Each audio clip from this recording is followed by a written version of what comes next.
六姐，我饿。顾南希看向床边一直喊饿的小萝卜头们，他整个人都麻了。刚刚接收完记忆的他才知道自己穿越了。原本他是21世纪的中医圣手，多少大佬慕名来到他的中医院治病，没想到那天多接了几个病人，就把他累得猝死了，然后就穿越到这个古代的架空世界。记忆里，这个世界是由百里王朝统治的，而他穿越的这个身体只是一个名叫靠山村里的小村民。原主16岁，爹娘在今年过年时因病双亡，极品亲戚霸占了他家的房子，还想把他弟弟妹妹卖掉，无奈他只能跟亲戚去衙门断绝了关系。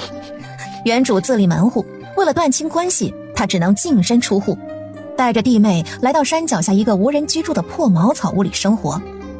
原主的爹娘特别能生，他下面有6个弟妹，上面有5个哥姐。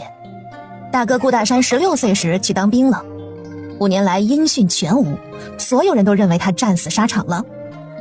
二姐顾二苗20岁，4年前嫁到隔壁的赵家村，育有2女，大女儿叫赵小草，二女儿叫赵小麦，丈夫是赵铁锤，普通农户，所以生活很拮据。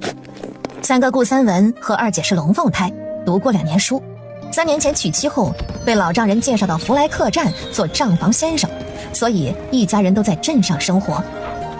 四姐顾四妹今年19岁，前年嫁到李家村，育有1子1女，大女儿叫李招娣，小儿子叫李大宝，相公李旺财在镇上酒楼当店小二。五姐顾五燕18岁，去年同样嫁到李家村，还未怀孕，相公李永和是个走街串巷的卖货郎。原主顾南希是老6，刚出生的时候有个和尚来到他家，说他日后必有大造化，这个名字还是他起的。七弟顾七武和八妹顾八梅今年8岁，2人也是龙凤胎。九妹顾九九、10弟顾十郎和11弟顾11是3胞胎，今年6岁。12妹顾小夏才2岁，刚会走路。顾南希看着床边一大串孩子，她头疼欲裂，天知道她可从来没养过孩子啊。在现代，虽然她30好几了，但是她是不婚族啊。原主的爹娘晚上就不能有点别的娱乐活动吗？她在心里疯狂吐槽，难怪不到40的年纪就双双立了坟。原主爹娘死后，几个哥姐回来办完丧事就走了，留下这些个萝卜头全靠原主养着，所以她被活活累死了。然后顾南希拥有了这具身体。老天爷，你睁开你的狗眼看看，你做了什么好事儿？我一个现代有车有房有钱的富婆，被你弄来这么多穷疙瘩，你让我怎么活？我还不如一头撞死算了。顾南希只敢在心里呐喊，她是真不想活了。这个家四处漏风，屋顶还能隐约看到天空，但凡下场大雨，她就要无家可归了。而且据她回忆，家里1粒米都没了，原主身上只留下1个铜板，连个肉包子都买不起，还不如死了算了，反正这种日子她早晚都得死。于是顾南希决定现在就饿死自己。她紧闭双眼，在床上挺尸。几个孩子看顾南希不说话，以为她又睡着了，只能把屋门关好出去了。七哥，我好饿。顾九九扯着顾七武的衣角晃了晃。六姐从昨晚一直睡到今天下午，好不容易把她叫醒，又睡着了。家里什么吃的都没有了，她真的好饿。小九，你忍忍，哥和你八姐去山下挖野菜，等会儿回来给你们做野菜汤喝。你们几个在家别乱跑，带好小妹。六姐不知道是不是生病了，怎么一直睡觉？你等会儿再去看看她醒了没，要是还没醒，我们晚上去求村口的赤脚大夫帮她看看。哥走了，你们照顾好自己啊。顾七武说完话，就和顾八梅2人拿起竹筐出门挖野菜了。房间里只剩下顾南希一个人，她其实并没有睡着，只是接受不了现实而已。刚刚房门一关，她眼睛就睁开了。别人穿越不是都有什么接收指或者系统吗？喂，系统在吗？激活系统，动摇，我是007，呼叫动摇。喂，土豆，我是南瓜。说了半天话，脑海里什么反应都没有。顾南希不服气，继续在身上翻找着，看看有没有镯子、项链什么的。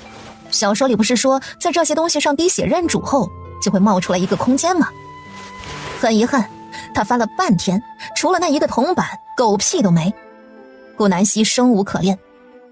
我想回家，我的大别墅，我刚买的大别墅，我还没住多久呢，我要我的大别墅。他闭着眼睛在床上打滚。啊！顾南希突然感觉身下的床变软了，明明刚才还是硬邦邦的木板床，躺着都硌人，现在竟然这么软，跟他现代房间里的席梦思一样软。等等，席梦思？不对。他猛地一睁眼，发现面前的景象竟然是那么熟悉。这不是他刚搬进去的大别墅吗？法式城堡一样的3层洋楼，外面还有个100平的大院子。他当初花了几千万才买到手的，好不容易等装修完住进去，结果穿越了。啊！我又穿回来了！顾南希大笑地跑回房间里找手机，想把这件离谱事打电话告诉他爸妈。结果手机显示无信号，他很奇怪，准备走去爸妈家，因为他爸妈就住隔壁小区，离得很近。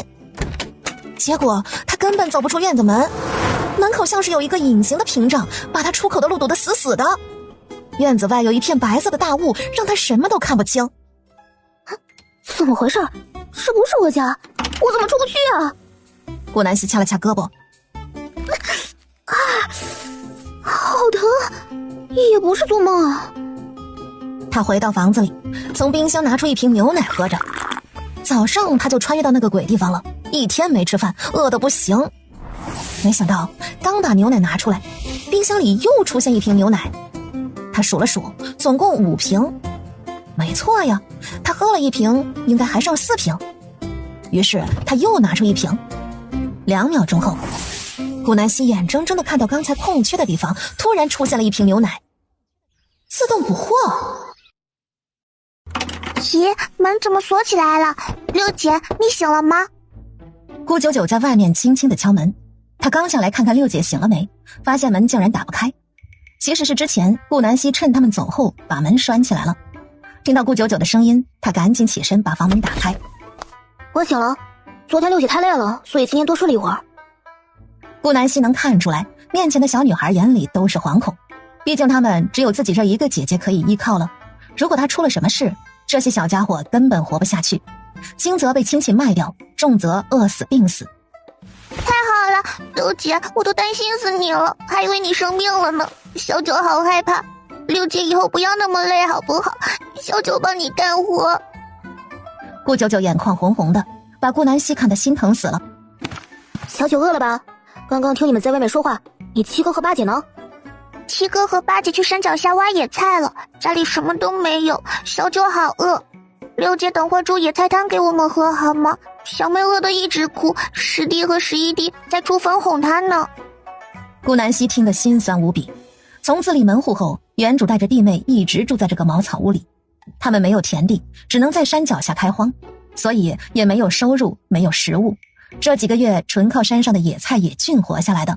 顾南希偷偷把手藏在身后，用意念将别墅茶几上放着的鸡蛋糕拿了出来。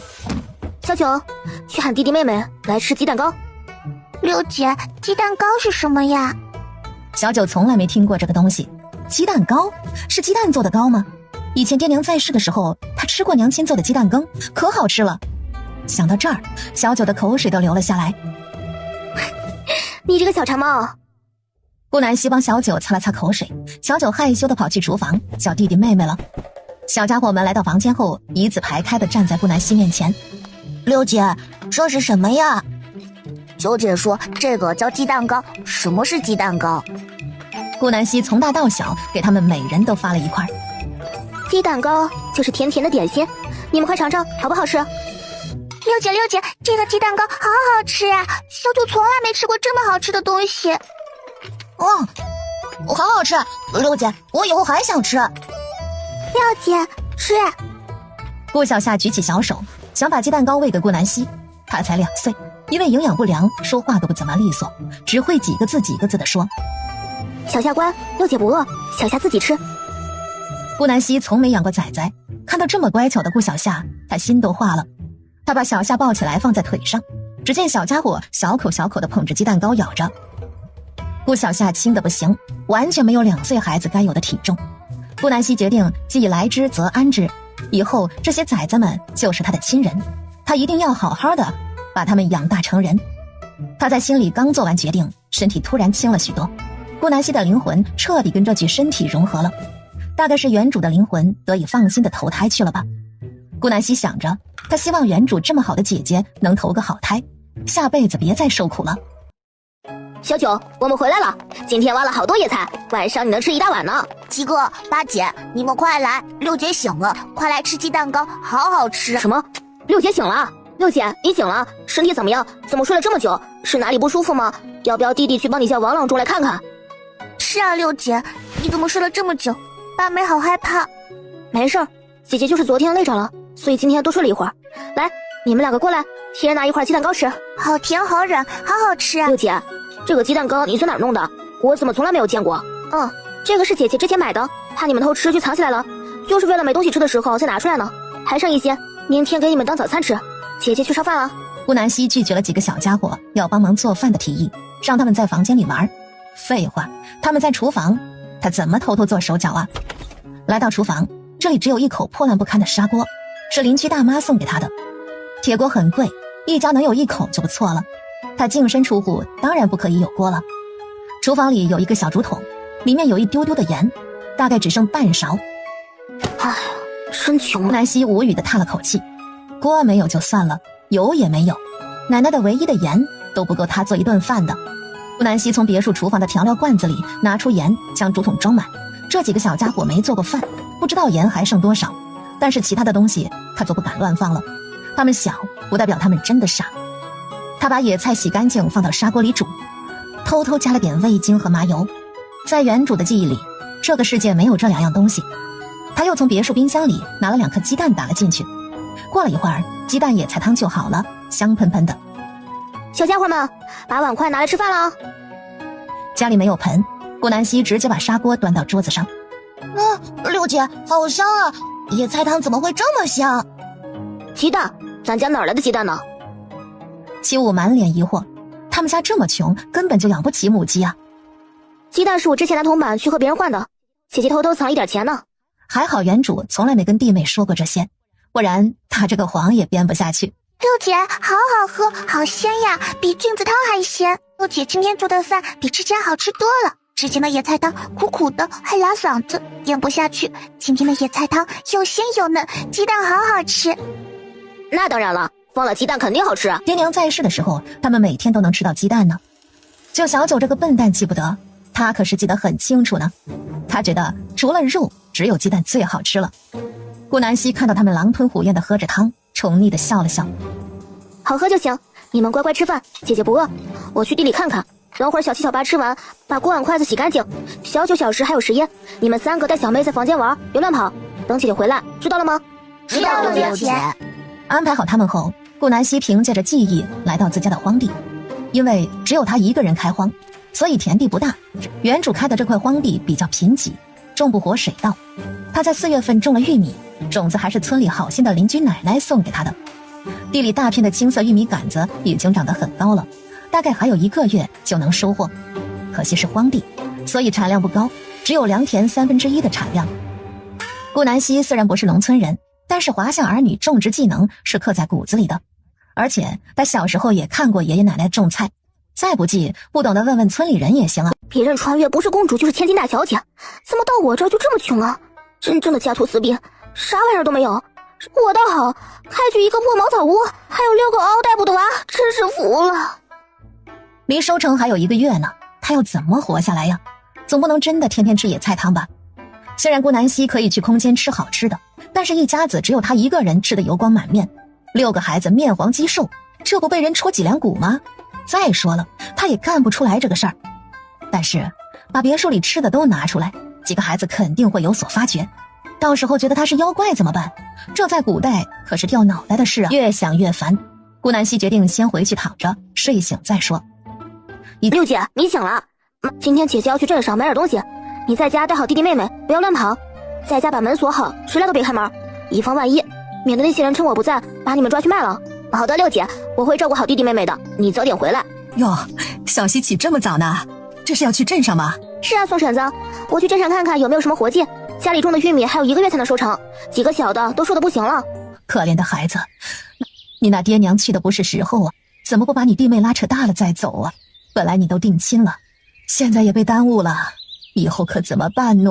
没事的，宋婶子，我现在只想把弟弟妹妹拉扯大，亲事什么的我一点也不想了，大不了一辈子不嫁人，以后让他们的孩子给我养老送终。你这丫头，我真佩服你的脾性，其实也挺好的，坚强点也好。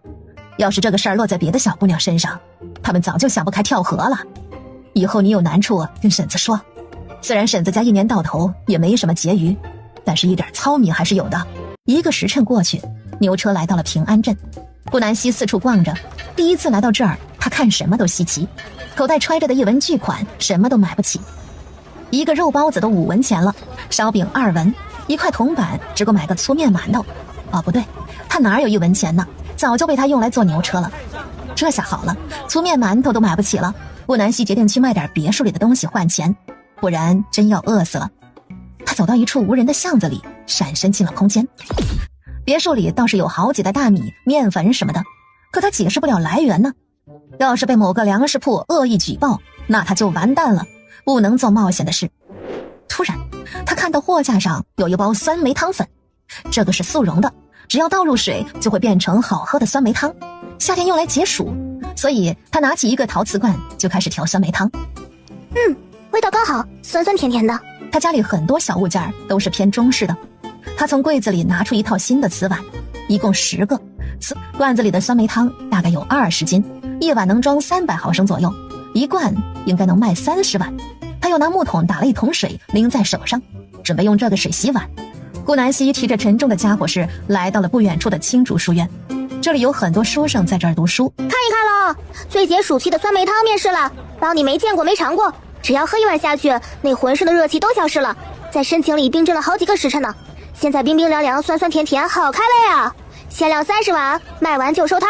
这位姑娘，请问酸梅汤是什么？多少铜板1碗？是我独创的解暑神汤，采自大山深处的酸梅果，熬了整整3天才能出这么1罐汤汁儿，又在井里冰镇了1夜才拿出来售卖，所以3天卖1次，限量30碗。其实只是因为牛车3天才来1次镇上，顾南希单纯不想走那么远的路而已。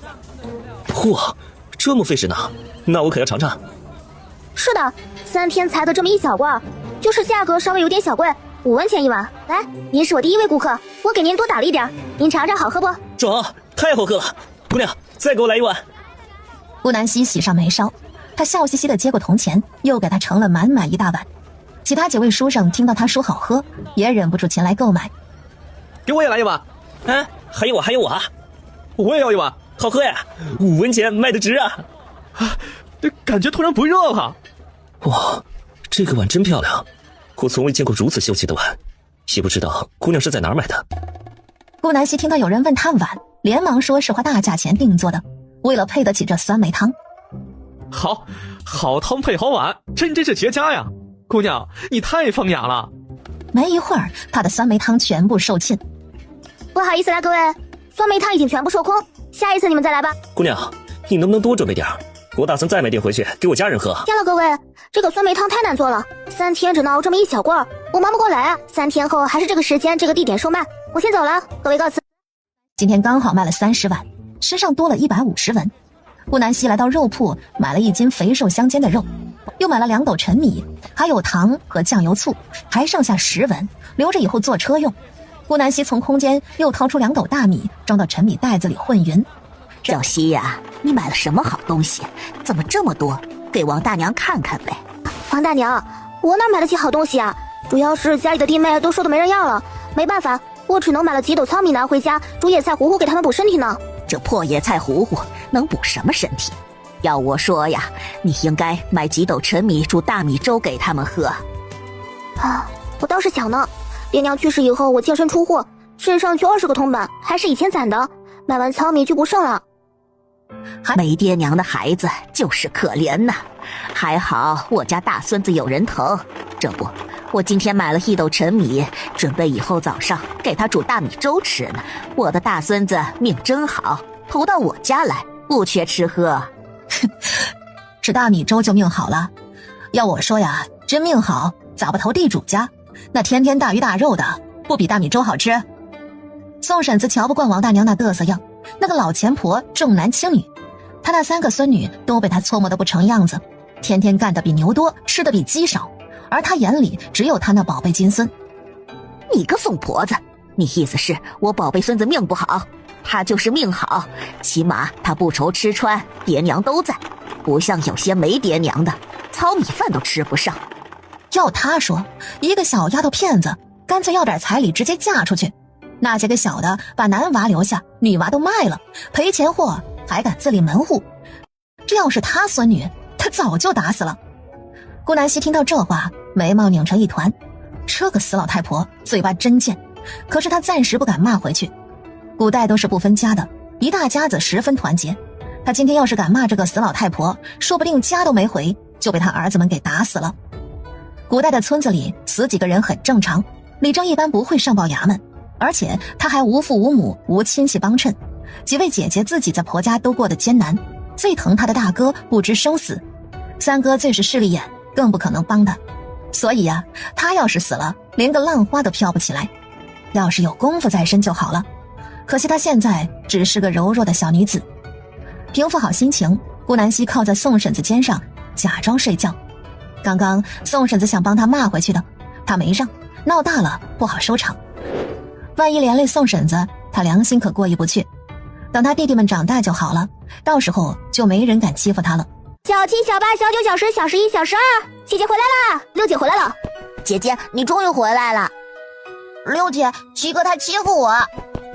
六姐，我好饿。好了，别闹了，饿坏了吧你们？六姐今天不但买了肉，还买了米哦。今天晚上给你们做好吃的。好耶好耶，小九想吃肉，小九都好久没吃过肉了。爷，什么是肉？顾小夏好奇地看着顾南希。去年小夏才1岁，话都不会说，一直都在吃米糊糊，小不点儿哪吃过什么肉啊？六姐，你哪来的钱？之前不是说我存了点钱吗？六姐心疼你们，想买点好吃的给你们补补。这下是真的没有钱了。不过呢？不过什么？你说嘛，六姐。顾七武急得不行，他一听到六姐说钱花完后，整个人都不好了。山脚下的野菜被村里人摘得差不多了，要是再想摘，就得进深山。听说山上有大虫、野猪，还有毒蛇。去年他的小伙伴二狗子进山里玩，就被大虫吃了，给他留下了心理阴影。顾七武害怕他们以后也要进山摘野菜，可是不进山就得饿肚子。顾南希看到七武的脸上满是忧愁，也收起嬉笑的表情。六姐今天碰到一个外地货郎，听说他从很远很远的地方来的，他在卖一种酸梅汤粉。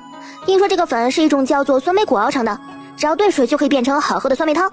六姐花了10个铜板买了2包呢，以后六姐每3天就去镇上卖一次酸梅汤，这样我们就不会再饿肚子啦。好喝吗？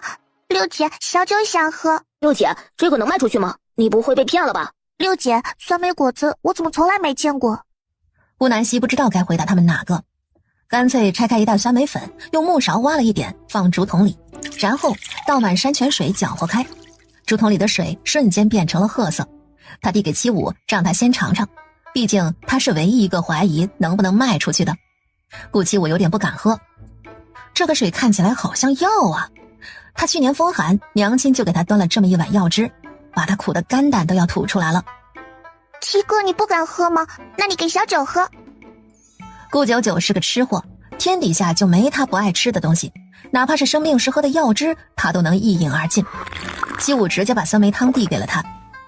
哇，好好喝啊，六姐，好甜呀，还有点酸酸的，比野果子还好吃，而且喝下去好凉快哦，小九都感觉没那么热了呢。七武怕他都给喝完了，连忙抢了过去，也小小的眯了一口。好喝，六姐，这个肯定能卖钱。他开心极了，这么好喝的东西，如果他有钱，他肯定会买的，哪怕卖1文钱一碗也赚死了。来，你们几个都尝尝，看看好不好喝。他们几个小家伙一人一口把满满1竹筒的酸梅汤都喝光了。六姐，好喝，大美喜欢酸梅果子。姐姐，十郎还想喝。十哥，你喝太多了，我和小妹都没喝到多少。顾十一的嘴一直在咂巴，仿佛在回味刚刚的味道。好喝。就连2岁的小小夏都很喜欢呢。等会儿吃饭啦，明天六姐再给你们做。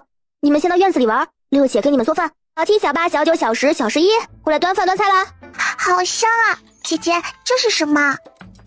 这是肉吗？怎么这个颜色？是鸡蛋羹哎！六姐，11要吃鸡蛋羹。小家伙们把饭菜碗筷全部端到房间桌上后，他们齐齐地围着桌子坐好，等待顾南希宣布开饭，样子特别乖巧。好了，开始吃饭吧。今天时间不够了，就做了鸡蛋羹和糖醋里脊，你们吃吃看好不好吃？还有今天炼了一点猪油，这猪油渣还热着，赶紧吃着吃。哇塞，好好吃啊！六姐，这个肉为什么这么嫩啊？比娘做的肉还好吃，米饭也好软，还甜丝丝的。不吃菜我都能把这碗米饭吃掉。还有这个鸡蛋羹也好香啊，猪油渣酥酥的。六姐，你做饭太好吃了，小九觉得你都能去当大酒楼的厨子了。六姐，猪油渣和里脊肉我好喜欢，我明天还想吃。顾十一吃得喷香。对，我也觉得六姐做的饭菜真好吃，以前怎么没发现呀？你个笨蛋，以前家里吃的都是野菜，再怎么做也好吃不到哪儿去。这可是鸡蛋和肉啊，世界上最好吃的东西了。姐姐，你能教我做菜吗？此刻他在心里特别崇拜六姐，觉得她好厉害。好吃就行，你们多吃点。八梅，你还小，等你12岁以后，姐姐再教你做菜。顾南希才不敢教他，古代就算再早熟，8岁也还是太小了。这么点大的小人还没灶台高，万一自己不在家，他做饭着火了怎么办？太危险了。好吧。坐在边边的小小夏乖巧的在吃鸡蛋羹，才2岁的他竟然能稳稳的抓住筷子，倒是省得顾南希喂他。真省心呐。说实话，要是他们6个是熊孩子的话，顾南希肯定撒腿就跑。主要是他们真的太乖巧了，他实在狠不下心抛下他们。吃完饭，小七、小八2个大的主动收拾桌子洗碗，3个小的带着小小夏在院子遛食。顾南希躺在床上思考，昨天他观察了一下，几个小家伙都没盆子洗澡，全部跑到房子后面山脚下的小溪里洗的。幸亏这是夏天，冬天岂不是能把人冻死？今天早上他还是去小溪边洗的，没有毛巾，随便拿手抹了2下脸。刷牙是用的树枝，也不知道刷得干不干净，反正都是瞎糊弄用着，一点都没有家的样子。他之前一直在前院转悠，还没去过后院呢，那里是他妈在打理，也不知道有没有放什么好东西，比如农具、菜种什么的。他知道他妈喜欢种菜。他从右手边绕到了后院，映入眼帘的是院子里最里边有一个小房子，古色古香的木屋，房子旁边竟然还有口井。顾南希惊呆了，这么牛逼的吗？在别墅里打井？井被大理石围了一圈，顾南希直接走过去坐在那儿，只见井水里的水泛着粼粼波光。不对呀，这个水位怎么这么高？他买房子的时候也没听说这里有地下泉呢。此时的顾南希很疑惑，而且打井这么大的事，他妈都不跟他说的。难道这是穿越小说里描写的灵泉？喝了就能洗涤经脉，从此走上修仙之路？顾南希大喜，他马上拿了一个玻璃杯，舀了满满一杯喝了下去。过了片刻，他的身体除了不渴外，毫无变化。所以这就是个普通的井水？不过还挺好喝的，甜丝丝的。把杯子放大理石边上，他走进木屋，这个门没锁，轻轻一推就开了。屋内只有5平米大，堆放着几袋东西。顾南希打开一看，发现是红薯和土豆，还有杂七杂八的种子若干。袋子边上堆放着农具，很明显被使用过，上面还沾着泥巴。顾南希生平第一次无比感谢他妈，还好当初知道他妈要在后院种菜，他没反对。别墅装修的时候，他妈估计就在种了，一看到这新鲜度就知道才收成不久。他拿了30颗红薯和1个锄头就出去了，没用袋子装。木屋里有稻草，他把红薯的根茎用稻草串了起来，一长溜搭在肩上。蛇皮袋这个世界可没有，拿出来解释不了。1个红薯约3斤，这一大串起码90斤，他扛着竟然毫无感觉。真奇怪，怎么感觉力气变大了？我回来啦，六姐，你身上那一串是什么呀？还有这锄头是问谁借的？我去山里转了一下，发现地上有把锄头，不知道是谁的，等了半天也没人来取，我就拿回来了。刚好看到旁边有一片野菜，想挖了明天吃，没想到挖出来一堆这个。我刚刚在山上吃了一个，怪甜的，就是有点面，不知道是不是要煮着吃的，所以挖了一堆带回来。明天我们煮这个吃吧。很明显，这2天谎扯多了，他都能做到面不改色的撒谎。顾七武真是服了他了，这玩意儿都不知道有没有毒就直接吃，还有万一锄头是人家丢那儿的呢？他带回来被人发现以为是偷的怎么办？小小的顾七武操着大大的心，他恨不得马上长大。此时的他觉得顾南希好像有点不靠谱。第2天一大早，顾南希就起来做早饭了。他没有用水煮红薯，而是把柴火堆在一块烧，然后拿了7个红薯埋进去。六姐，你这样果子还能吃吗？你不懂，这样熟得快。等了快小半个时辰，顾南希才把火堆灭掉。此时的红薯一个个变得黑漆漆的，跟炭一样。小家伙们的眉毛深深皱着，他们在心里想，六姐不会是忽悠他们的吧？这玩意儿能吃吗？来，你们跟着我学着剥皮。小象还太小，顾南希怕烫着它，就先帮他剥。只见顾南希撕下外面那层黑皮后，果子里露出红色的果肉，冒着热气，十分诱人。他把剥好皮的红薯递给小小夏，吃吧，乖乖，看看好不好吃。好吃，夏喜欢，好甜，什么果子？好吃哦，好烫。六姐，这是果子吗？怎么煮熟了还这么好吃？我中午还要吃这个。六姐，山上还有吗？我们等下再去挖。没了，就这么多，都被我挖来了。纪晓芝特别失望，那是不是吃完就再也没有了？突然好舍不得咽下去哦。不过我听那个卖酸梅粉的货郎说，再往南边的地界，那里家家都自己种水果，他们把果子切成小块，等待发芽以后埋进土里，就会长出果树来。虽然这个果子不是树，但万一也行呢。顾南希胡诌着，他特别庆幸之前捏造出一个走南闯北的货郎，这样以后解释不了的事情都能推给他。那我们试试。顾南希就等着七武这句话呢。他拿出剩下的23个红薯，纷纷切成5小块。家里不缺的就是竹筒，没一会儿，院子的地上就被装着红薯的竹筒铺满了。顾南希给每一个竹筒里都倒了一点水，不多，水位刚好在红薯的一半，不能全部泡在水里，会烂掉。现在天气很热，胜过现代大棚里的温度。他估摸着最多3天就发芽了，到时候直接种到土地里。院子已经无从下脚了，顾南希拿起锄头就带着小七小八开荒去了。他负责锄地翻土，小七小八负责拔掉长长的野草。这个锄头很扎实，至少10几斤，他拿着毫无重感。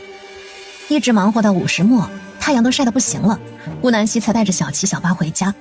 其实要不是肚子饿和日头太毒，他能一直干到晚上。顾南希怀疑灵泉有改善体质的作用，因为他竟然一点都不累，明明干了一上午的农活，身体还轻快的不行。小七小八光拔草都累得快瘫了吧。顾南希让6小只睡会儿，他不困，在现代他就没有睡午觉的习惯。只见他走到厨房，锁好门，然后来到空间后院，他又用那个杯子舀了一杯灵泉水喝了下去，顿时浑身清爽，一丝疲乏瞬间消失得无影无踪。他来到厨房里，实验着用双手抬起冰箱。这个冰箱是国外进口的双开门大冰箱，足足有600多斤重，特别大。当初送货师傅来了5个壮汉才搬动的。然而顾南希双手微微一使劲儿，竟然轻轻松松抬了起来。我靠了个屌，我成大力士了！顾南希惊呆了，这灵泉水也太厉害了吧，600多斤他竟然就这么抬起来了，而且他根本没觉得多费力。他又来到院子里，开始抬石桌。这个石桌足足有半吨，当初还是卡车吊进来的，因为没人能抬得动。顾南希用了1分力气，石桌没动，又加到3分力，石桌开始离地，最后他用了5分力把石桌整个搬起来了。所以他现在是1吨内随便搬的大力水手。我去，真顶啊！那我以后是不是就可以一起一个小可爱了？喝完灵泉水的他现在浑身是力气，刚好外面太阳也没那么毒了。顾南希扛起锄头就去开垦土地，他速度极快，下手很重，原本干硬的土块都被他挖开，露出了些许松软的黑泥土，有些泥巴里还有硬石块。顾南希懒得一一捡起来丢掉，他一锄头下去直接敲得粉碎。娘的，有这一能力以后都不用买良田了，反正荒地开垦多少都属于自己，而且荒地里最让人头疼的硬石头他也能轻松化解。边拔草边锄地，顾南希干到酉时初，直接开垦出半亩地。小七小八也在田里。刚刚他们睡醒后，看顾南希不在家，就知道他来开荒地了。现在咱们家有整整1亩地啦！啊！顾南希丢掉锄头，深深吸了口气。这里没有污染，空气非常干净，而且他们还住在山脚下，阳气特别足，呼吸间都是森林的草木花香。六姐，你得再挖个粪坑，不然到时候交粪的时候还要去玉米地那里挑。美好的时光戛然而止，顾南希被七五左一个粪坑，右一个浇粪，恶心的不行，仿佛鼻尖都能闻到那个味道。他认命地挖了一个坑，又拿石头垒紧了内壁，不然到时候粪水就流到土下面了。茅草屋的茅房里只有2个木头做的小桶，像现代痰盂一样大，男的用一个，女的用一个。每天小七和小八起床后都准时把公桶倒进玉米地的粪池。这个世界都是用的农家肥，取自于自家的屎尿，发酵过后用水稀释就能拿来浇地了。有些人口不多的农家粪水不够，还在晚上偷偷去人家地里偷，所以经常能看见被偷粪水的人家坐在地里破口大骂。顾南希干完这一切没回去，他和小七小八去山下捡了一堆干草，堆放在刚才开垦的新地里焚烧。小七特别不理解他这么干是为什么，顾南希这才反应过来，这个时代肯定不知道草木灰也是肥料。顾南希蹲在院子里观察红薯，跟早上比毫无变化。他悄悄地把食指放进竹筒里，用意念控制灵泉水从他指尖流出来。不过他不敢放多，每个竹筒只放了2滴。做完这一切，天还没黑，现在还不到酉时末。顾南希打算去山上转转，古代的山上那全是宝啊，而且这些村民也不认识草药，万一今天运气好采到个几百年的人参呢，那直接发达了。之前不去那是因为他手无寸铁，弱不禁风，现在嘛他觉得哪怕遇到老虎也能一拳打死他。小七小八，你们在家带好弟弟妹妹，姐姐要去山上转转。姐姐，马上天就黑了，你别去。是啊，六姐，你别去好不好？不然小八跟你一起去吧。你们乖，姐姐不去深山里，就去山脚下转转，一会儿就回来。你们在家照顾好弟妹，把门锁好。六姐，那你早点回来，千万别往山里走，那里有大虫还有毒蛇，很可怕的。天黑之前一定要回来。你把火折子拿好，万一路上看不清，你点个木棍照明。好的，六姐不去山里，我走了。你们回房间吧，把门锁好，等我回来哦。这不是藿香吗？只见顾南希的右手边地上有一大片藿香正开着花，花朵呈紫蓝色，特别好看。这玩意儿要是晒干后泡水喝，那就是解暑神器呀！只要稍微有点中暑，马上猛灌一碗，第2天绝对跟没事人一样，还能去风寒，这可是大宝贝。可惜顾南希那天去镇上药店转了一圈，发现这个时代没人知道藿香的用处。顾南希蹲下来小心采摘着，他刚刚上山的时候从空间拿出一个装菜的大竹篮，这个篮子跟这个时代编的差不多，不会引起怀疑。等会儿顺便把这个带回家，就说在山上捡的，趁他们还小，赶紧多糊弄糊弄。摘了半个时辰才把这一片藿香采摘完。太阳快下山了，不过顾南希没打算回去，晚上更好，这样山里只剩他一个人了，做什么事儿都不会被发现。就算遇到狼群什么的，打不过他还能闪身跑回空间，安全得很。这里还算不上山里面，只能算外围，地上能吃的东西基本上被挖得所剩无几。村里的人虽然害怕进山，但是外围还是很安全的。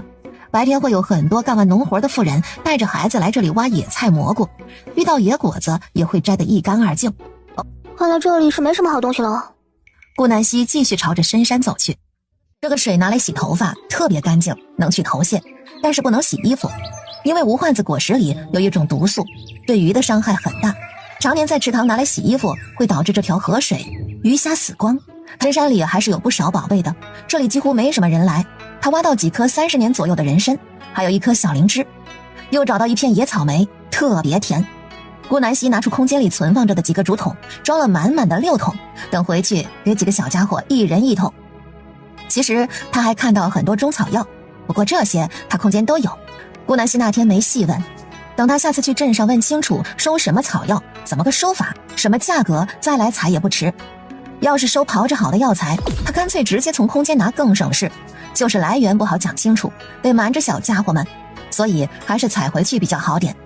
正当他把东西都放到空间准备开始离开时，耳边突然传来嗖嗖的声音，听起来像蛇游动时磨蹭到野草发出的声音，而且听起来体积量不小，最少也是条大蟒蛇。顾南希绷紧的身体一下放松了，她从空间拿出一把20厘米长的大水果刀，这个是她专门买来切西瓜的。现突然窜出来一头巨大的野猪，它看起来重达400斤左右，红毛长长的竖起，呈现攻击状态。就在顾南希思考怎么脱身的时候，野猪已经开始向他冲来，吓得他撒腿就跑。还好强化后的身体很强壮，耐力也好，一直跑了20分钟都不累，都快跑到外围了，这头野猪还跟着他。顾南希被整烦了，他打算闪身进空间躲一会儿算了。啊，家里不是刚好明天没菜吃吗？灵光一现，顾南希想到一个计策，他站在一棵百年老树面前一动不动。野猪看到他不动，以为他累了，马上开始后退几百米助跑。野猪疯狂地冲来，就在他快要顶到顾南希的那一瞬间，顾南希闪身进了空间。野猪当场傻眼，他不懂面前的人类怎么突然不见了，但是他已经来不及停下了。这头野猪狠狠地撞在树上，他的獠牙一直断裂，一直插进了树桩里，拔都拔不出来。顾南希返回原地，拿出西瓜刀，直接插入他的脑壳，霎时间血液四溅，野猪当场死亡。顾南希拽紧野猪的后腿，用力一拔，野猪的獠牙才成功脱离出来。然而他已经嘎了。这么重的野猪得吃到什么时候？可惜了，现在是夏天。顾南希本打算把野猪带回家的，可是天这么热，一头猪今天不吃完，明天就坏了。而且现在这个季节也做不成腊肉啊。顾南希把猪血放干，然后把整头猪丢进空间里，不然等猪死亡一段时间，血液凝固后，那肉就不好吃了。空间里的时间没有流速，放进去的食物是什么样，拿出来还是什么样。他把接满猪血的盆也放了进去，这玩意儿可是好东西，不能浪费，不能吃野猪了。没办法，顾南希在附近蹲了10几分钟后，抓到一只兔子。明天吃麻辣兔丁，哦耶！现在已经亥时了，他再不回去，估计弟妹都要急死了。25分钟后，他才到达山脚下的出口。现在刚好晚上10点半。六姐不会被大虫吃了吧？七哥，你快去找李正爷爷救六姐呀！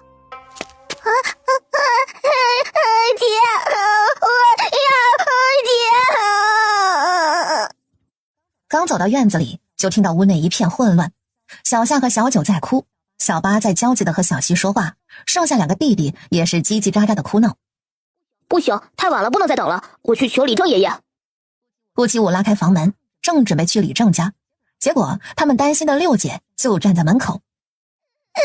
六姐，你去哪儿了？小九以为你被大虫吃了。姐，姐跑！顾九九和顾小夏一人抱着顾南希一只腿，无奈他只能放下竹篮子，将2个孩子抱进房间的床上。六姐，你去哪儿了？怎么现在才回来？我们都吓死了，以为你出事了。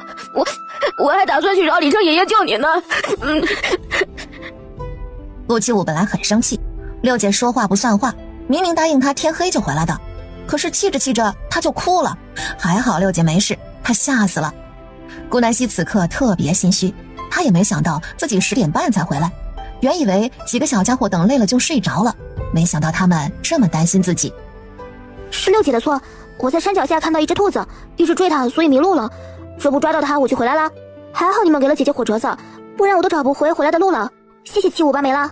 他俩这才止住哭泣。十郎和小11已经合作着把竹篮抬进来了。姐姐有兔子，你抓的吗？这个草是什么？还有这个是野果子吗？2个小馋猫差点就把无患子塞嘴里了，还好顾南希反应得快，急忙拍掉2人手上的无患果。什么都吃，这个有毒，吃了小心肚子疼。他故意着吓唬2人。六姐，这个竹篮子是哪儿来的？我在山里捡的，也不知道是谁丢的。最近又是捡到锄头，又是捡到竹篮的，运气真好啊！顾南希的笑声带着一丝尴尬。这么说，小七会相信的吧？不会吧？真的吗？哇塞，六姐你运气太好了，不但捡到兔子，还捡到竹篮。没想到傻小七竟然还真的相信了，果然是小孩子。六姐，我们明天吃兔兔吗？吃兔子肉，六姐明天给你们做香辣兔丁。什么是香辣兔丁？几个小家伙从来没听过这道菜，顾南希也不解释，告诉他们明天就知道了。今天实在太晚了，几人也没洗漱，直接躺到床上呼呼大睡。现在正是村子里午睡的时间，顾南希等小家伙们睡着，拿着锄头竹篮开始去往地里。顾南希把红薯从竹筒里一个个的拿出来，放进竹篮里，然后开始用铲子刨坑，挖好一个小洞，就放进去一块红薯，再用细土轻轻埋上，一直干到深时才把红薯全部栽种好。他将双手对着双侧土地，然后用意念将灵泉水从指尖引出，稀稀拉拉的水珠滴到土地上，没一会儿土地就被浸湿。这么一点点的浇，干了2个时辰才全部搞完。已经酉时了，靠山村家家户户开始燃起炊烟，都在做晚饭。顾南希拿好锄头竹篮，刚准备回家，就看到小八急忙地跑了过来。六姐，不好了，快回家！奶奶他们来了，还打了七哥！你们这群坏人欺负七哥，我要让姐姐打死你们！放开我们的粮食！姐姐你快来啊！你们凭什么拿我们的东西？这是我们家的，我要告诉李正爷爷。原主的奶奶、二叔、二婶、三叔、三婶一人抱着一点东西，小九、小十、小11一边哭喊一边拽着他们，不让他们走。而小七趴在地上捂着肚子，面露痛苦。去你妈的！你们想干嘛？姐姐，你终于回来了！他们又来抢我家的东西了，还打了七哥，二叔踹了七哥肚子，七哥疼得起不来。六姐，三叔把厨房门踹坏了，把我们的粮食都拿走了，还有竹筒里的调料都拿走了。还有，我们上午吃的兔子肉，他们也连锅端走了。小九的兔子，我还打算晚上吃呢。六姐，你快去找李正爷爷，他们明明不是我们的奶奶二叔了，为什么还要抢我们的东西？都是坏蛋！小小夏在卧室哭得撕心裂肺，让顾南希都心疼死了。你这个赔钱货，哪来的钱买这些粮食？是不是偷偷藏了钱？给我交出来！要不是我吃完饭去村口树下跟李王氏闲聊，我还不知道你买了这么多糙米呢。几个赔钱货也配吃糙米？赶紧给我滚一边去！这都是我老顾家的东西，你们谁都别想拿！快点把剩下的钱交出来，不然我要你二叔三叔打死你们！顾南希陡然沉下了脸。这几人把他厨房里的东西搜刮得一干二净不说，就连宋婶子送的破砂锅都不放过，估计是他把粮食袋系得很紧，他们还没打开看的缘故，不然就知道这根本就不是什么糙米，而是丁丁好的大米。打我们？你也配？你个老不死的！我看你是活腻歪了。他被灵泉水强化过的身体，刚想试试打人厉害不，这些极品就送上门来了。呵呵，你再他娘的说一遍，我看你这个赔钱货是想死了。我说你们是不是想死啊？敢来抢我家东西？一个老不死的带着4个快死的，你们上杆子来找死是吧？我成全你们！顾南希有恃无恐的又骂了一遍。顾老二丢掉手里的袋子，快速冲到顾南希的面前，抬起脚想要踹他。顾南希当然不给他这个机会了，他一个闪身，顾老二踹空，他又举起右手准备扇他。顾南希抓住他的胳膊，反手给了他2个大嘴巴子，然后又一脚把他踹到10米开外。顾老二狠狠地砸到院外地上，他全身疼得爬都爬不起来。哟喂，真是造反了呀！大家都来看看呀！你这个赔钱货，迟早会遭天谴的！你个有娘生没娘养的玩意儿，竟然敢踹我当家的小娼妇，看我不打死你！顾二婶扔掉手里捧着的砂锅，恶狠狠地朝着顾南希冲过去。砂锅被摔在地上，直接碎了2半，锅里剩的香辣兔丁也散落一地。他上来就想撕扯顾南希的头发，谁知他一个后仰，顾二婶没抓到。顾二婶又想来第2次，顾南希直接啪啪啪，同样给了他3个大嘴巴子，一脚把他踹到顾二叔身边，夫唱妇随，都滚去院外吧！声音实在太大，把村里人都吸引来了。这是怎么回事？你们夫妻2个怎么躺这儿？这是咋了？在家吃饭呢，就听到你们在这吵。你们夫妻2个在打架呢？不是我说，你们老顾家都跟小溪断绝了关系了，还来这里干嘛？又想欺负他们几个可怜的孩子？宋婶子也来了，她挤进来，指着顾兆氏就开始骂：这个老不死的，真是不给人留活路了！霸占了小溪家的房子田地还不够，还要来茅草屋欺负他们。你们都来看看哦，孙女竟然敢打奶奶了，真是不怕报应啊！你会被天打雷劈的！我可怜的大儿子，你怎么去的那么早啊？你那不孝的女儿欺负为娘啊！你快回来看看吧！别他娘的好了，再好一句，我送你下去见爹娘！你这个死丫头，怎么跟你娘说话的？信不信我抽你？顾老三双眼冒火，怒瞪着他。就是啊，你打了你二叔二婶不说，还把娘气成这样，小心晚上睡觉被雷劈。顾三婶躲在她男人后面，小声的嚷嚷：“这是怎么了？顾家老二，你和你婆娘睡地上干嘛？”李正，你来的正好，这个死丫头真是大不孝啊，竟然对老身动手！我今天就要清理门户，打死这个赔钱货！好了吧，你个死老婆子，真当大家都是傻的？自从顾老大夫妻二人去世，你们怎么欺负这几个孩子，村里人都看得明明白白。他欺负你，哼，你谎话也要编得真一点，谁会信呢？小溪这么好的孩子，他会欺负人？哼！就是顾老婆子，你瞎话也别编得太过分了。小溪要是能欺负你，当初还能被你们夺走家产，还能被净身赶出来。是啊，他要是厉害，也不至于来这个破茅草屋住了。不是我说，你们也别太过分了，好歹也是亲孙女儿，怎么整得跟仇人一样？放过几个可怜的孩子吧。可怜劲儿的，小夏呀都2岁了吧，这瘦的都不如那猫崽子。唉，也不知道啊能不能养活。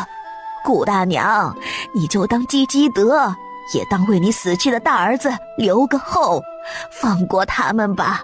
都断绝关系了，还来抢粮食，太不是人了。几个大婶纷纷谴责着顾兆氏，没一个人帮着他说话。主要是这顾家除了顾家老大这一脉，那全都不是好东西，要么好吃懒做，要么在村里横行霸道。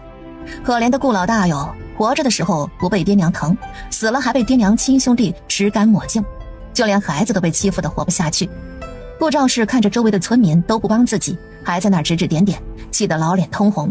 他双手叉着腰，叫嚣着要顾老三打死顾南希。够了！李正大喝：“闹个没完了是吧？再欺负这几个孩子，你们顾家就给我滚出靠山村！”李正心里跟个明镜似的。当初让小溪他们身无分文的离开顾家，他已经很对不起他了。顾老大在世的时候帮了他家不少忙，这次他在眼睁睁看着几个孩子被欺负，他还是人吗？听到这话，顾兆氏的声音戛然而止。他们顾家是以前逃荒来的，靠山村原来全是姓宋的，李正同时也是宋族长，在这个村子他们就是外来户，要是真被赶出去，那就完了。谁欺负他们了？我就是来看看自己的孙子不行吗？这个赔钱货竟然不知好歹，打伤他二叔二婶，今天必须赔我5两银子，不然我就把他卖了。你抢钱呢，死老婆子，你还要不要点脸了？5两银子，别说小溪了，靠山村一半的人家都拿不出这么多银子。宋婆子，有你什么事？这是我老顾家的家事，你给我滚一边去！真心疼他们，怎么不把几个小子带回家养？一天到晚插手他们顾家的事，真是闲的。你们俩给我住嘴！小溪，你来说，这是怎么回事？顾老二他们真是你打的？是啊，我打的，他们来我家抢东西，我不报官抓他们就够好了。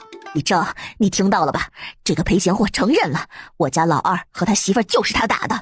赔钱货，你给我听清楚了，今天必须赔我们5两银子，呵呵，不然什么？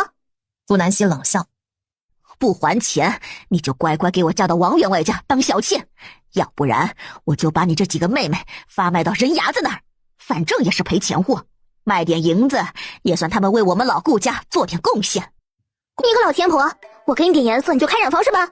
我们百里朝的律令里写的清清楚楚，长辈不辞，晚辈皆可不孝，更何况我们已经断绝关系了。你们今天来我家抢粮食打孩子，我告到衙门，你们必死。我那天去镇上了解过了，抢劫、盗窃、拐卖孩子，统统都要砍头。哼，不是要钱吗？还要卖我们吗？我现在就去衙门告你们去，我要让你们顾家老少全部死绝。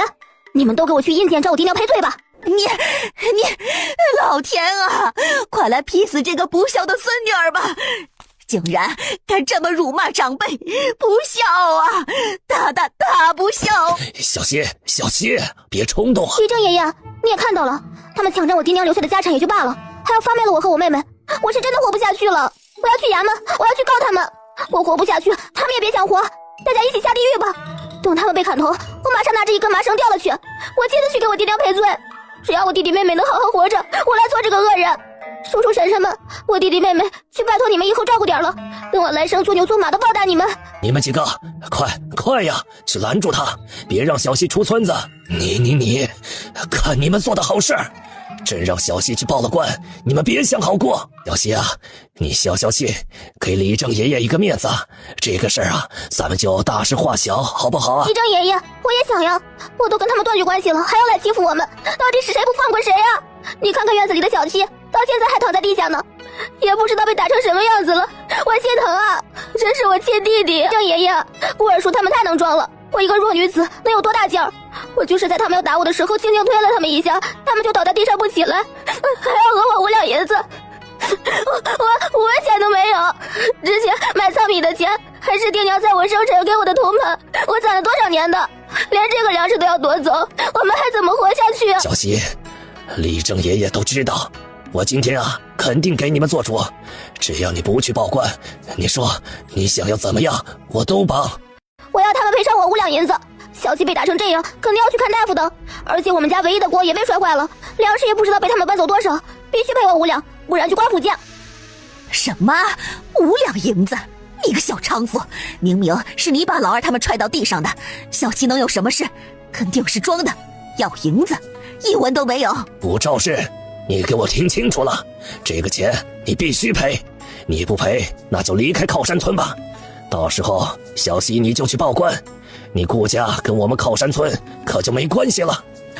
我没钱呀，这么多银子我上哪儿去弄啊？顾老三，你去回家取银子，顺便把你爹喊来。李正知道顾家向来都是顾守岁做主，不把他喊来，这个事儿难弄着的。他就没见过像顾兆氏这么难缠的老婆娘。好。顾老三讪讪地跑回家，他知道这个钱是必须赔了。李正在靠山村向来是说一不二，他们一家外来户哪敢跟他对抗啊？要是真被赶出靠山村，那他们可就活不下来了。怎么回事？宋老哥，你让老三叫我来干嘛呀？顾老爹，你这个婆娘啊，太不像话了，你也不管管。还有小溪他们可是你亲孙子亲孙女，你就这么放着你婆娘欺负他们，你就一点都不心疼？顾老大不是你的儿子吗？连我们外人都看不下去了。今天他们来小溪家抢粮食打孩子，人小溪要去告衙门呢。今天你们必须赔偿小溪5两银子，让孩子去看病，不然就离开我们靠山村吧。李正一点面子都没给顾老头子。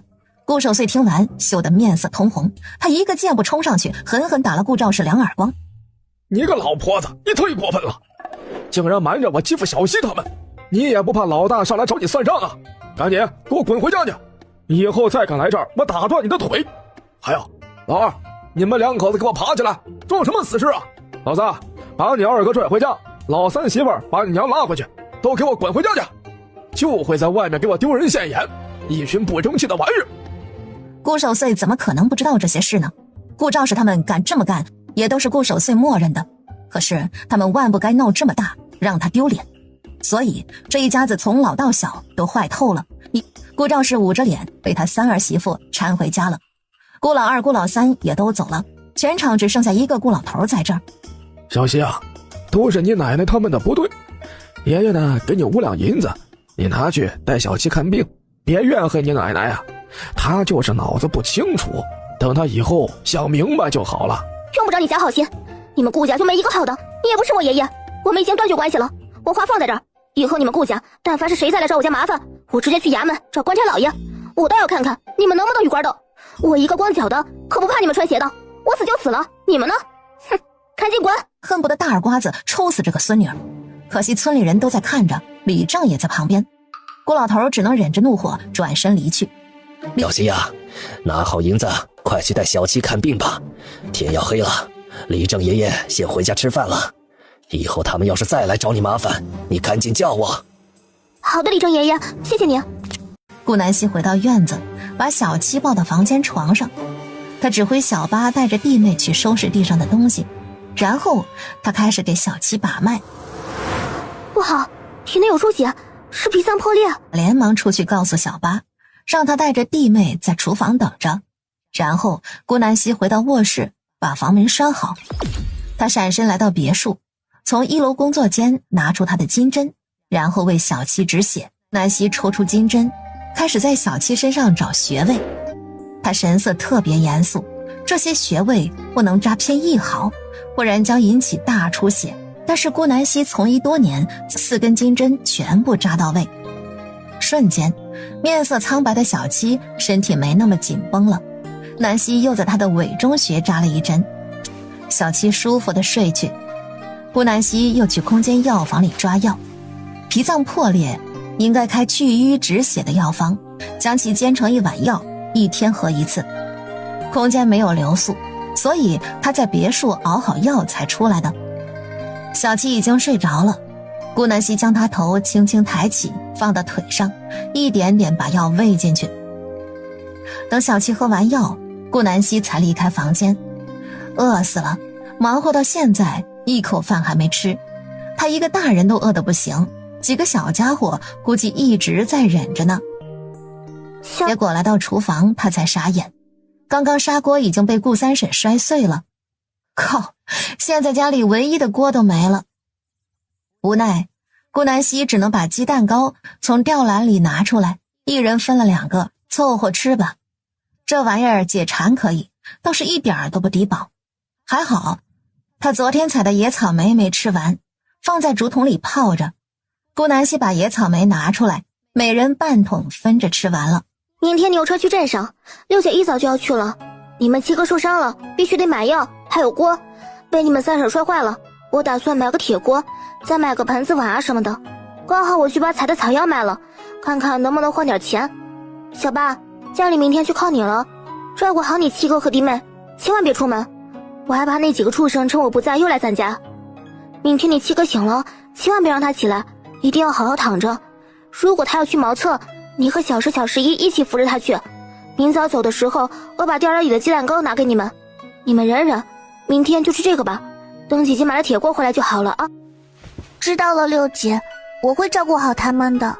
八妹乖，明天6姐给你们带好吃的，晚上可能没吃饱，你们赶紧睡，不然半夜要饿了。今天几个小家伙都吓到了，说不定晚上会做噩梦。顾南希轻轻唱着摇篮曲安抚他们，没想到意外的把他们哄睡着了。鸡蛋糕只剩3、4个了，明天肯定不够吃，他明天下午才回来呢。等小家伙们睡熟后，顾南希偷偷起身，拿出鸡蛋糕，往里面又加了20个。第2天卯时不到他就醒了。顾南希拿出鸡蛋糕交给小八，然后让他们反锁好房门。顾南希还特意把茅房的2个公桶放到房间，免得他们憋着尿。锁好了吧，小八？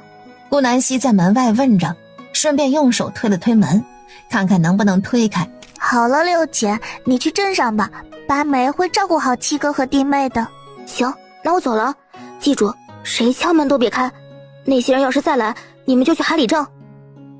好的，六姐。嘿呀，小仙来这么早呢？今天又去镇上？是那里说，这不是昨天顾家那些人把我家锅摔碎了吗？我们昨天晚上都没吃饭，一直饿着肚子呢。今天赶紧去镇上买个锅，不然怕是要生啃野菜了。刚好小七也受伤了，我需要帮给他买点药。可怜见他。李叔满脸的心疼，不过他也做不了什么，他自己家都青黄不接。别看他家是靠山村唯一一个有牛的，他这个牛都老得不行了，而且他还有好几个儿子要养。这是发大财了，还去镇上买锅，讹了顾兆是5两银子，开心死了吧？要不是你嘴贱，跟那死老太婆说我买糙米了，他能来找我吗？我家小七能受伤，你再唧唧歪歪的，小心我也讹你。说到底都是因为你多嘴，你要不要我去那老不死的家告诉他，让他来找你要银子呀？顾南希这次可不惯着他，上次忍他是因为怕他儿子们打上门，他都成大力士了，还怕个鸡毛啊？来呗，来一个打一个，来2个打1双。你个死丫头，你敢！不过他还是老实的闭嘴了。这个死丫头倒是没什么可怕的，倒是那个顾兆是真难缠呢。要是他真来找自己要钱，肯定是一场恶战。请问你们这个药房收药材吗？请问你卖什么药材啊？这个能卖多少？30年左右的，年份不低，成色也好，挖的时候没有断须断毁，我能给到15两。顾南希估摸着也差不多这个价。行，我卖了。请问掌柜的，你们店里还收什么名贵药材吗？下次我去山上遇到，采着了卖给你。那应该是人参、灵芝、何首乌、重楼和桑黄了。这几样药材就是长在我们这地界的，你或许运气好能碰到。顾南希从袖口又掏出藿香、皂角、无患子，问陈掌柜收不收。这些是什么？我还没见过呢，怕不是药材吧？小姑娘，不是什么野草野果我们都收的。果然，这个时代不认识这些。倒是顾南希的药房里有桑黄，他假装从袖口掏东西，其实用意念将一小块桑黄放到袖中。掌柜的，这个是桑黄吗？收不？顾南希拿出一块几厘米大的桑黄，这是他药房里最小的一块了。哎呦，还真是桑黄，你这丫头运气真好，这可比人参还金贵啊。这个药材不像人参，只要不碰它，能自己长好多年。桑黄这个东西可遇不可求，很难长出来，一般都长在杨树或者桑树的树干上，要么被野兽吃了，要么就自己掉落在泥土里腐烂了。所以市面上很难见到桑黄。这一块不小，我能给你80两银子。顾南希没想到这玩意儿竟然比100年人参还值钱。要知道100两的人参也才50两银子耶，这么一小块桑黄就能卖80两，它空间还有块比这个大3倍的呢，而且还能自动补货。这么说他啥也不用干就能实现地主生活了。不过顾南希不傻，他要真掏出来卖，估计早就被盯上了。还是安分点吧，以后有机会去别的城市再卖块大的。行，掌柜的，那我就卖给你。这个还是我爹爹去山上打猎碰巧遇到的呢，那次还遇到野猪了，爹爹都受伤了。怪不得，我还以为你这姑娘运气好呢，看来也是得之不易呀。来，把银子收好，下次有药材再来卖给我，保证给你公道价。那肯定的，谁不知道鸡屎堂是最公道的呀。虽然今天得了这么多银子，但是药材可不能经常卖，会引起怀疑，让人觉得靠山村的山里竟然有这么多好东西。所以酸梅汤还是得卖的。顾南希将刚刚得来的95两银子放到空间，然后找了个没人的地方闪身进去。这位姑娘，你总算来了，在下还以为你不卖了呢。我家离得远，所以来晚了些。爽啊，真好喝，不枉费我等了3天。我带了一个罐子来，你帮我装满，我要带回家给我家人尝尝。顾南希往里倒了整整14碗，才将将倒满，加上他喝的那一碗，一共75文。收了他钱，书生连忙往家赶，还剩15碗。后面排队的人对着刚才的书生狠狠瞪着，他们也想带回家给家人喝呀。这个可恶的人竟然买了一半走。最后排队的人实在太多，顾南希开始了限购，每人只能买1碗。就这样，还是10几个人没喝到。实在对不起了，下次我争取多做点，3天后同一时间。再见了，各位。顾南希刚来20分钟就卖完了，他赶忙收好东西就走了。顾南希选了一口最厚实最大的，这种锅一般都要镶嵌在灶台上。铁匠铺不仅有锅，还有锅铲和锄头、镰刀等农具。顾南希干脆都买了，一共花了10两银子。他又去隔壁花了150文，买了2个粪桶和扁担，以后用来挑粪用。东西太多，顾南希用绳子把大锅系到后背上背好，然后把锄头的农具丢到空间，肩上挑着空粪桶就走了。远看跟个偷粪桶的忍者神龟一样，搞笑得很。不过这里没镜子，顾南希看不见他自己。转了转，顾南希又买了2斤猪肉， 2斗面粉、一堆调料、10只小鸡仔、一些糕点，还有砂锅，这个用来煮米饭。还又买了几个脸盆、脚盆、碗碟和牙刷，然后又买了做木工需要的工具，一共花了20两银子。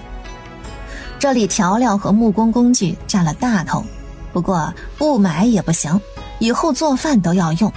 小七越来越大，不好糊弄了，总不能一点调料用1年吧。而且顾南希准备开始打点家具。哟，这又是肉又是粮食，还有锅碗瓢盆的，5两银子怕是不够吧？当然不够，这些我花了10两银子呢，还不止，我还剩了25两呢。顾南希准备盖个新房子，这没下雨还好，但凡下个雨，茅草屋就塌了，正好用这个当借口。什么？10几两银子？你哪儿来的？王大娘眼睛睁得老大，这死丫头是卖身子去了呀？怎么突然这么有钱？哦，我前2天去山上挖野菜迷路了，不小心走到深山里面，正好踩到一个人参，去药房卖了30两银子。哼，我运气真好，肯定是爹娘保护我。当时我心里就有个念头告诉我，一定要把这个草挖出来。好家伙，果然挖出来一个人参，而且还顺利找到下山的出口了。顾南希说的神乎其神，把牛车上的人都惊呆了。哎呦，看来是你爹娘显灵了，小希啊，你以后日子好过了。是啊，都16了，要不然说个人家吧。虽然你有6个弟妹，但是有钱呢，把这个钱拿来当陪嫁，应该能找到穷一点的人家要你。几个大娘已经开始讨论起顾南希的婚事了，甚至有个家里很穷的大娘都想让儿子娶她。25两哎，10年都攒不到这么多钱呢。不了，我已经立过誓，要把弟妹养大了，暂时不会嫁人的，而且这个钱我打算用来盖房子。顾南希把话说清楚，让村里人没法觊觎她的钱。要知道，盖个好点的砖瓦房至少要10两银子起步。顾南希准备直接盖个1进的院子，估计25两差不多。小家伙们，我回来了！小崽子们飞快地打开门冲了出来。姐姐，你买了什么？怎么这么多东西？哇，六姐，你背上的锅好大呀！六姐，七哥醒了，八妹没让他下床。姐姐，小九想你了。小姐，下要抱。几个崽崽各说各的，搞得顾南希不知道该回答谁了。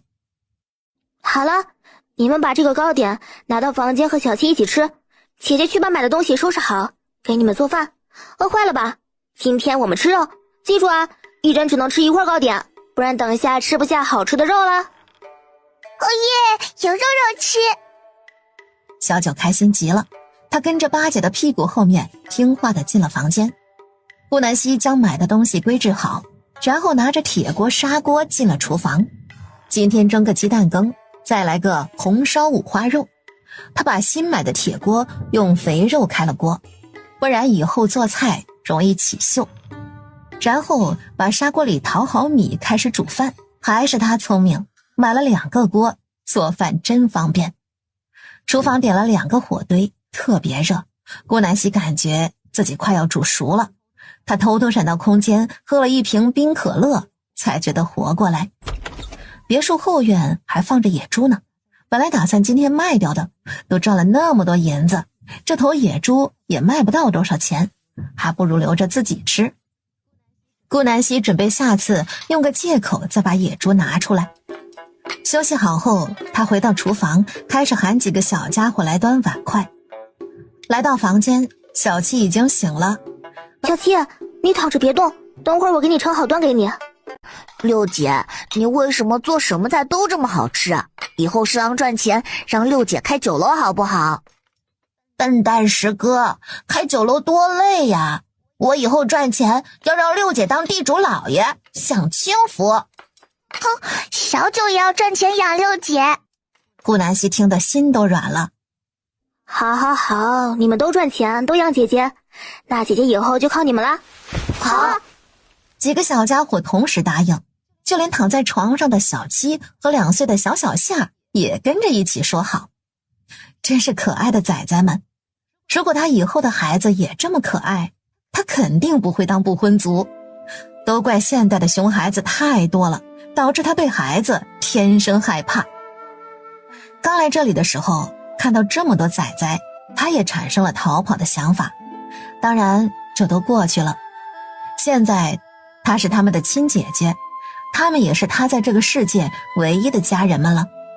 吃完饭，小八和小石洗的锅碗瓢盆，小九擦桌子，顾南希拿出7个盆子和7个毛巾，让小家伙们以后用来洗脸，又拿出2个脚盆，让他们分好男女，以后各用1个盆子。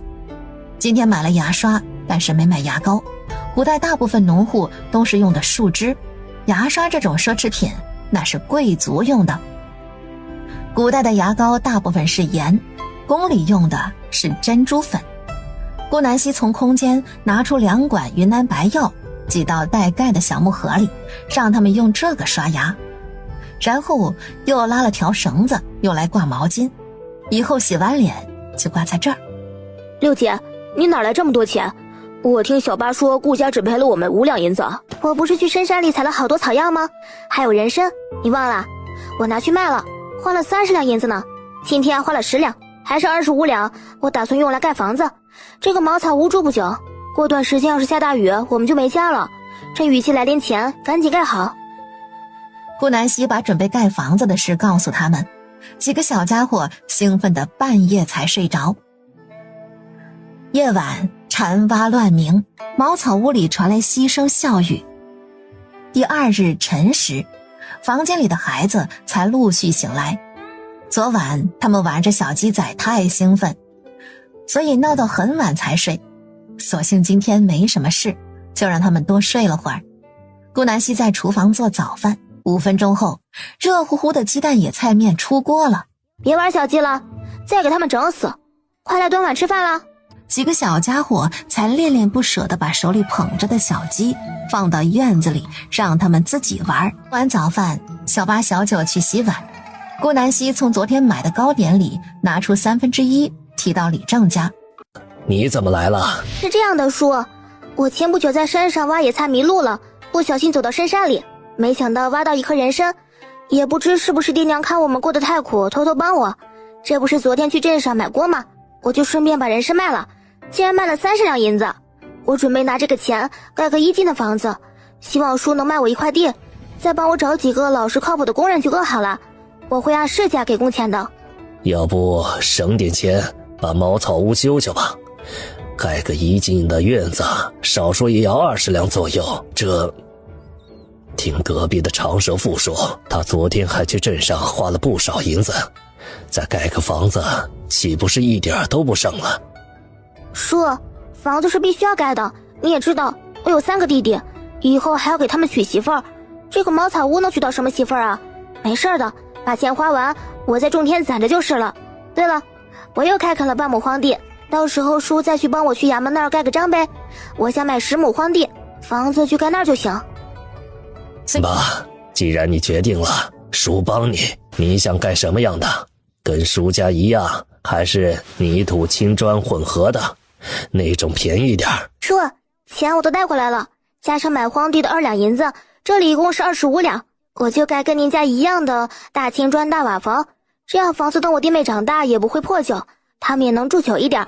麻烦叔帮我安排了，材料也跟您家一样就行，最好明天就可以开始动工。马上要下雨了，我那个茅草屋顶不了多少。行，叔帮你。你现在呀，就先去跟叔把买地盖屋的手续办了。李正家有头驴，他套着木板车，就带着顾南希去了镇上衙门。等弄好手续后，5时末才回到靠山村。今天小七起床时已经好多了，明天再吃1碗药就能下床活动了。小鸡仔就交给你们啦，以后有空就去捉虫子给他们吃，等他们再大点就可以吃野菜了。姐姐最近会比较忙，明天新房就要开始盖了，最近你们要听话，照顾好家里哦。小家伙们听到顾南希交给他们这么重要的任务，连忙点头答应，表示他们会好好照顾小鸡的。中午吃完饭，小孩睡觉，顾南希挑着2桶大粪浇菜。其实他本来只是打算红薯地浇个灵泉水的，没想到就这么短的功夫，红薯都长成1个月大了，太可怕了。这要是再浇一次灵泉水，岂不是红薯直接成熟啊？吓得顾南希没敢再浇一滴。他认命的去玉米地里挑了2桶大粪，给红薯地都浇了一遍。到时候小七要是问起果子怎么长得这么快，他就把功劳推给大粪，说都是家里最近吃得好，他们拉的屎太厉害的缘故。第一次浇粪，顾南希差点没绝过去，太臭了，这个粪也不知道沤了多久，都发酵了，又酸又臭，跟化学武器一样。顾南希看了下四周无人，他悄悄从空间拿出3只口罩戴在脸上，可惜啊，3层口罩也挡不住这个臭。发绿的大粪混着河水，上面还漂浮着黄色的蛆。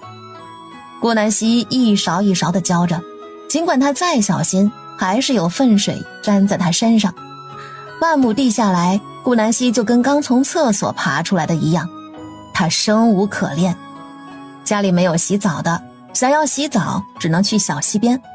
顾南希不想脏了那一片河水地，他悄悄跑到山里，然后躲进了空间，快活地在别墅里泡了个澡。顾南希把那套臭衣服用8-4消毒水泡了半个小时，然后丢到洗衣机狠狠地洗了5遍。洗完澡，他切了一个西瓜，靠在柔软的沙发上，用勺子挖着吃。刚刚浇了那么久的粪，他都快热冒烟了。吃爽了后，出了空间。顾南希准备打猎去。深山里的好东西就是多，没走多远，顾南希就遇到一棵野苹果树，他直接装了满满一袋子。正好家里明天开始盖房子呢，顾南希要管饭的。下午给工人1人发1个野苹果吃。又走了半个小时，路上遇到了芥菜和桑葚，顾南希又摘了一点。古代盖房子快，泥巴房1天就盖好了，哪怕李正家那种的青砖大瓦房，最迟也就7-8天。顾南希准备今天再多砍点木头做家具。他在山里摸索挑选着，这里紫檀和黄花梨树最多。顾南希从空间拿出斧头，咔嚓，力气大到竟然1斧头就把直径2米的树砍断了。这个树他打算拿来做澡盆，还有装水的桶。后面他又陆续的砍了7-8棵才算完。刚砍掉的树还有很大的水分，顾南希没搬运它们，他准备放这里晒2天。顾南希扛着一棵巨大的树干和2麻袋野果野菜，树干太大了，大到从上方看都看不到顾南希的小身影。用什么来形容呢？蚂蚁般火腿肠，差不多就是顾南希现在的景象。他扛着按吨计算的东西，哼哧哼哧地下山了。我的个老天爷爷，我是眼睛花了还是见鬼了？这棵树怎么还会走路呢？顾南希已经走到山外围了，没想到还碰到几个挖野菜的婶子。别怕，婶子，是我。哟，我的妈呀，你怎么扛得动这么重的树干？你被鬼上身了？其实我从小力气就大，我姨娘怕我吓着村里人，一直让我瞒着大家，这不被你们发现了，那我以后就不躲藏了。嘿，其实我出生就这样了，3岁的时候就可以把我爹抱起来了。把几个婶子说得深信不疑，只以为他是大力神仙转世投胎的神人，一个个连忙跑回家，把这神奇的一幕告诉家里人。等顾南希一步一步走到家门口时，茅草屋外全是村里人，连李正都在。原来我婆娘没有说谎啊，小溪力气真这么大。我的个天，这力气比牛还大呀，以后耕地都不用牛了。哎呀，我活到50岁还是第一次见到这种神迹，真没白活呀。小溪啊，你力气怎么那么大呀？以前也没听说过呀。我爹娘不给我说呗，怕我吓着你们。我从小力气就大，3岁就可以抱起我爹转个圈，除了他们没人知道。这不，明天我要盖房子了，我寻思着做点家具才去深山砍树的，没想到下山被几个婶子看到了，不然我也是不想说的。难怪你能去深山采人参了。也不知道我上辈子是不是什么大力神仙，这辈子来渡劫的，吃了那么多苦。看到顾南希叹气，村里人这才想起来他有多可怜。有力气又怎么样？爹娘去世，被未婚夫抛弃，还有那么极品的亲戚。刚刚村民心里冒出的一些酸水一下没了。小希，宋叔明天来帮你盖房子，不用工钱。是啊，小希，你李爷爷也来帮你，不用给工钱。不用的，你们来工钱照给，钱我已经放到李正叔那儿了，到时候要来帮忙盖房子的找李正叔登记，只要20人，招满为止，1人1天20文，管1顿中午饭。一听到这个招工条件，大家都急忙跑去李正那儿登记报名了。最后李正选了20个老实的壮年汉子，这些人都是出了名的踏实肯干，问好明天早上辰时开工，就各回各家了。顾南希回到家，开始做晚饭。今天吃的是荠菜鸡蛋面，本来他想用荠菜和肉包饺子的，但是家里已经没肉了，几个小的也知道到时候拿出来肉没地方解释。还好荠菜很鲜，和鸡蛋做成面也很好吃，就连小小夏都吃了小半碗，撑得直打嗝。吃饱后小孩洗碗，顾南希在院子里做洗澡的木桶和厨房里存水的水桶。这个比较简单，只要树干砍成2块1.2米左右高的木段就行，然后把里面挖空，在太阳下晒干就能用了。明天开始，顾南希要包20个村民的饭，他一边挖木桶，一边在想明天要弄什么菜。村里请人干活，一般都是1人1碗糙米饭，然后碗里放2筷子野菜炒鸡蛋。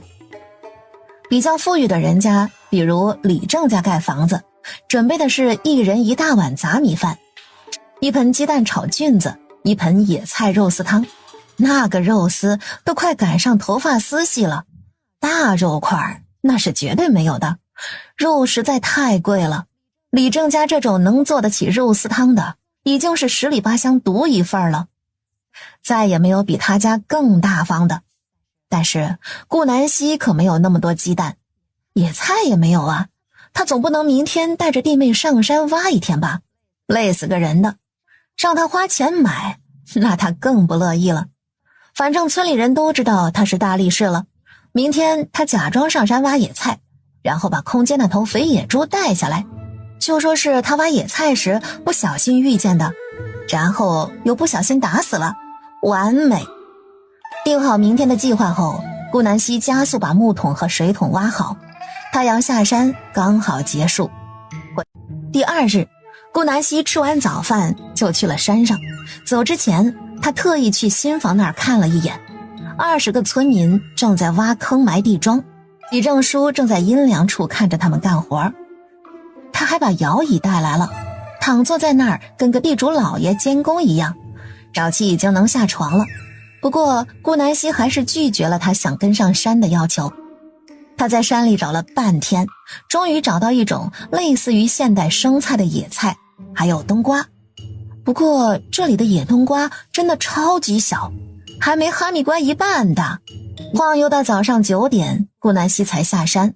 他把野猪从空间拿出来，扛到肩上，然后就这么背着一头比他大几倍的野猪，又拎着一袋生菜和冬瓜下山了。悠悠，这是怎么了？哪里捡来的野猪啊？小希，你遇到野猪了吗？有没有受伤啊？我靠，这么肥的野猪，这是野猪王吗？什么？野猪王？小希，你把野猪的王打死了吗？刚下山就被一群村民围了上来。我挖野菜呢，就遇到一头野猪，本来想跑的，它一直追我，我没办法呀，不小心把它打死了。刚好今天中午就给帮工的人加道菜吧。顾南希把野猪背回家，扔到院子里，好悬，没把几个孩子吓死。六姐，你受伤了吗？哪里来的这么大野猪？六姐，你是不是被野猪拱了？哇，肉！我没事，我挖野菜的时候不小心碰到野猪了，然后我就把它打死了。咱们家有肉吃喽！昨天顾南希把她力气很大的事也告诉家里孩子了，所以孩子们听到这个话倒是没怎么震惊。哇塞，六姐好厉害，野猪都打不过你，我好崇拜你啊，六姐。吃饭喽，小七，去叫李征叔叔和盖房子的叔叔们吃饭。南希给4个桌子上都放了一大盆排骨冬瓜汤，可惜冬瓜不够多，只能看见排骨，还有一盆油炸脆皮五花肉。他把肉切成1口的量，一段一段的，盆子边还拿碟子放了一打洗干净的生菜。最后每人碗里放了2张荠菜猪肉饼，总共55张饼，6个小家伙吃1张就行了，所以他们一共要吃掉50块饼子，还剩5块。顾南希让小七送到宋婶子家去了。等菜全部摆好，工人才从新家走了过来。哟，这么香啊！小希，中午给叔叔们做什么饭啊？中午野猪宴，你们也听说了吧？我打了1头大野猪，你们1人2张猪肉荠菜饼、排骨汤和油炸猪五花，随便吃管够，快去吃吧，不然要凉了。听到这个话，这些个汉子都愣住了，他们以为中午顶多就是野菜肉丝汤，没想到竟然样样都有肉，还是大块肉，管够。开动！李正发话，一群壮汉呼呼直把肉往嘴里塞，跟老虎进食似的。小家伙也都坐在桌上慢悠悠地吃。这个野菜包着肉可真好吃，又不腻又鲜嫩。是啊，可要谢谢小希了，你宋叔这辈子啊都没一次性吃过这么多肉啊。我都要被好吃哭了。有些心疼家里孩子的汉子只吃了1张饼子，把剩下的放到口袋里装好，准备留给家里孩子和长辈吃。顾南希看到了，他可不会管，反正1人2张饼，吃完就没有，随他们怎么处置。20分钟后，4张桌上的食物被席卷一空，连生菜都不剩下。他们吃完饭都上前帮忙把碗筷洗好了，然后将桌椅等物品送还，等待明日再借。一个个打着饱嗝跟顾南希道谢。对了，大家先别走，我这野猪肉打算卖掉一些，有想购买的就回家拿盆和银钱来。肥肉都被我拿来炼油了，我就便宜点卖，薄肉25文1斤，梅花肉25文1斤，前腿肉和后腿肉20文1斤，里脊肉15文1斤，猪肘一个60文，大概3斤多一点，还有猪血有15斤，1斤卖2文钱。这个价格很便宜了，要知道镇上不值钱的猪排骨都要卖8文1斤呢。听到这话，这些村民急忙回家拿盆子和钱了。顾南希借了个秤，他让购买的村民一个个排好队，最后卖出去3斤猪脖肉、8斤梅花肉，前后腿肉卖掉100斤，里脊肉卖掉80斤，猪肘卖掉4个，猪血都卖光了。村里几乎每家每户都买了，除了特别穷的，还有顾家那群极品。其实他们也来了，但是顾南希压根儿没卖给他们。本来他们想闹事的，被等待购买的村民联合赶走了，倒是省了顾南希的事。一直忙活到下午4点才卖完。整个靠山村在晚饭时，家家户户都飘出了肉香。一共赚了3745文，也就是3两银子7吊钱加45个铜板。野猪肉的毛发也占了很重的位置，所以这头猪去掉不能吃的部分，一共净得400斤不到。顾南希将猪皮在火上烤了许久，才把猪毛烧到断裂。后来他又用刀仔细地将剩余的猪毛刮干净，不然后面吃起来扎嘴。又把猪下水和猪头、猪蹄处理干净。最后一共剩下20斤左右的猪头肉，10来斤猪皮，8斤猪蹄，5斤左右的猪大肠，3斤猪小肠，猪肺5斤，5斤猪肝，1斤猪肚，2斤猪腰子，猪心2斤。顾南希还是第一次杀猪，她没想到猪下水有这么多不能吃的地方，将近少了1/3的重量，这下只剩下60斤了。晚上，小家伙们就吃他中午留下来的菜。今天他们也帮了许多，累到了，不到8点就睡着了。顾南希还没睡，他来到空间开始卤这些下水。还好空间时间不留宿，不然他起码要熬1夜才能弄好。别墅里有一个半米大的铁锅，是他买来炖药材，给病人泡药澡的。顾南希将这些猪下水加入料酒，焯了下水，然后冲洗干净，放入葱姜蒜、茴香、桂皮、香叶、陈皮、八角、花椒、辣椒干，又倒入2瓶生抽、1瓶老抽、1瓶蚝油、1瓶料酒、1瓶黄豆酱，适量冰糖，再倒进5罐啤酒去腥。大火烧开后，文火慢炖10个小时，这样煮出来的卤味才能软烂入味，还带着一丝嚼劲。这个时间里，顾南希在电竞室打单机游戏，玩累了就吃着零食追剧，直到他将16集韩剧看完，卤味才出锅。锅盖一开，霎时间整个别墅充满了卤肉香气。顾南希将卤味盛出来放凉，装到茅草屋的木桶里，用盖子盖严实，然后回房间睡觉去了。第二天一大早，顾南希就抬着木桶，拿着一个袋子去往村口坐牛车了。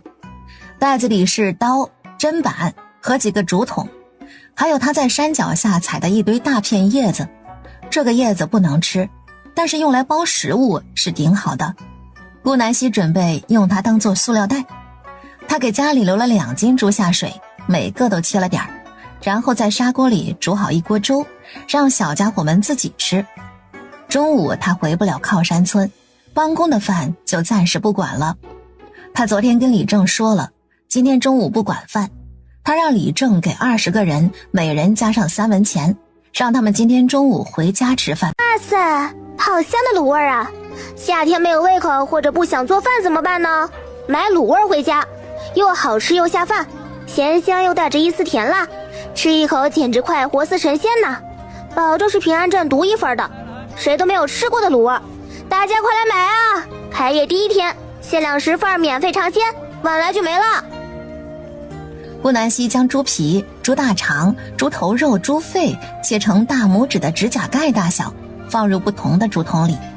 别怪他抠搜，实在是只剩60斤了。给我尝尝。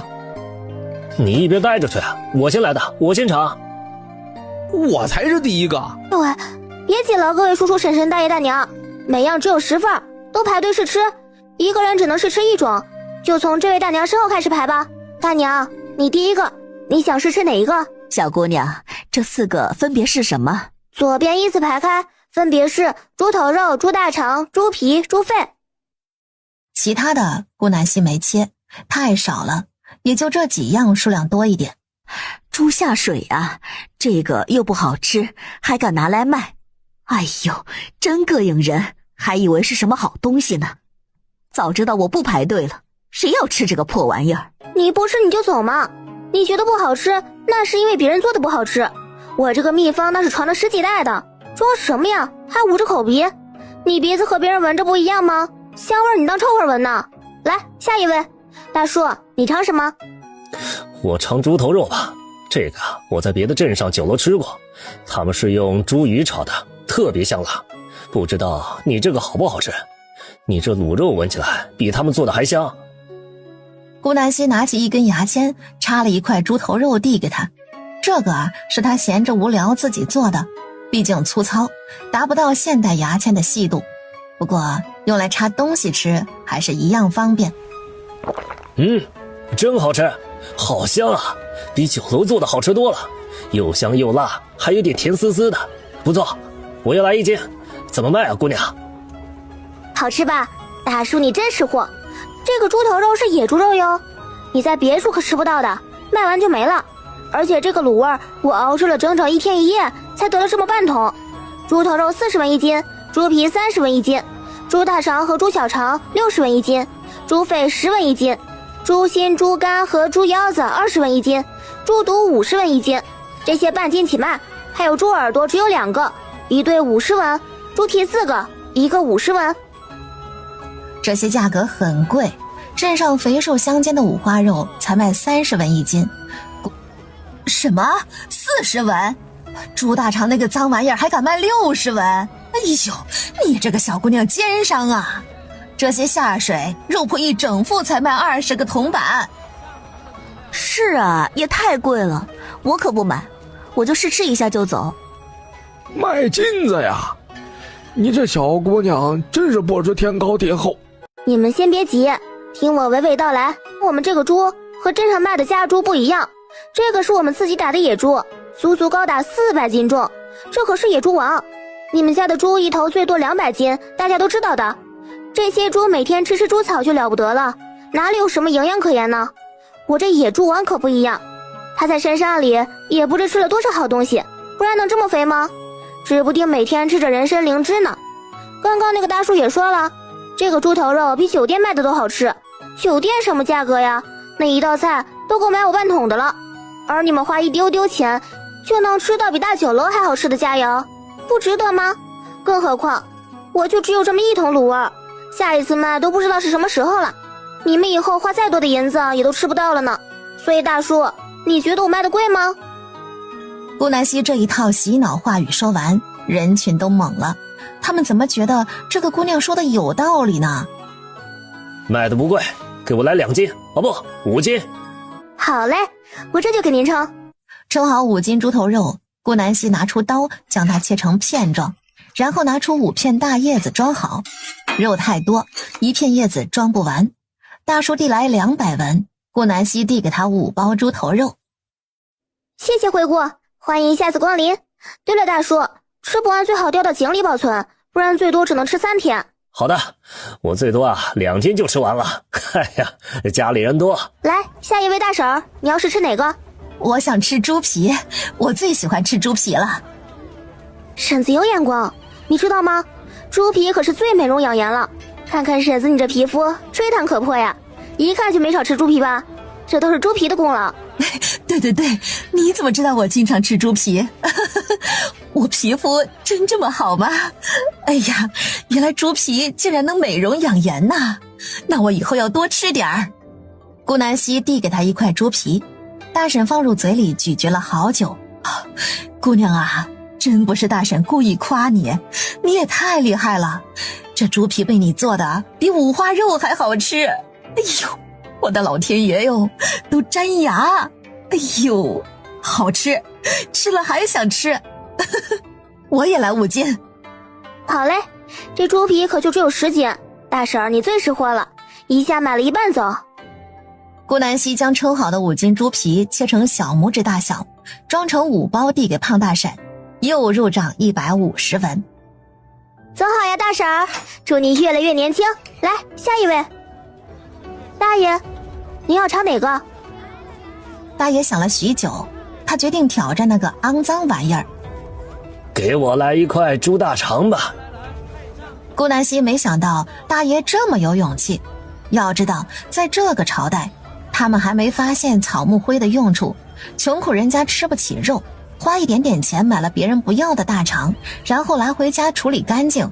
他们洗大肠一般都是把肠子里的猪屎掏出来后，或者河边的水草涮涮就完事儿了。那个味道哦，简直就跟直接吃猪屎一样。看到这位大爷这么信任他能处理好大肠，他干脆插了2块肥肠，让大爷仔细品尝。本来大爷就有点后悔，一看顾南希给了他2块，那更后悔了。肯定是这个姑娘怕没人尝才多给他的。当然，薄脸皮的他不好意思拒绝。大爷闭上双眼，忍痛吃下猪大肠。小姑娘，这个真是大肠吗？怎么这么好吃啊？我的天啊，这比肉还要好吃多了，龙肉也不过如此啊！真好吃，真好吃啊！老头子我这辈子没白活。来，小姑娘，给我称1斤。好嘞，还是大爷会吃。我这个猪大肠那是天下间没有的，香吧？是不是一点臭味也闻不见？光洗这个大肠我都用了整整1天时间，只有5斤，多了没有？大爷您拿好，回家带给家人尝尝。我这次卖完，下次还不知道是什么时候了。下次不卖了吗，小姑娘？大爷爱上这口了，他怕以后想吃却吃不到。差不多吧，不过也不一定。如果以后我卖的话，还是在这个位置。他就没打算长久经营这个，太费事了，赚的也就一般。而且牛车3天才来次镇上，他就算卤好3天后再卖，那都不新鲜了，也不能每次都放空间保鲜吧。小七小八一天天在长大，总有懂事的时候，他可不会那么冒险赚这个小钱呢。卖这个主要是打个幌子，让村里人和小家伙们知道他赚了点小钱，这样以后他买东西就没人怀疑钱哪儿来的了。顾南希原本以为至少要卖到未时呢，没想到50出就已经卖光了。他抬着木桶走到一个无人的巷角，闪进空间。等会儿他还要去卖酸梅汤，顾南希这次准备了足足60碗的酸梅汤。来了，总算来了，姑娘，我们都等得快中暑了。快，让我喝1碗酸梅汤，好热。先说好，每人最多买3碗啊，不然你们这么多人不够分的。姑娘，你就不能多准备一点吗？比如来个几百碗什么的，就这么点儿，我们不白等这么久了？要知道，我爹娘姊妹的都想喝这酸梅汤呢，要我怎么跟他们交代啊？我都说好了要带10碗回家的，你看我瓶子都拿来了。这位公子，我就一个人，你能指望我拿多少碗呢？就今天这60碗，都让我这几天忙得快累死了。你没看到我今天迟了这么久吗？因为太重，我搬不动啊。我父母去世，6个弟妹嗷嗷待哺的要我养呢，我难呢。家里家徒四壁，住的还是茅草屋，唯一一口干净的锅用来熬酸梅汤了。我跟弟妹天天就生吃野菜果腹，你看看我瘦的。弟妹还生病了，之前赚的那点铜板都拿去买药了。抱歉了，姑娘，刚刚是在下没控制好脾气，还望姑娘见谅。给我来3碗吧，我跟家里人一人几口分着喝。其他人也纷纷排队，好声好气地购买酸梅汤，还有更甚的几人帮着顾南希打酸梅汁，搞得顾南希只要收钱和在一旁洗碗就成。没想到这群书生人还怪好呢，人在外浪，身份都是自己给的。再说了，他又没撒谎，刚来的时候家里可不就是凄惨无比吗？20分钟尽数卖光。顾南希收起他的小摊子，晃悠悠地逛街去了。他走到没人的街道时，把手里的东西都丢进空间。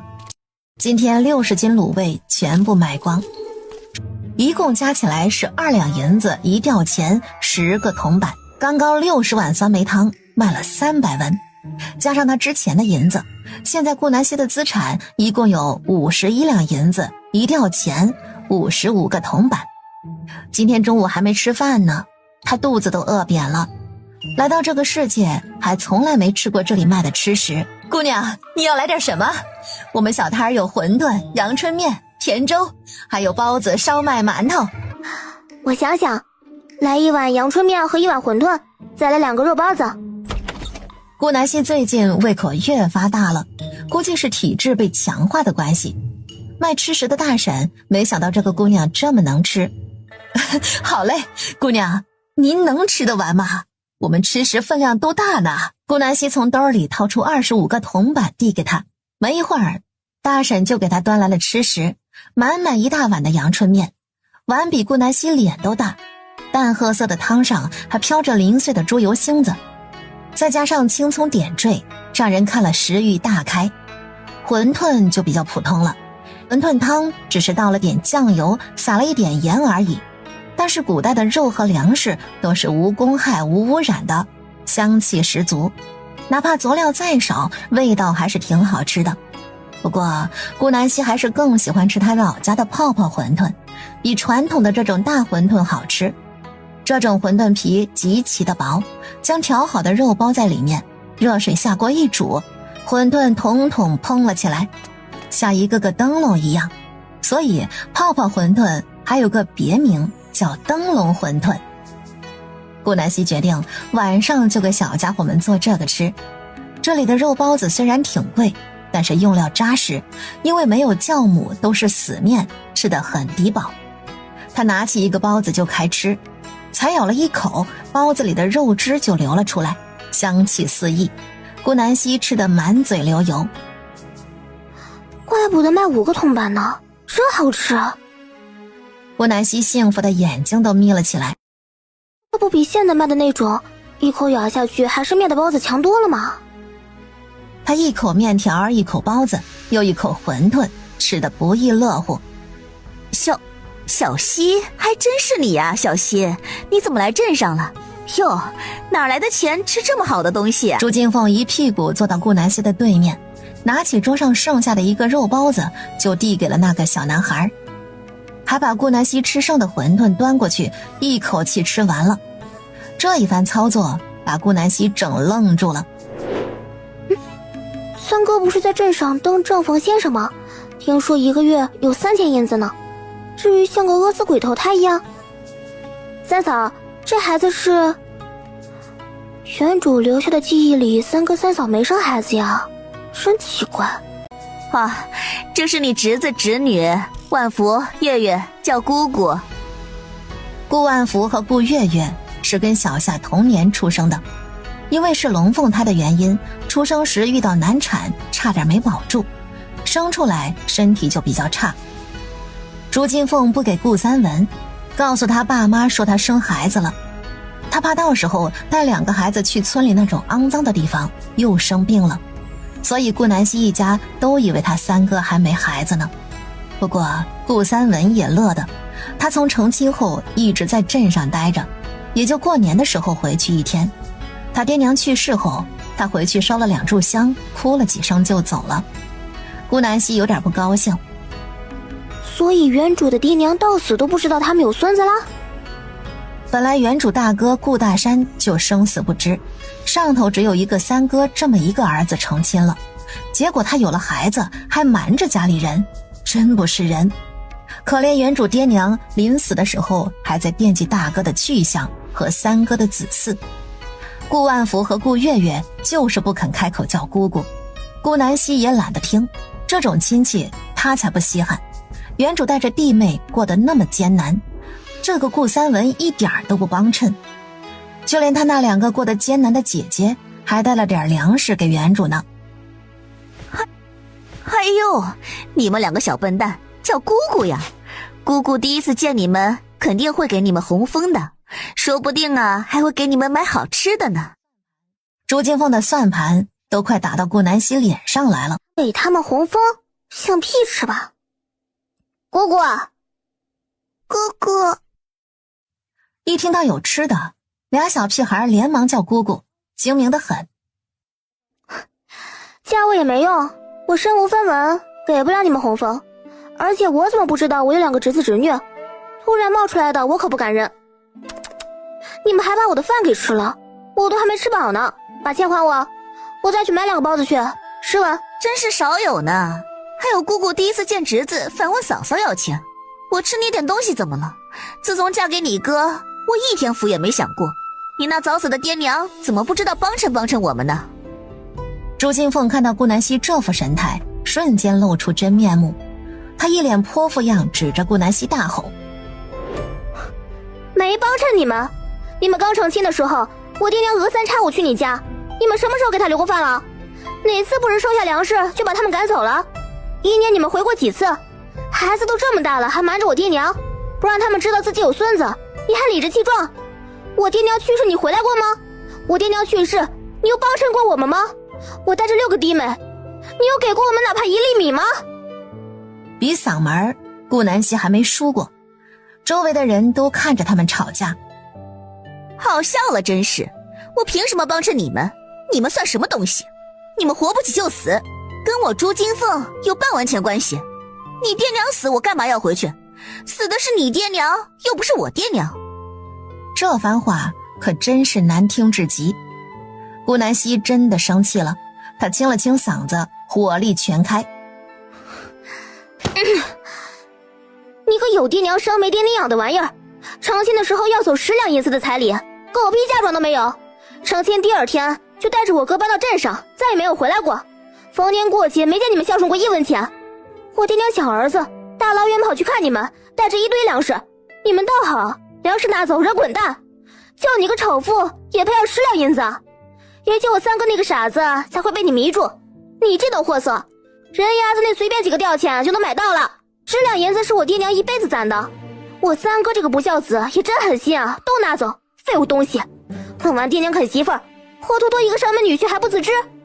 我爹娘去世前，你们问他们借2两银子呢，还了吗？还凭什么包衬我们？合着我们一大家子都要饿死自己，供着你们活呗？什么玩意儿啊！我呸！我们要把肉割起来给你们吃才行吗？2个孩子被吓得哇哇乱哭，四周的人对着朱金凤指指点点。这毒妇竟敢这么对公婆，要在我家早就把她休了。何止是休了呀，直接把她进猪笼。哎呦，可怜见的，刚刚那个小姑娘一个人养6个弟妹，难怪瘦成那样了呢。这毒妇吃的膀大腰圆，还好意思抢小姑娘的吃食，早晚会遭报应的。生了孙子都瞒着，让2个老人含恨而终。哎，造孽呀！这些人带着谴责的目光看向朱金凤，饶是他脸皮再厚，也不好意思待下去了。他抱着2个孩子，连忙离开了这里。我回来啦！姐姐，卖出去了吗？卤味卖完了吗？好好吃啊，肯定有好多人买。六姐，你买了什么？怎么这么多东西啊？六姐，你给我买好吃的了吗？姐姐，我有好好喂小鸡哦。他们叽叽喳喳的，跟一群麻雀一样。顾南希感觉痛并快乐着，虽然很吵，可是这种热闹是他从来没有体会过的，还挺喜欢。以前他一个人住在硕大的房子里，冷清的要死。他爸妈是不跟他住的。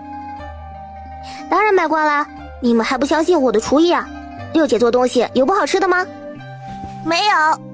小九觉得六姐做的饭是最好吃的。顾南希从袋子里掏出糕点盒递给他们。拿回房间慢慢吃，别吃多了，等会儿六姐还要做好吃的给你们吃呢。今天他只买了3两瘦肉，用来包馄饨足够了。顾南希把东西都收拾好，把木桶拿去小溪边刷干净，回头望向新房，还能看见帮工在努力地干活。看来那顿肉没白付出。他将木桶放到家里，来到红薯地和玉米地开始浇水。这几天有点热，可不能把庄稼晒枯了，一定要每天浇。1亩地饶是顾南希浇得再快，也花了他整整1个半时辰。刚好7点，趁着天还没黑，顾南希赶紧回家做饭。他舀出一勺面粉，加入水搅拌成固体的面团，来回搓揉，然后又把瘦肉切成小块，大刀剁碎。这样馅料和皮子就准备好了。馄饨包得快，一捏就是一个。顾南希将砂锅放入水煮沸，把刚刚包好的馄饨下到里面。这时已经7点40了，天色变黑。哇，这是什么呀，六姐？吓到了。我觉得像馄饨，不过馄饨比这个大，皮也比这个厚。小石还挺聪明。这就是馄饨呢，不过是姐姐独家研制的灯笼馄饨，你们吃吃看，和普通馄饨哪个好吃？姐姐，这个肉怎么感觉不一样？好有……小石还太小，词汇量不够，不知道什么叫做 Q 弹。最后这个泡泡馄饨赢得了6个崽崽的一致好评，就连小夏都吃了大半碗，剩下的被小七包圆了。顾南希刚刚还把肉包子拿去热了下，一人给了1个。小夏吃饱了，就给他咬了一口，然后顾南希把剩下的吃了。美美的吃完饭，顾南希带着几个孩子洗漱后上床睡觉了。本来还想今天泡个澡的，家里只有1根蜡烛，省着点用吧。今天他忘记买了。第2天睡醒，小七、小八才把昨晚吃的锅碗洗好。洗完后，他们又去田里抓虫子喂小鸡。等忙活了小半个时辰，顾南希才睡醒。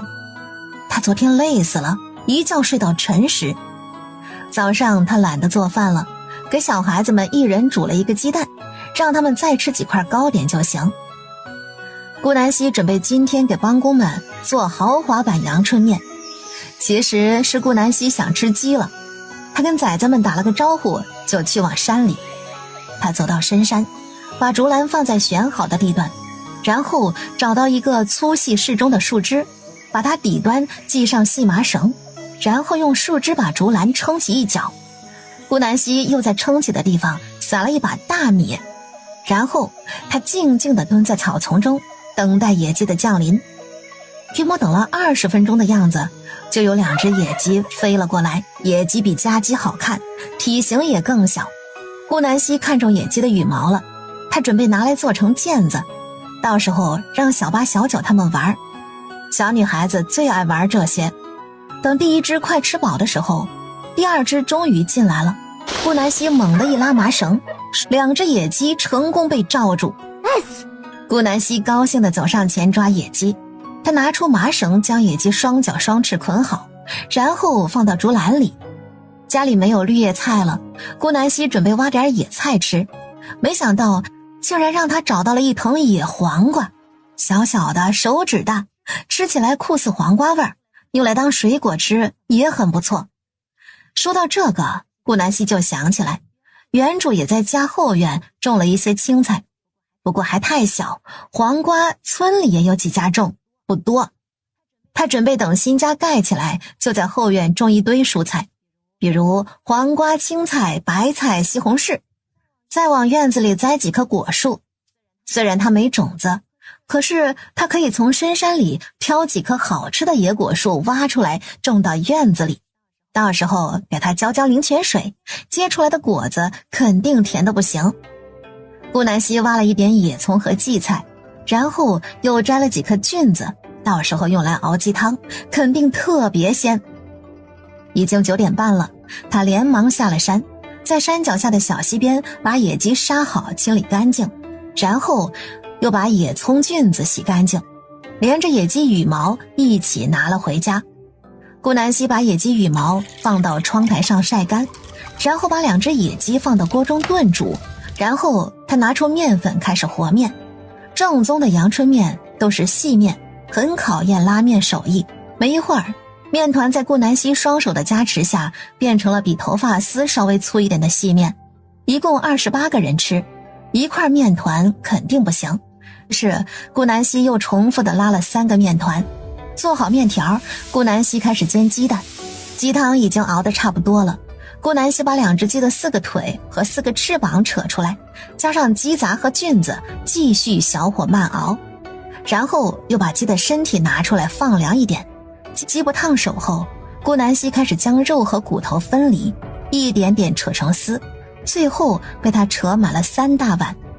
他将锅里倒入冷水烧热，然后放入拉好的细面和洗好的野菜，把28个大碗里放入1勺猪油、1勺酱油和1勺盐，加入1/5的鸡汤和4/5的开水拌匀，然后将刚煮好的细面放进去，每个碗里再放上2条鸡蛋条、2条野菜、1小把鸡丝，最后撒上葱花，就大功告成了。几个小家伙一辈子没用过洗发水，一个个头发油的都能炒菜。他将锅里放入1:2的无患子和皂角，然后中火煮沸，再转小火熬30分钟。煮好后盛出来，倒进木桶放凉就行。这桶洗发水用盖子盖好保存，至少能用半个月，还能拿来洗澡、洗衣服。小七、小八、小九、小十、小11、小夏，都给我过来，洗头发、洗澡啦！一大串名字喊下来，他都累得慌。原主爹妈是真的能生，他又打了一个木桶，男的用一个，女的用一个。小七、小10和11在厨房洗澡洗头，他在卧室帮3个妹妹洗。木桶很大，足够3个女孩一起泡澡。她们从没洗过泡泡浴，一边泡一边用手吹泡泡，新奇的不行。刚帮他们洗完，顾南希准备自己洗的时候，就听到外面特别吵闹。不得了了，宋婶子，你家大儿子中暑倒地里了。什么？怎么好好的中暑了？哎呀，这可怎么办啊？就没见过谁中暑还能活下来的。刚走到院子，就听到几个村民的话，这个时代中暑可不是小事。我的老天爷呀！我让你不要下田，你非要去浇水。哎呦，这可怎么办呢？儿啊，你醒醒啊，别吓唬娘啊！当家的，你要是有个三长两短，你让我和儿子怎么活呀？都让让，大夫来了，让开！王郎中用手指扒拉开李铁林的眼睛，眼珠上翻，看来是昏厥了，又给他把脉，发现脉搏很弱。不好，不好，宋婶子，不是我不救治，你家铁林啊，中暑气太严重了，怎么早不喊我呀？我医术不精，你们赶紧找别人吧。我求求你了，我求求你，救救我家当家的吧！他没了，我也活不下去了。我也想救他呀，可实在是拖得太久了，铁林的脉搏已经快没了，你们就是马上去镇上找大夫都来不及了。你们摸摸他的身体，烫得不行，最多还有1个时辰的活头。王郎中刚说完，李铁林就开始浑身抽搐，口吐白沫。不好了，已经伤到脑子了，羊角风都犯了，赶紧准备后事吧，半个时辰啊都不一定能挺住了。你们都让开，让我看看。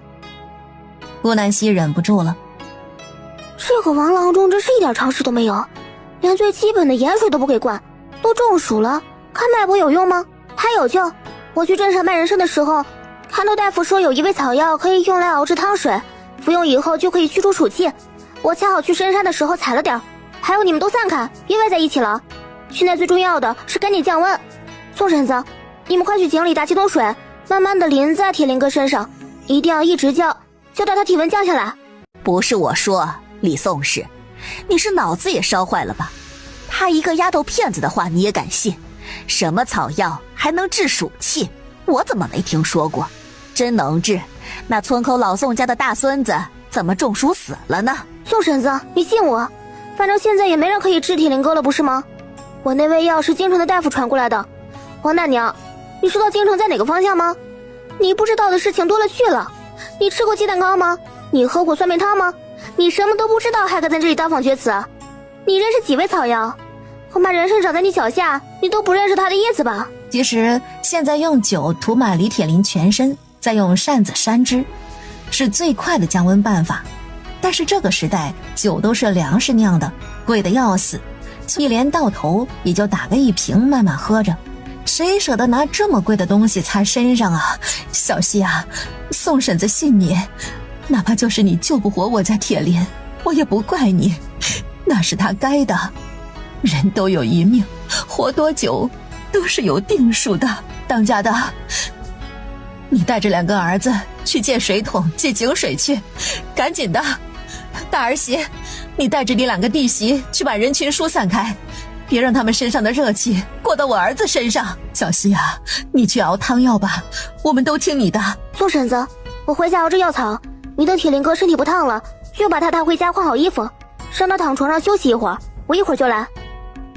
宋铁林还在抽搐个不停，顾南希赶紧回家制作汤药。还好他那天采了藿香，不然他空间还真缺了这一味药材。李铁林已经出现惊厥症状，必须要加以针灸治疗。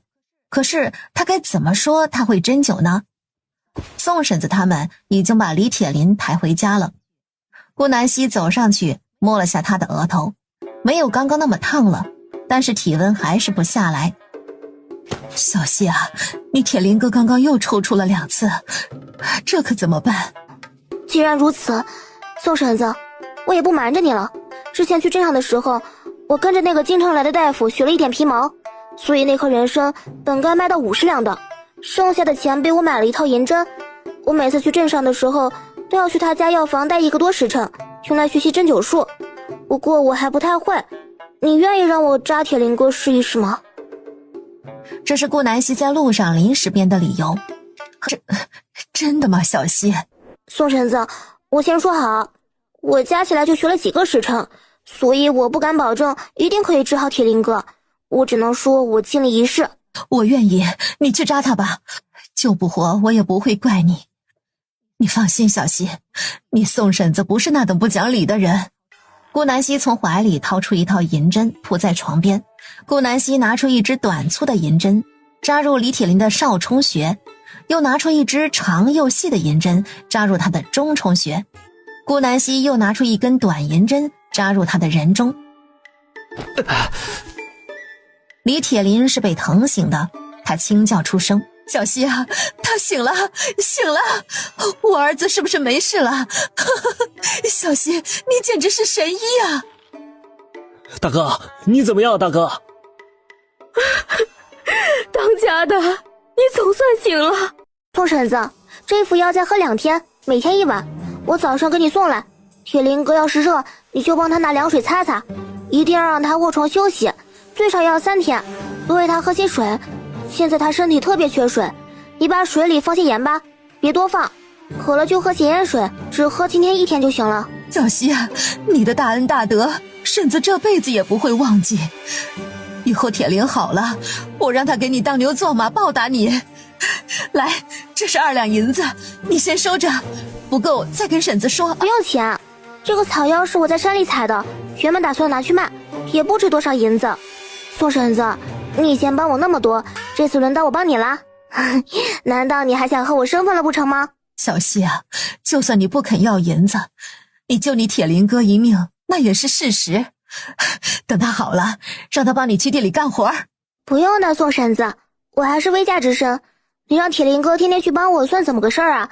村里人要说闲话的，不用太在意。我先回去了，你让铁林哥睡会儿，好好休息，明早我来送药。李铁林的媳妇还硬塞给他20个鸡蛋，无奈他抱着鸡蛋回家了。怎么样，姐姐，铁林哥哥能活吗？那肯定能啊，你六姐我呀，那是无所不能的。六姐你好厉害，如果你要是早点认识这个草药就好了，那小宋哥哥也就不会死了。小七说的小宋哥哥是村口老宋家的大孙子，去年夏天中了暑气死了，他症状比李铁林还要轻，在家躺了5天后死的。镇上大夫也没法救，只是开了点退烧药给他。这次铁林哥的事给他警醒了，这些帮工大中午也不休息，实在是很危险。下午5点多，顾南希抬着一个大木桶来到院外，让刚下工的帮工们来这里一人喝1碗冰冷的酸梅汤解解暑。哎呦，这个水怎么这么好喝呀？酸酸甜甜的，真他娘的好喝。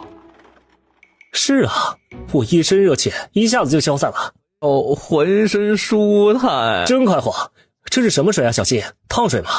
这是酸梅汤，是我之前去镇上的时候在一个货郎那买的，听说是山里的一种酸梅果熬成的粉末，用来冲水喝，可以去暑气。这不，我买了2袋子放在家里喝，之前去镇上的时候还卖了一点，都是好喝呢。要知道我可是卖5文钱1碗。什么？5文钱？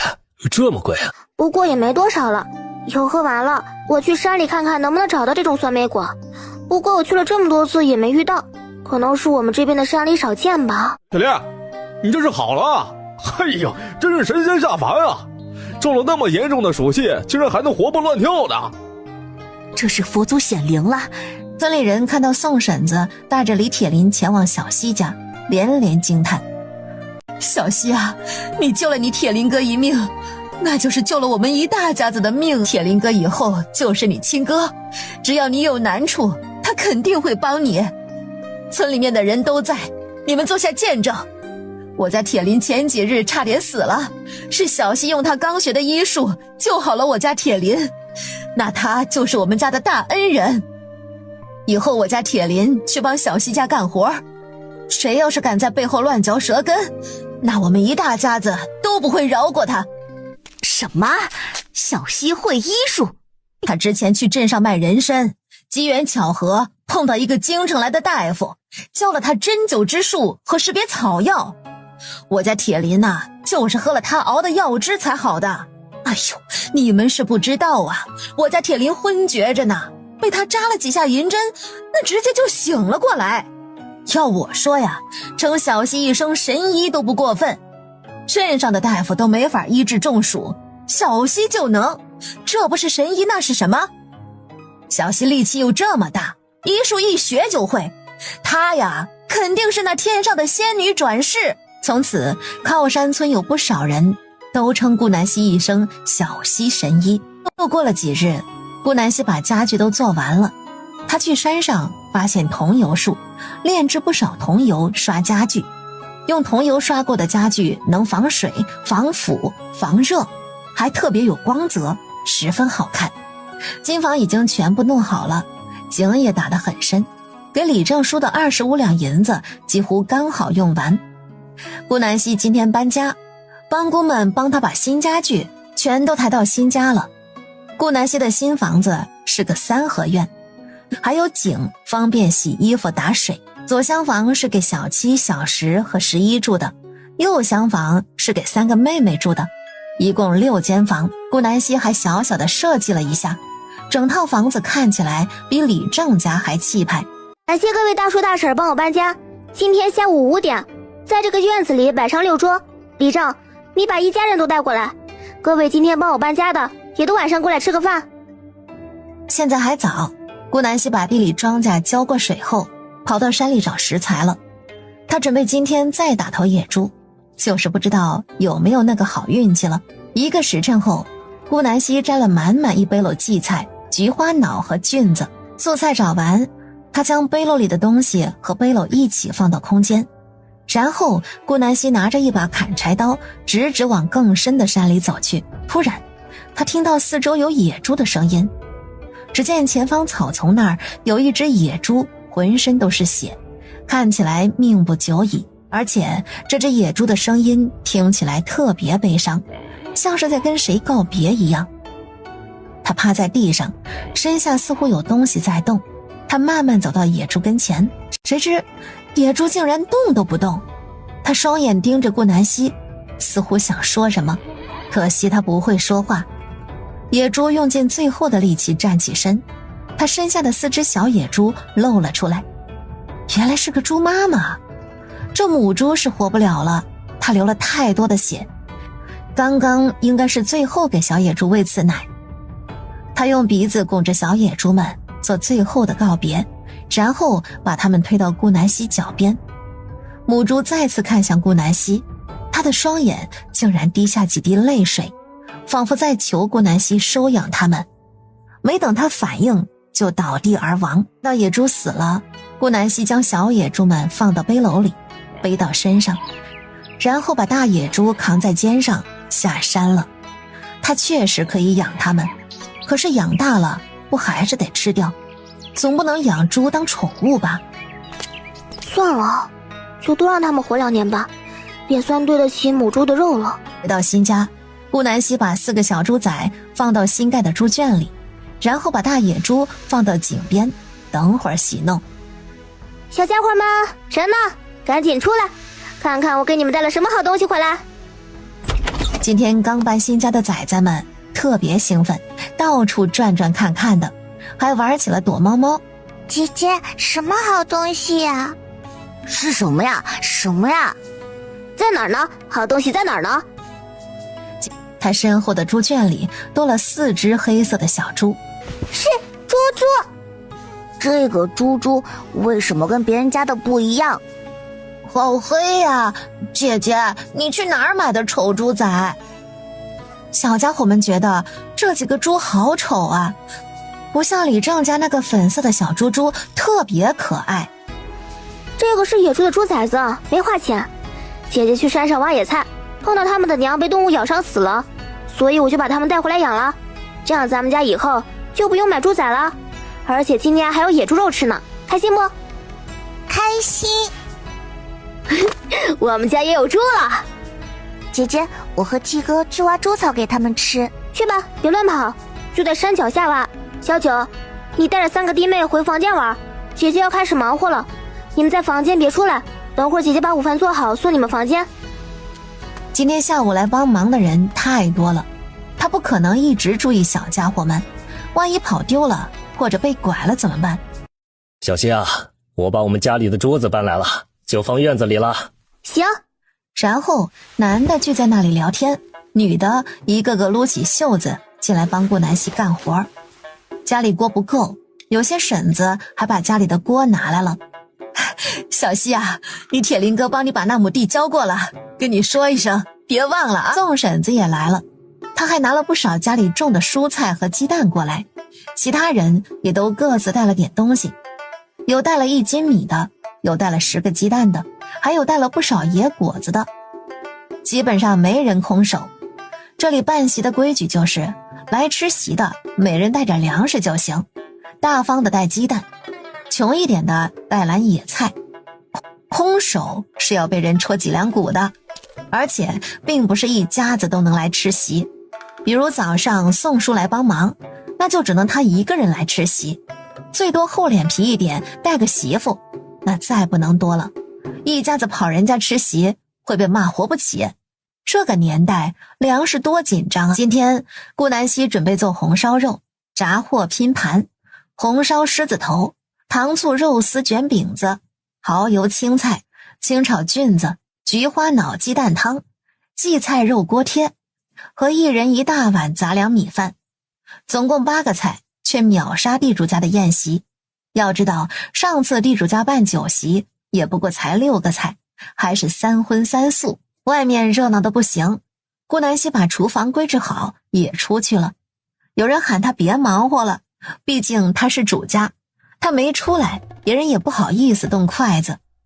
桌子加他一个正好坐满，顾南希也没法把弟妹喊出来，还好他刚刚已经每样菜盛出来1点，让宋婶子给他们送到房间吃了，估计几人已经吃得差不多了。这个饺子是用油煎的吗？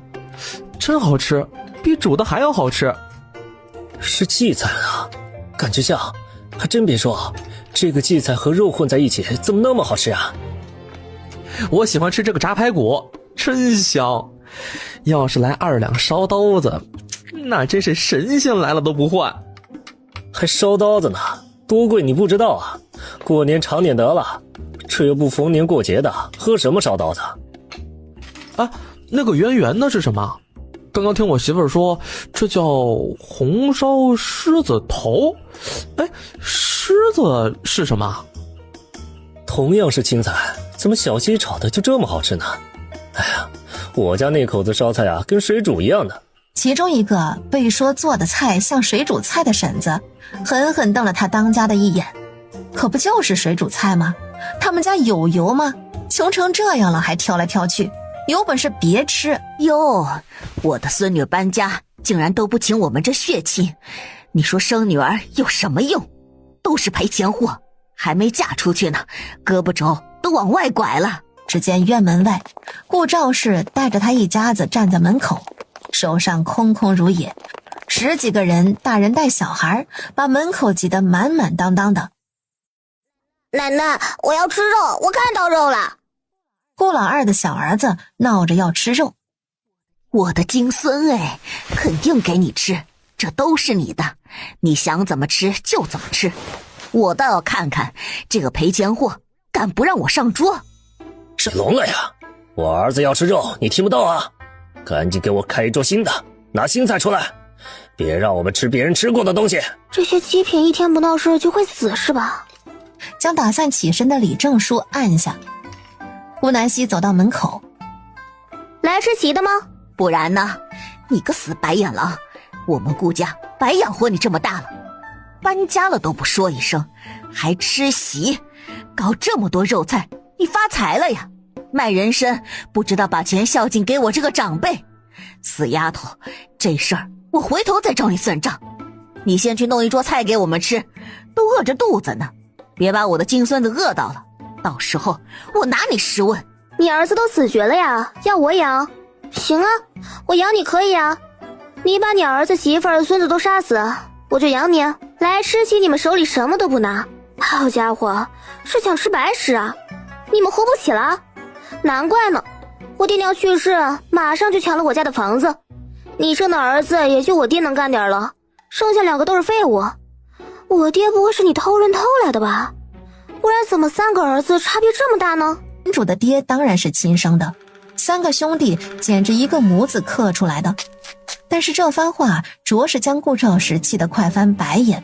我的个老天爷呀！你快下来看看呀！你个大逆不道的赔钱货，是怎么编排我的？我活着还有什么意思呀？我的老大，你死得早啊！留下这么个祸害，他祸害了我们一大家子呀！你快点回来，把他带走，不然娘真的活不下去了。哎呦，我的好大儿啊，你死得惨哟，留下了娘，整天想你，想得睡不着哟。你回来看看娘，看看你女儿怎么欺负娘的呀。李正起身打算主事，被顾南希一个眼神看的又坐了回去。你个臭婊子，敢欺负我娘，赶紧跪下认错！你就这么想我爹吗？行，你等着。顾南希说完就朝着里屋走去。没一会儿，只见顾南希右手拿着一个砍柴的大刀出来了，他提着刀站在门口，对着顾兆石说：既然你天天想我爹，那我就送你下去见他。放心，我也陪你一起去，等把你砍死，我再把你2个好儿子好儿媳也一并砍死，你的宝贝孙子们也都一样。我送你们一家下去见我爹爹，省得你天天闹。顾兆石被吓得话都说不出了。顾南希提着刀朝着他走去。顾兆石哆哆嗦嗦地爬起来就往前跑，可是他腿抖得太厉害了，一个不小心摔在地上，疼得他半天爬不起来。顾南希又把目光投向顾老二，后者喝的一屁股跌坐在地。顾南希挥着手里的砍刀向他双腿处用力一砍，一声杀猪般的叫声响彻方圆10里。院里院外的人双眸紧闭，不敢睁眼看，他们以为小西把顾老二的命根子砍了。哎呦，顾老二屁股底下那滩是什么？血呀！什么血啊？那是尿。顾老二吓得尿裤子了。顾南希根本就没有砍到他，这把砍柴刀不过刚好插在他2腿之间罢了。谁知这个孬种竟然被吓尿了，还哭了出来，真是没劲。我告诉你们，以后别拿血亲说事儿，我们已经断绝关系了。从此你是你，我是我，此故非彼故，我们只是陌生人。要是再来我家闹事儿，我把你们一个个全砍死。说完，顾南希拿出一块盖房子剩的青石砖，一掌拍下去，砖头碎了，碎成沙了。看到了吗？再来招惹我，你们就会像这块砖头一样，死无葬身之地。滚！顾老太带着他一大家子灰溜溜地滚了。好了，闹事的走了，我们继续吃饭。众人见状也纷纷坐下开始吃，气氛又热闹起来。第2日，顾南希早早的就起来了。昨天她一身臭汗没洗澡，这不一大早就泡了个澡，洗得香喷喷的才出来。今天早上她熬了一大锅粥让小家伙们吃，中午她就不回来了，去镇上买布，给家里几个房间做4件套，再去看看几个姐姐。原主记忆里，她2姐、4姐、5姐过得都挺苦，家里这次做的卤肉只有30来斤，顾南希不准备卖了，她给家里留下10几斤，然后带着15斤卤肉走了，还特意去跟宋婶子说了声，让她今天没事的时候去家里看看几个孩子安不安全。毕竟昨天她那一出虽然把老顾家人吓到了，可是万一他们起了歹心呢？顾南希做事向来力求万无一失，李叔直接驾着牛车来顾南希家门口接她的。今天包牛车一共是15文钱，因为他不只要去镇上，还要去看3个姐姐，可能傍晚才能回家。陈氏来到镇上，他让李叔在城门口等着，自己去买布料。这时候穷苦人家用的都是麻布，衣服被子都是这个布料。顾南希也不准备买打眼的，也按照麻布买。客官，要买布吗？不吗？有的，麻布一匹300文，一共6米。差不多一匹可以做个床单被罩加枕套，家里一共7个房间，也就是要7匹了。如果做成衣服，那一匹最多做3身。难怪村里人衣服都穿破洞了，还补补缝缝的。这个朝代就连最便宜的麻布都好贵啊。有的穷人家一年4季就一身衣服，冬天往衣服里塞棉絮，夏天将棉絮取出来。顾南希家就差不多是这样，不过他们好一点，有2身可以换洗。姑娘，要一匹吗？我们这儿也能散卖，但是最低1米起卖。给我来10匹吧。弟妹还小，一匹大概可以做他们6个人的衣服，买2匹给他们做2身，我自己做3件，完美。啊，是10匹？掌柜的没想到这个姑娘竟然这么有钱。顾南希将3两银子递过去，让掌柜的把布送到城门口一个姓李的赶牛车人。掌柜的连连答应，还多给他添了不少碎布头，去上次吃面条的地方吃午饭。这次他点了6个肉包子和1碗阳春面。吃完午饭，顾南希又买了10个肉包子，准备带回家吃。他去糕点铺子买了200文的糕点，装成3份，拎着走出城门。李叔，我回来了，你饿不？我不饿，我刚刚去旁边吃了碗素面。这是你买的布料吧？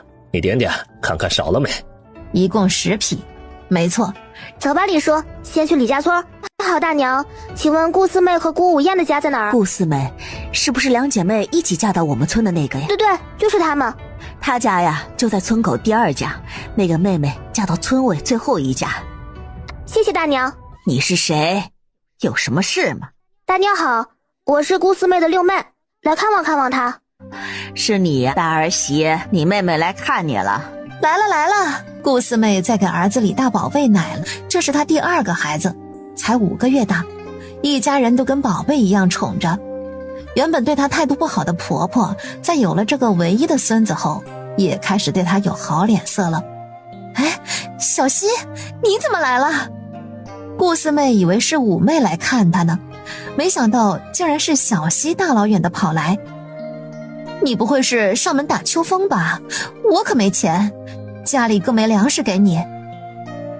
刚刚顾四妹的婆婆就没走开，一直假装在院子里摘菜，其实就是在偷听。她对儿媳妇的表现很满意，不帮娘家的媳妇才是好媳妇。顾南希原本还挺高兴的，听到这个话，脸直接板着了。我就是来看看你们而已，既然你不欢迎，那我就去看吴姐了。不借你粮食就这样啊，真是白眼狼。你小时候四姐还经常帮你洗衣服呢。其实哪是帮她洗呀，是她洗一家子的衣服，顺带洗了她的。几个妹妹被那老婆子卖了吗？她有没有分你银子？顾四妹离近，悄悄问顾南希。别看她现在过得不错，婆婆也不苛待她，但是手里那是1个铜板也没有的。这个家里所有人的钱都被她婆婆把持着，她想买个香膏都没有钱。原主爹娘去世的时候，顾四妹回来哭了一场就走了。她隐约听到奶奶要把妹妹卖掉，这不开始打起这个主意了。没有，我已经和他们顾家断绝关系了。原来家里的房子被他们抢走了，我带着弟妹住在山脚下。顾南希简单的说了下就打算走，没想到顾四妹死死拉着她不给她走。哎，你别走啊，把话说完。什么叫断绝关系了？我就知道这个老婆子要抢我们家房子，当初我要你把房子卖了，几个姐妹一起把钱分了，你死活不肯。哼，现在好了吧，咱们1毛钱也拿不到。你不会是住在山脚下那个破茅草屋吧？那能住人吗？哎呀，不是我说，你干脆把弟弟们送给顾家吧，再把几个妹妹找个好人家卖了，到时候钱我们2个悄悄分了。四姐再给你在我们李家村找个条件好的人嫁了，哎，你看怎么样？顾四妹眼里泛着金光，她这个六妹是家里最漂亮的，到时候把她嫁给村委那家的傻儿子，要个10两银子的彩礼，那不是妥妥的吗？顾南希没想到这个顾四妹竟然变化这么大，在原主记忆里，她明明是个贴心爱护妹妹的好姐姐，怎么嫁了人就变成这副模样了？恶心的要死！哼，真拿别人当傻子吧？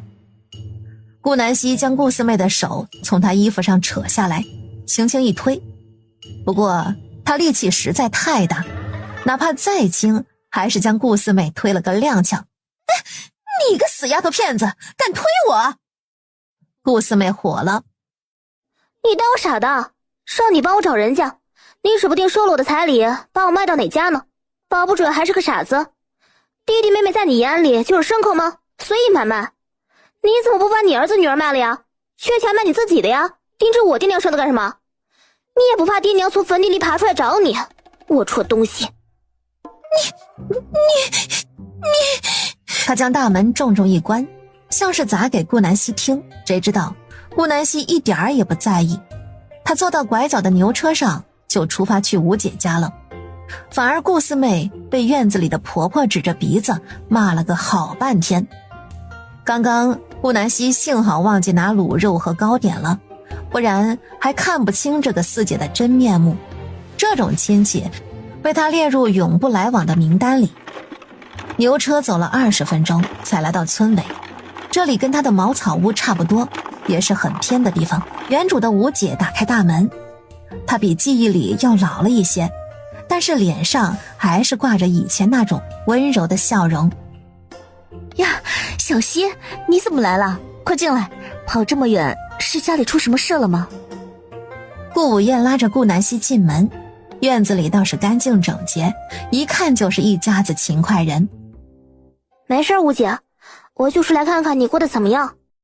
小希，你说我是什么命啊？嫁进来1年都没怀上孩子，还好我婆婆是个好的，安慰我没事，以后还有很长时间，慢慢来。我以为我遇到个好人家，以后能幸福一生呢，夫家条件也好，青砖大瓦房。顾南希听到这儿，朝四周看了看。青砖大瓦房？我姐不会午睡还没醒吧？顾武燕看到顾南希的表情，就知道她误会了。你听我说完，我成亲后你没来过这儿，不知道很正常。原本我夫家是李家村条件顶好的一家，家里是青砖大瓦房，我夫君是卖货郎，生意做得还挺好，家里吃喝不愁。谁知道就在3个月前，夫君到一个偏僻的村子卖货，被强盗劫了。那群人谋财就算了，还将我夫君打了个半死。现在他已经在床上瘫了许久了，家里的钱都被用来治病了，房子也卖了，只能花了点小钱在村委买了这么个破房子。唉，喝了这么多药都不见好，公公婆婆每天下地干活也不叫我去，让我每天在家照顾夫君就行。你说为什么好人没好报啊？顾南希这才听懂，瘫痪，她倒是能治疗，就是不知道吴姐信不信。吴姐，你日子呢？过得怎么样？就那样呗，还不如未嫁人的时候。爹娘以前半个月还给我们买次肉吃呢，我现在都3个月没吃过肉了，家里都快揭不开锅了，真不知道以后怎么活。公婆又只有这么一个儿子，我还没生育，唉。顾武燕一直在叹气，听得顾南希头都大了，她这才将手里的卤肉糕点递给顾武燕。吴姐，这是我买的一点糕点和我自己做的卤肉卤下水，你留着吃吧。顾南希把刚刚没给四姐的那一份都给了吴姐，所以光卤肉都足足有10斤重。顾武燕看着手上沉甸甸的东西，哭出了声。妹，你哪来的钱呀？原本姐还以为你是来借粮的，还难为的不敢说家里没粮了，没想到你竟然特意跑来给我送吃的，姐姐心里真是好难受啊。顾午燕感觉手里的东西都烫手。爹娘去世后，小溪一个人照顾弟妹已经很不容易了，她除了偶尔贴补点儿，什么也帮不了。自从家里出事，她更是3个月都没回去了。吴姐，我就是特意来看你的，家里现在很好，我跟顾家那里断绝关系了，他们把爹娘的房子抢走了，还想把妹妹们卖掉，没办法，我只能这么做。这3个月我们一直住在山脚下的茅草屋呢，你记得吧？后来我去山上挖野菜的时候，不小心挖到一株人参，拿去镇上卖的时候，还遇到一个京城来的大夫，听说是御医推下来的，他跟我有缘，让我每3天去找他学习医术。这个卤肉是我打的野猪做的，其实我从小力气就大，不过爹娘不让我告诉你们，所以我们过得还不错呢。前不久用卖人参的银子盖了房子，就在茅草屋旁边。顾南希省去了原主受苦那段，说的都是自己来到这个世界后发生的事。原主爹娘去世，拿他们做法子，吴姐也无从考证。学医，大野猪，断绝关系，房子被抢了，还要卖妹妹，住到茅草屋盖房子了。顾午燕的 CPU 都快被干烧了。小溪，你好苦啊，都是姐不好，这3个月就一次也没回去看过你们，你肯定受了很多苦，不然怎么会去深山里打野猪？还好你力气大，爹娘也是坏，为什么不告诉我？我又不会跟别人说，家里就我嘴巴最严了。还有那个死老太婆，她早晚不得好死，爹娘在的时候就对我们吹眉瞪眼的，没想到爹娘去世后竟然这么过分。她肯定是看我没回靠山村，看你才敢这样的。对了，你2姐3哥4姐呢？也没回去。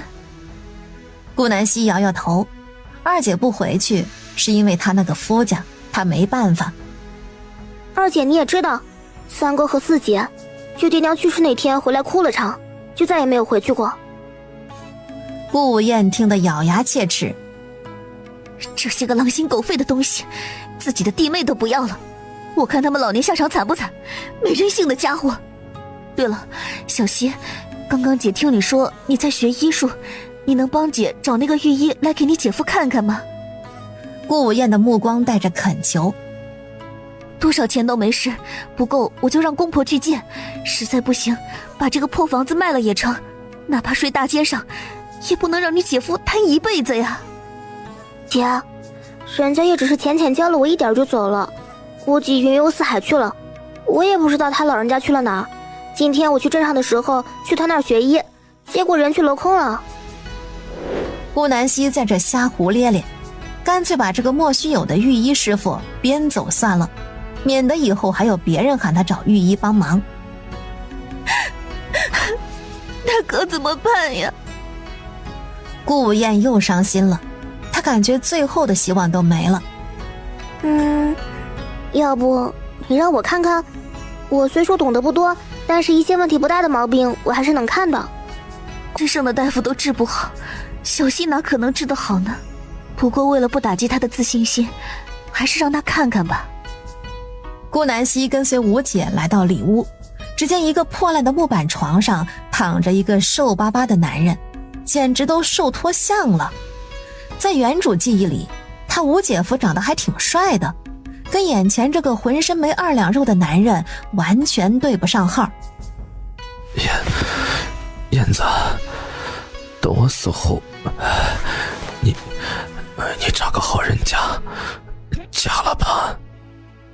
李永和整个人都死气沉沉的，他脸颊的肉深深凹陷，眼球浑浊，四肢因为在床上躺了几个月，肌肉已经开始萎缩。房间里隐约散发着骚臭味儿，应该是李永和控制不住大小便留下的，哪怕打扫得再干净，也架不住天热呀。你瞎说什么呢？你肯定能好的，小溪这不是来看你了，他之前和御医学习过医术，肯定能把你治好的。顾午燕强忍泪水，假装夸赞顾南希的厉害，其实他自己也知道相公治不好了。顾南希强忍着难闻的味道走到床边，拉起李永和的胳膊，开始给他号脉。脉搏跳动得很是微弱，内脏有点淤血。他又让吴姐将姐夫翻过去，然后从脊椎开始观察。姐夫，这里疼吗？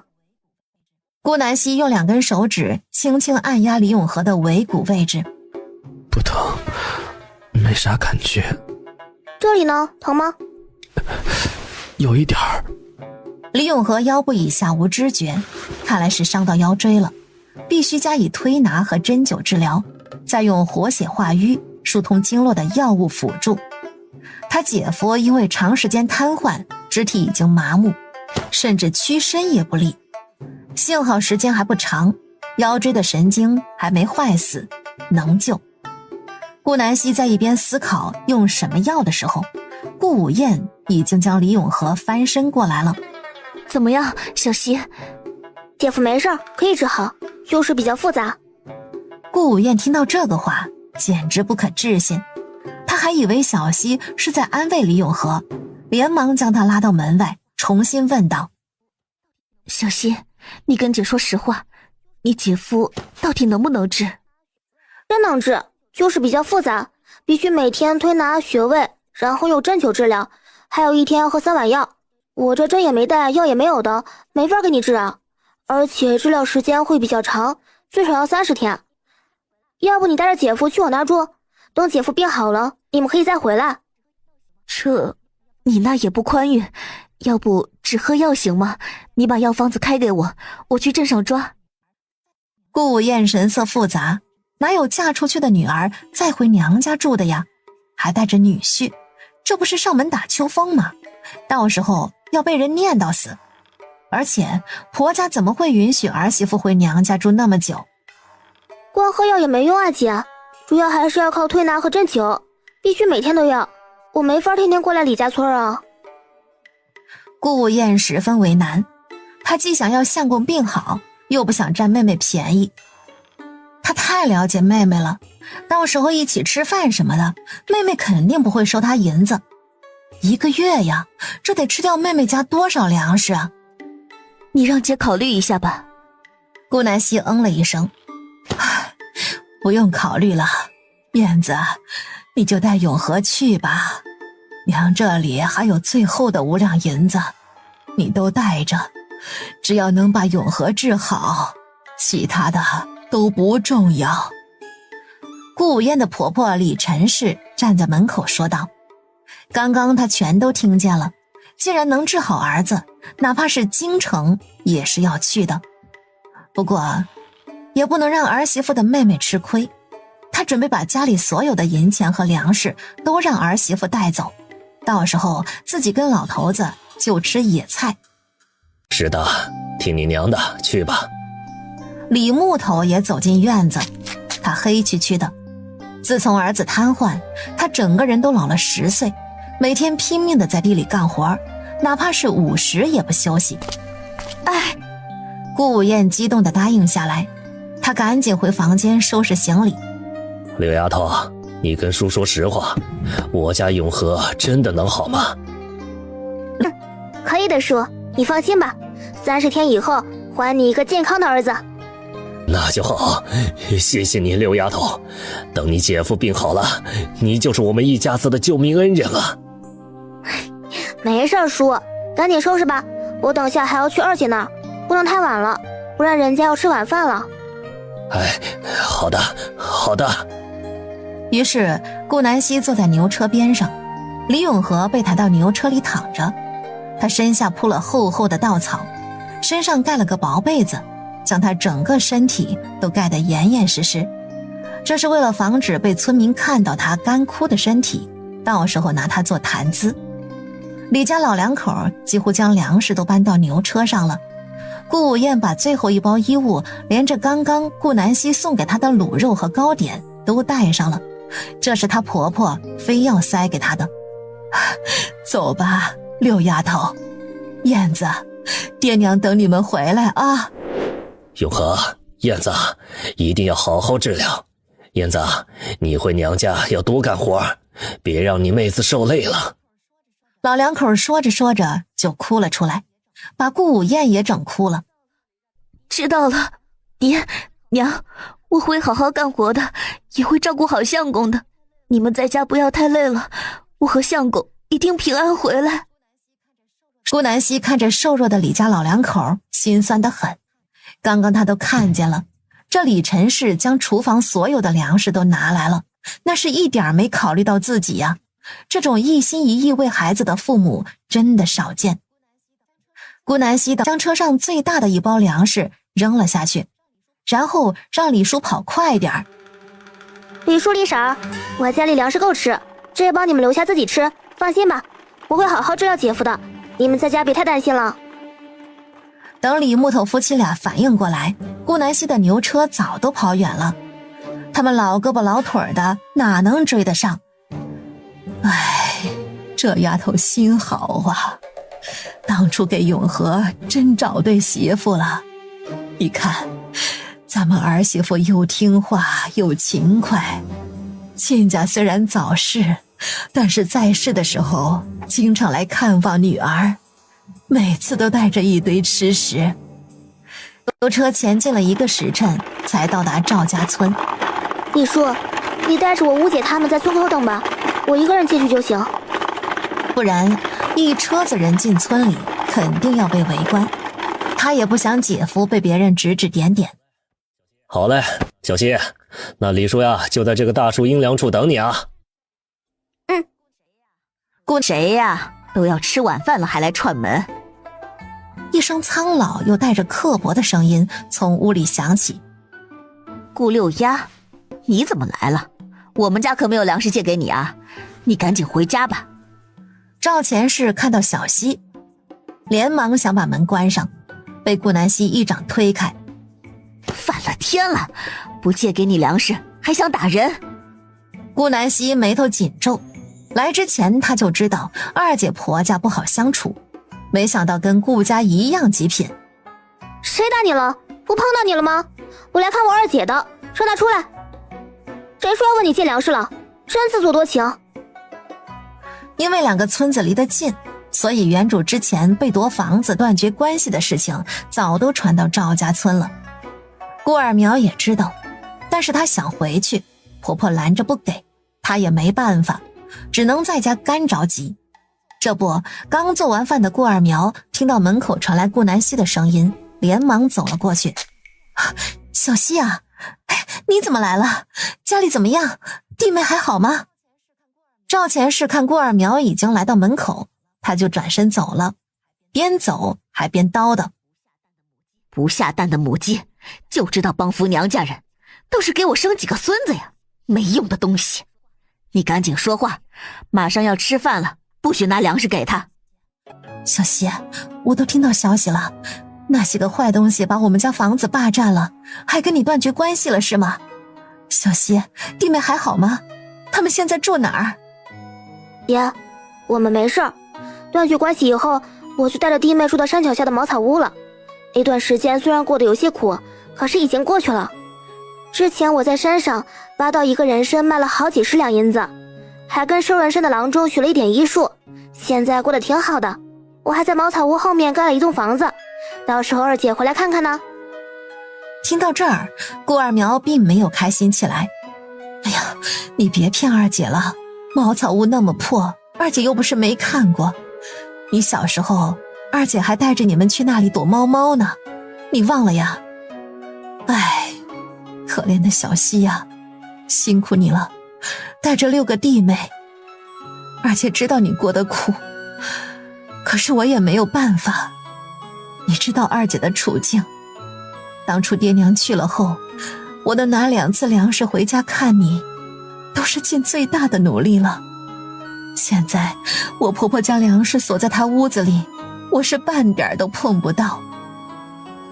二姐，别说这些了，小草小麦呢？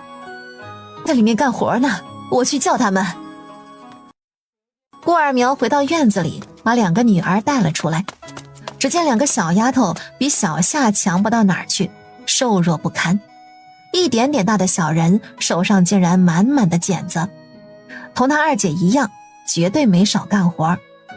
小草已经记事了，他跑上前抱住顾南希的小腿。廖爷爷，你是来看小草的吗？小草好想你呀。顾南希将小草抱起来，轻得不行，都感觉不到重量，也不知道每天吃的是什么。二姐，小草小麦怎么越来越瘦了？他们每天不吃饭吗？听到这，顾二苗的眼泪直接飙出来。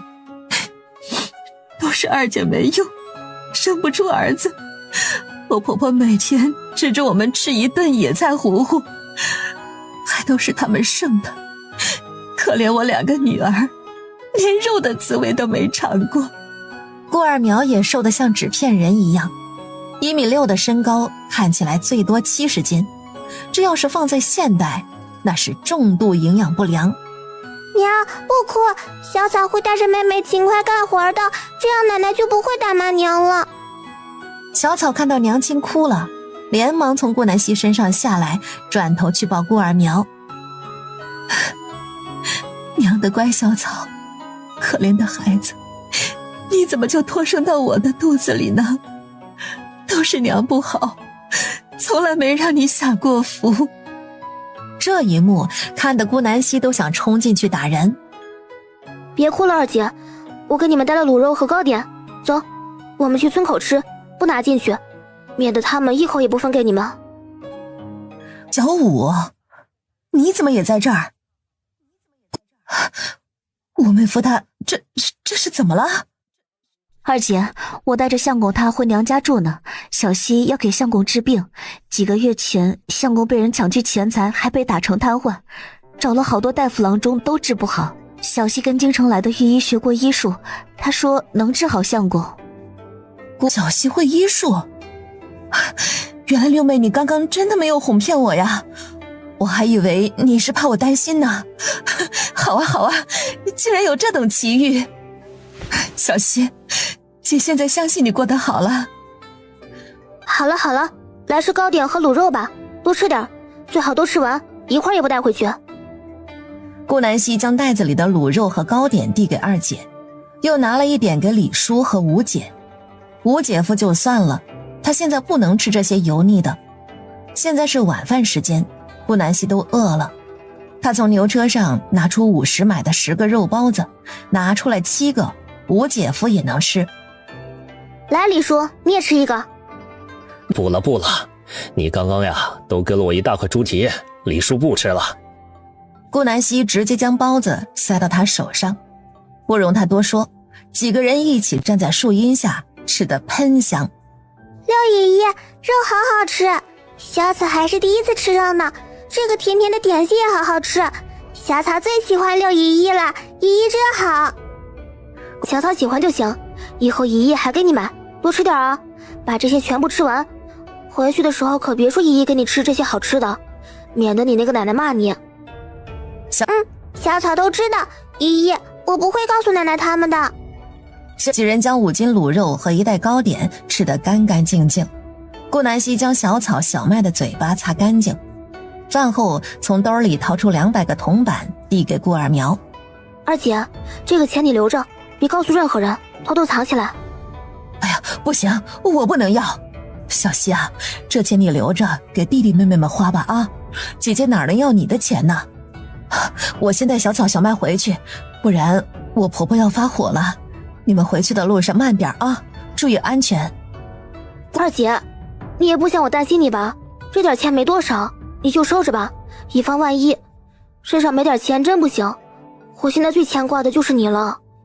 听到这个话，顾二苗抱着小希就哭。小希啊，二姐没本事，帮不了你们就算了，还要你接济，都是二姐没用。哭了好一会儿，顾南希才哄好他，然后亲了亲小草小麦，就目送他们回家了。李叔，我们回靠山村吧。你个小娼妇，死哪儿去了？是不是去偷人了？带着2个小赔钱货干嘛去了？到现在才回来。娘，我没去哪儿，小希有些话跟我说，我就带着2个孩子送她走了一段路。小草和小麦有些害怕地躲在娘亲身后。还不带着2个赔钱货死过来洗碗，没爹没娘的孤寡东西！你克你爹娘就算了，还克得我家铁桥到现在都没儿子。当初我真是瞎了眼，才让铁桥娶你这么个不会下蛋的老母鸡。看你我就一肚子气，下次你那个六妹来，不许你再见她。敢跟爷奶断绝关系的小娼妇，能是什么好东西？离她远一点，不然我让铁桥休了你。顾二苗已经被骂习惯了，自从他爹娘去世，婆家的态度就彻底转变，家里的脏活累活全都是他一个人干。如果敢反驳一句，马上就会被他当家的拳打脚踢。他被打没事，2个女儿还这么小，这个狠心的男人竟然也打。为了女儿，顾二苗只能忍着。知道了，娘。他低着头应道，然后带着2个女儿去厨房洗碗。赔钱货也想吃晚饭，饿着吧！呸！顾南希几人已经回到家里了，村里人这时正是刚吃完晚饭出来遛弯的时候，一堆人坐在村口大树下乘凉聊八卦。哎呦，小希呀，这不是午夜吗？他怎么回来了？被夫家休了？顾南希用刀子般的眼神看着王大娘，把她看得浑身不自在。你这是什么眼神？我说错了，又不逢年过节的，嫁出去的女儿回娘家干嘛？王大娘硬着头皮继续犯贱。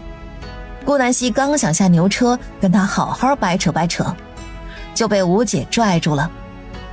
王大娘，我跟夫君一起来的，这不小希会治病吗？我夫君生了场小病，跟我回娘家治病来了。最近我们要住好些日子呢，我公婆也同意我们来。什么病？哟，咋还躺着，跟个死人似的？不会活不成了吧？顾午燕这么好的脾气也忍不了了，刚准备发作，就听到小希的声音：“你个老不死的，嘴巴怎么这么贱？你知道吗？像你这种嘴贱的，死后要下阎罗地狱的。让我想想，好像要受刑罚。对，拔舌地狱，你没听过吧？这拔舌地狱专治你这种爱嚼舌根的。听说要受刑999天，每天都要被活生生拔掉舌头，等到死去活来，受满刑罚以后才可以转世投胎。我劝你呀，少说话吧，真不是我吓你。你也知道我力气大吧？哎，我就经常可以梦到这些。你说我上辈子不会真是什么神仙吧？”把在场的长舌妇们吓得抿紧嘴唇，生怕下一秒舌头就被拔去了。你这死丫头，胡咧咧什么呢？什么拔舌地狱？我看就是你在这吓唬人。倒是让他做了好长一段时间的噩梦。李叔将牛车赶到顾南希家门口。姐姐你回来了呀，吴姐你怎么来了？吴姐，小周好想你。吴姐，你是要回来住吗？哼，眼里只有吴姐了是吧？看来我这肉包子和糕点还是留给自己吃吧。说完就假装拿着吃的往自己房里走去。六姐，小九想你。好吃鬼小九赶紧抱住顾南希大腿，跟个小舔狗一样。其他几人也纷纷黏着顾南希。好了，逗你们玩呢，把吃的拿去分了吧。我告诉你们呢，吴姐和吴姐夫是来家里治病的，最近你们不要太过吵闹，会影响吴姐夫休息。六姐，我们会安安静静的。小九以后小声说话。姐姐，我最乖了，我绝对不吵。瞎也乖。顾南希这才去厨房开始做饭，今晚就随便吃点吧。他把刚刚吴姐带回来的卤肉放回到砂锅里，这些还可以留着吃好几天。考虑到姐夫不能吃油腻的发物，今晚他只熬了一锅白米粥，然后又用鸡蛋摊了几张饼子。熬粥时，顾南希从空间将治疗李永和的药材取了出来。对呀，吴姐，你先吃完再去给姐夫喂饭，姐夫的粥放在锅里焖着呢，你慢慢吃，不急。好，姐姐知道了。顾午燕小口地喝着大米粥，然后吃了一口鸡蛋饼，十分享受。从前她刚嫁到李家村的时候，吃的也像现在这般好。后来相公出事，他们家天天吃野菜粥，一点荤腥都没，家里养的猪和鸡也全都拿去镇上卖了，再也没吃过鸡蛋。小西家的房子盖得特别大，清一色的青砖大瓦房，比他原来的家还气派，甚至比李正家住的都好。小西现在过得真的很好，原本还有点不自在的顾午宴这才彻底敞开胃口吃饭。一群人吃完饭，午宴打算去洗碗，被小西拦住了。哎，姐，你去约姐夫吃饭吧，小七小八来洗碗。行，姐都听你的。永和，吃饭了。李永和一直没睡觉，他从刚刚进门的时候就在观察小姨子家。这个房子盖得又大又豪华，隐约还看到一口井，看来小姨子果真是有2分真本事。李永和身上的颓废之气全都没了，他相信小姨子肯定能治好他。顾午宴将他扶起来靠在床头，然后想喂饭，被拒绝了。我自己来吧，我胳膊还能动，你去看看小西，她哪里有需要帮忙的，多干干活。辛苦你了，媳妇儿。等我好了以后，肯定也给你盖个这样的大房子，让你重新像以前一样享福。永和，我什么都不求，只要你病能好，让我减瘦都行。别说傻话，小西肯定能把我治好，不想多了啊。听话，去外面转转吧，我一个人能行。啊，你吃完就叫我。小西啊，有什么忙需要我帮的？药快好了，你端去给姐夫喝吧，等会儿他喝完我去给他推拿针灸。太阳快下山了，顾南希督促着弟妹洗完澡，然后取出银针去往吴姐屋里。南希轻轻用按揉和擦搓的方式推拿李永和的天中、肝俞、胆俞、阳陵泉、尾中等穴位，直至变红变热，才开始拿出银针扎入他的环跳穴、承山穴，最后再一针透2穴。小西，我腿上有点蚂蚁咬的感觉了。李永和惊喜不已，原本他的下半身已经毫无知觉了，没想到这才第1天治疗就有感觉了。真的吗？小西，他有感觉了。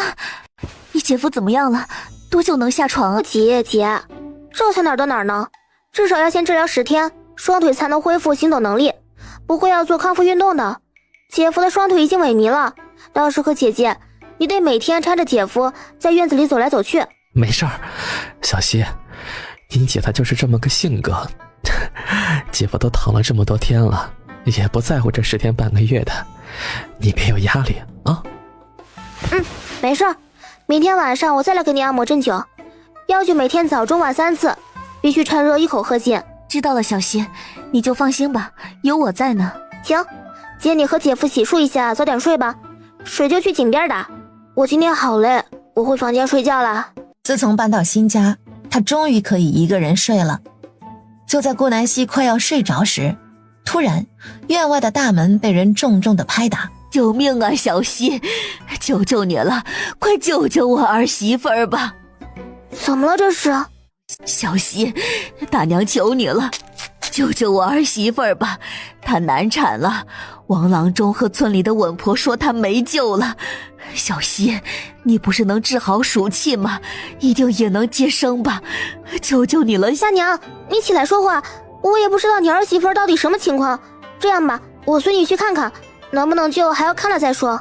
不过七夕脉搏很薄弱，再不生下来也活不了了。那可怎么办？小西呀，刚刚接生婆已经跑了，她说小花是胎位不正，根本生不出来，怎么办呢？王郎中也说他治不了，大娘这才跑去求你的。顾南希掀开朱小花下身的布，只见一只小脚露在产道外面。不好，孩子脚怎么先出来了？完了，没救了呀！高大娘彻底崩溃了，脚出来那就彻底的没救了。大娘，你先别急，还有救，别打扰我。顾南希从怀里掏出针包，打开，抽出一根短粗的银针，扎进朱小花的人中穴。好疼，我不行了，大牛，娘，我好疼，我可怜的孩子，是不是不行了？小花，你加把油，把孩子生出来就好了。孩子脚已经出来了。娘，为什么是脚啊？我活不了了。你把我肚子剖开，把孩子取出来吧，我求求你了，娘，我死了没事儿，孩子一定要活下来。不可能，小花，你会活下来的，孩子没了可以再生，你不能出事。是啊，儿媳妇儿，大牛说的对，孩子没了没关系，你一定要活着，好好的活着。小希啊，你有下胎药吗？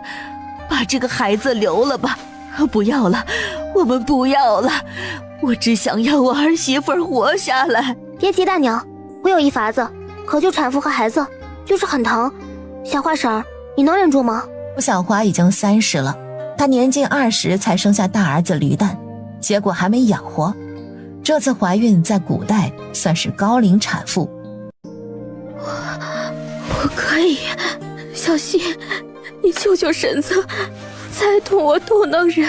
大娘，你去多烧点水，等会儿有用。顾南希将参片放到朱小花嘴里，让她含住，然后将银针刺入她的足三里、承山穴、耳穴，这样能减轻她的痛苦。顾南希用热水洗净右手，然后将手伸到小花产道，将已经出了一只脚的孩子又重新塞了回去。还好羊水没流干，不然孩子早就缺氧死了。顾南希又在朱小花的肚子上抹油，然后用双手逆时针推拿，这种感觉就好像拿刀子深深地在你肚子上刮一样。小花婶儿，不能叫，你忍着一点，小孩子，忍住，留着力气，等会儿还要生呢。原本又想尖叫的朱小花连忙忍住，她死死地咬着嘴里的参片，双手紧紧地攥着，指甲都将手心扎破了，留下密密麻麻的血痕。强了，胎位正了，孩子必须赶紧生。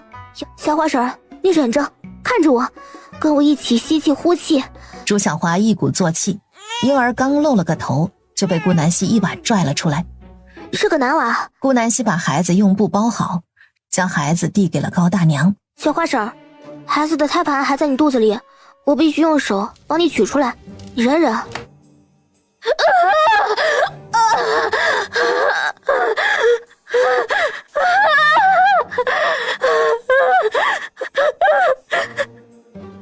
屋外，高大娘一家3口听到屋内传来的凄惨叫声，个个眼泪直冒。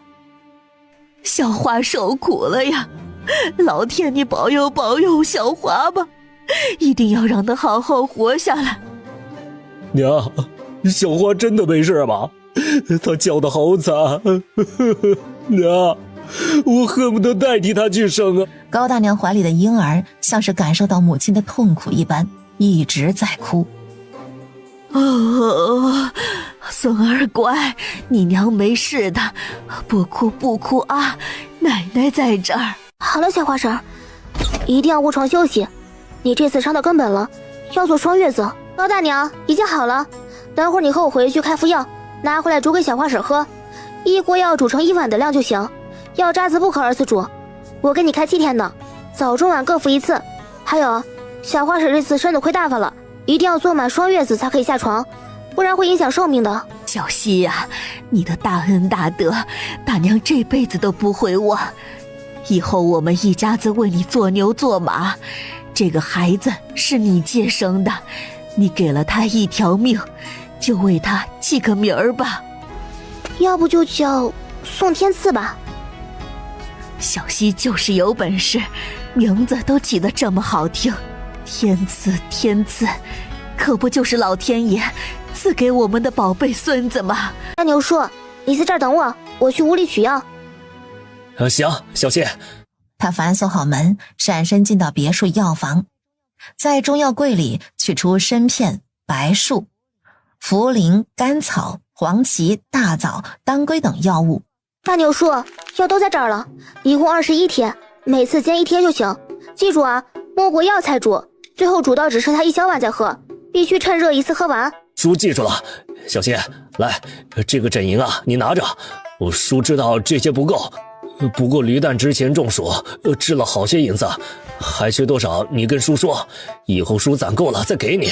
不用，够了，大牛叔，你快回去煎药吧，让小花婶喝了赶紧睡觉。好，麻烦你了，小希，你快回去睡觉吧，叔这就走。大牛啊，银子给了小希吗？他有没有不开心？娘知道钱给少了，但是家里实在没银子了。刚刚娘看见小希拿人参片给你媳妇儿含着，这人参听说小希之前可是卖30两银子的，而且他还把你媳妇儿和儿子救活，至少得给15两银子。没有，娘，小希说银子足够了。你个傻儿子，他那是心疼我们，可我们不能真不给。这样以后啊，你多下田干活，没事的时候再去镇上打打散工，我们争取这2年存够7两银子再给小希。至于小花和天赐，那吃食必须要多要好，咱们3个人勒紧裤腰带就行，不能苦到他们娘俩。哎，娘，都听你的。你儿子你自己带，小花还没睡着，我赶紧把药弄好，让她喝了再睡。第二天起床的时候，吴姐已经做好早饭了，是一锅糙米粥，还用野菜炒了2个鸡蛋。家人吃完早饭，顾南希去给吴姐夫熬药，弄完他就去地里浇水，然后去山上转转。搬家前他就准备在院子里种些野果树，一直忙着没空去山上找。村里有些人家院子里也有果树，不过大都是柿子树、枣树这2种，其他的也没有了。他找到上次发现苹果树的地方，拿着铁锹开始挖树，挖出来后将它放到土里保存，然后再去别的地方寻找果树，等会儿下山路过这里的时候直接扛起来就能走。又往前走了大概20分钟，顾南希找到2棵野桃树，树上还结着小果子呢。他摘了一个，用山泉水洗净，尝了一口。哎呀，真酸！去你的！还以为已经熟了呢，估计这个是晚桃，每年的夏季末才成熟。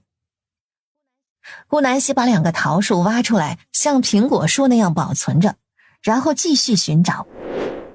陆续又发现很多树莓、刺莓、野猕猴桃、地石榴这些，不过顾南希不爱吃，他不打算种。他把果子摘了放到背篓里，准备带回去给家里人吃。这时候顾南希已经走到深山内围了，他环顾四周，发现右边不远处有一棵树上金灿灿的。正当他准备往那边去的时候，不小心被脚底一个东西绊倒。哎呦我去！这鬼地方竟然有野生西瓜！西瓜古代不是只有新疆那块地方才有的吗？可是这个确实是西瓜没错呀，就是不怎么大。他将这棵独苗小心地摘下来放进背篓里，有这个果子在，就不愁没西瓜吃了。到时候把西瓜子培育发苗，种到后院，再以灵泉水灌之，最多2个月就能瓜熟蒂落。到时候西瓜也许个头上还能再窜窜。其实它空间里也有西瓜，但是那个是现代买的。现代的水果大都是不能隔代繁殖的。放好西瓜后，顾南希提着铁锹来到那棵金灿灿的果树下。这是一棵野梨树，果子还没完全成熟。顾南希将它挖出来，扛着下山。这些果树已经足够了。顾南希发现了野生葡萄，真是意外的惊喜。顾南希将葡萄藤小心地从树上拔下来，再把根挖出，放到背篓里。他回到家，赶紧把这些果子树苗移植到院子里。至于西瓜，他干脆切开，让一家人分着吃，籽全部吐到盆里，他到时候用。还真别说，这个西瓜真甜，就是个头很小，一个人只分得一小块。今天小猪小鸡有没有喂啊？喂了，猪草我去打的，小鸡们是小7、小8、小9几个喂的。不错，你们都很乖。中午就吃鸡蛋羹拌米饭好不好啊？刚刚顾南希进厨房，发现她吴姐已经把饭做好了，家里没什么菜，只有剩的卤肉。顾午宴煮了一锅米饭，又蒸了鸡蛋羹，这2道菜已经是顶顶好了。好耶，吃鸡蛋羹，吴姐做的鸡蛋羹跟娘做的一样好吃。小九喜欢吃蛋羹，吃蛋蛋，吃蛋蛋。小七有点小伤感，吴姐的厨艺是跟娘最像的，因为她是娘一把手教出来的。好了，小七，不难过了，有鸡蛋羹吃还不开心啊？走吧，洗洗手，我们吃饭去。中午吃完饭，顾南希还特意用井水调了一盆酸梅汤放堂屋，让他们喝。小希，这个酸梅汤感觉有点熟悉呢，有点像我小时候去山上吃到的一种黑色的果子，酸的要命。这是我吃过最酸的野果子了，比山楂还要酸。是吗？在哪儿，吴姐？这个酸梅粉还是我在镇上一个商贩那买的，他说是别的地方特有的果子做成的粉呢。不是的，小希，这个果子我小时候也在山上吃过，特别酸，所以村里人从来不碰它。这个果子是我们平安镇特有的果树，别的地方可没见过。吴姐，姐夫，这个果子在山上哪块生长？我怎么从没有遇见过？就在山外围呢，这个山貌似只有这一棵，我也只见过这棵，因为别的野果子都被村里人摘完了，只有这个没人摘，那么酸，难怪都不吃呢。我尝了那一次，记了好几年。不过这个果子熬汤还真好喝呢，不知道放了多少糖。就在屋里几人讨论酸梅汤的时候，院外叽叽喳喳的，声音大的他在屋子里都能听到。可怜见的，也不知他们家是怎么了，接二连三的死人呢。是啊，我看他们家到现在都没人出门，估计是在家发丧呢。要不我们敲门进去看看？别了，千万别去，孕妇难产死了，罪是大凶，晦气得很，可千万不能沾上。是啊，所以一上午都没人去他家。孕妇难产死了？谁啊？还有第二个人难产吗？你们在说谁啊？昨天难产的不就只有高大娘她家吗？难道还有别人也难产？吓死我了！小希，你走路没生硬的呀？就是，你一个小姑娘家的，还没成亲，别听这些肮脏事了啊！平白吓着你。快点说嘛，是谁啊？谁难产死了？还不就是宋高氏他家，昨天朱小花难产，我们村王郎中他婆娘，就是李稳婆，她去接生的，听说孩子脚朝下，不过她当时没敢说，只说了句胎位不正，宋高氏就把王郎中也请来了。李稳婆给他一说，王郎中连忙说救不了，带着他婆娘跑了。这种事情沾上可是要倒霉的，难产死的女人是最难产的，跑得好，得趁她死之前赶紧离开，不然呐，招惹上不干净的东西就完了。唉，可怜见的，大儿子中暑死了，小儿子没生出来，连着大人一道死了。这宋高氏一家不就绝了后代了吗？哎呦，哪能啊！要是我呀，就再娶个年轻好生养的，死就死了呗，就是可惜了孩子。我家就住他家旁边，昨天好到后半夜才停下，那个叫声凄惨的哟，搞得我晚上都吓得怕。不过我还听到了婴孩的哭声，不会是他们把朱小花的肚子剖开，把孩子取出来了吧？哎呦，你肯定听错了，估计是野猫叫，春天刚过，指不定发情了。李稳婆今早可是跟我说的清清楚楚，朱小花的孩子已经入盆了，剖肚子也取不出来，活不下来的。是啊，不然他们家怎么不出来呢？估计是难过的还没反应过来。倒是宋大牛大清早的就往镇上跑去，也不知道是不是去买棺材，到现在还没回。这个天气在家床上摆一天，岂不是臭了呀？我回去的时候啊，得离他家远一点。那可能啊，我昨天走的时候不是还好好的。小希啊，我刚想去你家的，你在这做什么？你看看天赐，他脸上的青紫消掉些了，就是肚皮上的还没消掉，有没有大碍呀？要不要喝药？顾南希轻轻将宝贝掀开，只见天赐白皙的小肚子上有一大片的青紫，看起来十分可怖。没什么事儿，这是昨晚难产的时候卡在小花姐身体里留下的，养几天就好了。孩子太小不用喝药，是药3分毒，多让她喝点奶就行了。记得让小花姐多吃点鸡蛋肉类的补补。哎，知道了，我这不一大早就让大牛去镇上买肉去了吗？今天不是牛车去镇上的时候，宋大牛腿着去，来回的路程最少4个多小时，加上高大娘她去镇上打散工，估计傍晚才能回来呢。什么天赐？这是你孙子？你还真把他取出来了？哎呦，不是我说，高大娘你快心狠的呀，你媳妇都嫁起来这么多年了，你说剖就剖啊。朱小花没死？怎么可能啊？李稳婆不是说她已经没救了吗？谁跟你们说我家小花死了的？我抽他大嘴巴子！我家小花昨天被小西治好了，这不，我的小孙子就是小西接生的。要知道，我的孙子可是脚先出来的，就这，小西还是能把我小孙子平安接生下来。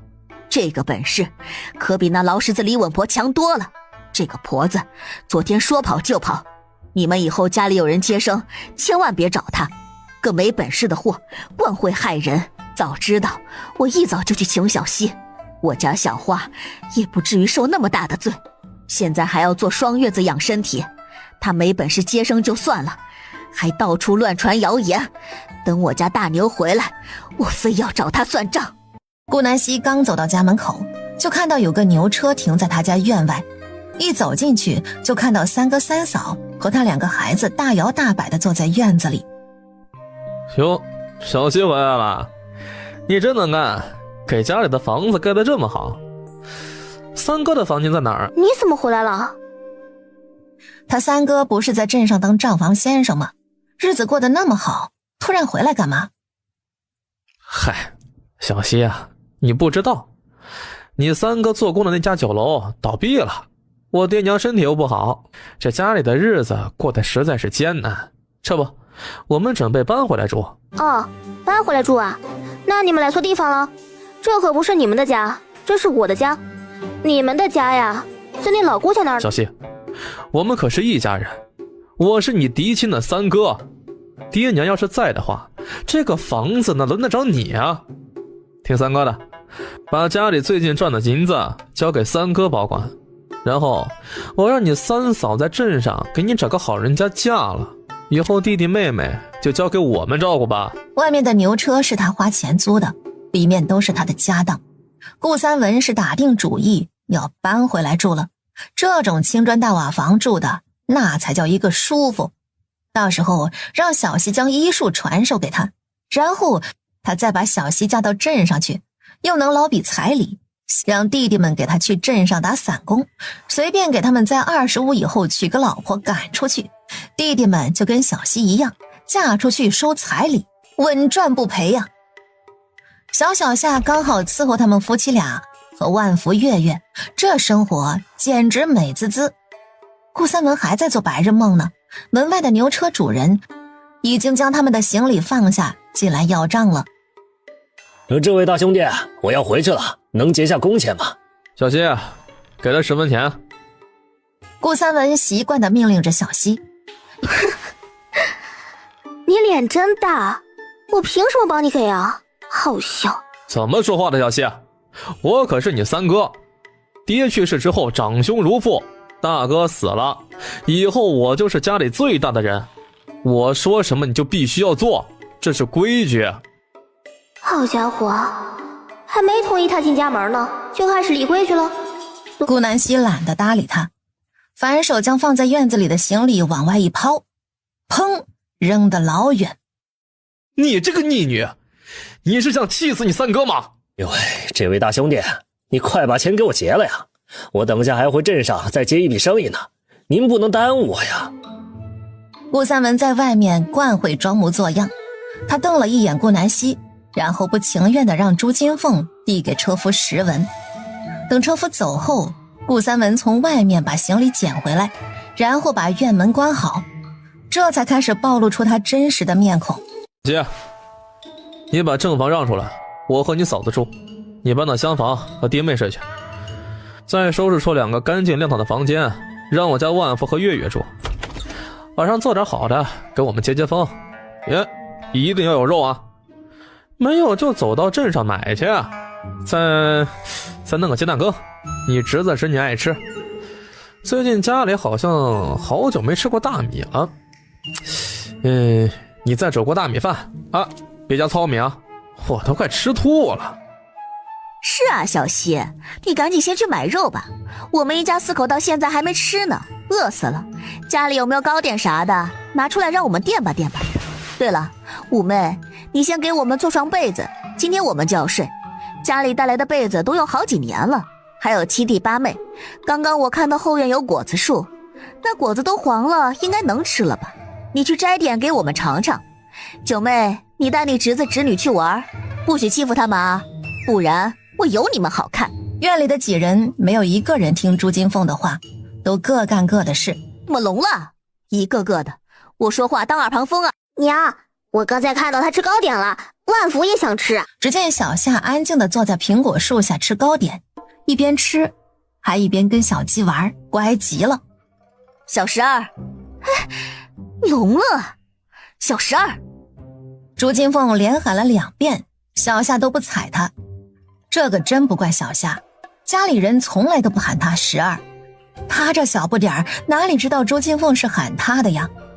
朱金凤见这么小的丫头也不搭理他，一下怒火冲到心头，他大步朝着顾小夏走去，用力一推，小夏重重地摔在地上，哇哇大哭。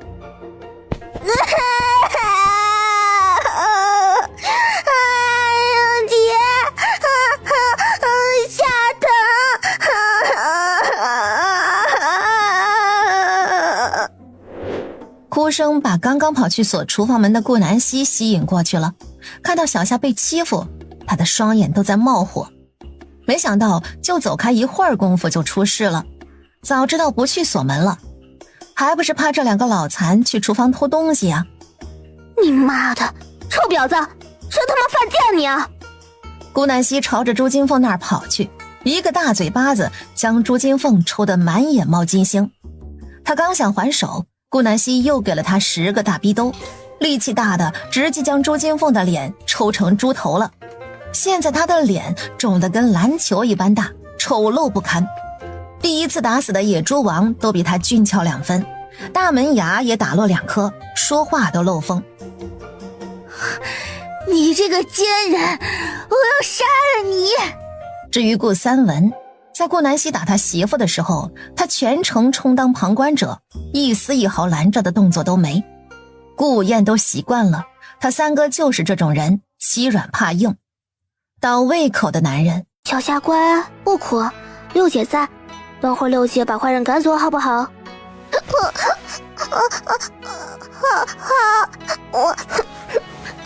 我不哭。丁点大的小人倒是怪好哄。等小夏不哭后，顾南希将他抱到房间里，重新拿了块糕点给他，然后来到院子，将大门打开，把地上所有的包裹全部往外一扔，然后一手提起顾三文，一手提起朱金凤，将他们丢出去。院子里的2个小孩也哭着被顾南希推到外面了。你们从哪儿来滚哪儿去，这个房子和你们一丁点关系都没有。想要当父亲，回你的老顾家当去。这是我顾南希花钱盖的房子，这是我家，以后我这房子想留给谁就留给谁，一间也不会给你顾三文。爹娘死的时候都没见你回来待这么久，现在跟我玩长兄如父这一套啊，谁搭理你啊？读过几天书就不知天高地厚了？你有本事你去考个秀才当呢，废物东西，怕是字都认不全吧？整什么知乎者也那一套，连个毛笔都没怎么抓过吧？娶了一个烂货，生了2个烂人，一家4口烂到一块儿了，想回来靠山村住可以呀。咱爹娘原来的房子被老顾家抢走了，你不是男丁吗？你去抢回来呀。论房子所属，那你是最有权利住的了，去吧，不送。说完，他就把院门重重的一关，反锁上。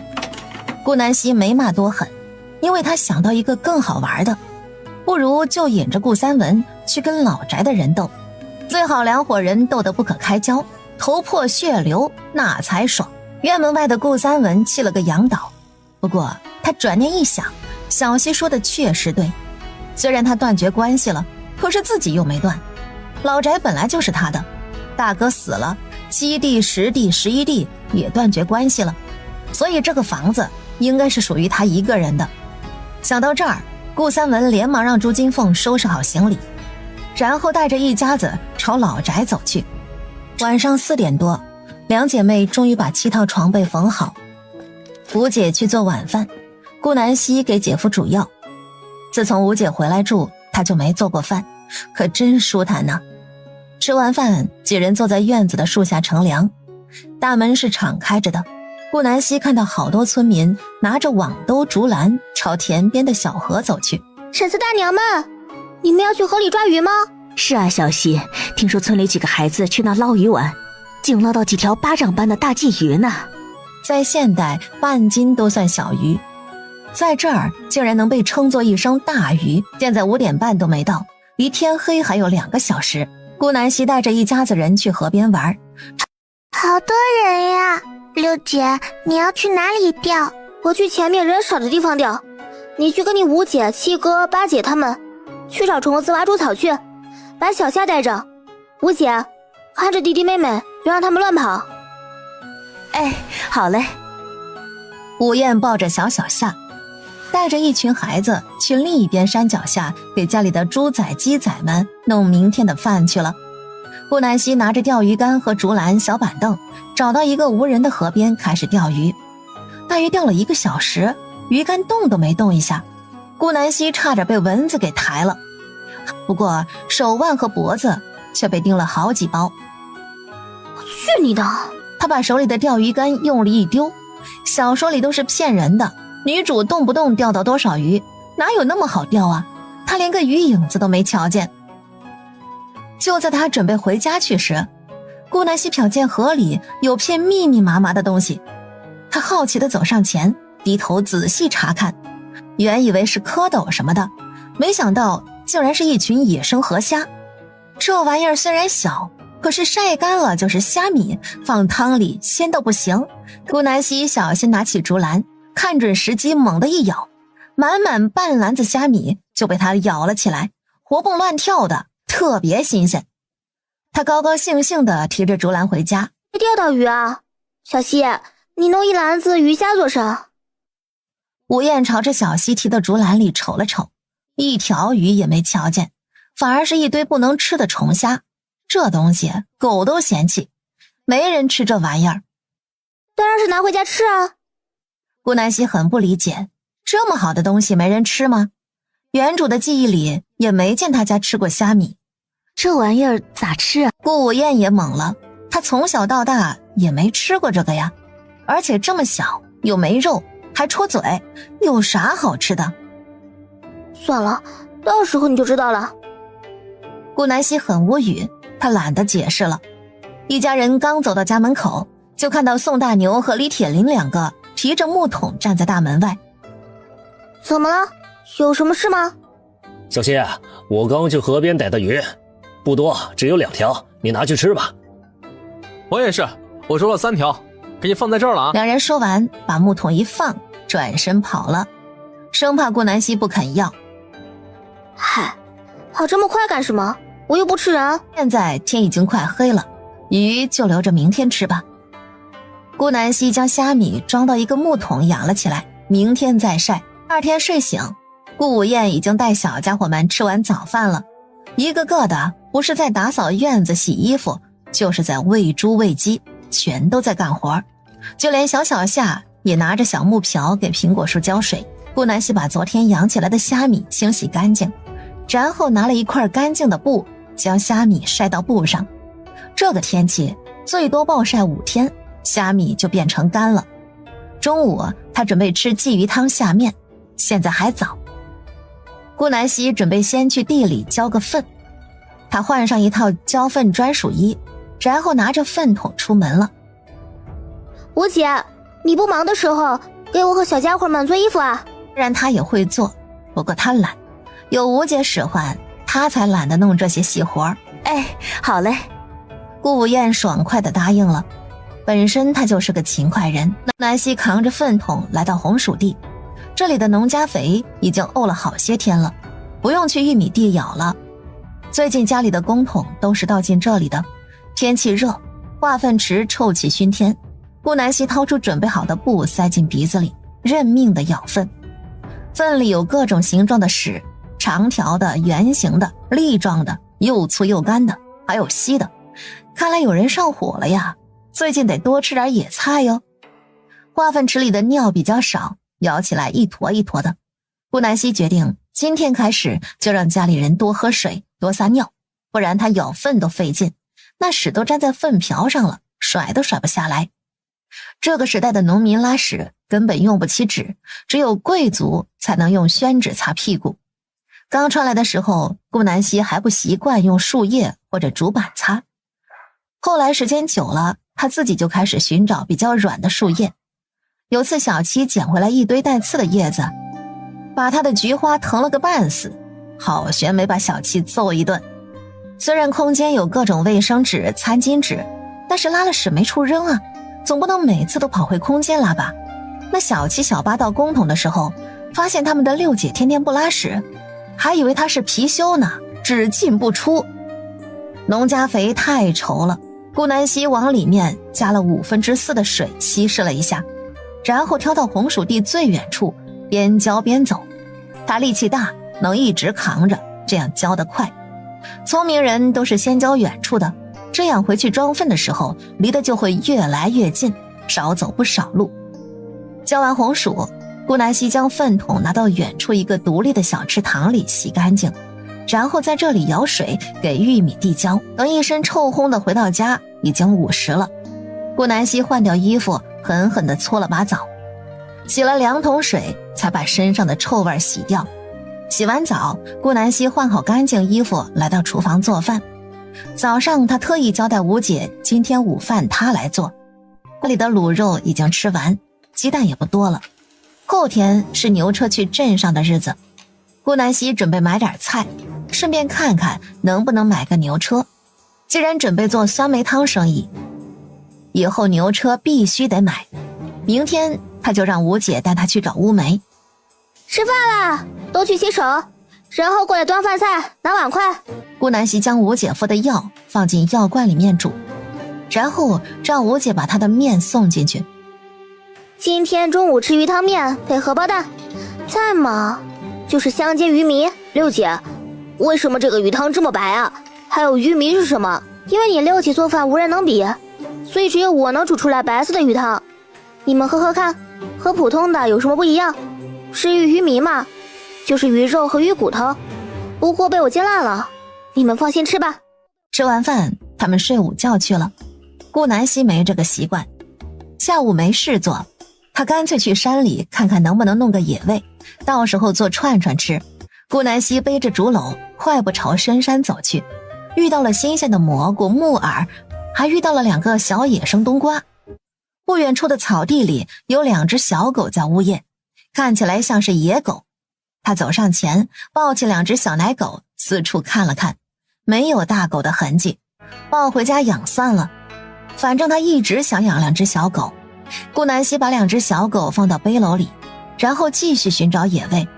在山里转了2个小时，顾南希收获了1只野鸡和几株野辣椒，红色的那种。你们把眼睛闭上，姐姐给你们看个好东西。是小狗哎，哪里来的呀，六姐？姐姐，这2只小狗好漂亮，比村里的小黑小白漂亮多了。崽崽们兴奋的不行，顾南希让他们带小狗去玩。吴姐，你去买块豆腐来。好嘞，你别拿钱去了，姐身上有钱。1颗今天摘的辣椒和干猪鱼炒香，再放点家里剩的香料，倒入砂锅中，加水。吴姐已经把豆腐买来了，她将签子拿去洗了下，把切好的冬瓜豆腐串好，鸡肉被切成了细细的肉条，这些加起来刚好100串。全部放到砂锅里煮熟。六妹，这个是地狱果，这可不行吃啊！听说曾经有人吃了几颗，直接吐血而亡。顾无厌一眼就看到锅里漂浮的一颗小辣椒，一丢丢大，红彤彤的。这可不是地狱果，这是药材，辛辣口，能去湿气呢。不过只能做菜或者药用，生吃是不行的。你先尝一口，别怕，我调了酸梅汤，觉得辣你可以喝这个解辣。顾无厌半信半疑的挑了根鸡肉串放到嘴里。好辣，给我水。顾无厌被辣的话都讲不全了。顾南希赶紧把酸梅汤递给他。有这么辣吗？那小家伙们不会吃不了吧？顾南希挑了一个冬瓜串尝尝，是有点辣，不过我能接受。你们能吃吗？小家伙们听到顾南希的话，全都想尝试一下，就连最小的小夏也要吃。无奈，顾南希选了一串蘑菇给他，这个不吸收汤汁，没有冬瓜那么辣。好吃，我还要吃。辣，好辣，不过好好吃啊！我觉得不是很辣耶。切，小夏还要吃。顾南希没想到几个崽崽竟然这么能吃辣，就连小小夏也是。他面无表情，仿佛刚才吃的是一块没味道的馒头一样，真心牛掰。一桌子将串串分食干净。顾无厌虽然被辣得不轻，不过看到大家吃得这么香，他没忍住又吃了几串。还真别说，越吃越好吃，反而没那么辣了。吃完串串，每人又吃了碗鸡汤面。吴姐夫不能吃辣，刚刚吃饭前，顾无厌就把他的鸡汤面送进去了。第二天一大早，顾南希就跟着顾无厌出发了。只有这2座山有乌梅树。小希，你看，就是这个果子，你尝尝，酸死人了。顾南希摘了一颗，咬了一口，其实还好，比柠檬好了一点，不过确实难吃。2个人都背了竹篓。1个时辰后，背篓里装得满满当当。顾南希开始挖乌梅树，然后扛着树浩浩荡荡地回家了。他将乌梅树种在后院。你好，这个牛怎么卖的？你是要买大牛啊，还是小牛啊？小牛多少？大牛又是多少？大牛25两一头，小牛5两。这是母牛，一般都要比公的贵，而且母牛还能产奶。这2头牛估计刚生产完就被拉出来卖了，到时候就让家里小家伙们都喝上水牛奶，吴姐夫也能喝，他需要补钙。能便宜点吗？不好意思了，姑娘，我这个价格已经很低了，我这个牛还在产奶呢，要不是家里突然有难，我也不可能卖掉这个命根子呀，我一家都靠他们活呢。不过你要是买的话，我就把这个牛车送给你。哎，这个牛车很结实啊，我找人打的，包你用10年都不会坏。行吧，那这2头我都要了，50两是吧？您拿好。谢谢姑娘了。他牵着2头母牛和牛车走到上次的医馆门口，悄悄从袖口里拿出他空间里的人参，然后卖给上回的人。南希今天不打算卖酸梅汤了，他去买了肉、大米、面粉、调料、糕点、鸡蛋就回去了。顾南希买2头牛，其实纯粹的是为了他们的奶，因为他想到了一个赚钱的东西——奶茶。他自己会制茶，上次在山里看到稀疏的茶树，到时候采摘下来做成红茶。1头牛一天能产20斤左右，要是卖的话完全不够，因为小家伙每天还要喝呢。干脆2头都买了。回到家里，顾南希把2头牛拴在桃树那儿，一边1头，然后拿着砂锅就开始挤奶，把牛奶煮熟，添了一丢丢糖。来，都把竹筒里的水牛奶喝完，每人1罐。小夏最近胃口越来越好了，简直就是翻版小酒，每次吃饭肚子都吃得滚圆，才多久啊，已经胖了好几斤了。好喝，水牛奶甜甜的。小七在一旁别扭，他都这么大了还喝奶，万一被村里的小伙伴知道，肯定要被嘲笑。小七，你怎么还不喝？不好喝吗？不是，姐姐，水牛奶好喝，但是以后留给弟弟妹妹喝吧。我都这么大了，怎么好意思喝奶？我又不是奶娃子。你不喝没事啊，听说这口喝多以后，个子长得高高的，到时候小10、小11都比你高一个头。你跟小8、小9、小夏几个女娃娃一样高，你能接受吗？那我还是喝吧，刘姐。小希，你买2头牛干嘛呀？这么贵，买一个拉牛车不就行了？就是为了这个奶才买的，到时候我准备做个营生，明天你们就知道了。下午我要去采茶，吴姐，你喝完奶就去做饭吧，我买了肉回来，你会做吗？顾南希不想做饭了，今天好热。会，当然会。那中午就吃五花肉吧。小希，你快歇着去，一大早出去，刚回来还忙着煮奶。没事儿，我不累，我先去给姐夫煮药去。中午吃完饭，家里人全部去午睡。顾南希背起竹篓出发山上，她按照记忆寻找之前遇到的茶树，一颗颗的摘掉嫩芽，直至背篓全部装满才下山。回到家时，家人们已经睡醒，小孩在院子里跟2只小狗玩，一只被顾南希起名叫小灰灰，一只被小家伙们投票决定叫肉肉，因为他们喜欢吃肉肉。吴姐夫坐在树下乘凉，最近他已经能下床了，甚至吴姐搀扶着他还能走2步，而吴姐则是跟姐夫坐在一起做衣服，她需要给7个弟妹都做2身，工作量大着呢。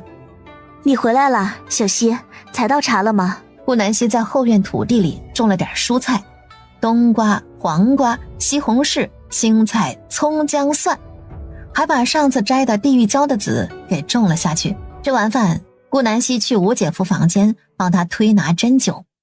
姐夫，你这个腿开始长肉了，没之前那么瘦了。明天开始就让吴姐搀着你在院子里来回走，上午走小半个时辰，下午走小半个时辰。等你觉得走熟练以后，每天就可以加一会儿时间，随便你，别太操之过急就行。半个月之后，你就可以全部康复，不用再喝药了。走路恢复如初的话，慢一点，半年左右。真的吗，小希？你姐夫真的能康复，跟以前一样走路？等恢复以后，姐夫你平时不要太过劳累了，保养好跟从前无异。第二天一早，顾南希就从床上爬起来了，她要趁小家伙们没睡醒前做好奶茶，给他们一个惊喜。到时候牛奶就着糕点当早饭吃，肯定可香了。吴姐已经醒了，她在院子里洗一家人的衣服，竹筒很厚，所以捧着杯子也不会被烫到，真是好用。免费的不说，装热水都会散发阵阵竹香。到时候她就多砍点竹子，拿这个装奶茶卖，成本又省了点儿。小七，糕点拿去给弟妹分，1人2块，还有1个荷包蛋，早餐就是这个了。姐，怎么牛奶变色了？是不是坏了？还能喝吗？他记得昨天的牛奶明明是奶白色的呀，今天怎么成土黄色了？不会是家里的老鼠在砂锅里拉屎了吧？你这孩子想什么呢？这是姐姐做的奶茶，你喝一口看看好不好喝？姐，这个好好喝，比水牛奶还要好喝，有股香气，还特别甜，我最喜欢吃甜的了。焦糖奶茶获得家里所有人的一致好评，就连吴姐夫都喜欢喝。小希，这个就是你要做的营生吗？姐夫觉得可以卖，镇上有家学堂，里面童子不少，肯定爱喝这个。我想想啊，好像叫梅山学堂，你到时候可以去镇上找路人问问。不过姐夫只是个提议，听不听还是随便你了。听，当然要听了。顾南希觉得他这个吴姐夫还挺有做生意的头脑。顾南希将做好的奶茶全部倒入木桶中，然后把家里之前泡红薯苗的100来个竹筒洗净，放到牛车上。还带了一把之前雕刻家具用的雕刻笔，到时候摆好摊位，在每个竹筒上刻下故事糖水这4个字，版权一定要搞好，省得别家模仿。这次一个人可能会忙不过来，顾南希带着顾七武一起坐上牛车。吴姐，你记得给另一头牛吃草，还有小八、小九你们2个负责抓虫喂鸡，小10、小11你们2个挖猪草，小夏就在家里陪吴姐夫玩吧。安排好一切，顾南希这才出发，来到了吴姐说的梅山学堂。这个学堂上到15岁，下到3岁，年龄差距很大，所以有的自己下学，有的还需要家里人接。趁着没放学，顾南希赶紧雕刻起竹筒，免得等会儿来不及卖，基本上7秒一个，不到20分钟全部雕刻完毕。大家都看过了，平安镇独一份的奶茶出世了，香甜可口，喝了不但身体可以变强壮，个子还能蹿一蹿。家里有小孩的一定要给他买一份尝尝，为了孩子的以后，这点钱可不能省。想不想孩子比其他人聪明？想不想孩子身高8尺？那就来买一份我们的奶茶吧。故事糖水保证，你们在平安镇乃至平安县找不到任何一家卖奶茶的。要知道，孩子们读书那是为了将来考科举的，这多苦啊！没有一个好身子怎么行？所以一定要从小给孩子加强身体，那他们以后在考场里才能扛得住啊。这位姑娘，奶茶是奶吗？我家孩子也给他买过牛奶喝，可是他不爱喝这个玩意儿啊，能不能试喝一点？要是他肯喝，我一定买。可以的，大婶儿，来，你接过竹筒，让孩子尝尝。于是一堆人都排队试喝，还没试完呢，一声就没了。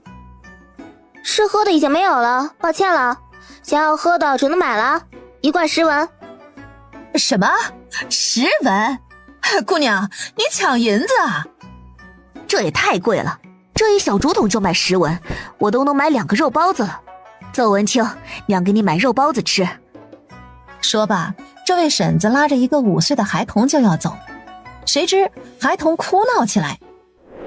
我不要嘛，我就要喝奶茶，我才不要吃肉包子，天天就知道吃肉包子，我都吃腻了。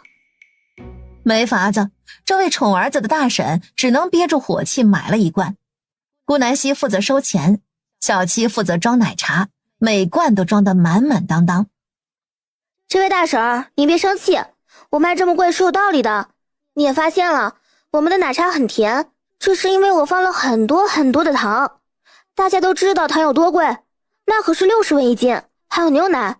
我光买这下奶的牛都花了大几10两银子，每天才挤出来这么1桶，里面的茶叶更是金贵的不行。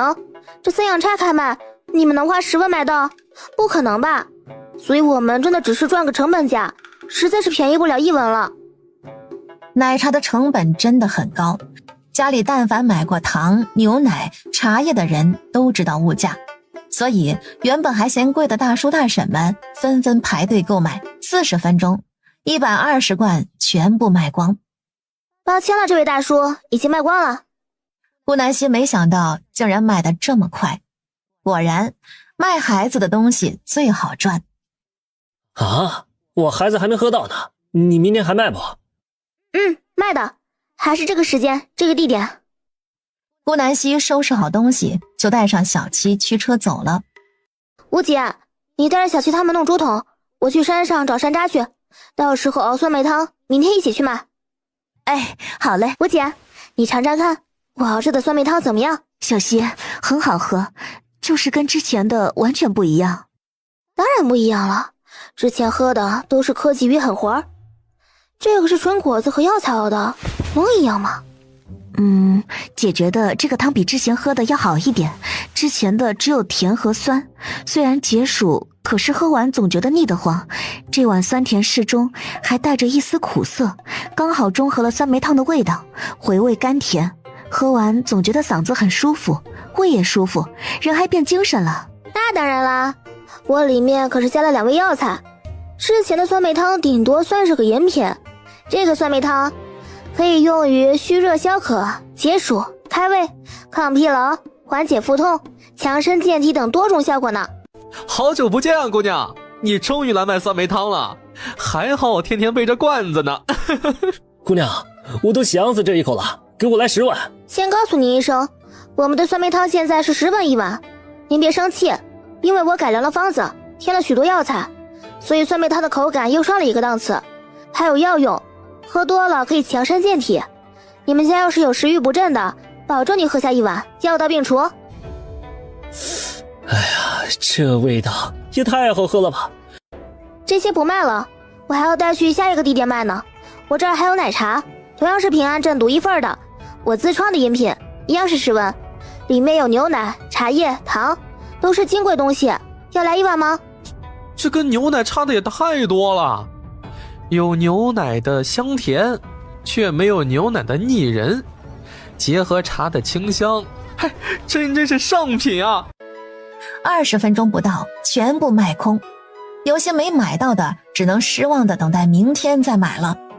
今天一共卖了30升的酸梅汤和30升的奶茶，一个60升，1升能卖4罐，总共是240罐，也就是今天卖了2400文。顾南希驾着牛车回家，没想快到村口的时候，遇到了一个意外的人。小希，竟然是原主的前夫哥徐世文。你别走啊！你为什么不敢面对我？我娘说你毁了亲，要嫁去别的村子了，怎么你还在靠山村？难道我们两个当初的情谊都是假的吗？你为何这么狠心？你这个坏蛋，你干嘛要说我姐姐？明明是你娘来我家毁了亲，害得我姐姐哭了许久，不就是嫌我们爹娘去世了吗？真是坏蛋，我讨厌你，你给我滚远点！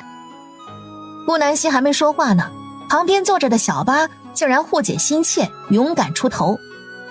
我没有，明明是我娘说你姐姐毁亲的，所以我娘才给我娶了柔娘。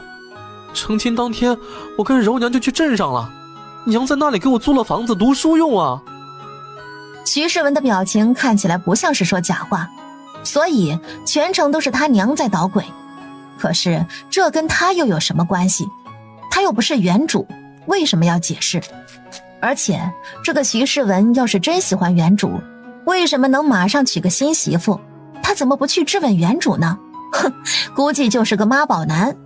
顾南希更看不上他了，长得又丑，还3心2意，读了那么久的书，连个童生都没考上，一家子兄弟姐妹供着他读书，在家却什么都不干，还是个妈宝男， buff 都叠满了。这种人要是嫁过去，不死也脱层皮。还好原主跑出火坑了。徐世文，谢谢你全家哈。被点名的徐世文莫名其妙收到一句感谢，然后眼睁睁地看着顾南希驾车走了。他内心充满疑惑，总觉得哪里不对劲。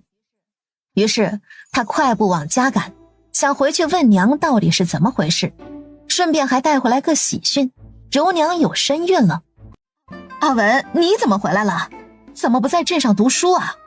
这大热天的，你走回来的？哎呦，瞧瞧这一身汗呐！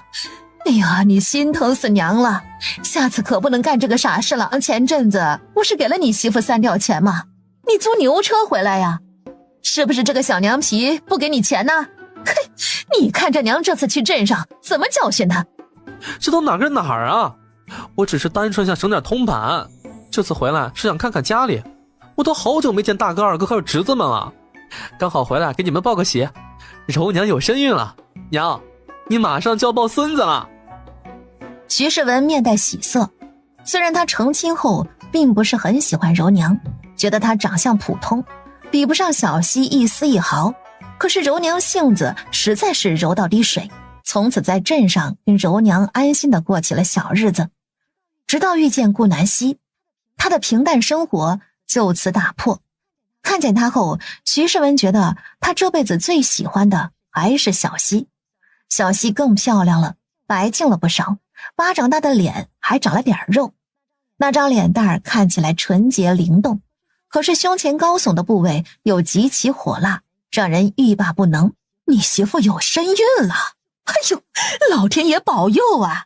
我的心肝终于有后了，千万要给我生个孙子啊！这个小娘皮嫁过来这么久，总算见到她下蛋了。本来娘还打算下次去镇上弄点药给她喝喝呢。人家隔壁小媳妇嫁过来第2月就有了身孕，就你媳妇金贵，把她送到镇上享福，天天吃香的喝辣的，肚子一点都不争气。还好现在终于有了，娘当初啊，就是看他屁股大才让你娶的，不枉费娘一番苦心呐。好了娘，什么蛋不蛋的，柔娘她又不是母鸡，下什么蛋啊？对了，我想问你，当初你跟我说小西悔妻要嫁到别的村子，然后给我娶了柔娘，不让我去找她，这件事是真的吗？为什么小西还在村里？娘，你是不是骗我？阿文呐，娘都是为了你好。这小西吧，爹娘去世，她克父克母呢。哎呀，娘哪敢再让你娶她呀？你是娘的心头肉，娘捧在手心里的宝，娘怎么忍心让你出事啊？这种命不好的女子，我断不会让她进家门。而且你后来不知道，这个小西啊，不守孝道，跟顾家断绝了关系，被赶到山脚下的茅草屋住去了。哎呦，也是他爹娘显灵，让他挖到个人参，这才盖起了房子。不过有房子又怎么了？娘不稀罕，娘只想我的心肝娶到个贴心好生养的媳妇。而且他现在还买起了牛，也不知道钱是哪儿来的。哼，这个狐妹子动不动就往镇上跑，铁定是在镇上有了相好，指不定还做了别人的外事。村里人都说她在卖吃食，哼，娘可不信，她一个女子哪有那个本领？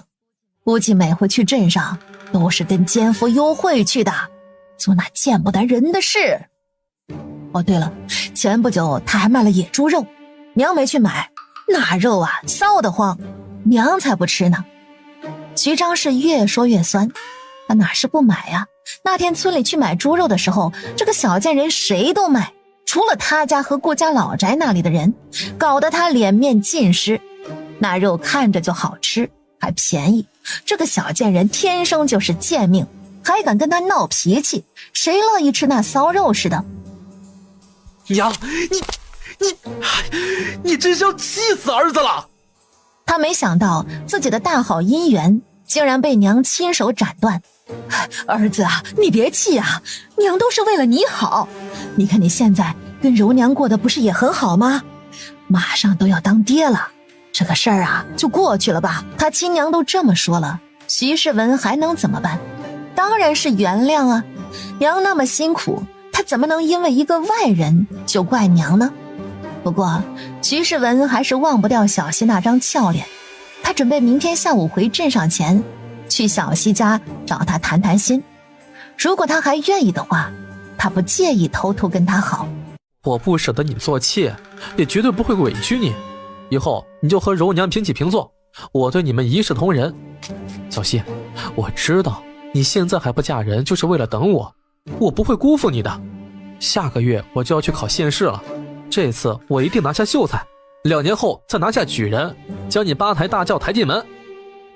顾南希听得满头黑线，这个人是不是小时候脑子被驴踢了，还是读书读傻了？怎么这么会脑补啊？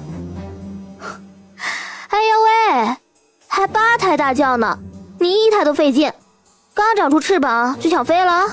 哼！他对着徐世文阴阳怪气地说了一句就走了，没再搭理他。这种人跟神经病一样，越搭理他他越兴奋，不搭理他冷一段时间就没事了。然而小西想错了，徐世文偏偏是那种自命不凡的人，他还以为顾南希是害羞不敢跟他说话，默认为他答应了，满脸喜色地回镇上了。顾南希扛着粪桶来到地里施肥，红薯已经快成熟了，都是灵泉水的功劳，就连玉米也是，本来要到立秋才能收获的，现在可能要提前大半个月成熟，那他就能又种一波粮食，美滋滋。等闲的时候再来开垦2亩荒地，到时候全都种满红薯。顾南希现在浇完2亩地也才用了以前1半的时间，他跑到深山里看看有没有什么好东西，比如野鸡野兔之类的，好久没吃野味了，怪馋得慌。谁知道野味没发现，倒是让他发现了一大块野生蜂巢。回到家里，顾南希来到厨房，把一大块蜂巢蜜切成小块，然后将它们捏碎，滴落的蜂蜜足足装满了一大罐。他把蜂巢放到锅中蒸上半小时，上面就是蜂巢渣，下面是蜂蜡水。用纱布把蜂蜡水过滤干净，放凉凝固后就能备用了。家里人已经全部睡醒，顾南希交给他们一个任务，去山脚下采花，必须是红色、粉色或者紫色的，采满1背篓就行。弄蜂蜡的时候，他突然想到，蜂蜜可以拿来做蜂蜜烤面包，明天拿去卖，又是一笔进账。说顾南希拿着他之前盖房子剩的砖，在厨房外垒了一个烤炉，然后回到厨房准备材料。他把面粉、鸡蛋、酵母、白糖、牛奶、猪油搅拌在一起，揉成面团，发酵40分钟。牛奶是他现挤的，还好用量不多，不然2头牛加起来都不够用。这时候烤炉已经烧了1个多小时了，他把每块面包上都抹了一层蜂蜜，撒上几粒芝麻，用木板放进烤炉，一共做了30个。小家伙们把花摘了回来，各种颜色都有。顾南希在这个时间里把花朵分类，每种颜色都放在一块，然后放到布上晒干，晒到明天中午他回来就能做口红了。面包已经出锅，整个院子都充满了香甜味儿，把几个小家伙口水都馋下来了。尤其是小九，蹲在烤炉边就没离开过，哪怕热得满头大汗也寸步不离。好了，都去洗手，一人吃1个面包，剩下的我明天带去镇上办。顾南希把装着面包的木板放到院子的石桌上，面包没办法用竹筒装，干脆去山脚下找了一些大树叶洗干净。姐，你怎么那么厉害呀？什么都会做，这个太好吃了，比你在镇上买的糕点还好吃呢。这个肯定能赚钱，明天你还带我去呗。七哥你好坏，明天该轮到我了。小希，蜂蜜虽然好吃，可是太危险了。以前村子里就有个大娘被蜜蜂蛰死，下次还是别冒险了。吴姐，这不是恰巧遇到了吗？这个蜂巢刚好没什么蜂蜜，我就采回来了，把剩下的用完我就不做了。又是辛苦工作的一天，顾南希认命地爬起来，薅起小巴，然后收拾好东西上路了。新鲜的奶茶，还有冰镇的酸梅汤，快来买啊！今天故事糖水有一个新品，欢迎大家前来试吃，只有1点，吃完就没。这个新品就是面包，它不是馒头，也不是包子，而是糕点，用的全部金贵物。来，大家凑近点看看，这个花朵状的吃食就是我们的面包啦，是不是很好看呢？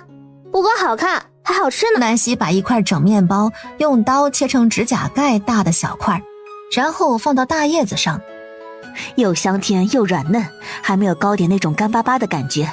小姑娘啊，你哪来这么多新奇的点子？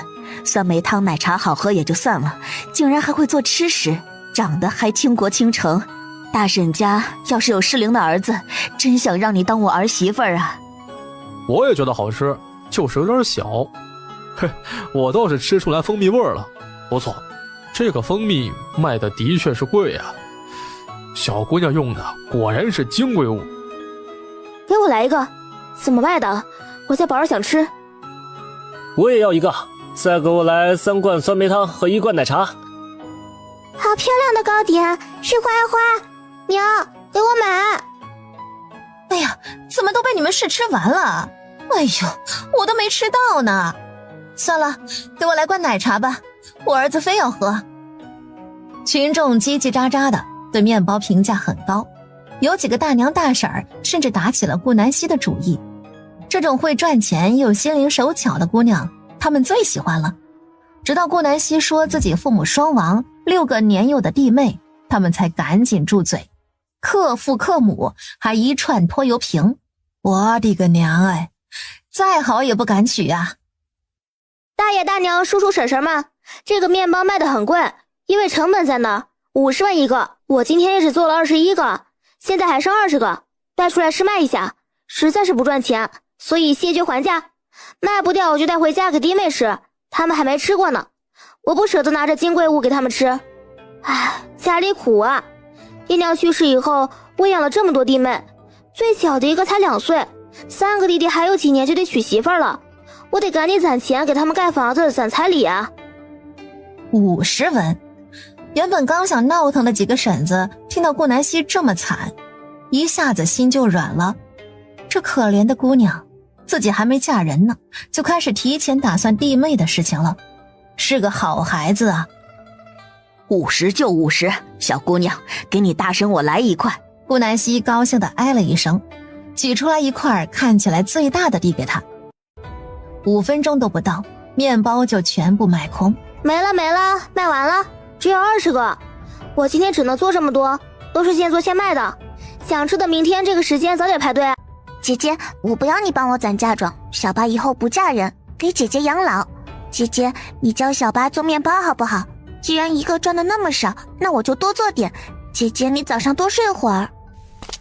很明显，小八把刚刚顾南希的话当真了。小小的人眼里满是坚定。你这个小笨蛋，姐姐面包赚钱的很呢，那么说不过是为了让他们快点接受这个价格。人都有占便宜的心理，一听我赚不到钱，他们马上不就买了吗？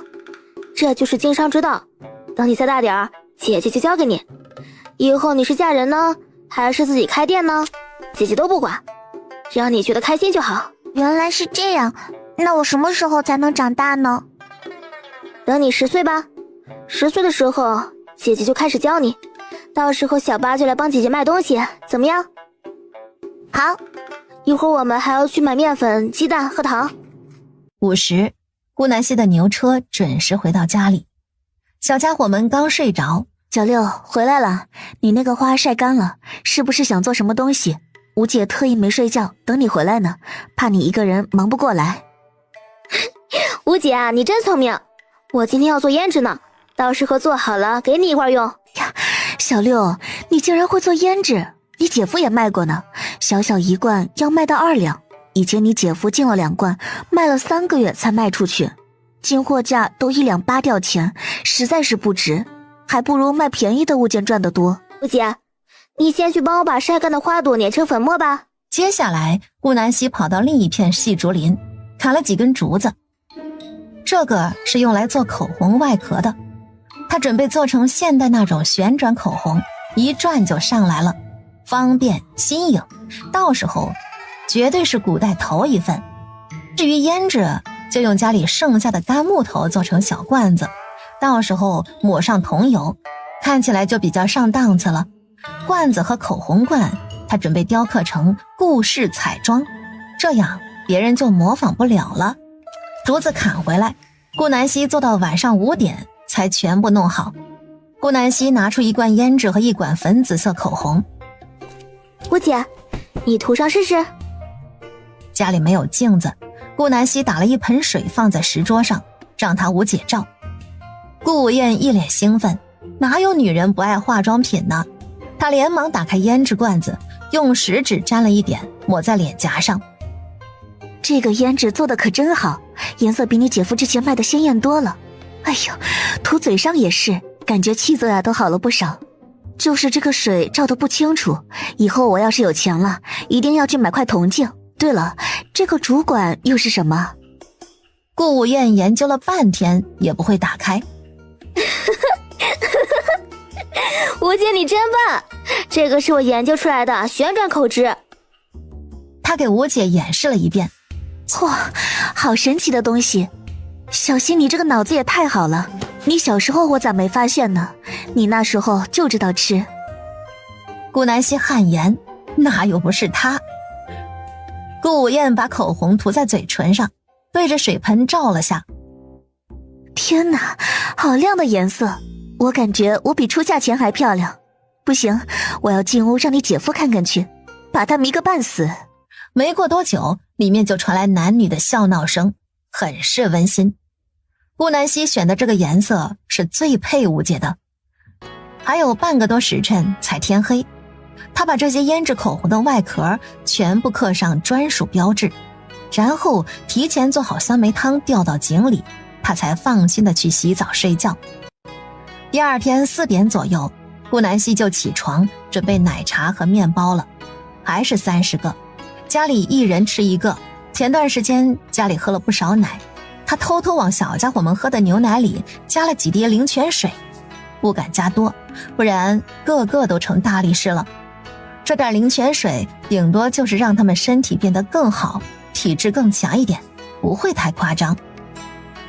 准备完毕，他打起精神，带着小七出发赚钱去了。姐姐，吴姐能在我们家一直住吗？最近李永和已经能不靠搀扶在院子里走一个来回了，小七都看在眼里。他知道吴姐再过几天就要回家了。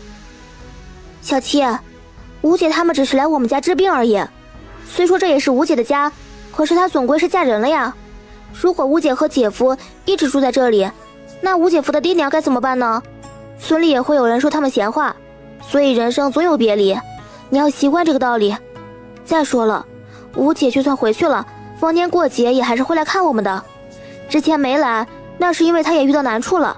等姐夫可以正常走路，她会经常回来的。再不济，我们以后卖货回来，顺道看看他们也行。小七懂事的点点头。姐姐，那你说二姐怎么就不来看我们呢？提到顾二苗，顾南希就想到她那可恶的婆婆，当初装模作样，还以为是什么好人家，不然原主爹娘也不会把顾二苗嫁过去。好家伙，才多久啊，就原形毕露了。她不来看我们，估计是被困住了。这样，今天卖完货，我们就去看他们，怎么样？上次顾南希是自己去的，而小七好几个月没见过顾二苗了，自然是很高兴。各位，先给大家介绍一个新品，这个东西呢，大婶、大姐、大娘都特别喜欢，也可以买回家送给家里的媳妇儿和亲闺女。他从袋子里掏出自己用的胭脂和口红，然后对着桶里的水涂好。看到我脸上没？这是我最新研究的胭脂和口脂，尤其是这个口脂的包装十分巧妙，你们绝对没有见过。这个颜色绝对是方圆几个县城都买不到的，如果有需要的可以找我来买。好了，我也不多介绍了，开始买吃食。小西姑娘，先给我来5个面包和2罐奶茶。对了，这个口脂和胭脂怎么卖的？问的人是昨天那个胖大婶。我看大婶你也是一个常用胭脂水粉的富贵人家，这个价格你很清楚。我的胭脂和口脂全部1两银子一个。不贵不贵，给我各来1个。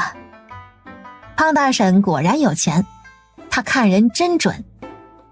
好嘞，不过我们口脂有3个颜色，大婶儿您来试下色，看看更喜欢哪种，涂在手背上就行。顾南希掏出试色罐，胖大婶都涂了一遍，她好像有纠结症。算了，我都要吧，每个都好看，我实在选不出来。大婶您真有眼光，这3个颜色，一个是适合您这样的正妻一家主母来涂，一个适合平时外出游玩涂，还有那个颜色最淡的，各种场合都适合，所以你买回家也不怕没有用处。谁让大婶您这么年轻呢？看起来就比我大5、6岁。什么一家主母，我都能做你娘了，夸张了，给我包起来吧。那个胭脂来2罐算了，我还有个女儿，给她也买个，我看你涂的特别好看。酸梅汤、奶茶、面包全部卖光，口红还剩5根，胭脂也卖空。这些接孩子放学的大娘大婶消费力实在是惊人。学堂门口已经没多少人了，顾南希抱着卖光的想法，又在一些首饰铺外面来回转，边转还边吆喝。半小时后，5根也卖光了。驾着牛车，顾南希带上小七前往赵家村，刚准备敲门，就听到里面传来熟悉的哭声。别打了，别打娘了，娘，我要去找刘姨姨来救你。坏爹爹，坏奶奶，你们都是坏人！你个死丫头，反了你了！铁桥，给我打断她的腿！丫头片子活着也没什么用，打完直接扔山里喂狼去！别打我孩子，小草，你快带着你妹妹跑啊！快点儿，跑到你六姨姨家去，还记得吗？你一定要跑！你们谁也跑不掉！你个臭婊子，小妹让小草给她洗个脚怎么了？丫头片子就该伺候她，小妹肚子里可是揣着我的种，我儿子。你们母女3人要是让她有一丝一毫的不开心，我就打死你们！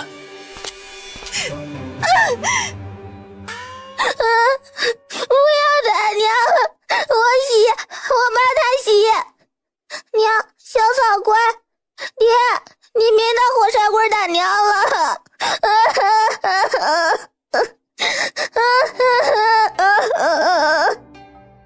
死丫头，不许哭，哭丧呢？你娘死了吗？流点血怎么了？没要她命就是好的了。这还得了，都要出人命了。顾南希一脚踹开大门，我问候你们祖宗18代，敢打我二姐，姑奶奶我今天送你们下地狱！院子里的景象让顾南希大怒，只见她二姐浑身是水的躺在泥巴地里，脸上都是血痕青紫。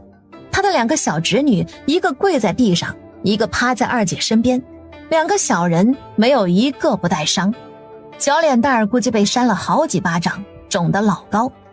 顾南希快步走上前，一个擒拿手把正打算用柴火棍打赵小麦双腿的赵铁桥一把摔到墙上，抠都抠不下来。他捡起那根柴火棍，重重地打在赵铁桥的右手上。我让你家暴，我让你欺负女人孩子，你个畜生玩意儿，自己的孩子都下得了这个狠手，妈的，我今天必须废了你！柴火棍重重地砸在赵铁桥的右手上，一下又一下。哎呦喂，娘，快救我呀！一群人猛地扑了上来，想打顾南希。小七，关上院子门。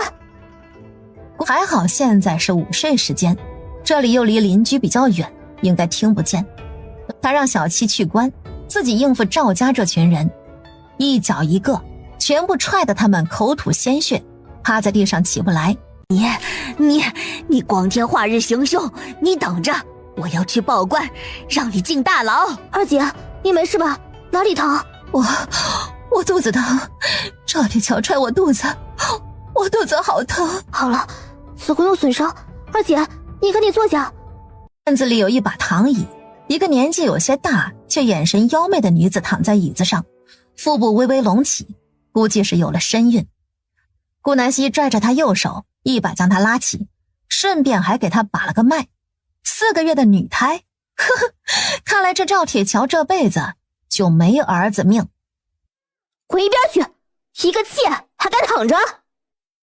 徐小妹一直在看戏，轮到自己了，她火气蹭的冒起来。你个贱人，说谁是妾呢？我是他赵铁桥光明正大娶回来的平妻，你算什么东西，也敢碰我？平妻？哼，这不送上门来了吗？顾南希啪啪给了他3个大嘴巴子。我是你爹，我算什么东西？我算你祖宗，还不跪下来给你祖宗我磕头？见徐小妹又想骂人，顾南希又给了她10个大嘴巴子，直到她被打成猪头才认命的跪下。当家的，你看看我被打成什么样了，还不帮我报仇？赵铁桥哪有功夫搭理他呀？他感觉自己右手都废了。顾南希来到赵家厨房，给顾二苗倒了一杯水，偷偷往里加了2滴灵泉水，这个有修复身体的功能，他得先让二姐好受点。二姐，这个女的真是赵铁桥娶的平妻？他点了下头。那你愿意和离吗？家里有好几个空房间，你不愁没有地方住，你妹妹我养得起你们3个人，只要你一句和离，我就帮你。娘，我不想待在这儿了。刘姨姨，和离就可以离开这儿了吗？才3岁的小草哪里懂和离是什么，他只知道他不想再看到爹爹一家。小希，我和离，我真的过不下去了。我死了没事，我可怜的2个孩子不行，这个畜生赵铁桥早晚会打死他们，哪怕不打死，长大也会把他们卖给傻子家做媳妇。我不能害了我2个孩子，小希，你帮帮姐姐好不好？我要离开这个狼窝。好。他把二姐安抚好后，让她躺着，2个小侄女也喝了掺入灵泉水的井水。赵铁桥，你知道什么人才有资格娶平妻吗？老子哪知道，我想娶谁就娶谁，关你屁事。南希站起身，用右脚狠狠地踩住赵铁桥的右手，轻轻转动。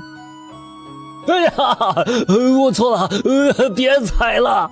我再问你一次，你知道什么人才有资格娶平妻吗？我不知道啊。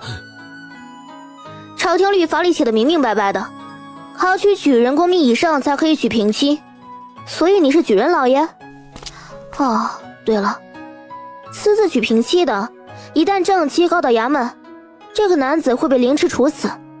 凌迟知道是什么吗？就是把你绑一根柱子上，用锋利的刀一片一片的把你肉切下来，直到露出白骨为止，你会活活疼死。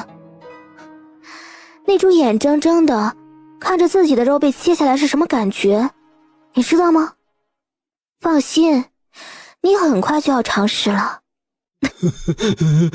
放过我，我不娶了，我把他休了。没用的，哪怕你不承认她是平妻也没关系，我二姐身上都是伤，一旦去告县衙老爷，你还是会被判刑，宠妾灭妻知道吧？这罪名也轻不到哪儿去啊！一旦定罪，你会被打50大板，那个板子比你家饭桌都厚，1板的下去你皮肉尽破，2板的下去你骨肉分离，3板的下去你筋骨全断，挨完50大板，基本上没人可以活命。就算你侥幸活下来，那也是个残废，你一辈子只能躺在床上，屎尿拉在身上都毫无感觉。你以为挨完板子就没事了？错，你还要去蹲5年大牢，牢里阴魂无数，夜夜都能听见哀怨声，每晚都要和蛇鼠同睡，好不热闹。别抓我呀！我错了，求求你了，二表，你别去告我，我错了，我以后肯定好好对你。六妹，我们去衙门。我今天不但要他赵铁桥死，更要和离。我受够了，从嫁过来我就勤勤恳恳地伺候公婆，除了没给你生儿子，我有哪里做得不好？嫁过来后，我一口肉都没吃过，每次吃的饭都是你们剩的，吃不掉的。可怜我2个乖女儿都3岁了才这点高，你们欺负我，我可以忍，可是你千不该万不该打你的女儿。我从未见过像你这般狠心的人，自己的女儿也能下得了这个狠手。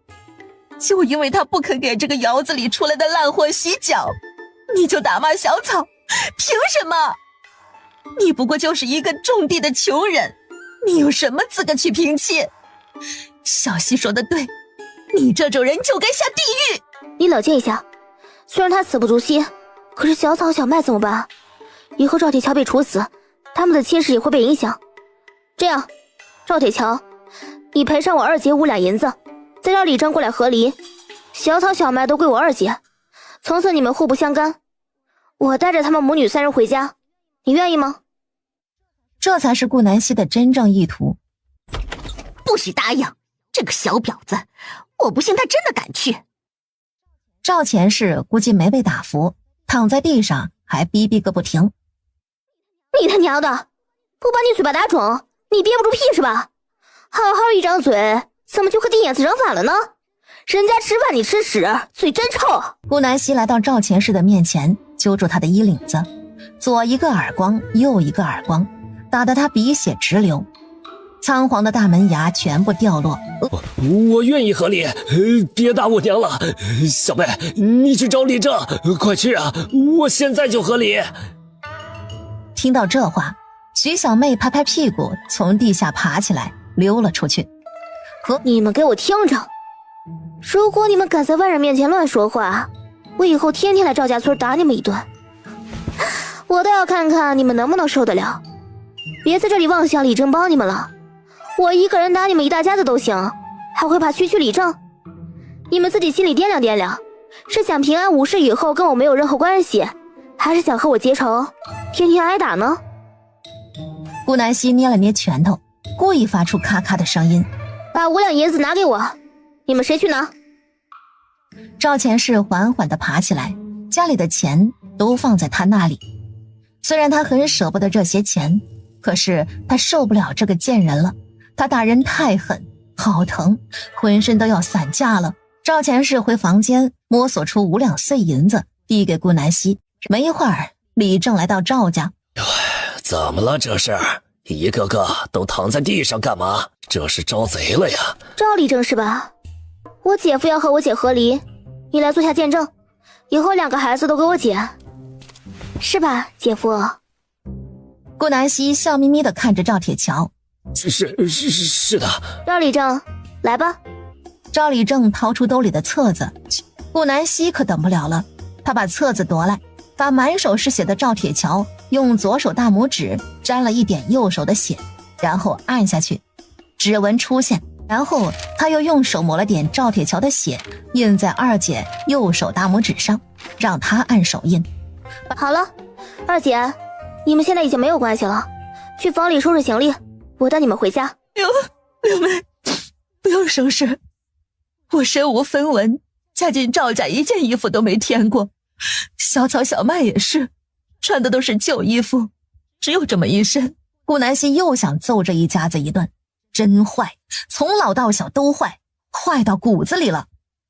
那我们直接走吧，没有也好，一身轻松。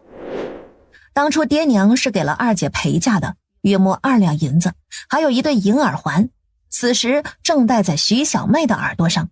顾南希刚刚就看见了，把2个侄女抱到牛车上和小七坐一块儿，然后把顾二苗扶到车上坐好。他回到赵家，双手对着徐小妹耳朵，一把将她耳环拽下。睡，好痛！这对耳环是我二姐的嫁妆，你不配戴。说完就回到牛车上，驾车离开。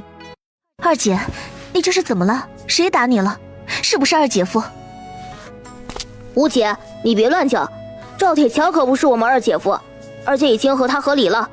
这个恶毒的人把二姐他们打成这样，还好六姐今天去找二姐了，不然他们都要被打死了。什么？这个畜生东西竟然敢打你！我原以为他们就骂骂你，现在都动手了。顾武燕气得要死，当初赵铁桥来求亲时可不是这样的，他一脸老实，骗过了所有人，呵呵，真能装，一家子豺狼虎豹，真是苦了他二姐了。二姐，你去收拾2间屋子给他们，二姐让他一个人住，小桃小麦2个睡一间。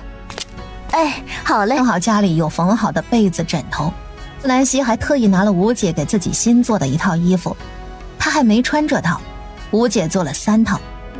小草和小麦则是穿的小九和小夏的新衣服，他们有2套，身上穿了1套。明天顾南希再去买点布就是，到时候给他们一人多做2身。他来到厨房烧了许多热水，让二姐带着2个孩子洗澡换新衣服，然后拿上刚刚赵钱氏给的5两银子递给顾二苗。二姐，这个银子你收好了，晚上我给你们做红烧肉吃，然后好好睡一觉，明天又是新的开始，不要不开心了，离开这个男人才是你这辈子最应该做的事情。现在你好好养大2个孩子就行了，我每天早上要去镇上卖吃食，所以家里需要人。现在吴姐和吴姐夫2个人在这儿治病，但是过几天他们就要回去了，你不用觉得待着不自在，这儿就是你的家，靠山村没人敢说你的闲话，我养得起你们母女3人。顾南希把顾二苗接回来，不单纯是因为同情他们，她真的很缺人，每次去镇上的时候，留小家伙们在家都不放心，2只狗还小得很，能看什么家哟？不被坏人一脚踩死都算好的了。到时候他早上去卖东西，二姐就在家把持家务活计。原主的记忆里，顾二苗做饭老好吃了，还会做衣服，简单的刺绣，上的厅堂，下的厨房。赵铁桥双眼瞎了，找那么个玩意儿，有这么好的媳妇还不珍惜。那个徐小妹的神态动作，一看就不是什么良家女子。小希啊，这个钱姐姐不要，你收好，既然你能让姐姐回来住，以后姐姐肯定照顾好这个家，你就安心的去干自己的事啊。顾二苗决定她要多干活，一定不能让小希累到。不行，这是你的钱，你自己收好。小希，我们是一家人吗？是的话你就收着，除非你不拿二姐当家人。二姐想心安理得的回家，不想欠你太多，好吗，小希？没办法，顾南希只能带着钱。小希，我回来了，你种的那是什么？我咋没见过？哦，我在山里找到的果子，烤熟了特别好吃，比米饭都香，所以我种了一些，估摸没多久就可以成熟了，到时候你们走的时候带回去一点吧。红薯他第一次浇灵泉水不熟练，浇多了，种植期特别短，还好他们都不认识，下次可要小心点了。小希啊，你现在做菜比二姐还好吃呢，不错不错，小时候的六妹煮个粥都能糊了。爹娘去世后，她成长不少。之前她一直想回来帮助弟弟妹妹们，每次刚提出回娘家，就被婆婆他们一顿毒打。渐渐的，顾二苗也只能暂时断了这个心思。她无时无刻不在心里祈祷，希望弟妹能过得好一点。还好她和离了，现在该由她来照顾弟弟妹妹了。吃完饭，她去洗碗，几个小家伙们在院子里玩耍。顾午宴在给李永和煎药，而顾南希则是在做腌制口汁。酸梅汤已经弄完，放到井里镇着了。这次他做了50个腌制和50个口汁，昨天卖得不错，干脆一把做多一点，不然每天吃完饭都要忙到晚上。小八懂事地跟在他身边学习，顾南希没赶他，既然这么有兴趣，等小八以后大了，就将故事彩妆交给他卖。小七出去找小伙伴遛食了，回来的时候还带了一篮子猪草。小七你过来，怎么了六姐？你想去学堂吗？这几天他在学堂外卖吃食，打听到不少消息。这个学堂马上要招收一批新生，束修1年1两银子，还不包括买笔墨纸砚等费用。所以这个时代能读得起书的，真的算家境很好了。不知道小七想不想读书，要是想，他肯定供。既然如此，他干脆把小10、小11都一起叫来。你们3个谁想去学堂啊？六姐，我不想读书，我只想在家里待着，等长大帮六姐干活、种地、卖吃食。顾南希汗颜，这小子一点上进心都没有。不过好在孝顺。那小10和小11呢？我也不想，我要等长大保护姐姐。我也跟7哥10哥一样。小11心情有点低落，恰好这时顾午宴来找顾南希有点事，他没注意到小家伙的情绪。行吧，既然你们都不想上，我也不勉强你们了，那你们去玩吧。小11心不在焉地走了，他其实很想去学堂读书，每回遇上李正的孙子，他都很羡慕。听说考上那个什么试就能见到皇上，还能给长辈求个诰命。他想让姐姐以后当上老夫人，给家里买好多好多丫鬟奴才伺候姐姐，让顾家那群人羡慕哭，让对姐姐不好的那个徐世文跪地求饶。可是家里没什么钱，他还是不读了吧。小可怜顾11其实并不知道他姐姐有很多银子呢。没亮，顾南希把东西全部收拾好。今天是小八跟着去镇上，顾二苗起得比他还早，院子里被打扫得干干净净，家里人的衣服也被洗完晾起来。小猪、小鸡、小狗全部吃过饭了。该说不说，他二姐是真能干。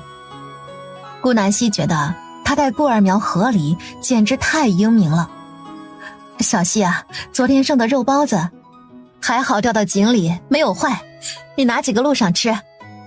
早上顾二苗做的早饭是糙米粥，顾南希不喜欢吃，就小小的喝了半碗。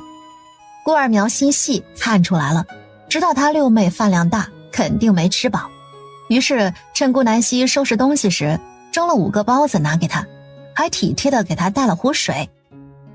行，二姐，你和吴姐过好家里，我估计下午才能回来，今天要多卖一点胭脂。好嘞，小希，你一路小心啊，早点回来。哎，好嘞。来到镇上，掐着点赶上放学。小希姑娘啊，再给我来2盒胭脂和3根口汁，我邻居托我帮她带呢，你做的这东西涂起来真好看啊！而且今天我觉得嘴巴都没那么干了。大婶儿，我这个口脂可是能滋润嘴唇的，一点伤害都没有不说，还有各种好处。你买了不亏，以后等我有了铺子，也许还要涨价呢。那再给我来2根吧，我收着慢慢用。先在这祝福小溪姑娘早日开上铺子了。借你吉言啊，大婶儿，你今天春风满面，估计是有好事来了，是不是你儿子要参加县试啊？哎呦，你这小女子神算子，还真被你猜中了。吃食全部卖空，胭脂口脂还剩了一些。现在才11点左右，他打算去卖完再吃中饭。赶着牛车，顾南希来到镇上最热闹的街道。啊，你听说没？咱们镇上南风酒楼的东家，听说从县城回来的路上被歹人杀害了。他的田房直接把酒楼宅子卖掉，跟情郎私奔了。真的假的？我听说这个东家跟第一任媳妇有个儿子呢，那这儿子怎么办啊？那我哪知道啊，也真是可怜啊。这个东家是外地人，8年前来到平安镇开酒楼，现在好了，连个替他撑腰的宗室都没，好像他还是个童生呢。哎呦，这下可怎么活哟？童生啊，那下月岂不是没钱考院试啊？何止是院士啊，现在连个住的地方都没了。被迫听了会儿八卦，顾南希才将剩下的胭脂口脂全部卖光。今天赚了不少钱，50个胭脂和50个口脂，一共100两银子。吃食一共卖了3两银子，他打算今天买点东西。家里的孩子虽说不想读书，顾南希还是决定买本3字经帮他们启个蒙，总不能做个文盲吧。来到书店，顾南希选了本最便宜的手抄3字经，饶是这还花了将近1两银子。这才1本，要是买上启蒙所有的书，再加上笔墨纸砚，那最少5两银子打底。难怪他二哥当初读书的2年，家里连肉都吃不起。还好后来把那几本书卖了，所以家里回了点血。古代的书真他娘的贵呀！反正今天又买了一点布和肉，中午一人只吃了1碗面条，下午2点才从镇上驱车离开。刚来到一处山脚下时，顾南希瞧见不远处的树下有个人在套绳子，好像是个小屁孩，比小7小8大一点。不好，他不会是想上吊吧？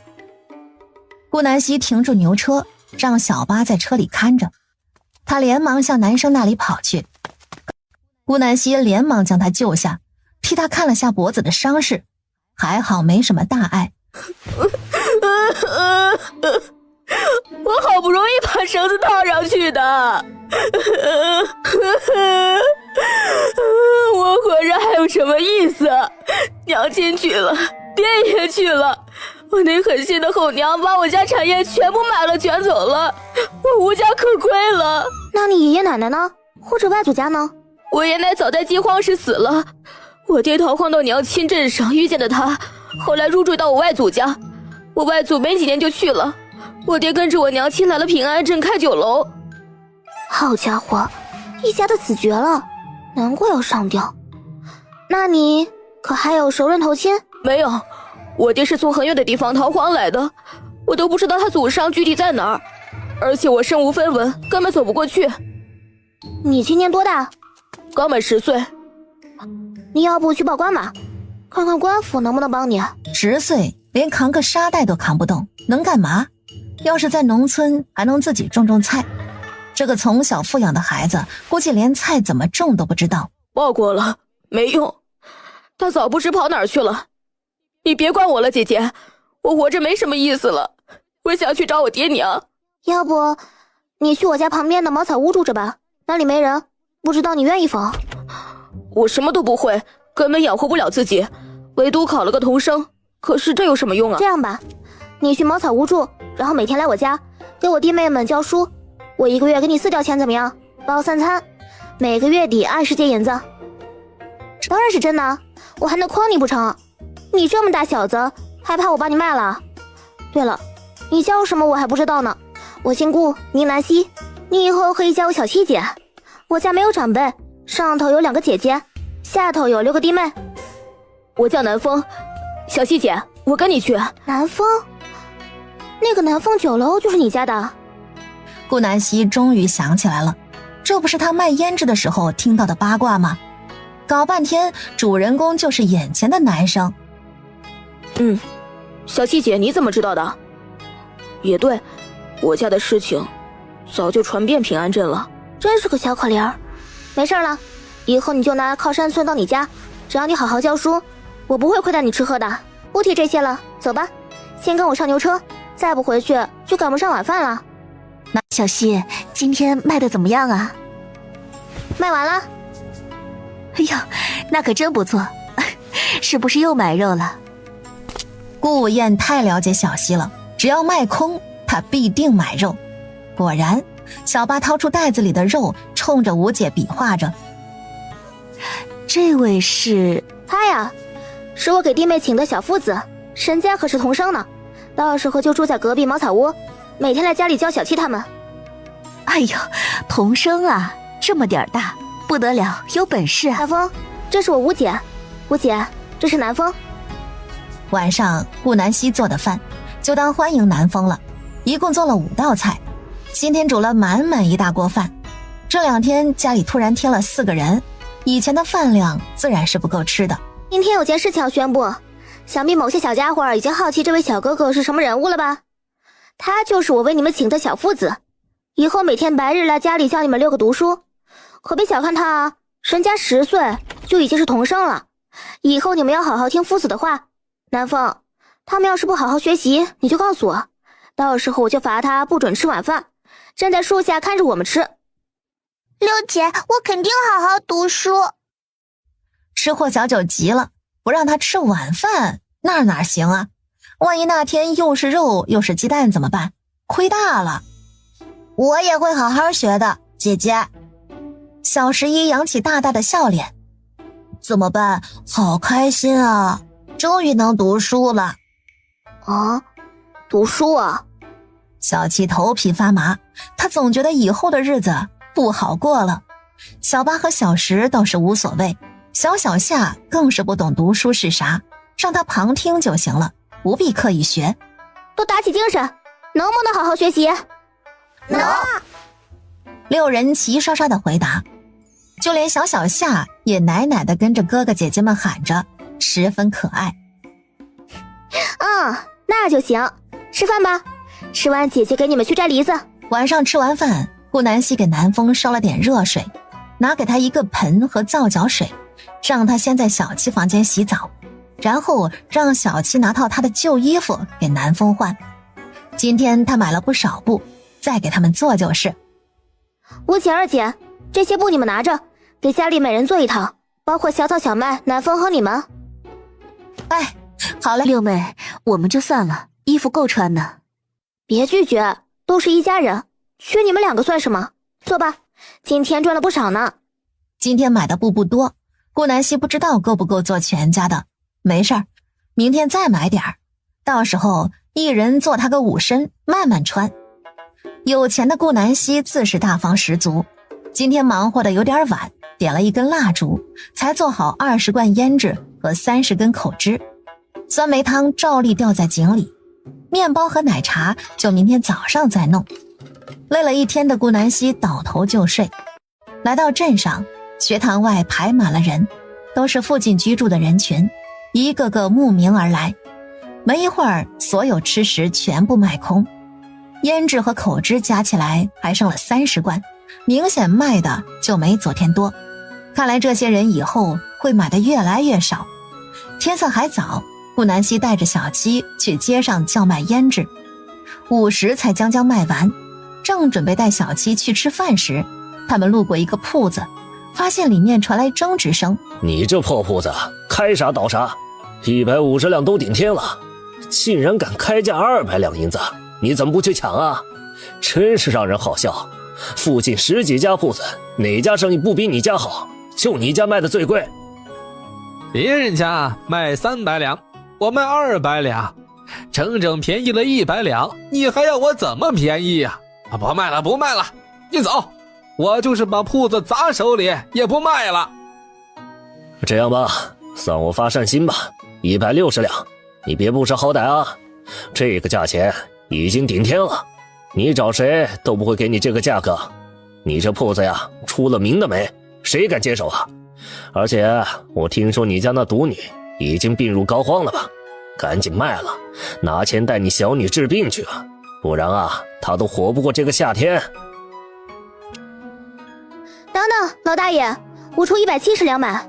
这片铺子他都打听过，比眼前小一半的都要卖上240两，1个月租金2两银子。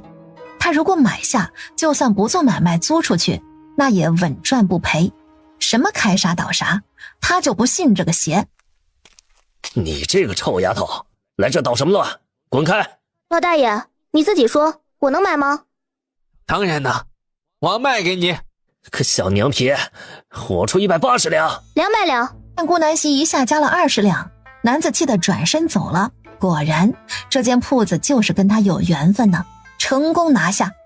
老者开心的不行，去办手续的税费都是他自己掏的。最后，顾南希又变成穷光蛋了。哦不，还剩3两银子撕掉钱。来到自己的店铺，顾南希转了转，这里还有个后门，走进去是个小院子，院子里有个小房子，比较破旧，不过还能住。房子有2间，一间可以住人，一间可以放杂货当厨房，所以他甚至什么都不用买，只要打扫一遍就能直接开店，赚大了。锁好店门的锁，顾南希带着小七去对面随便吃了点饭。这间铺子他不打算租出去，原来买它是因为准备卖吃食，把顾氏糖水开起来，可是这样就本末倒置了。他只想安安稳稳住在靠山村，刚盖的新房那么宽敞，他才不想为了赚银子住在镇上累死累活呢。顾南希想了下，干脆把铺子交给吴姐，不卖吃食，把顾氏彩妆先开起来。反正吴姐夫又不能干重活，他到时候给吴姐2口子每个月发工资，也不知道吴姐干不干。买了许多布和肉，花的还剩2两银子。顾南希赶着牛车回靠山村了。吴姐，姐夫，我在镇上买了一个铺子，准备拿来卖胭脂和口脂，但是需要人帮我卖，与其去外面请掌柜又不熟悉，还不如请你们。你们愿意来吗？店铺后面有个房子，你们要住在那儿，吃喝自己做。顾武燕自然是乐意的，原本夫妻2人打算明天就告辞了。回到家，李永和也下不了田，还不如去帮小希，多好。愿意。小希，你能把姐夫治好，这大恩大德姐夫一辈子都还不完。我和你姐明天就去帮你。那就好，我在路上还怕你们不答应呢。那我1个月给你们2两银子，怎么样？不行不行，我哪能要你工钱呢？不要，你就给我们在店里放点粮食就行。你看你要什么粮食啊？我喊爹娘给我们送去。对对对，粮食也不要。行了，都听我的，明天我也不去卖货了，在家做胭脂和口脂，争取弄一批货，让你们后天就开业。后天一大早我就送你们去镇上，到时候你们收拾一下就行，那里什么都有。下午，二姐负责做衣服，吴姐去田里浇粪浇水，姐夫在砍柴，小家伙们则围坐在石桌边听着南风上课。顾南希洗了根黄瓜，不是自家种的，高大娘送来的，甜脆爽口，坐那儿旁听。跟我一起读：人之初，性本善，人之初，性本善，性相近，习相远，性相近，习相远。苟不教，性乃迁。苟不教，性乃迁。教之道，贵以专。教之道，贵以专。教之道，贵以专。这句话合起来是什么意思呢？有人知道吗？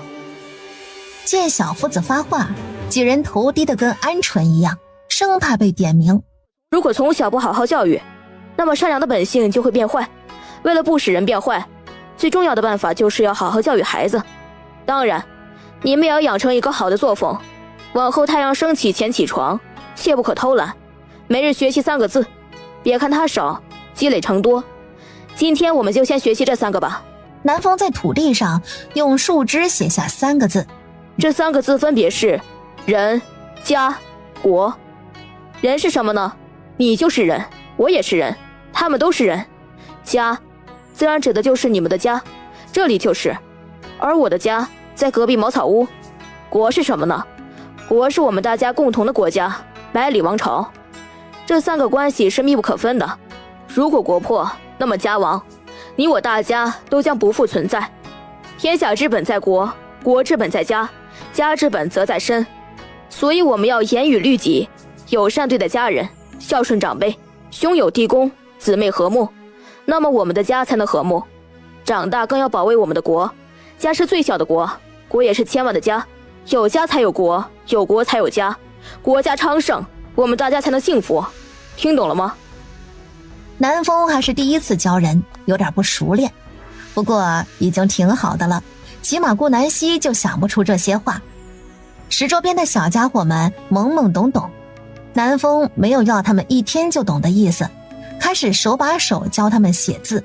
今天就不带小家伙去了，顾南希、顾武燕、李永和出发镇上，将夫妻俩送到店铺里，帮着收拾了下，顾南希就走了，一切还得靠他们。李永和做过货郎，自然是知道卖货的。来到学堂门口，不少人都簇拥过来。小希姑娘，你昨日怎么没来呀？我等了好些时候呢。对不起啊，大婶，昨天家里有事儿，以后我3天才来一次镇上了。好吧，那你快给我来碗酸梅汤，渴死我了，今天太热了。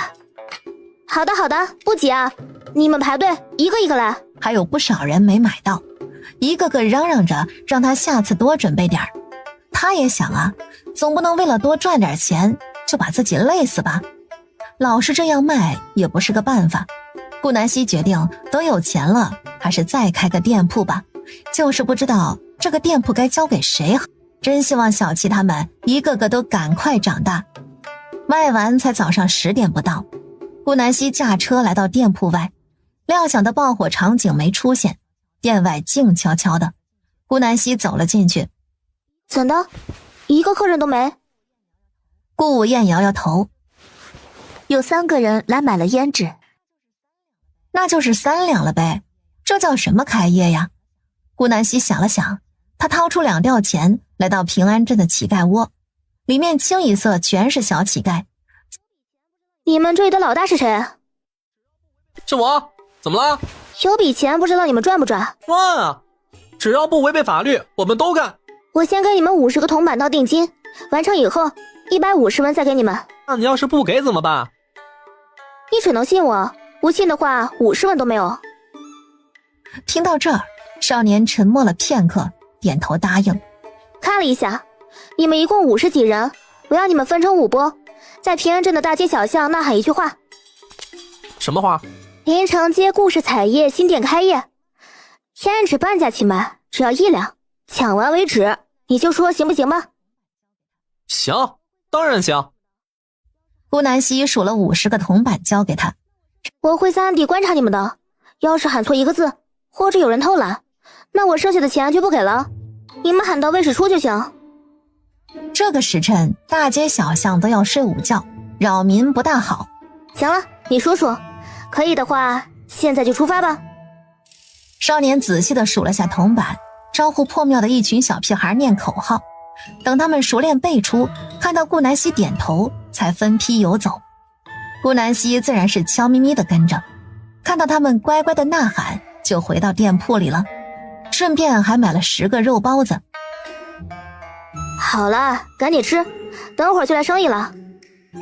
顾武燕和李永和对视了一眼，没弄懂小希的意思，不过妹妹的话得听，他们狼吞虎咽地把包子吃完。哎，是你们顾氏彩妆要半价卖胭脂吗？是的，客官，欢迎欢迎，您请过来挑选，这里有免费试色的样品，您看看想要哪个颜色。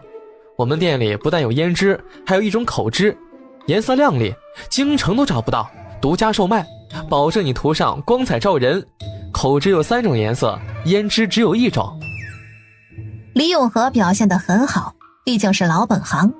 顾午宴则负责收钱，夫妻搭配，干活不累。顾南希坐在柜台里看戏，她的包子可没噎下去，又不需要她来卖，自然要好好品尝了。早上还给吴姐带了几罐奶茶和酸梅汤，顾南希一边喝一边吃，好不悠哉。这波客人还没走，又来了一波，上到大娘下到小姑娘，一个个挑花了眼。娘，这个颜色也好看，给我再买一根呗。哎呦，这个胭脂跟我用的完全不一样，我的天哪，还这么便宜！掌柜的，你确定是1两银子吧？给我来5罐胭脂，6根口脂，每个颜色各2种。哎，你别急我呀。掌柜的，先给我拿，我要赶着回家奶孩子呢。我想好了，掌柜的结账。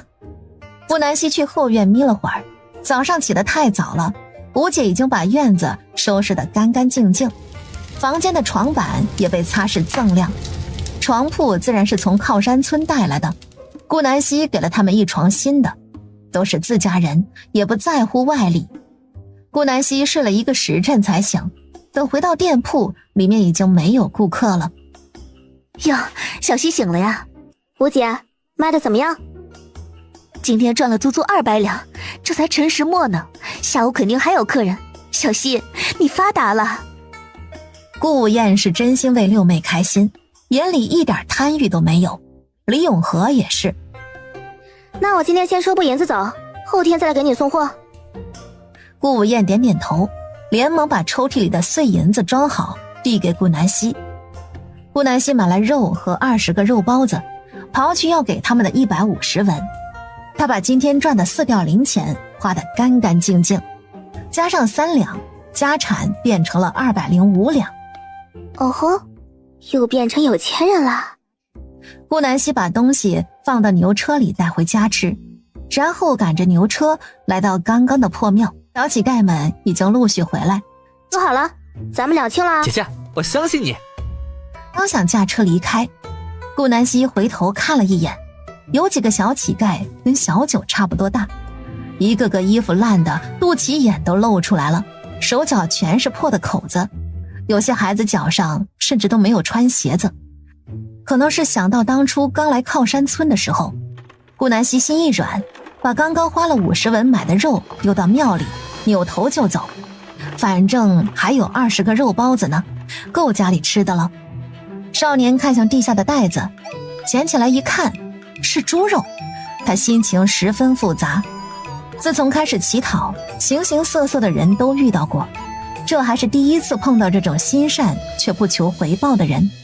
他将顾南希的面孔印刻在脑海里，深深记住。晚饭时，顾南希才回到靠山村。二姐，你去地里吗？把粪桶放那儿，我去浇就行。晚上你熬点粥，我买了挺多包子，不用炒菜了。他好几天没去地里看了，不知道红薯成熟没。行，那你把东西放那儿，我来收拾。赶紧浇完就回来吃饭啊。这次没换衣服，他已经习惯了，大不了把衣服洗干净就是。顾南希干脆用手刨了个出来，这个红薯长得怪大的，他用手掂了掂，大约有1斤多重。顾南希把红薯拿到小溪边洗了下，一口咬下去，甘甜脆爽，真不愧是他用灵泉水种出来的，好吃。已经能收获了，今天太晚，明天带着二姐来挖。按照这个1斤多的重量来算，这半亩地能挖出来600斤出头。红薯要是保存好，能储藏长达半年之久。他准备回家挖个地窖，既然都不用浇粪，就回家挖地窖算了，明天有的忙呢。小谢，你怎么浇得这么快？我种的果子能收了，不用浇了。我准备在后院那里挖个地窖。前面已经没啥空地了，后院也挤得很。顾南希准备等红薯收获完，再把家里的院子扩大扩大，起码得1倍。说干就干。顾南希一个人哼哧哼哧的在后院挖，小家伙们在学习。他晚上随便喝了碗稀饭，吃了5个包子，一直干到天擦黑才弄完。顾南希累得恨不得倒床就睡，二姐，吃完早饭我们去地里挖果子，让他们在后面拿着篮子捡回来。好嘞。六姐，我们也去吗？你们都去。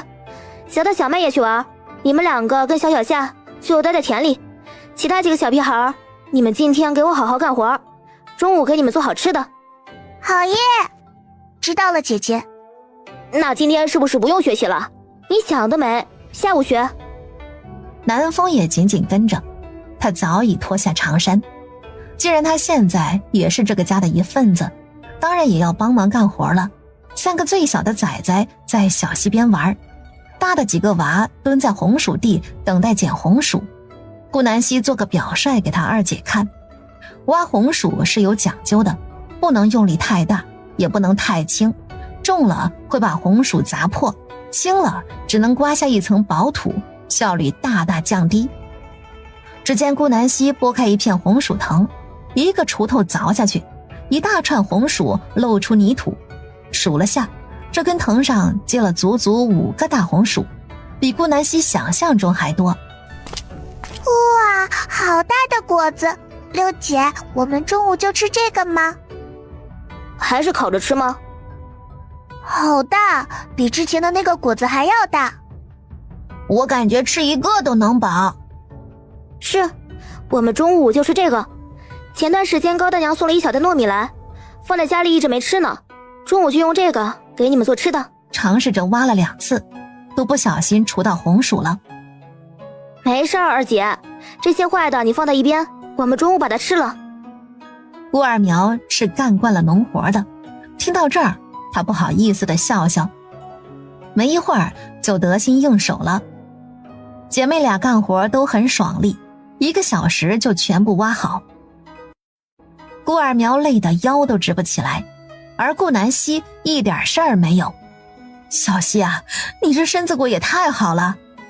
顾二苗羡慕地看向他，自从生了2个女儿，她2次月子都没做好，第1次生产第2天就下地干活了，第2次当天就被要求干家务，所以落下了月子病，腰不好，还经常头疼，整个人比出嫁前老了10岁都不止。没事的，二姐，多养养就好了，过几天我给你弄贴药补补。他之前给二姐把过脉，二姐身体极其差，贫血、低血糖等等，还有各种妇科方面的小毛病，所以说嫁给这种男人有什么意思，都不如把自己卖到大户人家当丫鬟去，还能有月例拿。他以后要是有相公敢家暴他，呵呵，一脚把他踹到粪坑吃屎去吧，再每天打他800遍，晚上不许睡觉，跪在地上看着他睡。顾南希一直都不排斥成亲，前提是他不嫁他娶。在这个时代，上门女婿很没面子的，除非女方条件太好，而且还会被吃绝户。如果遇不到一个合适的男人，那他宁可单着。一群小屁孩在捡红薯，顾南希让二苗看着点他们，他回家做糯米粉去了，回家取了糯米粉和盆子，顾南希就来到村口放10碾处。来的时候，有个牙齿都掉了好些的大娘在磨糙米，估计是没牙齿吃不动，寻思吃糙米糊糊。大娘，你还有多少啊？现在已经早上9点了，他这10斤糯米要是磨完再过滤，至少要1个时辰，中午11点开始做，12点左右吃饭，刚刚好。哎呦，小希啊，大娘还有1袋才能磨完，你要不下午来？大娘是村里的独居老人，家里有个儿子在镇上住，她一个人生活的挺不容易的。既然答应小屁孩们中午做这个给他们吃，那她就不会言而无信。大娘推10碾的速度实在太慢了。大娘，您过来，我帮您磨吧。大娘虽说做惯了农活，可是毕竟太老了，她推一圈至少要1分钟。好家伙，照这个速度，她下午都用不到。接过大娘手里的木杆，顾南希飞快地转动起来，速度快到仿佛一个巨大的电风扇。我的个娘嘞！小希啊，你力气咋这么大呀？大娘差点吓了个仰倒。大娘，你一边坐着阴凉会儿，我一会儿去帮你磨好。石碾一次只能放1斤，顾南希1分钟能推着石碾转10几圈，快到都有残影。将近1个小时后，全部磨完。因为磨得够快，这个糙米特别细，比大娘自己磨的细多了。顾南希一口气都没喘，小意思了，除了有点热，其他没啥。大娘中途回家摸了2个鸡蛋来，还给她端了1碗冰凉的水，放了一点点糖。小希啊，来喝点水，大娘谢谢你了。这2个鸡蛋呐，带回家给弟妹吃。顾南希没有推辞，这种性格的老人不接她的鸡蛋，老人心里反而会不好受，把大娘给的水仰头喝光。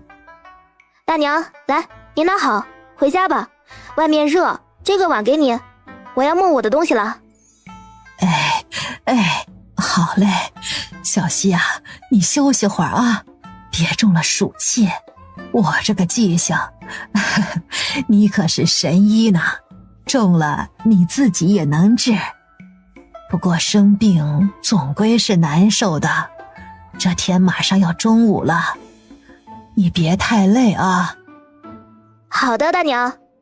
等大娘走后，顾南希才开始磨糯米，还有1个小时，她要加快速度了，转动的频率越发快。要是有人在这儿，估计大牙都能吓得掉出来。人工电风扇，牛逼！11点准时到家，顾南希把刚刚磨的糯米粉用筛子过滤了下，用时冲又捣了一遍，这才得到完整的10斤的糯米粉。拿出6个最大的切成块，然后放进锅里蒸熟。趁这个期间，他开始生炉子，干脆把剩下的24个全烤了，送给宋婶子和高大娘，还有李正家几个。小希姐，这个果子叫什么？我给它起了一个名字，你看呐，它红红的皮，加上现在的天气这么热，就叫它红薯吧。红薯，这名字起得好，小希姐真厉害。顾南希把蒸好的红薯块拿出来，放到盆里压成泥，加入白糖和2:1的糯米粉，搅拌均匀后揉成面团，搓成一颗颗汤圆大小的小球，裹上白芝麻，放到木盘上，等会儿拿进烤炉里烤20分钟。烤炉里的红薯已经快好了，红薯是特别香的，小家伙们围在烤炉边馋得不行，就连矜持的南风也频频看向烤炉。你们傻不傻？去树下阴凉处待着呀，不晒啊！顾南希把他们赶走，把红薯用铁钳掏出来，有几个红薯被烤得露了肉，红灿灿的。小七，你给宋大婶家送4个去。小八，你给高大娘家送4个去。2个崽乖乖照做。顾南希把木盘塞进烤炉，然后端着剩下的4个烤红薯前往李正家。这是？李正还是第一次见到红薯。李正叔，这是我之前在山上挖到的果子，好吃的很。我去把剩下的种到地里，几10个果子竟然种出来几百斤，这里一共4个，每个都有1斤多。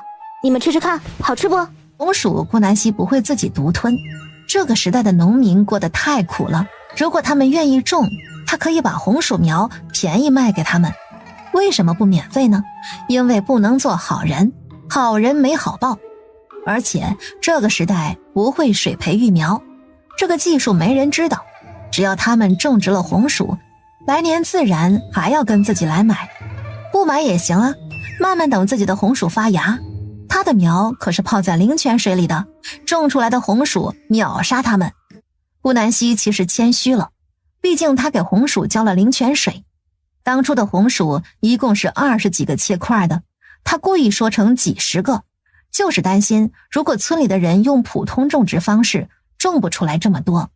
哟，好吃，真的好吃，绵绵的，这么大一个吃下去肯定管饱，都不用吃粮食。小希啊，你干了件大好事啊！奥山村虽然过得比周边几个村子好些，可是还是有许多户人家吃不饱饭。要是遇到个贫瘠年，那过得更苦了。如果有这个果子，那能省下多少粮食啊？小希啊，这个果子叫什么呀？几百斤，你用了多少地？李正叔，一个用了半亩，种植期半个夏天，现在种也不晚。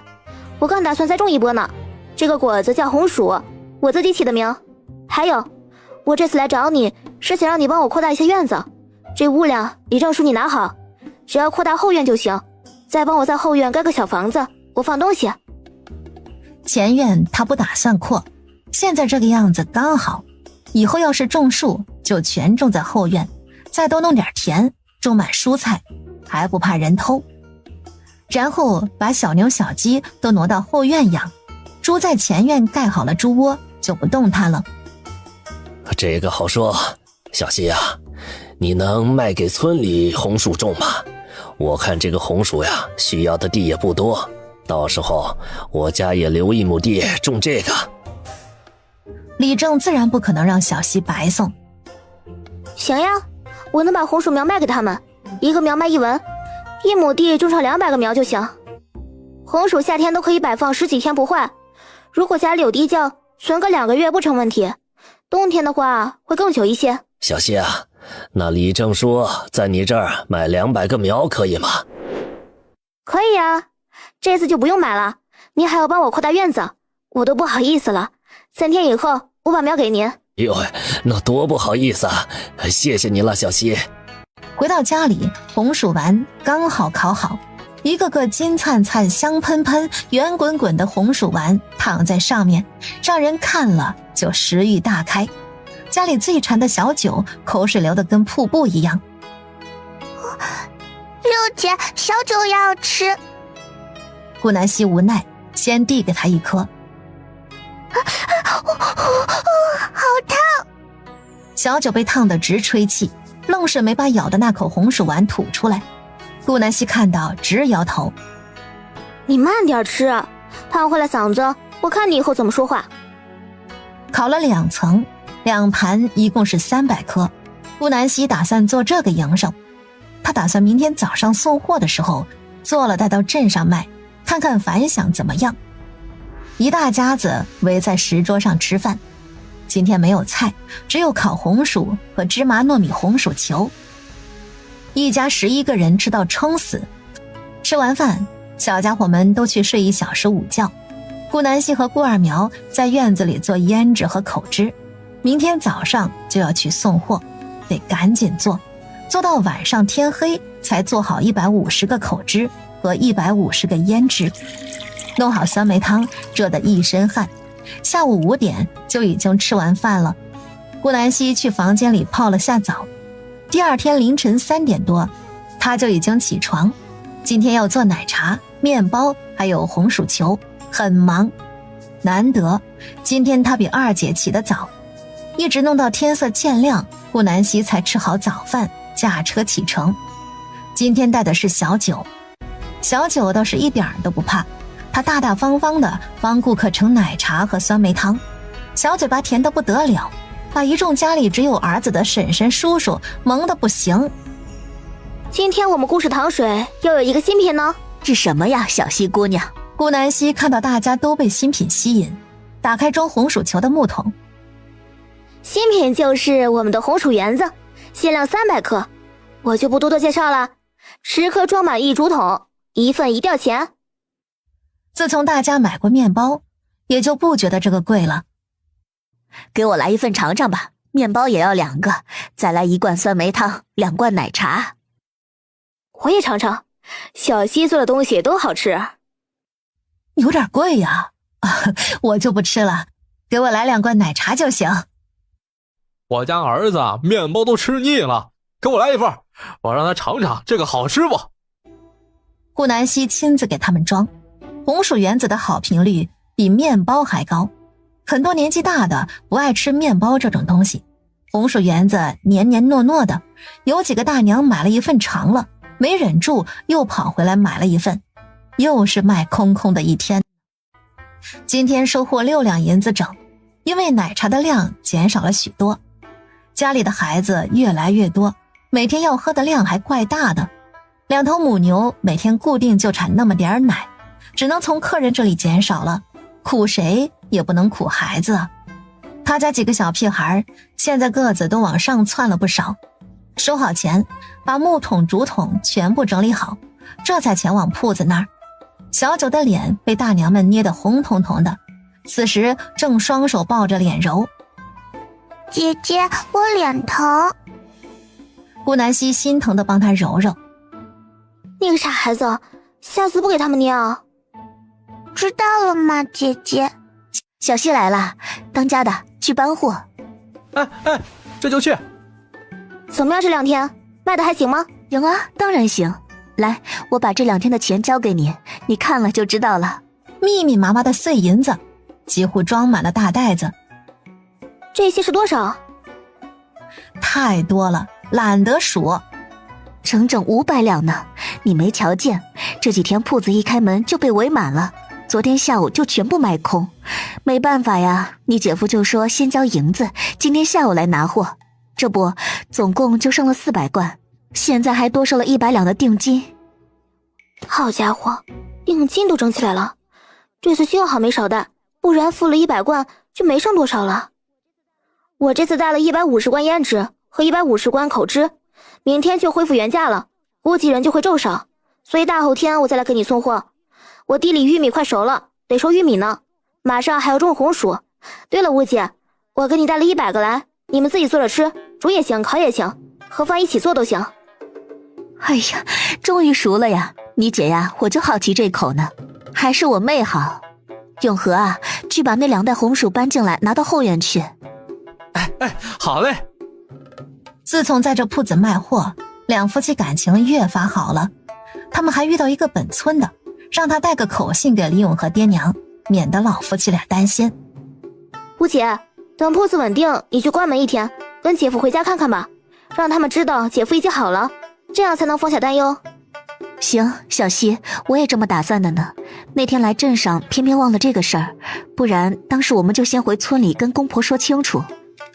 对了，你们还没吃饭吧？赶紧去后院，我跟你姐夫刚吃完，剩了1半给你们。顾南希听到这儿，牵着小九去后院了。都有现成的饭，还吃什么小摊子？他不挑。回到家，让二姐把东西收拾好。他来到后院，开始给红薯发苗，整整400个苗，200个送给李正，200个自家种，估计最快后天早上发好芽。这次他灵泉水少放了1半，所以慢一点。小希在家吗？怎么了，大婶？找我有什么事吗？自从救了宋大婶的儿子，两家来往密切，动不动你送点东西，我回点东西。今天李正告诉村里人说你种出来一种果子，叫什么红薯对，红薯，说1亩地能产几百斤，又甜又好吃，比饭还管饱。要是想种的，就来找你买苗，1文1苗，还带了个烤好的红薯给村里人尝。我寻思啊，这不就是你送给我家的果子吗？小希，这个真的能种？当然可以呀，1亩地大概能种200苗，你要买吗？宋大婶昨天就把红薯吃完了，又甜又软糯，这种东西产量还高，不如把空地全拿来种。种啊，小希啊，我就是冲着这个来的。既然你都说能种，那我肯定信你啊。我要400苗，家里还有2亩空地，打算种别的呢。现在好了，都种红薯。说完，还从兜里掏出4吊钱。顾南希接过钱，宋婶子，苗后天早上才能好，到时候你来拿就行，或者我让小家伙们给你送去也行。哎呀，没事，我自己来拿。顾南希刚送走宋大婶，高大娘也来了。哎呦，小希，我来买苗了。听李正说，这个能产很多是吧？我要种这个红果子，好吃呢，好吃得很。高大娘气喘吁吁，一看就是跑来的。高大娘，你别急，缓缓些。这个红果子叫红薯，1苗1文，1亩地可以种200苗，你要多少？我要500苗。这么好的东西，当然要种得越多越好。家里还有2亩半的地，我都种上。好家伙，这俩人是一点儿都不带犹豫的呀。接过5吊钱，家里又陆续来了好几拨人，全都要种红薯。不过他们种的量不大，最多的买200苗，最少的也有凑个热闹买个10苗种在院子里玩。今天光卖红薯苗都卖了300文，一共3两银子，加上送给李正的200苗，顾3文也来买苗，准确的说是要苗。他直接把这厚脸皮的傻子赶走了。忙到天黑才全部弄好，前院后院包括堂屋里都堆满了各种盆子，连个下脚的地方都没。小希呀，明天就给你安排人扩院子了，方便吗？李正，方便着呢，多久能完工啊？加上盖个小房子，估摸着最多3天。好嘞，知道了，李正，麻烦你了。麻烦不麻烦？你这不是送我红薯苗了吗？我应该的。小希啊，你路上小心啊。好，我先走了。吴姐，怎么样啊？这2天，我昨天太忙了，就推迟1天送货了，货还够卖吗？小希，你来了。这个胭脂和口脂自从卖回2两后，店里生意少了大半，到现在才卖出去220两银子，店里还剩好多呢。没事，二姐，价格恢复以后，这才是正常的客流量。其他的胭脂店铺说不定生意还没我们好呢。吴姐，我这次刚好做的不多，你慢慢卖，不急。100根口脂和100罐胭脂，让姐夫搬进来吧。饿死了，做我的饭没？做了，快进去吃吧。跟顾五姐聊了会儿天，顾南希才带着220两银子走了，身上现在有929两了。他这次要多买点粮食和肉，今天干脆买了20斤肉，又买了好多糖，还有精米、面粉、糯米、各种调料等等，花去了6两银子。刚准备驾车离开，就看到一家2层小酒楼外贴着一张白纸，原来是这个小酒楼要卖。好家伙，正中他怀，兜里的银子正热乎着呢。卖酒楼吗？这位大叔？顾南希穿的粗布麻衣，看起来实在不像能买得起酒楼的人。不过大叔性格比较好，还是回了他一句：是卖，不过你买不起的。小姑娘，去别家看看吧，我们这家酒楼比较贵。多贵啊？920两。我去，合着老天爷是知道他兜里有多少钱是吗？真是服了，他是不配拥有存款的。小姑娘，很贵吧？嘿，其实这个价格我都觉得卖便宜了。这家酒楼是我的心血啊，要不是……话没说完，他又叹了口气。顾南希咬咬牙：大叔，我买，不过你这个价格确实贵啊，我身上只有913两，卖吗？好歹给自己留个10两吧，就这，要是再不卖，那他就不买了。小姑娘，你当真要买？你卖，我当然就买了，而且你还要包房税。多1两他都不带掏的。包，我卖，与其耽误我时间，我不如现在就卖。于是顾南希名下突然多了一栋酒楼，这家酒楼貌似刚装修完。大叔，冒昧的问一下，你刚开业吧？怎么这么快就卖了？这里面又是怎么回事？哎呀，也不怕你笑话，我刚和离，我家那位母老虎见到我收留一个卖唱的小姑娘在酒楼里卖唱，以为我看上了人家，找了一群人啊，把我酒楼砸了，还逼我和离回娘家了，媳妇儿都没了，我还开个劳什子酒楼啊，反正也被砸得稀碎，买了算了，我得赶紧啊去求我媳妇儿去。顾南希暂时没想好要不要开酒楼，他把刚拿到手的钥匙用来锁好酒楼大门，然后准备驾车离开。结果刚出城门口的时候，看到一个熟悉的身影，那个小乞丐头头正在被几个壮汉打。小娘皮，别多管闲事，这个臭小子是我们的人，我爱怎么打就怎么打。我怎么不知道他是你们的人呢？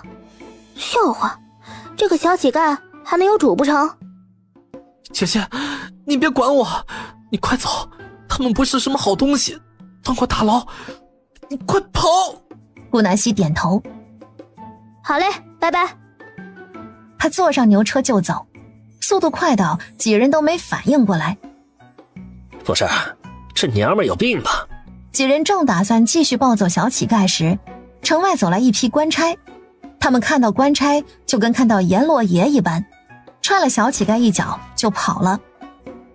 还好仙女姐姐走了，不然这些人肯定要对她使坏。喂，小乞丐，你哪里受伤了？正当他低头捡布袋时，头顶传来一阵熟悉的声音，是仙女姐姐，她竟然又回来了。发什么呆啊？你哪儿疼？把你右手腕给我。好疼。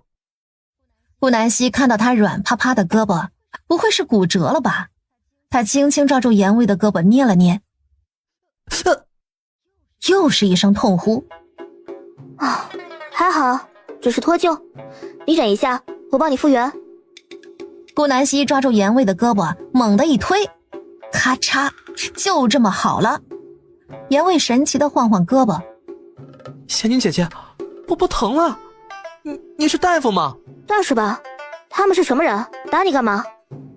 他们以前因为盗窃蹲过大牢，不过不严重就被放出来了，所以盯上我，想让我偷钱袋子给他们，我不答应，他们就见我一次打我一次，只要不出城就打得不严重。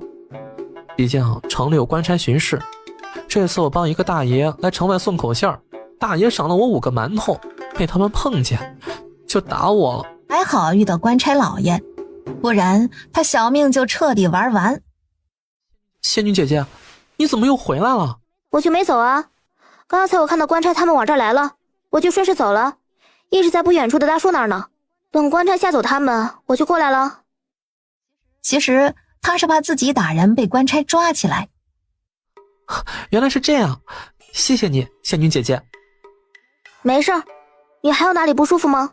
我帮你看看。不用了，姐姐，我看你是出城，是不是有事儿去啊？哎，你快去忙吧，我回庙里了。南希也没强迫他，毕竟也不熟。他驾着牛车往家里赶。求求你了，小谢，三哥知道我有千万条不好，可是我只有这一个孩子啊，他没了我还怎么活呀？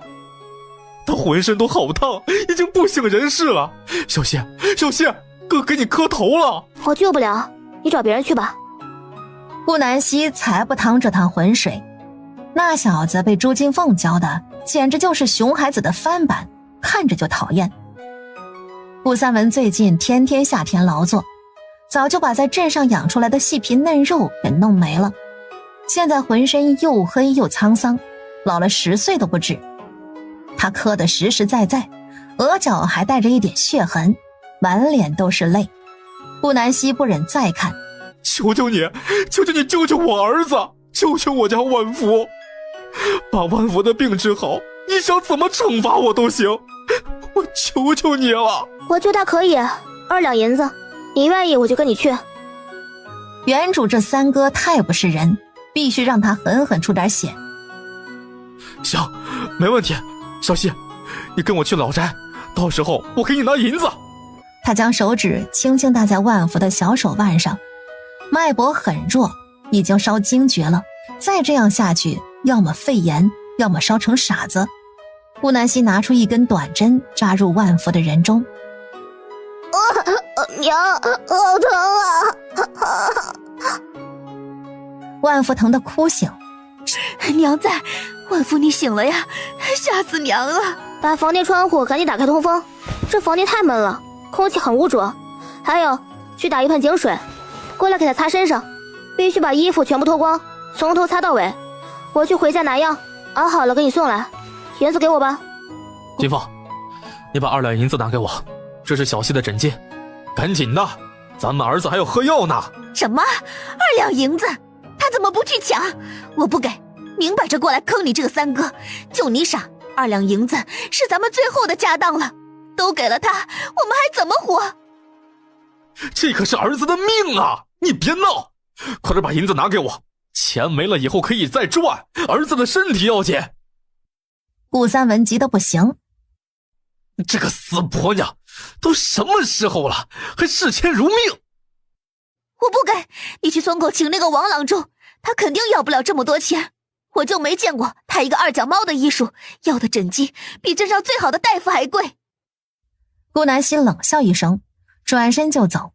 这个王郎中的医术，他是不敢苟同。顾三文都不知道怎么办好了，拦六妹没拦住，问媳妇要钱又要不到，无奈他只能跑去请王郎中。王郎中来到房间，第一句话就是：哎呦，快把窗子关上，这发烧啊不能吹风啊！不得了，这谁干的好事啊？怎么还有把孩子的衣服都脱光了？这是要往严重的弄吗？还想要孩子活命吗？什么？这样不行吗？这个臭婊子忽悠我们！当家的，你看到了，你那个六妹妹就不是个好货。还好我没把2两银子给她。你还愣着干嘛？关窗户呀！可是小西说不能关啊，要通风。顾金凤听到他的话，气得要死，猛地将窗户关上，又把顾万福的衣服套好，给他盖了厚厚的一层被子。这才对嘛，一定要捂出汗才行。我来给他把把脉。不好，你们不早点去喊我，这孩子已经惊厥了，得赶紧喝药。100万，我给你们开3副，一天煮1副就行。诊金就不要了，你们谁跟我回去取药？朱金凤听到只要1吊钱，连忙从兜里掏出来递给顾三文。海大爹，你快去取，得让万福快点喝上药。好。王郎中走之前才想起来，忘记帮顾万福退烧了。这孩子要是喝了药还烧，就拿个布沾上水敷在他头上，一定要勤换。好嘞，谢谢郎中。等顾三文取到药回来，煮好端给顾万福喝的时候，他身上更烫了，刚灌了一口，药就被吐了出来。海大爹，不行啊，万福根本喝不进去，这可怎么办呢？金凤，咱们去醒小西吧，我总觉得万福烧得更烫了。顾三文心里觉得非常不安。请什么请？他这个半吊子，你为什么就这么相信他？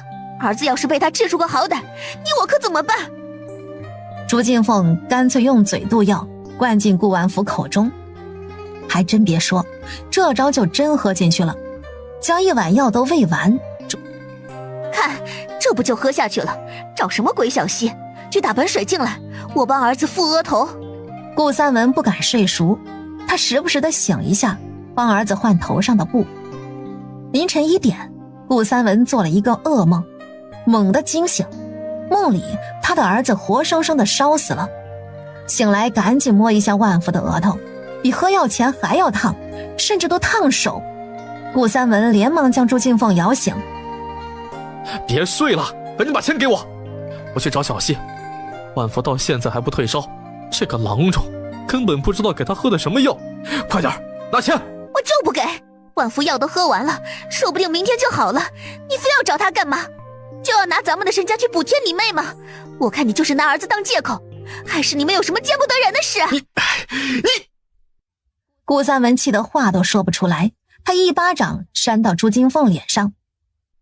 你现在不拿也得拿。说完也不等他反应，直接开始搜身。这个婆娘天天把钱揣在身上，也不知道是防谁。你个遭天谴的货，抢自己媳妇儿的钱去补贴外事，你不得好死！朱三文拿到钱，扇了他好几巴掌才算解气。你再他妈好，我马上就休了你！狠话说出来，朱金凤才停止。他知道顾三文绝对能干出来这个事儿。快救救万福啊！他越来越烫了，我把钱给你带来了，求求你救救他！万福摸着都烫手，再烧下去怕是不好了。别好了，你不是去请了王郎中吗？怎么还没退烧？个王郎中一进屋子就说窗户不应该开，还让我们别给他冻着，所以金凤又拿了床厚被子给他盖着，为了捂汗。喝了药后，我上半夜都在给他额头冷敷，一点用都没有，身体都滚烫，越来越烫了。怎么办？小希，你救救他吧！这个钱我给你带来了，给了王郎中1吊钱，只有1两多了。不过我会给你当牛做马，只要你治好万福，我以后随你打骂。小希，看在我们是血亲的份上，你帮帮哥哥吧。以后哥哥要是再犯浑，你杀了我都行，万福就是我的命。顾二苗没敢说话，他看着心里特别难受。可是这是小西家，他没资格替小西做决定。别磕了，带路吧。万福浑身通红，眼睛露了一条缝，微微撑开一看，都翻白眼了。不好，赶紧把他放到床上，快点！我不放！你这个庸医，你会治病，我还会爬树呢。我的万福，你不要吓娘！顾三文，到底治不治？不治我就走了。治，肯定治！你这个死婆娘，给我滚开！你再拦着我，马上就休了你！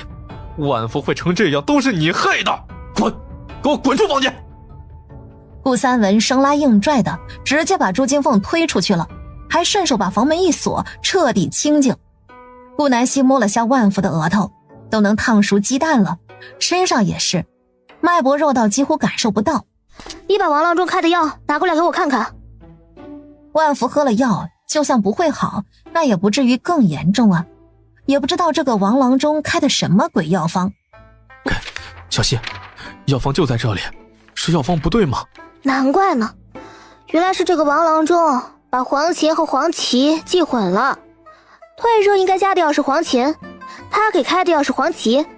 这个黄芪是不能给风热吃的，只会加重病症。而且万福不是风寒发烧，不应该捂汗，赶紧开窗。他最需要做的是退热，赶紧把他衣服全部脱了。顾南希都服了，到底在哪儿学的半吊子医术啊？药材都能弄混淆，要知道差一个字会害了别人一条命的。这个庸医，我要他赔我儿子命！好了，赶紧照做吧。不过我跟你说啊，他就算治好，脑子也会受损，体温太高了，已经伤到根本了。哎呀，所以搞不懂你们，非要折腾自己孩子干嘛？不相信我，当初别来找我呀。三文心死，他就知道，不过傻子他也不会抛弃万福，只要他能活着。再去端一盆冰凉的井水来，给他擦拭身体。我先给万福扎针，然后等会儿你擦完身体，我来给他推拿。行，我都听你的。顾南希掏出几根细长的银针，扎入万福的曲池、合谷、外关穴，然后后退几步，让顾三文擦身体。行了，再去打盆水，我来推拿。连续推拿99、81下。三哥，继续给他擦身子，我回去找药材，等会儿给你把药送过来。好，麻烦你了，刘梅。顾南希认命的回家，不是他多有善心，这个万福再不喝药，最多天亮就死翘翘了。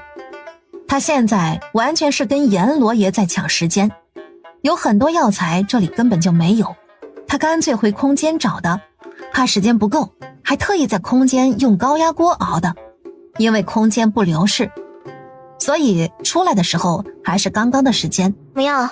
现在体温降下来没？他把药罐子放在桌子上，朱金凤已经进来了，安安静静坐在椅子上。刚刚他在外面听得清清楚楚，他的宝贝儿子可能会变成傻子。朱金凤天都塌了，整个人跟呆住了一样，坐着不动。小希啊，你真是神医，这个药熬得这么快呢？我家的灶台火大，我加了特别多柴，毕竟得赶紧让他喝下。喂了一勺，万福全吐了出来。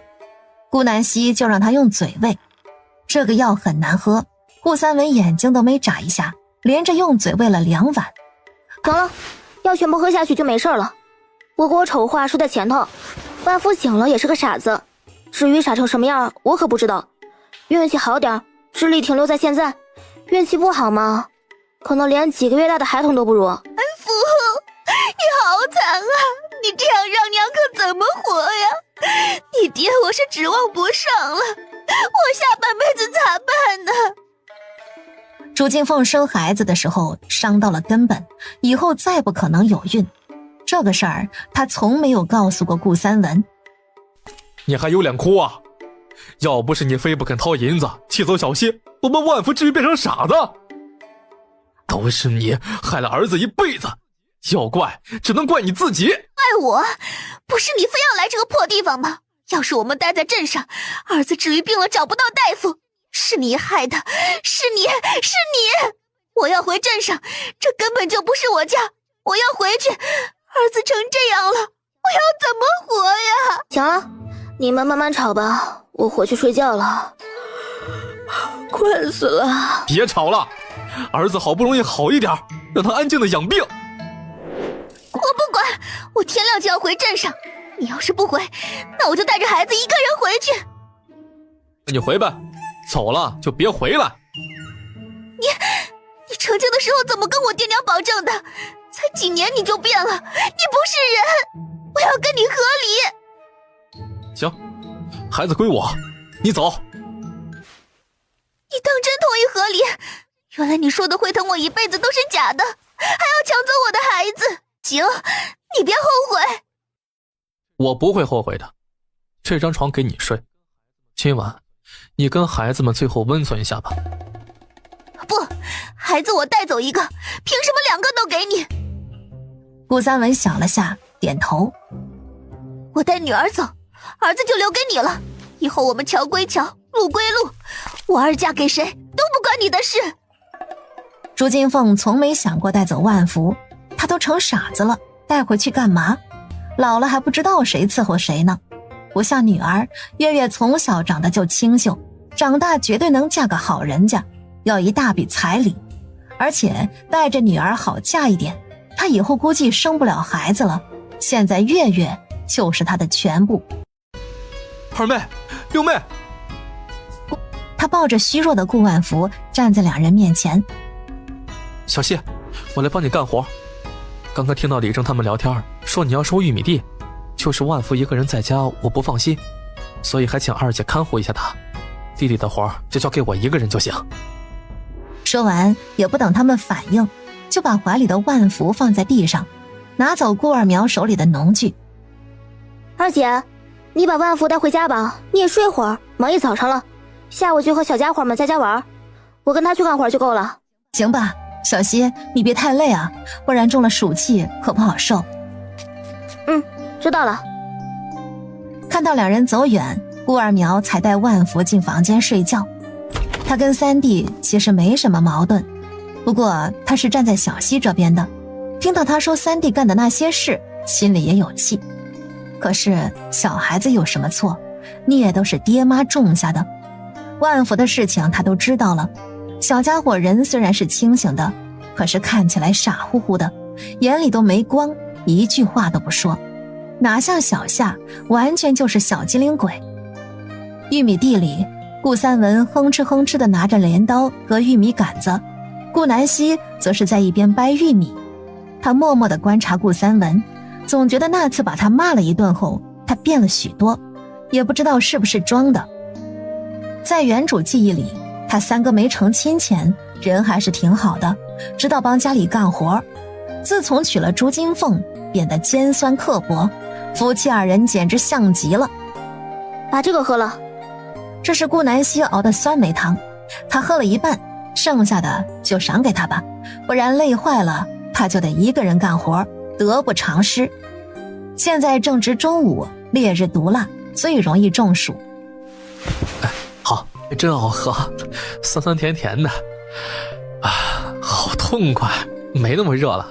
小希，这是你自己做的解暑汤吗？真有本事。顾南希没搭理他的马屁，赶紧干活。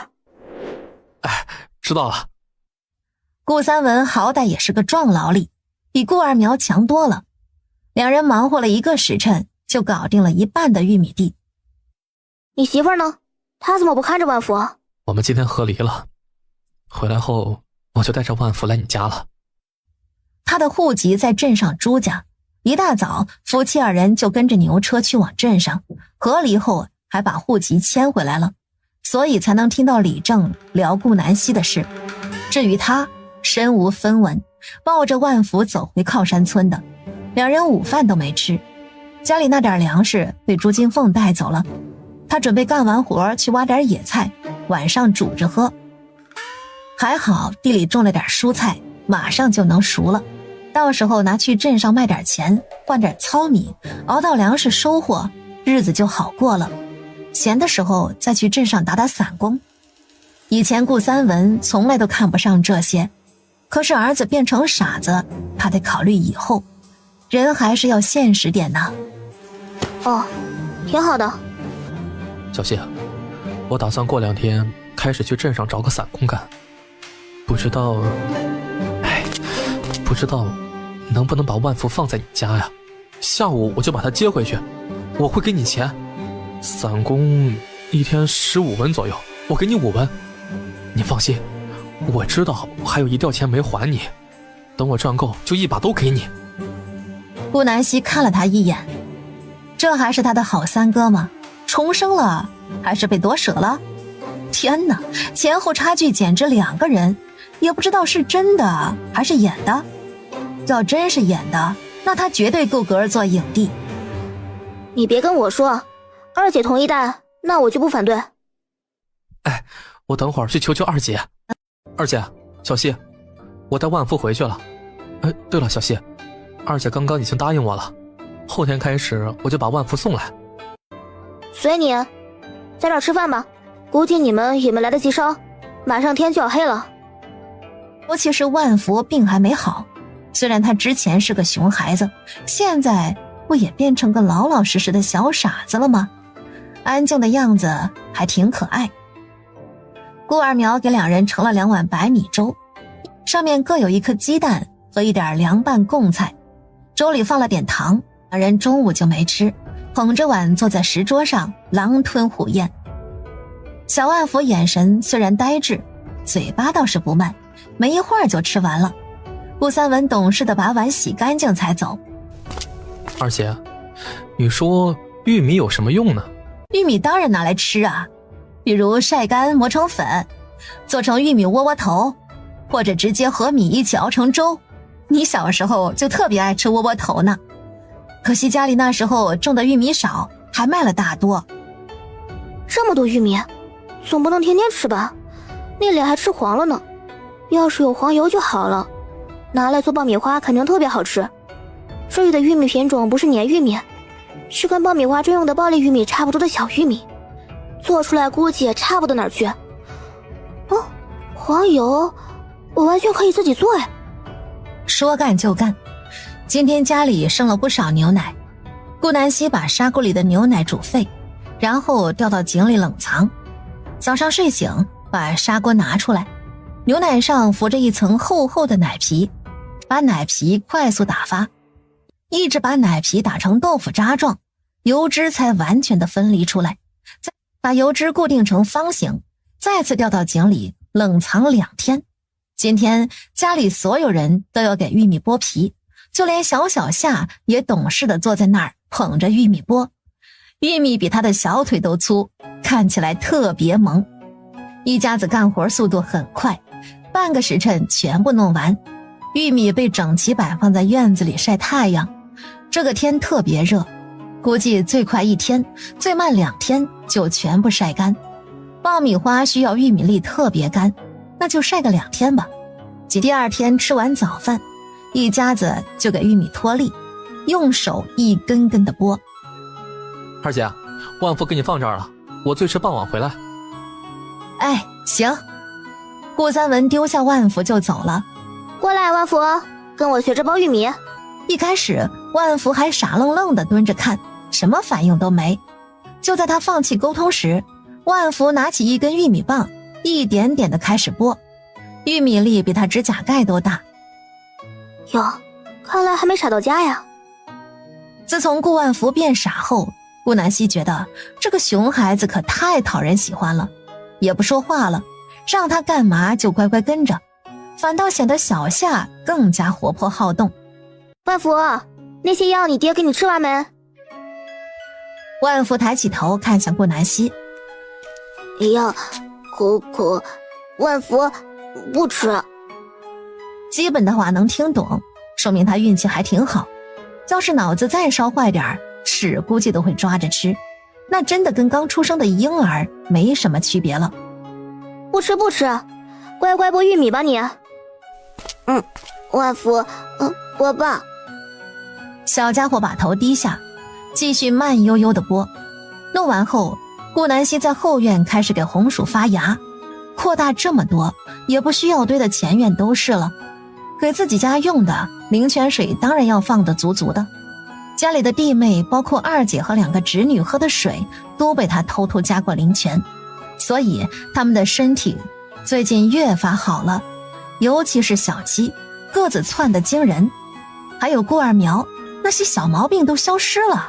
不过他不敢加多，万一家里人一下都成了大力士，别人岂不是吓死，还以为他们家出现什么灵异事件呢。慢慢来吧。下午，顾南希开始做胭脂和口脂，这次做的不多，各做了50个。他估计吴姐卖的东西越发少了，正常这才是平常真正的收入。还有那个酒楼，他到现在也没想好卖什么，赚的都不一定有卖胭脂多。先不想这些，吃完饭，顾南希拿出一点玉米粒，把黄油取出来，切了一小块，没一会儿爆米花就崩好了。这个是焦糖爆米花，比普通版本的好吃 N 倍。来，小姐给弟妹一人拿1桶，万福也给她1桶。今天做了1锅，家里人分分还剩一半，剩下的他打算明天带去给吴姐吃。酸梅汤做好后，顾三文才回来。对不起啊，今天迟了些，老板工钱发得晚。万福还坐在石桌边吃爆米花呢，看到他爸回来，抱着竹筒就跟他回家了。走的时候还冲顾南希他们摆摆手，傻了后孩子都懂礼貌了。来来来，带回屋里吃去，都早点睡觉了，明天我要去镇上。知道了，六姐。小希，这次要带谁去？你也不带，这次有点事情不方便。他打算去找人牙子，买点丫鬟奴才什么的，用来给他打工。酒楼他已经想好了，就卖酸梅汤、面包、爆米花这些吃食，以后不摆摊了，把顾氏糖水开成店。到时候买了奴才，让他每天驾着牛车送货到镇上，就是镇上的掌柜，他还没想好让谁干。二姐不行，家里离不开他。一大早，顾南希天没亮就爬起来做面包、熬奶茶，准备走的时候，刚好遇到顾三文过来送万福。上车，我带你一起。昨天赚的钱，他拿了10文给二姐。一开始二姐不肯要，还是顾南希使了个眼神，他才收下。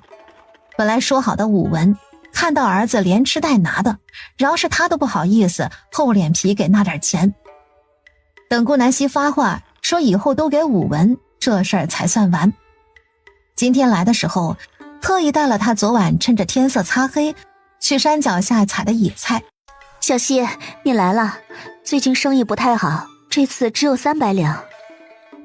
还行，跟他预期的差不多。吃完饭收了钱，把爆米花拿给吴姐，顾南希就走人了。这位客官，您想买什么样的人啊？买2个丫鬟，年纪大一点的，低于16的不要。再买2个奴才，也是低于16不要，身体强壮，家事必须清白。好嘞，马上给您安排。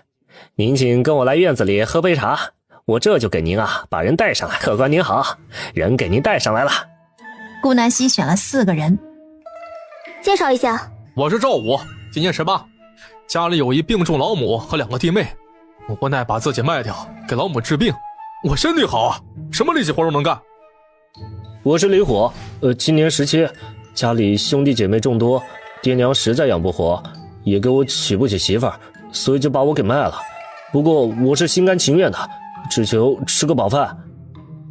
在下白青，家里无一人生还，从外地逃难而来，当过乞丐，打过散工，现在只想安定下来，有个饭吃，有房子住就行。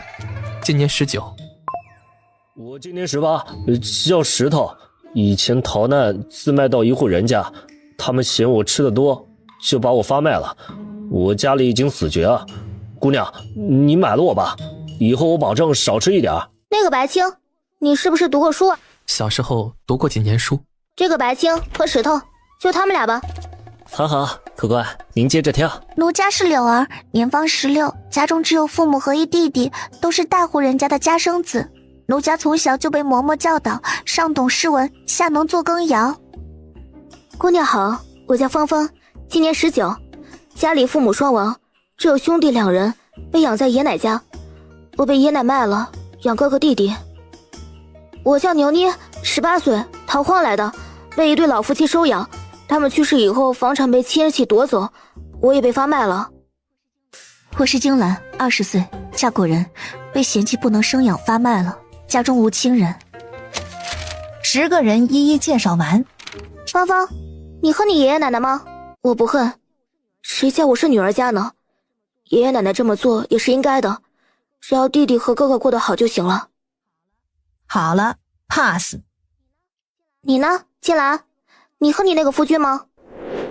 姑娘，他不是我的夫，我们早已无瓜葛。在他卖掉我的那一刻起，我们就是生生世世的仇人。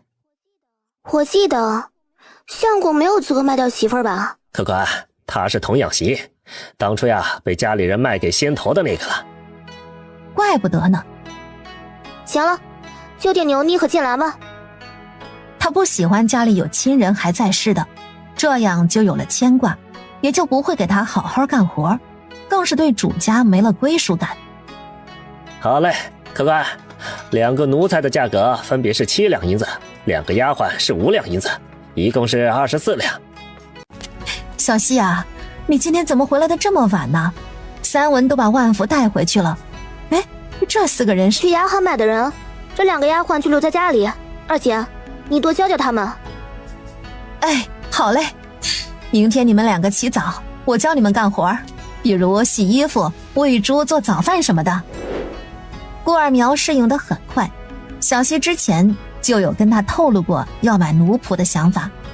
白青和石头住在后院小房子，至于金兰和牛妮，就暂时住在右厢房的屋子里吧。来，大家都看过来，给大家介绍一下，这是你们姐姐我去牙行买的奴仆，有卖身契的，以后他们就是我们家的一份子了，大家不要因为他们是奴仆就随意欺辱，知道吗？知道了，姐姐。知道了。好，我来给你们介绍一下，2个姐姐呢，一个叫金兰，一个叫牛妮，这2个名字我改一下，既是我顾家的人，你们以后一个叫顾金兰，一个叫顾妮妮吧，怎么样？是，主子。谢主子赐名。白青就叫顾白青，石头就叫顾石头。谢主子。遵命。至于称呼嘛，你们就继续叫我主子就行，我二姐你们就称呼一声大小姐。我们父母已经亡故，我排行第6，这些是我弟妹。小希啊，那今晚的饭我多做一点啊。二姐，这个石头特别能吃，别做少了。知道了。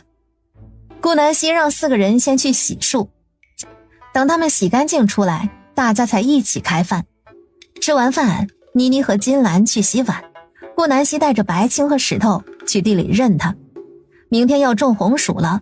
刘小希，在村口就看到你带着4个人回来，这是谁呀？我买的奴仆，4个都是。最近家里活太多了，实在忙不过来。哎呦，你是发达了呀，奴才都用得起了，不得了喽！小希，你最近在做什么买卖呀？带大娘一个呗，我家里都揭不开锅了。你看，这天都快黑了，我还要来挖野菜，日子好苦哦。顾南希笑笑，没赚什么钱，大娘，我先走了啊。刚到家门口，遇到一群意外的人。小希呀，快救救你2叔和3叔吧，奶奶求你了，这可是你的亲叔叔，你一定要救救他们呢。你2叔3叔跑去隔壁山上打猎，结果遇到3只狼，被咬得浑身都是伤，幸好有个猎户看见，连忙赶走狼群，救出你2个叔叔，现在他们身上的血根本止不住，你快救救他们呐。王郎中说他治不活，你不是救了村里好几个人吗？还救了万福，你一定也可以救你叔叔的，对吧？不救，你回去吧。你们一家怎么对我的，你们自己心里有数。他们遇到狼群，那都是报应，活该。哼！小希啊，你都赚了这么多钱了，还买了丫鬟奴才，救救你叔叔们怎么了？都是一家人，怎么这么狠心呢？这种女娃可不能娶，伤德呀！娶回家要家破人亡。以后啊，离他远点吧，黑心的人。救救他们吧，可怜的哟，让爷爷奶奶跪在地上，也不怕天打雷劈。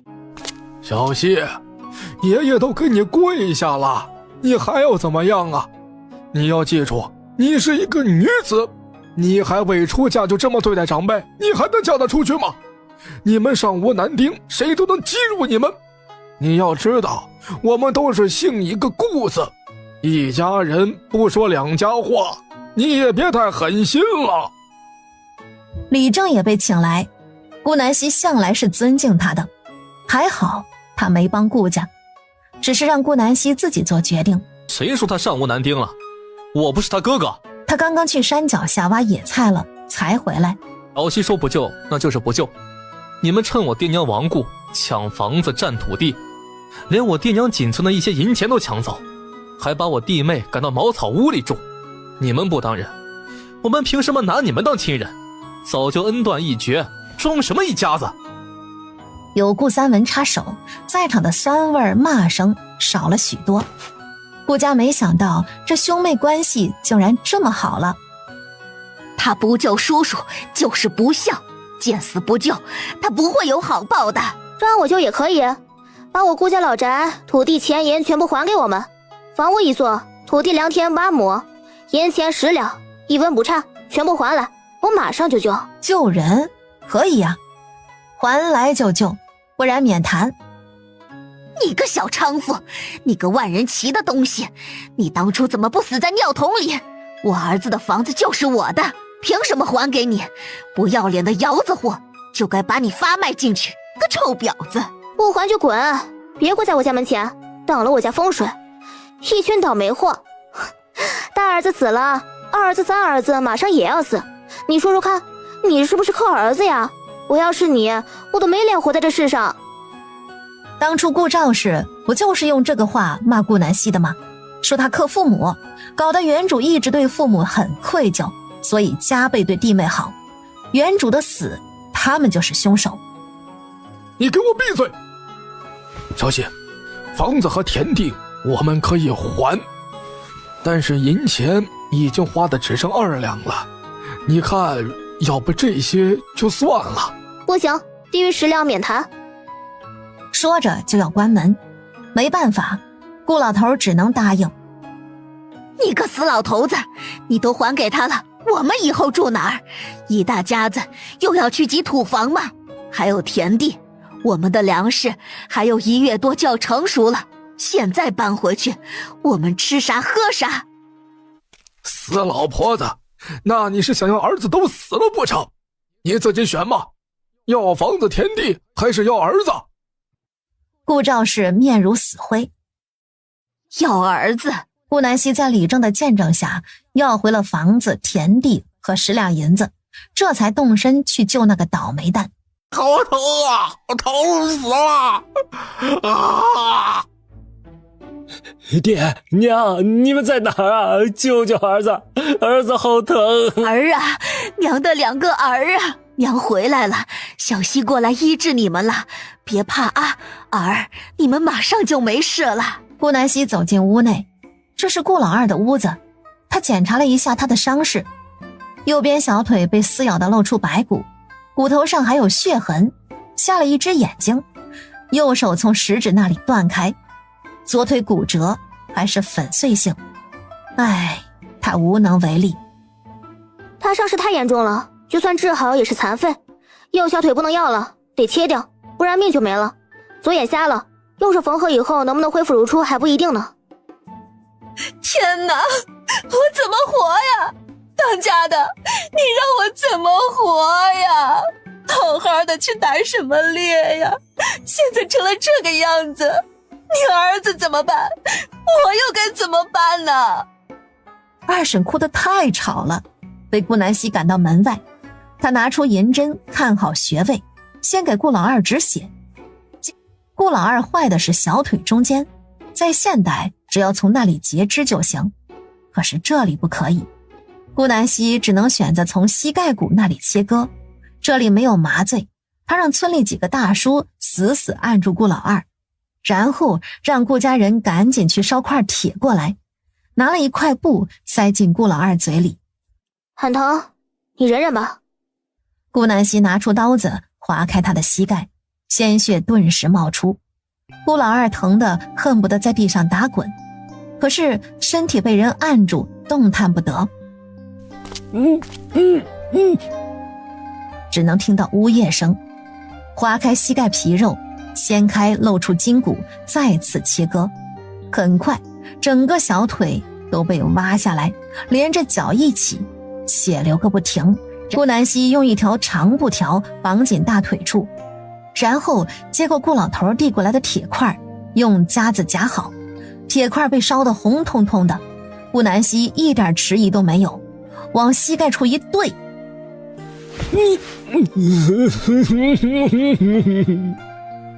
剧烈的疼痛感让满脸是泪的顾老二昏死过去。高温把他的膝盖烤得充满肉香，在场还有老爷们儿咽了下口水，又把他眼睛和手包扎好，才转身去看顾老三。顾老三这里也很严重，他2个胳膊被咬得几乎要断掉，腹部还有个大口子。无奈顾南希又照葫芦画瓢，给他2个胳膊都截肢了，再用缝衣针给他肚子缝合好。村里帮忙的几个大叔大夏天冷汗直冒，太吓人了，活生生的切断胳膊和腿，还缝了肚子。这个小西竟然一点反应都没，是个狠人，以后千万不能得罪他。顾南希回家取了药，让他们晚上喝完再睡，熬过这一夜没发烧的话就能活下去。他空间确实有抗生素等药物，但是他可不会给他们用，不配。还真别说，外人的生命力总是很顽强，2人竟然一个都没发烧。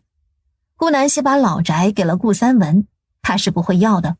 顾三文昨天表现不错，房子就赏给他吧，田地也是，不过钱嘛就自己留着了。一开始打算给二姐的，他不肯要。晚上吃完饭，顾南希来到李正家，拿上10两银子和一些糕点。哟，小希怎么来了？有什么事找你叔啊？这个顾南希真是懂事，每次来都不空手。儿子，我找李正叔有点事。你叔在后院呢，你去那里找他吧。叔，忙着呢。哎，小希，你怎么来了？叔，我家这不是买了几个下人吗？我准备在后院再盖个小房子给他们住，还有那个茅草屋也推掉重新盖个砖房。我家那个小父子整天住在茅草屋里，心里怪不好意思的。不盖房子啊？小希，你是做了什么大买卖吗？怎的这么有钱啊？这个小希才多久？李正，你别打趣我了，我能做什么大买卖呀？就是随便卖点吃食，赚点小钱。这个银子还是顾家给我的呢，你忘了？你就照着10两弄就行，多了不用退。意思就是李正回扣随便拿，他不介意。李正怎么可能赚他一个小姑娘的钱？行，叔保证啊，给你把事情办得妥妥的，只要你做点拿手的好菜给我吃就行，叔就想着这一口呢。那必须的呀，李正叔，绝对管饱。您看什么时候开始？这样吧，明天行吗？行。小希姐，怎么了？我准备给后院再盖个小房子，再把这个茅草屋推了，盖成砖房。你今天就来我们家住吧，省得明天帮工来太早，吵到你睡觉。晚上你就自己住一间。左右厢房各有3间房，左边住着二姐和2个丫鬟，右边住着小家伙们。孩子还小，大床上能挤好几个人，都很宽敞，所以8个小家伙只占了2间房，就让南风挨着小七他们那间房睡吧。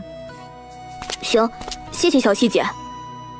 南风知道顾南希是特意为他盖的，前几天下了场小雨，屋里都在漏水，确实不方便。他生怕自己那几本书湿了，晚上都不敢睡熟，这要是下场大的，估计房子都被掀了。南风收拾好行李，跟着顾南希屁股后面走进院门。各位父老乡亲，今天故事糖水第1天开业，吃全部免费试吃，试完为止，每人限量1份，都进来品尝一下吧。试吃品他昨天都准备好了，吃的全都切成小块，爆米花1人1颗，奶茶和酸梅汤则1人1口的量。试问夫人，请问您想是哪款？白青面前放着4个小盒子，都是木头做的。我就是第3个和第1个吧。好的，夫人。这第1个是我们故事糖水独家售卖的蜂蜜面包，第3个则是前段时间红遍学堂那里的奶茶，不知道你有没有听说过？没有也没关系，您尝尝就知道有多好喝了。好吃，香甜软嫩，太好吃了，可惜就这么一点，还没尝出来什么味儿呢。奶茶也好喝，哎呦，你们店就搞这么点试吃，谁能吃出来什么味儿啊？你再给我拿点，不尝个够，我怎么知道要不要买？说着就开始上手拿，白青连忙躲开。不可，一人只有1份。再给我几份试吃又不会死。不好意思哈，这位婶子，我们的试吃试喝品都是有定数的，你尝过就知道用的材料有多贵了，让你试吃个够，我们还不亏死啊？那也别开这个铺子了，直接做善事去了。你这小姑娘怎么说话的？让你老板出来，怎么请了你这种人？不好意思哈，我就是这家店的老板，你还买吗？不买的话就请您出去吧，我们还有很多客人要试吃呢，麻烦你别挡着别人。你个小婊子，哪来的钱开这么大个店？估计是做皮肉生意的吧？个小娼妇，你不得好死！抠抠搜搜，就凭你也配做生意？早晚倒闭！呸！这个恶妇在门口骂骂咧咧好一会儿才走，没一个人搭理他。小姑娘，你别理这种人，他爱占小便宜，在这条街都出了名了，没有哪家商户不认识他的。以后啊，千万别迎他进门。谢谢您了，大娘，我知道了。大娘尝了酸梅汤和爆米花，都各买了2份走了。赶来这里消费的都是有家底的，卖到下午1点才全部卖空。面包赚了40两，爆米花赚了10两，奶茶2两，酸梅汤5两银子，今天总共赚了57两。竹筒供应量越来越大，顾南希觉得那片竹林不出2个月就要被他薅光了，本想订购木桶，顾南希猛地一拍脑袋，他怎么给忘了可以回收啊？1文钱回收1个竹筒，这样还能保护竹林。吴姐，我来送货了。小希，你来了。哟，这3位是？姐夫，这是我买的下人，一共4个，还有一个金兰在村里帮二姐干活呢。我的个乖乖，小希，你都买上下人了，不过应该的，你赚的钱就是得花嘛，不然不就白赚了。别闹了姐，我赚的钱就没在兜里待过几天，这不又买了个店铺在新街那儿，以后我就在那儿卖吃食了，你要是有事找我就去那儿，名字是故事糖水。又买了个店啊，我妹就是厉害，乖乖，爹娘要是还在，看到妹妹你这么争气，死了都能笑活呀。好了，不跟你多说了，我还要去买东西呢。这几天赚了多少银钱？顾无业已经把钱袋子抓手上了。200两，现在基本上稳定都是这个数了。没事儿，慢慢来嘛。这些吴姐你估计有的卖了，我去晚点来给你送货，下次再来送货时让你们休息1天。行，等你下次来啊，六妹。大叔，这几匹马怎么卖的？丫头啊，我们这个马呀很贵哦，这匹老伙计呀50两银子，小马驹儿40两，这匹壮年马呀要100两银子。我这匹马只要你给它吃饱，能跑1000里呢。他没想到古代的马竟然这么贵，都够他在靠山村盖好几套房子了。难怪在平安镇都没见到过几辆马车。这3匹你要是都买了，我能给你便宜，1匹嘛不行。我可以买2匹，但是你这老马小马我都不想要，我只要壮年马。你这儿还有壮年马吗？有倒是有，不过那匹啊更贵一点，它可是战场上退下来的，要170两银子，要吗？你牵来我瞧瞧。这匹马纯黑色，毛发顺亮，顾南希看中了这匹，虽然很贵，不过它可以赚回来。古代的马就是最大的交通工具，这匹马差不多等于车里的法拉利。那便宜不了多少，你买2匹啊，就给你便宜1两银子吧，这匹马呀，我们根本就不赚钱。269两，好贵！买完马，他又不剩多少钱了。加上刚刚卖吃食的银子和吴姐给的，以及他之前剩的钱，身上总共也就500多两。这样，你把那个小马驹一块卖给我，3匹马，300两银子，卖吗？不卖我就走了。小马驹可以给家里的小家伙们骑，这样长大就不用学骑马了。哎呀，你这小丫头呀，真会还价！卖！客官想看些什么呀？我们这里的粗布刚到货，要不要来一点？不看粗布，有没有成衣？我想买身。有，姑娘一貌美似仙女，这几套最配您了。我们后院有更衣的地方，我夫人在里面伺候你，不用怕。都试试吧。带着几套衣服进入后院，几个下人在店铺转角处等着。姑娘，这4套您穿着都很好看啊。掌柜的，这4套我都要了，选色还有没有了？我再买一件一样的。有的，尺码一样吗？多少钱？这5件价格不一样，这一件5两银子，这2件8两，这一件则是10两。姑娘，一共算您35两银子，可以吗？掌柜的，再来2套比我尺寸大一点的淡色成衣和2套男装，颜色随意，深色就行。这4套送到临城街的顾氏彩妆，就说是六妹买的就行。哎呦，好嘞，姑娘，我这就给您拿。最后顾南希一共花了60两，还带着许多粗布麻衣。他自己买了点，掌柜送了许多，估计是他没还价的原因。算了，难得一次。陶大娘，这鞋子怎么卖的？姑娘啊，这粗布鞋子大的一双20文，小的一双10文。绸缎鞋子大的一双150文，小的一双100文。您要哪双啊？顾南希比了下，又回忆了家里所有人脚的大小，干脆给每人都买了2双，包括4个下人和南风。至于他和二姐各有1双淡色绸缎鞋和2双粗布鞋，总不能穿着贵衣服配着破鞋子吧。最后摊子上的鞋子被顾南希几乎包圆，还剩了3双小绸缎鞋。本豪的顾南希接着去买了许多肉、米、面、调料、蜡烛、鸡蛋，一堆碗碟等等，愣是花的只剩150两才回家。牛车被装得满满当当。姐，你买马了？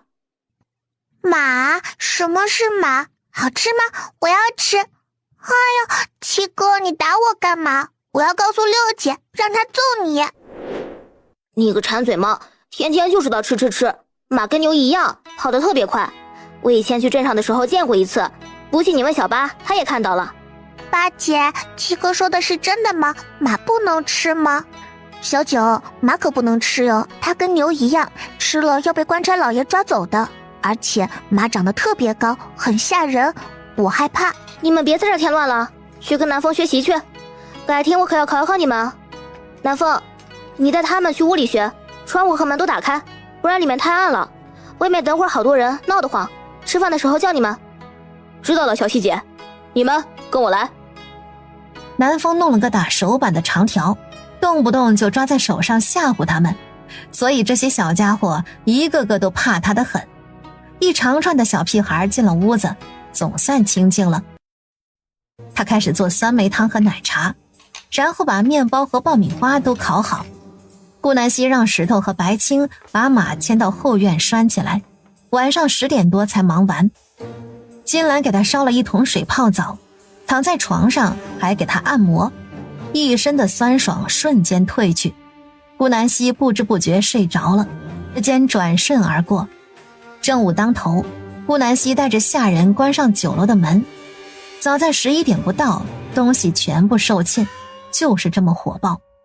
他给了3人一吊钱，让他们先去面条摊子吃饭。昨天顾南希忘记给小乞丐结尾款了，也不知道他会不会生气，真是忙忘了。今天卖的钱多出4吊钱，顾南希决定把剩下的3吊都给他，毕竟是他言而无信的。怎么了？哭什么？小乞丐，昨天我忙忘了回来给你剩下的银钱，这次给你3吊，当补偿你了，是我不好。谢谢你，仙女姐姐。他拿起钱就要往出跑，被顾南希一把拽住。你去哪儿？哭什么？仙女姐姐，有几个小的被那几个人打吐血了，我身上的银钱昨天已经买了吃的，再无一文了。谢谢你今天过来送钱，不然他们怕是活不成了。顾南希看到这5个孩子鼻青脸肿，有的腿部异常扭曲。我会医术，不用去了。他来到受伤的孩子那儿，把住他们的小手腕，仔细聆听脉搏。这可没什么大碍，好好养着就行。这个腹部有内伤啊，明天我给他带一点化瘀复原的药，1天喝1次，总共喝5天就行。这个腿骨折了，等会儿我帮他接上，一定要好生养着。唉，这2个都是脾脏破裂，明天给他们带药。小乞丐，你们又出场了？没有，这5个小的今早去要饭，路过一个巷子，被他们拖了进去，近3文钱都被抢走了，还挨了顿打，刚刚才被同伴发现，救了回来。你去拿3吊钱买点吃的吧，我用银针给他们止血，明天喝了药就行了。赶紧把钱拿出来，不然把你手剁了。听到刀八爷的话没？再不把钱交出来，你的双手可就没了。我呸！老子就不给，有种打死我！哈，还是个有骨气的，我看看到底是你的嘴硬，还是老子的拳头硬。救命啊！有强盗啊！快救救我！老子让你叫，打死你个瘪三，让你嘴硬。顾南希听得清清楚楚，本来他是不想管的，可是他听到被打的那个人好像是他3哥。走，白姐和妮妮在这看马车，石头跟我去救人。是，主子。刀疤高举的拳头不知是落下还是继续举着。他娘的，哪来的刀？你个小娘皮，赶紧滚，没你的事儿，不然连你一起收拾。大哥，这小姑娘还穿着绸缎衣服呢，看起来好有钱呐，别放过她。其中一个小弟看着顾南希都快流口水了，以前他穿粗布麻衣还没什么感觉，这绸缎衣服一穿，身材尽显，腰细胸挺，露出的一截脖子雪白雪白的。顾三文安心了，他这个六妹比野猪都可怕，谁都打不过他。那我们3个今天可就开荤了。看你这样子，还是个黄花闺女吧？今天哥哥们就好好疼疼你。巧了哈，我今天也想疼疼你们呢。石头，带着我3哥回马车上，这里交给我。主子，可是……石头没见过顾南希的真面目，他迟疑着不肯退下，被顾三文一把拽走。让你走就走，听话，你主子无人可敌。2人离去，顾南希双手握拳，左右各扭了2下，很久没打人了，手指咯噔的响。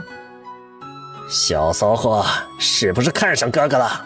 这青天白日的就这么急？哥哥会轻一点的，嘿嘿，放心。他淫笑着向顾南希靠近，谁知顾南希猛地一冲，一拳将他撂倒，当场脑震荡。刀疤愣是半天起不来，趁这个功夫，他收拾了2个小喽啰，把3人手脚打断，霎时间地上一片哀嚎。嗨，没意思，对付这些战五渣，他都不用使力气。你个臭婊子，天生腰子货，老子不会放过你的！我早晚找到你家，干你老母，打你老爹，烧了你家房子，卖你弟妹，干死你个小娘皮！那你口味怪重的，我爹娘都在坟里呢。既然你这么想去找他们，那我送你一程呗。他假装掏袖口，实则是从空间取出一把匕首，缓缓靠近3人身边。错了，你要干嘛？放下刀，我什么都没说，你听错了。今天的事儿我就当没发生，你我2人以后就当不认识。对，我大哥说的对，我们都不记得你长什么样子了。今天的事儿都是误会，我们就是跟你开个玩笑，放过我们吧。顾南希蹲下，用匕首拍了拍刀疤的脸，别怂啊，你不是很牛气的吗？我送你去找我爹娘，你慌什么？狠话放出来了，可是收不回的哦。说完也不等他回应，一把插进他的眼睛，左右各一下，眼珠爆开，鲜血直流。哎呦！顾南希又拔出匕首，再次割掉他的舌头。再叫一声，你鼻子也保不住。整个身体在异常的颤抖，两个小弟已经吓得尿裤子了。女侠，饶命啊！女侠，我们有眼无珠，放过我们吧，求求你了。二人想起身跪着，可是四肢骨折，根本动弹不得。顾南希没有停手，他走向两个小喽啰，用同样的办法炮制了二人，再将三人耳膜捅破。没有听觉，没有视力，不能说话，双手粉碎性骨折，就是天王老子也查不出是他做的。他们已经痛晕，顾南希还好心的把三人往山里拖了一段路，整整半个小时才回到小路上。主子，怎么样啊？没受欺负吧？谁能打得过我呀？我把他们揍了一顿，三个人屁滚尿流的跑了。回到靠山村，顾南希觉得今天有点累，就让二姐掌勺。顾三文被打得右胳膊脱臼，顾南希正在堂屋替他正骨。说吧，今天是怎么回事？顾三文到现在都有点怕他这个妹妹，悄悄观察了许久，看他面色正常才敢出声。我去镇上打散工，放工钱的时候被他们遇到了，也就10文，跟了我一路。今天只有半天活，所以我打算抄小路回来，这样还能去地里忙一遭。谁知被他们逮个正着，我不肯交钱，就把我给打了一顿。这三个人顾南希记得很清楚，就是打小乞丐的那些，不然他今天也不至于下这种狠手。可惜还差2个，要是5个都在就好了，他势必要送他们下去见阎罗王。对待这种人渣，顾南希异常的狠。我知道，我以前就是个畜生，对不住爹娘，也对不住你们，所以我现在想好好的做万福的爹，更想好好的做一个哥哥。小希，我知道你不会原谅我，你也不用原谅我，我会用行动来证明我改变的决心。他的眼神很认真，顾南希在心里叹了口气，再次感叹原主的爹娘也太能生了吧，给他留下一屁股孽缘。不知道是不是灵魂与这具身体融合的原因，他竟然诡异的心软了。算了吧，就当给他一次机会了，刚好我也实在忙不过来。你也别打散工了，从明天开始你换点石头，跟着我去镇上，学会以后我的店铺交给你，你跟吴姐一样当掌柜吧。真的吗？小希，你对三哥太好了吧，我肯定会好好表现，你放心，如果我让你不满意了，以后你打死我都行。顾三文高兴得快要飞起，果然有血缘关系就是不一样，他都这么畜生了，妹妹还能原谅他？要是他这么对朱金凤，他不把自己毒死都算好的了。顾三文在心里暗暗发誓，一定要好好保护弟妹，好好干活。行了，别贫嘴了，你当掌柜，白青当账房，妮妮负责洒扫，以后我退下，你们3人就这么分工。是，我的小希地主。你今天去在家里吃饭吧，以后每天把万福送到家里来，发工钱的时候买点吃食或者布料什么的送给二姐，银子就别给了，太见外。这件事是顾二苗提的，跟他没关系。是，遵命，小蚊子告退。洗心革面的顾三文越发调皮起来，再没有往日装逼弄怪的样子。他带了一个药罐来，教会小乞丐怎么煮药，然后又检查了5人的伤势。仙女姐姐，谢谢你的救命之恩，以后你有什么忙需要我们帮的，我们一定会全力帮你。我阎卫以后就拿仙女姐姐当主子般对待。起来吧，你们这小脑瓜也不怕疼，不用叫我仙女姐姐，以后叫我小希姐姐吧。阎卫，你过来一下，有话问你，你的身世能告诉我吗？还有他们，我看你们都是一群健康的孩子，怎么父母忍心让你们出来要饭呢？小西姐，我是逃难来的，爹娘只有我一个孩儿，他们在路途中相继离世，我一路上捡到不少被家人抛弃的孩子，还有孤儿。这些孩童跟我已经相处几年了，有的甚至2岁就被我捡到，所以我们都是没有家人的。妈，我知道了，你们好好养伤，最近没人会来欺负你们了。他脑海里萌发出一个大胆的想法，这些孩子有50个，其中男孩占40个，女孩占10个，最大的是严卫，14岁，最小的他问过，也有8岁。顾南希准备养个安保队，等他们长大，就是为自己效力的时候。但是不能住在靠山村，这个事情得秘密进行。比如他可以在镇上买个偏僻的宅子，把小乞丐们养在里面，这等于是他的保命符。万一哪天得罪了高门大户，不至于被架在案板上任人宰割。灵泉水全部给他们安排上，一个个都弄成大力士，以1敌100，那50个人岂不是等同5000精兵？此事还需要从长计议，急不得。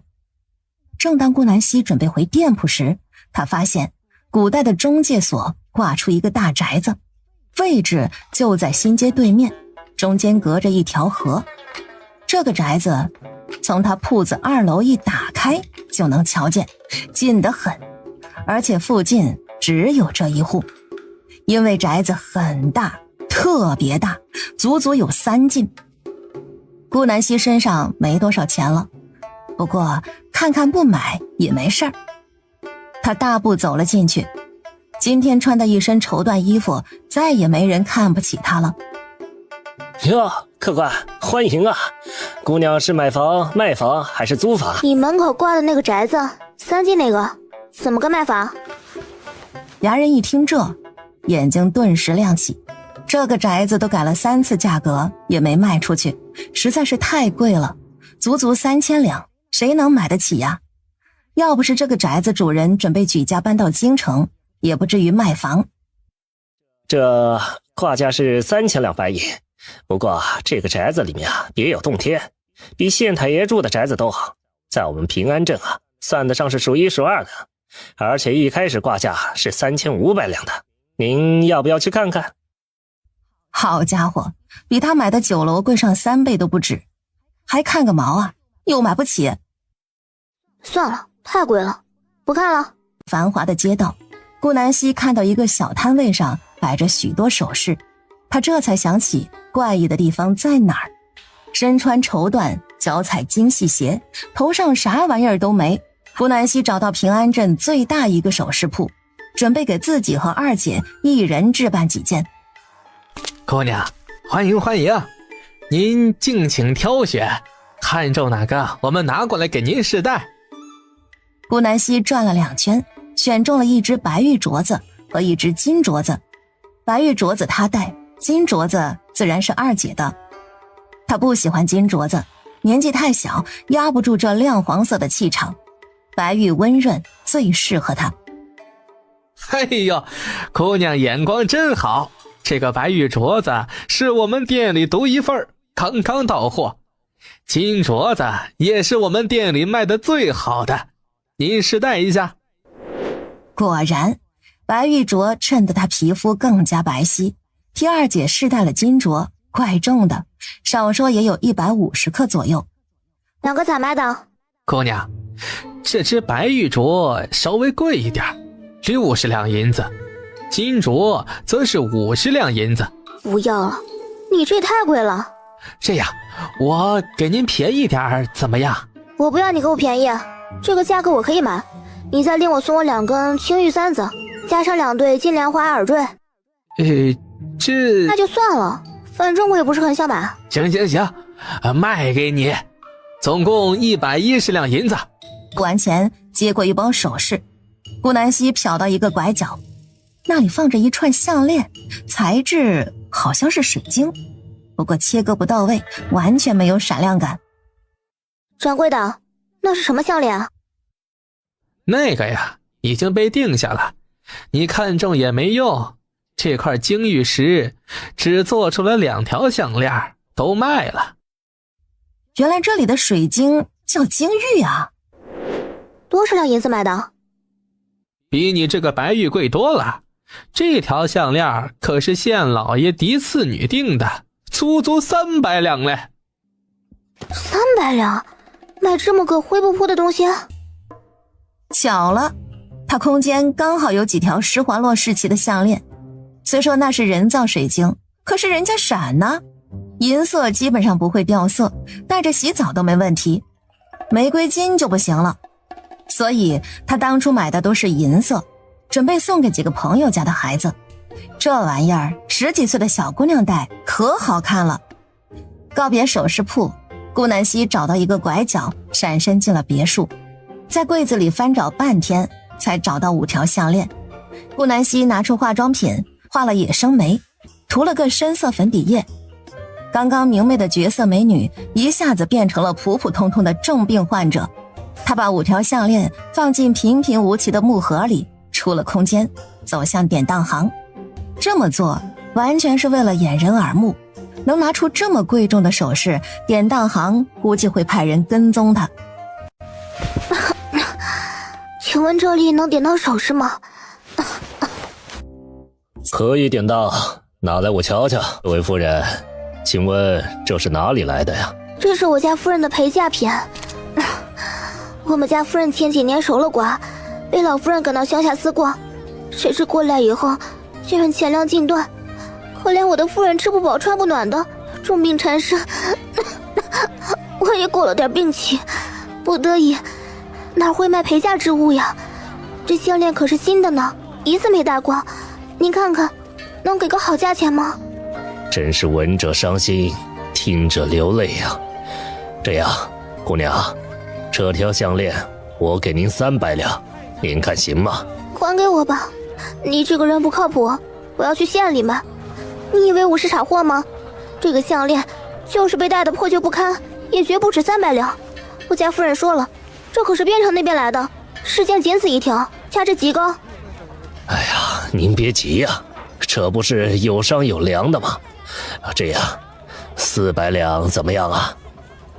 顾南希想了一下，掏出剩下4条。700两一条，一口价。可以的话，这4条也卖给你。我家夫人统共就这么5条项链，干脆一把卖掉算了。当铺掌柜一听还有4条，大喜过望。这5条项链我都买了，我现在呀就去给您拿银票，咱们签字画押，您进来坐。最后顾南希一共到手3500两银子。出了当铺，顾南希甩掉后面的小尾巴，躲进空间，洗掉妆容，戴上白玉镯子、青玉簪子、金莲花耳坠，等外面没人的时候才出去。这几条项链不到万不得已的情况下，他暂时不打算卖第2次了。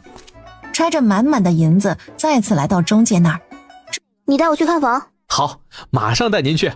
一进大门，穿过连廊就达到堂屋，这里用来待客。再从堂屋进去是一个大庭院，假山池塘，清雅优美。池塘里还养着大鲤鱼，庭院两边是走廊，一直走到尽头则是东西厢房和正房。顾南希也没分清哪是哪儿，只知道这里大得像迷宫。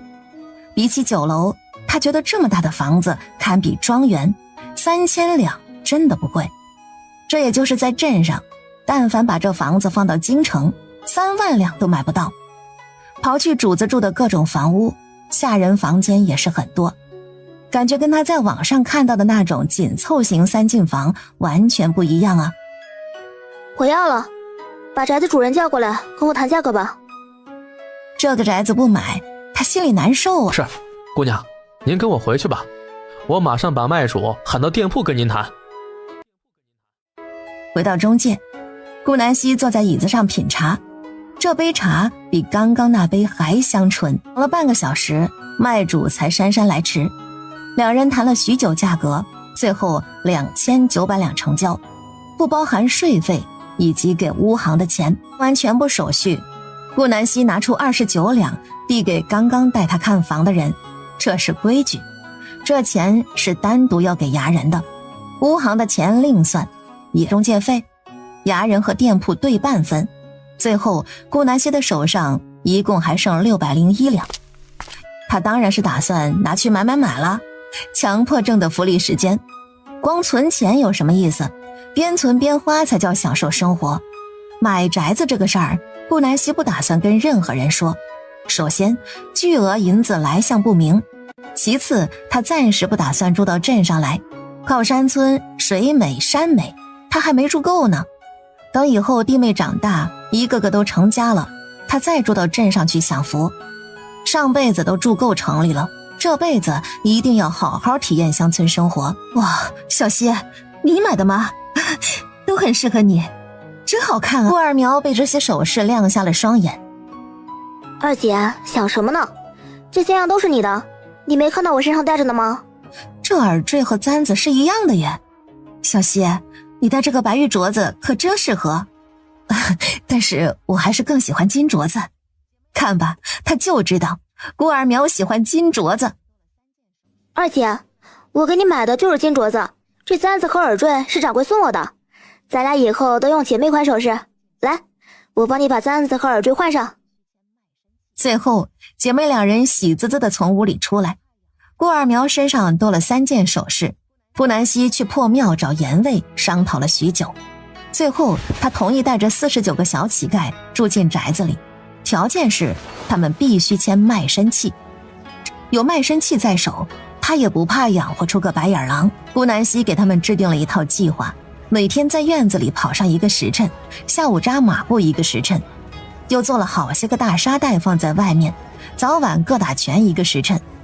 他也没学过武功，不懂这些，只能按照自己的想法先让他们练着，等以后要是能遇到一个会武功又可靠的，就把他招聘过来，教这些孩子练武。几日后，顾南希把顾氏糖水全交给顾三文和白青，他再也不用早起去镇上，每天躺在家收钱就行。地里的活儿每天都是石头一个人干，他虽然吃得多，可是一个人能顶3个壮汉。顾南希觉得自己现在终于过上了地主生活，家里的房子已全部盖好。南风回到了新房住，2匹马和母牛都拥有了自己的房间。顾南希把他家这一大片地全部买了下来，防止以后有人抢在他前面。上午10点左右，顾南希抱着万福躺在靠椅上悠闲地吃着桃子。这时一辆马车驶来，停在了顾南希家门口。顾南希把怀里的万福放在地上，站起身看向外面。哎呦，娘的万福啊，娘想死你了！说着就冲过来想要抱起万福，谁知万福一个猛子躲到顾南希身后，紧紧抱住他的双腿。姑姑抱。小家伙抓得特别紧，顾南希只好抱起他。万福搂着他的脖子，把头埋进他胸口，死都不肯抬头。你这死孩子，傻的连娘都认不得了。小希，我是回来接万福的，我再嫁了，我相公可是开大酒楼的，顾三文一个农户哪能养得起我们家万福？别以为朱金凤慈母刚成亲就回来接儿子，其实她是为了把万福带给继子孙望浩玩。朱金凤更是明白，明知是深渊，为了自己的荣华富贵，今天一大早就让家里的车夫送她来靠山村。你这个死孩子，傻的连娘都认不得，真是不知道我当初生你干嘛。这次我回来可是接你回镇上过好日子的，你后爹家里有个小哥哥，十分欢迎你呢。到时候你就跟哥哥后面玩，每天想吃什么都有，行吗？万福，别再犯傻了，娘才是这个世上最疼你的人，可别眼皮子浅，被一些个没安好心的人用几块糖就哄走了。朱金凤开始在顾南希怀里抢万福，结果被顾南希一脚踹开，她没用力，朱金凤只是摔了个屁股蹲。伤疤好了忘了疼是吧？是不是想再挨我一顿揍？这是我家，容得你在这儿指手画脚的？没看到万福都不想搭理你吗？你再嫁就好好过自己的日子，回来插手干什么？和离后一人一个孩子，当初你和我三哥说的明明白白的，现在反悔也无用，赶紧滚！他能感受到刚刚朱金凤上手的时候，万福在他怀里颤抖。本来不想管的顾南希只能开口赶人。万福这孩子一开始有多讨厌他，现在顾南希就有多怜惜他。小家伙这段时间天天跟他腻在一块儿，乖巧懂事，从不吵闹多话。他在靠椅上乘凉时，小家伙还动不动跑去端水给他喝，要么就拿着小板凳爬到厨房上，抓着一颗桃子洗干净递给顾南希吃，生怕他渴着饿着。小腿滋溜溜的来回直跑，他心都化了。有你什么事？这是我的儿子，我想带走就带走，你敢打我试试？我相公跟县城可是拜把子的好兄弟，你再碰我一下，我就让官差老爷把你抓起来。哼，真是好笑，有本事让他来抓呀，我还真没怕过谁。巧了，我卖吃食的时候也认识县太爷家的管事，你让官差来抓我试试啊，我倒是要看看县太爷帮谁，不知道的还以为你嫁进皇宫里去了。赶紧滚，有多远滚多远，不然我马上把你踹门外去。无奈朱金凤只能先回去，他不想再挨顿打了。人走后，万福才抬起头，他认真地询问万福：小万福，为什么不让你娘抱？娘坏，不要我。万福眼泪汪汪，顾南希问了许久，小家伙才几个字几个字地往外蹦，大概意思就是他生病的时候可以听到旁人说话。朱金凤抱着万福说他是傻子，以后不要他了，说后悔生下他等等。把这孩子说伤心了，刚刚他那眼神又特别明丽。许多小孩子天生能感知别人是不是友善的，所以万福害怕，觉得这不是他的娘。万福不怕，没事的，有姑姑在。你想跟你娘去镇上吗？不想，只想跟姑姑、爹爹你们在一起。害怕顾南希不要他，万福搂着他的脖子越发紧。顾南希拍拍他的背，把小家伙哄好了，让他去跟小夏到后院玩。这几天顾南希给万福扎了好多次针，帮他疏通经络，小家伙说的话都比以前多了。可惜以后的智力增长不了多少，好一点可以保持在6、7岁这样，差一点一直像现在。顾南希已经尽力了，他再厉害也不能徒手把脑袋修复好啊。倒也想过给万福喝灵泉水，可惜他除了身体变好外，力气再大了一点，智力毫无变化。下午顾三文回来，顾南希把这件事告诉他。小希，这婆娘我最了解了，她就没安好心，指不定想怎么霍霍我儿子呢，不能让她把万福带走，以后她要是再来，直接打出去。我也觉得，真有那个慈母心，当初你们和离的时候，他怎么提都不提要万福。不行，明天我去镇上打听一下这个事儿，你把万福带到我家来，预防他明天再来。听他说在家那人挺厉害的，跟县城都认识，万一带10几个家丁来抢孩子就完了。明天你们把大门解锁，石头力气大，让他守在院子里，把小灰灰和肉肉放到前院。第二天让家里反锁院门，顾南希和白青两人去了镇上。妮妮也有几分力气，就让她也守在家里。顾南希还特意给李正打了招呼，让他注意一下他家，有事帮一把。小希姐，是有什么事儿吗？宅子里只有他们50个人，连个看门的、做饭的、打扫的都没有。吃饭的话，就是盐味自己去街上买，自己做。他们穿的衣服通通是新的粗布麻衣，顾南希给每人都买了2身换洗。是有2件事，第一件，你派几个人分头去打听镇上哪家酒楼老板刚去了天房，他家中的人物关系，每个人的性格习惯。第二件就是我打算给宅子买几个下人，用来看门洒扫做饭这些。你有推荐的人吗？宅子里的事情必须要保密，所以我不敢轻易去牙行买人。好的，小希姐，今天我就安排人，您给我2天，保证打听出来。至于买下人，我还真有个熟人，之前在破庙时有对老夫妻常年帮我们，动不动给点吃食什么的。他们只有一个儿子，早年夭折了。这对老夫妻人好善良，我觉得可以问问他们要不要来这里。小魏呀，我们马上就要搬走了，这个房主要加租金，我们啊，准备去附近的村庄租房子，以后就不能常常见到你们了。记得要照顾好自己，好好给你主子办事，知道吗？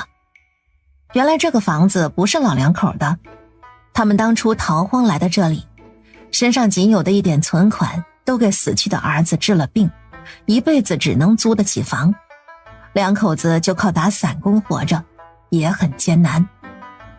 老伯大婶，我来这里是因为宅子里要买下人，现在缺个做饭买菜的和看门的，你们要考虑一下吗？杨卫极力推荐你们，就是不知道你们愿不愿意签卖身契啊。果然一听到要卖身，张伯脸色就变了，可是看着面前的严卫，明显过得就比以前好，面色都红润了。暂时不住宅子里，现在那里只住了50个小家伙，严卫一个人照顾有些吃力，他还要帮我办事，忙不过来。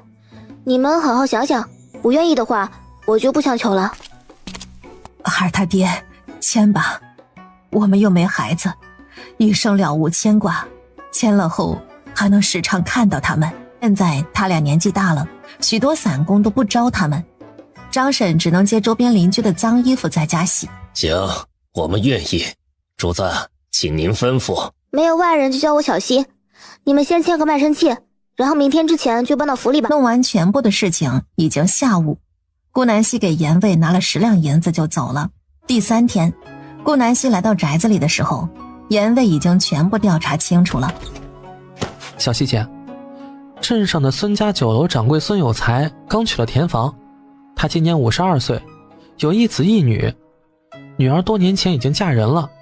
儿子孙望浩是老来得子，今年6岁，性格顽皮不堪，曾经把一个庄户人家的小女孩推到河里淹死了。孙有才拿了50两才摆平这件事儿。自此呢，怕惹出事端，就把孙望浩关在家里，不给他出门。孙有才的媳妇儿刚死没多久，娶的这个田房，据说是因为向他亡妻。孙有才的老母亲重病缠身，常年在家中念佛，基本上不管事儿。孙有才这个人吧，极其孝顺，这个小儿子被他捧在掌上宠着，要啥给啥。顾南希坐在院子的石凳上沉思。所以朱金凤非要把万福带过去，是给这个孙望浩当玩伴，毕竟傻子不会喊痛嘛，对吧？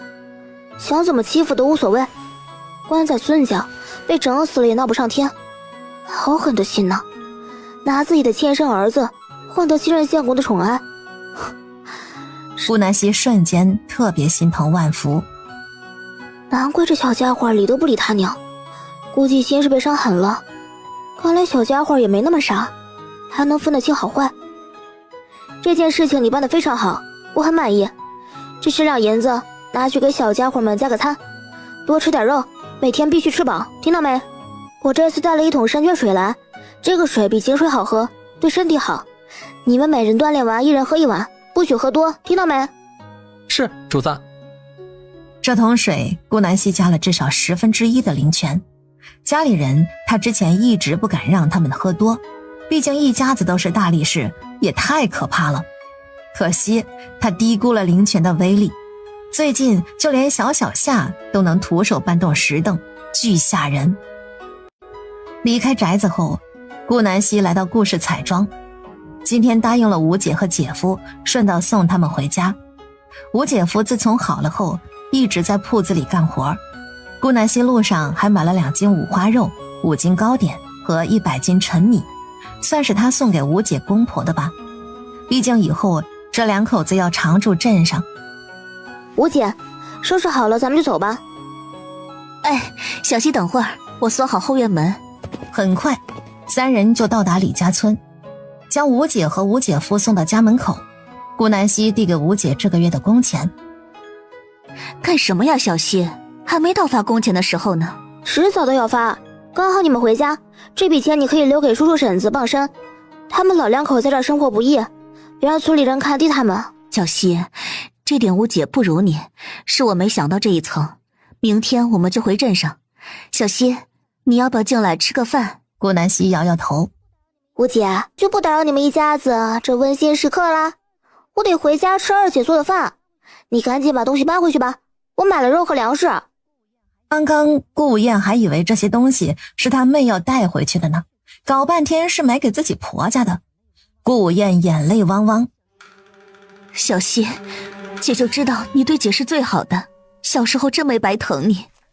姐，别哭了，快进去吧。搞不懂吴姐哪来这么多眼泪，真是个爱哭包，小小夏都没这么爱哭。顾南希头都大了，赶紧溜之大吉。没想到来回路过四姐家时，被顾四妹和她家婆看个正着。大儿媳啊，这是你娘家那个六妹吧？我的个老天，这马车都买得起，这是发达了吗？怎么只见她去你五妹家，不来咱们家呢？刚刚过去的时候，我看到马车上大包小包的，竟然都留给了李顾氏。你抓紧回家一趟吧，跟她搞好关系，让她拉扯我们家，咱们家都多久没吃肉了？顾四妹正有此意。上次她六妹来后，她就听村里人说小溪带了不少好东西给五妹，还把五妹夫两口子接到城里治病。可惜两人闹了一场，小溪什么也没给自己家。早知道她就不说那些话了。小溪那次来肯定是赚到银子，想给自己送东西的，她后悔的心肝都疼。娘，我准备明天就回娘家，您看行吗？行，你把两个孩子带上，再多说几句好话，他就心软了。记住啊，一定要问他怎么赚的钱，让他拉扯旺财一把。你孩儿他爹好了，你也好，懂了吗？婆家才是你以后的家。娘，我懂得，婆家才是我的依仗，我这次肯定办好事。回到靠山村，顾南希开始跟家里人一起做冷锅串串，这是他想的新品。小家伙们负责串菜，金妮和二姐石头负责削竹签，他则负责调底料。菜的品种没有现代多，素菜有3种：野生蘑菇、青菜、野生冬瓜、豆腐、黄瓜；荤菜有大肠、猪肝、五花肉、里脊肉、鸡肉串等等。姨，小麦想吃。顾南希底料已经弄好，就等二姐把菜品煮熟。麦乖，马上就能吃了，你娘正在煮菜呢。我们先吃个桃桃好不好呀？好的，姨。小麦很乖，双手捧着顾南希刚递给他的桃子，靠在顾南希怀里小口的吃。万福看到自己的位置被抢，也挤了进去，所以顾南希左边是小麦，右边是万福。反而小小夏很豁达，一个人搬着小板凳坐在鸡舍看小鸡。这群小鸡长大了不少，原来能捧在手心里，现在都比小夏脑袋大了。小夏，过来坐到树下面，鸡舍那晒死了，看你一身汗。听到六姐叫自己，小夏又把自己专属小板凳搬回顾南希旁边坐好，把头靠在小希身上打盹儿。女孩子就是小天使，不像小时调皮得快上天了。要不是顾南希强制让他们在家读书，小时恨不得溜得没影。昨天下午，顾南希刚从山脚下的小河里把小石拽出来，这死小子才多大，竟然敢下河，也不怕淹死。顾南希把他好一顿胖揍。别看小七懂事，遇到一些事情他也犟得不行，家里他只听自己的话。小11还挺乖，最近读书特别用功。南风说他以后可以试试走科举之路。顾南希很欣慰，3个臭小子总算有个争点气的。只要小11肯考，他就算考到50岁，顾南希也愿意供。这点钱算什么？彩妆铺子每次去收账都是200两银子起步，生意已经稳定。糖水铺子每天都很火爆，都不够卖。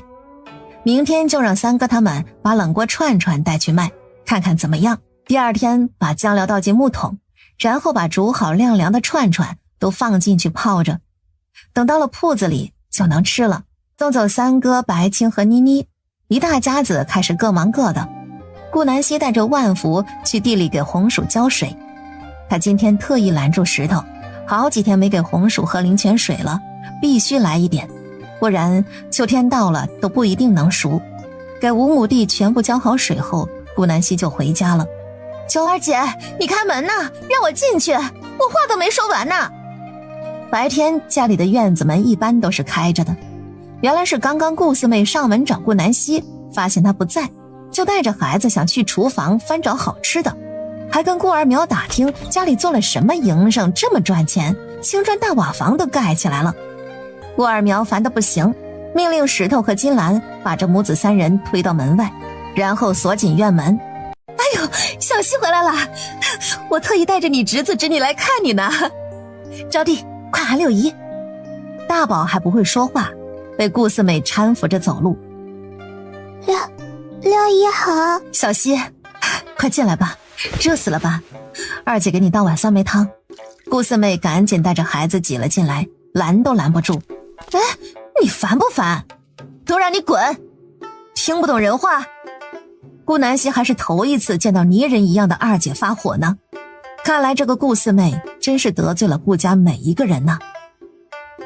二姐，这又不是你家，什么时候轮到你做主了？你不就是被休掉的弃妇？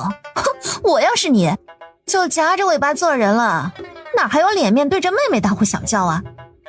顾二苗气得双手都在颤抖。先跟你说明2点：第一，这个就是二姐的家；第二，二姐是和离，不是弃妇。你要是嘴巴再不干净，我就把你臭嘴山中。小希，我可是你四姐，你怎么跟我说话的？没大没小，爹娘就是这么教你的？你这泼妇样子以后还怎么嫁人呢？哪家能接受得了你这种？早晚嫁过去被婆婆打死。你的人生只有嫁人吗？也是，你这样的废物不嫁人能干什么？生孩子就是你最大的本事。瞧瞧你给孩子起的名字就知道，招娣。哼，你自己不是女的吗？这个孩子被你苛待的比小乞丐都不如，身为女子不去维护女子，反而厌女，甚至连自己女儿都一样憎恨。我真替你可悲啊！你现在讲什么狗屁不通的话呀？女子不嫁人就不算是女人，就是个妖怪。我哪里是废物了？我给李家生了个长孙，他们一家子都捧着我呢，我过得比你好多了。得，白说，对牛弹琴。所以这位长孙的娘，请问你来我家有什么事情呢？顾南希不想再搭理他，准备赶人离开。顾四妹这才反应过来，她又说了蠢话，这次来不是要跟小希缓和关系的吗？哎呦，她这笨脑袋哟！小希啊，姐是跟你开玩笑的，这次我特意带着你侄子侄女来看你，咱们都是一家人，一家人写不出第二个顾字。我看你啊，青砖房盖着，家里鸡呀猪呀马呀都有，哎，你是做什么赚的钱呢？啊，你可要带带你四姐夫啊，我是你亲姐嫡亲的。就知道他没安好心。顾南希冷笑不止。顾二苗激动地站起身，指着顾四妹的鼻子骂，后者刚想发火，被顾南希一脚踹到门外了。那个小男宝被他丢了出去。至于招娣，顾南希给了他一个眼神，示意他自己走出去。等招娣出门，顾南希马上把院门重重关上。二姐，别生气了，坐下来缓缓，以后这人再上门赶出去就是，跟他废什么话？小希啊，二姐从来没这么生气过。爹娘当初刚走，他就敢提出卖亲妹妹们，让爹娘死都不瞑目，这是人能干得出来的事儿吗？太狠心了，我以后不会认这个妹妹的。她简直就是被鬼附身了，真可怕。下午都到吃晚饭的时间，三个他们还没回来。顾南希觉得有点不对劲，起身朝着村口走去。只见不远处的树底下，一堆人围着三个他们，其中打头的是朱金凤。我跟你说，万福是我儿子，我说要带走就必须带。你个穷村妇能养得起他吗？今天你答应，咱们什么矛盾都没有；不答应，我这些家丁要你好看。哟，你要谁好看呢？朱金凤不敢贸然上门抢孩子，打算先从顾三文这里下手。谁知道他油盐不进，他都开出10两银子的天价了，这个人还不松口。既然如此，那就别怪他狠心。你们都给我上，把这4人好好暴打一顿。朱金凤往后躲到马车旁，其中一个最壮的家丁率先冲到顾三文面前，给了他一眼抛，打得顾三文没有招架之力。顾南希大喝一声，往人堆冲过来，他手里拿着一个地上捡的石头。几个家丁被砸得头昏眼花，倒在地上起不来。现在只剩那个最壮的，顾南希把手里的大石头往那人脊椎处一扔，稳稳砸中。最壮的家丁仿佛被点了穴道一般站立不动，3秒后直倒地。救命啊！我没知觉，我动不了了。他这辈子都站不起来了。顾南希熟悉人体每一个部位，最后他把躲进马车里的朱金凤连拖带拽的拉到顾三文面前，一脚从他后膝盖那里踹下去。朱金凤直跪在地上。这娘们想干嘛我都打听清楚了，她这次嫁的那户人家是镇上开酒楼的孙有才，家里有个继子6岁，前些日子把一个小女孩害死了，赔了50两银子才算完。这次想把万福带过去，估计就是想丢给这个继子玩弄。三哥，这娘们怎么处置你自己看着办。这是你的亲儿子，你自己怀胎10月生下的，你怎么变得这么狠心？儿子傻了有什么用？我现在只要把旺浩伺候好，以后老了还愁没人养。他个傻子不拖我后腿就算好的了，我还能指望享他的福？一口一个傻子，连自己儿子的名字都不肯叫。顾三文的表情冷到结冰，他捏紧拳头，一巴掌扇到朱金凤脸上。我从不打女人，你是第一个。这辈子我瞎了眼，看上你这么个毒妇，以后你我情义两断，这辈子我都不想见到你。万福跟你一点关系也没有，你再打他的主意，我就跟你拼命。谁跟你有情义了？笑死！你不过就是个傻子。当初我嫁给你时早就不是处子，要不是心上人另找他人，我能看上你个村里汉子？你配得上我吗？呸！废物东西一个，头顶冒绿光都不知道，傻乎乎的以为我心细你呢。大傻子带小傻子，你们绝配。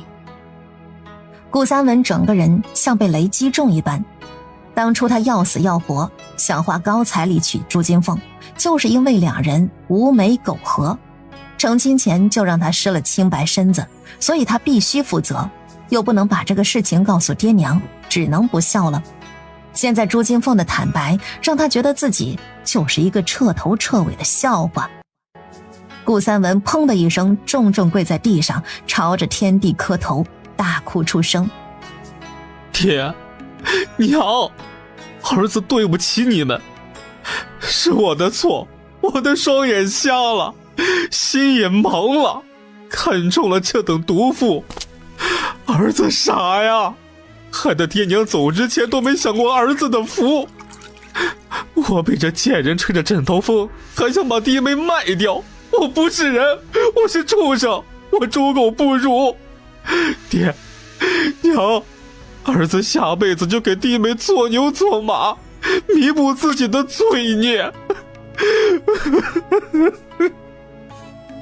顾南希示意白青和妮妮把他拉起送回家。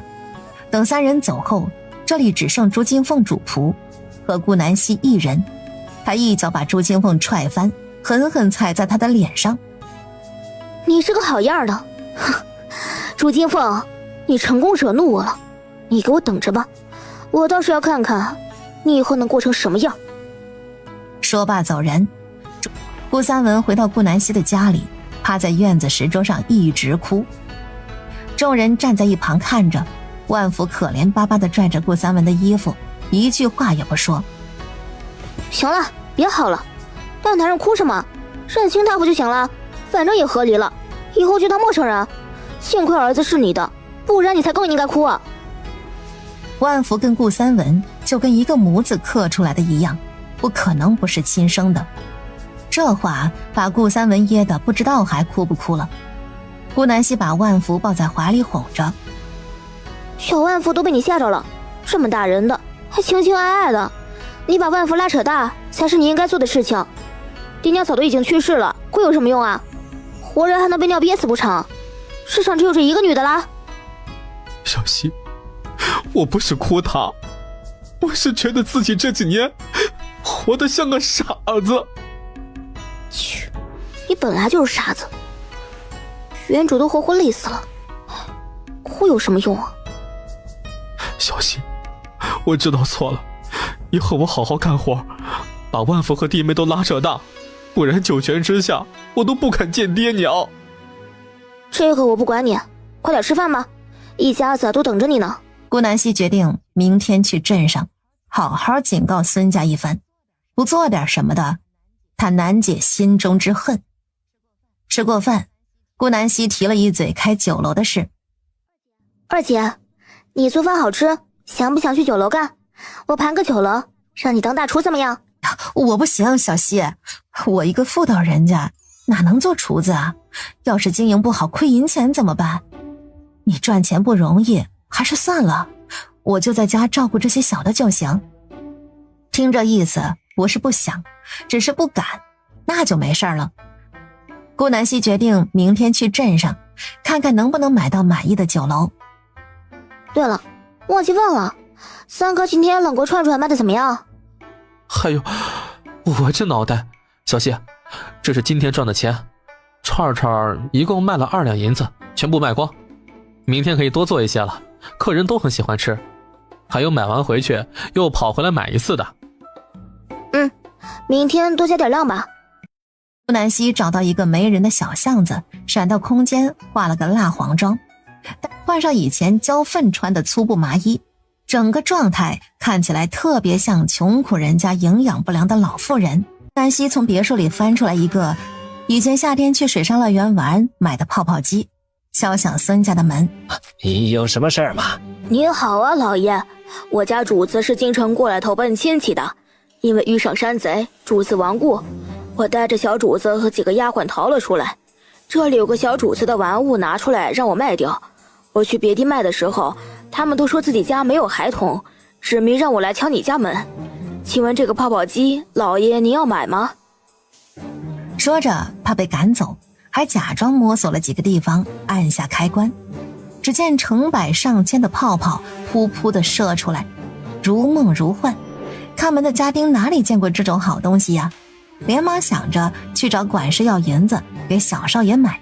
这个妇人一口一个老爷的叫他，把家丁叫得膨胀起来。老爷，这个泡泡机很复杂，建议您先带我去见小少爷，让他试试想不想玩，我再卖给您怎么样？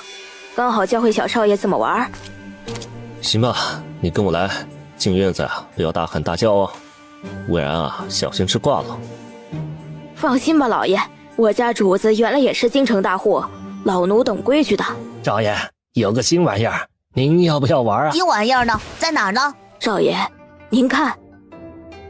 他开启泡泡机，顿时孙望浩被泡泡包围。哇，我要，给我玩！顾南希收起泡泡机。少爷，这个泡泡机100两，您要吗？什么？100两？这也太贵了吧！你出去，不买了。哪有你说话的份？你给我滚，滚蛋！不然我让爹发卖了你。是，少爷，奴才这就滚。孙望浩的兴趣完全被泡泡机吸引，他赶走了家丁，带着顾南希来到房间，从抽屉里取出一堆碎银子。顾南希略微扫了一眼，至少200两。这孙有才可真宠儿子，才6岁，给零花钱就200两200两的给。这些够吗？孙望浩不识数，天天不学习，哪知道这些是多少钱呢？不够，不过我看少爷你面善，就勉强卖给你吧。收好银子，顾南希笑眯眯地走上前，准备教孙望浩玩泡泡机。悄悄移到他背后，一个手刀，孙望浩昏死过去。顾南希收好泡泡机，以防万一，还拿了自制迷药让他吸了一点进去，然后把孙望浩丢进空间地上。他打开房门，这里空无一人，因为孙望浩的起床气，没人敢在这里走动，生怕被他发落。找到院墙，一个翻身跃了过去，逃离孙家宅子。晚上10点多，顾南希从床上爬起，他悄咪咪地牵走法拉利，走到村口才快马加鞭地赶向北边。但是根据原主记忆，那儿有个坟山。刘南希把马拴在离这里1公里的树边，疾步朝着坟山走去。片刻到达山里，顾南希闪回空间，换回上午的装扮，把孙望浩丢到坟包前，嘴里含着一口水喷向他。孙望浩醒了过来，这是哪儿？好灰！你个臭小子，这儿是坟山，有鬼的，他们最喜欢吃你这种调皮的小孩了。不许哭，不然我现在就送你去见鬼。知道我为什么要带你来这儿吗？孙望浩苦着一张脸摇头，眼里都是泪水。因为你后娘给了我10两银子，让我送你去见阎王。阎王知道是谁吧？管死人的。你后娘想要我送你死。孙望浩一听，气得要死。我就知道后娘都是坏蛋，果然奶奶说的对。大娘，你放过我吧，我让爹爹给你银子，不要送我去见阎王好不好？求求你了，我不想死。哼，当初推那个小女孩到河里怎么不害怕了？熊孩子都去死。顾南希暂时没动手，他假装慈眉善目的开口，我也不想你死啊，你看起来真乖。这样，你乖乖的躺在这儿，等天亮就会有人来找你回家了。这样我也好和主子交代，我可是杀手，不完成命令我也要去见阎王的。你不能乱跑啊，这儿是坟山，走不出去的。小心遇到鬼打墙，我可不敢保证你乱跑会不会出事儿。只要你乖乖躺在这儿，我保证你无碍，知道吗？孙望浩得知自己不用死了，乖巧点头。大娘，谢谢你不杀我，我会在这里等爹爹来找我的，不会乱跑。这才是乖小孩。那我走了，你快闭眼躺着吧，睡一觉就好了。看到孙望浩躺在地上不动，他才飞快跑回法拉利那里，骑上马，果断从另一条路离开。清晨，一队丧葬人群朝着这里走来，众人才看到孙望浩。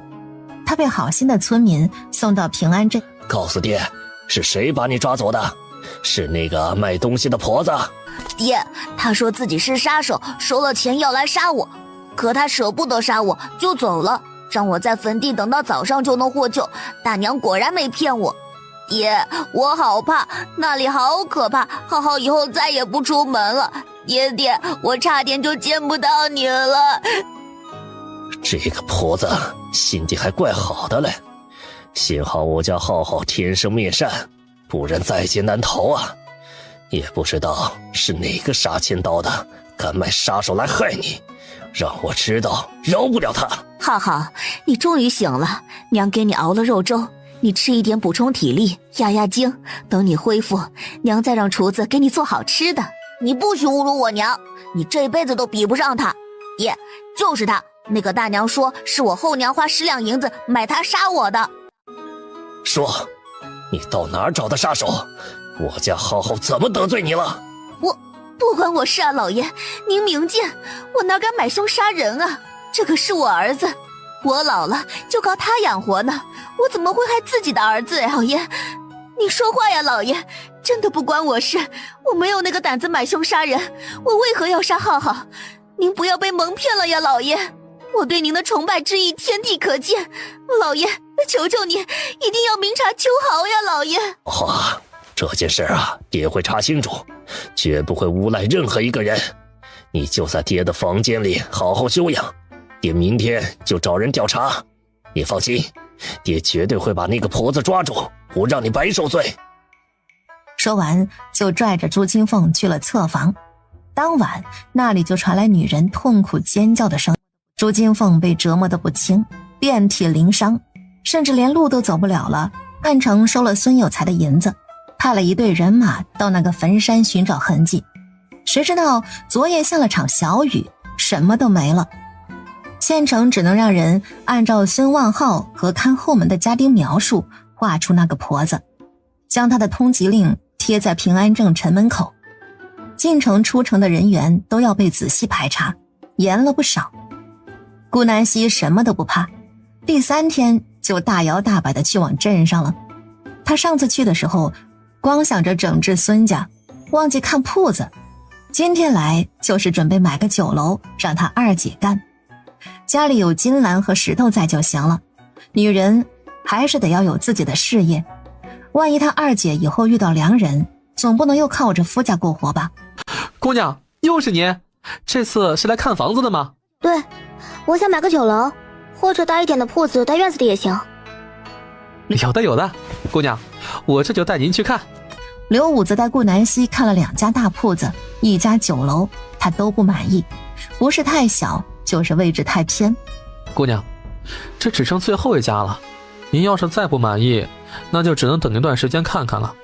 我们乌行现在只有这4家，最后1家是个小酒楼，在老街正中间位置，人来人往，特别繁华。可是他正对面开了家孙家酒楼，味道特别好，酒楼还大。这家小酒楼呢，被挤兑的完全没生意，只能卖掉。您要是买来开酒楼，我还是建议您别买这家了。没事，先去看看吧。孙家酒楼不就是孙有才开的吗？在他对面盘个酒楼，呵呵，抢光他生意，这不是老天往他嘴里送饭吗？真是想啥来啥。孙有才再厉害，菜品能跟他比？到时候他把会的菜式全部交给二姐，他倒要看看最后是谁倒闭。掌柜的，这位是来看酒楼的小西姑娘，您给介绍一下呗。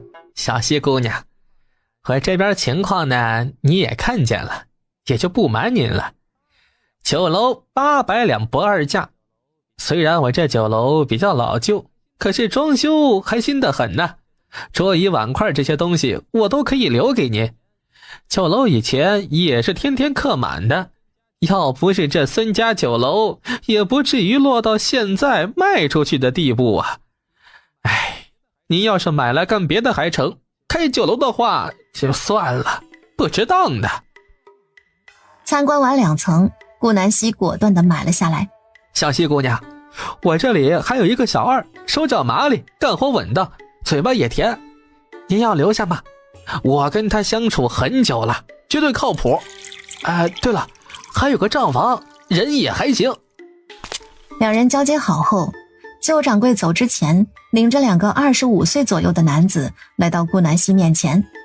顾南希仔细地观察了2人。小二留下吧，账房就算了，我这儿有。他准备把白青调过来当账房，然后让石头过去糖水铺干活，糖水铺的大权就交给三哥掌控。这几天下来，他很放心三哥了。杨卫，孙家那边你继续找人跟着，有消息及时告诉我。那边的故事糖水知道吧？是我名下的，你认字吗？老西姐，我只认得一点字，不全，算不得认字。我改日有空给你们请一个先生教你们识字。你如果有重要消息，就写在纸条上，偷偷放到我店外的马车檐下缝隙里。等他们驱车回家，我自然能看到，也省得我来回跑了。遇到不会写的字，你就画画代替。这20两银子收着，是你们下半个月的生活费，加上你买纸墨笔砚的钱。小西姐，我这还剩了许多，不用给了。给你就收着，不要多画，多拿点自然有用处，总比哪天我突然有事，很长一段时间来不了镇上，你们饿死的强吧。说好了，我走了。老街孙家酒楼对面的故事麻辣烫第1天开业，只要吃麻辣烫免费送1罐酸梅汤哦，好喝解渴的酸梅汤不要钱的。故事麻辣烫好好吃，飘香千里，保证你们见都没见过，吃完还想吃。孙家酒楼很大，名声很广，几乎镇上的人都知道。这口号纯把孙家酒楼利用一波。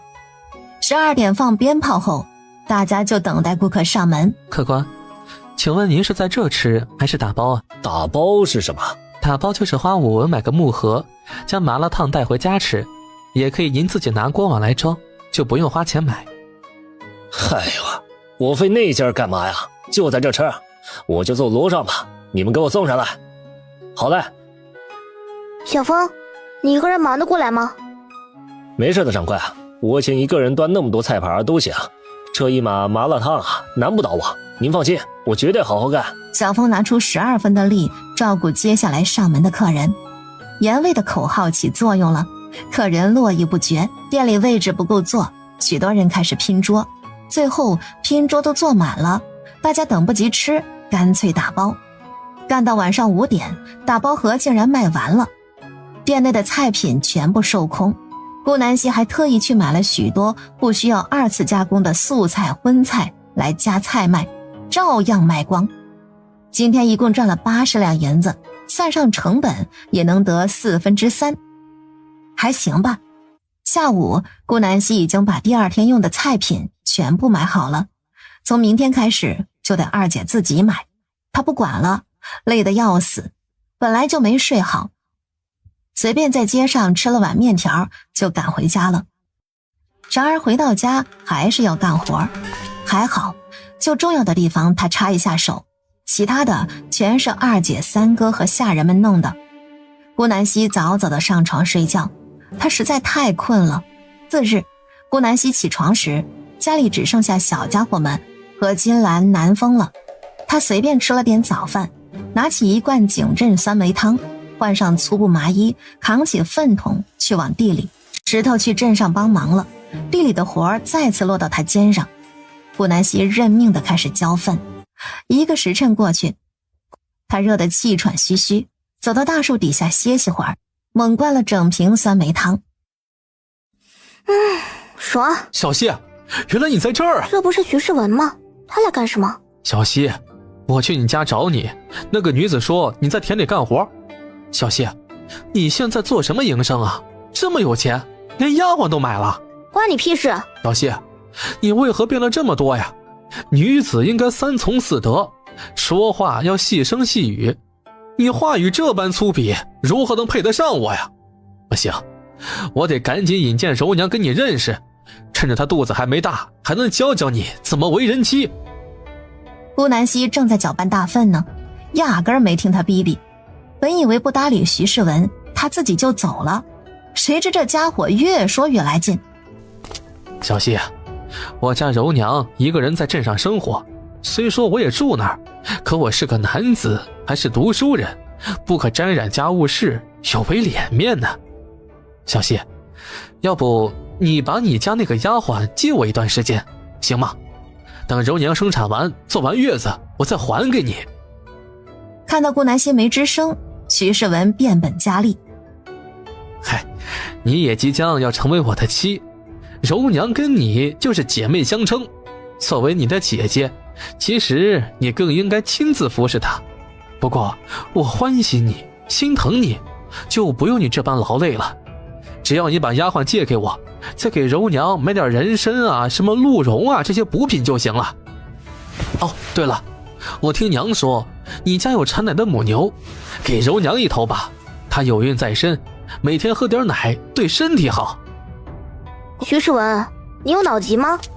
什么脑疾啊？我没事儿啊。小希，我知道你关心我，你想我了吗？最近我去科考，虽说没上榜，可是我有把握2年后再战绝对考中。小希，你会等我的对吧？我娘说你还买了2匹马，你给我1匹骑呗。平常我跟同窗游玩踏青时可以骑着，还能经常回靠山村看你。我娘说你到现在身边都没有男子。小希，我知道你心悦我，虽说我暂时娶不了你，可是我们能偷偷的在一起啊。好家伙，偷人都说出来了，还读书人呢，丝毫不知廉耻，怪不得考不上。所以你说这么多意思就是没考上呗？顾南希一脸嗤笑。徐世文被看得面色涨红。这小希，你是女儿家，不懂科举的艰难，我不怪你。比我年长的考不上的还比比皆是呢。我相信2年后我一定会考中的，到时候我风风光光回来娶你。小希，你别嘴硬了，我知道你心里有我，这次我让你失望了，你等我2年好不好？徐世文说着还动起手来了，他靠近顾南希，刚想拉扯他，结果被屎臭味熏退到5米开外。小希，你放下这肮脏之物，太臭了！你个妙龄女子，为何要这般低贱？你回去让丫鬟来干。既然买了丫鬟，为何让她在家中享福啊？为何？因为他要放灵泉水呀！蠢！顾南希的白眼都快翻到天上了。那你说这么多，你来帮我叫啊？真是服了，逼话这么多。农村出生还嫌弃大粪？你不拉屎啊？你平时屎从嘴里出来，饭菜从鼻眼子进去，装什么清高？身上掏不出50两银子，还整什么大少爷的牌？真想把你头按进我家法拉利的尿里，好好清醒清醒。我哪能让你随意辱骂呀？这次只有我们2个在场，我就当没听见。要是让我娘听到你没有好果子吃，她肯定要搓磨你，到时候我可救不了你呀。这人还来劲了呢。顾南希把手里的粪瓢一扔，走进徐世文的身边，吓得他右手捂住口鼻，嫌弃的要死。夫君？谁是我夫君？你啊？你连个秀才都考不上，还妄想娶我？不搭理你，越说越来劲。你不会真以为我喜欢你吧？你看你长得头顶反光，脚底蚊臭，满口大黄牙，我顶老天爷啊，你这嘴比我家化粪池都臭，你能不能刷刷牙呀？真是穿上龙袍都不像太子。我家小九拉的屎都比你长得好看，动不动你娘，怎么你是5岁奶娃子？这么大人了还把娘挂在嘴边上，断不了奶就怕我家牛棚里继续喝，也赏你了。就你娘也配琢磨我一耳刮子把你们母子扇到粪缸里去，让你们吃个够。你这种人呐，我就算一辈子嫁不出去，我当老姑娘我也不会嫁给你。废物玩意儿，连个秀才都考不上，还在我面前嘚瑟，你嘚瑟个蛋呢！滚！你真是大逆不道啊！徐世文气得整个人都在发抖，半天说不出一句话来。毒妇，你半点比不上柔娘，是我忙了心，你这种人给我当妾都不配。顾南希再也忍不住了，跟这种人骂不清。他快步回去舀了一勺大粪，他双手拿着粪瓢往徐世文脸上一泼。我让你嘴贱，吃饭吧你！浓稠的屎糊在徐世文的脸上，他呼吸不上来，赶紧用双手扒拉开，恶臭味瞬间灌进鼻孔，徐世文吐了一地。哦，你这个泼妇！泼妇！徐世文的酸水都快吐出来了，他感觉自己仿佛身处粪缸，臭不可闻。见他还骂，顾南希又去舀了一勺大粪，往他身上狠狠地浇下。他又一次吐了，然而怎么吐都没有东西。他害怕顾南希再泼他，徐世文连嘴都来不及漱，就朝着村里跑去。滚吧，赶紧回家告状去，让你娘过来搓磨我。呸，妈宝男，不给你点颜色瞧瞧，还真以为我顾南希是好欺负的？真不要脸，又穷又丑，长得跟合同一样，还想娶2个妻子服侍你，做梦去吧！不让你这个脑子有病的吃点大粪治疗一下，你还在那做白日梦呢。等徐世文没了身影，顾南希捡起地上的粪瓢继续浇粪。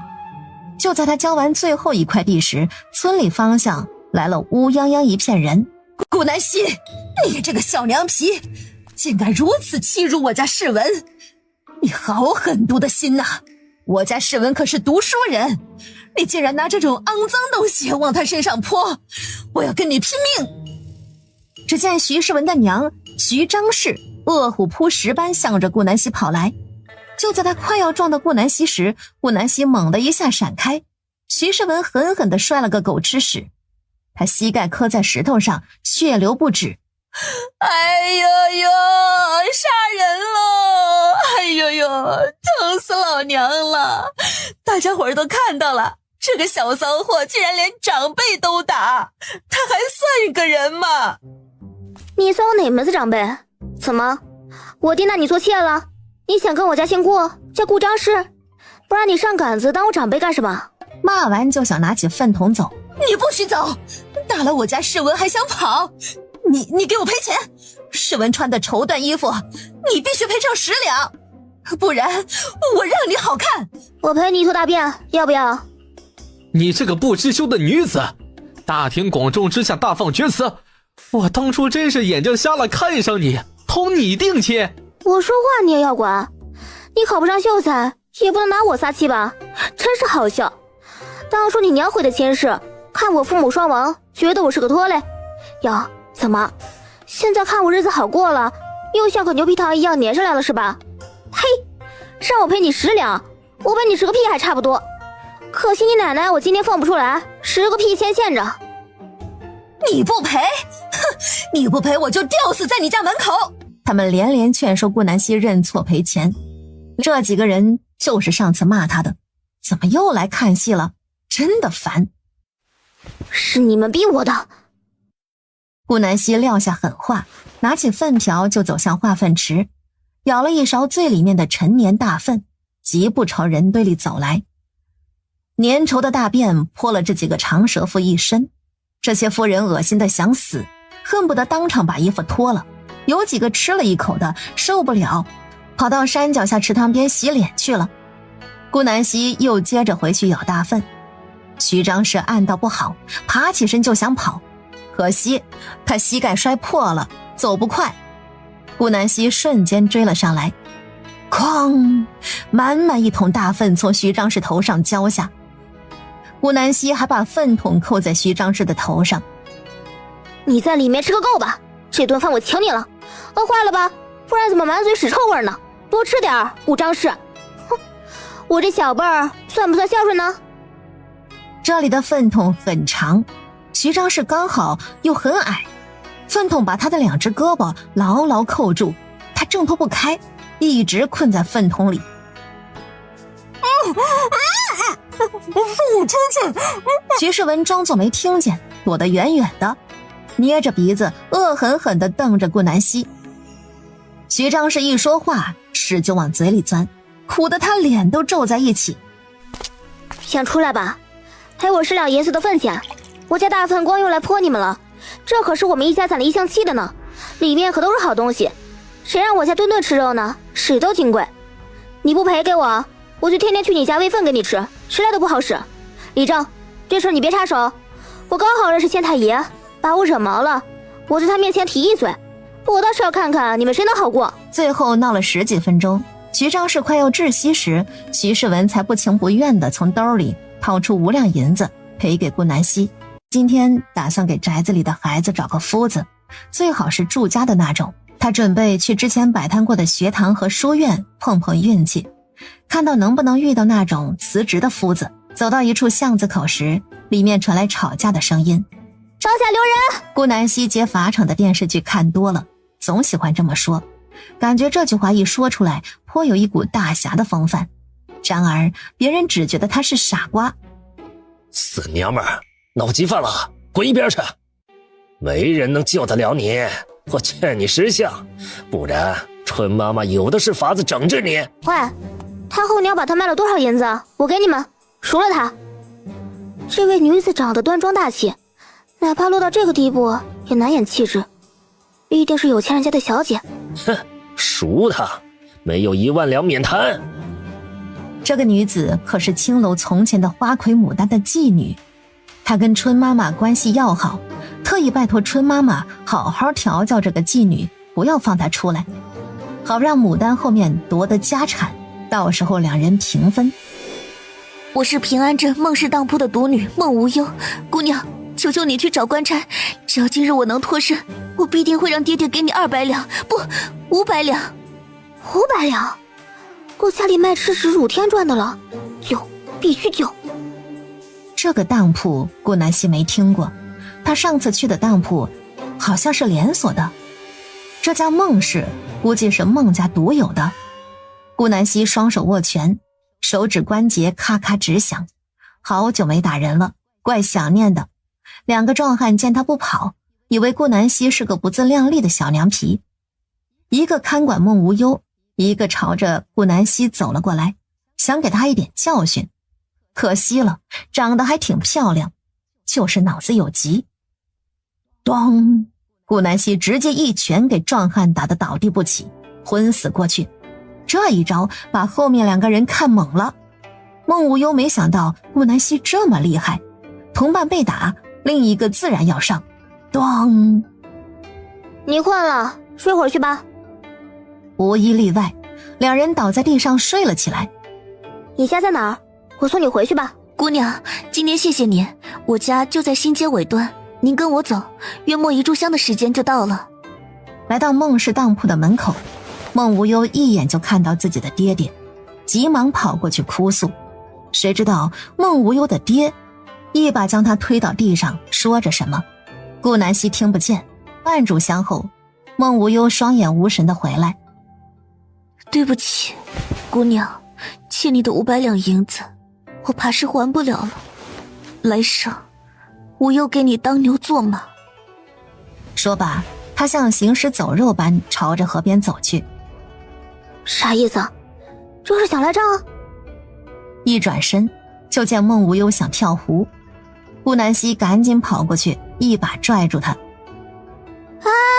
我刚救了你，你就寻死，合着我白忙活了？你想死不早说。他巨讨厌这种不拿自己生命当回事的人。对不起，姑娘，可我实在活不下去了。我姑娘有孕了，听说是弟弟，已经1月有余。爹爹嫌我脏，让我找个树林吊死去，我还怎么活？孟无忧哭坐在地，虽然他并没有被玷污，可是爹爹不信，他为何这般狠心？这一说辞把顾南希 CPU 都烧干了。好家伙，现在仪器都检测不了1月大的胎儿是男是女，古代还能把脉出来？我怎么不知道中医这么牛逼呢？是哪是大夫？术士吧？修仙界呀？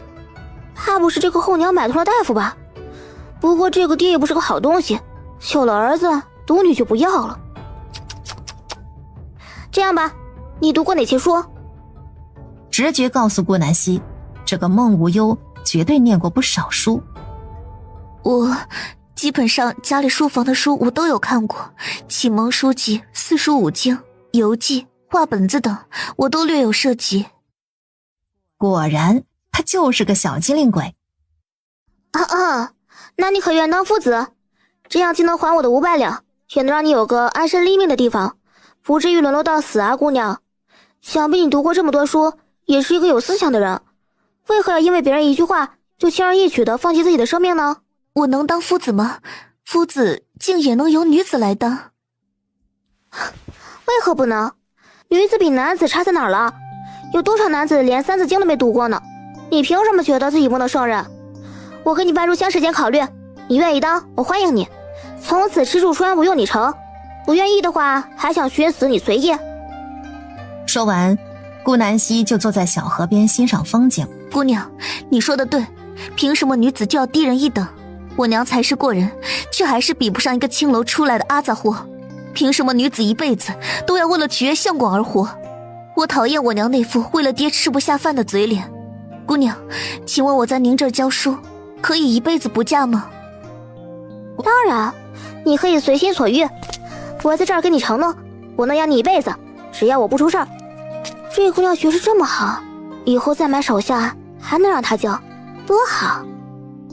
两人达成共识，朝着宅子前去，给了严卫200两银子，交代他陪着孟无忧去买书籍、笔墨纸砚和衣服。孟无忧就这么在宅子里住了下来。解决了头等大事，他启程准备去麻辣烫店看看卖的咋样，顺便吃上一碗。忙活一上午了，还打人，这可是体力活，累死。哎，你听说没？县令夫人腰疼的卧床不起，就连名医也治不好她的病。县令大人在衙门外立了告示，说谁要是能把县令夫人的病治好，赏银200两。天哪，200两，这要是治好了，一辈子都不愁吃穿啊！啊，你想家子气了吧？重要的是钱吗？是人脉。能把县令夫人治好，以后在平安镇乃至平安县，你横着走都行。兄台果然聪慧，是我愚笨啊。街边2个男子在聊天，声音大到顾南希听得一清二楚。顾南希觉得此刻的老天爷就是他亲爹，饭直往他嘴里送。这告示不就是为了给他看的吗？普天之下还有谁能把县令夫人治好？顾南希去往麻辣烫店的脚步转向衙门那条路。来到告示前，他阅读一番后直接接下，被看守的官差带到县令面前。你会治病？我县令大人，我的医术乃是传承京城太医，师傅他早就已经病故。我今年医治过难产大出血的妇人，中了暑气的村民，以及瘫痪的姐夫。我自认为医术不低，请县令带我前去查看令夫人的病情吧。不吹一下牛，估计得盘问他好久。果然，县令一听太医的名号，深信不疑，因为去年还真有个退下的太医从京城赶来平安县看望故人，估计就是这个丫头的师傅。可惜了，竟然驾鹤仙去了。这样，那你跟我前来吧。顾南希听话的跟上，走到没人的连廊时，还从空间把金针包取出，放进袖口里。夫人啊，你都疼成这个样了，还下床做甚啊？好好躺着吧。我刚刚出宫去了。顾南希装作没听见，轻咳2声。县令大人，您请趴在床上，让我帮您看诊吧。这是……县令夫人陈月梅看向自己的夫君，她还是第一次见到这么年轻的小大夫呢，还是个女大夫。夫人，这是师承太医的小姑娘，听说她医术了得，让她帮你瞧瞧。来，我扶你趴下。顾南希洗净双手，开始摸骨，怪不得她疼得下不了床呢，腰间盘突出啊！这放到现代都得动手术呢，还好不算太严重，能治。县令夫人，请问您平时是否气血不畅，或是五脏六腑略有不适？对，确实。顾南希替他盖好被子，取出金针包，解释道：夫人，您这是气血不畅导致的脊椎变形，非常不好治。不过恰巧师傅曾经医治过类似病患，只要内服通气血的药物，再外用针灸加以辅助，即可治愈。气血顺畅则骨骼康健，气血不畅则骨骼走形。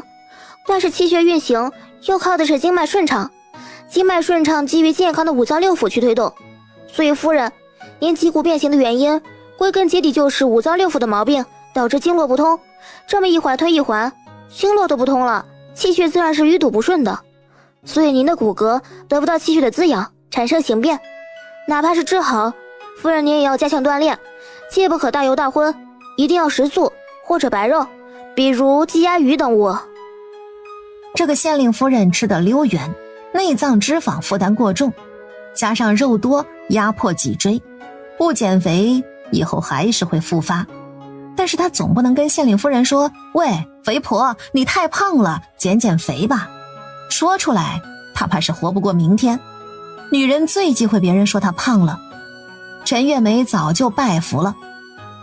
这个小丫头人不大，懂得真多，难怪师承太医，这本事通天呢，竟然摸了骨头，连脉都没把，就知道我哪里不舒服，简直是神医呀！小神医，你医术真好，比之前给我看病的大夫强太多了。你叫什么？陈月梅只有一子，平常顽劣不堪，见到同龄的顾南希，她喜爱的不行。她要是也有个女儿就好了。夫人，我叫顾南希，您唤我小希就可。不是我太强，医者讲究运气，一人一方，治不好您不是医术有问题，可能是他不擅长这类病，或者是方子不适合您。恰巧我能治好夫人您，说明咱们还是有缘分的。顾南希讨了个巧。县令大人，这方子您去各大药铺抓药即可，1天3次，早中晚饭前喝，3期21天即可痊愈。令夫人的针灸，我3天过来给她扎针1次，这次过后夫人的病情会有所缓解。小希，我21天后是不是就能跟常人无异了？是的，县令夫人，这21天你一定要好好躺着，切不可下床走动，如需出供，让丫鬟把供桶拿到床边。我知晓了。两人聊了一会儿天，顾南希就准备告辞。陈月梅送了她一枚贴身玉佩，之后来衙门可畅通无阻。县令直接把200两全部给她，给足了信任。一开始顾南希推拒不肯收。君子一言，驷马难追。我告示都贴出去了，银子你必须收，不然啊，我夫人的病也不让你瞧了。无奈，顾南希只好装作为难的收下。回到麻辣烫店，刚好快卖完了。顾南希把最后一点剩菜让二姐烫了，她坐下呼呼大吃，饿死了。顾三文几人早就卖完来帮顾二苗了。小希，你这一天都忙活啥去了？怎么到现在饭都没吃上？我去给县令夫人治病了，赚了200两银子，以后3日去一趟县衙。县令夫人还给了我一块玉佩，可以随意出入县衙呢。是去给县令夫人治病啊？什么？给县令夫人治病？小希，你说真的呀？我的天，你太有本事了！我家小希竟然都跟县令攀上关系了，厉害！小希，县太爷可怕不？县令有什么可怕的？和蔼着呢。我又没做什么触犯律令的事情，他犯不着对我动火，更何况我还要医治他夫人，他都捧着我呢。刚刚还给我倒了杯好茶，清香无比。晚回到靠山村，金兰已经把饭做好了，顾南希早已吃饱。她看向院子里的葡萄架，一串串青色的小葡萄早已变成紫色的大葡萄，可以吃了。这么多葡萄根本吃不完。顾南希决定摘下一半的葡萄用来做葡萄酒，剩下的留着自己家吃，再送送李正和宋婶子、高大娘。家里的桃子还剩下一茬，可惜大家都吃腻了。顾南希决定把这些桃子全部做成果酱。等小家伙们吃完饭，顾南希带着他们学骑马。家里那个小马驹这段时间窜了不少，可能是顾南希为了点灵泉水的原因，一个个跃跃欲试。小七因为灵泉，力气也越发的大。小希啊，姐姐今天买了鸡头米，明天我们吃这个。鸡头米，那不就是芡实吗？顾南希还没穿越时，最喜欢在网上买白桃乌龙味的芡实糕吃了。乌龙茶这里没有，但是他别墅里有啊。当天晚上，顾南希就把晒干的鸡头米磨成粉。第二天起床，吃好早饭，顾南希开始干活。明天就是第2次给县令夫人针灸的时候，他打算带点白桃芡实糕给县令夫人吃，拉近一下关系。顾南希把芡实粉、粘米粉、糯米粉和糖搅拌后分成2份备用，下面那层加上红曲粉搅和，再放入他昨天做的桃子酱，搓磨后小火蒸45分钟就行了。最后拿出来切成小块。来，一人尝一块，看看好吃不？小九这个贪吃鬼最先上手拿了一块。主子，这个鸡头米糕好扎实，好有嚼劲啊！好吃吧？这是我独创的口味呢，刚好家里桃子做的酱还有很多，就加了这个，是不是味道变得特别清甜？是啊，主子，你可真厉害。顾南希给家里切下1/5留着吃，剩下的切成小块，放到木盘里装好，等明天拿去镇上卖。又拿了小半到空间装起，他别墅里有不少送礼送的白瓷罐，高端大气上档次。这一小半芡实糕把白瓷罐装得严严实实，县令夫人最少能吃半个月。弄完后，顾南希就去田里给红薯浇水。他一直很好奇一件事，红薯跟土豆的种植方式一样吗？以前在网上看到别人买了红薯切块泡在水里发芽成功，他就一直以为红薯跟土豆应该差不多，毕竟他也不会种田，都是靠记忆来的。可是看到红薯藤，他隐约想起妈妈好像不是这么种的。不过既然能发成芽，说明他的方法也没错，又或者是灵泉水的功能。为了实验，顾南希从别墅里的冰箱拿出冷藏的紫薯、南瓜、芋头，这是他为了减肥特意买的，一直没煮。把这些切成块，用灵泉水泡到器皿里，剩下的时间顾南希就在客厅做了披萨和炸鸡吃，再配上一瓶冰可乐，简直爽歪了。一边看剧一边吃洋快餐，仿佛回到了没穿越的日子。冷藏过的菜也不知道能不能发芽，因为全是用灵泉水泡的，竟然在6个小时后神奇的发芽了。顾南希惊呆，她的灵泉水好像过于强大了吧？南瓜不是靠种子发芽的吗？而且为了实验，顾南希切的块都很小，都这样了，竟然也能发芽。看来她的灵泉水应该有生长万物的作用。手背上刚好有个小口子，是她昨晚不小心划伤的。顾南希用灵泉水泡了2分钟，等手再拿出来的时候，伤口已经消失不见了，连个疤痕都看不见。我去，这么厉害，那是不是他以后被人打得半死，来这灵泉里泡上1小时就能痊愈啊？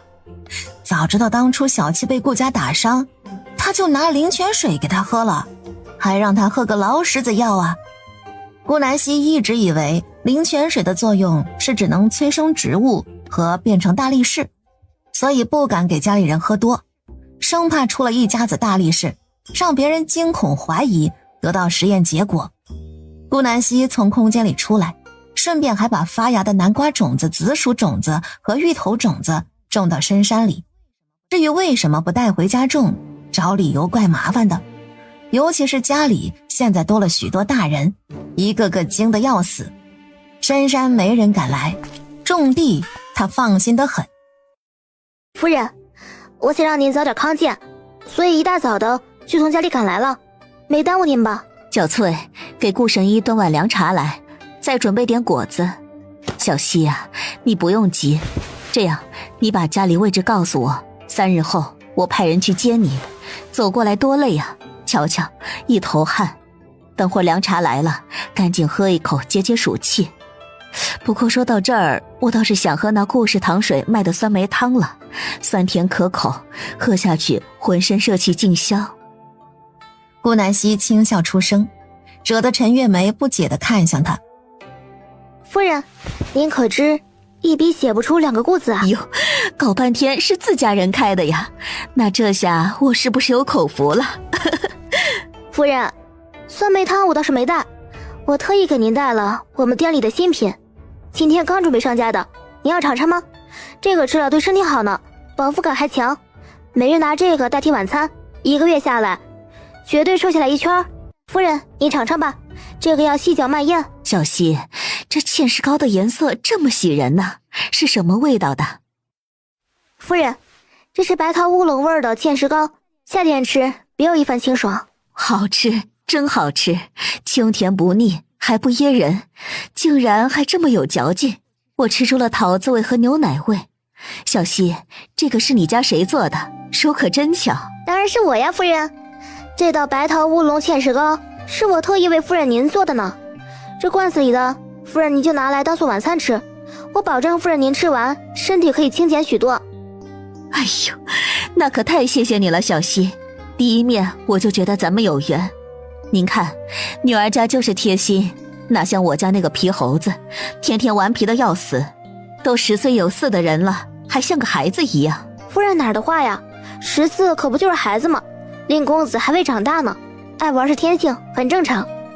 我家的弟妹才是最让我头疼的，一天天的让他们读书就跟让他们小命一般，一到吃东西的时候，乖乖就跟饿死鬼投胎一样。生动的话语让陈月梅大笑不止。替陈月梅斟酒完，顾南希坐在床边与她闲聊。小希啊，我看你就面善，以后就算治好我，你也要常来陪陪我呀。我就喜欢乖女儿，可惜只得一个独子，这是我的遗憾。夫人，我爹娘去世，再无长辈替我遮风挡雨，看着夫人我心里也很欢喜，觉得甚是投缘。那天我打算去麻辣烫店帮我2姐卖东西，听到县令夫人深受腰疼困扰，不知不觉的就走到县衙来了，可能这就是上天的牵引吧。以后我会常来陪您的，下次来给您带酸梅汤怎么样？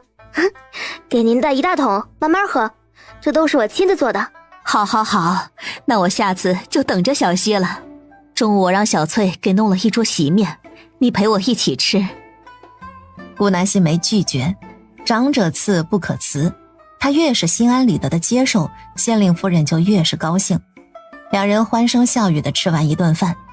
正当顾南希准备告辞时，县令回来了，他脸色不好，像是哪里不舒服。夫人，你吃过了。顾小神医，我夫人的病怎么样了？令大人，陈夫人的腰疼已经有所缓解了，等药喝完，再把剩下的针灸扎完，就可下床活动。以后不能提重物，多锻炼，勿久坐，基本上不会复发。好，多谢顾小神医了，你医术真是了得呀。无事，我应该的。县令大人，您可是有哪里不舒服？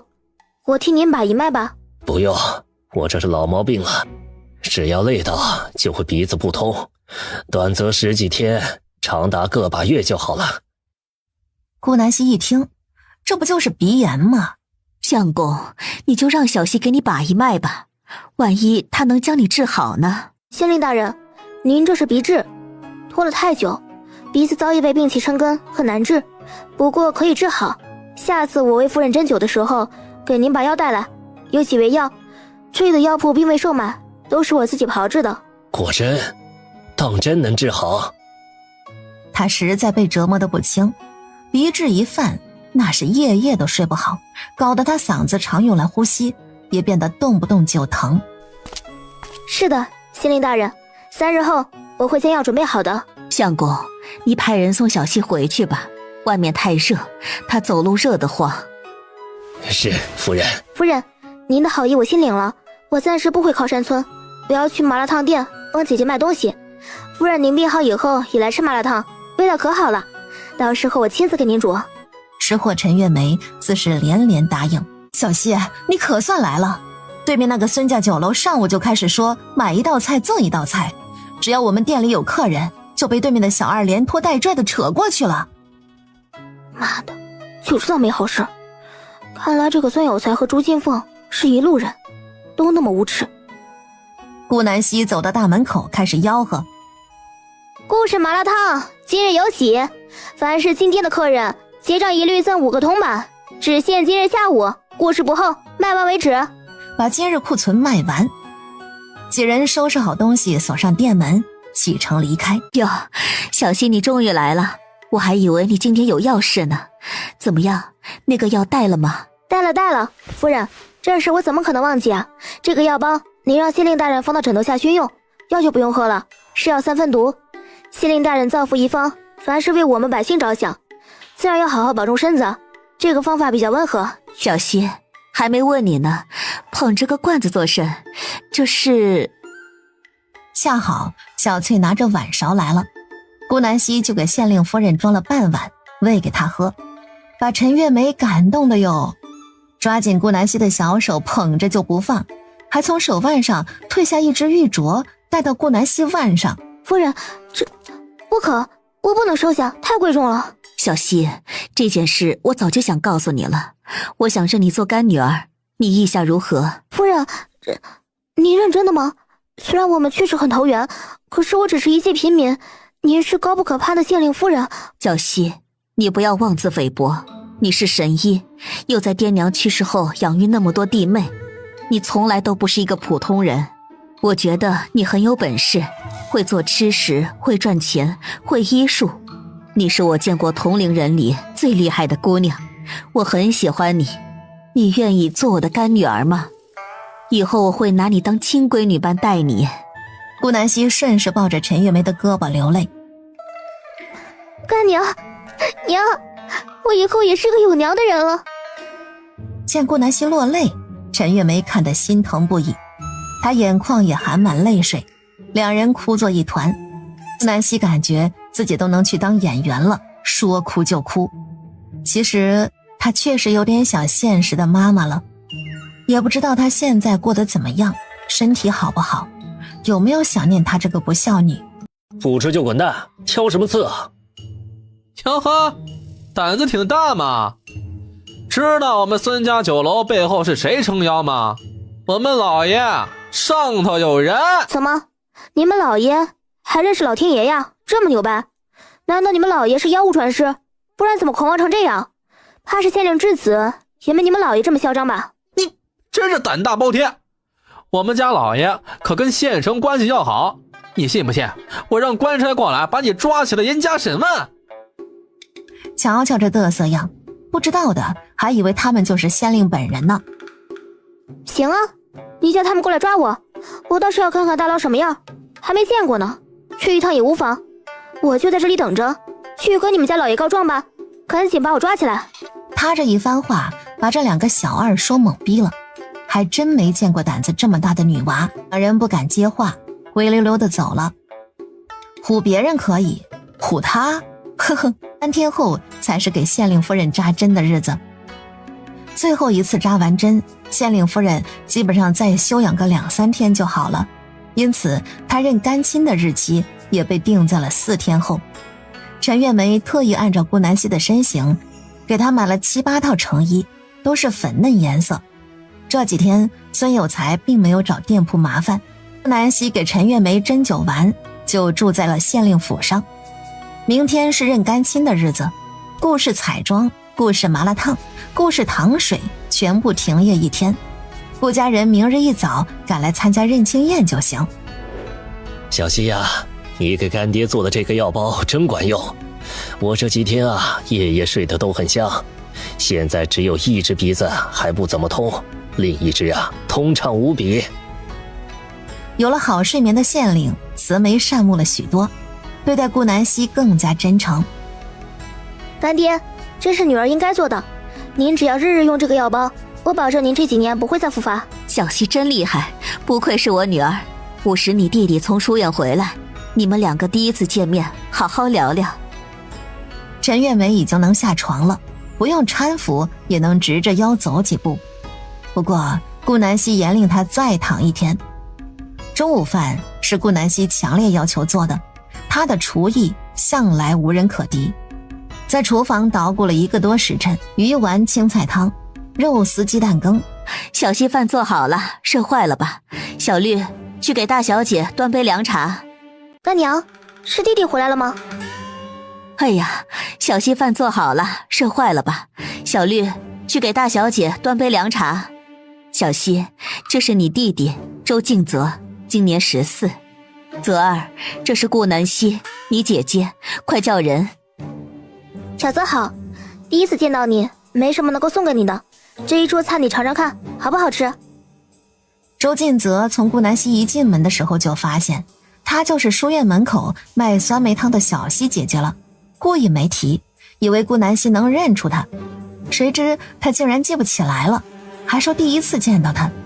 周敬泽撅着嘴，气得不说话，搞得一屋子人都不知他怎么了。顾南希这才猛地一拍脑袋，哎呀，瞧我这个破记性，小泽是我以前摆摊卖酸梅汤的那家书院的学子吧？我记得你最爱喝我做的酸梅汤了。来，姐姐给你做了许多好吃的菜，快来尝尝，是我的不是，别生气了好吗？顾南希的态度很温柔，周敬泽气一下子就消了。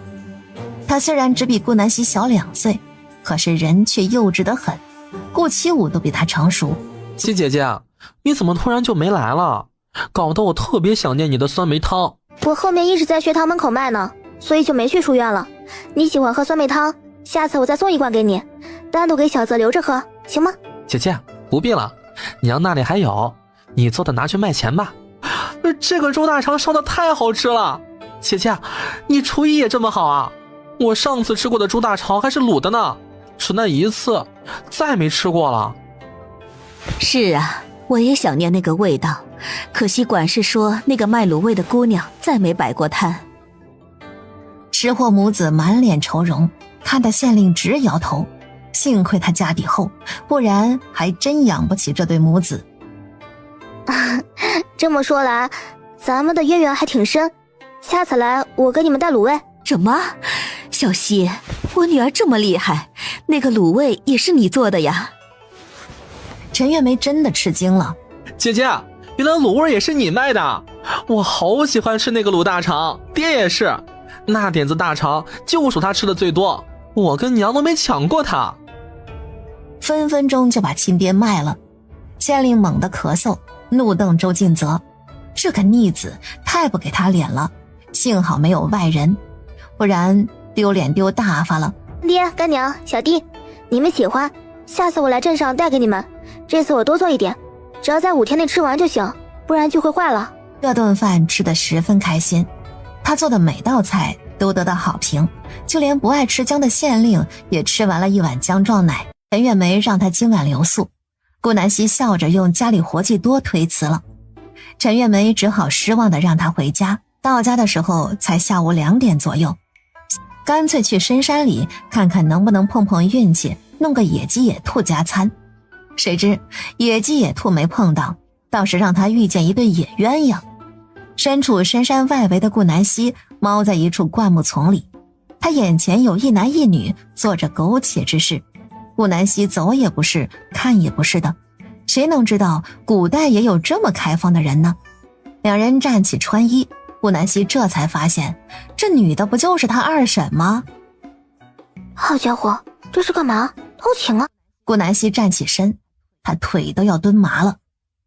肉没吃着，瓜倒是把他吃饱了。没了心思抓野味，顾南希赶紧溜回家去了。这件事他没有告诉任何人。第二天，三哥二姐去镇上时，顾南希也一起跟着。他今天要去宅子看一下孟无忧适应的怎么样，好几天都没去了。小希，你来了，快坐，我去给你倒杯水。不用麻烦，我就是过来转转，看你在这儿住的怎么样，他们听话吗？听话的，小希，我在这里过得很开心，真的很谢谢你。两人有说有笑的聊了小半个时辰，顾南希才离开。字够吗？你多努力识点字儿，免得以后给我传递消息字都认不全。莫要偷懒，知道吗？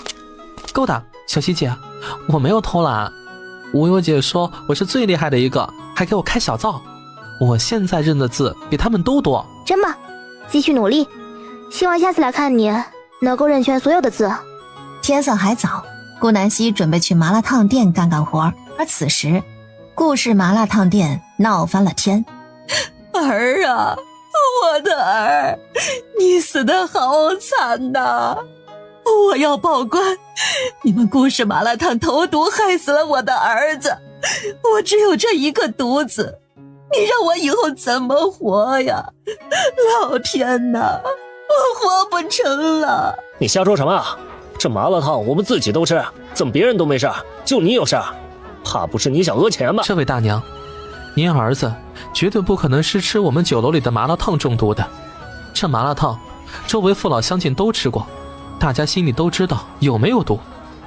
如果您要是再胡搅蛮缠，那就报官吧，官府自然能还我们顾氏麻辣烫的清白。我的儿啊，你被这顾氏麻辣烫下毒害死，人家还要污蔑你的老母啊！你快上来替我主持公道啊！告诉他们，你到底是不是吃麻辣烫被毒死的？孙有才站在自家店里2楼看戏，这一切都在他的掌握之中。县城那里已经送了厚礼，马上他就会带着官差过来，把顾氏麻辣烫所有人都抓进大牢。到时候再让县城出面威胁一番，逼着他们交出麻辣烫方子，他再将对面的酒楼低价买下，重开孙氏麻辣烫店。在这里做什么？让开让开，别影响我们铺子做生意啊！做什么生意啊？你们麻辣烫都把人吃死了，等着蹲大牢吧。是啊，真可怜啊！哎呀，我再也不吃了，这破东西也不好吃，害人不浅啊！白青看到主子来了，这才有了主心骨。他一五一十地把事情告诉了顾南希。顾南希放下心来，估计就是那孙有才使的招了。行了，别在这儿鬼哭狼嚎了，哭给谁看呢？真是牛啊！为了陷害我们店铺，竟然连亲儿子都舍得毒死，还真是母慈子孝啊！儿子死了？怎么可能？那个孙掌柜明明说这个毒粉只会让人假死啊！可是看到自己的儿子面色青灰，全身冰凉，他开始动摇了。儿啊，你醒醒，醒醒啊！男子没有任何反应，老妇慌了。儿啊，你怎么了？快醒醒，别吓唬娘！儿啊，儿啊！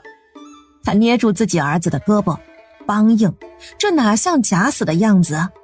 老妇这才痛哭出声，完全没有表演痕迹。孙有才见到顾南希出来，他得瑟地下了楼。姑姑娘，你这下可完蛋了，害出了人命，这可是杀头之罪啊！不过呢，我跟县城他相熟，你要是把麻辣烫的方子交给我，那我就为你求个情。我求你哪个哨子？你是个屁呀！一个开酒楼的，不知道我以为你是什么皇亲国戚呢。赶紧滚边拉去，带上你的人滚蛋！孙掌柜啊，您不是说这个药粉只会让人假死吗？为什么我的儿子浑身冰凉？他明明就是死了，真的死了！你骗我呀！你不得好死！牛啊，不打自招。顾南希真是服了。这个孙有才怎么准成这样？买人演戏，敢不敢掩饰一下自己的身份呢？怎么还光明正大的报出自己的名头？就这么有恃无恐？你瞎胡咧咧什么呢？我不认识你。孙有才慌了，他抬起脚把老妇踹到一边。你骗我！我的儿子被你害死了！你告诉我，这只是假死药！你还我儿子的命！孙有才惊恐地扇了老妇几巴掌，凑到他耳边恶狠狠地威胁：你给我住口！这件事办成，我再给你加20两，不，直接给你50两，你自己掂量掂量。刚好话落，县城带着官差赶到，把这里团团围住。县老爷，就是这个店铺竟然下毒到吃食里，害得这个老妇的独子中毒而亡，好凄惨啊！赶紧把他们抓到大牢里严刑逼供。顾南希的身影被小二挡住，县城没看到他。等等，这位县城大人，请问您询问了事情的经过吗？就抓人？您为何就相信了他的证词？刚刚我们都听到了，这老妇就是被孙家酒楼的掌柜收买的，我们不过是受了无妄之灾，您干嘛不分青红皂白就要抓我们？你是个什么玩意儿？我要抓谁你管得着吗？我乃是县城，你一介平民也敢质疑我的话？来人，把这小子给我抓到大牢里痛打100板子！还有经营这个铺子的所有人都给我一并抓起来，无论老少。县城可是收了孙有才300两银子，自然是要给他把事情办妥帖。我还真管得着？你这么狂妄，我干爹知道吗？顾南希冷笑地从白青身后走出来，吓得县城当场腿软，瘫在地上。这，大小姐，您怎么在这儿？你说呢？来我铺子抓人，还问我在这儿干什么？你搞笑呢？什么时候县老爷领导马戏班子学会唱戏了？县老爷只能是知县以上的人配教，他一个小小的县城，竟然敢让别人这么称呼他，还理所当然的默认了。不，还什么县老爷，都是这个孙掌柜不懂事乱叫的，我没抓人。这不听到有人报官说这里闹出了人命，我就赶紧过来查看，原来是自家人呢。没事了，走吧。慢着，我允许你走了吗？你们给我把他绑起来，连着这个老妇孙掌柜全部带到县衙去，我倒要看看干爹怎么判案。乡亲们都跟我走。升堂。威武！堂下何人？犯了何事？令大人，这位孙有才买通这位老妇，让他的儿子死在我店铺里，伪装成被我店里吃食毒害，想栽赃嫁祸。他还买通了县城，这个县城不分青红皂白，就要把我店里所有人抓进大牢里严刑拷打。我要不是您干女儿，怕是早就已经一命呜呼了。他既敢如此胆大包天，想必是以前干了不少这种缺德事。乡亲们，你们说对不对？对，这个狗官没少来我家铺子白吃白喝，还想调戏我，不就是看我相公是个跛子，不敢与他斗？呸！今天大老爷，赶紧把这个狗官抓起来吧！我们周围的百姓被他祸害的不轻啊！这个贪官夜夜问我索要保护银两，实则什么都没保护，只有他一个人欺负我。祸害呀！你栽了吧！老天开眼呐！顾南希一开口，一堆百姓跟着起哄，个个都在讨伐县城，而县城跪在地上瑟瑟发抖。林大人，您明察秋毫，此事跟我毫无干系，都是您的干女儿误会了我，大家和气生财嘛。早知道她有您这层关系，哪怕让我把酒楼让给她都行。这位夫人，你说到底是怎么回事？求县太爷为民妇做主啊！我只有这一个独子，我们孤儿寡母本就活得艰难。这个孙有才给了我儿10两银子，让他和我去顾氏麻辣烫店吃饭，假装成客人，趁机放下孙有才给的药粉。他哄骗我儿说是假死药，最多半个时辰人就醒了。可是您看看，我儿子哪里像是假死啊？他明明就是死了呀！都是我的错，我没把儿子教好，老天爷给的报应。我不该诬陷别人，我不该收这畜生孙有才的银子，都是报应啊，报应！胡说，都是他胡说！县令大人，您明鉴啊，我绝对没有收买他，我不过就是出来看个热闹，竟然引火烧身，这天理何在呀？我冤枉啊，太冤枉了！堂上不得喧哗。县令让仵作过来验尸。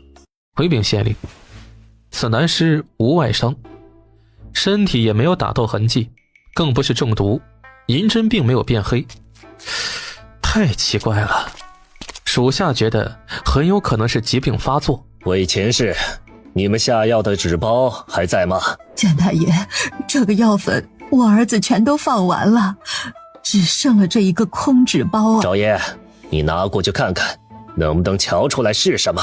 现在根本没有剩余的药粉，就是有，我也认不出啊！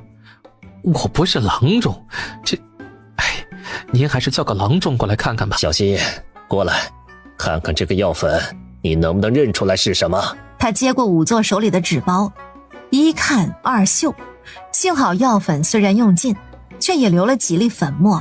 县令大人，此毒乃毒菌子的药粉，这个菌子通天大红，晒干以后颜色会变成褐色，只要做熟了吃，那是鲜美至极。但是没熟的话，一炷香就可以送人归西。这个菌子是从南方运过来卖的，我恰好买过一次。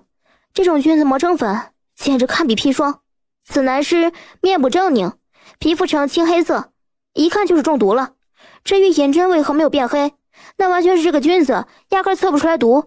把一个需要做熟吃的菌子晒干磨成粉，是何居心呢？要是流传到市面，怕是会有不少人死于这毒菌子粉之下。县令大人不信的话，大可让仵作查一下这男尸，吃了这毒菌子死亡，眼睛会撞得通红，指甲乌黑，嘴唇变深，喉咙会比生前变粗一圈。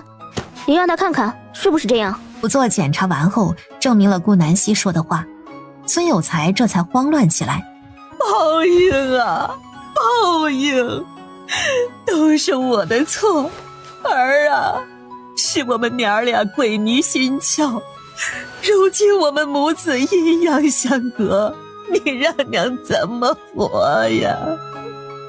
县令大人，求您做主，这孙有才记恨顾氏麻辣烫生意好，给了我儿10两银子，这银子就在我儿的身上，我儿已去，我活着再没意思。儿啊，娘来陪你了。魏前世一头撞到柱子上，血流不止，没一会儿就气绝身亡。官差从男尸腰间钱袋里掏出10两银子，递给了周太尉。孙有才，证据确凿，你还不如实招来？孙有才吓得尿了裤子，他抖得说话都不平整了。我认罪，是我猪油谋了心，我不该买通他们去顾氏麻辣烫闹事。可是县令大人，我真的不知这个菌子会害死人啊！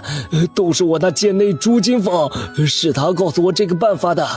毒菌子也是他告诉我的，一切都是他指使的，我没那个胆子。县令大人，求你饶了我吧！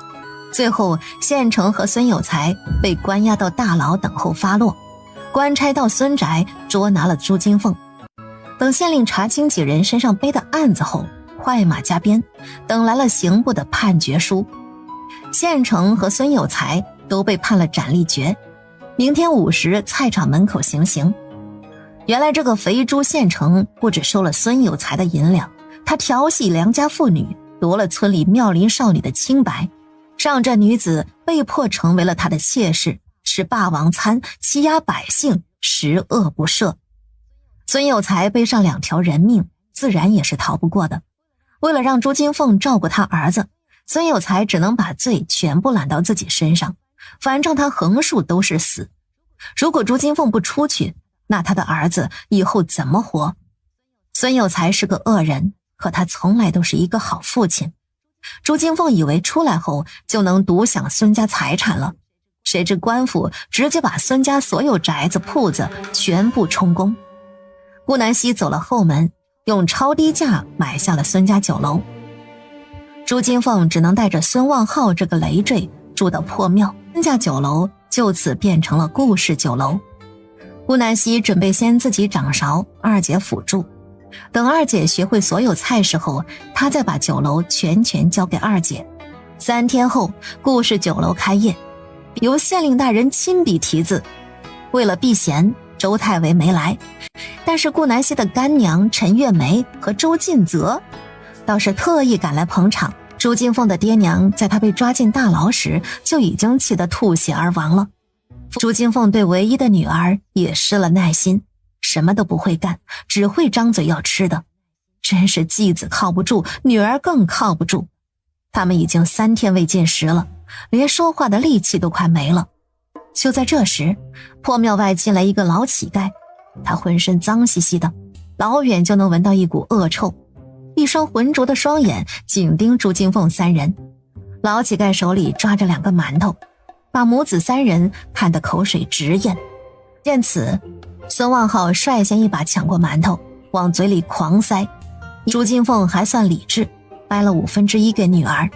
老乞丐热情地拿出自己的葫芦递给他们喝，里面是水，葫芦口处有股酸臭味，但是都沦落到睡破庙了，几人也不嫌弃，对着嘴就喝。馒头虽是死面，但是一个也只能吃个3分饱。行了，你们也吃饱喝足了，该报答我了吧？老乞丐真面目显露，猥琐的一批。朱金凤知道自己难逃，瑟瑟发抖。当晚，破庙右边角落传来了咿咿呀呀的声音，孙望浩和月月在左边偷窥。月月还小，不懂他娘在干嘛。孙望浩顽劣不堪，以前没少看禁书，懂得不少。他心里越发厌恶后娘，觉得她十分下贱，一个馒头就卖了自己。他一觉睡到天亮，带着月月一起去要饭，一老一小的组合最是可怜，属于乞丐链的顶端。刚拉着月月跪到路边，就遇到个爱心泛滥的大娘，一上午要到5个铜板，2个肉包子，2个白面馒头，5个粗面馒头，足够他吃3天的了。他狼吞虎咽地吃下包子，满嘴油光，把一旁的月月看得口水直流，小肚子都扁了，还跪了一上午，又累又饿，难受得直抹眼泪，又不敢嚎啕大哭，生怕老乞丐打他。2个肉包子下肚，胃里瞬间填满。老乞丐低头看到月月在哭，拿了1个白面馒头给他，这可是自己的摇钱树，不能整死了。老小吃饱喝足，回到破庙，老乞丐冷言冷语地讽刺2人半天，才心不甘情不愿地递给朱金凤1个粗面馒头。这婆娘她是玩够了，又不是小姑娘，毫无紧致感，只能拿来应急。孙望浩今天没能得到馒头，他心急不已。大爷，我的馒头呢？我好饿。老乞丐原本不想搭理他，随意一瞟，发现孙望浩小脸粉白，仿佛那观音座下的金童玉女，特别喜人。掏出1个白面馒头抓在手里。小童，要吗？孙望浩连连点头。那你趴着，过会儿这个馒头赏你了。孙望浩不解，他照做。片刻，杀猪般的叫声响起。朱金凤抱着月月惊呆了，他没想到这个老乞丐荤素不忌，简直就是恶魔。可是孙望浩又不是他亲儿子，他可管不着，得罪了老乞丐，万一不给自己吃馒头怎么办？下午被折磨奄奄一息的孙望浩呆滞地哭趴在地，手上的白面馒头一口没吃，裤子上都是血迹，疼得坐不下去。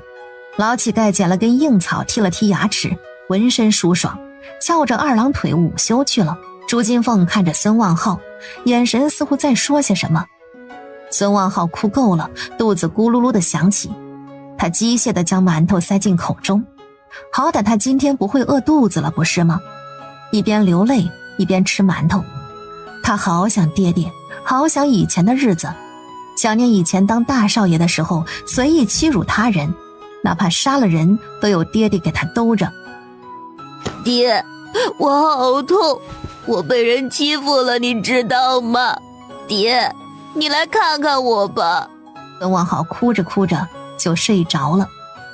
几人就这么定居在破庙，每天上午老乞丐都带着月月去大街上要饭。朱金凤负责打扫破庙煮野菜汤，孙望浩身上有伤，只能日夜趴着，哪怕拉泡屎都疼得浑身是汗。老乞丐就跟上瘾了一般，根本不放过他，想要吃馒头只能忍住。他再也不嘲笑后娘了，刀子落到自己身上才知道疼。顾南希今天彻底把掌勺的任务交给二姐，她第一天上任，顾南希不放心，今天特意前来陪她。快到中午了，见二姐适应不错，顾南希这才离开酒楼。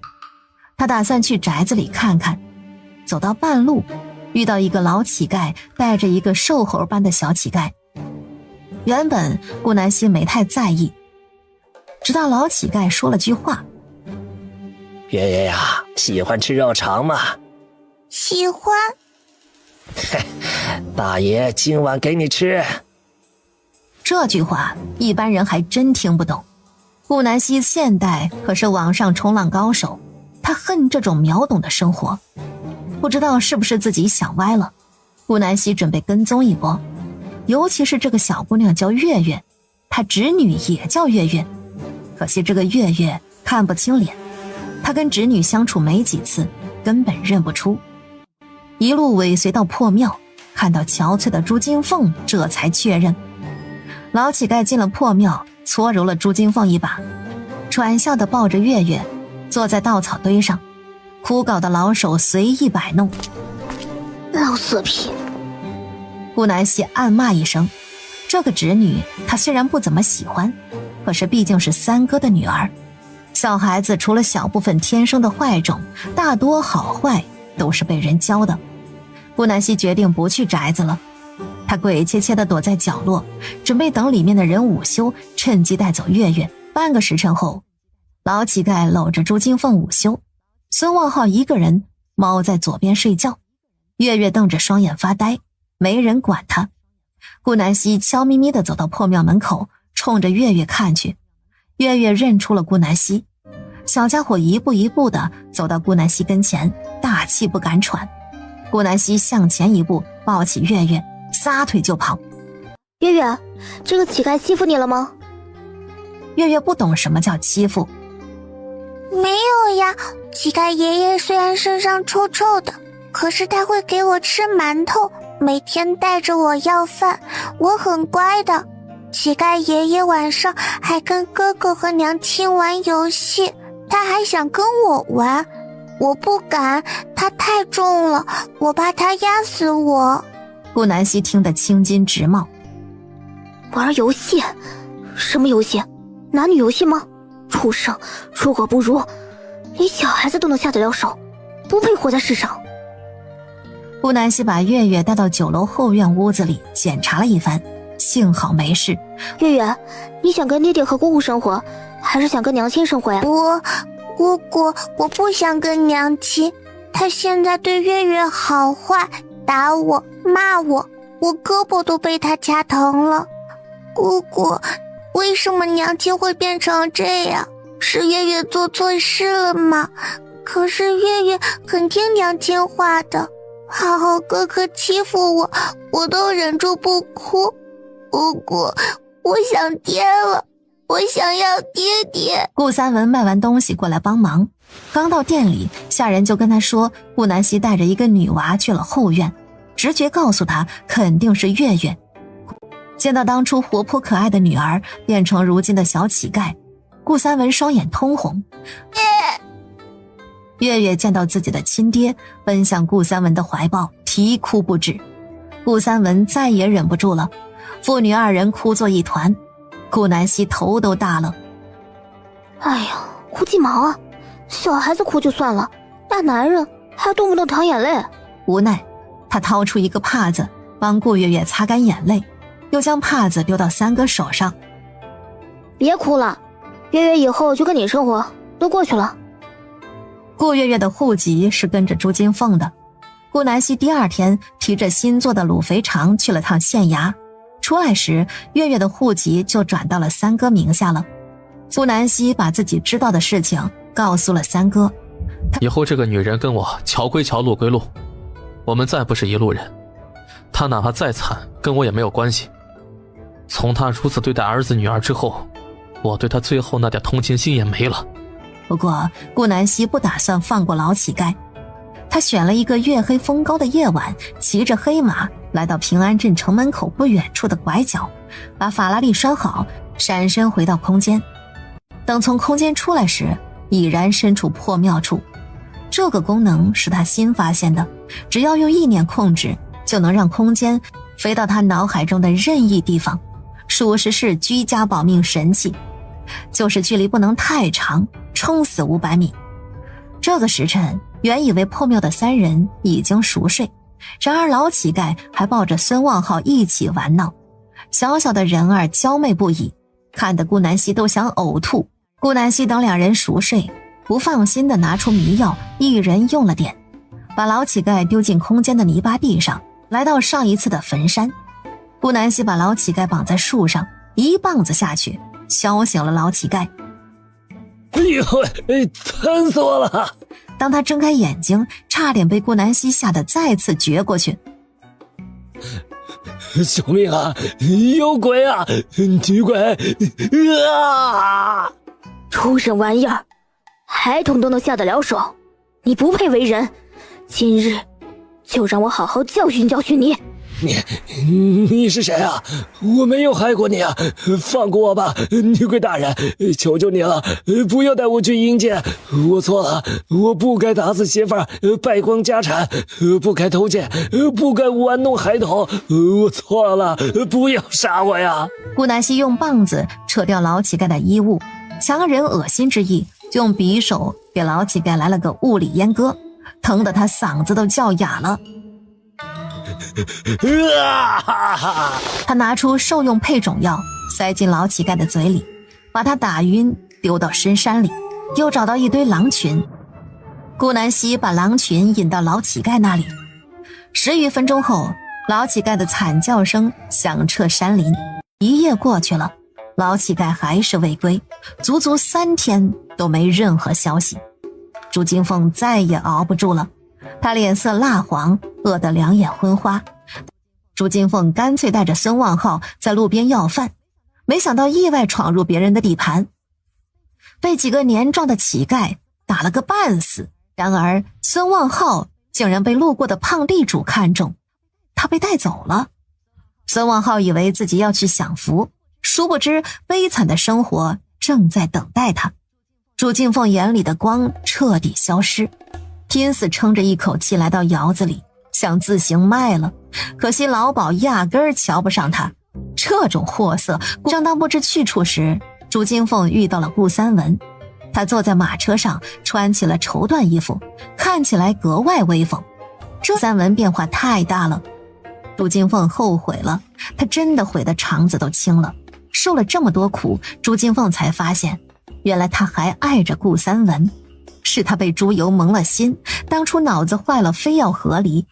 儿子傻就傻了呗，大不了喝点偏方，努力再生一个，哪像现在过得这么凄惨。夫君，我想你了。一句话好悬没把顾三文吓死。这疯婆子是谁呀？相公，是我呀，你连我都认不出了。相公，你好狠的心，你我二人共育一子一女，我受了2遍生育之罪，你却眨眼间就将我抛之脑后。顾三文吓了2跳，这朱金凤怎么变成这副鬼样子？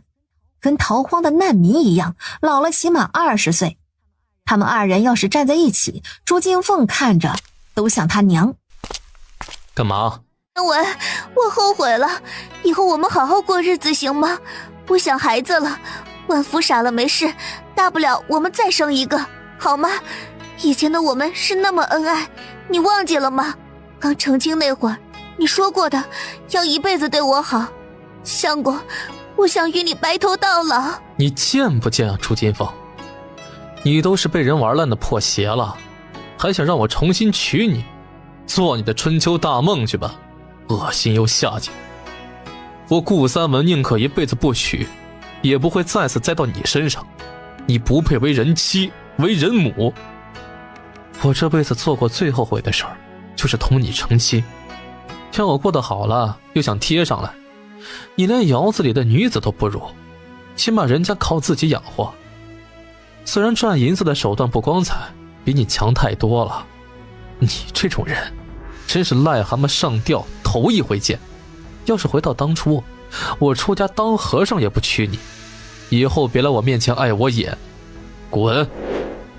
顾三文骂完就走了，他对待讨厌的人向来毒舌。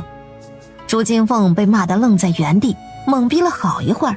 娘子，我想同你商量件事儿，你先坐下，喝口热水，莫生气。你说吧，相公，有什么事？娘子，你知道的，我心悦于你，我想同你白头偕老，生儿育女。但是我家境贫寒，学院夫子师资太差，不然我也不至于现在都考不上秀才。现在我面前摆了一个机遇，以前我定过亲事，你是知道的。因为他父母双亡，所以我娘瞒着我毁了亲。本来我就对不起她，今日偶然碰见，她竟成了县令的干女儿。柔娘，我不能没有你，尤其是你肚子里还怀着我徐世文的儿子。可你知道的，我有多想重榜。如果我娶了她顾南溪，有县令这个干爹在，我徐世文再差也能考上举人。到时候我就把你提为平妻可好？县令干女儿怎么可能甘愿做妾呀？他顾南溪这么久不嫁人，就是为了等我。柔娘，你自降为妾如何呀？这样我还能与你生活在一起，咱们儿子也能平安出世。你等我2年，2年我绝对考上举人，把你抬成平妻。柔娘，娘子好吗？就算是为夫求你。柔娘知道徐世文心意已决，只能答应了。相公，你发誓你不会心悦他？徐世文连忙发誓。大家都出来瞧一瞧，这不要脸的荡妇勾引我孩儿他爹，快出来看看呀！顾长银，你快出来看看你的好媳妇是多骚。呵呵，这身骚肉全是靠我当家的养出来的吧？鸡腿好吃吗？今日我必定要将你这等荡妇沉塘！啊呸！哟哟，要长真眼了，太下流了！好歹给顾陈氏披上一件衣服啊！猎户媳妇周大嫂不依不饶，根本不搭理旁边说话的村民。他左一巴掌右一巴掌，狠狠地扇顾南溪的二婶。骗你们顾家人都死完了，人呢？娼妇偷人了呀！大家都看看，这个顾陈是为了吃肉，把我当家的勾到山上偷人，真是不要脸，下贱货色！顾家再也不敢装作没听见。顾南溪的奶奶、爷爷顾兆氏和顾守岁只好出了屋门，他们老脸通红。顾陈氏有2个儿子，一个17刚定了亲，一个今年14。俩儿子看着自己娘被打，竟然站着无动于衷，眼里还带着仇恨。顾长银瘫在床上狂叫不止，无人搭理。贱人，我才伤了多久你就守不住了？你天生做妓的命啊！我要休了你！哎呦！顾长银激动的不行，这下好了，人也残废了，媳妇也给自己戴了绿帽子，面子都丢完了。这货，你躲人堆里干什么？你姘头被人打了，不心疼吗？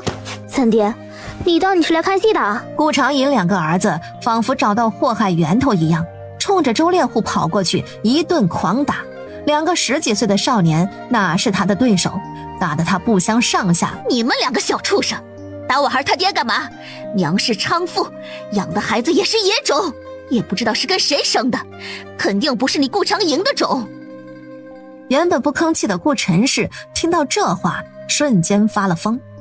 他狠狠地拽住周大嫂的头发，2个女人你扯头发我就嫩肉的。就给我住手！再闹都滚出靠山村！李正，事情你应该也知道了，这个娼妇必须沉塘，不然我就告到县衙去，说你作为李正处事不公。这未必啊，闹得这般严重吧？不行，让顾家赔偿你银钱如何？我赔的祖宗18代，你1分钱都没！这个贱妇，今日我们顾家就休了她，以后与我们再无干系，是死是活都是她应得的。李正，你帮忙写个休书。王爷，你没意见吧？顾长银点头默认。当家的，我错了，我真的错了，不要休我，我不想被沉塘，求求你了，要不是你残废了，我哪会干这种事啊？你说说，你当初为什么要去打猎？为什么呀？事到如今，你还把错怪在我身上。是我残废了，那也不是你偷人的理由。今日过后，你我夫妻恩断义绝。李正，沉塘吧，我日后不想再看到他了。得，两边都这么说，他还劝什么？李正下令把顾陈氏关到祠堂，准备明日沉塘。等等，沉塘可以啊，但是凭什么只沉他一人？丑事是2个人做的，承担责任却只有他一人。怎么，是他顾陈氏奸淫周猎户的吗？那别沉塘了，报官算了。男子奸淫女子要判砍头之罪，反之顾陈氏也逃不掉。他倒不是为了帮二婶，纯粹看着不爽。凭什么奸夫淫妇男的隐形了，啥事儿不用承担，女的却要被沉塘？有你什么事？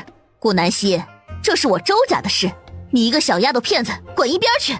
要么就都沉塘，要么呢就一起相安无事，断没有一方承担责任的道理。恰好县令与我相熟，明日我们一起去状告吧。哼！村里人可不知道她是县令干女儿。你，周大嫂被气得不轻，拉着自家男人走了。顾陈氏，哦不，现在叫陈菊花。她被顾家赶了出来，娘家也回不去了。儿子不认，只能独自生活在靠山村的山脚下。这天，顾南希在酒楼帮忙，一个熟悉的身影出现在大厅。小希，过来一下。原来是徐世文，真是阴魂不散。顾南希跟着他走到一个巷子口。小希，柔娘已经自降为妾了，我可以娶你了，我们什么时候成亲？顾南希还以为自己听错了。啥玩意儿？成亲？我是脑子坏了不成？跟这种人成亲啊？小希，你是开心的惊住了吗？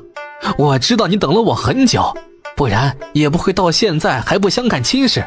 你放心，我马上就迎你进门。就是我手上没什么银两了，你能借我50两吗？反正我们是一家人，以后不分你我。等我中了举，就把家当全都交给你。顾南希听不下去了，给了徐世文重重一拳，打得他右眼乌青。你娘的，是吃多了脑子瓦特了，来我面前扯什么犊子？被打上眼了？你长得跟野猪站起来似的，也配得上我？还50两银子，你跪在地上叫我10声奶奶，我杀你个痛快！光骂人还不过瘾，顾南希又给了徐世文一眼抛，拳打脚踢。徐世文躺在地上哀嚎不止。我懒得和你啰嗦，再敢来我酒楼闹事儿，我就让官差把你抓到大牢里待着去。真烦，跟你妈狗一样粘着不放，以后再让我看到你一次，我就把你右手废了。我看你还怎么考科举。顾南希的眼神阴狠无比，吓得徐世文头都不敢抬。他这下真的知道了，原来小希对他是一点旧情都没了。等顾南希走后，徐世文踉踉跄跄地爬起来回了家。把你们掌柜顾南希叫出来。顾南希刚到大厅，就见一个女子跪在他面前。见过姐姐，你为何要殴打夫君？他可是你的夫啊！啥玩意儿？我的夫？搁哪儿呢？我啥时候嫁的人？我自己咋不知道？说点我能听懂的，我可没你这么大的妹妹。世文还躺在床上呢，被你打得身上青一块紫一块的，你怎么如此狠心？我都自己把正妻之位让给你了，还想怎样？我们女子应该以夫为天，你怎么能以下犯上？这还没嫁给他呢，你就露了真面目，以后家里还不得被你闹得翻天覆地？早知如此，我肯定不会同意世文娶你的。你太不知道好歹了，就算是县令的干女儿又如何？女子就应该3从4德，伺候好相公，这才是你应该做的，而不是在这里抛头露面，殴打夫君，真是大不敬。这封建残余哪冒出来的？脑子有病吧？停！你就是那个什么柔娘吧？你是以什么立场来指责我的？他徐世文什么时候称我夫了？我怎么不知道？真是好笑呢！哎，怪不得你们夫妻俩可以走到一起，原来都有脑疾啊！你还知道我是县令干女儿啊？见到我还不下跪？他徐世文一介平民，连个功名都没有，还敢癞蛤蟆想吃天鹅肉？我有权有钱，我是眼瞎了看着他野猪成精，也就你眼睛有疾，哎，真是可怜，脑子不好就算了，眼睛还瞎了。我见你是女子，懒得打你，马上给我滚！以后再来烦我，我照打不误。骂完就让小二把柔娘拖了出去，日子就这么飞快地过着。深秋正式来临，气温下降，家家户户都拿出了薄被，田地里的粮食金灿灿的，意味着马上就要秋收了。顾南希在这段时间把家里的房子加盖成2层小楼，图纸也是他自己画的，工人则是干娘派过来的。顾南希已经原谅了三哥，干脆就让他住了进来。平安镇的流民越发多了起来，顾南希总觉得心里不安。他把家里空房间和地窖堆满了米面，就算有旱灾也够他一大家子吃2年的了。而且还有红薯呢，这批红薯顾南希不打算卖，红薯能放，他准备全部藏于家里。镇上的宅子里也囤了不少的粮食，不比家里少，以备不时之需。距离上次下雨已经将近2个月了，还好靠山村有河和各种小溪，不至于让庄稼缺水。小希啊，听说你收红薯了，怎么这么快啊？我地里的红薯还没熟呢。那说明你家份不肥沃呀。李正，你家里得吃点好的呀。来，金兰给李正拿个烤好的，尝着甜不甜？喝灵泉水长大的红薯能跟普通的比吗？熟的当然快了。李正也不跟顾南希客气，接过一个就坐下开吃。真好吃，好甜啊。小希啊，你宋叔我今天来找你是有事想问问。宋叔你说。我前不久啊去隔壁县，那里好多逃荒的难民啊，粮食价格都翻了2倍都不止。你在镇上做买卖，你有没有什么内部消息啊？我也不知，但是宋叔，你最好让村里人赶紧囤粮。我们平安县里被限制大量购买粮食，所以要趁早买，分多家买。马上秋收的粮食也千万别卖。宋叔，你告诉了大家，听或者不听，那都是他们家的事儿。以后要是出了事情，他们也没有理由怪你，毕竟你早就已经说过的。小希，是我想差了，大事面前，我更应该考虑村里人的安危，而不是害怕自己身下的位置。明日我就召开大会，让大家去镇上买粮食，秋收的粮食不能卖。送走了李正，顾南希也没了心情。最近的夜晚总是不寻常，月亮格外的亮，云朵也越发密集，抬头几乎看不到星星。可惜顾南希不懂看天，地里现在空着，顾南希不准备种东西了，他心里很不安，希望他是杞人忧天吧。近日，顾南希骑着黑马独自一人出了村，他准备去周边的县城看看，顺便再想囤批粮食在空间，以备不时之需。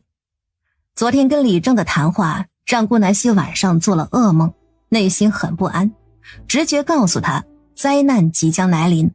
一路向东，大道上零零散散的走着许多难民。求贵人赏点吃食吧，我们快要饿死了。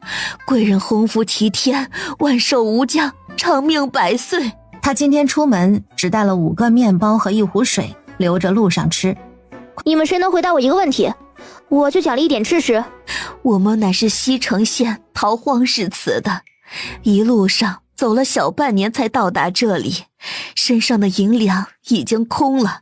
路过的那些城镇，粮食价格都非常贵，而且不许难民进城，我们只能高价向周边村民购买。东城县的糙米已经卖到10两银子一担了，饿死了不少人。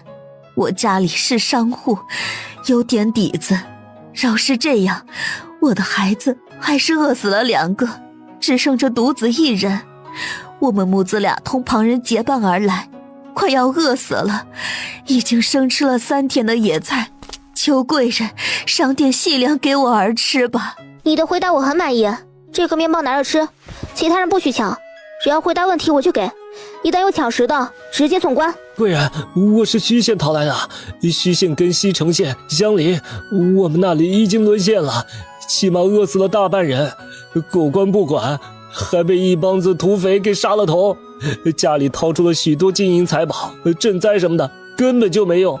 我们那里从前年夏季就开始干旱了，一滴雨未下，庄稼都死了大半，还要交税，足足5成税啊！收获的粮食都不够交税的，只能卖儿卖女凑齐这税，不然就要被抓到大牢里砍头。去年庄稼根本种不活，什么野草野菜的，就连树叶子树皮都被吃得干干净净，粮食价格涨得根本买不起。贵人啊，你可是一个妙龄女子，只值1碗糙米啊！村里人饿得肚子老大，最后活生生的死在家里，被这些狗官一把火堆在一块烧了，说是要消除证据。之前因为京城派来的大官前来赈灾调查，结果被人害了，到现在尸首都下落不明啊！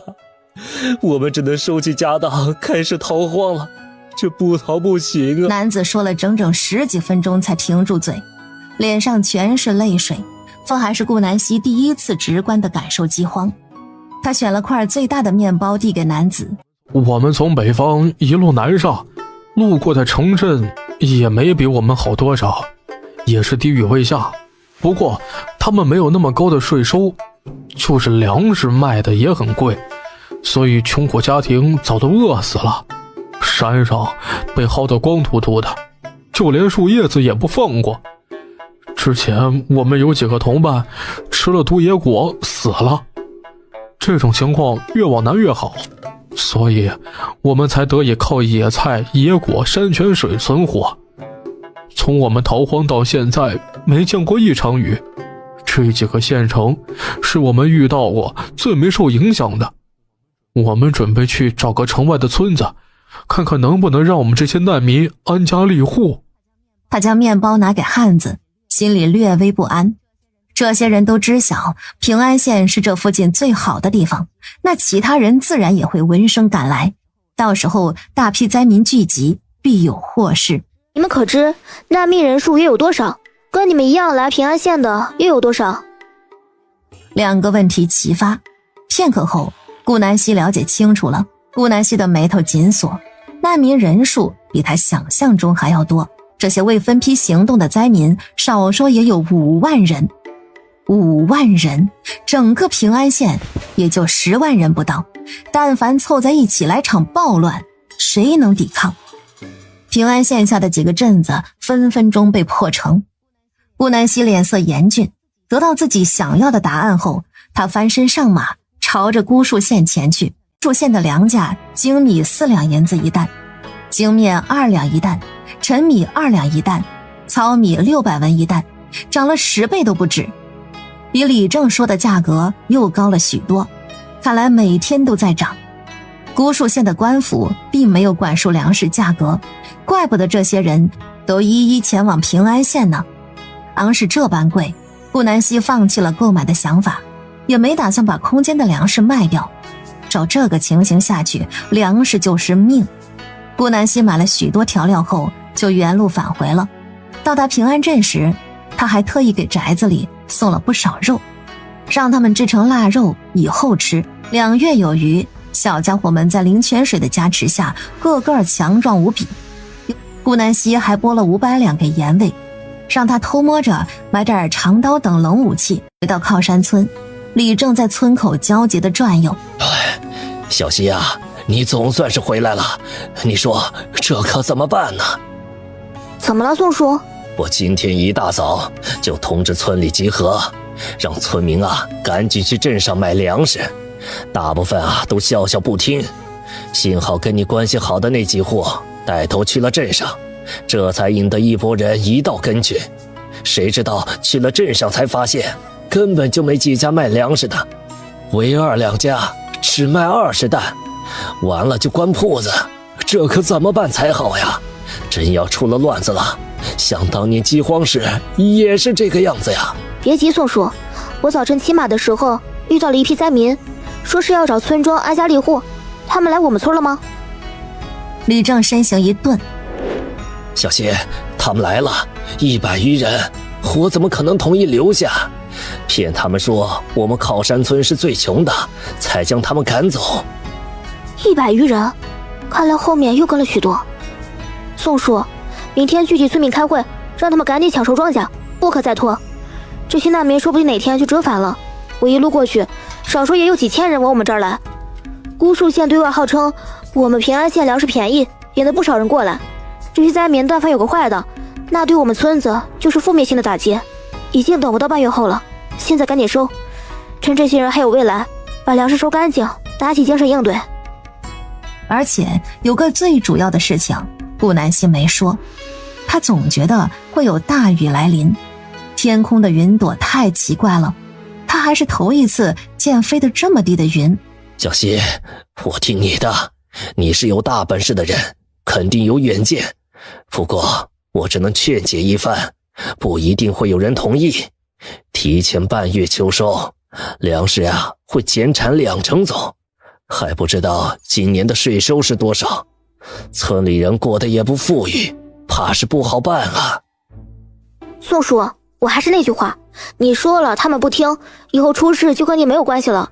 您老也是经历过荒年的人，比我还要熟悉，恶急眼的人那可比野兽还恐怖。小希，不等明天了，我现在就去召集人，等会儿你帮我附和下，表个率。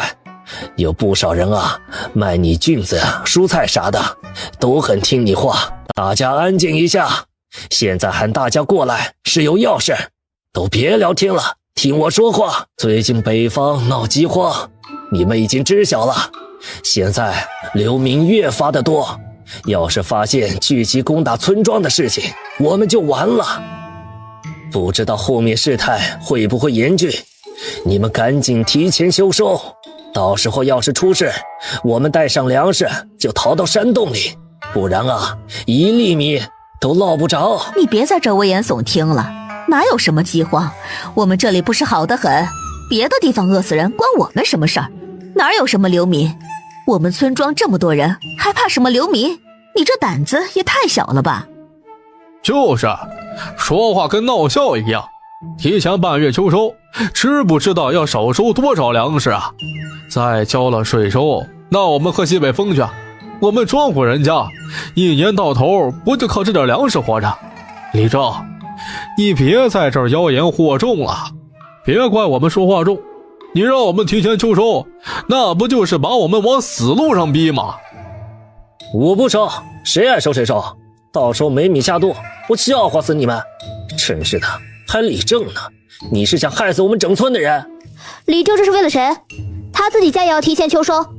我今天特地去周边县镇瞧了，流民越来越多，高达几万人。我们靠山村才多少人？趁他们还没有聚集，赶紧提前秋收，到时候万一有人趁着夜色洗劫村子，我们还能逃走。粮食没收，我看你们逃了吃啥？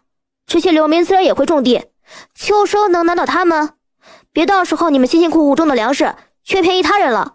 现在收，还有8成可以到自己手上；不收，指不定你们1成都捞不到。你说捞不到就捞不到啊？你站着说话不腰疼？你又没种稻子，自己在镇上赚得盆满钵满，还想忽悠我们？要是这些流民不来靠山村，你赔我们粮食吗？就是，你又没粮，当然想说什么就说什么，怕不是和李正有点什么吧？狗腿子！顾南希岂会惯着他，冲进人堆，左手抓着于少妮的头发往后拉扯，右手啪啪几个大嘴巴子。还骂吗？来啊，继续！你们有什么不满的，就统统说出来。我顾南希还没怕过谁。刚刚说要我赔粮食的是谁？你站出来，当我面说。这招叫杀鸡儆猴，很明显，的确有用。顾南希话语刚落，人群一片寂静，没一个人敢站出来承认。李正都是为了你们好，急得晚饭都顾不上吃，就召集大家商讨。你们倒好，好心当做驴肝肺。他是靠山村的李正，现在担负着整个村的人命。你们扪心自问，他是那种只顾自己不顾村民的人吗？他要不是李正，关你们个球啊！爱死死去！从明日起，我这场买卖不做了，流民越来越多，太不安全。话已至此，愿意提前秋收，明天就干活。我家里这些下人，给愿意提前秋收的人一家安排1个，先到为止。不愿意收的就好自为之。有出水没粮吃，别找李正帮你。李正，我话说完了，您来吧，我先去吃饭了。顾南希转身走人。我能做的就是这些了，我也不可能拿刀架在你们脖子上逼着你们收。行了，解散吧，我也回去吃饭了。李正学着顾南希的样子挥挥衣袖，不带走一片尘土。你们谁脑急犯了就收吧，反正我不收。众人拿不定主意，一个个互相看着。哎呦，小西跟李正都开口了，又不会害你们，我反正听小西的，他是最有主意的人，不就是亏2成，又不至于饿死。明日我家就收。高大娘带头同意，随后宋婶子也走了。这下跟顾南希关系不错的几家全都拥挤着朝他家跑去，就那几个名额，晚去就没了。这些人不过占了靠山村的小半，剩下的60%都像看笑话似的凑在一起讨论，全都不当回事，还相约明天去地里看热闹。他们才不收呢。第2天，顾南希就将除去白青外的5个男仆全部借了出去，因为急着抢收，不到4天就全部完成。顾南希暂时关掉了所有的铺子，吴姐夫和吴姐卖完最后1罐烟之后，也回到了自己的家。顾南希特意提醒他们收稻子。至于平安县的流民越发的多，县令强制性把妻儿送到京城避难，期间也喊过顾南希，他不肯走，将白青买的武器拿了一些回家，吩咐好府里人别乱跑，锁紧大门。第10日，提前秋收的人家稻子都晒好，脱谷装袋了，而那些没收的看着自家即将丰收的稻子，耻笑这些人傻，信个小丫头片子的话。中午吃完饭，一堆人在庭院里聊天消食。顾南希看着太阳躲在云里不出来，就吩咐几个丫鬟把腊肉腊肠全部收进去。就在众人刚回到屋里准备午睡会儿时，天色一下暗沉下来，仿佛瞬间来到晚上。哎呀，不好，有大雨啊！村里人自然也看到了，他们脸色苍白，带着全家拿起镰刀就冲向地里，想试图抢救一批回来。然而就在他们刚到田里的那一刻，一颗颗硕大的冰雹砸了下来，好似鹅蛋那么大，把这些村民砸得脑袋都是大包。有个年纪大的老汉被砸得当场昏厥过去，没法了，保命要紧。这些人只好将草帽戴好，返回家中。就算回去了又怎么样，个个心急如焚。我的老天爷，你不让我们活啊！这下怎么办？怎么办呢？稻子一粒没收，这下我们喝西北风啊！家家户户都传来了哀嚎声，他们望着硕大的冰雹，欲哭无泪，心急如焚。顾南希让石头穿好蓑衣草帽，去拿块木板把井盖住。幸好他房子升级了，动物们住的窝都有顶，不然还砸得半死呢。西瓜前天刚刚收回家，堆了半屋子，可惜了那些青菜和黄瓜，也不知道下完冰雹他们还能不能活着。这场冰雹足足下了半个时辰，还好新房的顶够坚固，虽然瓦碎了却没贯穿，都是水泥的功劳啊。但是别家就没这么好运了，住茅草屋的那是除了一地的稻草啥也没留下，住泥巴屋的只剩下泥巴，住青砖大瓦房的只有青砖了，瓦碎光了。冰雹虽是停了，大雨却接连在下，雨势越来越大，跟用盆倒一样。顾南希赶紧带着家里人把地窖的粮食全部运到2楼空房间，1楼的粮食也转移到2楼。他们这里地势比村中心稍微要高一点，毕竟是住山脚下。老天爷啊，我的粮食全没了！你让我们怎么活呀？一颗都不剩，下了冰雹就算了，你还下雨，你这是想让我们死吗？都赶紧回去，现在淋雨有什么用？只会得风寒死掉。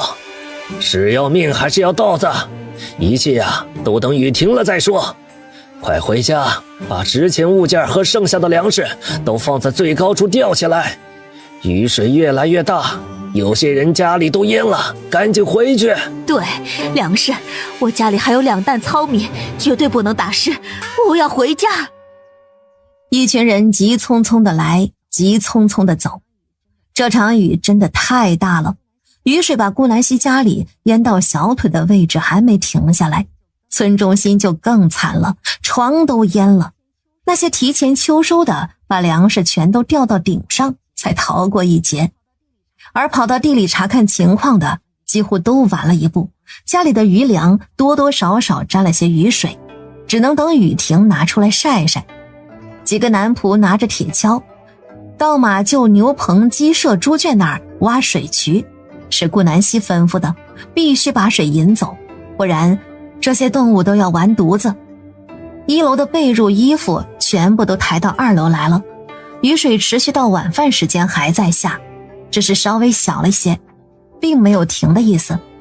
顾南希一家子只好在2楼简单吃点早上剩的面包。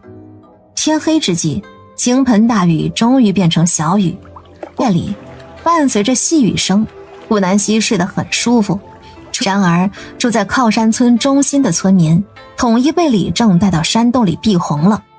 这场雨10年难得一见，山里很冷，夜晚气温降到了8度左右，许多村民冻得瑟瑟发抖，他们的被子衣服全都在家，来山上的时候淋了一些雨，裤子也湿了，枯柴全是湿的，也没法点着，一堆人围在一起取暖，整夜几乎无人入睡。又冷又饿，希望明天一早水位就退了。还好我聪明，把粮食全都放到梁上，不然以后喝西北风哦。这场雨下的也太大了，还不如到北方下去，那里不是旱灾吗？哎呦，我的庄稼全完了，怎么活哟？赵婆子，别哭了，你都哭了1晚上了，不行就去镇上买点，家里也有余粮。你家前不久不是刚买了10担糙米吗？省着点吃，够了。什么糙米啊？前几天都卖了，那些个流民出2两银子1担的价格买我的糙米呢。大不了我就去镇上买粮吃，总饿不死。不是，你们傻了？忘记还有税收了吧？不会以为没收成就不用交了吧？一句话把整个山洞里的村民都干沉默了。这又是冰雹又是大雨的，颗粒无收，到时候哪来的粮食交税呀？只能用银子来补。除了提前秋收的，他们暗自庆幸，果然听李正和小西的话就是没错。淅淅沥沥的小雨停在了清晨，众人出了山洞，雨过天未晴，还是昨天水渠挖得好，这些雨水都流向了山脚下那条河。可惜村中心的场景就不容乐观了，家家户户全淹了，有的穷苦人家找了半天都没看到房子在哪儿，家园被一场大雨毁得干干净净。顾南希把自家污水排干净后，带着一帮子人赶到村中心挖水渠，不全是为了帮人，他也需要走这条路。3天时间，靠山村的雨水全部排干。就在众人刚想欢呼时，一个被困在镇上的汉子赶回村庄，带来了一个消息。什么？今年税收变成了3成？天啊，这是要绝了我们活路呀！不止呢，所有良田无粮可交者，1等良田罚3两银1亩，2等良田罚银2两，3等良田罚银1两。听到这个噩耗，李正两眼发黑，直直倒了下去。一夜未睡的村民顿时哭天喊地。顾南希眉头紧皱，他原以为这个朝代的掌权者不算昏庸，无功无过，百姓努力还能吃个饱。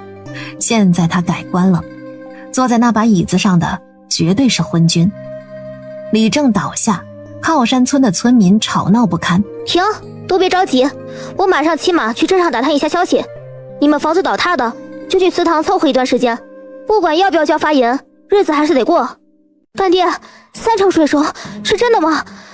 靠山村至少大半人家颗粒无收，那什么交呀？今年怎的还有发银？这不是把乡亲们往死路逼吗？我也发愁啊，有些村子地势比较低，别说颗粒无收了，有的一家子都死绝了，拿什么交啊？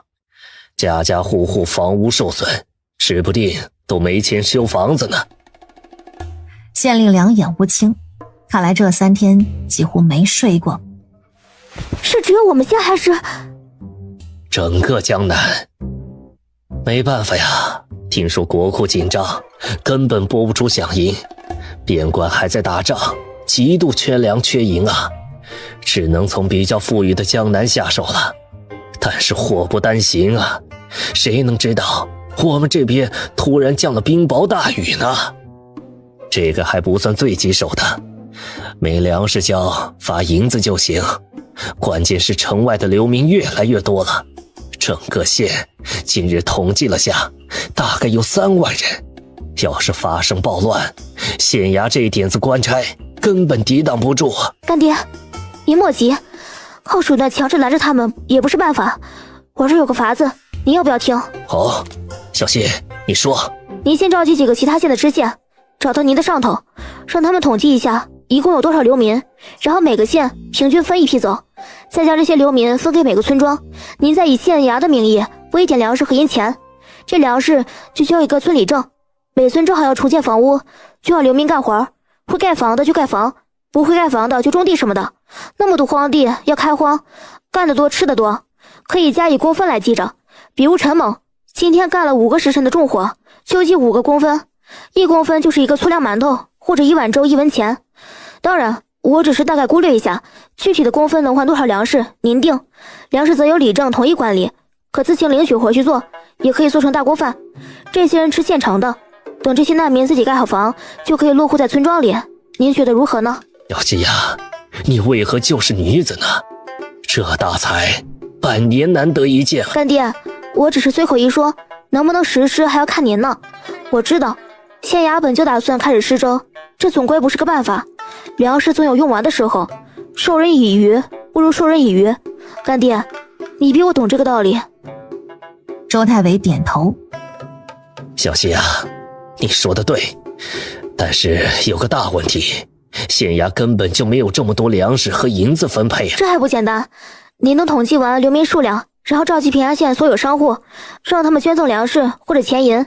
当然不可能人人都自愿捐赠，您设立一个奖项，前10名捐赠数额最多的，第1名免商税10年，该商户住宅外挂上仁慈之家的牌子10年，求您题字。第2名以此类推，免商税5年，挂牌5年，第3名则是3年，第4到6名2年。可是小希呀，他们要是商量好每人就捐一点怎么办呢？别急干爹，不要公开捐赠，每人用纸笔写下数个名字，再画押，塞进箱子里，由您当众唱报。画押签名是以防有人为了陷害，故意写上大额银两，栽赃他人。留着这张证据，您就可以带着官差去收粮食银钱了。无人再敢耍赖，捐的最多的还可以得到美名和甜头，人人都会想再加点，多加点，担心别人比自己多。当然干爹，我会带头捐赠的，你放心，我绝对捧场。好，小溪啊，你真是太聪明了，得此女，本官此生无憾了。我马上就去办，你先随处玩去。县令都走了，干娘弟弟也不在，顾南希待着也没什么意思。他去名下几个铺子转了下，看看有没有备烟，简单打扫下，又去宅子瞧了瞧，见众人无恙，就安心的回靠山村了。骑着黑马，为了抄近道，顾南希特意走的小路。已经到了靠山村外的山脚下了，谁知黑马突然反常的动都不动。正当他准备下马牵着法拉利回村的时候，马儿嚎了一嗓子，驮着顾南希朝着南边山上跑去。停下，法拉利！怎么喊都没用，黑马依旧迈着稳健的步伐向前跑。正当顾南希准备跳下来时，法拉利停在一处小溪边。顾南希疑惑地下马，黑马抬了抬头，示意他向前方走。哇，真是牛了个屁的！穿过一条峡谷，森林深处蜿蜒出现了一条小溪，缓缓流淌的山泉水清澈见底，这里的风景格外清幽。顾南希刚好有点口渴了，拿起身上的小壶，走到巨石边准备打壶山泉水。就在这时，一声咳嗽把顾南希吓了个踉跄。他随着声音的方向往前走去，一个身穿粗布麻衣的男子横躺在石头上，溪水从他身上流淌而过，男子浑身被泡得透湿。男子脸色发白，喂，醒醒！没有反应，于是给他把了个脉。真是奇怪，体内有瘀，竟还有剧毒，这样都能活着，真是命大。不过这个男人也太帅了吧，只要是穿得跟乞丐一样，也挡不住他惊天的样貌。哪是乡野农夫能有的长相啊，这张脸长得就像贵族。顾南希掏出随身携带的银针，给男子人中穴狠狠扎了一针。男子被痛醒，一对墨色的眼睛注视着顾南希，这眸子看谁都深情。顾南希不自觉地呆住了。救我！没等他反应过来，男子再次昏厥过去。白捡的帅哥不要白不要，大力士顾南希抱起这目测1.85米的帅哥，就朝着黑马走去。法拉利见到两人，变得焦躁不安，原地狂踏步。别动，我要把他放上去，你再动给他摔下来，不死也残了。听到这话，法拉利才安静下来，就像能听懂顾南希话一样。就这样，帅哥放在前面，顾南希坐在后面，缓缓地从山上下去了。男子放到1楼空房间，顾南希赶紧去厨房划拉了2碗饭，帮男子配了1碗化瘀解毒药，让白青给他喂下，盖好被子。顾南希回房间洗澡睡觉。第2日，顾南希起来时，被救的那个小帅哥正在家里砍柴，几个下人都没拦住他，看样子是无碍了。哟，醒了啊，别砍柴了，过来，我有话问你。叫什么？多大？哪里人？干什么的？怎么晕在小溪边上？成亲没？谢姑娘的救命之恩。在下云昭，今年18，京城人士，中了毒，前天去山上打猎时阴毒发作，昏厥在了小溪边。再次谢过姑娘，没有你我早就死了。还有，在下未定亲。不用太过高兴，你体内毒素至少要喝7剂49天才可以完全去除，毕竟你中毒已久，少说5年了，这乃是慢性毒素，非一朝一夕所形成。还有，你头部曾经受过重伤，没有好好医治，应该是留下了后遗症。你是不是有段时间失忆过？你脑子里还有淤血，需要针灸。我知你不是普通人，可能你暂时不能露头。如果你想靠我医治，或者留在我家，你必须要告诉我你真实身份，不然你等下就走吧。不知底细的人，我顾南希不留。云昭握紧双拳，沉默了许久。我名云昭，姓百里，乃是百里国的七皇子。我上面有6个皇兄，原以为父皇疼爱，皇兄宠我。去年初，我奉命去北方调查饥荒之事，为何阵营一波又一波的往内送，但还是没有解决流民的问题，结果一路遭遇刺杀。这些人有的是我大哥派来的，有的是我二哥三哥，哼，最后推我下悬崖的是我同胞兄长，幸好我大难不死，悬崖下是一汪湖水，我被好心的猎户救了回家。可惜我失忆了，就这么随着猎户逃荒到这里。前几天下大雨，我被山上滚落的石头砸中脑袋，这才恢复记忆。原本想告别猎户，独自住在深山里，谁知身体毒发，痛得晕厥。我父王以为我身死，连葬礼都不肯替我办。6个皇兄追杀我，我怎敢连累这猎户？姑娘，论理，我也不该留在你家，可否在你家医治好，到时候我就走。你放心，我会打猎，绝不会让你吃亏。这是顾南希见过最惨的皇子，昨天让白青给他搜了身，竟然连块玉佩都没有，真是一穷二白。那你不会经常夺回自己的位置吗？不想复仇吗？我这辈子是回不去了，也不想回去。其实我从未觊觎过那个位置，他们谁坐上我都无所谓。我原以为兄友弟恭竟然只是假的，我没有下手，更没有养什么私兵，只有一个保护我的暗卫，宛如兄弟，已经为了保护我而死了。我这辈子只想做一个平凡的百姓，皇家不配拥有亲情。如果我暴露身份，只怕还没有回到皇宫我就死了。上天留我这条命，怕是不想让我再回去了。皇子又如何，一介农夫又如何，都是人，没有什么做不得的。在下愚笨，恰好习得一些武功，可以打猎养活自己。只要等待某位皇兄坐上了那个位置，应该就无人再追杀于我了。云昭的坦然反而让顾南希不知道说什么好了。他从未见过如此脱俗的皇子，也太佛系了。那你的毒是谁下的？在下不知。算了，你我有缘，我的马儿非要驮着我去你那儿，看来老天爷想要我救你。这样吧，你暂时留在我家，做些洒扫活计，等你病好了，一切再论。马儿，姑娘，可否带我去看下你的马？黑马呀，看到两人跟疯了似的，狂叫不止。云昭一眼就瞧见了他。沐风，沐风，你竟然没死！啥情况啊？这是咋还认起亲来了？云昭才不好意思的擦干眼泪。抱歉了恩人，这是我的沐风。当日落下悬崖后，我本以为他死了，谁知竟然在你这里，也不知他是不是乱跑被人抓走卖了。顾南希回想了一下买马的时候，应该是，我记得卖马的人同我说过，他是上过战场的马。是的，沐风跟我打过仗，我把他从小马驹时养到大，他跟我感情特别深，估计是闻到我身上的气味，所以拉着你前来找我。气味？真当法拉利是狗啊？那么大老远的还能闻到气味？顾南希都不想对他。算了，病人，脑子还坏过，不与他争论。行了，去洗洗脸吃饭吧，多大的人了还哭鼻子，跟个小花猫似的。这句话把云昭说得满脸通红，他一介壮汉竟被形容成小姑娘。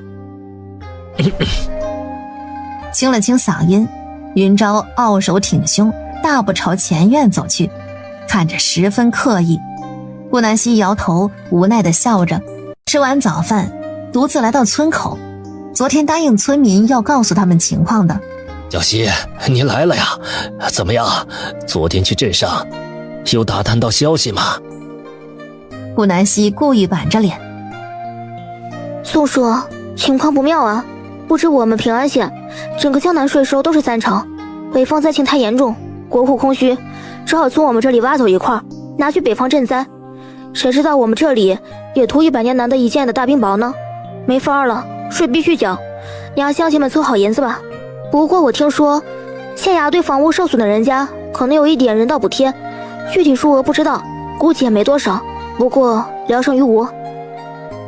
这番话宛如噩耗般击打众人的心，一时间人群一片寂静。行了，都打起精神来，事情已经这样了，会有什么用啊？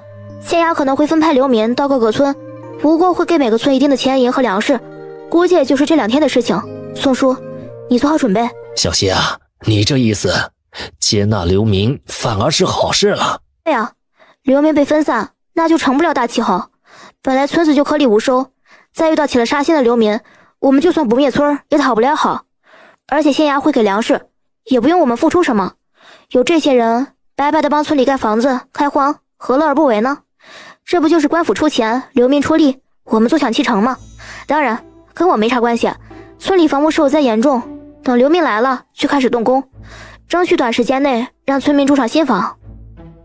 行，我都听你的，小希。宋叔，你是李正，听我的做甚。我回家了，以后没有啥事儿了。要不是看宋叔你晕倒，我也不至于跑镇上去打探。李正尴尬地摸摸头，他好像越来越依赖顾南希了。晚上帮云昭熬完药，送到他房间，两人坐在一起聊了会儿天。玄昭，你原来穿的衣服呢？被我扔了，包括玉佩什么的，要是典当了，只会招来杀身之祸。乖乖龙地洞，是多怕死啊！玉佩都扔，可惜了。恩人，你放心，我明日就去山里打猎，然后你拿去卖掉换些银钱，或者留着吃也行。不用，你病好了再说，脑子里还有淤血，别乱跑，到时候再失忆就完了，赖我头上，那我还得养你一辈子呢。眼前的少年一开玩笑就脸红，真纯情。顾南希觉得自己就是个恶趣味的大姐姐，在欺负小孩一样。我不会让你养的，这是实文。恩人，你先收着，我病好了会赚够50两还你再走。云昭从鞋子里抠出来10个铜板递给顾南希，后者嫌弃的直撇嘴。不是，你好歹是一个皇子哎，你怎么还在鞋子里藏钱？也不嫌臭，而且不硌得慌吗？云昭不好意思地摸摸头。恩人，以后莫要说我是皇子了。从我被推下悬崖的那一刻起，我就死了。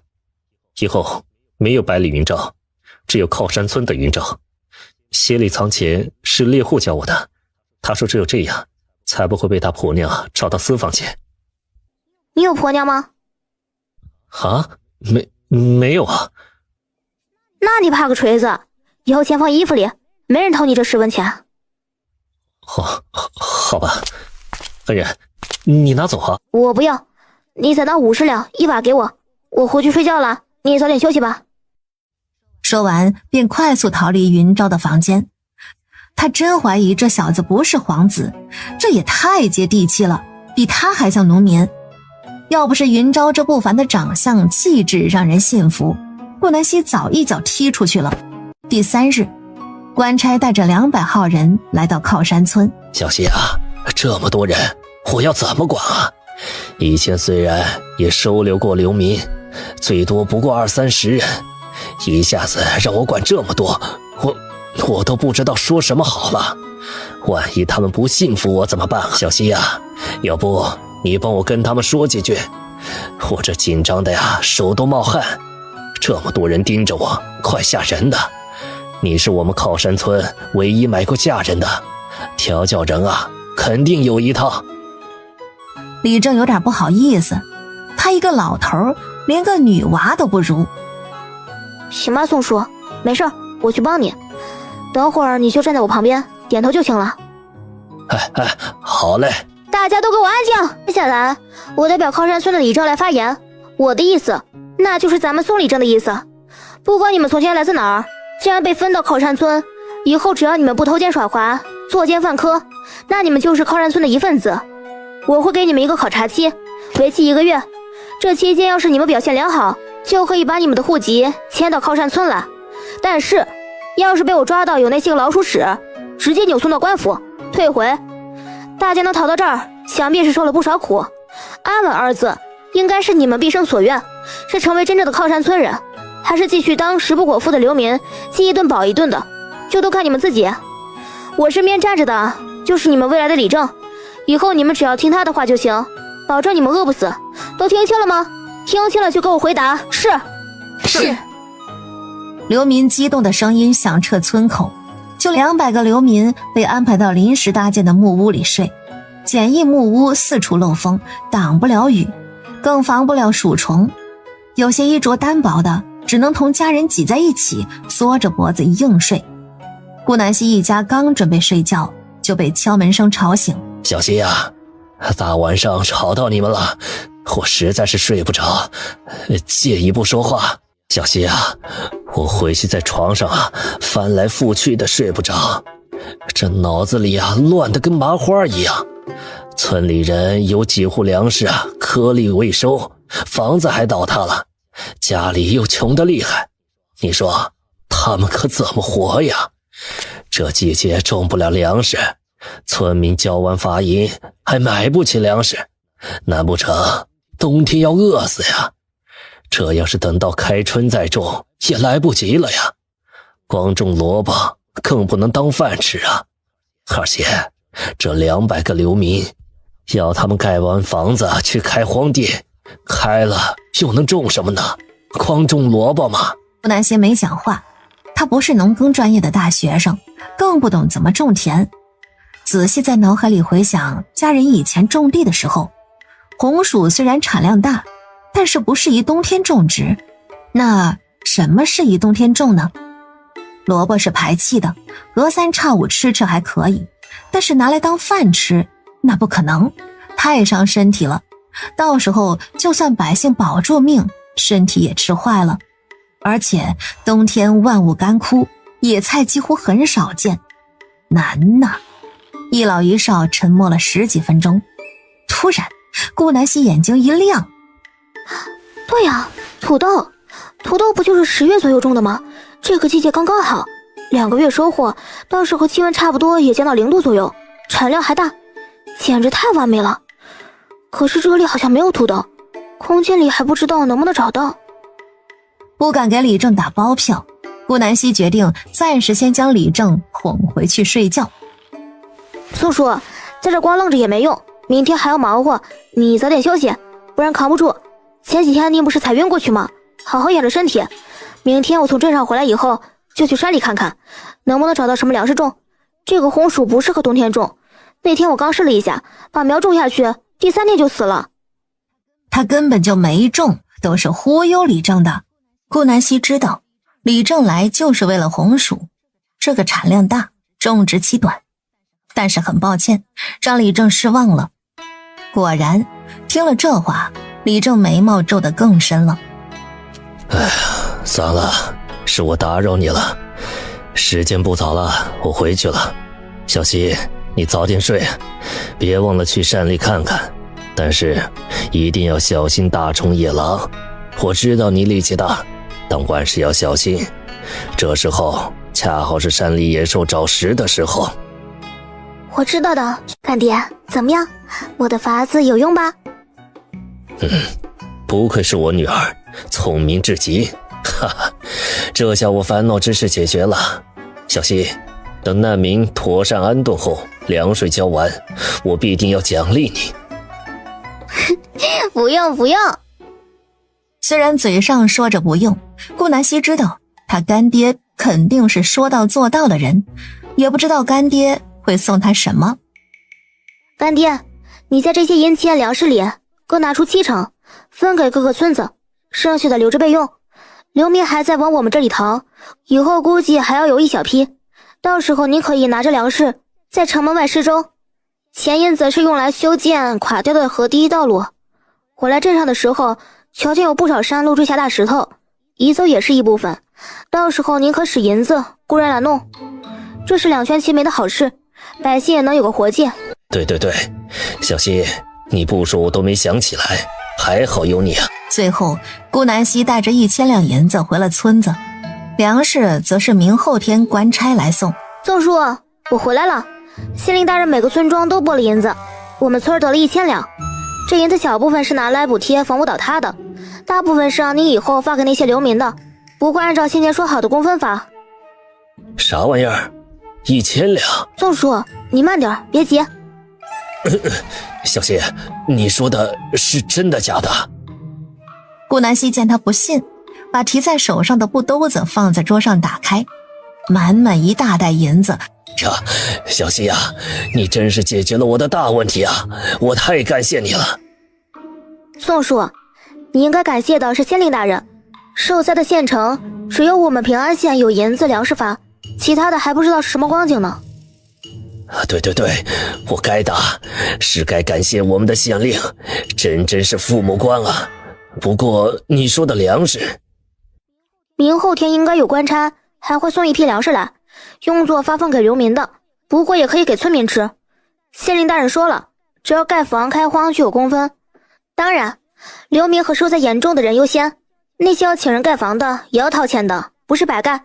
粮食也行，而开荒种的则是由李正你统一根据工分来分。这下真的有了活路了。好了，我银两交给您了，我要去山上看一看有没有冬天种的粮食。李正，我先走了。路上，顾南希几乎没遇到一个动物，看来都往深山里躲去了。顾南希找到一个没人的角落，闪身进了空间。他来到别墅后面的小房子，翻找东西，找了半天也没有土豆的痕迹，甚至种子都没。大失所望的顾南希走到房子里，再次翻找，总算是在放米的箱子边找到2颗土豆，而且都发了芽，足足5个芽苗。这是天助我也呀！顾南希吩咐家里人拿出所有盆子，把土豆按照芽苗切成5份装到一起，然后挑了5个，挖去芽眼煮熟。其实土豆发芽本不可食用，但是为了拿给李正和干爹尝，这也没办法，挖掉芽眼凑合能吃，不会死人。1个多时辰，拿了2个煮熟的土豆去往李正家。宋叔啊，我总算找到你了。怎的，小希，你从哪里弄到的？宋叔啊，我下山的时候煮了几个，特意吃了，没事儿，无毒。这个是我在深山里的山洞里找到的，你尝尝这个，觉得行的话就往荒地种这个。我估摸着量产应该跟红薯差不多，毕竟味道也挺像的，多糯糯的。你先尝尝看。李正这才把土豆往嘴里塞。嚯，这玩意儿很饱肚子嘛。小希，不错，我觉得能种1批看看。这壮年啊，吃2个就能抵上1餐饭，吃1个也有半分饱，而女子吃1个就10分饱了。小希啊，这土豆要是种植出来，那你可是赐福百姓啊，这是大功德。我家里一共有5000株苗，我余你1000株，我自家留500株，剩下500你可以留给村里人，还有3000株我要带给县令。那我就种5亩土豆吧，剩下10亩，一半种萝卜，一半种白菜，到时候粮食收获时他们省点吃，也是能挺到明年粮食收获的。李正安排人统一熬粥，5时初和酉时中就是一天的吃饭时间，想要吃饭就拿工分换。李正专门找了个计分员，这场景特别像前世60、70年代吃大锅饭的时候，交税时间已经定好，3天后。今年荒地的税要交1成，还好不多，家家户户都有新粮和红薯，今年能过个好年了。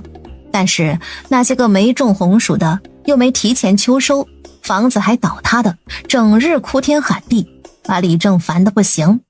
这不，那个嘴贱的王大娘一家都落了难，除了家里存的，加上之前卖旧粮的银子，一共40两，家里基本上1粒米都没，整日靠着野菜度日。王大娘把持着银子，愣是不肯高价买粮，只舍得掏出2两银子，跟村里人换了些精米给他的宝贝金孙吃，剩下的儿子儿媳妇孙女，包括他自己，那是一天3顿都是野菜。王大娘家的房子是混着青砖盖的，倒是没倒塌，就是房顶当初被冰雹打穿了，简单修缮下就行了。李正满脸不耐烦，这个王婆子家里房子好好的，能苦到哪儿去？得知他给受灾严重的村民一家发了3两，坐不住了，这不自己就被拉到他家来了。李正啊，你知道的，我这一大家子人多，我们没有秋收，家里都揭不开锅了。我听说你给他们一家发了3两银子，要不给我们也发一点呗？我们苦啊，人也多，5两就行。见李正半天不说话，王婆子急得不行。李正啊，要不4两也行，不然3两吧，跟他们一样，我们好说话。你给我们拿3两，我要给我的宝贝金孙买点精米吃。现在精米价格都比金子贵哦，听说镇上都卖到3两银子一担了，村里人卖的便宜点，2两银子一担。我家里这一担吃的只剩小半了，我宝贝孙子不能饿到呀！不要脸的老婆子，当我不知道？你那胖孙子一顿能吃几粒米？才买的一担就只剩了小半了。怎的？你给耗子吃了？精米都能吃得起，还吃不起糙米？忽悠鬼呢！你不是才卖1批粮食，在这装什么球？你家房子倒了，我既然能给他们发银子，说明人家穷的那是没钱没粮食，房子还倒了。到底是你难还是他们难？想要3两银子，行啊，你去把你家房子推了，只要你家房子倒了，我马上给。王婆子怎么可能把这房子推倒？当初盖的时候花了10几两银子呢，为了3两，他是疯了不成？李正啊，你这就没理了，凭什么不给我家银子？你这是私底下收了不少礼吧？不然为什么不给我家发呀？哎，你信不信？明天我就去县衙里状告你，让你蹲大牢去。说这话的是王婆子的小儿子李天江。李多良，你真是年纪越大活得越糊涂呀！你教育的好儿子，竟然还敢说老子的不是了。老子话放在这里，一个铜板老子都不给你们。有种你们就去县衙闹，我倒要看看你们能不能把我从这个位置上拉下去。靠山村虽说地不比周边村子大，但是你们这一家，我们靠山村也不缺。明日你们就搬走吧，土地按照当初买地的价格原价收回。这个村子供不起你们这一家大佛。李正人向来就好，好到让这些人都忘记他是李正兼宋氏族长了。李多良和王婆子吓得半死，他们只见过李正发过1次火，那次赶走了一户爱偷鸡摸狗的人家，真的是毫不留情的赶走。你个畜生东西，李正都跟编排，你是不想活了？赶紧跪下，给我磕头认错，磕到李正原谅你为止，不然今天就分家，你们3房都给我滚出去！扑通一声，李天江重重跪在地上，给李正磕了3个头。见此，李正才冷哼一声，甩袖离开。下次再敢这样，磕100个头也没用。你这傻小子，不会轻脸磕呀？还有你当家的，分什么家？说这么重的话，你舍得耀祖没爹吗？哎呦，你个死婆子，我这不是做给李正看吗？我们一家外来户，要是得罪了他，还能有好日子过呀？当初逃荒的场景，你怕是忘了？还有你，天江，这哪有你说话的份儿？你骂其他人我管不着，李正，以后你要是再敢多嘴一句，咱们就滚出这靠山村吧！我看你以后还能不能潇洒的活？没捞到银子，王婆子很不开心。恰好她大儿媳和二儿媳挖野菜回来了，王婆子朝着2个篮子里瞥了一眼，见只有小半篮野菜，一下子火气噌的冒了上来。你们2个废物东西，忙活了一天就挖了这点子野菜，给狗吃都不够，又跑到哪里去躲懒了？没用的东西，生不出儿子，连个野菜都挖不到，就知道吃，还晓得什么？吃的时候一个个积极的不行，一干活就这副鬼样子。你们是想要一家人饿死不成？不下蛋的母鸡，留着这副嘴，除了吃屁用没有，一竿子打不出一个屁来。我真是瞎了眼，给老大老二娶了你们这两个婆娘，搞得我两个儿子绝了后啊！王婆子又唱又跳的，骂得两个妇人头都不敢抬。娘，不怪花花，流民来了村子里，本来就不多的野菜，现在几乎要靠墙。花花和嫂子挖的已经够多了，你没看见隔壁宋家连小半篮都没挖到呢。李家二儿子李天和虽然人孝顺，却也是个疼媳妇的。怎么，我骂不得了？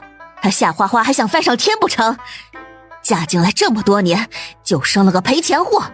你死后都没儿子给你抬棺，要这媳妇有什么用？不如发卖了重新娶个，刚好卖掉的钱拿来给我大金孙买精粮吃，再把赔钱货也一并卖了。要这丫头片子干什么？活计干不好，还爱偷懒，才11，要是长个几岁，我就卖到隔壁村给那傻子当媳妇儿。听说彩礼有足足10两银子呢，可惜了。虽然三妞长得好看，但是这几年傻子家肯定不等。不过倒是可以卖到镇上当丫鬟，2两银子也不错。那个顾南希不就买了不少，干脆卖给他吧，让他多给点。还有大妞，我已经定好人家了，赵家村的赵菜头，他媳妇儿刚死，家里就4个丫头片子，只要大妞嫁过去生个儿子，那就等着过好日子吧。别说奶奶我不疼你，彩礼我收了5两，给你买个头绳陪嫁过去，到时候你站稳了脚跟，一定要多贴补娘家呀，拉扯拉扯你堂弟，听到没？李家大孙女李盼娣正在洗衣服，听到这话，虽然心里千百般不愿，却还是妥协的点点头。二妞，你改天再去那傻子家相看相看，把你3婶的头花戴上，装扮装扮。要是傻子看上了你，奶奶奖励你吃肉。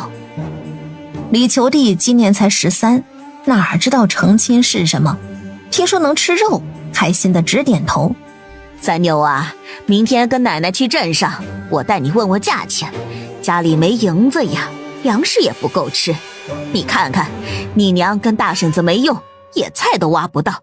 奶奶给你卖个好人家，到时候你就享清福吧。李新妞躲在李天和的后面，一声不吭。刚消了点气的王婆子见三孙女这么不给她脸，又开始发火，一把将李新妞从儿子背后拽出来，啪啪2个大嘴巴子打得李新妞嚎啕大哭。哭还敢哭？活得越大人越傻。我跟你说话，你耳朵聋了吗？还敢跟我闹脾气？你个死丫头片子，明天必须去镇上，把我惹毛了，我把你卖窑子里去。已经够给你脸了，要不是看你是我亲孙女，我放着那4两银子不赚，还不是心疼你。要是进了窑子，你就没个活路。被无数次念叨的宝贝金孙李耀祖，此时正拿着一袋糕点，坐在堂屋的靠椅上大吃大喝，外的吵闹与他无关。李天和再也忍不住了，他一把抱起女儿，拉起媳妇的手，将2人带到房间，把门锁上，走到院子里，跪在地上磕了3个头。今日我李天和要与你们分家，什么我都不要。明日我要请李正过来做个见证。娘，我已经26了，直到今天我才彻底醒悟。我以为你不疼爱我，是因为我做的不够好。你的偏心，你的宠爱，都给了老三一家。我只有这么一个宝贝女儿，你现在还想卖了？怎么，女儿不是人吗？反正你还有2个儿子，以后就当从未生养过我。这么多年，我给您的银子，你心里有数。除了地里的活，我哪次清闲过？没少打零工，钱都给你了，你还想卖我媳妇，卖我女儿？我必须要分家，再不分，我就家破人亡了。你们要是不同意，那我就带着媳妇女儿去跳河。好啊，你个畜生东西，我一把屎一把尿把你拉扯大，到头来你个不孝子，为了这个骚狐狸赔钱货，竟然要分家，还敢威胁我！你有本事就去跳，不跳你就不是人。天河呀，爹娘在世，永不分家，这句话你不曾听过吗？你这是要咒我跟你娘早点去死吗？不孝的东西！二哥，你怎么敢说这种话的？赶紧跪下给爹娘认错！你看把娘给气的，娘小时候多疼你呀，你心里没数啊！大哥，你劝劝二哥。李家老大李天水一声不吭，他这人老实，向来不爱说话，也是最不讨喜的。见弟弟要分家，也站在了爹娘那边，一起指责李天河。李天河猜到了这等场景，他二话没说站了起来，回到自己的屋子，带着媳妇女儿走了。快来人呐，有人跳河了！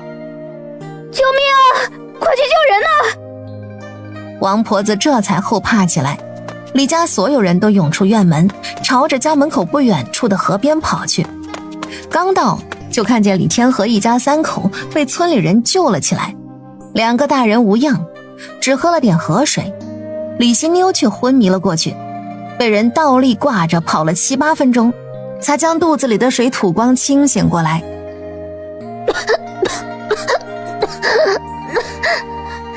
爹娘，我嗓子疼。众人见他醒了，才松了一大口气。李正已经赶到，直问怎么了。李天河砰地跪在石头上。李正，我活不下去了，求您给我做主，让我分家吧，不然我夜里也要带着媳妇孩子跳河。我爹娘不给我活路呀，活着还有什么意思？李正，求求你了，给我分家吧。王婆子，李多良，你们俩夫妻又做什么幺蛾子？好好的儿子被你们逼成了这样，你们这是要上天不成？小儿子是人，二儿子就是牲口吗？李家偏心这件事儿在村里都出了名的。王婆子张了张嘴，难得的没说话。她心里是知道自己偏心，小儿子没出生的时候她也宠过天河，这不是婚后没能耐，一个金孙都没给她生吗？再宠又越不过3房。爹娘，求你们放儿子一条活路吧，我只想分家，你们单单把我分出去就行了，我什么都可以不要，一个铜板都不要，以后我就是去开荒，跟刘明住一起吃大锅饭，活自愿的，你们就当没生养过我。李多良见到村民对他指指点点，脑子疼得直抽抽。他走到二儿子面前，啪啪啪啪连打了10几巴掌。畜生，你个畜生啊，出口不如的家伙，我是造了什么孽呀，养出你这么个不孝子。我们还没死呢，你就想分家？不可能，有种你就趁着夜里去跳河，在这儿威胁你老子，做梦！我不会让你如意的，有种呢就去死。这番话一出口，李天河眼里最后的留恋都没了，他心里对爹娘的愧疚全部消散。李正气得不行。天河啊，别冲动，我做主给你分家。李老头，你家要是还想在靠山村住，你就给我乖乖听话，不然明天你就搬走。李多良沉默片刻，答应了。失去一个儿子，无非就丢个脸，可被赶出靠山村，那可是丢命啊！最后这场闹剧在李正的见证下成功结束。李家二儿子李天河终于在26岁这年带着媳妇女儿脱离李家的魔爪。他们除了一身衣物，两手空空。一家三口走出李家时，人是笑着的，他们手牵着手，开开心心地来到刘明屋。今天云昭也一起来种地。顾南希原以为他啥都不会干，没想到这小子活儿干得比他都利索。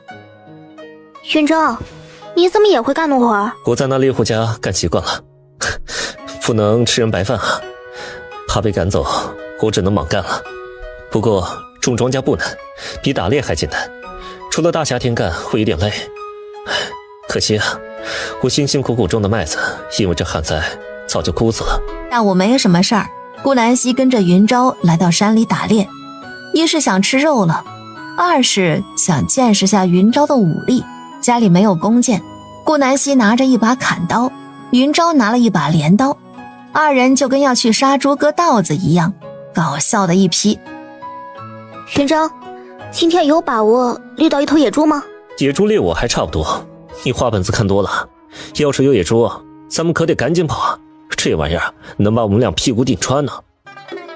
不是，这怂货真是皇子吗？你战场都上过，还怕野猪？我骑马呀，拿着大刀刷刷一顿乱砍，又没有人能打到我，而且我是皇子，周围肯定有人护着我，不会让我受伤。这跟野猪能相提并论吗？他是真顶我呀！顾南希觉得自己幻想破灭，什么高高在上、清冷无比的金贵皇子啊，就是一古代沙雕。两人翘着屁股窝在地里挖坑，要多怪异有多怪异。在坑里埋下削成尖的细竹后，云昭就准备下山了。啊，这就完了？云昭不解地看向顾南希。不然呢？好吧，他是真的不想说话了。那你会轻功吗？轻功？你当这是仙侠事件呢？哎呀，都让你别看武侠话本子了。我要是会轻功，至于被推到悬崖下摔失忆吗？我早就把我那同胞哥哥杀得片甲不留了，还躲在这山窝窝干嘛？云昭跟看傻子一样盯着顾南希。好吧，我高估你了。他真是被雷了个遍。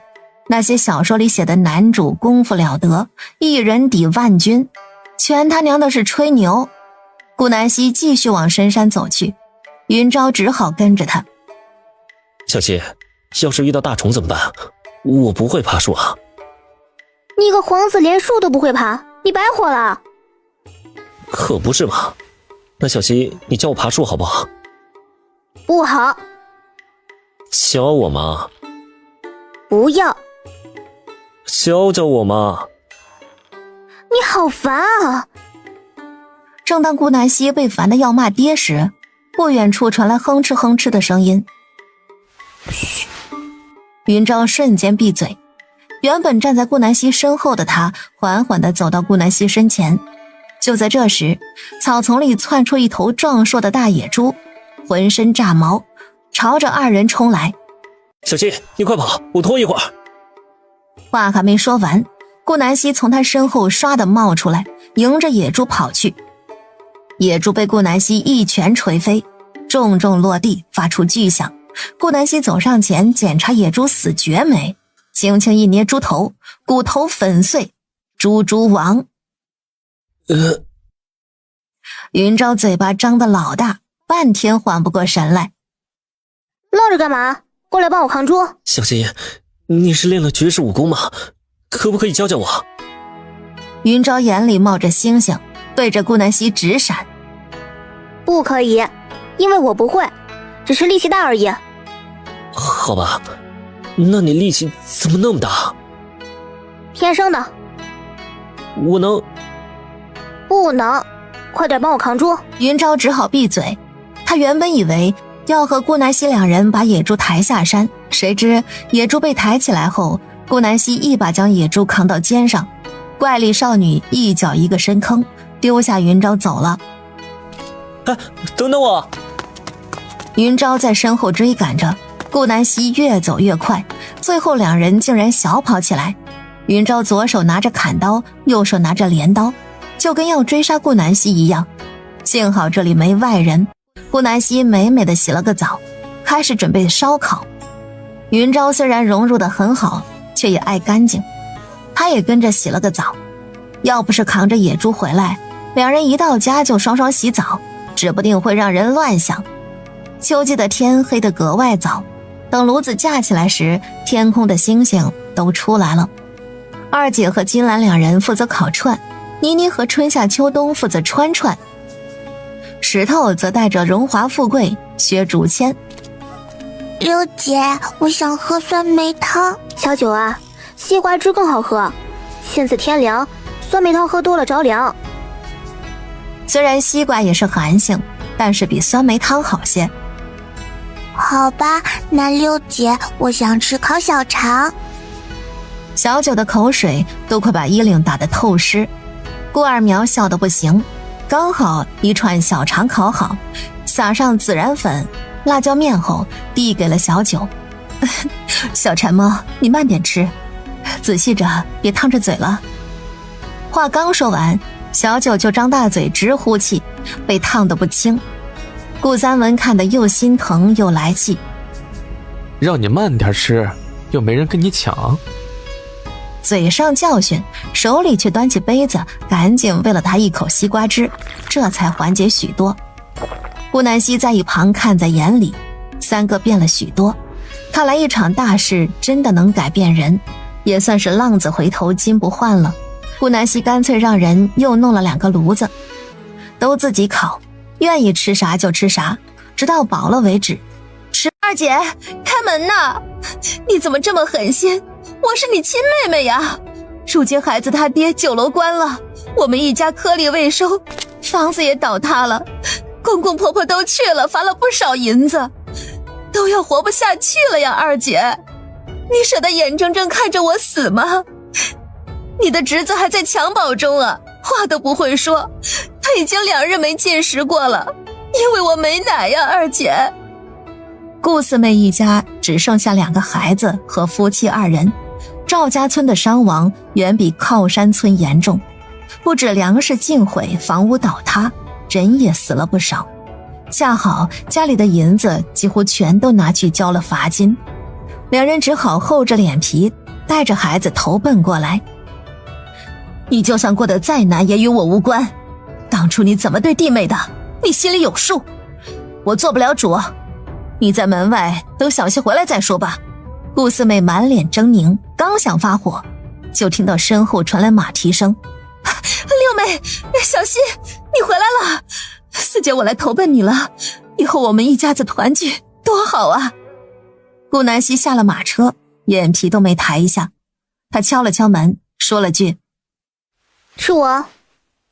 门马上从里面打开，几个下人赶紧出来搬运棉花。顾四妹见自己被无视，气得想骂人，她跟随着顾南希从门口挤了进去。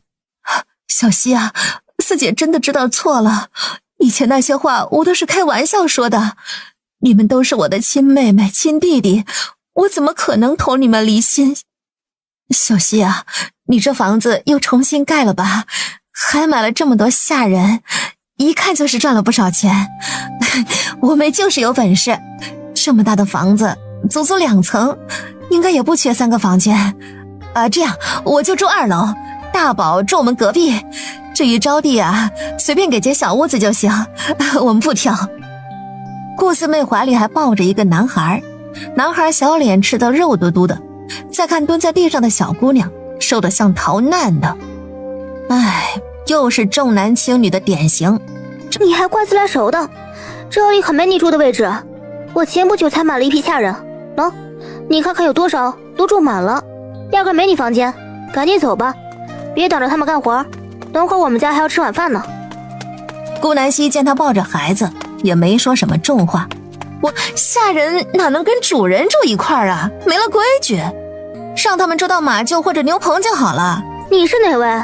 这是你家，我给你脸还不要是吧？自己麻溜滚蛋，不然我放狗咬死你啊！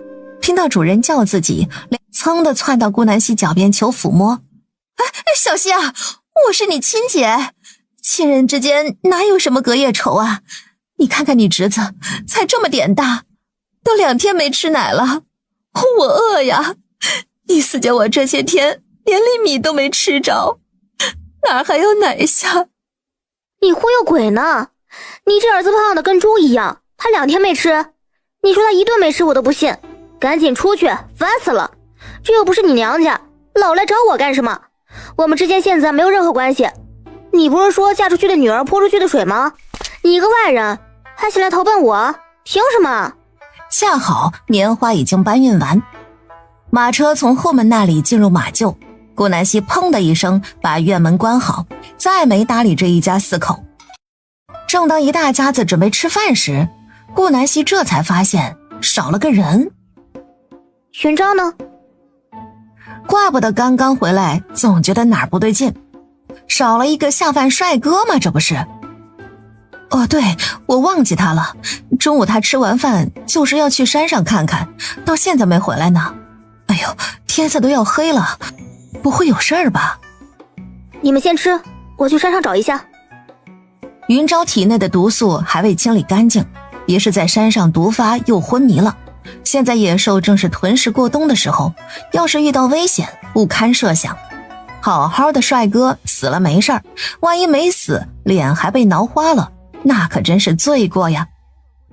颜狗顾南希独自一人前往山里寻找云昭。本来三哥他们也要跟着，顾南希没让，万一遇到解决不了的危险，他还能带着昏迷的云昭躲进空间。话说都是一样的喝灵泉水，家里人的力气最多也就比普通人强了5倍，好像被固定死了，只能到达这儿。偏偏他力气大得离谱，搞不懂的事情他也懒得想。走到深山外围时，四周一片寂静，顾南希只好观察脚下的泥巴，看看能不能试着找到云昭的脚印方向。就在这时，不远处传来微弱的声音，朝着出声的地方走去。走到悬崖边，连个人影子都没瞧见。正当他转身时，声音又开始发出，是悬崖下传来的。低下身子寻找，只见云昭双手抓着崖壁上的树干，两只脚踩在狭窄的石头边，一个不注意都能掉下万丈深渊。还好距离很近，顾南希假意从身后掏出麻绳，一头系在树上，一头系在腰间。他缓缓从悬崖上爬下去，就在上半身都落空时，才勉强抓住云昭的手腕。云昭已经神志不清。是我，快放手，我拉你上去。听到顾南希的声音，云昭猛然松开，顾南希一个大力，直接将云昭拉了上来。力气太大，云昭因为惯性趴在了顾南希的身上，双手放在了2座高耸的山峰处。顾南希脸色通红，本想骂人，见到云昭彻底昏迷，只好忍着。又是公主抱，将云昭抱回家。进了院子，所有人都在等顾南希他们吃饭，饭菜热了2遍，现在又冷了。怎么还没吃？不是说了别等我？金兰，去烧桶热水。玉春，去把云昭的药热了。石头，拿个泡澡桶到云昭房里，等会儿我要让他泡药浴。把怀里的云昭稳稳放在床上，盖好被子。顾南希赶紧出来划拉几口饭，饿死他了。在山上时，他特意给云昭把了脉。没道理啊，都喝了大半的药，怎么还能严重？带着不解，再次来到云昭房里。顾南希定下心，好好把脉。云昭体内的慢性毒素几乎消尽，可偏偏他当初落水的时候是冬天，寒毒入体，又没有得到好的照顾。2个毒素这么一冲，堪比烈性毒药，是他诊断失误。顾南希职业生涯头回吃瘪，幸好不是在现代，不然这就是医疗事故。云昭现在的身体还不如刚来的时候，大概是冬季来临，深山的温度比外面低上7、8度，这么一冻，寒毒发作，催得体内慢性毒素扩散，这才昏迷不醒。泡澡水烧好后，顾南希赶走下人，从空间取出新药材，放置桶里，把云昭拔了个精光丢进去，顺便给他人中穴扎了一针。云昭清醒，却还迷糊着。顾南希教他盘好腿坐着，云昭傻乎乎的听话。木桶的热水暖乎乎的，他泡得很舒服，浑然忘记身边的顾南希。15分钟后，云昭开始冒汗，豆大的汗珠滴滴滚落进浴桶，他热得想站起来，被顾南希一把按住，怎么都挣扎不开。顾南希从身旁的金针包里取出细针，一根根地插进云昭的身体。没一会儿，他头上、背上、腹部全是针，穴位只要扎好是不会疼的，只会发胀，所以云昭没感觉到有什么不适。扎头上则是帮他去除淤血。顾南希怀疑这丫脑子不好都是摔的，说不定淤血清了，他幻想的金贵七皇子就能出现在他眼前。很可惜，顾南希的愿望落空了。拔掉银针后，顾南希使命完成。他出了屋子，吩咐石头金荣去把云昭从桶里抬出来，再给他穿好衣服。两人一直守在院子里，得到命令，乖乖进了屋子。然而两人被眼前一幕吓傻了。这位云昭公子一丝不挂，面色潮红地睡在浴桶里，床边各种水渍，让人浮想翩翩。两人互相看了一眼，憋住八卦的心，先把云昭抬出来，穿好衣服。金荣没忍住，往下瞟了一眼。嚯！他倒吸一口凉气，这粗壮之物简直堪比妇人小臂呀！主子真是受苦了。第二天清晨，云昭生龙活虎地起床了，他饿得直奔厨房找吃的。金荣刚好喂完猪，他意味深长地看了云昭一眼，拉着他走到墙角边。你昨晚没弄伤主子吧？我警告你啊，给我好好伺候主子，敢让主子受伤，我第一个不放过你。家里人都不知道云昭的身份，只以为他是顾南希发了善心留在家里的帮工。你在说什么？金荣佯装凶恶，他早已拿顾家当自己的家了。这小子要是敢欺负主子，他绝对把云昭千刀万剐。不就是长得好看点儿，切，身子还没他强壮，也不知道主子怎么看上他的，真是飞上枝头做凤凰了。你说什么呀？大早上的没睡醒，饿不？吃个包子。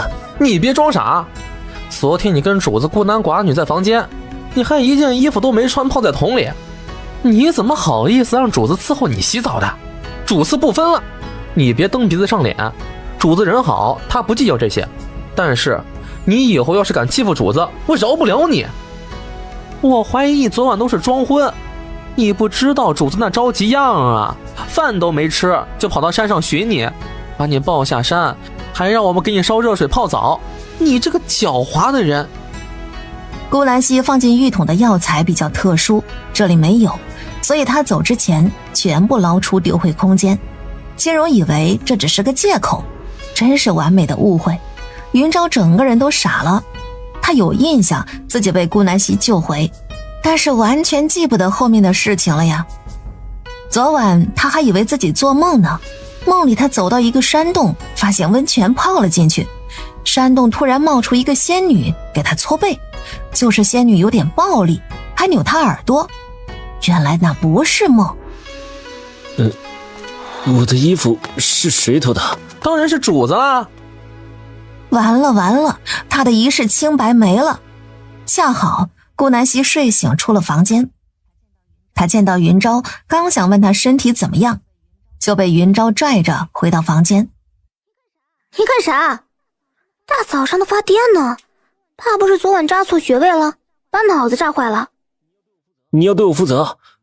我母妃说，男子的清白就是最好的嫁妆，你夺走了我的清白，就要对我负责。啥玩意儿？哪个夺你清白了？你可别血口喷人啊！我告你诽谤！就是你，我身子都被你看完了，你不对我负责，以后谁还会要我？云昭双眼含泪，搞得顾南希像个睡完就翻脸不认人的薄情浪子。你不知道一着眼里不分男女吗？我不管，你要对我负责。负你个大头鬼啊！你忽悠谁呢？皇子18岁没有过暖床丫鬟？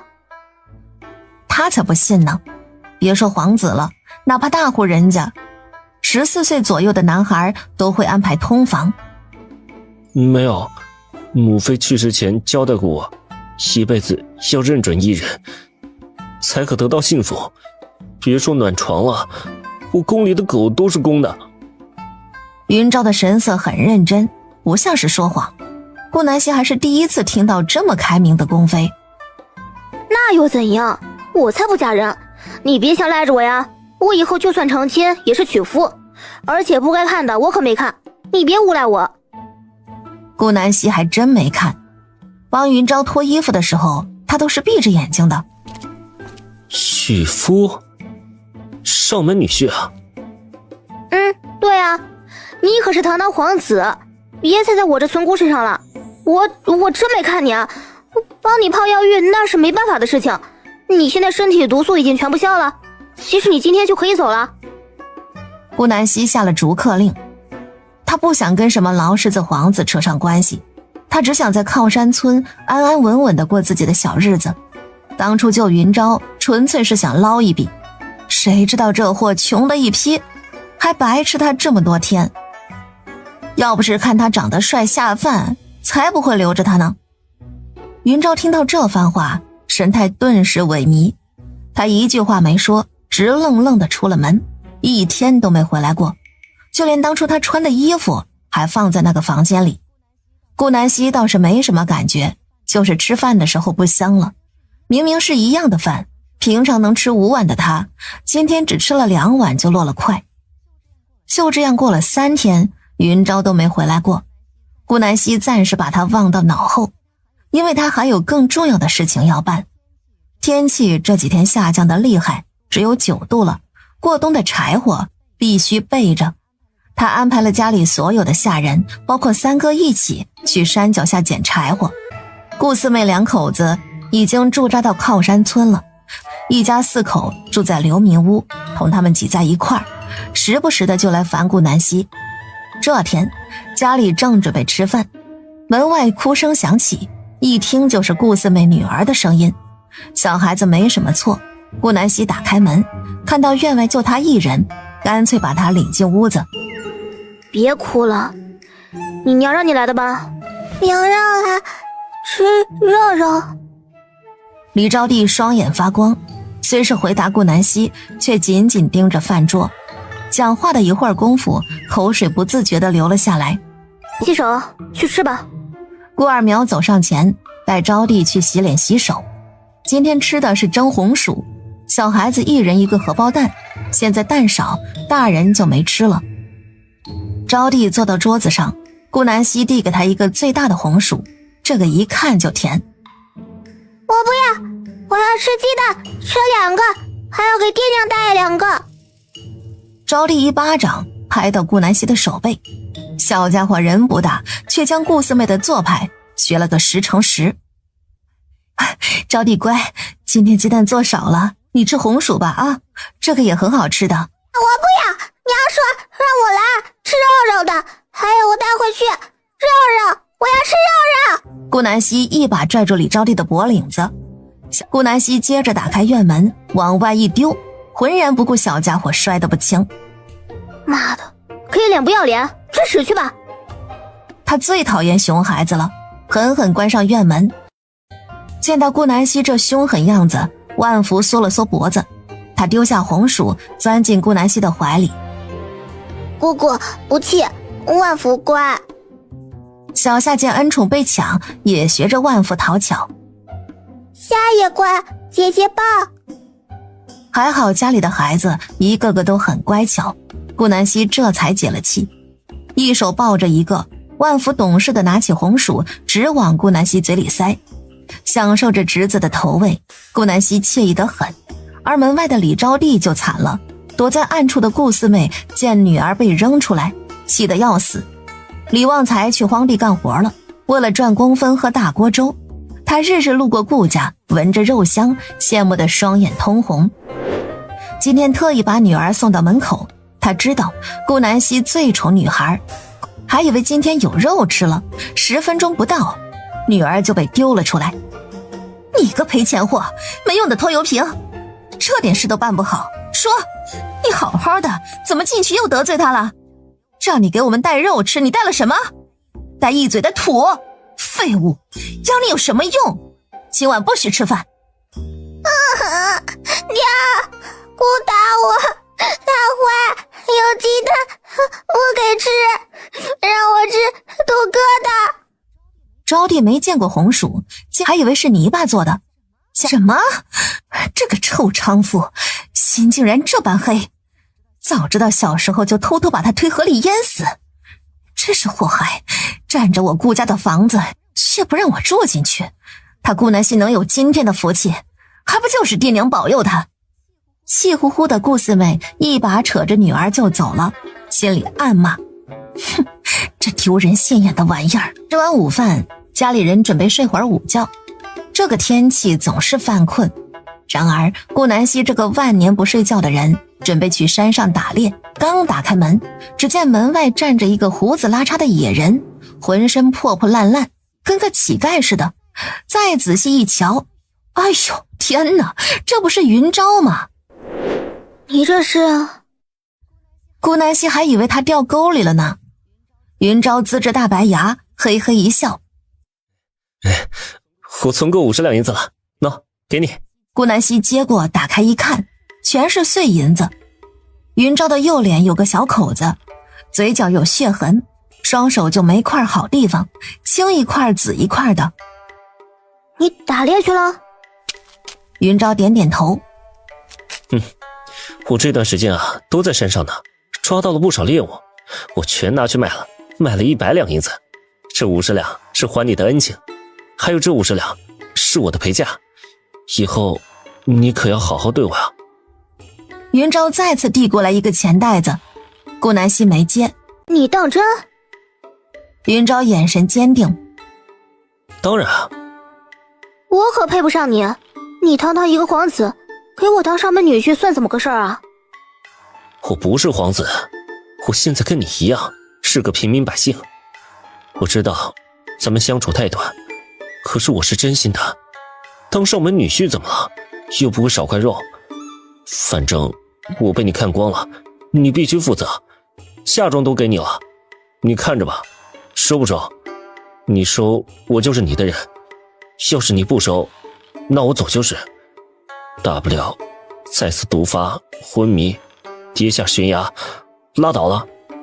反正我没人疼没人爱的。顾南希满脸黑线，这话说的跟当初那个云昭是一个人吗？但是他还真吃这招。云昭委屈可怜的小模样，像极了被欺负的小娇夫。他是顾南希在这个世界遇到的最帅的人。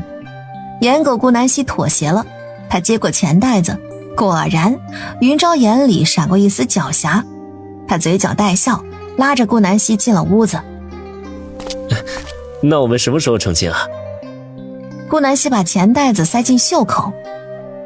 急啥？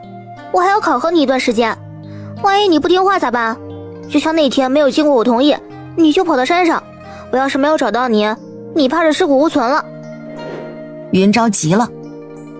我跟顾二姐说了，天气冷，我看你啊老是往镇上跑，我想捉2只兔子上青兰给你做个围脖和暖手的，谁知遇到野猪，吓得我一脚踩空掉下悬崖。还好那里有个树干，我脚踩着悬臂支撑了许久，祸不单行，偏偏毒发。我当时啊差点以为要去见母妃了。小希，我欠你的这辈子都还不起。其实我骗了你，我就没想走。就算你不愿意对我负责，我也会报答完恩情再离开。这50两银子不够还的。顾南希怎么不知？这小子眼神能骗过谁？也不知道这皇城深宫是怎的养出这么单纯的皇子。看来云昭的母妃绝不是普通女子。顾南希真的很好奇。云昭，你能跟我说说你母妃吗？可以啊，母妃无家世，无亲人，是父皇从民间带回来的。听母妃说她是孤女，意外来到这里。我猜测母妃不是百里王朝的人，可能是周边小国的。母妃说她想念自己的国家，想回去。我15岁时母妃就亡故了，不过她走得很安详，脸上是带着笑的。她让我不要难过，说她会变成天上的星星陪伴着我。母妃从小带着我和皇兄玩耍，她育有2子1女，可惜皇姐你又夭折了，我也未曾见过。皇兄比我长2岁，他今年20。皇兄文武双全，父皇很是喜欢他。自从他长大就全变了，也不怎么与我亲近，推我下悬崖的就是他。皇兄说我幼稚，不好好读书，也吃不了苦练武，以后注定是废物。可是我本就对那个位子没有兴趣啊，做个闲散王爷不好吗？为了得到皇兄青眼，我只好扮作清冷的样子。其实我都憋死了。唉，之前还非要闹着去边关，搞得我差点一命呜呼。去查阵营也是我皇兄提议我去的，我还没想好呢，他就主动到父皇那里推荐我。果然没安好心，是想让我死在那儿。顾南希越听越奇怪，总觉得哪里不对劲。那你之前金龟模样都是装的，所以这就是你本来的面目？云昭揉了揉后脑勺，有点不好意思。你要是喜欢我那样，那我再装回去。恩人，在下浑身沾染了尘土，实在是有辱斯文，不堪入目，可否就贵府地休整一番？真是打扰了。云昭的气势一下就转变了。你歇歇吧，不累吗？做回你自己就好。人生在世，要的就是活得自在。顾南希的话让耍宝的云昭愣在原地。小希，你知道吗？母妃也说过这种话。小时候他就跟旁人不一样，他会在后花园大小布置，会不顾礼仪给父皇夹菜，更没有一道菜只吃3口，会带着我在夫子的眼皮子底下翻墙逃课，同丫鬟们彻夜玩闹。他想做什么就一定要做，父皇也惯着他。母妃带着我玩泥巴淋雨，他告诉我快乐最重要，人生很短，一定要为自己活，还要活得自在。此言一出，顾南希觉得云昭的母妃绝对是穿越过来的，必定是。可惜了，他好不容易遇到个同胞，人家还嘎了。别难过了，你母妃在天上陪着你呢，想她的时候你就看看天。好了，不说这个了，赶紧去洗个热水澡吧。饿坏了没有？锅里还有剩的红薯，吃完就去屋子里睡会儿。顾南希难得的温柔，她转移了这令人悲伤的话题。闲着也无聊，她干脆捧着一盘切好的西瓜去找高大娘的媳妇朱小花聊天，正好看看天赐。好歹也是她亲手接生的娃，总有着不一样的感觉呀。小希你怎么来了？快进去坐着休息会儿。给我抱抱。顾南希最喜欢浑身冒奶味的小宝宝了，刚接到手上猛地吸了一口，像个瘾君子一样。小希，你也喜欢闻小四身上的味道吧？不如自己生一个。小希，你这么漂亮，以后的孩子肯定貌如天仙。他晃了晃乖巧的天赐，简直太可爱了，好想偷回家玩。高大娘，你吃西瓜。小花婶，你就前店尝一小块吧，这东西寒，吃多了对天赐不好。小希，你知道吗？你那个四姐就不配为人母，她竟然把你侄女卖了，得了2个馒头，这俩夫妻一人1个给吃了，真是最毒妇人心，连亲生骨肉都能下得了手。我看你这样子就不知道，唉，真是畜生啊！怪不得你跟他不来往，这种人女儿都能卖，还有什么做不出？他卖的那户人家听说不是什么善茬儿，这灾年谁家会突然买个小娃子呀？大娘，你知道招娣被卖到哪儿去了吗？赵家村，你二姐先头嫁的那里。那不远，就在隔壁。好，我知道了，高大娘，马上要吃晚饭了，我就不久留了。天赐，我走了。告别宋家，顾南希朝着流民住宿地而去。恰好李旺财刚干完活回来，正准备跟顾四妹去吃大锅饭。你们为什么要卖招娣？虎毒还不是子呢？女儿的命就这么贱？关你屁事啊！现在知道心疼你侄女了，晚了。哼，当初求你半天都不收留我们，招娣去了你家，还把她当垃圾一样丢出来。我生的女儿，愿意怎么处置就怎么处置，轮不到你插手。卖到哪家去了？就那个叫什么赵菜头的，听说他娶了我们村一个姑娘。顾南希瞳孔微闪，那个女子之前逃回来过，说是赵菜头要吃她，不知道真的假的。这下糟糕了，招娣怕是命不久矣。原本不想管闲事的，不管不行了，哪怕再不喜欢招娣，他也没法做到眼睁睁看着孩子凄惨的死去。顾南希回到家里，牵出墨风，骑上马，朝着赵家村驶去，找到了赵菜头家，敞开大门，里面异常安静。干嘛？你是谁呀？你刚买了个小娃娃吧？2个馒头，喏，给你小的糙米，还给我吧，这是我侄女。小娘子啊，虽然人是我买的，但是我可不放。糙米你拿回去吧，这人呐，就没有卖掉再赎的道理。我看你家条件也很差，听说赵家村就没有一户求收的，家家户户都交了罚银，你家也不例外吧？娶了媳妇儿，交了罚银，又没有粮食，这日子可不好过。那你买个2岁小丫头干什么？嘿嘿，你倒是不傻，我家里确实没银子了，别说银子，粮食都要见底儿。这丫头片子虽说人小，可是你不知道啊，这京城曾经流传一道佳肴，听说是让皇上赞不绝口的，名为烤乳猪。这猪啊，选的是刚出生7期49天的小猪崽子，去掉下水，刷上特制的酱料，烤得外皮酥脆，那吃上一口可是快乐似神仙呐！嘿，当然了，两脚羊也是这么个理儿。嘿嘿，怎么样，小娘子，要不要来我家见识下？我把胸口那块最嫩的心窝子肉让给你吃，嘿嘿，只要啊，你让我摸摸你这小手，哎呦呦，哥哥呀就心甘情愿了。南希的怒气快要冲到顶峰，听着这肮脏玩意儿在他眼前侃侃而谈怎么做招娣更好吃的样子，他恨不得将赵菜头千刀万剐。可惜赵家村离靠山村近，古代村落都是抱团的，他今天要是在赵家村无故打了这赵菜头，那明日宋叔就要被这赵家村的李正攀扯。宋叔对他向来都很好，为人和善，顾南希不想牵连到他。1石糙米还我侄女，最后一次机会，换吗？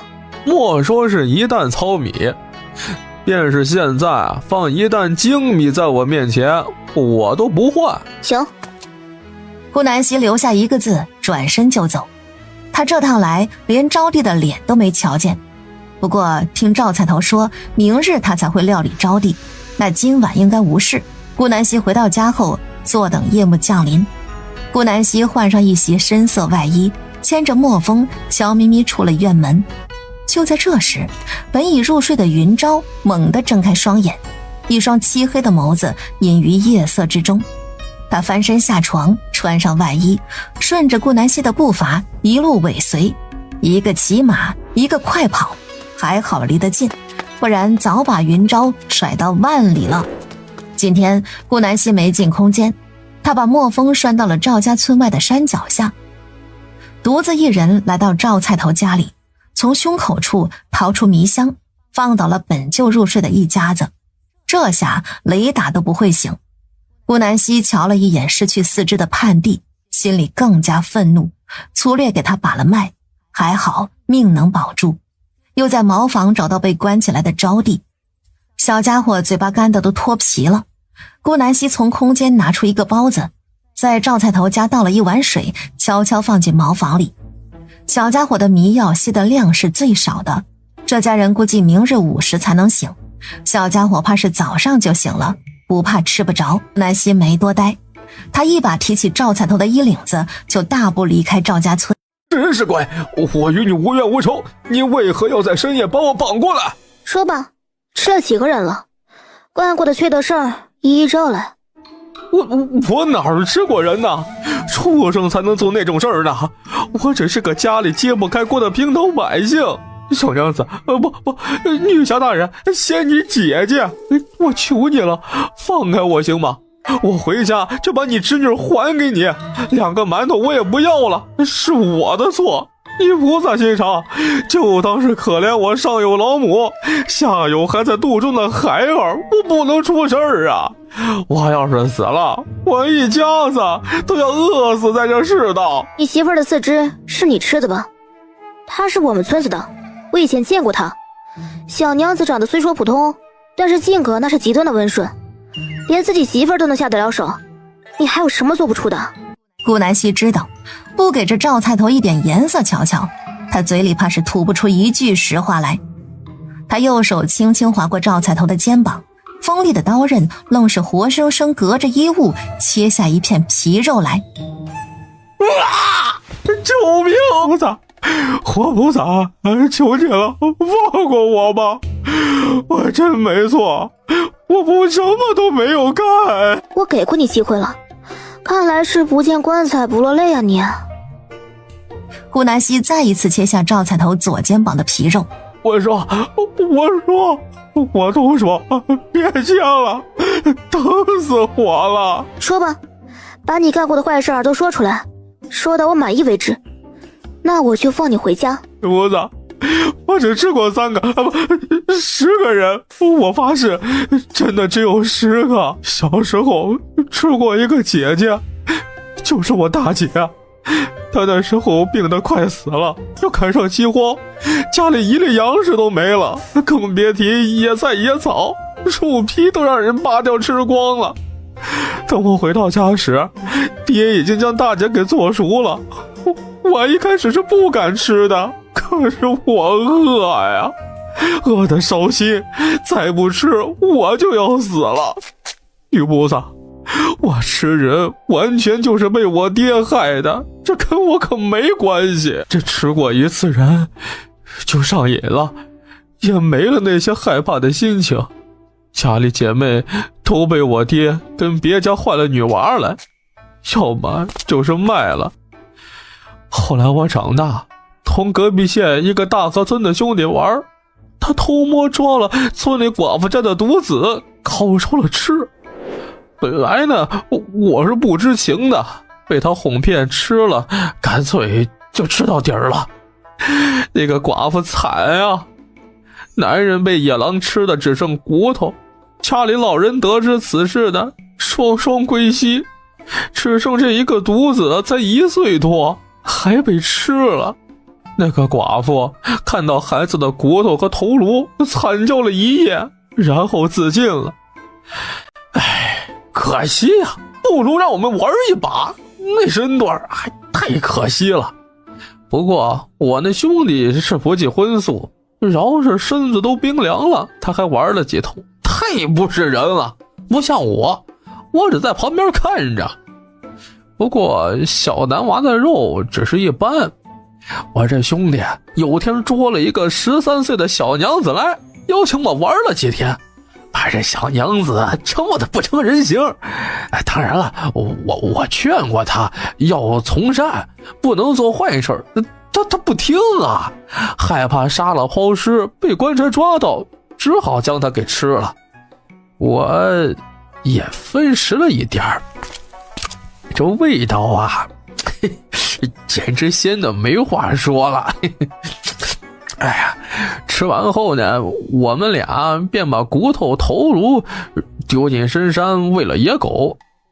这再然后嘛，那就是我媳妇儿了。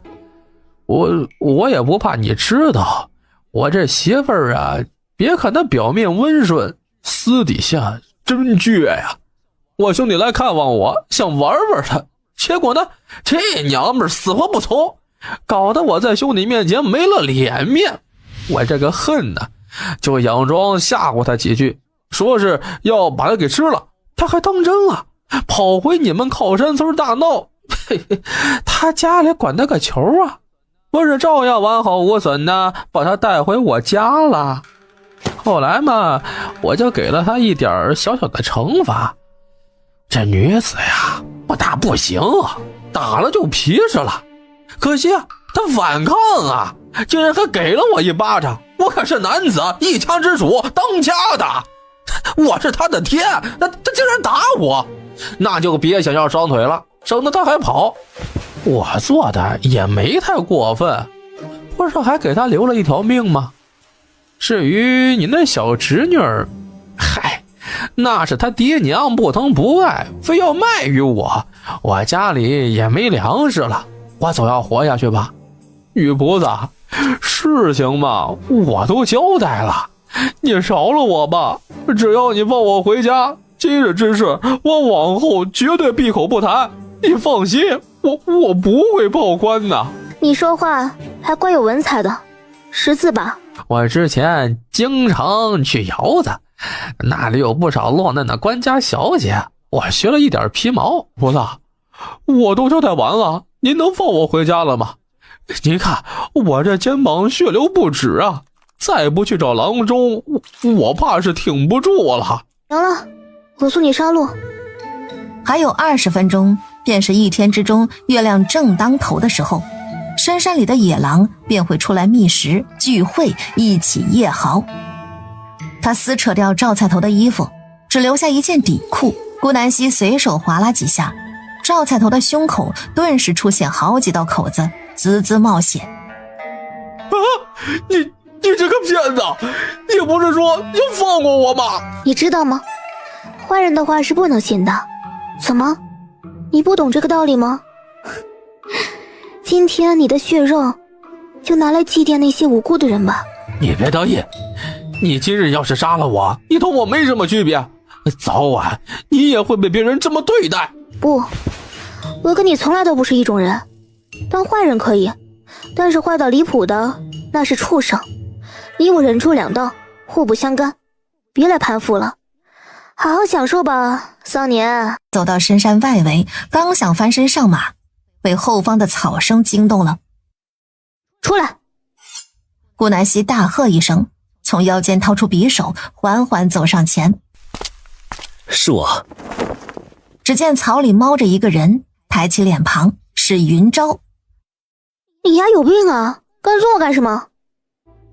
你都看到了，怎么准备去县衙那儿告发我？是不是见到我真实面目，觉得我十分恶毒，不想当沙门女婿了？小希，你带我回家啊，走路好累啊，我脚都疼了。云昭一个箭步拉住顾南希的右手，紧紧握住，语气好似在撒娇。顾南希愣了神，他看向被云昭握住的右手，这只手沾满了鲜血，他却不嫌。本想抽出，可是这家伙的力气大得出奇，顾南希不想弄伤他，就随便他牵了。小希，你别误会我，我就是害怕你晚上出去遇到坏人，见你没事我就放心了。我承认你做的事情我都看到了，小希你好棒啊，简直就是武侠小说里惩恶扬善的女侠啊！你们男的不都是喜欢柔弱的女子吗？怎么你口味跟别人不一样？说女子本该柔弱，女子和男子有什么区别？就比如我，武艺不精，文采不高，可称为平平无奇，性格软笨。我同皇兄简直天壤之别，难道只有皇兄才配称为男子吗？既然男子有100种习性，那女子又凭什么不行？有人喜欢乖巧听话的，有人喜欢明媚大方的，我就偏偏喜欢你这种。云昭脸色有点红，在月光下也清晰可见。我是坏人，不是你口中的女侠。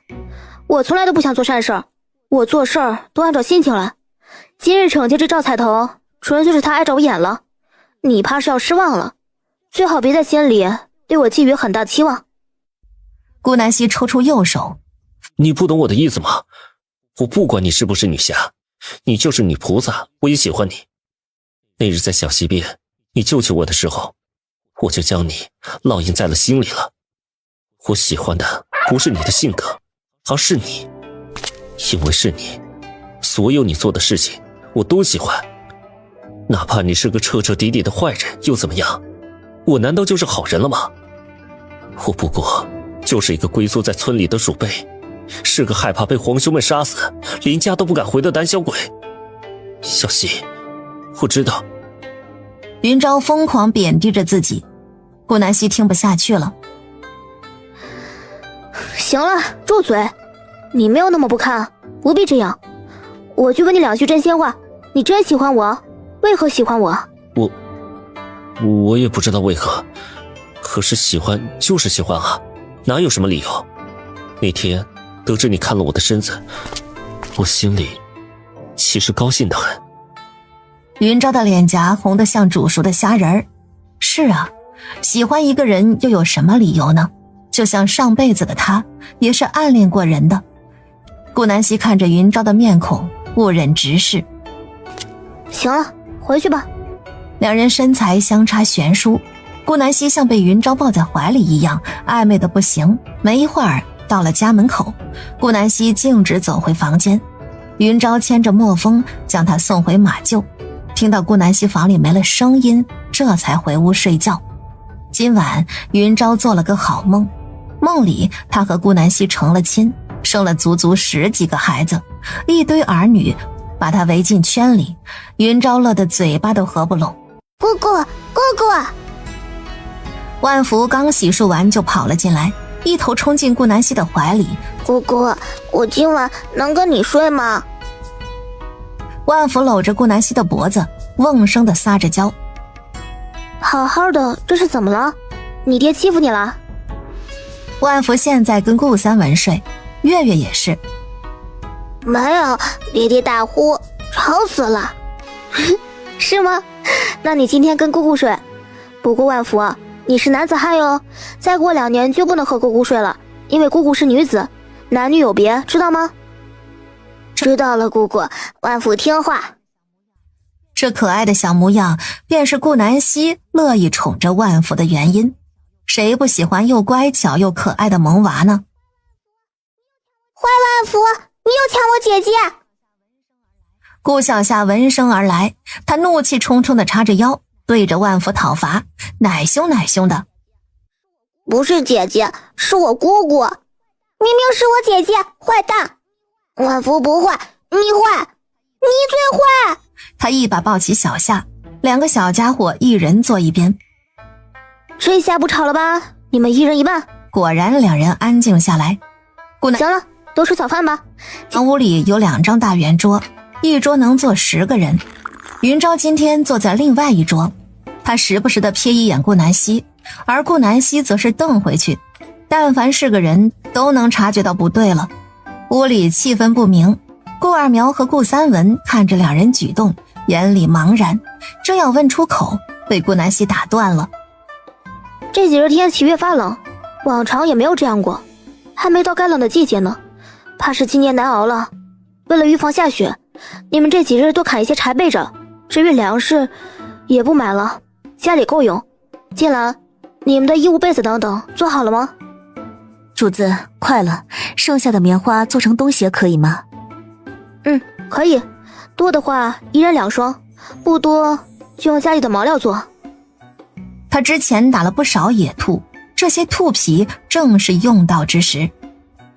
是，主子。冒菜头的娘上午苏醒后，半天不见儿子，一个人默默地找寻，竟然在山脚下发现赵菜头一只鞋子。顾南希正带着云昭去山上打猎，马上冬季就到了，必须囤一点肉。镇上已经买不到猪头和鸡了，不囤货，这个冬天怕是要把它馋死。小新，现在镇上一只野鸡要卖到5两银子呢，野兔肉多，皮毛还能做东西，卖6两银子。我那天恰巧遇到了一只受了伤的小野猪，见它活不成了，就带到镇上卖了，一共得了40两。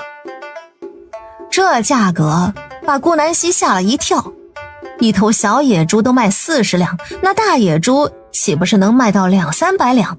我的个老天爷！不提了，今天多打点猎吧，以后就不来深山了。这天气冷得吓人。这一路碰到不少凶兽，都被两人巧妙地躲开了。云昭背篓里有3只野鸡，5只野兔，本以为今天只有这些收获，正当准备回去时，一头鹿闯进两人视线。顾南希眼睛一亮，鹿可是好东西呀，浑身都是宝。可惜鹿跑得实在太快，就算他力气再大，也不一定能捉得住。谁能跑过鹿啊？就在他想着怎么捉鹿时，身边的云昭捡起一块石头，猛地朝面前砸去。石头正中野鹿的命门，就这么把野鹿砸倒了。顾南希赶紧上前，发现野鹿没死透，只是昏了过去，连忙补了一刀。你怪强的啊，少年。这个准头就是他都比不上。嘿，我弓箭射的还是很准的，我想着石头应该也不赖。云昭得意的扬起脸，一副求夸奖的模样。顾南希无奈的摇摇头，真是给个笑脸就开染房。不过就算脸上再嫌弃，顾南希还是夸赞了他一番，颇有点宠溺的意思。担心鹿血将野兽引过来，顾南希扛起野鹿就下山了。云昭有试着想帮一把，可惜这野鹿重得很，他压根儿扛不动。两人回到家，恰好是午饭时间，今天就吃鹿宴。今天顾家的男子跟喝了100瓶红牛一样，亢奋的彻夜没睡。还好女人和孩子吃得少，除了浑身暖和许多，没什么特别之处。下午顾南希带着50斤糙米来到赵菜头家，走到路上，从村民口里得知赵菜头被野狼吃了，是赵婆子在山脚下发现了儿子的鞋，这才找到尸骨。巧的是，绑着赵菜头的麻绳却不见村民提起，原来是刘民当时怕得很，装完骨头就跑了，压根没在意树干下为何会有麻绳。顾南希暗暗松了一口气，还好老天助他一臂之力，不然被村民发现是谋杀，他干爹要忙活许久了。以后万不可再如此马虎，掉了一只鞋他竟然没发现。走进赵婆子家，院门没关，顾南希循着哭声来到赵婆子的房间。你是谁呀？来我家干嘛？难道是我家菜头的姘头？我跟你说，菜头死了啊，我可没钱给你。招娣是我侄女，昨日我和赵菜头商量的50斤糙米换我侄女，考虑的怎么样了？我儿子去了，我不知道他什么想法，你过段时间再来吧。过段时间？你可以不吃，招娣行吗？你儿子去了，你还要活着呀？家里不是没粮食了吗？你活着难道不吃粮食吗？山上的野菜早就没了，这50斤糙米省着点吃，够你一个人活过这个冬天。我送你一个救命的机会，你都不要，把我惹毛了。侄女大不了不要，反正又不是我亲生的，我不过是看他可怜，想着拉一把。最后一个机会，我和你办盏茶时间，考虑清楚，不换的话，我再也不会来。换，你别急，我马上把他带来。这个糙米你给我吧，我拿去灶房放好。人我给你了，钱货两讫，以后别来了啊。你现在有2个机会，一是回家，毁掉卖到你的爹娘那儿；二是我到镇上给你找户人家，以后你就忘了亲生爹娘，好好生活。顾南希还是心软了，这也是招娣最后一个机会。如果他选择2，那顾南希就把他送到平安镇的宅子里，让严卫他们好好教育掰正他，但是肯定不愁吃穿。我要爹娘，我要回家，我要送人，我要娘，坏蛋你，我要娘，我要送人。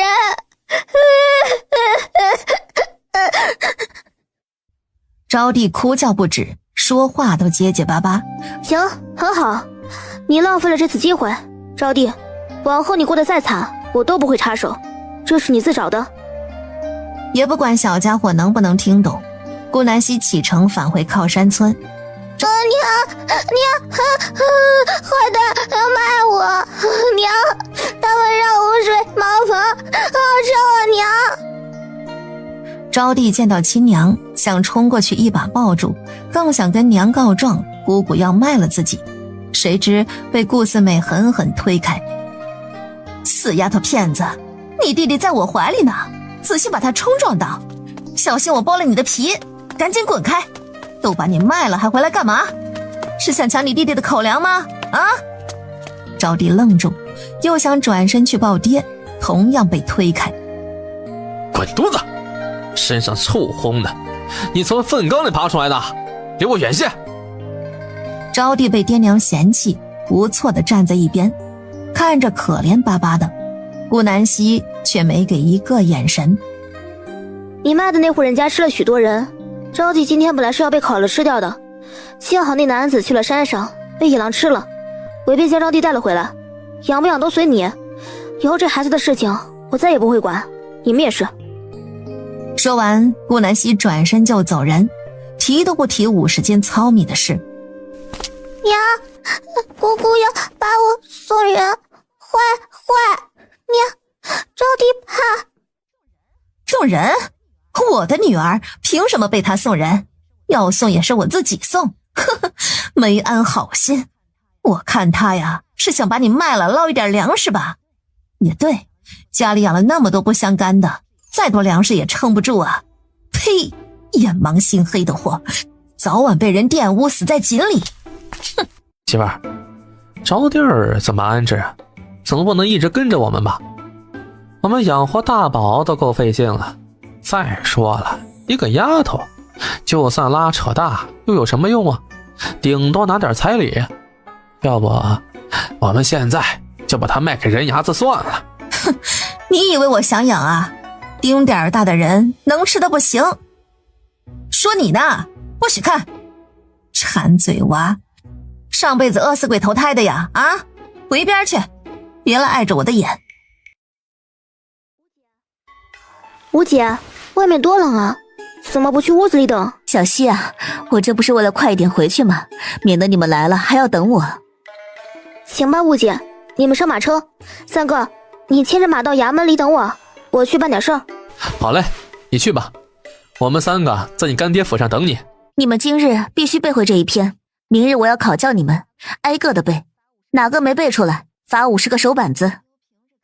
孟无忧平日看着格外温柔，上课做起夫子时，那跟顾南希高中的班主任没两样，横眉竖眼，像极了母老虎，也吓得这些学生一声都不敢吭。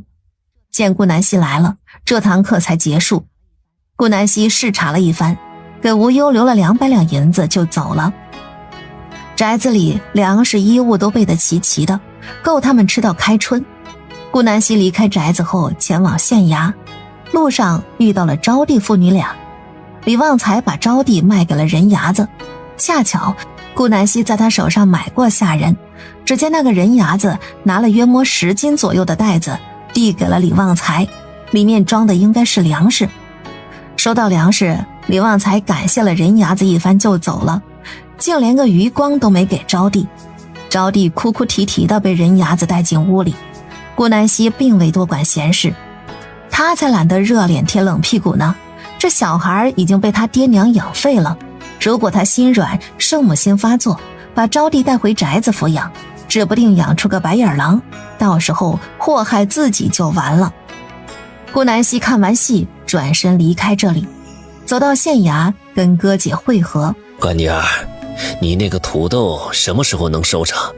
有些守在面大还不靠山的村子都出现了人吃人的现象了。这几天啊，频繁有老者饿死的消息传来。约莫还有12天左右，这个土豆应该和红薯产量差不多，到时候收成就好了。干爹，你别烦心，干娘和弟弟远在京城，不能照顾到你。要是他们回来发现干爹你瘦了许多，我岂不是要挨干娘怨？胡讲，你干娘最疼你，怎么可能怨你？我会多吃点的。哎，没办法呀，看到百姓受苦，我这心里就不是滋味，食不下咽啊。顾南希只能安慰许久，一行人在县衙吃了饭才走的，将吴姐2口子送到李家村门口。顾南希就跟着二哥回去了。晚上家里吃了白菜炖咸肉，香得很。吃完饭，顾南希跟云昭2人去河边散了会儿步。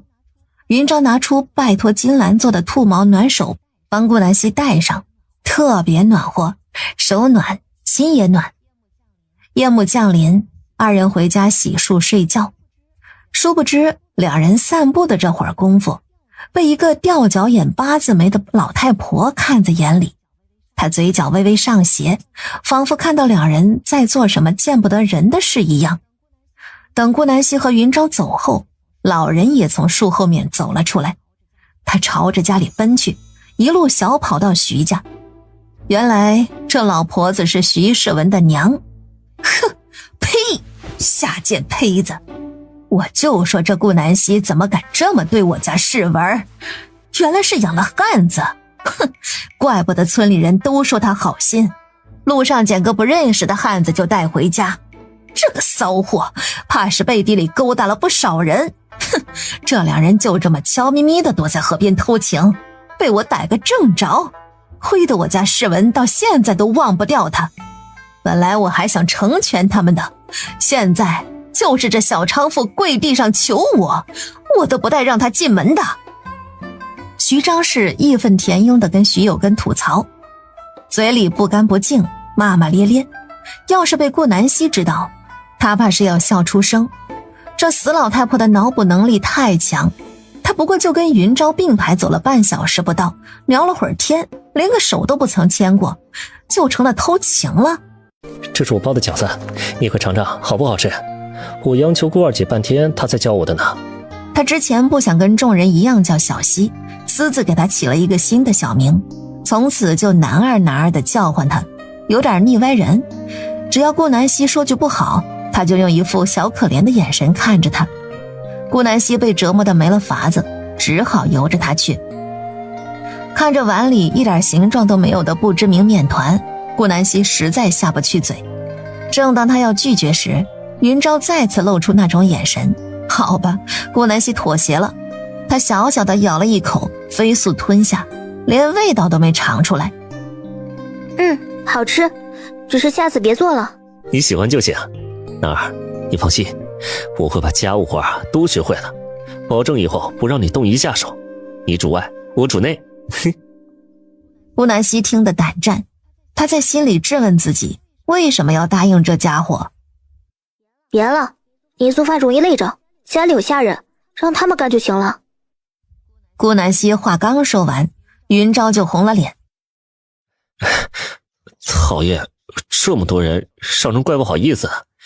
既然你这么心疼我，那我以后就偶尔做几顿吧。顾南希松了一大口气，哎呦妈呀，活爹呀！总算没了做饭的想法了，他逃过一劫。院子里的人已经见怪不怪了，这两人自从过了明面，那叫一个腻歪。当然只是云昭单方面的，搞得大家都以为小希是男的，云昭反而像个小媳妇。傍晚，顾南希躲在屋里看画本子打发时间，云昭端了一大盆洗脚水进来。男儿，天气冷，女儿家泡泡脚对你好的，来，我伺候你。说着便蹲了下去，帮顾南希褪去了袜子，轻轻抚着她的玉足，仔细搓揉，一点都不嫌弃。然后又拿出水壶，加了点热水，让顾南希泡得更舒服。洗脚盆里加了几味中药，云昭特意跟顾南希询问的，皇家子嗣哪有真的愚笨的，顾南希只讲了一遍，云昭就记得了。顾南希没什么男女大防的想法，她在现代经常穿着比基尼去海边，只是被未来夫君伺候洗个脚，有什么的？见到盆里的中药都是对女性好的，顾南希舒服地靠着泡脚。娜儿，舒服吧？哎，饿不饿？我再给你加个餐。刚刚我去深山外围看了下信息，里面有只兔子，我给你烤兔子吃，怎么样？行，多放点辣椒粉和孜然。好嘞，我这就去。顾南希被伺候得舒舒服服，他决定缩短云昭的考核期。要是云昭明年春天还是这般贴心，那就春天成亲。云昭下了楼，招呼金兰把今天剩的奶茶热一下，放到锅里温着。兔子已经让丫鬟清理好了。云昭升起烤炉，把兔子肉串好，开始烧烤，顺便还丢了2个烤红薯进去。没一会儿，香气充斥了整个顾家大院，顾南希在2楼房里都能闻见。云昭虽然饭做得不咋样，烧烤那是一绝，可能跟之前的猎户学了一手。这兔肉被他烤得滋滋冒油，外酥里嫩，撒满了辣椒粉和孜然，香气扑鼻，混合着烤红薯的甜味儿。顾南希坐不住了，穿好鞋袜下了楼，坐在云昭边上烤火，两个人的背影像极了夫妻。丫鬟下人看到这等场景，偷偷窃笑，不再惊扰，退了下去。万福和小夏原本想上来缠着姑姑姐姐抱，一个被顾三文拉去哄睡觉了，一个被顾二苗带回房间，可不敢打扰小溪和云昭温存。他们这群拖油瓶已经耽误小溪太多。妹妹好不容易找个知冷知热的，一定要幸福下去。这段时间云昭的行事他们都看在眼里，是个值得托付的。就连同是男人的顾三文对云昭都没话说，长得貌比潘安，个子又高，身材还好，性格和善，对小溪那是言听计从。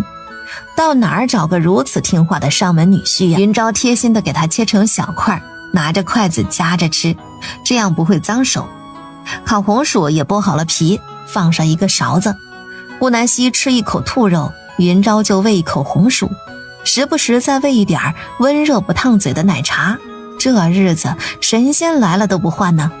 南希美美的吃饱后，被云昭伺候着擦干净嘴巴，回屋睡觉了。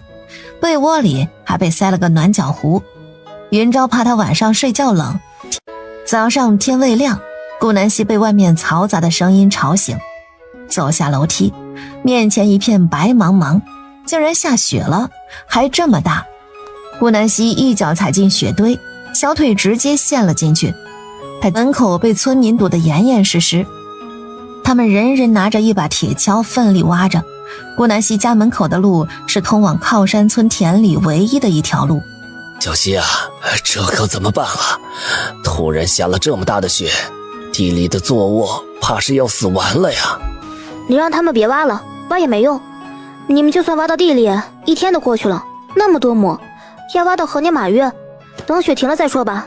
你们回头看看。只见刚挖出的一条小路再次被厚厚的雪填满，一群村民被围困在顾南希家门口，进也不是，退也不是。他们从夜里寅时开始挖的，现在已经卯时末，才刚刚挖到顾南希家门口。怎么办呀？这可怎么办呀？这雪怎么下了一夜还没停啊？往年哪下过这么大的雪呀？李正，再不挖，粮食都冻死了。我们的白菜还没收成呢，怎么办呢？老天这是不给我们活路啊！苍天哪，你是想要我们饿死光吗？我们一家老小就指望着萝卜白菜活呢，这下冻死完了，吃什么喝什么呀？你们就算挖到田里又如何？分得清自己的地在哪儿吗？知道作物被掩盖在什么地方吗？难不成想用铁锹随意挖？那挖出的作物也被破坏的稀巴烂了。你们看看自己的腿脚，湿透了没有？别作物没抢救出来，使人再得了伤寒，这是要命的事儿。只要活着，哪有饿死的道理啊？等雪停，宋叔，你再组织村里人一同清理残雪，大家再抢收作物。别忘了，宋叔，你荒地里还种着土豆呢，这埋在土里的东西肯定冻不死。顾南希很有信心，他土豆苗芽全部泡了灵泉水，别说下雪了，零下10几度都冻不死。白菜就不一定了，虽然抗寒能力非常强，不下雪的情况下零下10度都能活，但是这么厚的雪，白菜不及时挖出只会烂完。萝卜更是了，它最佳生长温度好像不能低于0度。顾南希也不太清楚，他唯独能打包票的只有土豆。听你吹，那老式子土豆我活几十年都没见过，谁说埋在土里的作物就冻不死啊？去年我家种的萝卜就冻死了大半，去年都没今年冷，更没下雪呢。就是都不知道能不能长出来土豆，你就在这吹嘘。虽然你顾南希赚了不少钱，但是你也不能瞎说呀。李正，我们快挖吧，只要速度快一点，下午肯定能挖到田里。许多村民压根不理会顾南希的话，顾南希也没了耐心，他啪地将门一关，再也不管。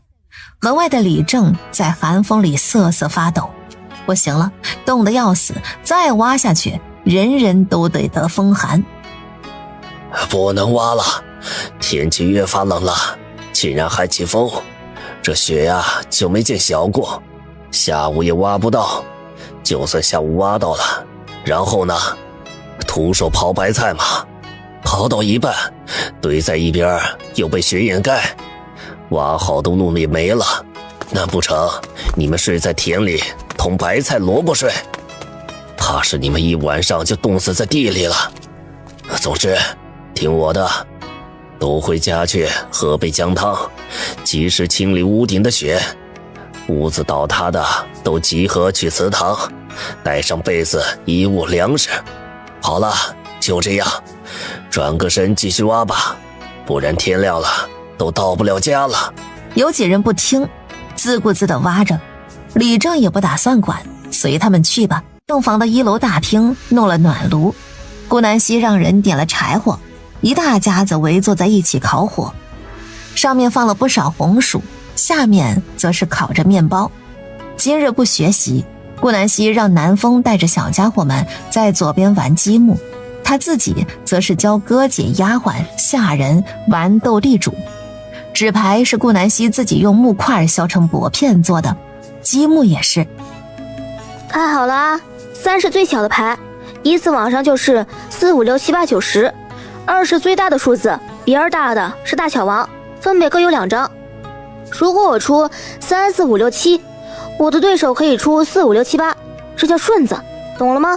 也可以3带1，就是3个5带2个3，2个3就是对子，也可单出。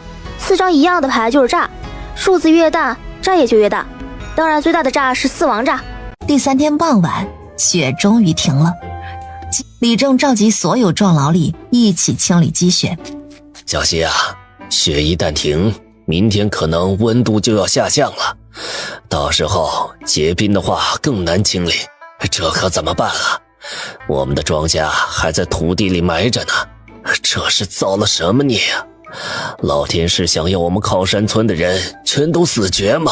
宋叔啊，您先别急，明天温度骤降是必然的，雪后定然是要结冰，到时候这厚重的积雪可就难弄了。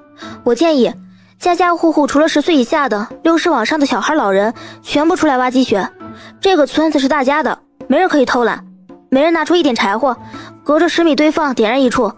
我们先把村里的积雪全部清理干净，不然明天连村都出不去了。小希，你说的对，我竟然还不如你淡定，我是气昏了头了。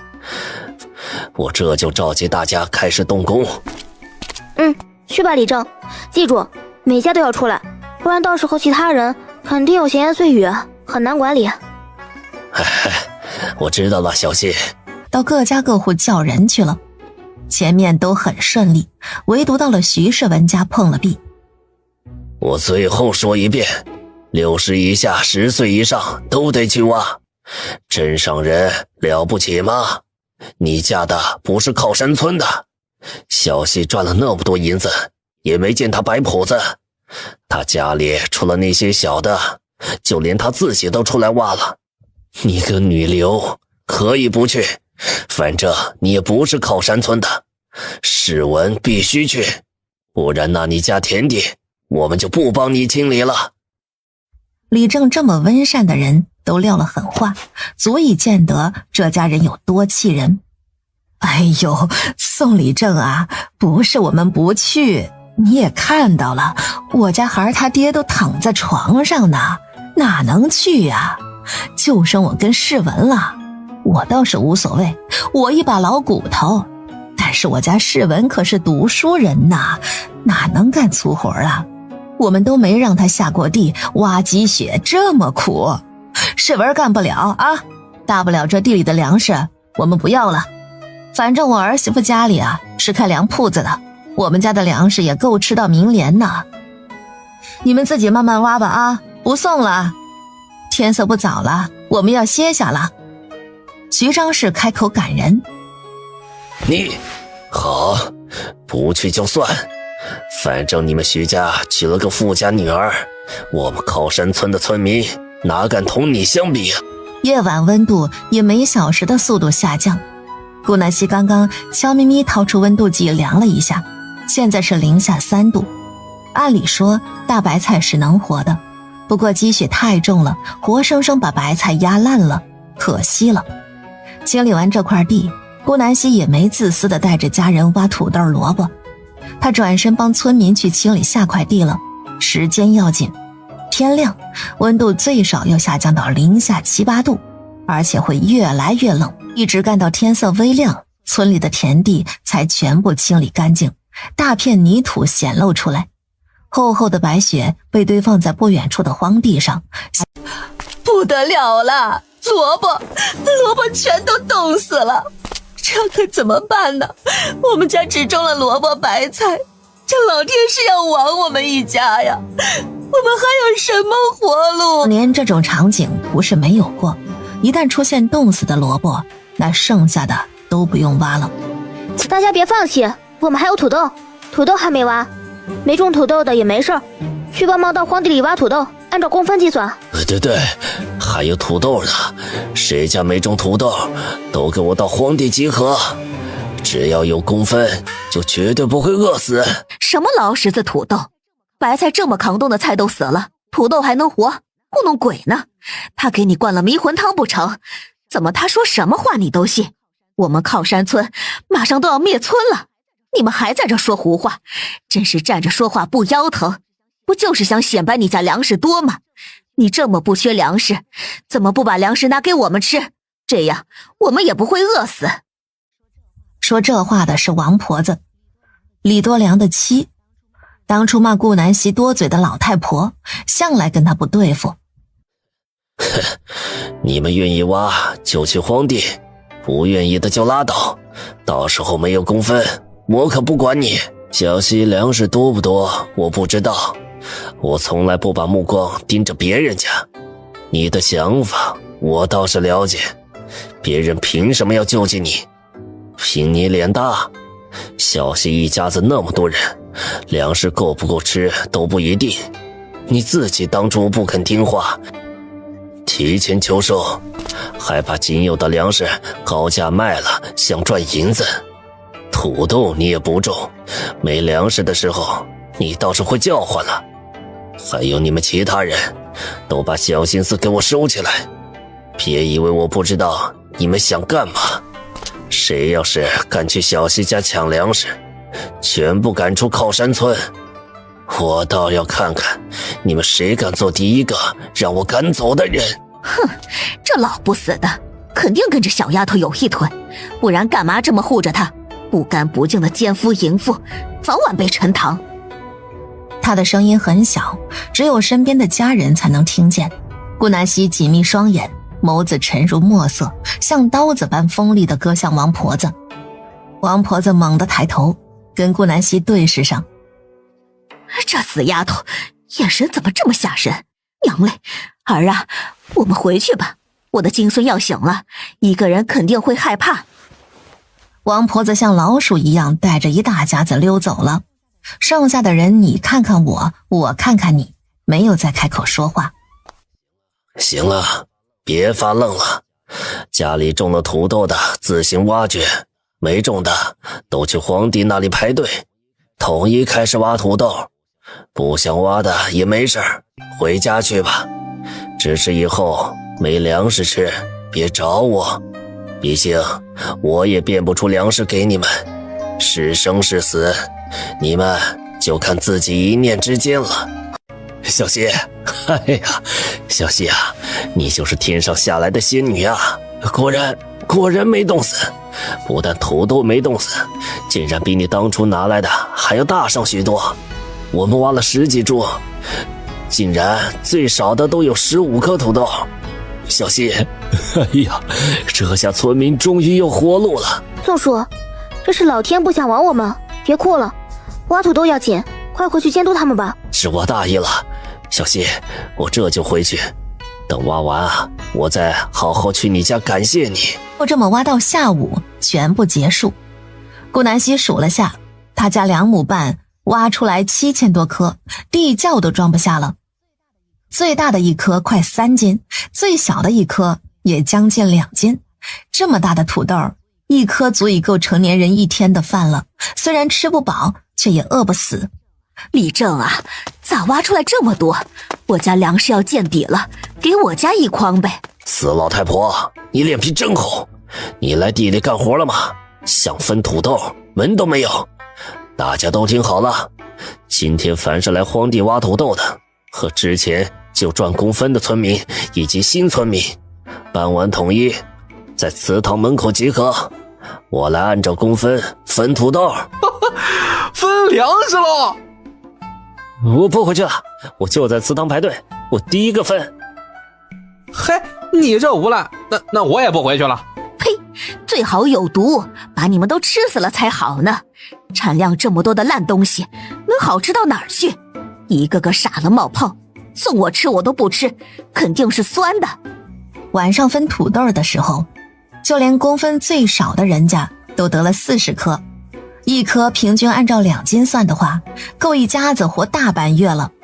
李正尽量做到了平等，努力不让土豆分得那么不均匀，可惜这点压根儿不够。如果冬天的温度一直是这样，那最少要到3月初才能种植粮食，这3个月左右仅靠土豆远远不够。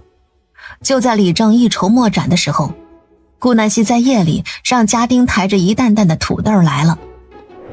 小希，你这是？宋叔，我跟你掏个底，光靠红薯我们家勉强能够，这土豆我决定分5000个给村民，还是按照公分分。现在虽然种不了地，但是可以派他们去清理靠山村外面的路，但是这土豆是给村民应急用的，如果温度渐渐升高，那么冬天也是可以种些白菜啥的。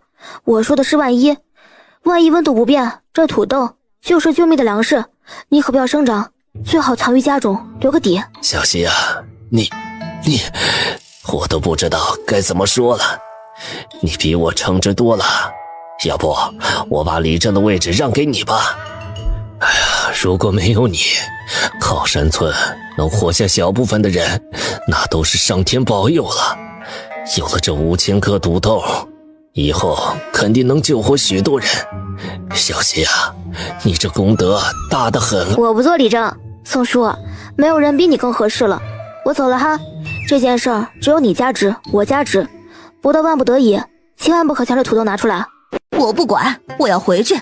这破地方什么都没有，当初我就不应该跟你来。我要回家，我要回镇上，我都饿死了，我不想再喝粥了。我要吃肉，吃炒鸡，吃鸡蛋羹，吃大肥肉。哦，我的娘嘞，我的耳朵都要聋了。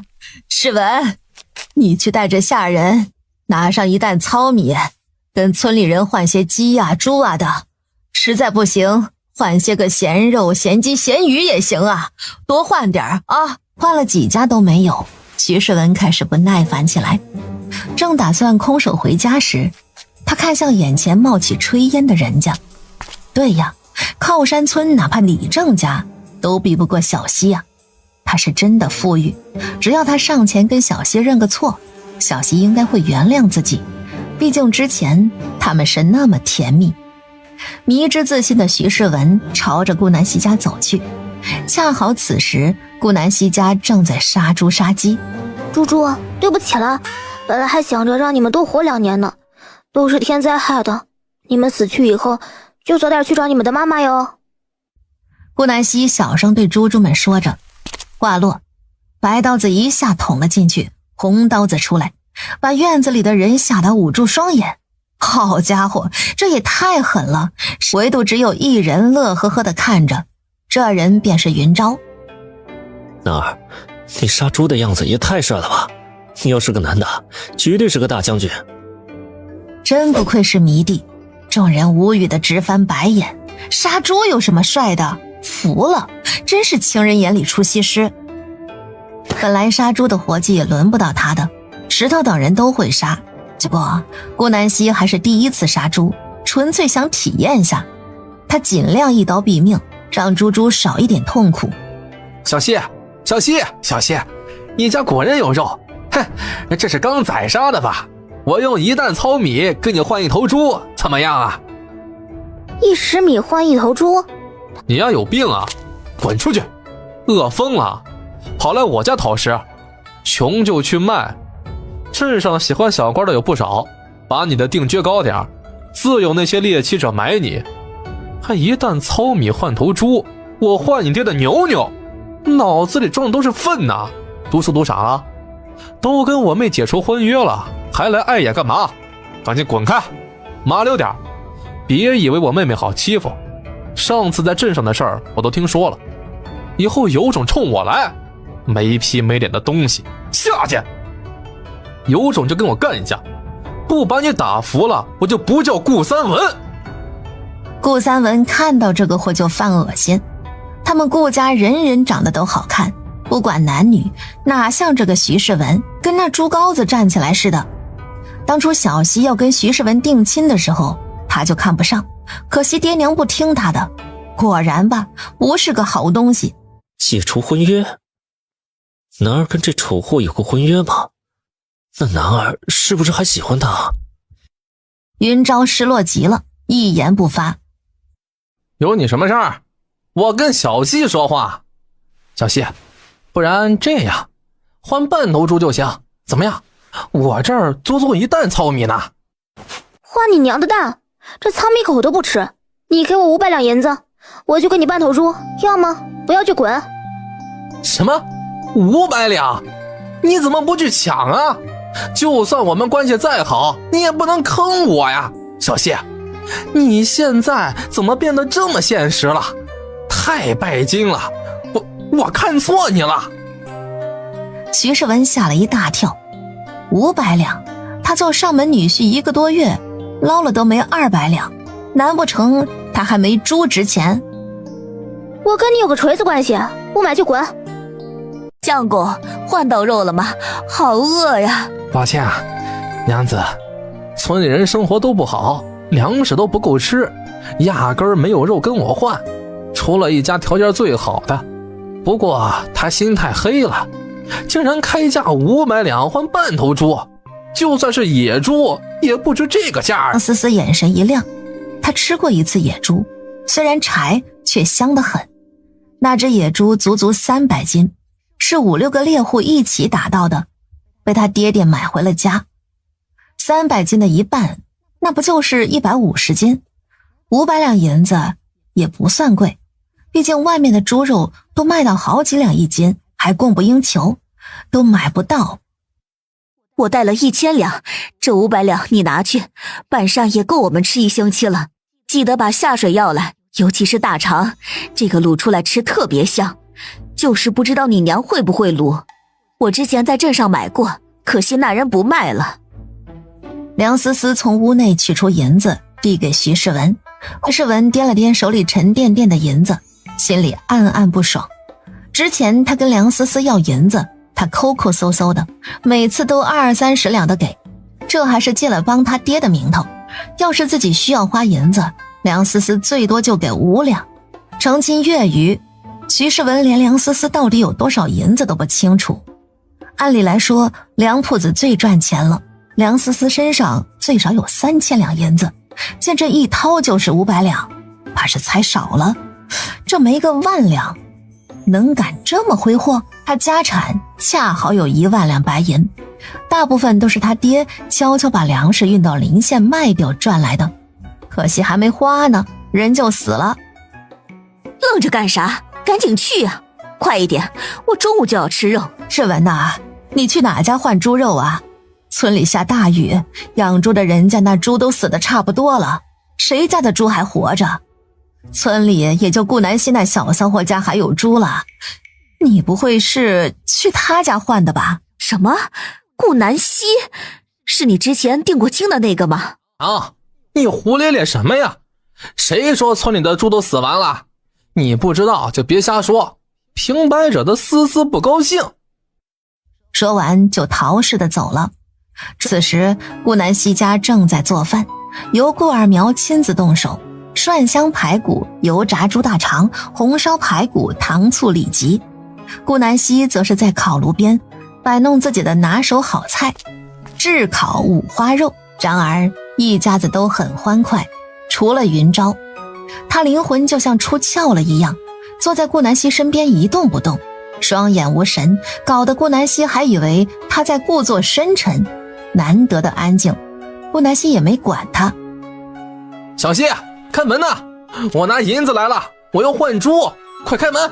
顾南希不是很喜欢吃咸肉，这个天又没太阳，冻死个人，还晒不了香肠。最小的那头猪只有100斤，半扇带上骨头啥的也就50斤，卖就卖吧，多得一点银子总是好的。乱世敛财嘛。正好现在他的铺子一个都没开，好多天都没盈利，他手怪痒痒的。顾南希打开钱袋子数了数，哎呀，小希，我还能骗你不成？瞧你那样。徐世文没想到他这么不相信自己。顾南希充耳不闻，数完就把银子拿回房间了。下楼后吩咐石头切半扇猪肉给他，挑最小的那头。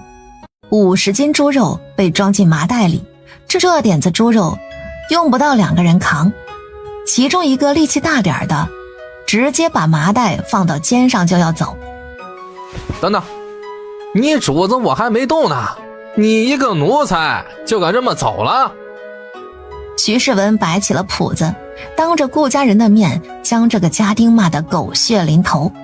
家丁一声不吭，任由徐世文辱骂。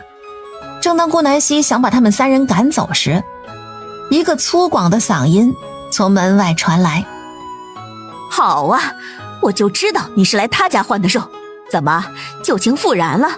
你这个小骚货，忘不掉我相公吗？青天白日还要勾引他，下贱胚子荡妇！你没人要了，就会缠着我家世文不放。我家世文是不会看上你的，要娶早就娶了。哼，被人退了亲，还厚脸皮的缠上来，真不要脸！我要是你爹娘，我就把你吊死在家门口，有辱家风。丫的有病啊！你哪只眼睛看见我缠着他了？这丑货也就只有你这死肥猪看得上眼。哎呦我的天哪！这幸亏是白天，以后晚上你可千万别出门，不然遇到烈火把你当野猪打了。瞧瞧你肥的，山里的黑熊都没你胖，你是猪是长大的，这么会长膘。哎，改日你来教教我家猪。哎呀，他们家吃了半年都没长什么肉。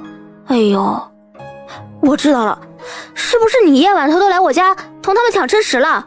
毕竟你们是同类啊，胃口一样。你相公他骂我。娘子，你别哭了，是你误会了，我同他没有关系，我只是看他家里有猪，你又那么想吃，我只能瞒着你在他这里买了。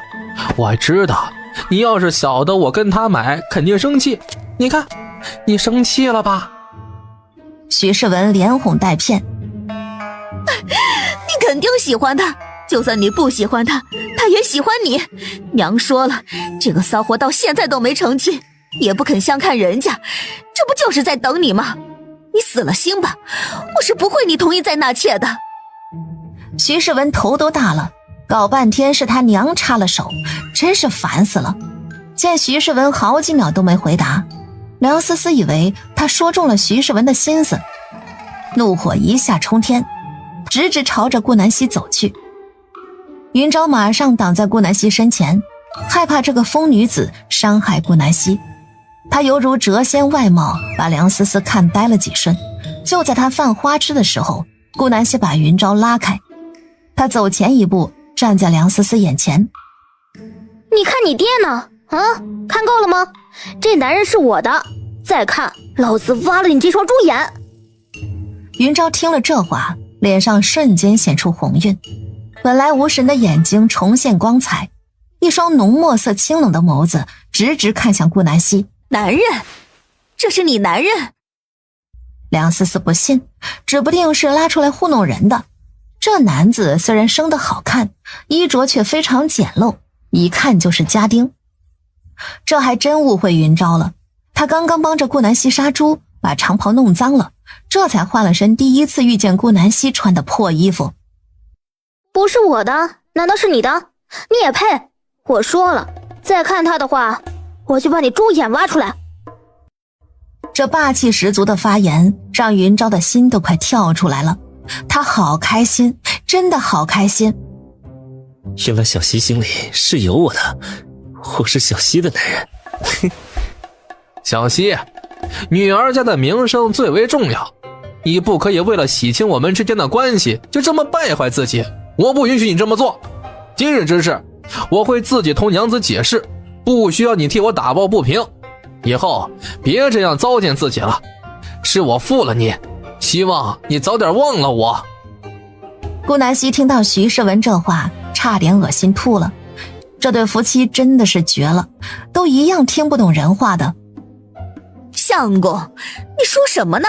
你是不是还喜欢他？娘说的对，她不嫁人就是在等你，我不会给你这个机会的。只要我活着，你永远别想把她纳进门。然而不等徐世文回话，顾南希直接一把搂住云昭的脖子，踮起脚吻了上去。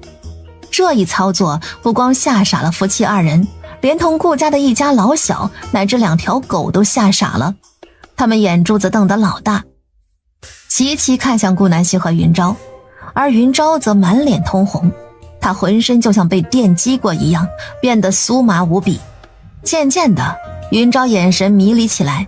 顾南希松开嘴，看到了吧，这是我男人，后天恰好是良辰吉日，我们成亲，到时候会宴请村里关系好的。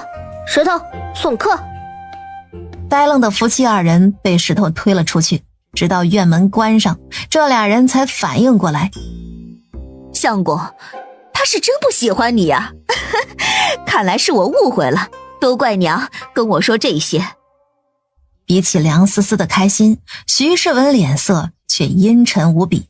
他没想到顾南希真的喜欢上别人了，明明他们定过亲，就该一辈子给自己守着的呀，就该一蹶不振，忘不掉自己，每日躲在家里抹泪，为什么这么短的时间就喜欢上别人？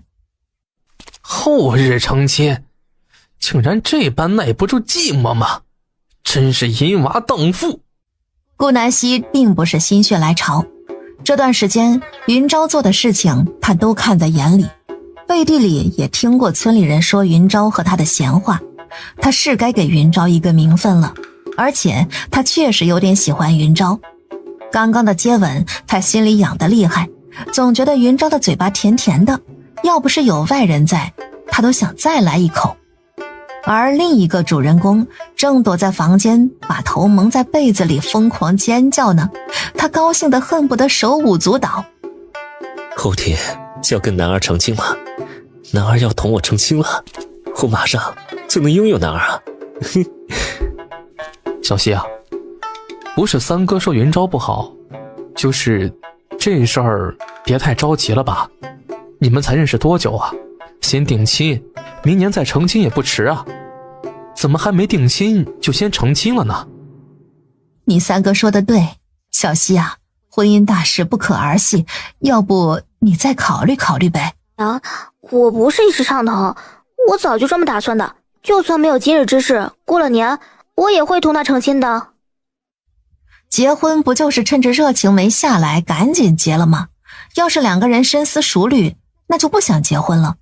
起码顾南希在现代的时候就是这样单身下来的，大不了成了亲，云昭要是不好休了就是，反正他是娶上门女婿。你们别搞错了，我不是嫁是娶，如果云昭以后对我不好，那我就休了他。好像是哦，六妹是娶，这还怕个球啊！哦，那三哥二姐都祝福你，我们现在就着手办后天的婚宴。对了，小希，家里没有红布怎么办呢？那你就没有嫁衣穿了呀。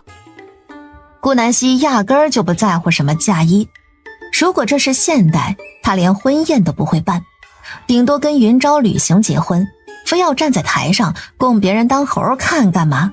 又累又费钱。这句话恰好被门外的云昭听见，他当晚留下一张字条，说是要办点事，后天回来。这里成亲都是12点开始，不像现代，新娘半夜3点就被喊醒折腾了。哎呦，这云昭怎么偏偏这时候有事啊？要是后天回不来怎么办？还成亲吗？我刚刚都跟李正他们说过了，这猪肉也切得好好的，就冻在后院，准备后天烧呢。云昭要是赶不回来，他这辈子都不会让云昭进顾家的门。敢负了他妹妹，他就要云昭一辈子也别想见妹妹的面。云昭会准时回来的，一定会。被顾家念叨的云昭正在深山里狩猎呢，他做了一张简易的弓箭，猫缩在树上，冻得身体都麻了，也不敢发出声响，生怕惊走了猎物。功夫不负有心人，云昭等来了一只老虎。它体型庞大，浑身的毛发顺亮浓厚，额头的王字赫然醒目，在雪白的地上威风凛凛地走着，没人敢挡道。这时，一支箭从老虎的头顶射了下来，因为箭头粗糙，只扎进去个皮毛。老虎怒了，谁敢偷袭本大王？一声嘶吼，吓得方圆百里所有的动物都躲了起来。不愧是万兽之王，这威压震得云昭心里直突突。可是皇子哪有池中之物？他丢掉手里的弓箭，从树上一跃而下，竟直直地骑在老虎的脖子上。云昭掏出大砍刀，扑哧一下把老虎的肚子划开了一个大口子。老虎痛得嘶吼不止，他用力将云昭甩了下来。云昭一个翻身平稳落地，老虎朝着云昭这里扑过来。云昭往左一闪，老虎扑了个空。云昭再次发起进攻，他学着老虎的样子嘶吼了回去。一人一虎，比起叫声，谁都不逊色。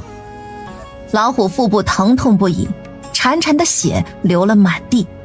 他不敢恋战，眼前的人类好像很厉害的样子。云昭见老虎想跑，连忙追了上去，拿出大砍刀，猛地砍向老虎的头骨。唰，老虎被击倒在地。云昭没再攻击虎头，老虎最值钱的地方还是这虎皮。他把砍刀伸进老虎伤口里，一刀砍中要害，将它就此毙命。此地不宜久留，老虎血腥味重，云昭力气本是不大的，最近被顾南溪灌了不少灵泉水，竟然也能轻松地扛起老虎行走。只云昭不敢从村里路过，还好这山中有条路恰好是绕过靠山村的，只是远了些。云昭就这么走啊走，从清晨走到了天黑，摔了无数次，胳膊膝盖全部淤青了。终于在晚上9点左右到了平安镇。晚上城门守卫不严谨，云昭掏了几个铜板就进去了。他学着之前的那个猎户，敲响了一家看似豪华宅子的后门。在下乃是猎户，家中有事急用钱，冒险进了山林，猎得大虫一只，不知公子可有兴趣买之？怎么卖的？你开价，何时我去卖？云昭哪知道卖多少啊，他还是第一次打到老虎呢。以前在皇家围场狩猎时，他哪见到这等凶兽啊？看到一头野狼都吓得溜走了。100两。行，成交。拿到银子的云昭赶紧朝着记忆里的成衣铺前去，那里也有卖嫁衣的，就是贵。掌柜的，开门啊，我要买衣服，开门。我的祖宗啊，你买东西也不看看什么时候，这都半夜了，谁还做生意呀？掌柜的，多有打扰，在下实在无奈，明日在下要娶妻，大老远就为了买一件嫁衣，不知掌柜的您铺上可有？一听眼前俊俏的少年明天就要成亲，这等喜事他也不好再发作。哎，有的，你妻身形如何呀？云昭边说边用手比划着。他就这么高，不胖，有点偏瘦，但是领口那儿又松一点，他那里有点胖，腰呢很细，别拿太肥的。掌柜的无语，什么叫领口那儿有点胖？这要是让人姑娘家听到，指不定洞房都不让他入了。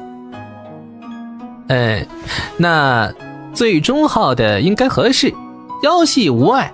我们这件嫁衣有束带可以系紧，嘿，不碍事。掌柜从后院取出一件绸缎嫁衣，通体正红，上面绣着金色的凤凰，看着华丽无比。这多少银子啊？你好事将近，原本是卖120两银子的，反正最近铺子也没什么生意，100两卖给你好了，再赠一双绣花鞋和盖头，以及一小挂鞭炮，嘿嘿，这些都是赠予你的。云昭恰好只有100两。掌柜的，可不可以再便宜些？95两卖我可好？我还想给娘子卖个簪子，总不能成亲之日头上光秃秃的吧？求掌柜的发发善心。掌柜的思考片刻，点头卖了。完事儿，掌柜的还好心的给云昭介绍了一家首饰铺子，他家的首饰出了名的便宜又好看。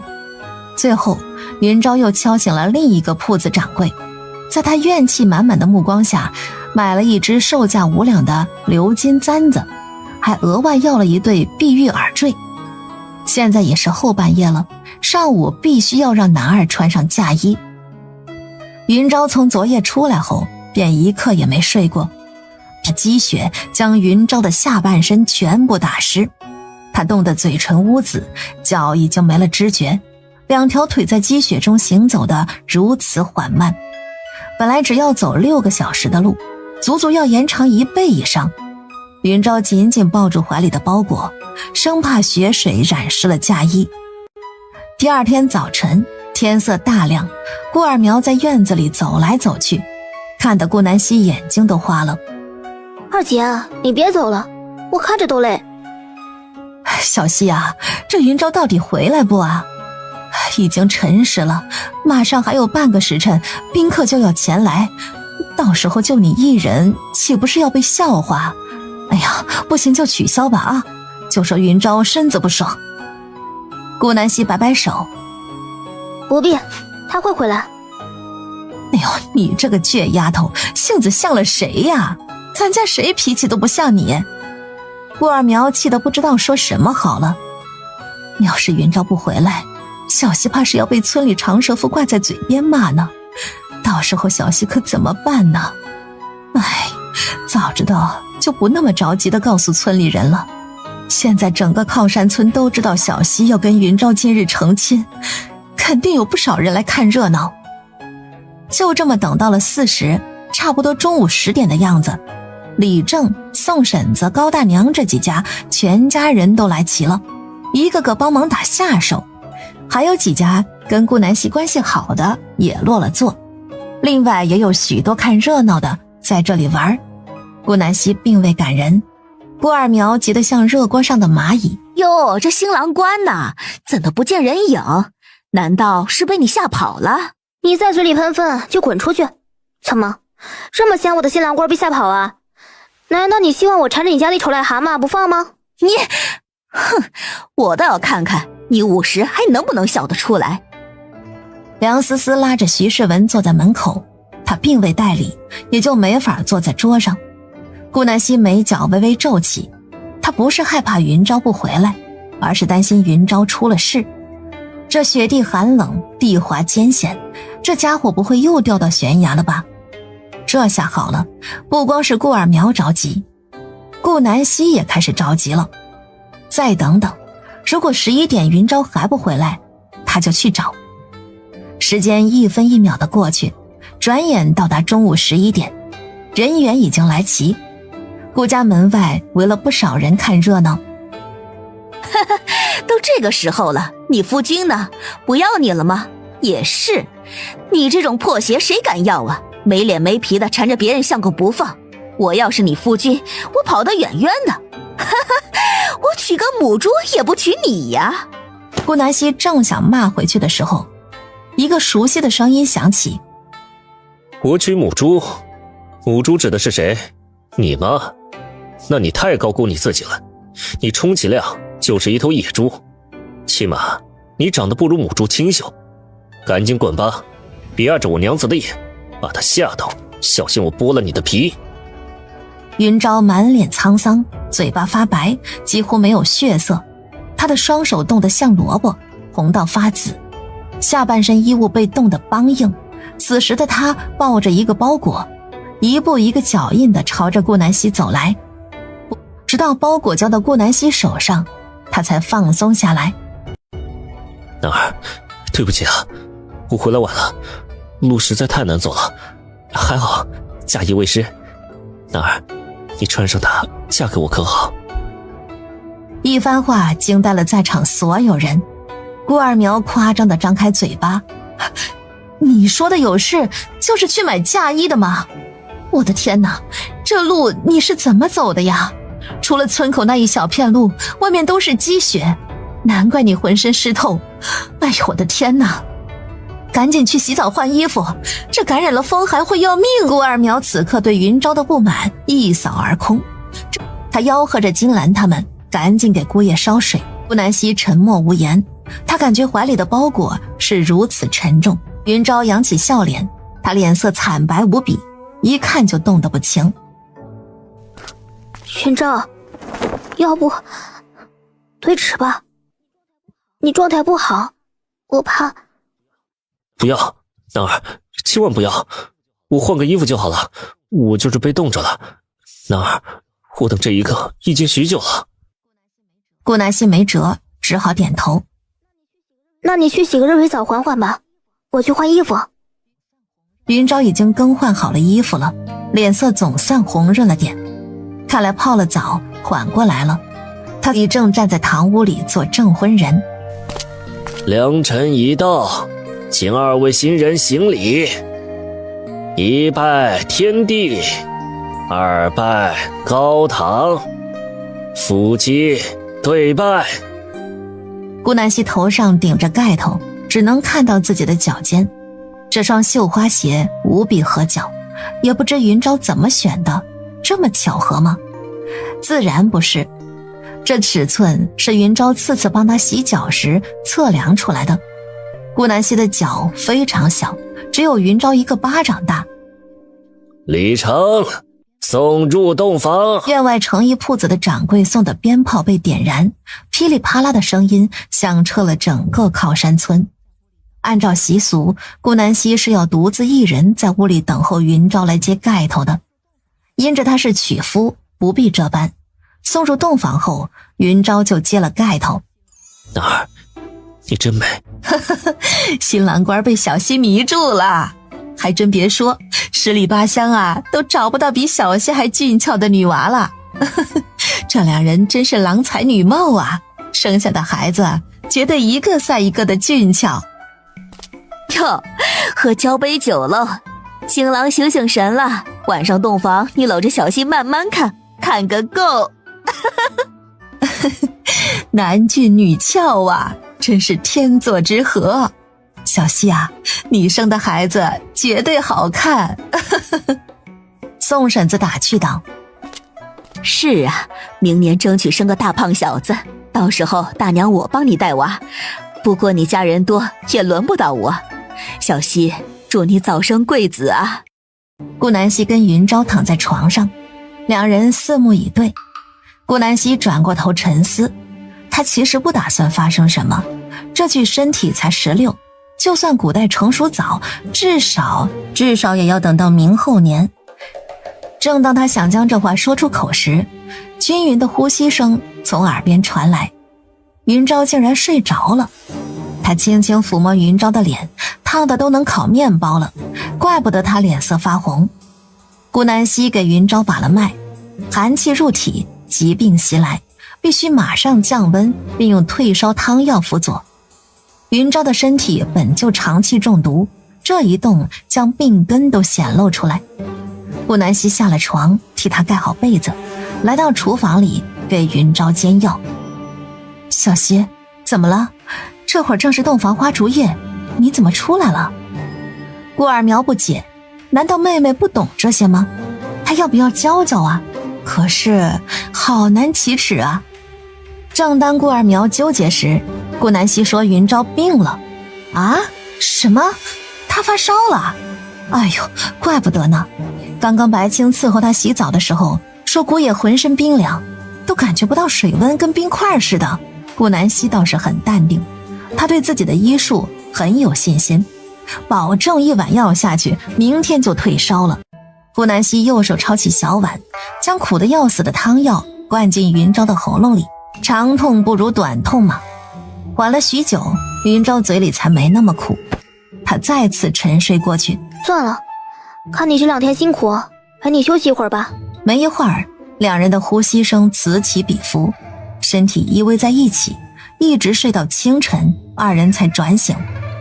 云昭的病来得快，去得也快。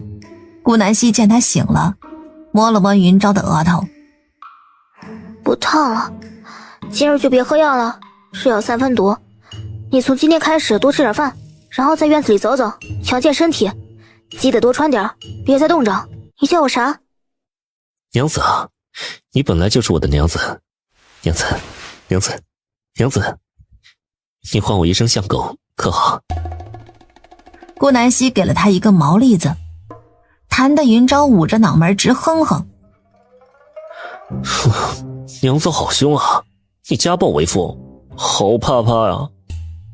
顾南希忍无可忍，这家伙见顾南希真的想揍他了，云昭瞬间正色起来。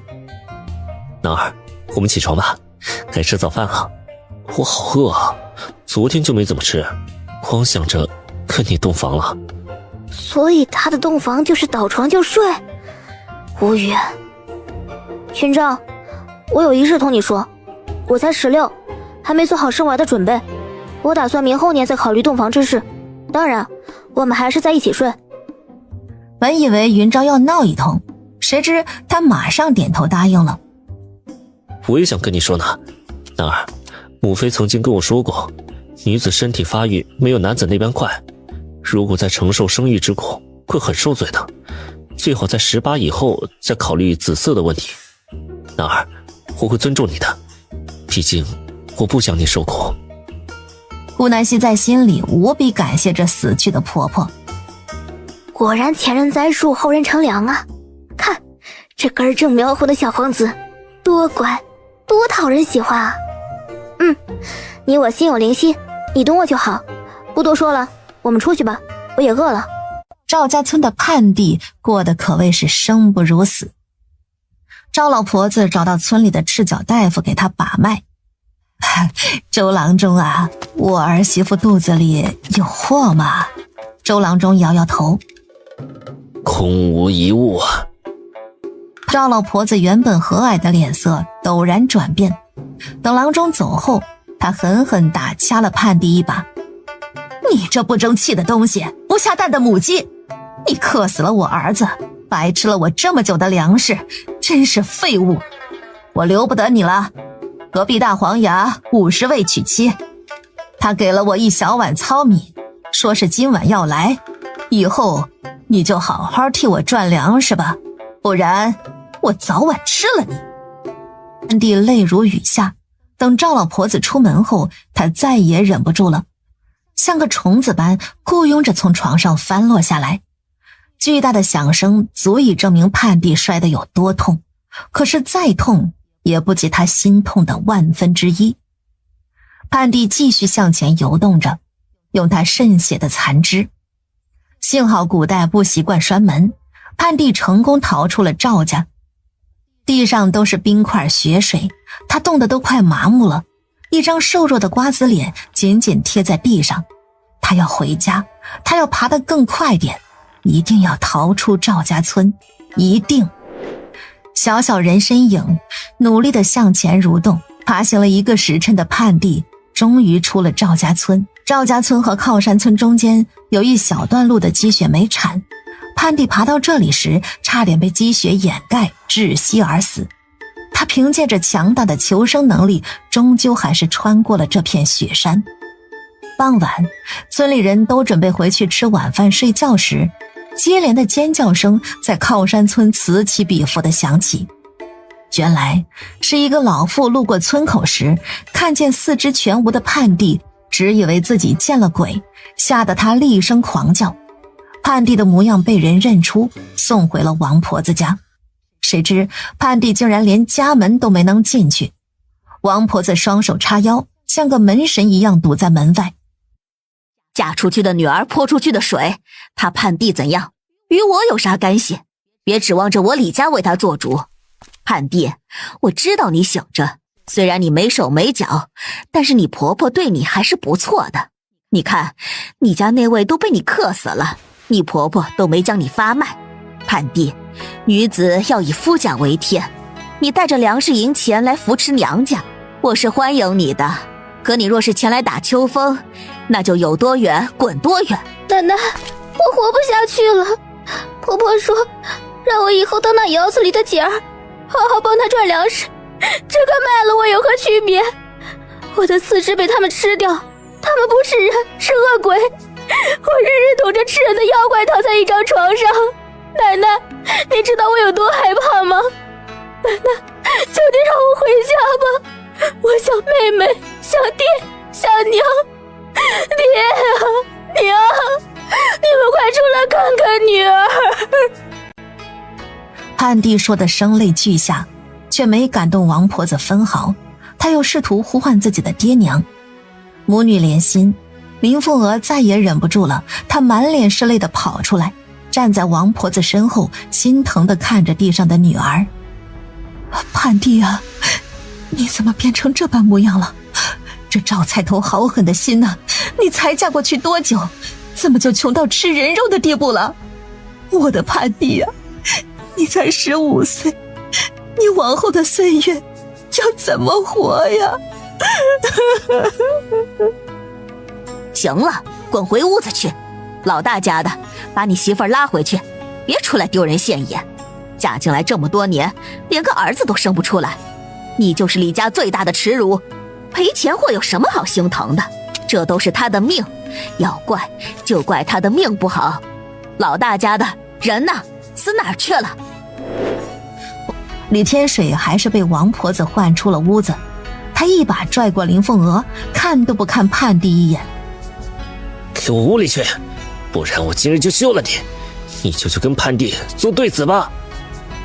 被休？那怎么成？林凤娥不敢哭了，她赶紧同当家的进了屋子。看到了吗？叫爹娘也没用，你就当你爹娘没生过你，赶紧趁着天色没黑爬走吧，省得到时候那赵老婆子说我拐带她儿媳，这罪名我可承担不起。王婆子砰的一声把院门关上，再也不理睬她。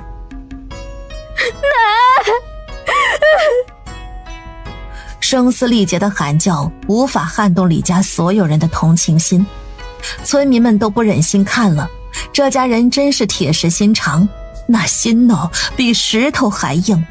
你这娼妇，没胳膊没腿还能跑？怎么，这里有你的奸夫啊？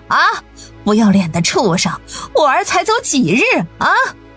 赵老婆子回到家就发现盼帝逃走了，赶紧追了上来。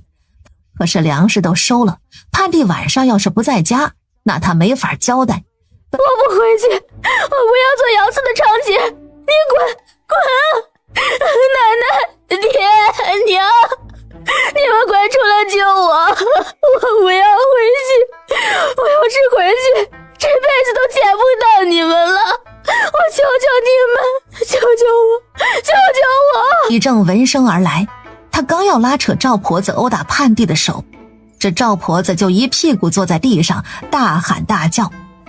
哎呦呦，打人了！靠山村的李正打人了，大家都快来看看吧！有人要打我老婆子啊！你们靠山村的人比恶人还凶啊！欺负我无儿无女，我一个独寡老妇就要遭你们辱骂吗？老天爷呀，快打一道雷劈死这些人吧！这一轱辘话吓得李正收回手，他没想到这老婆子竟然比顾家那位顾赵氏还难缠。顾南希家虽然离得远，可是这吵闹的声音还是传了过来。就在顾南希刚到李家门口时，盼帝悄咪咪地爬到一处锋利的石头边，猛地将前额砸向石头。死人了！这声叫唤把赵老婆子吓得闭上了嘴巴。哟，这小娼妇啊，好好的寻死作甚呐！我粮食都收了，你今晚不回去，我怎么跟人家交代呀？顾南希挤过人群，蹲到盼帝身边，刚一打颈脉，顾南希的眉头就皱了起来。小希啊，她还能活吗？李正颤巍巍地问道。好歹盼帝这小丫头也是他看着长大的，这凄惨的样子，李正都心有不忍。顾南希摇了摇头，失血太多了，头骨已经破裂，他没有办法能将盼帝救活。就算在现代，医生也只有10%的把握。盼帝是抱着必死的心撞向石头。你可知他腹中有孕？什么？他有孕？你别糊弄我啊！我找了郎中帮他看了，盼帝压根儿就没怀上。你是什么东西，也敢骗我？我老婆子虽然年纪大，脑子可比你好使。小希姐，我真的有孕吗？你的脉搏如盘走珠，不过却很微弱，但也是喜脉无异，估计是孩子月份太小，加上颈脉，没有晚部的脉搏好诊断，所以一般的视角大夫是把不出来的。我竟然有孕，可是这恶人的孩子我压根就不想要，还好我撞了石头，孩子要陪你一起去阴曹地府。这人世间太苦了，不来也罢，不来也罢。盼帝说完这话，眼睛就闭上了，微弱的呼吸戛然而止。哎呦，我的孙子啊，我的宝贝孙子，盼帝啊，你别死，我不卖你了。只要你醒来，我好好供你吃穿。只要你把我的宝贝孙子生下来，盼帝呀，盼帝！他已经死了，别再折磨他了。早干什么去了？你是后悔吗？你只是担心未出生的孙子，你怎么确定他怀的就是儿子，不是女儿呢？你这老婆子断子绝孙是命定的，我都要看看你怎么孤苦而死。顾南希觉得他当初就应该将这个老不死的同赵菜头一道杀了。你闭嘴，有你什么事儿啊？我知道了，是你将我儿媳妇弄死的，这是撞个头怎么就死了啊？你个庸医，赔钱，赔我儿媳妇的命！我去你妈的！我赔你祖宗18代的命！怎么，要我去帮你掘坟吗？行啊，刚好挖完我把你埋进去。你真以为所有人都能任你欺负？你当这里是赵家村啊？倚老卖老的贱妇！你信不信老子今天把你千刀万剐，也没人敢去报官。死老太婆，活在世上就会搓磨别人，最该死的就是你。人家小姑娘15年华，被你们母子2人折磨成这样，死了你都不放过她。而我给你5个铜板，你去镇上买包老鼠药，自行了断吧。脑残货！乡亲们，这种人出现在我们靠山村，那就是坏了我们这里的风水。大家伙一起把他丢出村子，再给盼帝挖个坑埋了，我好人做到底。家里前几天杀了不少鸡都冻着呢，大家干完活到祠堂里，我让人安排炖只鸡，给大家暖暖身子，鸡汤大补啊。好嘞，我去，我第一个带头。看热闹的汉子们蜂拥而上，有的人抓着赵婆子的脚，有的人掐着赵婆子的腰，总之没一会儿就把她丢了出去。有几个壮硕的还守在村口，不让赵婆子再进来。顾南希将她扔出去，纯粹是怕赵婆子把盼帝尸体拖回家，跟赵菜头一起埋了，那就太可怜了。他好人做到底，让盼帝入土为安吧，埋在靠山村，远离那对恶人。动静闹得这么大，李家连门都没开。自己的孩子死了，李家老大2口子连个泪都没抹。小希啊，你今晚怎么想起来管闲事了？这王婆子家就是坏，还有赵菜头家，他早些年娶个媳妇不好好对待，不是打就是骂，生了4个女儿，一个个饿得面无2两肉，连流民都不如。几个丫头天天躲到山里找野果子吃。唉，这王婆子也心狠，2个村子离得这么近，也不肯多打听一下。我家小草小麦要是嫁入这种人家，我就是拼了命也要把他们救回来。就是可怜了盼帝啊，要是把肚子里的儿子生下来，说不定就不用死了。有这个儿子在，他也有了底气，赵老婆子肯定好好对待他。唉，还没等到生下儿子给自己撑腰，就撞了石头。命啊，都是命啊。姐，生儿子生女儿跟女人压根没有关系，生男生女都要看男子，你被误导了。赵菜头的上一任媳妇生了4个女儿，说明赵菜头命中无子。你怎么知道盼帝肚子里一定是儿子？如果他没死，生个女儿下来，又会被怎么对待？出生在那种家庭，那个孩子又会遭受到什么折磨？知道为什么女子无才便是德吗？这句话的本意压根就不是这样，是这些没本事的男人为了压榨女人而瞎编的话。他们害怕女人拥有了知识，才发现自己崇拜的夫君其实狗屁都不是。顾南希还是第一次跟姐姐说这种话，惊得顾二苗愣在饭桌上。姐姐，那我以后可不可以不嫁人？小九好害怕，我只想在这里过一辈子。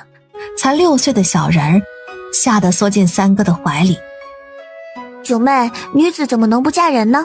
我们14岁就该相看人家了，最迟17之前也要嫁出去，不然就会拖累家中的弟妹。小八、小九，每个人都是独立的个体，只要你们活得开心，哪怕一辈子不嫁人也没事儿。到时候我给你们弄个独立户籍，你们就是一家之主。姐姐也支持你们娶夫，我能娶，你们也能。我赚这么多钱也是为了你们，知道吗？我只想你们活得开心自在。你们在这个年纪就别想那么多了，每天学习玩耍才是该做的。只要他钱赚得够多，谁敢说他的不是？男儿，不行了，你看啊，你饭都要冷了，也没吃。我最喜欢女儿，以后呀，我们生个女儿好不好？一个儿子也不要。哼，生儿子生女儿我都随意。如果只喜欢女儿而否定儿子，那也是重女轻男，跟重男轻女没两样。男女都是平等的，不该偏心任何一方。顾南希赶紧纠正云昭的想法，快吃饭吧，不然啊，菜都要凉了。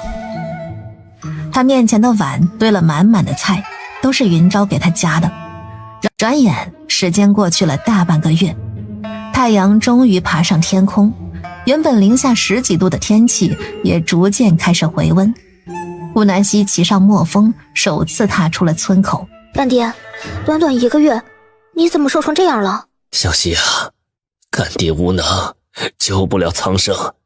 这场雪死了数万人，平安县还算好的，只死了1成不到。可你知临县死了多少？竟然有6成啊！6成，加上流民，竟然有6成。圣旨已经下了，临县的知县被革去官职，押送回京，等待候审。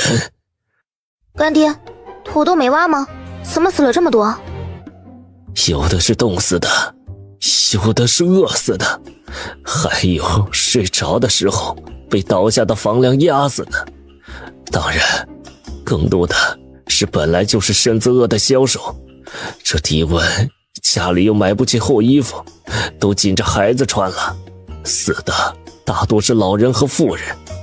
至于土豆，这些个里正都是傻的，见白菜萝卜冻死了，土豆都不挖。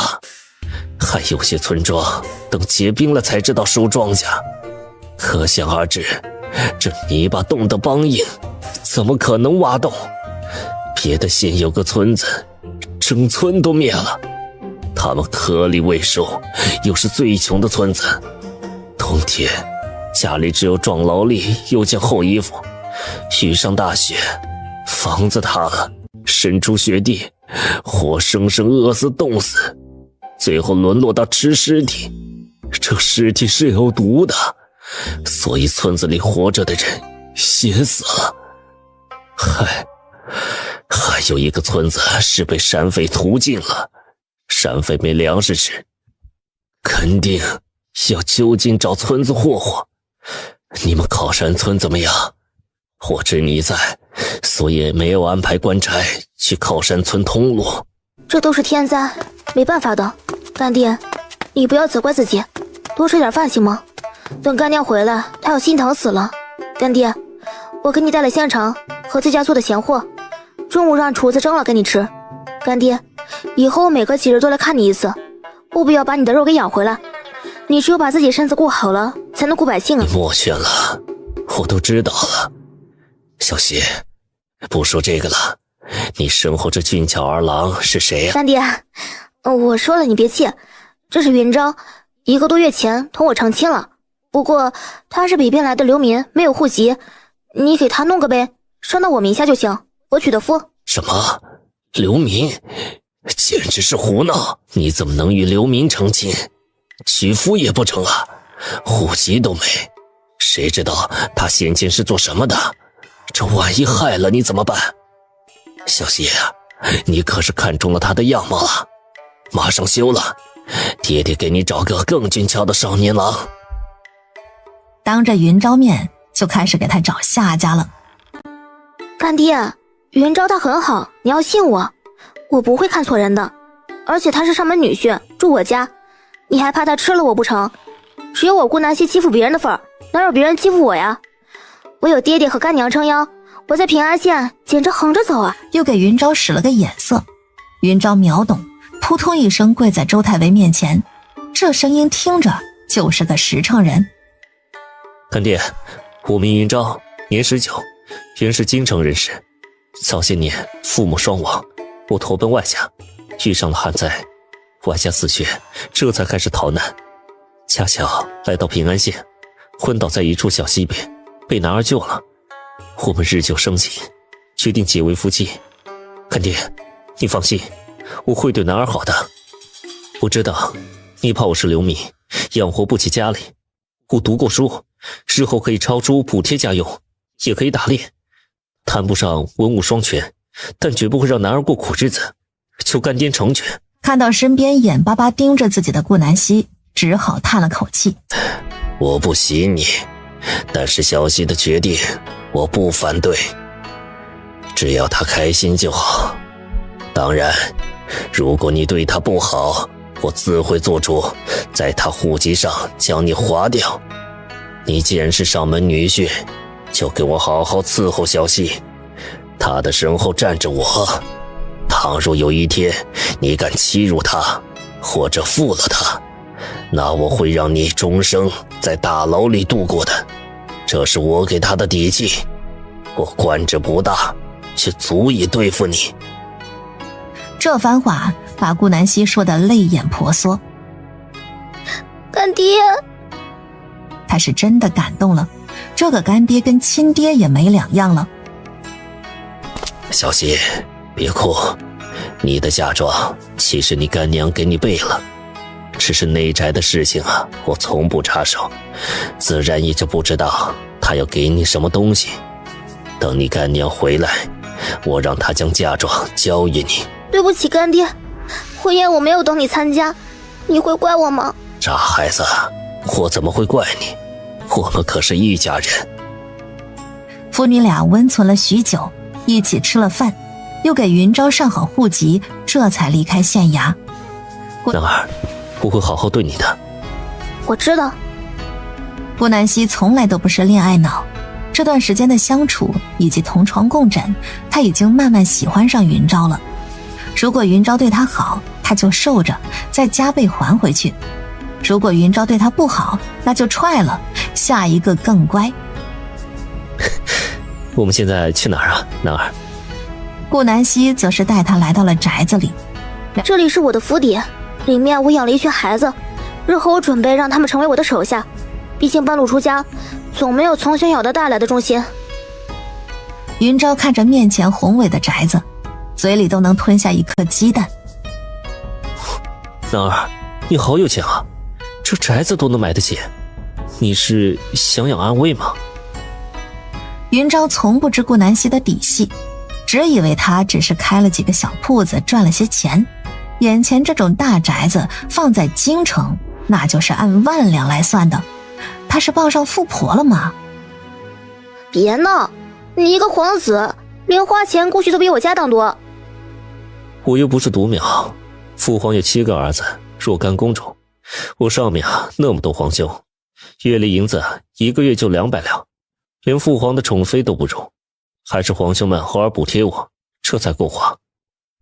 200两，都不如他这几个铺子一天的流水，真是史上最穷皇子。你母妃没给你留吗？留了，被我六哥夺走了。他说呀，要替我保管属于我的那份，也不知道母妃留了多少，说不定上万两银子。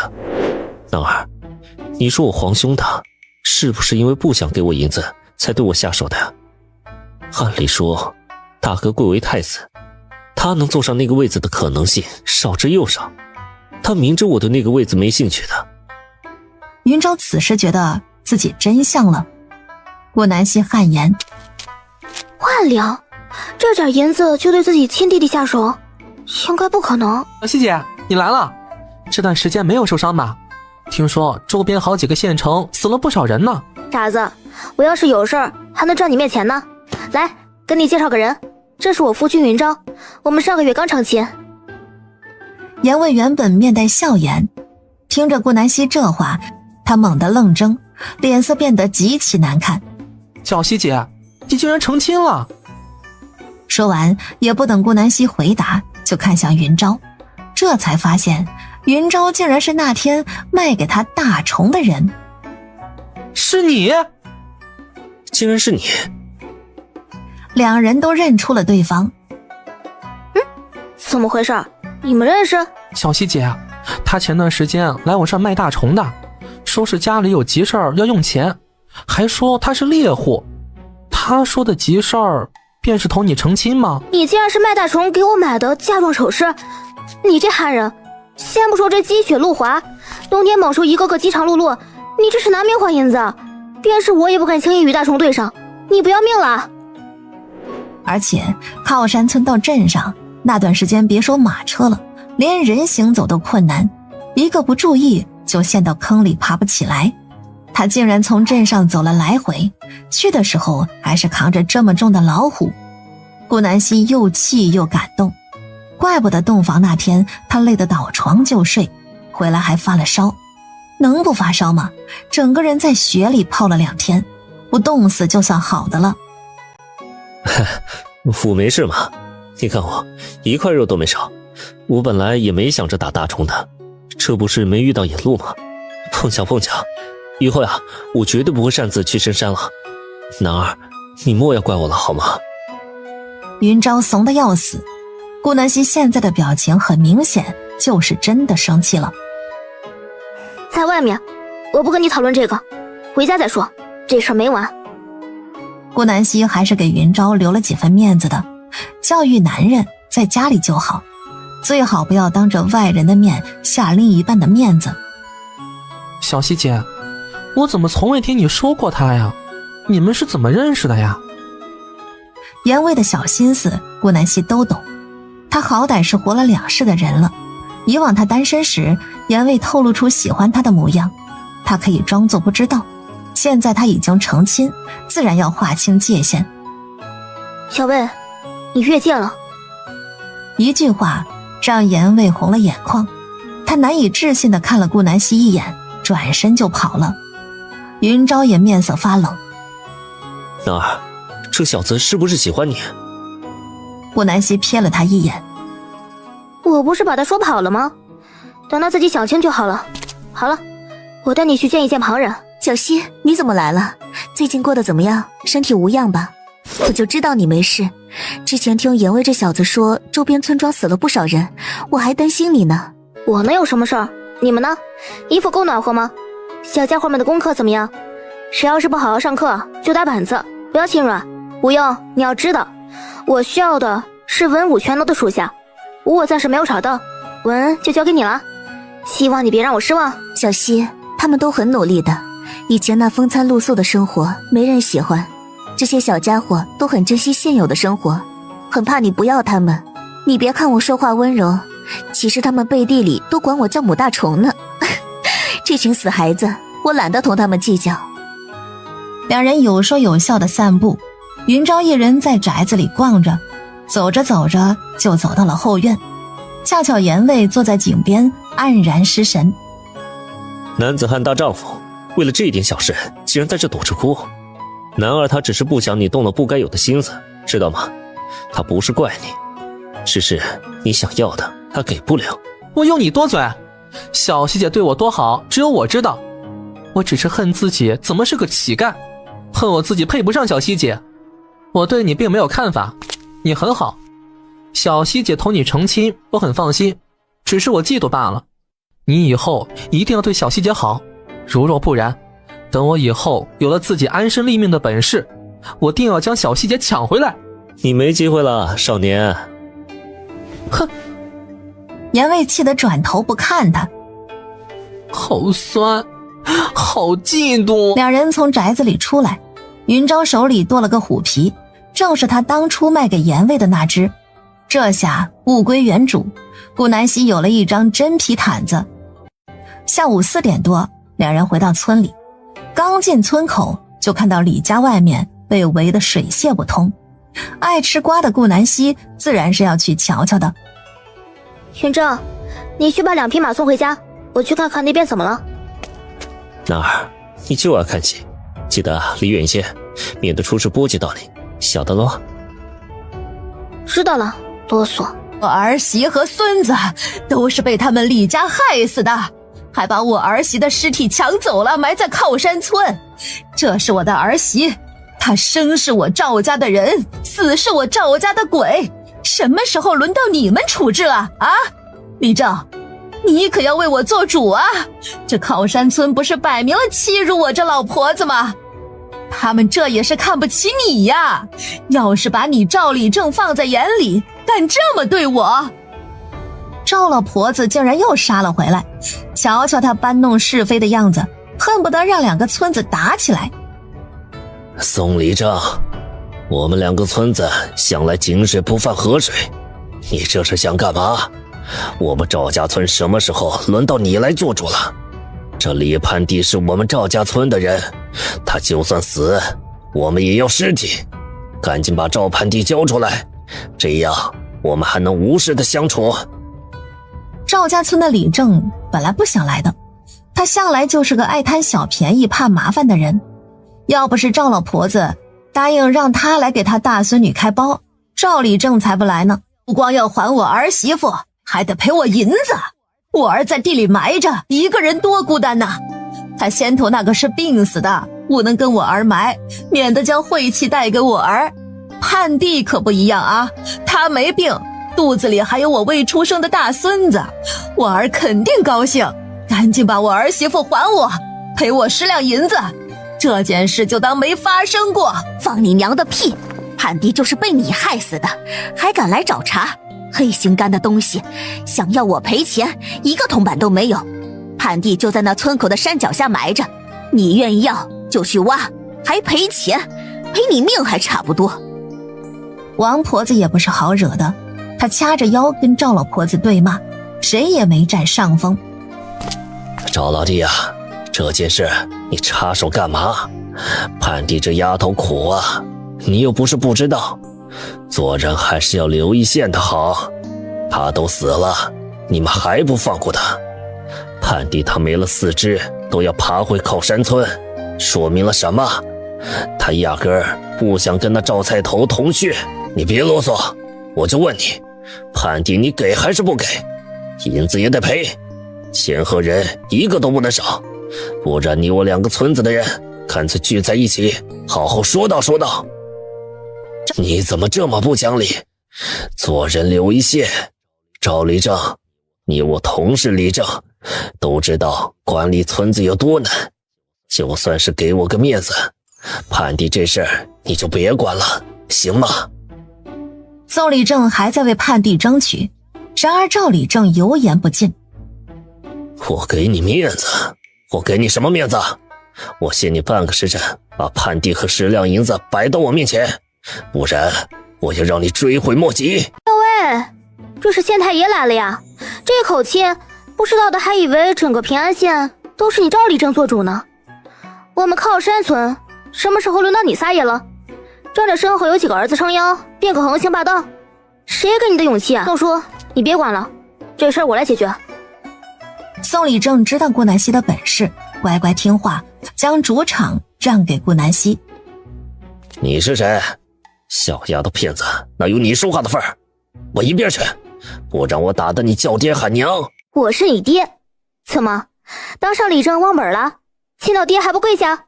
老不死的，越回越回去了。当初你爹我就该把你溺在吊桶里，生出你这么个脏心烂肺的狗东西。你赵李正没想到顾南希这么会骂人，他气得抬起右胳膊，用食指指着他。站在赵李正身后的壮汉们也气得要死，纷纷撸起袖子要冲上来打顾南希。牙尖利嘴的死丫头，你家上人呐，死绝了！没人教你怎么说话吗？我看你是招的。上人就是长辈的意思，算是地方的方言。你怎么知道我爹娘都死了？怎么，你要下去陪他们？那不行，我爹娘最怕狗了，你下去岂不是会吓着他们？岂有此理！你竟然敢骂我是狗，我要替你死去的爹娘好好管教管教你。老大老二，上去给我狠狠的打。是，爹。是，爹。两人摩拳擦掌地走到顾南希跟前，一个胳膊抡了过来。就在这时，顾南希被赶来的云昭护在身后，云昭一拳将这男子打得后退7、8步。敢打我娘子，我要你的命！云昭连说话的气息都变了，他只有在顾南希面前才像个小奶狗般话痨又爱撒娇。这时候的云昭就像月圆之夜的狼群之王，看着凶恶无比，十分可怖，压迫力十足。云昭，我从来都不是需要被人保护的女子，这事你别管，我自己来。云昭知道顾南希本事，只是他在人群外看到这两个狗东西欺负男儿，瞬间失了智。我冲动了，男儿你小心点。云昭退到一旁，这二人再次上来要殴打顾南希，结果顾南希一脚一个，用了几乎80%力，把这两个男子踢到10几米开外，当场昏死过去，估计全身都要骨折了。这里的医疗水平，躺一辈子吧。畜生，既然敢这么打我儿子，我要你不得好死！我要去县衙状告你，你给我在牢里待一辈子吧！县衙你家开的，你要我蹲大牢我就蹲，真拿你自己当县令了？别把人大牙都笑掉了。我同县城大人交好，你给我等着，我定要让县城大人将你人头斩下！你这消息也太落后了，你口中那位县城早就没了，你不知道吗？赵立正傻愣在原地。怎么可能？你个丫头辫子，怎敢议论县城大人？等县城大人知晓，便是你这丫头的死期。如果你现在跪在地上，叫我10声爷爷，再赔偿我50两银子，用来救治我2个儿子，我就放过你。孩儿啊，你们都给我上，把这丫头辫子拿下！一声令下，站在赵立正身后的壮汉们齐齐朝着顾南希走去。宋立正慌了，他不能眼睁睁看着顾南希出事。赵老弟，你这是何苦？他不过才16，还不懂事，你跟他计较什么？有什么话我们坐下来好好谈。跪还是不跪？最后再问你一遍，我的耐心是有限的。我跪你老母5个字一蹦出，这些汉子蜂拥而上，试图将顾南希拿下。谁知砰砰几声传来，他们跟先前2人一样，被顾南希一脚踹到8米开外，痛得在地上直打滚。顾南希只用了50%力，他不能把这些人都踹昏过去，不然谁将他们抬回赵家村呢？狗日的呀！你竟然敢！你竟然敢！赵立正气急败坏，他的儿子孙子全军覆没。你给我等着，我明日就去县衙状告你，我让你吃不了兜着走。宋立正，我最后再问你一次，这判地和10两银子你给还是不给？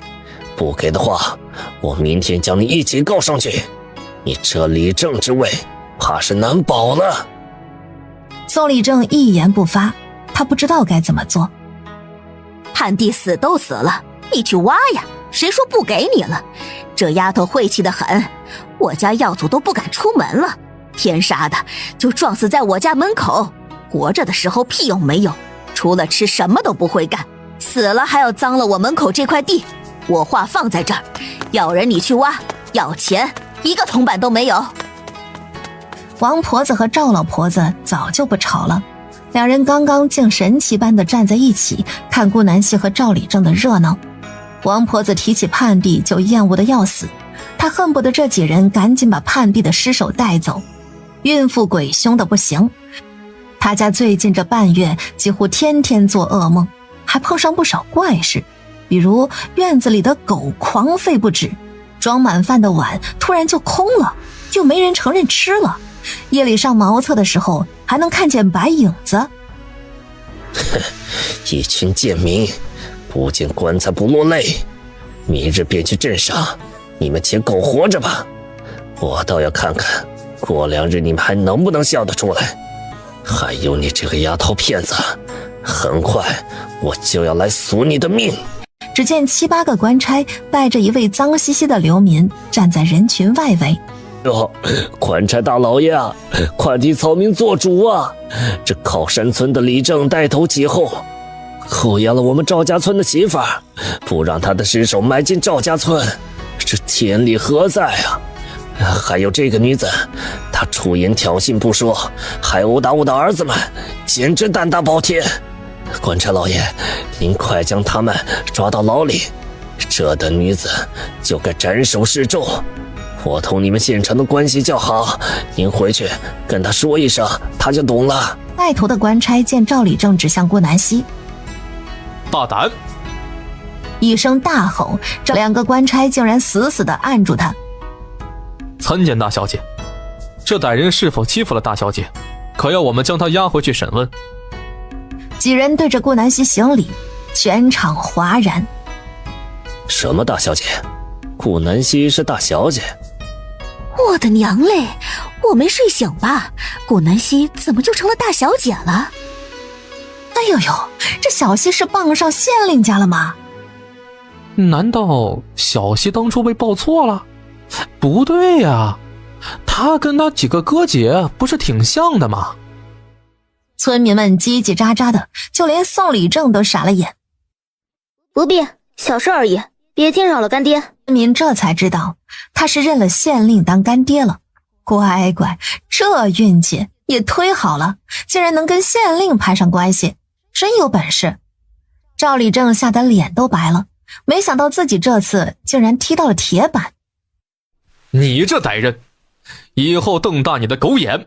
我们大小姐可是被县令大人捧在掌心上宠着的，怎可让你这贱民欺负？大小姐心好，不与你计较，不然我们必将把你带回去严刑拷打。这县城早就被杀了头，你跟他有关系，你也讨不了好。赶紧滚！再让我发现你欺压旁人，我定送你去见县城。一通骂把赵理正吓得屁滚尿流，他带着自己的儿子们赶紧溜了。赵老婆子也没敢待着，也悄咪咪跑了。你们来这儿有何事？不会只为送个流民吧？一个而已，至于这么小题大做吗？大小姐，你看这人不眼熟吗？这是县令大人送您的礼物。南希走上前，盯着此人左看看右看看，没看出有什么不一样的呀。大哥！就在这时，二姐的声音从身旁响起：大哥，大哥，你竟然还活着，你怎么变成这样了？爹娘都去了，你都没回来。大哥！大哥？顾大山？他不是死了吗？顾南希蒙圈了。县令大人派了不少人寻找顾大山，他的户籍上并未显示已故。县令大人猜测他还活着。果然，前几日有邻镇的村民在山中间发现昏迷的他，只认为他是流民，上报给了李正。你大哥醒了之后，只说自己叫顾大山，是靠山村人士，便什么都不记得了。大小姐，礼已经送到，我们要回去了，不然这天都要黑了。顾南希没想到干爹竟然偷摸干大事儿。等等，你们回去记得帮我和干爹说，改日我亲自上门道谢，顺便叮嘱他按时吃饭，不要亏了身子。是，大小姐。他带着大哥二姐回了家，吩咐石头几人帮顾大山洗澡。二姐，你怎么认出大哥的？顾大山跟野人一样，头发像没抽风，嘴巴胡子老长，脸脏的都看不清。这是我们大哥呀，坏华成辉我都认识。等洗干净的顾大山出来后，顾南希才将眼前的人同原主记忆里的那个大哥重合。屋里的人都各自忙开，顾二苗欣喜地说要亲自下厨做饭给大哥吃，顾三文则是去给大哥铺床，独留了顾南希和云昭两人在屋里陪着顾大山。追影，许久不见，原来壮硕的暗卫竟然瘦成了人干，以至于刚刚都没认出来。一声呼唤将顾大山无神的瞳孔唤醒。追影，追影，我是追影。主子，主子，参见主子，追影终于找到你了。顾大山变得异常激动，他双膝跪地，呈五体投地的姿势朝着云昭参拜。顾大山满脸是泪，看得云昭心酸不已。追影，你起身，是我对不住你。顾南希懵逼地看着这两人，经过云昭一番解释，顾南希才知道事情的来龙去脉。原来顾大山当初去当兵的时候，意外救了云昭的母妃，然后云昭的母妃在临死前让他成了云昭的暗卫，保护着云昭，用的也是亲赐的名字追影。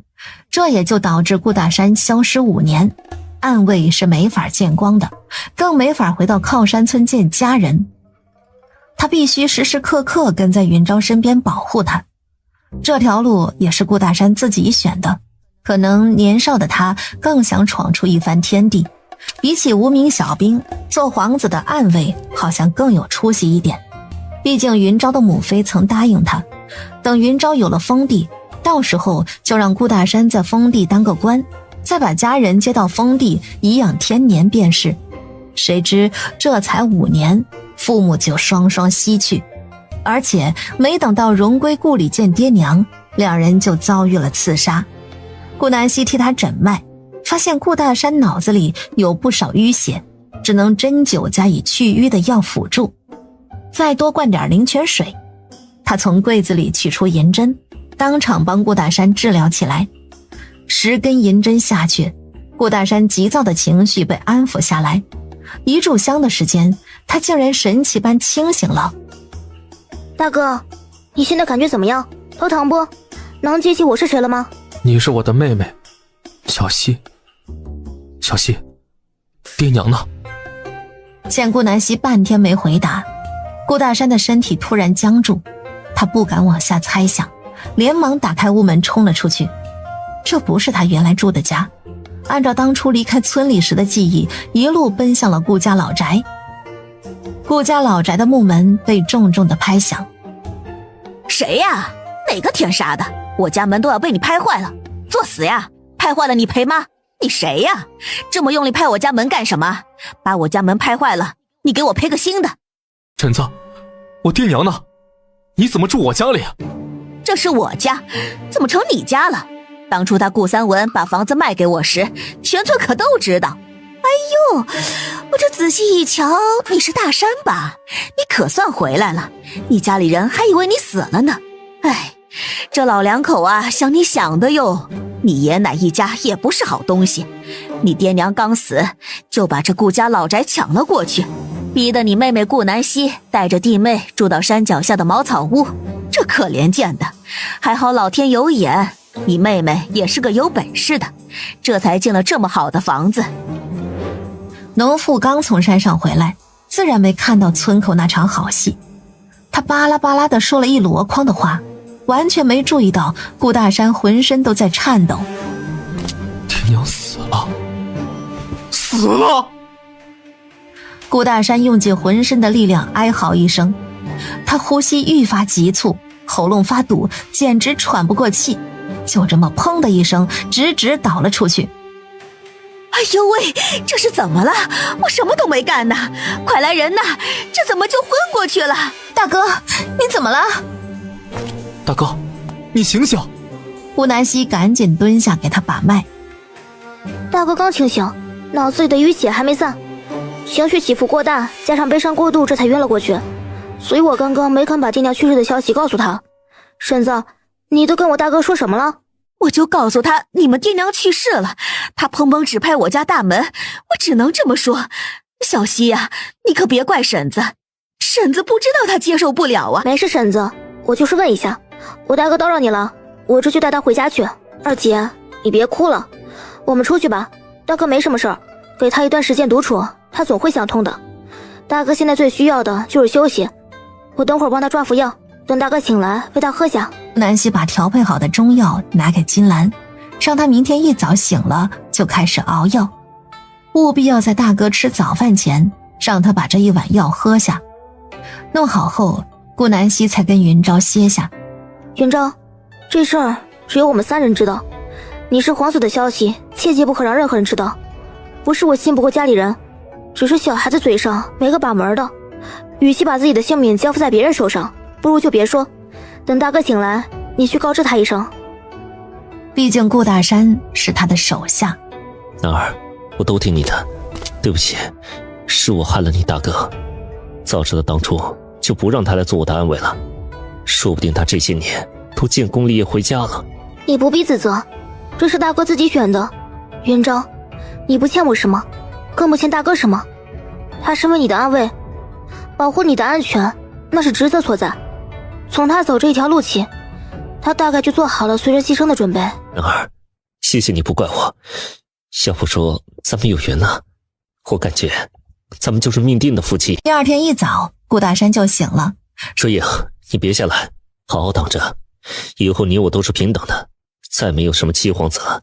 记住，我是云昭，不是百里云昭，而且我同男儿已经成亲了，以后该我叫你大哥。主子，您这是不想回京了？你竟然同我六妹成亲了？是的，我同男儿两情相悦，1个多月前就成亲了。大哥，我以后不会再回京了，七皇子已经死了，你的主子也是，所以以后换我妹夫就行，不用那么见外。云昭适应得十分快，这就叫起大哥来了。然而顾大山的承受能力却没那么强，他吓得肝胆都在颤，忍不住的想跪下来，结果就是再次被云昭拦住。不可，主子，您怎可叫我大哥呀？以后还是照样唤我追影就行，在外也一样，我还是您的暗卫。我们好不容易活下来，从你跟了我的那一刻起，你就知道我从来都没有想过坐上那个位置。我母妃许过你，等我有了封地，就让你在那做一个清闲小官。但我们现在要是回去，连命都保不住，还没见到父皇，我们2个就要丧命。追影，难不成就凭借我们2个还能闯进皇宫不成？认清现实吧，我现在只想在靠山村做一个普通的农户，与男儿双宿双飞，白头到老。这是我最后一次唤你和追影了，出了这个大门，你就是我大哥，而我就是你妹夫。云昭丢下这些话就走了，留着顾大山一人在房间。他低下头沉思了一天，等第二天出门时，顾大山竟当着众人的面叫云昭妹夫。云昭松了一口气，看来这家伙想通了。大哥，你这些时日就卧床休息吧，尽量少下床，等7日后不再针灸，你基本上就可以恢复一大半了。这2日，顾南希给顾大山灌了不少灵泉水，顾大山明眼一看，气色好了不少。行，呵呵，小希，大哥都听你的，等大哥好了，去山上给你猎野兔吃。你以前不是最喜欢吃大哥做的烤兔肉吗？是不是想念了好久啊？熟悉的记忆涌上心头，曾经顾大山是对原主最好的，他会偷偷给原主开小灶，会在原主被奶奶骂时替他出头，就连走的时候都把自己存了许多年的银子留了2吊钱给他，生怕他饿着。然而这个钱都没揣热，就被原主的娘发现收走了。好，我最喜欢吃大哥烤的野兔了，大哥，我等你好，你早些睡吧。2人离开后回到自己的房间，下一秒顾南希就被云昭抵在床上。哼，你说到底最喜欢吃谁烤的兔肉？不是吧兄弟，我大哥的醋你都吃？我不管，快说，你最喜欢吃谁烤的兔肉？云昭灵泉水喝多了，劲儿大了不少，一时间顾南希竟然没能挣脱出来。喜欢吃你的，你烤的最好吃，满意了吗，小素包？见他还没解气，顾南希无奈地朝他嘴角亲了一下。然而他刚准备抽离，云昭用右手托住顾南希的后脑勺，加深了这个吻。半盏茶的时间过去，顾南希嘴都要麻了，云昭才松开。他浑身的热量直冲某处。哪儿？我先出去给你打洗脚水，你休息会儿。说完便逃似的溜走了。顾南希宠溺地摇摇头，他没吃过猪肉，难不成还没见过猪跑？这家伙一看就是上头了，刚刚他的腿一直被某处硌着。看来这小子晚上不好过哟。被顾南希嘲笑的云昭笑眯眯走到后院马厩那儿，缓了好久。还好天冷，动一动就行了。这要是夏天，高低得去池塘里泡上半小时。就在云昭打好洗脚水准备上楼时，院门被人重重拍响。家丁去开了门，原来是顾南希的爷爷奶奶。两个老人在门口大喊大叫：大山呐，我的大孙子，你在哪儿啊？大山啊，奶奶来看你了，我孙子，奶奶想你想得好苦啊。大山，你人呢？你爷奶来了还不出来？这俩人因为两个儿子残废，家里又断了粮食，他们还不去帮着村里荒地种土豆，没工分自然分不到粮。俩老人带着3个大孙子，成天在这四周的山上寻找野菜菌子，以此博得活路。两人在门口大喊大叫，把顾南希一家子都吵了出来。闭嘴，嗓子里塞锣鼓了，耳朵都被你们叫聋了。顾南希站在2楼，不耐烦地呵斥二老：有你什么事？没心没肺的白眼狼，我大孙子回来了，看你还怎么作威作福。这是我大孙子的家，你都嫁人了，有你插嘴的份儿吗？你嘴巴再不干不净一个试试。云昭将手里端的一盆洗脚水猛地泼向顾兆氏。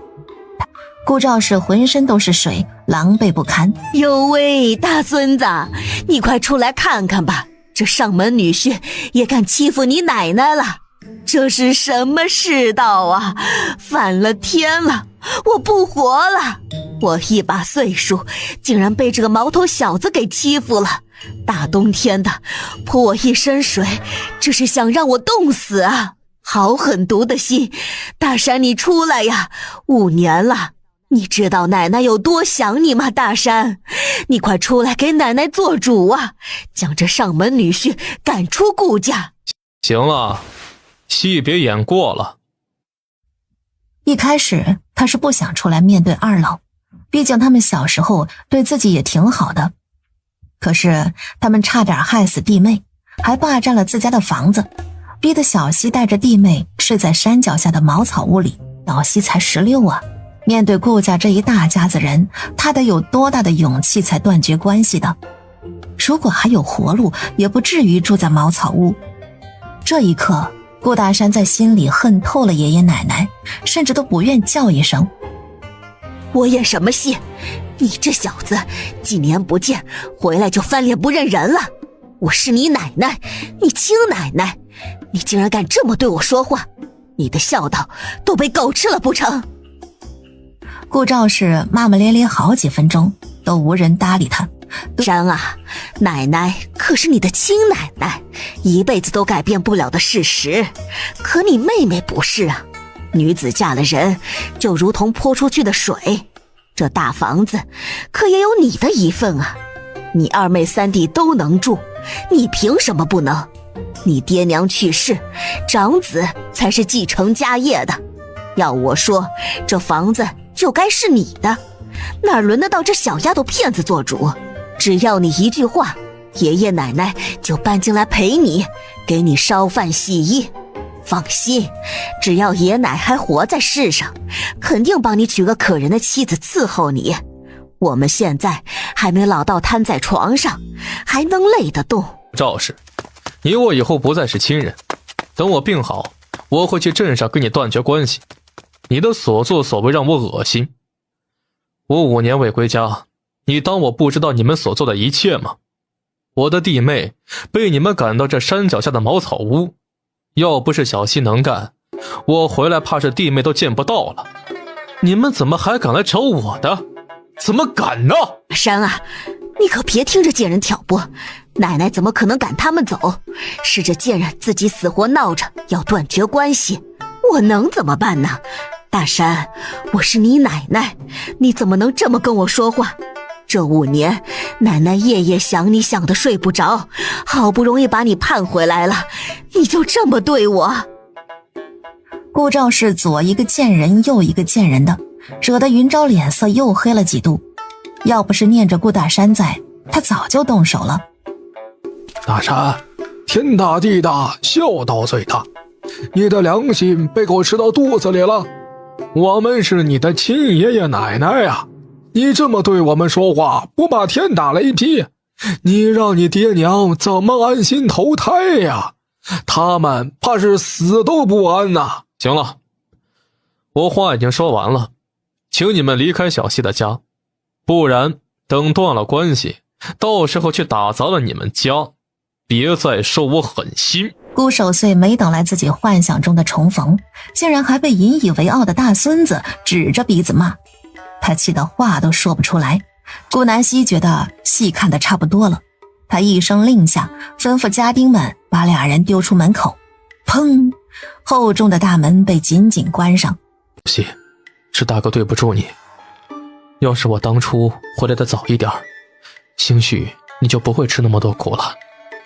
大哥以后不打算娶妻了，我照顾你们一世，以后家里的活计就都交给我，你就跟着妹夫悠闲地过着小日子吧，这是大哥欠你的。顾大山满脸愧疚，是他没尽到大哥的责任，长兄如父，他却没给弟弟妹妹撑起一片天，更没有为他们挣来家业。大哥，谁与你何干？你虽是大哥，可我也是他们的六姐。当初你去当兵，我们全家人都以你为荣，5年来你音讯全无，我们都以为你已经……大哥，你能回来我很高兴，起码我们的大哥还活着，爹娘也死而无憾了，以后你娶不娶妻我都随你。大哥，这是你自己的人生，你不必对我们愧疚。当初抢夺我们家产的不是你，是顾家那群狼心狗肺，他们已经遭了报应了。二伯3伯成了残废，二伯的媳妇还偷了人，这顾家早就乱成一团了。大哥，等着看吧，我们什么都不用做，这顾家自己就把自己作死了。小崽子们，都别在院子里打闹了，时辰还早。七五，你拿上几个鞭炮，抓点糖块糕点什么的，带弟弟妹妹们去村里祠堂那玩，一定要小心点啊，别受伤了。看紧弟弟妹妹们，别让人家欺负了。平日里总说我拘着你们，今天就玩个痛快吧。等吃年夜饭的时候再回来。妮妮，你去看着他们去吧，记得把吃的分掉给别家小孩。知道了，六姐。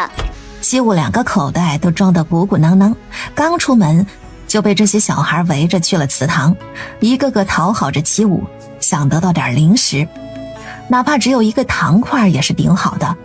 全家只有万福一个不肯出去，他像个小屁虫一样跟在顾南希身后，生怕碍事，干脆坐在灶台边烤火，乖得不行。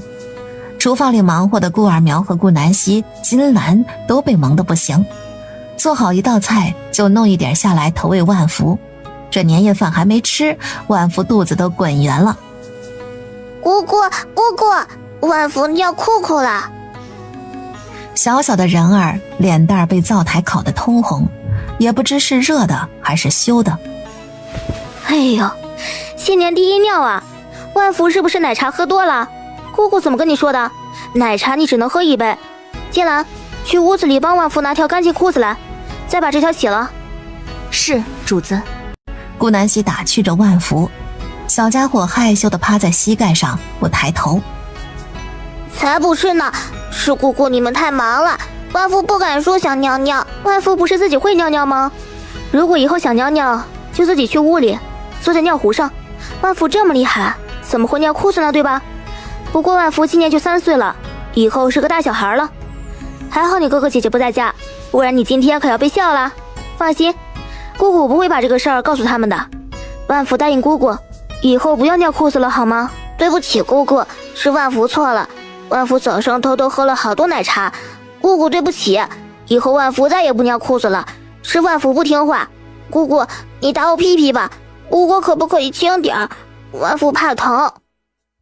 小家伙眼里都是泪光，把顾南希心疼的哟。他一把搂住小万福，乖，姑姑怎么会怪你呢？今天是过年，喝了便喝了吧。只是奶茶这东西里面加了茶叶，对你总归是不好。姑姑不是不让你喝，只是你还太小，知道吗？等万福长大一点，你就是一天喝起大碗，姑姑也不管你。等会儿年夜饭，万福就别喝奶茶了，不然晚上就要尿床了。万福不要尿床，姑姑，我不喝了。祠堂外，村里的小孩们聚集在一起，上到14、15岁，下到2岁，几乎全村的孩子都在这儿了。每年除夕当天，李正都会在此发放吃食，有时候是一人1小把瓜子或者花生，有时候是一人半块糖，聊胜于无啊。中午12点，李正准时地带着家里人站在祠堂外给孩子们发红薯。今年大部分人家没收成，还好他家是个丰收年，每个小孩都有一块煮红薯。红薯被切成一块块，分到手上时只有一个红薯1/4的大小。西武等人没去排队，他们家里有那么丰盛的年夜饭，就不跟村里小孩抢吃的了。可是李正还是给他们一人分了一块。都拿着，这点红薯也吃不饱，就是图个吉祥，保佑我们靠山村的娃娃们都平安康健的长大，这也算是我对你们的祝福。见此，七武只好收下。小九和小小夏是最不挑食的，红薯拿到手就咔咔2口吃下肚了。哎呦，怎么没人通知我发粮啊？还以为今年没有了呢。看来李正家里粮食很充足啊。哎，我家大宝的呢？拿来。木盆里恰好还剩下一块红薯，李正干脆拿给了他。外嫁女也算半个靠山村的人。哎呦，这点大的红薯大发要饭的呢，往年可是发过糖块和炒米的呀，今年怎么这么寒酸？不是我说啊，你好歹也是咱们靠山村的李正，怎么这么抠啊？还是你把大块的都发给他们了，故意给我家儿子留个最小的？典小你别要，还给我，有的是人想吃。要不是我看着你长大，你这外嫁女，我都不会放你进村。如今我夹着尾巴做人，孩子这教训起我来了。要不这李正的位置让给你坐。大宝，乖，我们回去吃。顾四妹刚想骂回去，考虑到自己如今的处境，只能忍下。大哥，我的大哥呀，我想你想得好苦啊。大哥，你怎么回来都不来找我？我和大宝都要饿死了。大哥，你不疼我了吗？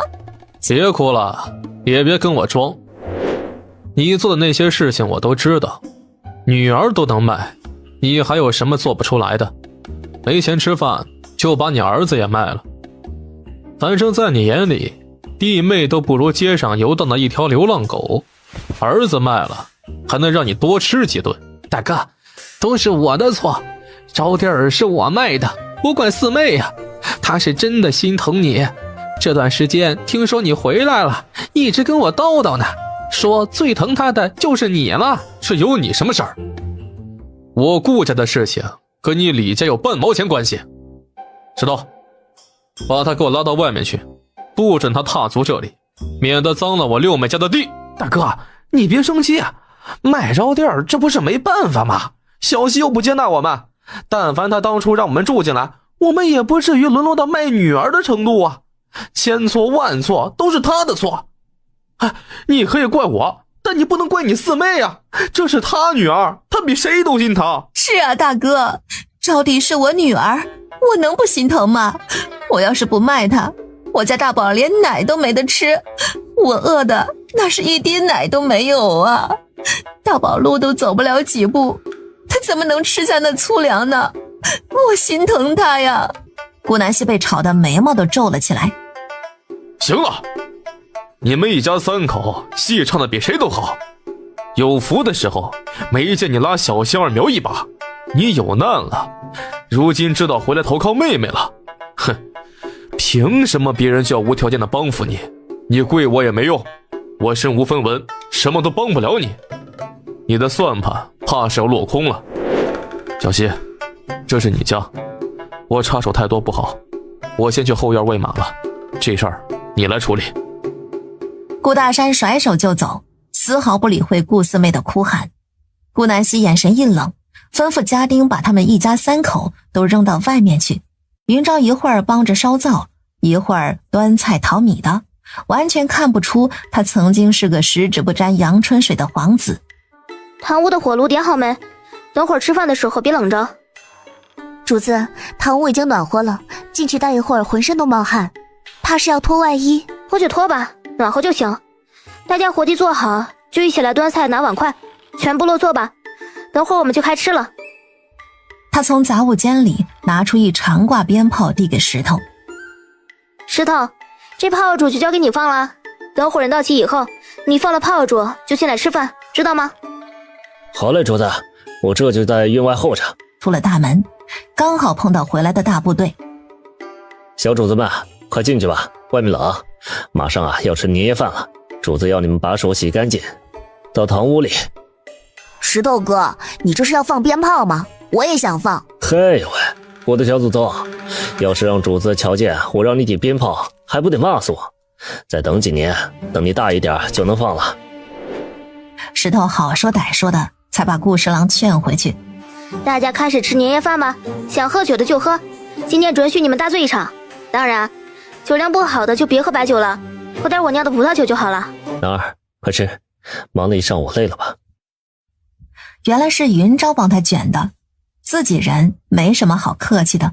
顾南希夹起肉卷，一口塞到嘴里，甜甜咸咸，软嫩却又有嚼劲，肉香味四溢，在他的嘴里漫开，好吃到顾南希眼睛都眯了起来。我厨艺又上涨了，你也吃一个尝尝。他示意云昭自己卷一个。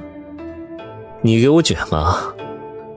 云昭这模样把桌上的人看得牙齿都酸了，虽然已经习惯他动不动跟小西撒娇，可是还是受不了。他亲自卷了一个面皮，往里塞了酱肉丝、萝卜丝，还有一小块辣白菜，卷好直接用手塞到云昭嘴里。好吃，好好吃，我娘子的厨艺太好了。你要是亲自掌勺，怕是京城的酒楼纷纷关门大吉了。可惜我是不可能掌勺的，给家里人做做饭还成，要是每天烧这么多菜，我这嫩脸怕是要熬成黄脸婆了。小西哪可能做几次饭就成黄脸婆了？而且就算你真成了黄脸婆，那妹夫也是爱得不行啊。这番打趣并没有让小两口脸红，因为他们的脸皮已经堪比城墙了。二姐说的对，男儿，你变成什么样我都喜欢。顾南希剜了他一眼。赶紧吃吧，这么好吃的菜都堵不住你嘴巴。我敬大家一杯，能喝酒的就喝酒，不能喝酒的娃娃喝奶茶。希望我们顾家的日子越来越红火，只要有我顾南希在的一天，我就不会让你们饿肚子。大家齐心协力过好每一天，大人们就努力干活，小孩子们就好好读书。希望你们的未来前程似锦。至于南风，虽然现在是3年，可是科举考试肯定是照常进行。你平日多看看书，有缺的只管找我。你要是后年就想下场，我便出了你赶考的银子。你知我是什么人，不用与我客气。在这个家，我早就拿你当我弟弟了，不必刻意小心翼翼，知道吗？小家伙们也认识不少字了，你要是后年下场，我便再给他们找寻一位夫子，省得耽误你前程。小希姐，我也早把这里当成我的家了，你就是我的家人，不用找夫子的。小希姐，我从没有想过自己能有什么成就，考科举无非就是圆我爹爹的梦。如果有幸我中了秀才，我还是会回来教他们读书。小希姐，我志不在科举，我承认我迷恋这温馨的家庭。小希姐，你留我在此可好？顾南希能怎么办？只能高兴地答应了。再然后就是一系列的发言祝福，小家伙们也开始讨喜的索要红包。顾南希自然是准备好了，他把红包交给云昭来发。这群小屁孩平日里不肯叫姐夫，现在一口一个好姐夫的叫着，把云昭美得不行。所有孩子都一视同仁，每人10个铜板，就连丫鬟家丁都有，1人2吊钱。他们不敢收，一个劲的推辞。行了，都是一家人，我既买了你们，以后这里就是你们的家。这里没多少钱，就是图个吉利，收着吧，你们存起来买新衣服啥的。谢谢主子。主子你真好，感谢主子大恩大德。祝主子来年抱个大胖娃娃。顾南希汗颜，房都没圆，抱个锤子的胖娃娃。他笑着佯装要揍石头，顿时整个堂屋里充斥着欢声笑语，所有人的脸上都洋溢着笑容，看起来特别幸福。顾南希还教会他们玩骰子，输掉的要么大冒险，要么真心话。最搞笑的莫过于石头，他输掉骰子后选了大冒险，被云昭要求跳一支舞。石头哪里跳过舞啊？他想起老家村里关系混乱的周寡妇。讨厌，奴家可是清白人家身，相公你莫要调戏我，奴家害怕啊。石头夹着嗓音说完这句话，众人都快吐了。他像是来了劲，缠着云昭左摸摸右摸摸，然后扭起屁股，像极了如花。这辣眼睛的一幕让屋里所有人都笑得肚子疼。顾南希带着弟妹侄子侄女来到院里放烟花，这个朝代是没有烟花的。小希啊，烟花是什么？烟里还能开花吗？顾南希看着他们好奇的模样，也不藏着掖着了。他从房里拿出一个最大的烟花，通体呈咖啡色，外面拖着一条白色的线。顾南希自己拿着火折子上前点燃。大家都往后躲，小心受伤。烟火射出了一道光芒，升到天空中。一朵紫色的烟花在浓浓的黑夜中炸开，美轮美奂。哇，好美啊！云昭被迷得眼睛都不敢眨，母妃果然没骗他，烟花真的很美，丝毫不输花朵。好漂亮，好好看呀！小九还是第一次看烟花呢。我喜欢刚才那个紫色的花朵。我喜欢黄色的。红橙黄绿青蓝紫7种颜色几乎都呈现了。姐，还有吗？我还想看。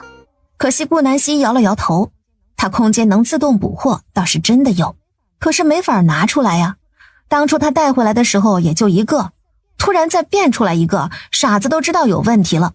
一个个垂头丧气的干嘛呢？还有不少别的烟花呢。做人别贪心，享受过美好就放在心里，天下无不散的宴席，自然就没有永久的快乐。来，你们一起来放小烟花，真适合你们玩。顾南希拿出小呲花，给小家伙们手上都塞了一根。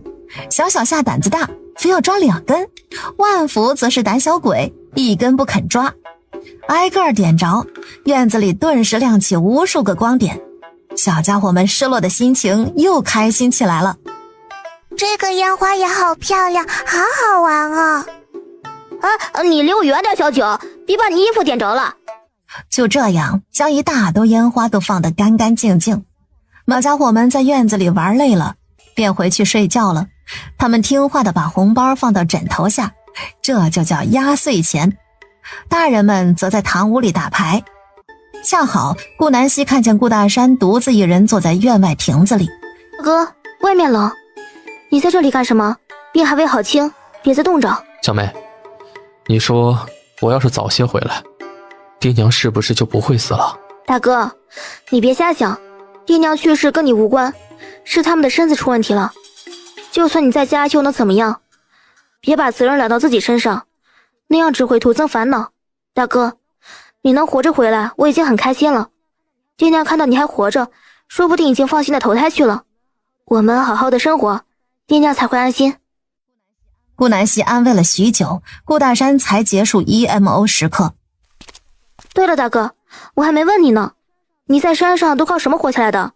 人都傻了，万一吃了毒菌子啥的，岂不当场毙命？而且天冷，这山上最近也没什么吃的呀。你个傻孩子，大哥是失忆，不是傻了，哪能吃毒菌子呢？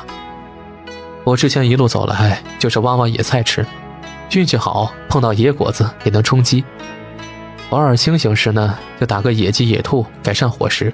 至于冬天，我一直在靠山村这深山里呢。只是我当时太糊涂了，一直绕不出来。恰好我在山里挖到了一种像是红薯的东西，紫色的，就像今天你放的烟花。还有一个是黄黄的瓜，都很甜，特别好吃。我还把它们烤熟了吃的，紫色的很干，黄色的特别软糯。靠着这2样，我才在雪灾中活下来的。那他娘的，不是他种到深山里的紫薯和南瓜吗？之前他就说好像忘记了什么，搞半天是自己种的紫薯、南瓜和芋头忘记收了。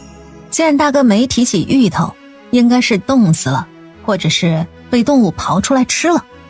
这3样他是种在一起的，没道理2个活了1个死了，被动物刨出来吃掉的可能性更大。幸好没浪费，也算变相的救了大哥一命。果然老天是眷顾他的。不早了，大哥，回去睡觉吧。我们守不守夜的都无所谓，留下人在那玩牌就好了。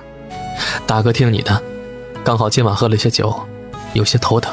一觉醒来便是清晨，也是大年初1，春节的第1天上午，顾午宴就带着李永和前来拜年了。他手里提着婆婆腌制的咸货和自家种的红薯土豆，没少拿。一路上害怕遇到山匪，特意跟别人结队来的。小溪啊，你不知道，现在世道越来越乱了。我看你们靠山村还好，我们李家村昨天又饿死了2，家家户户都瘦得像猴。路过他们身边，那一双双眼睛盯着我看，简直吓死人了。吴姐，等会儿我亲自驾车送你回李家村，不然遇到危险就完了。你们最好来我这儿住，先别忙着拒绝，我这空房间还有的是。你们4人要是遇到歹人，怕是抵挡不了。不是我危言耸听，你要知道，不管动物还是人，只要饿急眼了，那是什么都能做得出来。是啊，妹妹说的对，别说燕子害怕了，我看着都觉得发毛。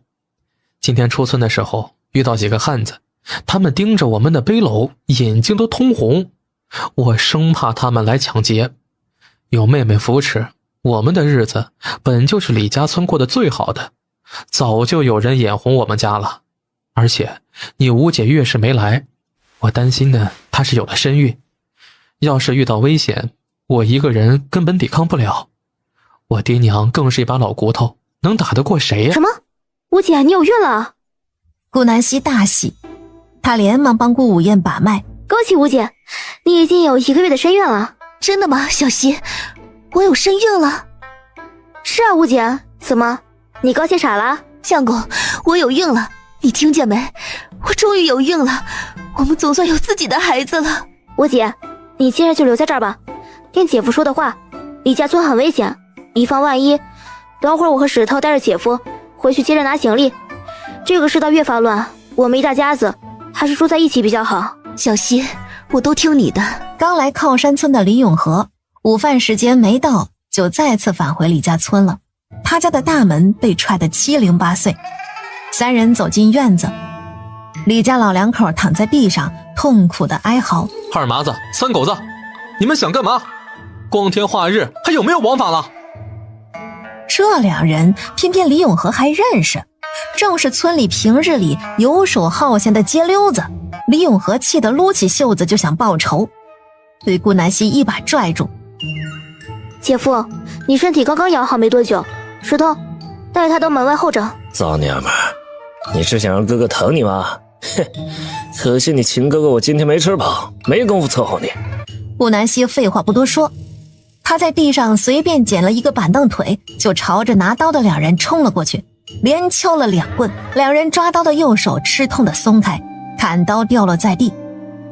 顾南希飞速地捡起2把砍刀扔到门外。这下没了凶器，顾南希更加不顾忌了，他一拳一个，打得还不过瘾，甚至用上了脚。没一会儿，整个院子的歹人全部被殴打得昏死过去。石头和李永和这才返回家里。顾南希给2个老人把了脉，还好无事，只是皮外伤。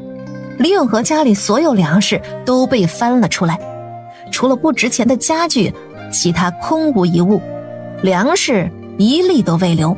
小希，你回来了。哎呦，爹娘，你们头怎么流血了？幸好你妹妹赶来，不然啊，我们家就要被洗劫一空了。我跟你爹一把老骨头，根本打不过他们，这才受了点小伤，没大碍。就是不好意思，接下来叨扰你妹妹小希了。李婶子，你和叔也是我亲人，吴姐嫁到你家，你们从未苛待过她，我们都是一家人，不必说2家话。以后这里就是你们的家了，等世道安稳了，你们再回去。对了，吴姐还没告诉你们呢，她有孕了，已经1个月。要不是吴姐有孕，她也不会答应住在这儿。看来是这个孩子有福气啊，她来得及时，不然吴姐2口子今天回家肯定要出事儿。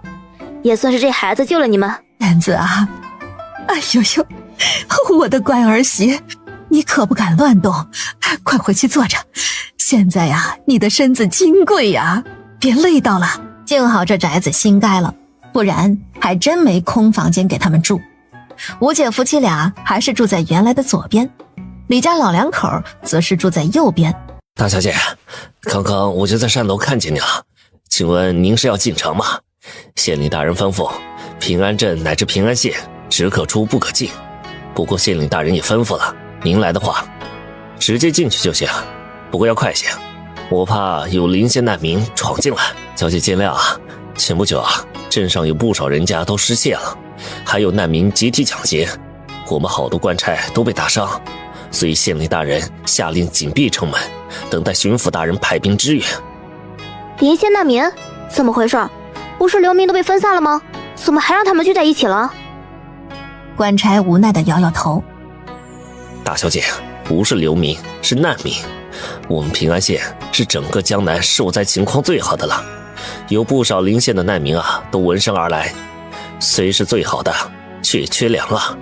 这些流民难民啊，都聚集在一起，干了不少坏事。县衙里就这么点官差，哪能镇得住他们啊？县令大人已经上报了，最迟不过3日，巡抚就要派3000精兵过来，到时候怕是要掀起一场血雨腥风啊。官差没说的是，县令一早上报的是朝廷，他原本想着朝廷下发了赈银和粮食，这些难民有的吃，应该不会再闹事。可没想到皇帝直接一纸书信给了巡抚，让他用武力镇压，违抗者杀无赦。顾南希暗道不好，他骑上墨风，快马加鞭地赶到县衙。顾南希独自进了周太尉的书房，等他把来龙去脉讲清，已经1个时辰过去了。这能杀得完吗？难不成这狗皇帝是想把天下百姓都屠杀个光？小希，不可，隔墙有耳，小心犯了死罪。干爹，是我心急了，可是这百姓没了活头，不就只能抢个偷吗？冬天山上那一点的树皮都被吃光了，他们哪里还有吃喝啊？天气这么冷，什么作物都没法生长，村里有人种白菜都被冻死光了。这气温一会儿低得吓人，一会儿又升上来，别说作物了，就连我们百姓的身体都受不了。他不发赈粮，还要用武力压制百姓，只会得到以暴制暴。顾南希换位思考下，如果他家里没有余粮，山上又找不到吃的，还一直等不到官府施粥，那不就只能干犯法的事儿了？这样吧，干爹，你府上还有多少存粮？之前不是让你留着应急，趁着精兵没到，就在平安县城门口统一施粥，免得等精兵来了血流成河，那可就罪孽深重了。我家里还有不少存粮，我拿出100石糙米，还有100石精米，以及100石石薯粉，也算是我为百姓做点贡献了。等熬过这个冬天，春季来临，一切都会好起来的。只是干爹，这个事儿不可告诉别人，粮食我都藏在镇上一处宅子里，等会儿你借我1辆马车，我自己运过来，寻找也不能告诉我。顾南希要捐的正是空间里的，他闲暇时在空间里进进出出，卡着空间的自动捕获的 bug， 把院子里都堆满了粮食，就怕有朝一日家里遭了贼，没了退路，这不派上用场了。小希，你哪儿来这么多粮食？还有薯粉是什么？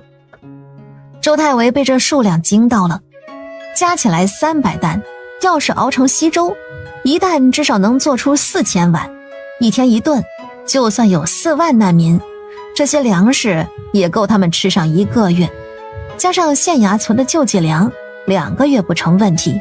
就是一种类似红薯的果子，我悄悄种起来，想看看能不能吃的，结果难吃的要死。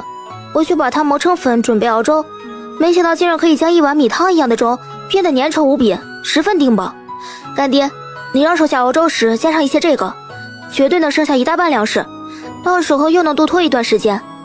只是可惜，我都将果子磨成粉了，居然忘记留种了。这你怎么不跟我说呢？你这孩子呀，就会给人惊喜。嗨，快去取吧。要不要找几个官差帮你？爹，这可是我的秘密基地，不能让任何人知道。不过具体数量我也只是猜测，并未称过重。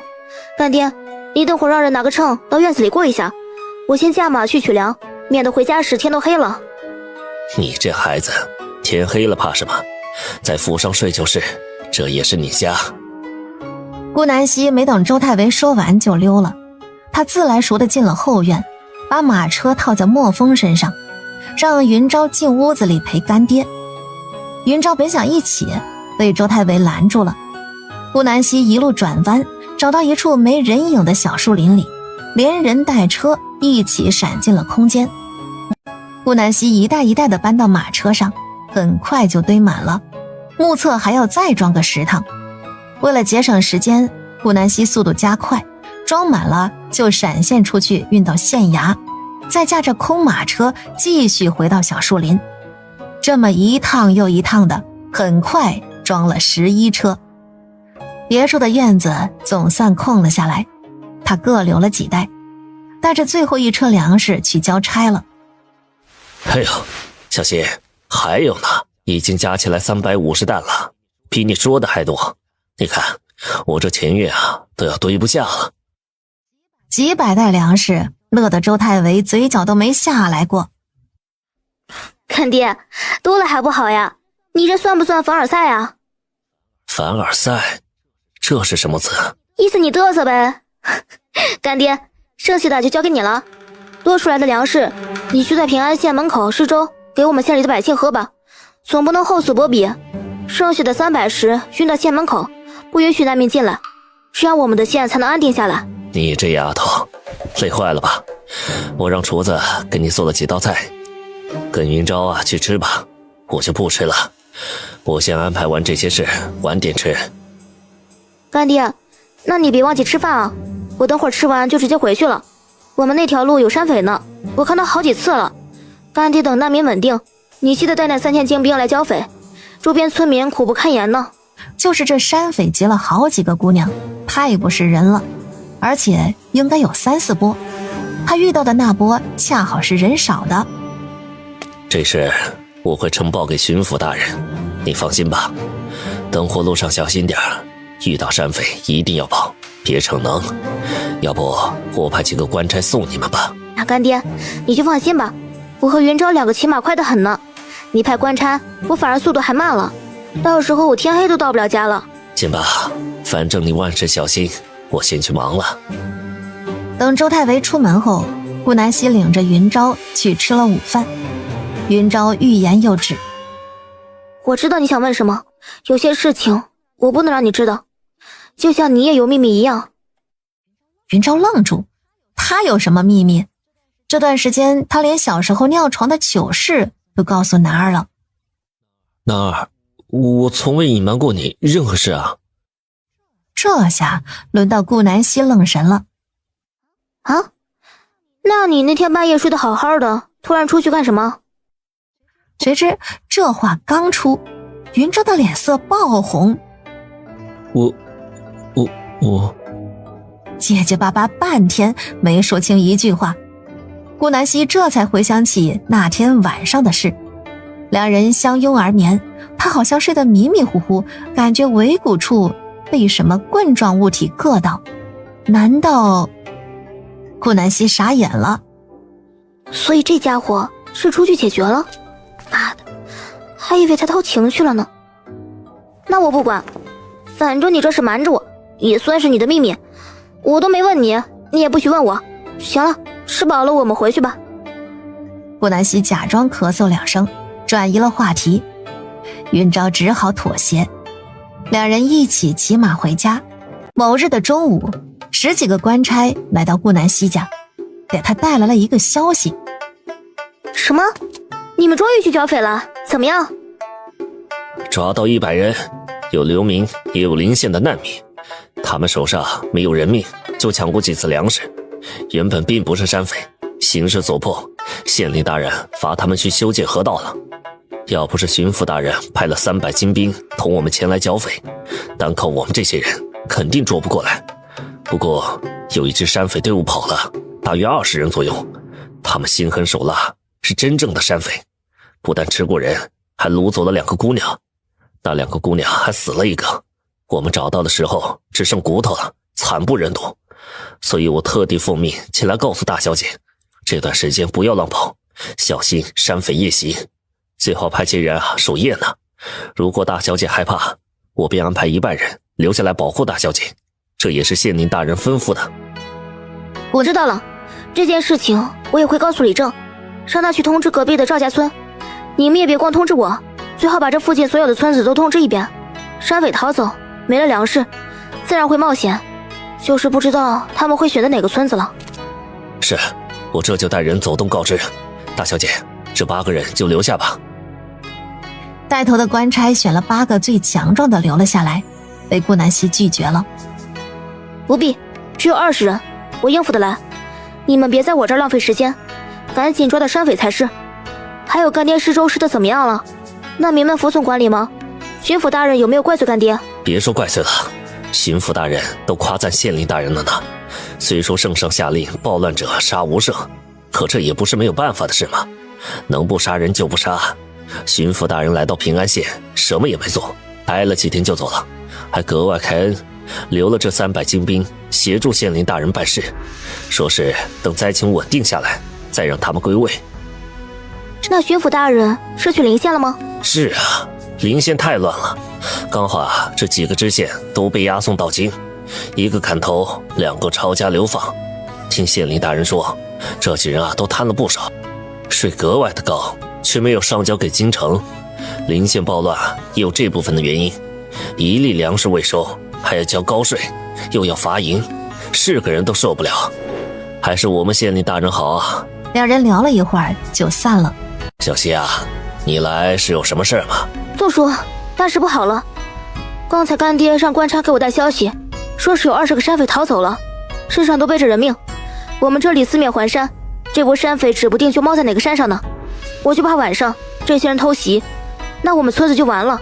李正，我建议你弄一个临时巡查队，每天派10个人在村子里转悠，反正也没有农活干，白天一波，晚上一波，一发现可疑人物，马上叫醒村里所有人。什么？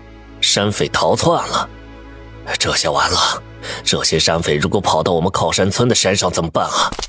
小希，你说的巡查队靠谱吗？当然，也没指望他们救人捉山匪，只要给大家提个醒就行，白日倒是无所谓。我就怕这些山匪趁着大家伙睡着夜袭，那就完了，他们肯定逐一攻破。不过宋叔，你也别太担心，这里的山都是通的，他们没法拦路抢劫，肯定要往山里跑，没了吃喝，要么捉山里的畜生，要么就抢劫村子。那么多村子呢，也不一定就轮到我们村子。而且我们这里地势与旁村不同，说不定这山匪就从临县跑了呢。行，我听你的，我马上就召集村里汉子，让他们轮流巡查。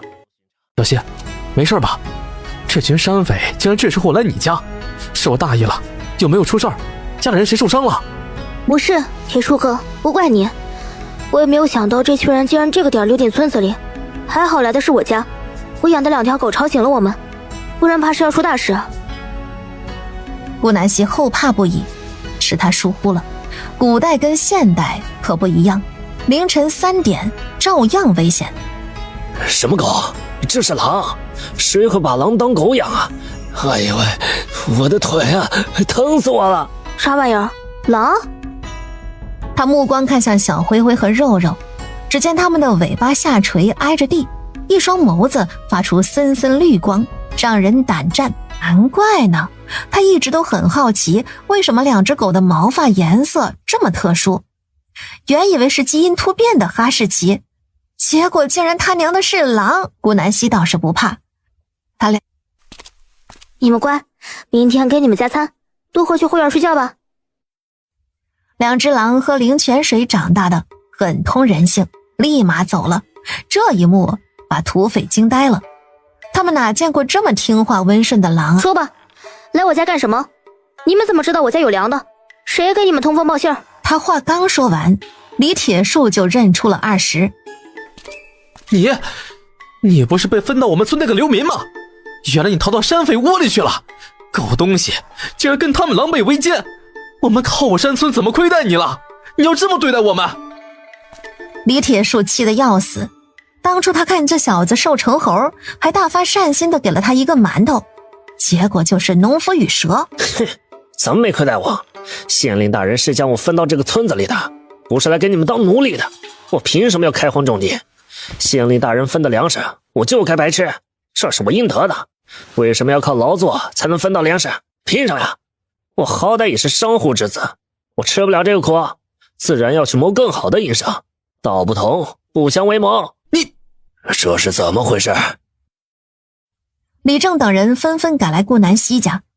说这些是山匪盯上我家了，我怀疑就是这个人出卖我的，我建议严刑拷打以后交给官府处置，你觉得呢？行，别把人搞死了，到时候你不好交代。一开始这些人还不肯说，等顾南希打了几人后，这群山匪才老实的吐露。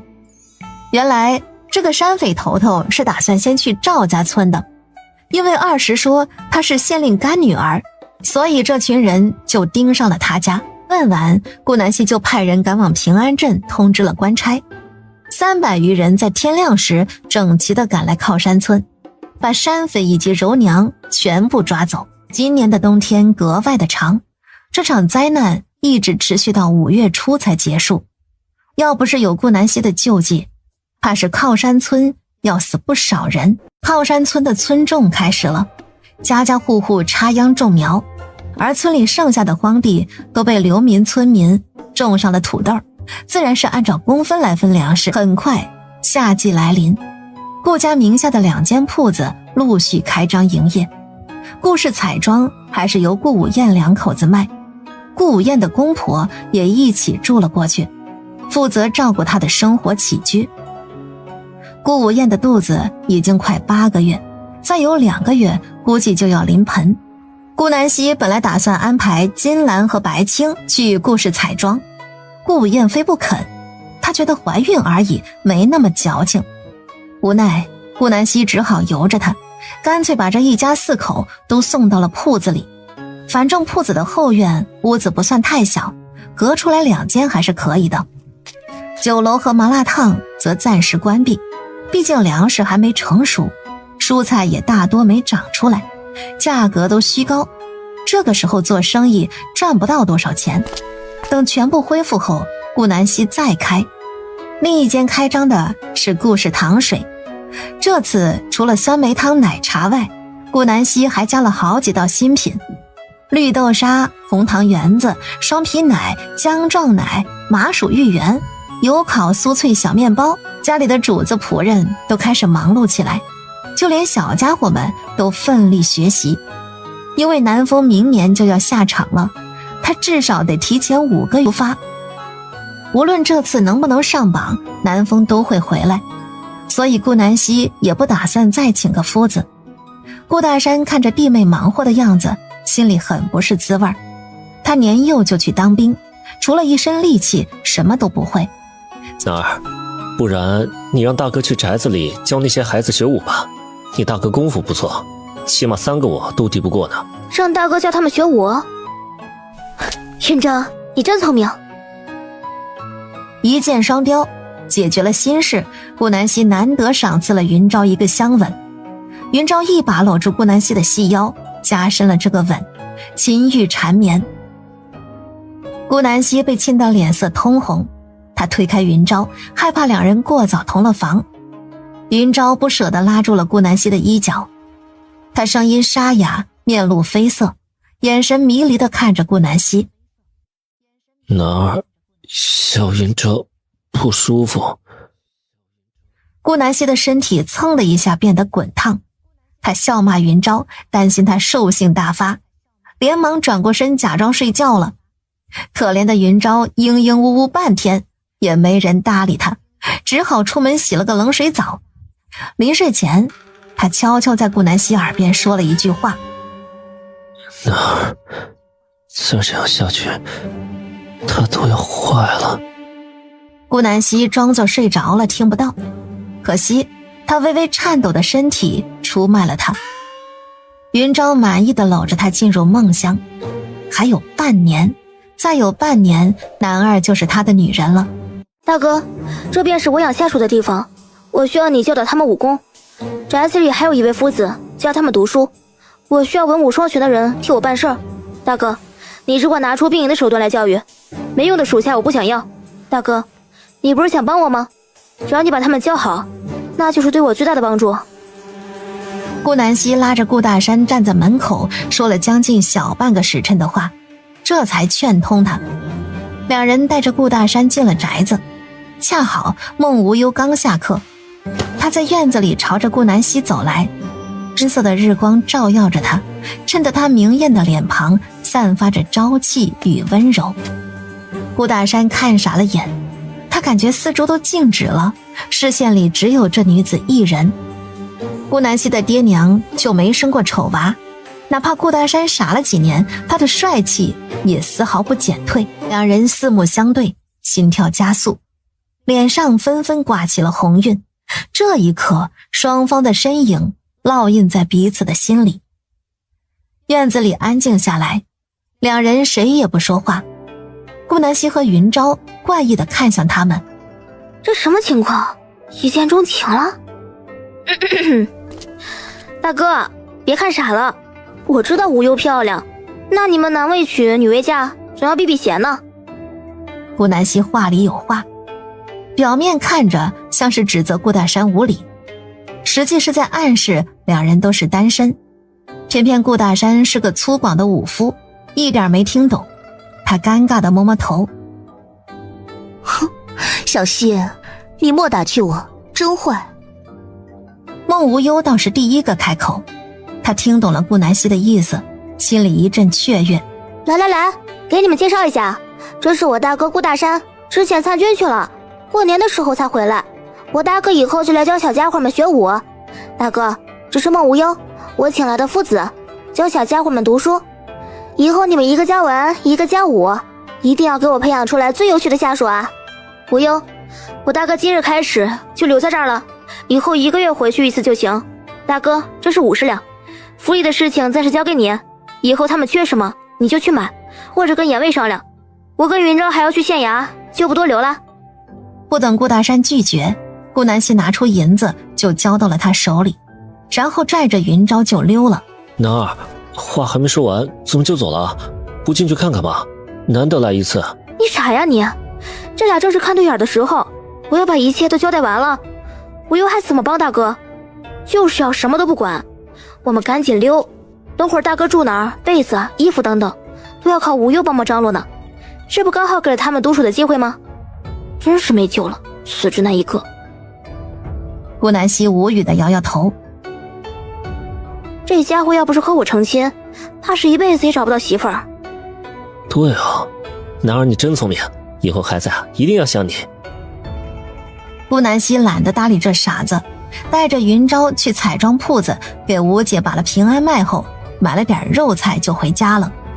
而宅子里的两人正如顾南希说的那样，孟无忧带着顾大山去院子里选了一间屋子居住，他还贴心地给顾大山铺好松软的被子，又从库房拿了2套衣服递给他，用于以后换洗。大山哥，还缺什么的话就跟严卫或者和我说，也可以去找前院看门的张伯或者张婶。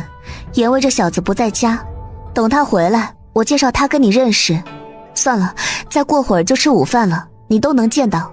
我先走了，还有一堂课要上，你自己收拾下吧。孟无忧说完便走了，留下顾大山傻愣愣地盯着他的背影看了许久，直到消失不见。时间如光穿梭，很快就来到了秋季。今年雨水充足，庄稼大丰收，百姓的脸上都挂着大大的笑容。好消息接踵而来，今年税收减免1半。顾南希十分疑惑，当晚他便问出了口：群长，按理说你父皇这做派，这次各地粮食丰收，他更应该广加税收啊，以此填补国库空虚，为什么偏偏减税呢？实在不像他的作风。这老皇帝要真这么好心，就不会派人用武力镇压难民。怕是之前父皇压根不知此事。我也疑惑，明明父皇是个明君，为何能让这灾情变成这样？好像从我出京时，整个事态就变了。之前宫里传来的消息，更像是太子能干出来的。他为人狠毒，铁血心肠，总是皮笑肉不笑，我最怕看到他了。难怪父皇对于他的失踪都不关心，明明父皇之前也很宠他，就是养条狗丢了，也要象征性找一下吧。玄章，你要回京吗？我怀疑之前是太子把持朝政了，不知道你父皇有没有事？不会，父皇如果连这点事都解决不了，那他也不配当皇帝了。男儿，你别赶我走，我真不想回去，我只想跟你双宿双飞，生几个孩子，永远生活在靠山村。男儿，还有几个月就过年了，你马上就要18了。知道了，这不还没到呢吗？我困了，睡觉。他强行把云昭关机，两人一觉睡醒都是上午了。今天刚好是官差来收税，为首的那个习惯性给顾南希带消息。什么？太子被废了？为啥？顾南希大为震惊。难道云昭猜想的都是真的？这二货还真给皇帝下毒药了？你妈都是太子了，还想不开作死干什么？我也不知道呢，还是听县令大人说的，好像是犯了什么错吧，不止被废，还贬为了庶人了，一辈子都要关押在府里。我知道了，你去忙吧，给我带个话，过几日我去镇上看望干爹干娘。群长，你猜想的怕是真的，难不成你太子哥哥当真谋害你父皇？云昭点头。定是，不然也不至于贬为庶人。父皇仁慈，小错根本不会重罚，也只有这个了。我猜啊，约莫是父皇得知灾情真相，大动肝火，恰好太子逼宫，被父皇拿下了。不得不说，云昭真的很了解他亲人。皇上，昭儿她是被奸人教唆的呀。昭儿她多听话孝顺，您不知道吗？这可是您的大儿子。我知道这一切都是昭儿的错，可是我只有这一个儿子啊。皇上，求您原谅他，我不求您复他太子之位，只求您别将他贬为庶人。他可是您的血脉呀，是皇子啊，立于天地之间，身体里流淌的是龙血，怎可成为庶人呢？皇上，全郎，你我有表兄妹之情谊，当初您有多期待第一个皇子的降临来巩固地位，您忘了吗？看在我的份上，饶过我们的孩儿吧，行吗？行了，宁玉，朕正是看在表兄妹的份上，情分不低，这才让他坐上了太子之位。朕后宫无后，你一人独大。你欺负那些小嫔妃的时候，朕什么时候插手过？这逆子是犯了死罪，他勾结国师，用有毒的丹药骗朕吃下。朕躺在床上，直到几个月前才转醒。要不是龙气足，朕怕是早就进了仙地了。留他一条狗命，已经够仁慈的了。可我只有这么一个儿子，你让我以后怎么办？我还能依靠谁？如果别的皇子登上这个位置，我又处在什么位置？这宫里还能有我一席之地吗？行了，退下吧。以后不经传召，不得踏出宫殿一步。元老，你竟然要借我的族，你这是公然打我的脸呐！我在这吃人的后宫还怎么生存？难道我们之间的爱意都是假的吗？来人，把皇贵妃送回承恩殿，严加看管。要是敢踏出殿门一步，朕便要了你们的狗命。皇贵妃被送出养心殿的宫门，龙床上的单仁帝翻来覆去都睡不着。这几年他就像个活着的死尸一般，动都动不了，偏偏又能听到外界所有人的声音，差点没把他憋疯。还好梦中见到了善儿后便醒了。单仁帝摸了摸胸前，他脖子上一直佩戴着善儿送的玉佩，触手生凉，就如同他的善儿一样，再也感受不到暖意。是他对不住善儿，更没有保护好云昭。当初他吃下丹药，便像被人控制般没了思考能力，竟然答应让云昭去赈灾。这孩子从小被他惯到大，赈什么灾呀？不闯祸就算好的了。醒来后得知云昭掉下悬崖，生死未知，单仁帝第一次发了大火。如果不是太子，他的云昭不会出事。昭儿啊，你在哪儿啊？父皇想你啊，只要你回来，你想要什么朕都给你。单仁帝落了2滴眼泪，却不自知。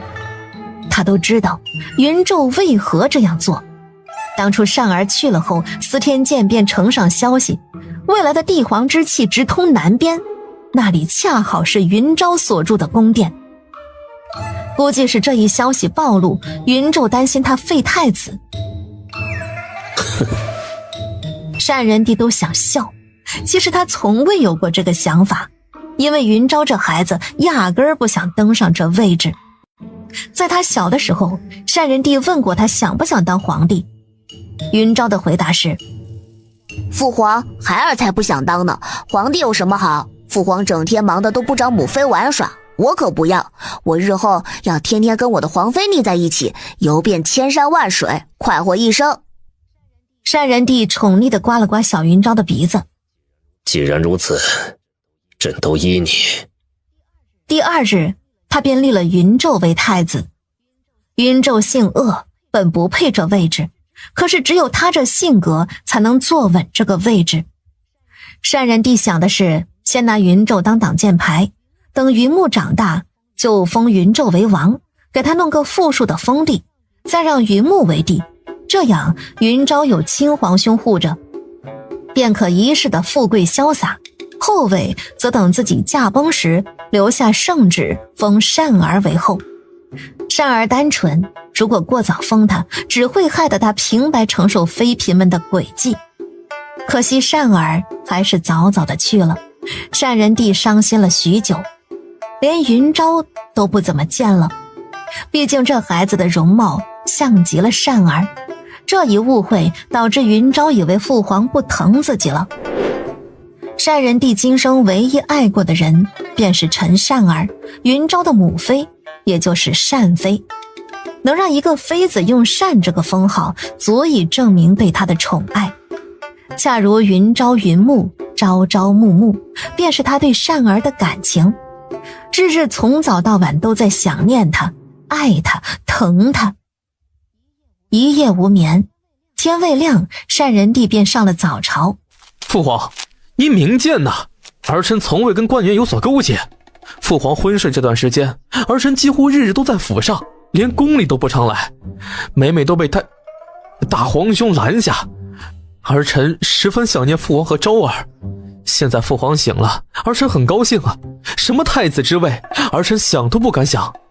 儿臣只想父皇身体康健，想胞弟平安归来。朕知道了，你站起来吧。跪得这么实诚干嘛？膝盖疼不疼啊？谢父皇关心，儿臣无碍，膝盖不疼。木儿，朕交给你一个任务，昭儿，朕活要见人，死要见尸。你去他落崖的地方四处寻找，你是昭儿的亲哥，朕只信你。木儿，希望你别让朕失望。单人帝决定最后给云木一个机会，如果他将云昭带回来，那这个皇位就还是他的，哪怕云昭已经身亡。他没了心情，交代完就下了朝，不顾朝廷百官的进谏，毅然决然地走了。顾氏麻辣烫和酒楼已经开业1个多月了，生意一如既往的好。荷包鼓鼓的顾南希甚至亲自去店里炒了几天菜。自从干娘弟弟从京城回来，顾南希就时不时的去县衙陪干娘住。马上就要11月，顾武燕就快要生产，这才是顾南希留在镇上的原因。如果吴姐突然要生，派个人来县衙喊她就行，不至于大老远从靠山村赶来，必定来不及。就这么苦等半月，终于在11月初，顾南希等来了吴姐即将临盆的消息。好痛啊！我不想生了，我再也不要生了。小希，小希你在哪儿啊？吴姐好疼啊！吴姐，我来了，别怕啊，不要叫，深呼吸。你们都出去吧，烧水的烧水，把这窗户打开一点，闷死了这里面，血气等会儿不流通会很难闻的。这么点大地方，都挤在这里干什么？姐夫，你出去待着，吴姐交给我放心，有我在，吴姐和侄子侄女不会有事的。好，小希，我听你的。媳妇儿，你好好的，我在外面陪着你，不要害怕。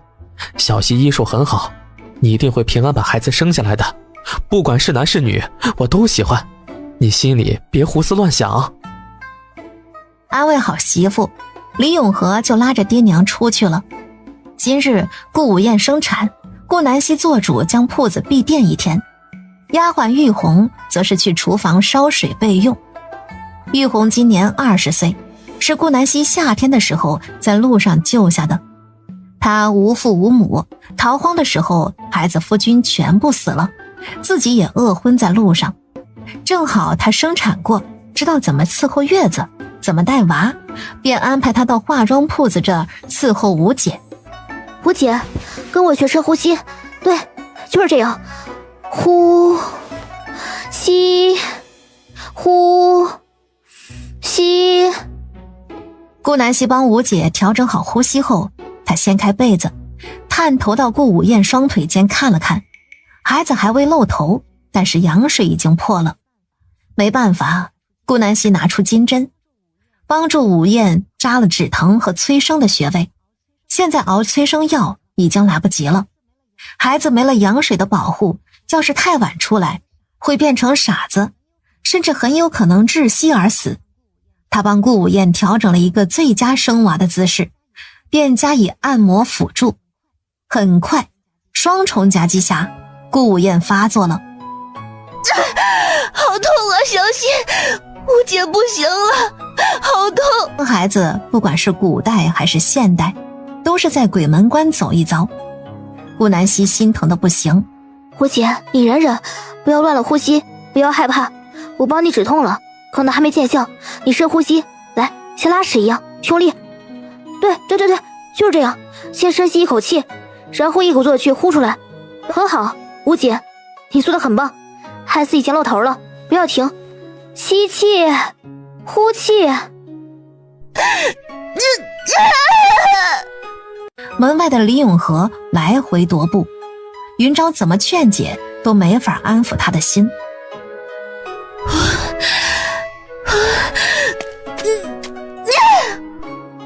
又是一声惨叫，李永和顿时满脸是泪，他再也忍不住了，一个箭步就想冲到房里。还好云昭眼疾手快，一把拉住了他。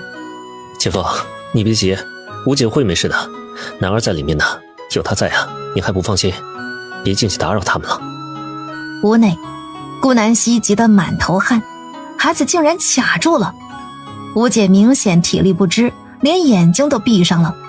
她赶紧假装从衣箱里掏出来产钳，其实是从空间拿出来的，顺便又拿了一根人参片塞在吴姐嘴里，让她咬着回点力气。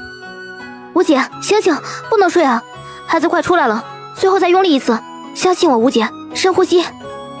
顾武燕缓缓睁开眼睛，顾武燕用尽全身最后一丝力气，猛地一使劲，顾南希赶紧用着产钳辅助，孩子终于生出来了，白白的皮肤泛着红色，略微有点青紫，不碍事，是个男孩，哭声特别有劲儿，至少7、8斤，难怪吴姐生得这么艰难。这个现代，她肯定要劝吴姐剖腹产的，至少产妇没那么受罪，还好有她在，不然吴姐高低得难产。玉红，快点端水过来，给吴姐清洗身子。顾南希将孩子用布包裹好，等吴姐清洗完毕，盖好被子后，她才放外面的人进来。媳妇儿，你怎么样了？哎呦，小希啊，燕子她怎么昏睡过去了？有没有事啊？是啊，小希，我儿媳妇她这是怎么了？没事儿，你们别急，吴姐就是累得睡过去了，母子平安。喏，这是你们的儿子孙子，抱着吧。外面温度有点低，别让他冻着。等会把孩子简单清洗一下就好，一定不要着凉。这窗户也没关，开道缝透透气。奶奶的大金孙呐，怎么这么会长，白白胖胖的哟，真喜人。小希啊，婶子谢谢你。今天啊，你哪儿都别去，等会儿我让当家的给你整个席面。听说这附近有一个酒楼菜烧的不错，今天就借你的光，我们大家都尝尝。话都说到这份上了，顾南希当然不会拒绝。两个老人高兴的嘴角都没下来过。然而初为人父的李永和就跟傻了一样坐在床边。姐夫，你让吴姐睡一会儿，我来抱抱你儿子。被唤醒的李永和这才想起来他当爹了。好。李晨是把孩子小心翼翼地放在李永和怀里，然而后者就像被定住一样。瞧瞧这傻孩子，第一次当爹，你高兴傻了呀？啊，连儿子都不会抱了。娘，给你，我不会抱，我还是去酒楼订菜去吧。便逃似的跑了。哟，这个憨货！好了，别怪他，我第一次当爹的时候也是这样的。当初你生永和的时候难产，把我急的哟，恨不得替你生呢，哪里还管得上孩子？以后永和习惯就好了。婴儿出生半小时后就可以喝奶了，只是吴姐刚生产没奶，幸好她之前特意给吴姐买了一头羊放在后院，以备不时之需。顾南希亲手挤了新鲜的羊奶，煮沸后静置到合适的温度，便拿来喂小家伙，一点一点的喂。喝饱后的小家伙哼唧哼唧的躺在顾午燕身边睡着了，几人这才放松下来。恰好此时李永和带着酒了的伙计回来，足足10道菜铺满桌子。几人轻声细语的吃完饭，顾南希就打算回去了。他已经在镇上住了半个月。玉红啊，等会儿你需要熬过鸡汤，稍微放一点点盐，然后再煮过红糖水，等吴姐醒了伺候她喝下。如果吴姐想吃什么素菜就炒给她吃，不要大油大荤，不要吃冷腥就行，千万别一点盐都不放。吴姐失了力，必须吃点盐补补，知道吗？不懂的话就让姐夫去问问父亲大夫，千万别瞎吃瞎补，别把屋子里的门窗都关得严严实实的。如果吴姐热的话，把窗户开个小缝，不吹到她就好了。月子做满30天便可出来，到时候我再来镇上参加侄子满月。对了，姐夫，你记得给侄子起名。我先走了，别送了。吩咐一大堆，顾南希才放心离开。等回到靠山村的时候，已经傍晚了。村口大树下，一群人围在那边叽叽喳喳地说着什么。顾南希将墨风交给云昭，好奇地凑了过去。哎呦，恭喜你呀，这下终于要抱孙子了。可不是嘛，我头一个儿媳妇没用，怀了孩子还掉了，都是我儿子有本事，这一对一个种，明年就要考科举了。我儿媳妇突然有孕，这不是喜上加喜吗？看来呀，老天爷想我徐家双喜临门呐。徐张氏笑得嘴都歪了。顾南希见他在此，没了看热闹的心，转身就要走。顾丫头啊，哎呦，怎么见到我就跑啊？我又不会吃了你。徐张氏满面春风，头一回对顾南希笑着说话。我跟你说啊，我儿媳妇有孕了，刚满1个月，估计等我儿高中秀才时，这孩子正好出生，到时候你可要来捧场吃满月酒啊。顾南希并不想搭理他，加快脚步就要回去，结果徐张氏还嘚瑟个没完了，滋溜一下窜到了顾南希面前，顿时将他拦住。哎，跑啥呀？是不是羡慕了？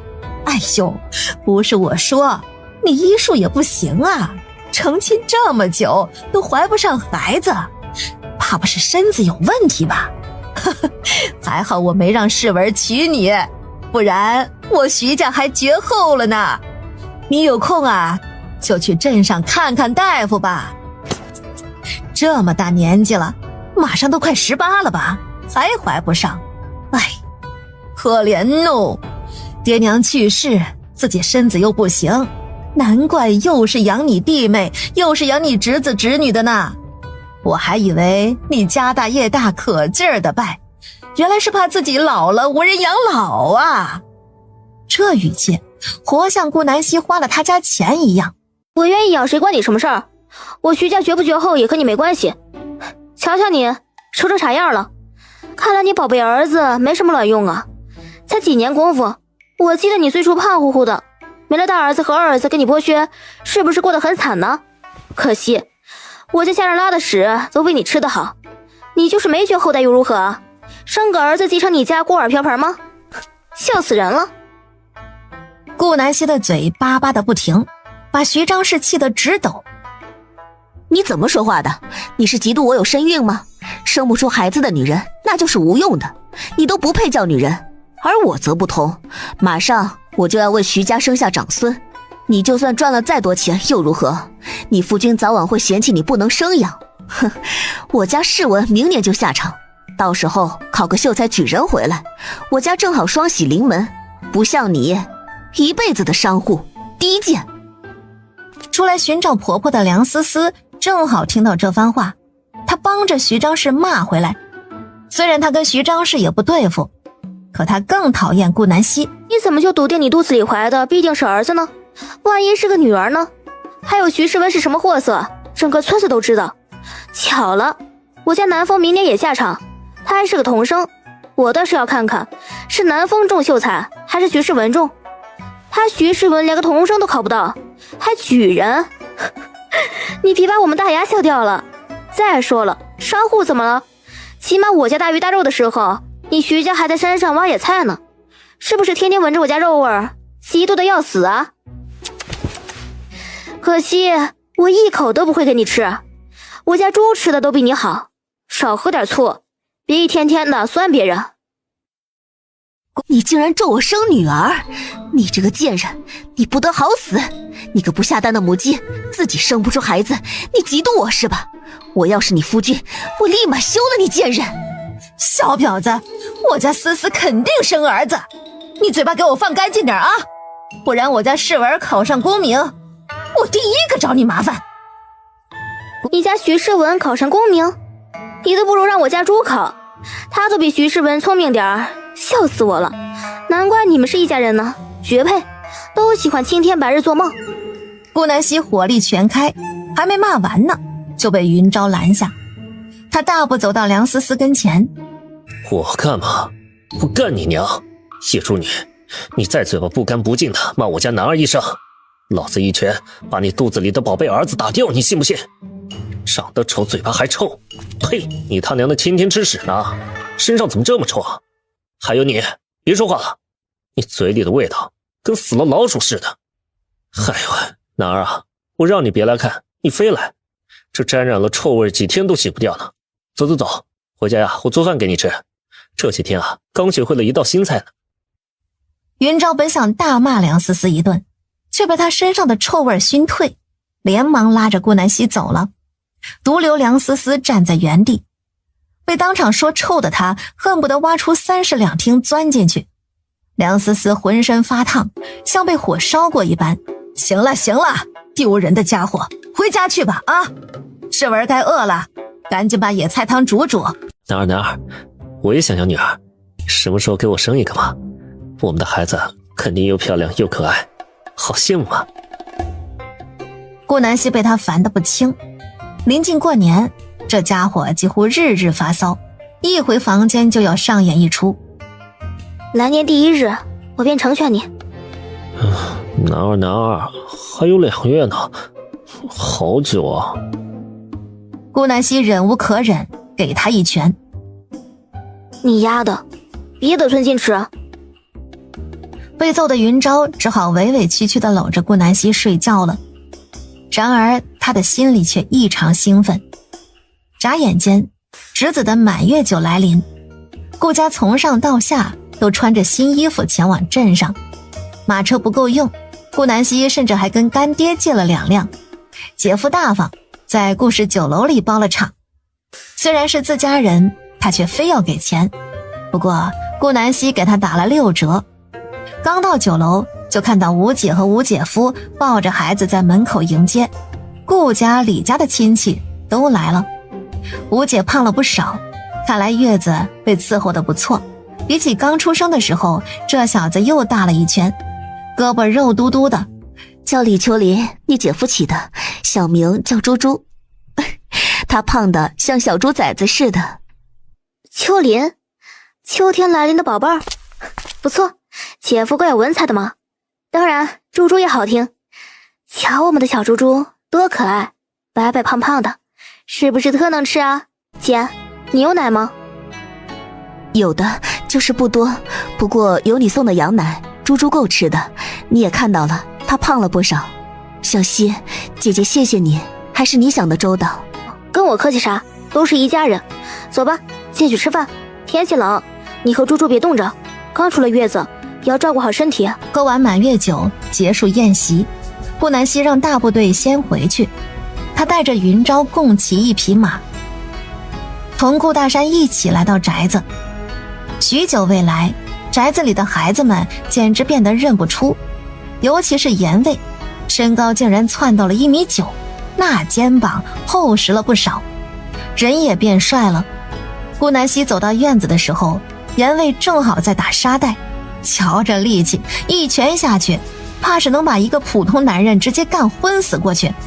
不错不错，来跟我过2拳。顾南希站在严卫身后拍了拍手，惊得严卫马上停了下来，生怕伤到他。主子，不敢。严卫内敛许多，话也变少了。怎么怕了？严卫摆好架势，顾南希率先出手，一拳直冲严卫面门。谁知严卫反应很快，他双拳交叉，硬生生挡下这一击。要知道顾南希可是用了3成力，搁一般人胳膊就是不骨折，人也要后退好几步。严卫竟然纹丝未动，可见他底盘有多稳。顾南希又去检查了其他孩子们的功课，个个都很努力，文武全通。看来无忧和大哥都在认真的教。大哥，这100两给你，给孩子们改善一下伙食，缺什么就买。顾大山已经习惯妹妹动不动的投喂银子了，他把这100两直接交给了孟无忧。顾南希左看看右看看，觉得这2人好像有点不正常。孟无忧也被这一操作整懵了。哎，你干嘛？这是小希给你管理的银子，我不要。孟无忧将银子又扔了回去。不要也行，等我发了工钱再交1半给你。小希说了，1个月给他5两银子的工钱，到时候给无忧2两5，再把剩下的1半偷偷拿给二妹，给她补贴家用。虽然家里不缺钱，可这也是他的一份心意。谁要你的银子？我在这里吃穿不愁，不要花钱。孟无忧脸色略微有些不正常，娇骂了一句就跑了。大哥，你这是好事临近啊。哎呀，我也想啊，可是无忧他，哎呀，我不知道怎么说。怎么，无忧不同意？不会吧，我看他心里是有你的。我帮你去问一问吧。顾南希朝着孟无忧追了过去。无忧，无忧，怎么了，小希？有事没交代完吗？你也知道我性格，不会拐弯抹角的。无忧，你对我大哥……小希啊，我不瞒你，这段时日我对你大哥早就有了感情，我知道他中意我，可是我是残花败柳之身，当初被后娘卖到青楼时，我的身子已经被青楼的打手们看过了，我早已不干净。如果大山知道这事，定会嫌弃我。小希，其实你当初留我在这儿，我已经很感谢你了。没有你，我怕是早就成了孤魂野鬼。能当一个教书育人的女夫子，已经是我梦寐以求的了。小希，你对我的恩，我无以为报。我不想嫁人，只怕你一会儿同大山说清楚，就说我孟无忧这辈子没有嫁人的心。孟无忧满脸落寞。顾南希听到这话愣住了，她倒是没想到这一茬。无忧，你不要自轻自贱，这本就不是你的错，况且只是看了身子，这又怎么了？女人干不干净，从不是由身子来决定的。只要你的灵魂是干净的，那你的身体哪怕千疮百孔，照样纯净。管世人怎么想，如果他顾大山因为这个嫌弃你，那他也不是个良人。我并不会因为他是我大哥，我就替他说好话。无忧，我从不反对你嫁人，只要这人是真心对你好，知道吗？你别急，也别难过，更别轻易就下决断。我一会儿去旁敲侧击一下我大哥，看他是什么想法。放心，我不会将此事告诉他的，这是你的隐私。你说吧，小希，我了解他这人，如果不让他死心，他不会放手的。也好，那你在这儿等我，我去就来。大哥，你过来一下。元昭，你不许跟上。大哥，如果无忧曾经被人卖到青楼，你会怎样？被卖到青楼？是谁？谁敢这么欺辱他？小希，你告诉我，我要杀了他！淡定，我是说假如，你会怎样？假如？哪有什么假如啊？小希，这是真的对吧？我知道，你不会随便污蔑一个女子的清白。小希，我不是傻子。这段时间，无忧对我时近时远，我大概猜到了，他怕是有什么难处。小希，我就直白告诉你吧，就算他当过继子又怎么样？只要我喜欢，他就是嫁了10个男人，我也照样娶。更何况他是被人卖进青楼，无忧有什么错呀？他是被人害的。小希，小希，你帮我说说情好吗？他是不是怕我嫌弃他？我不会的，我以后一定会对他好，一定。顾大山不懂什么甜言蜜语，他急切地想要顾南希帮他。孟无忧躲在柱子后面偷听，顾大山说的话清晰落入他的耳朵里。当真？大山，你真是这般想的吗？是，无忧，我心里有你，我不管你以前是什么样子，我只想跟你有以后。无忧，你能否嫁给我？我保证我会对你好的，以后衣服我洗，饭我做，柴我劈，床我暖，你只要开心过好每一天就行了。我伺候你到老，以前的不愉快都过去了。无忧，你能嫁给我吗？谁说五福不会说话？顾南希牙都要酸掉了。孟无忧被感动得双眼含泪，她一边哭一边笑骂着顾大山。傻子，饭张婶子每天都做，柴火盐味带着小家伙们都劈了一堆，衣服也有张婶子他们洗，有你什么事？真是大傻子。对啊，我的意思是，以后如果我们有了自己的小家，这些都我来。顾南希看到这两人的模样，就知道事情成了。他悄咪咪地往后退，对着不远处的云昭使着眼色。两人都出了宅子大门，无忧和顾大山都没发现。男儿，这两人好事将近了，看来啊，我们要破财了。那肯定啊，我不但要帮大哥准备彩礼啥的，还要帮无忧准备嫁妆。当然，这点钱不算什么，大哥吃了这么多苦，你小子才应该掏钱。云昭可怜兮兮地摊开双手。男儿，我没钱，这样，我以身还债好不好？我只是个吃软饭的可怜小白脸。云昭犯起贱来，顾南希都想抽死他。二人一路上吵吵闹闹地回了靠山村，当然吵闹的是云昭，不说话的是顾南希。没过多久，顾大山和无忧就定下婚期，1月底刚好是过年前。由于无忧的身份特殊，四人商议对外对内就说无忧是顾南希的属下，他和顾大山在帮顾南希办事，恰好结缘。转眼就到了12月的最后一天，一大早，云昭就跟打了鸡血一样到处窜悠，一会儿闹着要买红蜡烛，一会儿又要丫鬟叫他包饺子。顾南希想了下日期，才知道明天就是1月。他无奈地摇了摇头，随云昭去吧。其实他等这一天也很久了，搁谁旁边是个美男子不动心呢？天知道，他忍的也很辛苦好吗？要不是担心这具身体过早有孕，顾南希早把云昭吃干抹净了。云昭就这么盼呐盼，终于将夜晚盼来了。他偷摸在屋里点上2支红蜡烛，再把自己包的饺子煮个半熟，端进屋里伺候顾南希吃下。顾南希很给面子的咬了一口，奇怪，这饺子怎么是熟的？他将饺子馅儿剥开一看，好家伙，谁家洞房爷吃纯白菜饺子啊，一点肉都不带放的。男儿怎么样，生吗？云昭期待地看向顾南希，顾南希只好给面子地说了一声生。这话刚说完，云昭就迫不及待地扒衣服，直到2人躺在一块儿，顾南希才慢悠悠地开口，这是12月底，可不是1月初，差1分1毫都不行哦。按理说过了年才算大1岁，要不是怕这小子等哭了，顾南希才不会这么轻易地答应他。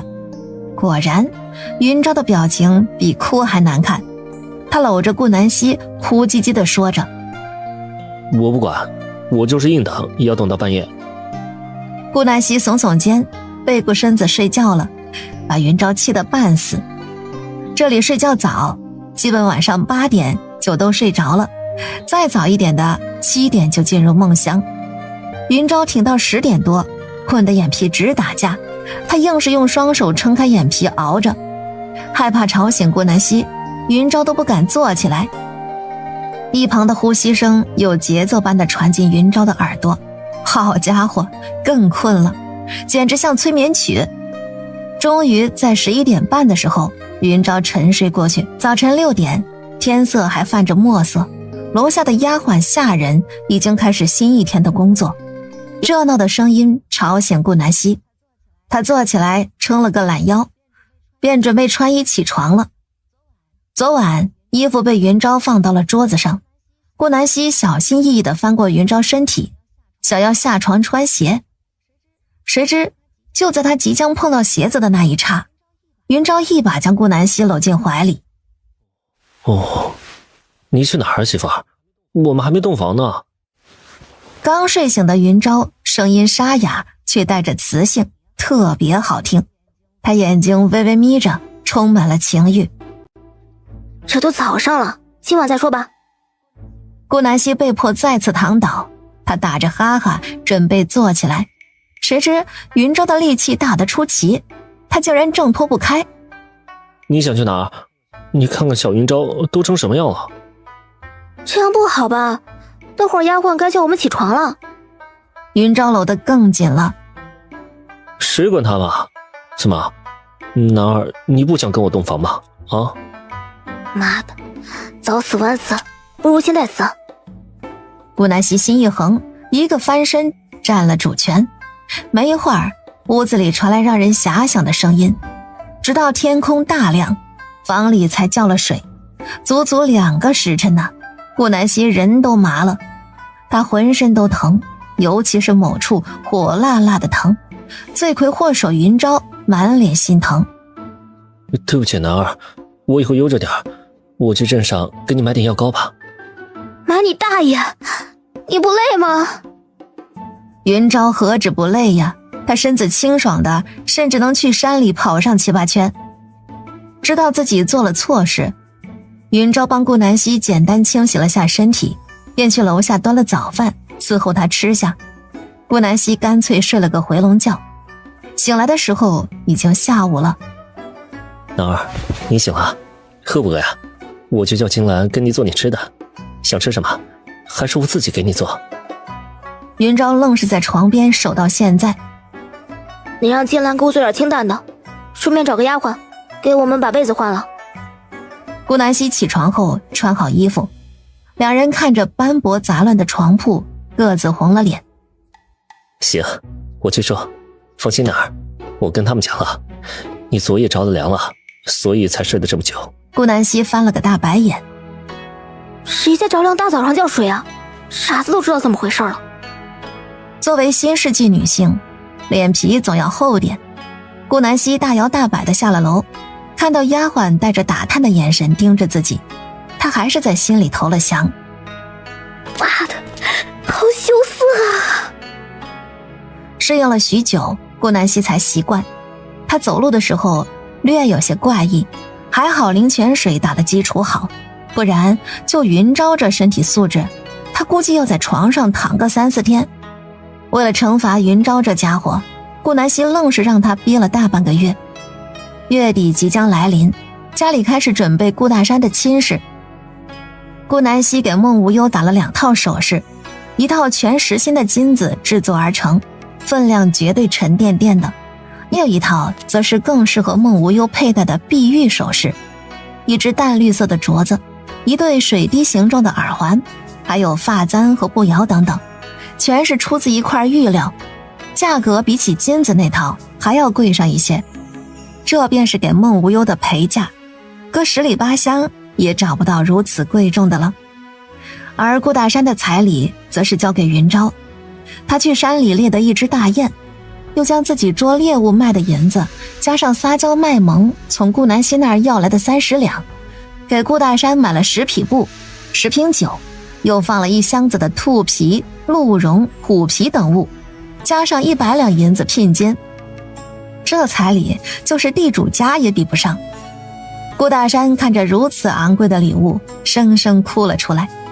别哭，这是我欠你的。大哥，我没能让你捞到一个官做，还害你受了这么多苦，希望以后你能幸福一生。云昭一边安慰，一边在心里暗搓搓地算着日子。他跟男二借了30两，说是要以身偿还。哇，今天便能开荤了。一次算1两，起码30次。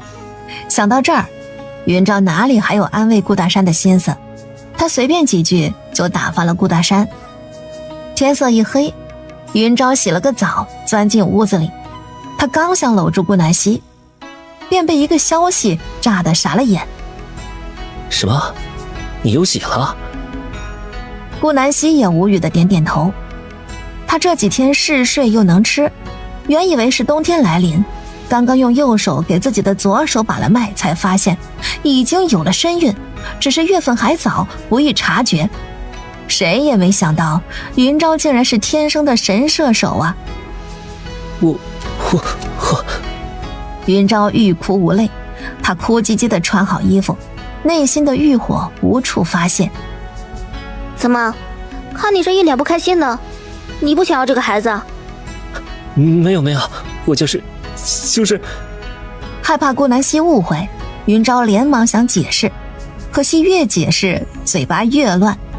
他干脆用被子捂住头，一个人躲进被窝郁闷了。顾南希暗暗笑出声，这家伙脑子里想什么都写在脸上，傻子都知道他今晚想干嘛。可惜哦，天不遂人愿。顾南希摸了摸肚子，频道让他怀疑压根儿没怀孕。这孩子是不是来得太快了？半盏茶的功夫还不到，云昭就梳理好心情。他搂住顾南希的腰，哪儿？我好像有点厉害啊！几个皇兄都成亲多少年了，也没个1儿半女的，我这不过1天就让你有了身孕，怪不得我弓箭从小就射得准，看来这是天生的呀。就是这孩子要是来得慢点就好了，我还没拥有够你呢。好气啊！这不到1年，叫一个臭小子跟我抢你了。哪儿？我们不要儿子好不好？给我生个女儿吧，我心里醋得慌。云昭一想到突然冒出个儿子，以后争着闹着跟他抢男二，他心里就气得要死。男二是他的，谁抢都不行，更不能碰她身子。不行，不管儿子女儿都不行。他在心里暗戳戳地想着，准备过段时间去寻摸个奶娘，以后坚决不让男儿喂母乳，这片柔软只能是他云昭的。顾南希听着都觉得好笑。你这家伙，你醋喝多了，自己亲生的儿女都要吃醋，咋不酸死你呢？再说了，是儿子是女儿我哪知道，听天由命吧。不过我也想要个女儿，儿子太顽皮了，我怕我忍不住揍他。对，女儿就是女儿，绝对是女儿。男儿，生完这个咱们就不要了好不好？一个就够了，等他长大，随他愿不愿意成亲，愿意的话就给他招个女婿，把家产都留给他一个人。不得不说，云昭的想法就是他的意思。孩子嘛，生一个证明自己能生养就行了，生那么多干嘛呀？就像原主爹娘，生的倒是多，可惜死得早啊，也不知道是不是精气血消耗太多才亡故，留下这一大串孩子嗷嗷待哺。听你的。顾南希语气难得温柔，把沉睡的小云昭迷得再次清醒。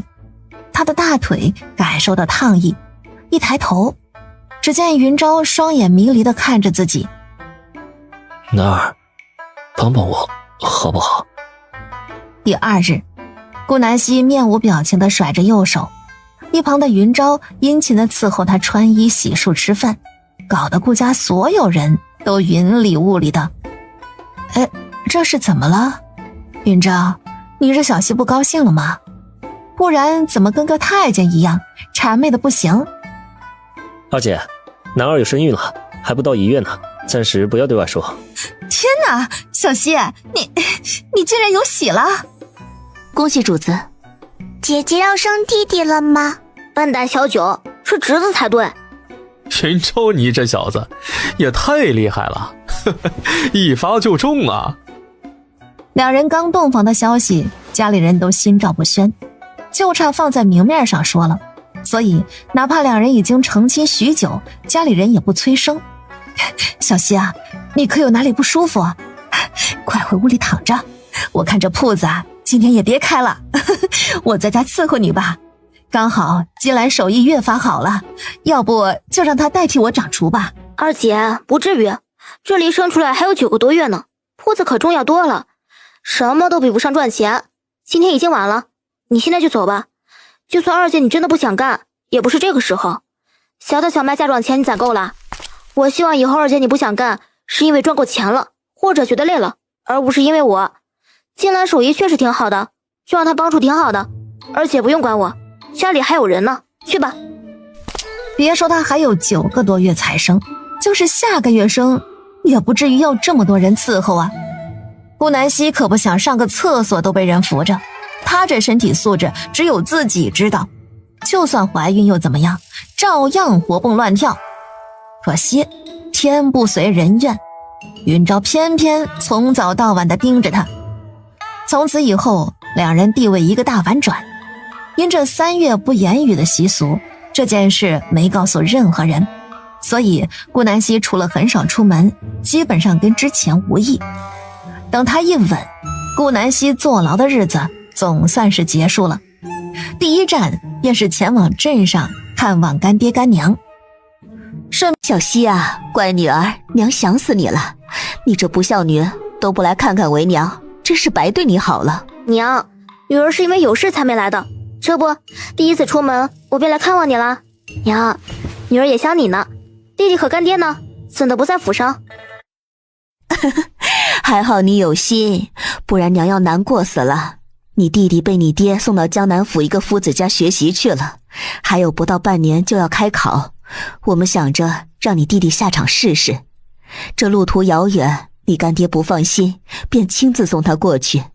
你来得不巧，他们上午刚走呢。怎么，乖女儿要不要陪为娘待上几天啊？你不许拒绝，今年你都没来给我拜年呢，算是补偿我吧，就是委屈云昭要独自睡一屋了。行，那我便陪干娘几日，等干爹回来我再走。只是我要解释一番，免得娘你气我。你气我还少啊，你是我女儿，我还能真生你的气吗？傻丫头，不需要解释，你有你的事情要办，只要你闲暇时能想起我这个老婆子就行了。什么老婆子？干娘，你年轻的时候就跟我亲姐似的，貌美如花，谁敢说你老，我可不依。娘，我之所以过年没来看您，那是因为我有孕了，刚满3个月，云州哪儿也不给我去。本来我想大年初1上门将这个消息告诉你的，正好今年天气好，过年1粒雪未下，道路也不滑，偏偏云州不给，说是马车颠簸，我3月未到，怕我出事儿。什么？有孕了？好好好，难怪你这丫头不来看我呢。云昭做得好，这马车颠簸不做是好事，不过拜个年，以后岁月悠长，哪年不能拜呀？云昭，我要好好奖励你一番。小溪被你照顾得好啊，我就说这丫头怎么胖了不少，以前瘦的我都心疼。来，这个荷包你接着，本就打算过年给你和小溪的，现在就当奖励你照顾好我女儿。小溪，这个大金镯子给我未来的外孙，你帮他戴着，等你生下来，娘好好给你弄几套首饰，你换着戴。对了，我得找工匠好好打个平安牌给我大外孙，精雕细刻，半年应该够。媳妇儿，上交。云昭将荷包递给顾南希，而顾南希则是习惯地塞进腰间口袋。你乖，这2两银子给你，等会儿你有想买的东西就去街上逛逛，我陪干娘好好说说话。顾南希又从另一个荷包里掏了2两银子递给云昭，云昭一把接过。谢谢媳妇儿，你最好了，软饭吃得真香，下辈子我还要吃你的软饭。顾南希笑骂了他几句。干娘出门，他便在云昭的伺候下来到了干娘屋子睡下。云昭拿着2两银子出了县衙，他准备去给男儿买点好吃的。男儿饭量越发大，尤其爱吃辣和甜，街头那家的糕点做得不错，男儿应该喜欢吃。再给男儿买点画本子看看，老是待在家也很无聊。云昭边走边在脑子里盘算着要买哪些东西，谁知道一处转角时，一位女子迎面而来，两人就这么直直地撞上。还好云昭反应很快，一把拉住她的衣袖，女子这才免于摔倒的命运。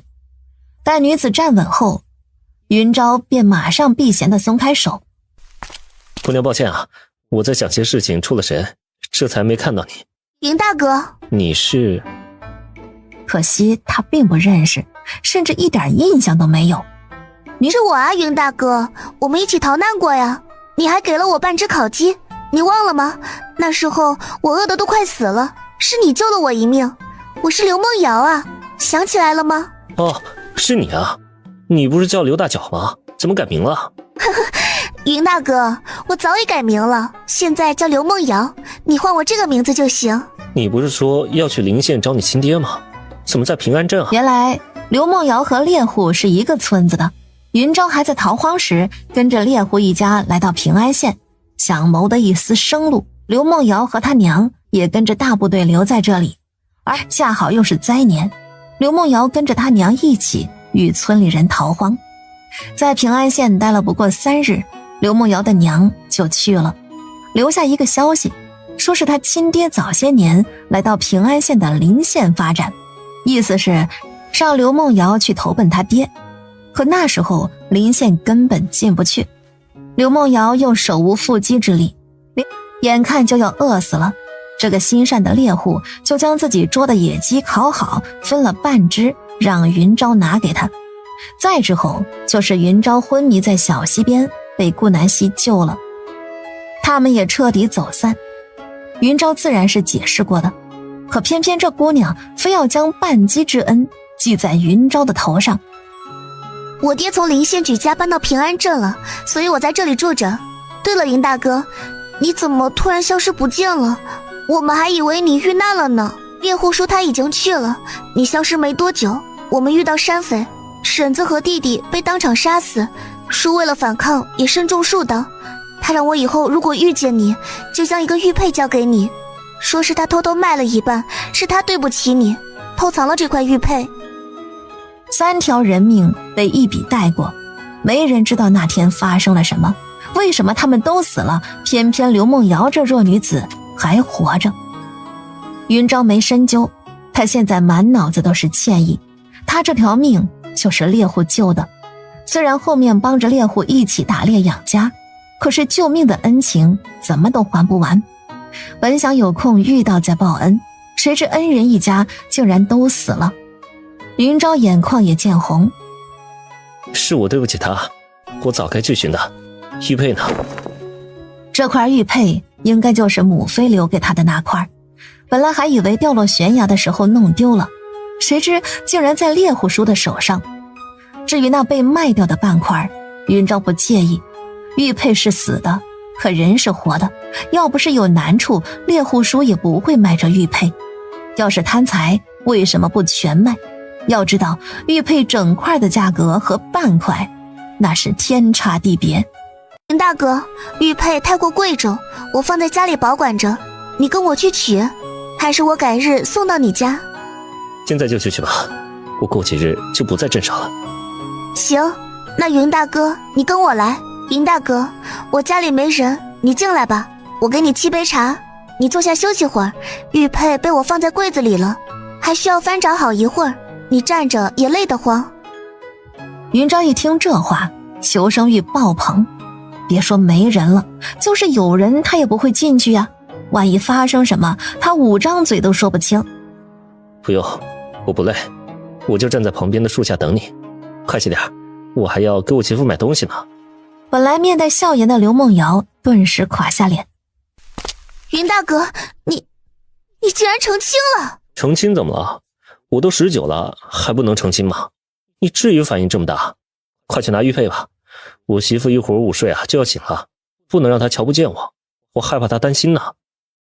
这恩爱的模样让刘梦瑶嫉妒的心都在烧，她扭头进了屋子。云昭耸耸肩，这人脑子没问题吧？他成亲而已，又不是偷了他东西，一副恶狠狠的模样做给谁看？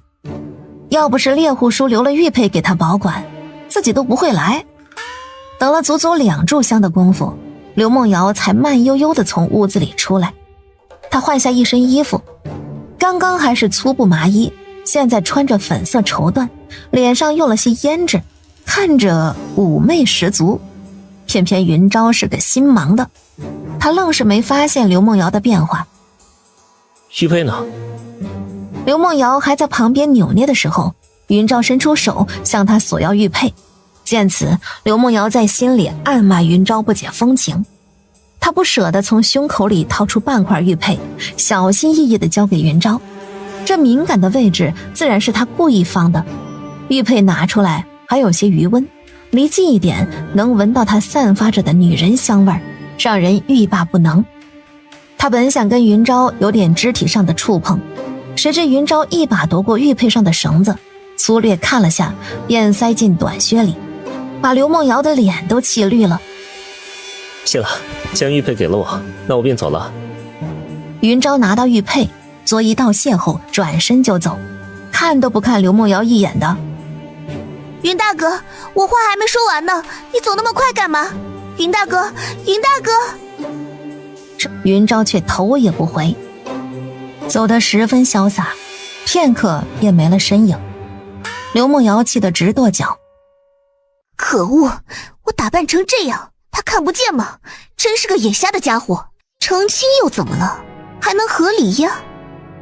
再难的阻碍也抵挡不了他喜欢云大哥的心。只是他现在要什么没什么，云大哥肯定看不上他。刘梦瑶心里开始盘算起来。那天回到县衙里，他就把这事儿告诉顾南希了。这刘梦瑶是你以前的相好？姑奶奶啊，我求你了，可别乱说，我跟他都不熟呢。以前他是猎户叔村子的，跟脑子有疾一样，天天躲在树后面偷看我砍柴。我知道我长得帅气逼人，这姑娘那时候黢黑，谁知道现在变化还挺大，白了不少。他说的半级之恩，我解释再多，他跟听不懂似的，非要强加在我头上。我能怎么办啊，媳妇儿？要是走在路上，我都认不出来他，不过是个路人而已。哦，对了，这块玉佩我拿回来洗了半天，味道难闻死了。云昭的脚不臭，说是难闻，其实是这香味儿太冲鼻子了。要是放在顾南希身上，云昭还能忍忍，偏偏是个陌生人的味道，那就忍不了了。拿回来便用皂角水洗了半天，这才交给顾南希。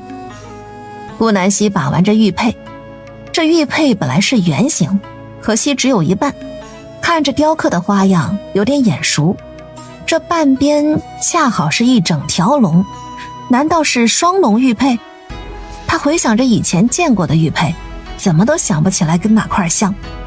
怀孕后他懒惰不少，记忆力也变差了，既然想不出就不想了。调侃了一会儿，云昭便将这事儿放到脑后。夫妻俩愉快地在县衙待了3天，直到干爹回来才告辞，因此又得到干爹一笔打赏。两人钱包鼓鼓地回到了靠山村。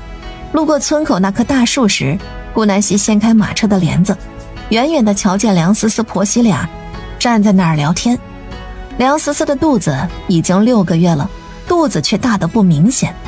反观她自己的肚子才3个月，竟然堪比4个月的肚子。顾南希深觉不妙，当晚回到家就仔细给自己诊脉。这不诊还好，一诊吓一跳，肚子里竟然不止一个崽崽，难道是双胞胎？天哪，看来他这身体是遗传到原主的娘了。古代医疗条件落后，他不相信别人的接生能力，只能靠自己判断。偏偏双胞胎生得更是极为艰难，只要是现代医生也会推荐孕妇优先考虑剖宫产。怎么了，男儿？云昭，你过来，我有话跟你说。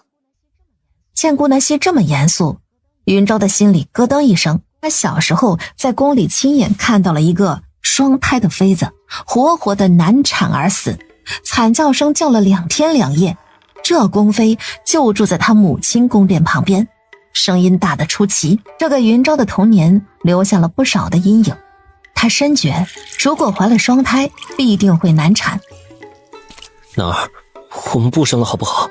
现在孩子月份还小，喝了药将他打掉吧，不生了，这辈子都不生了。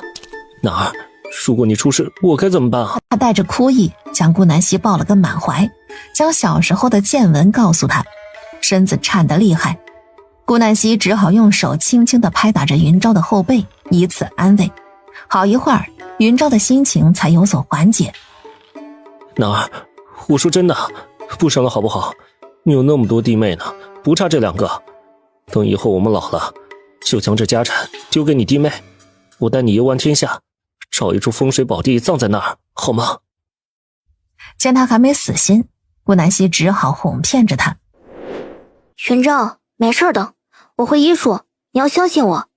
只要我好好锻炼忌口，不把孩子吃得太大，生产的时候不会有事的。以后不要再说这种话了，要是让孩子听到，怕是要难过了。只以为你这个爹爹不喜他们呢。3个月的孩子都能听到我们说话了，你也不想女儿们不喜欢你这个爹吧？真的没什么，男儿，你不要骗我，我小时候亲眼所见的。没骗你，大概是那个妃子补得太好。你仔细想想，她肚子是不是大得吓人，身子也很胖？果然，云昭回想了一下，这个妃子确实吃胖了不少，躺在那床上，肚子就像一座小山，大得让人害怕。男儿，那天开始，我带着你在山脚下遛弯好不好？明天起你也不许吃肉了。不行，你最爱吃肉，那只吃一点好不好？我怕你补得太厉害了。云昭纠结的不行，他既不想顾南希将孩子补得太大，又不想顾南希委屈自己，好难呐。真是傻子，不必那么刻意啊，一点荤腥不吃，孩子怎么长大呀？怕是在肚子里就饿死了。过犹不及，每天吃个7分饱，再勤快点，迈开腿就行了。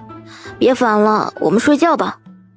好困，自从有了身孕，我真是一天睡5个时辰都不带够的。顾南希打了个长长的哈欠，眼泪水都出来了。云昭心疼地帮她盖好被子，搂着她睡觉了。时间来到4月初，南风停止了所有的课程，他开始温习书本，每日泡在房里。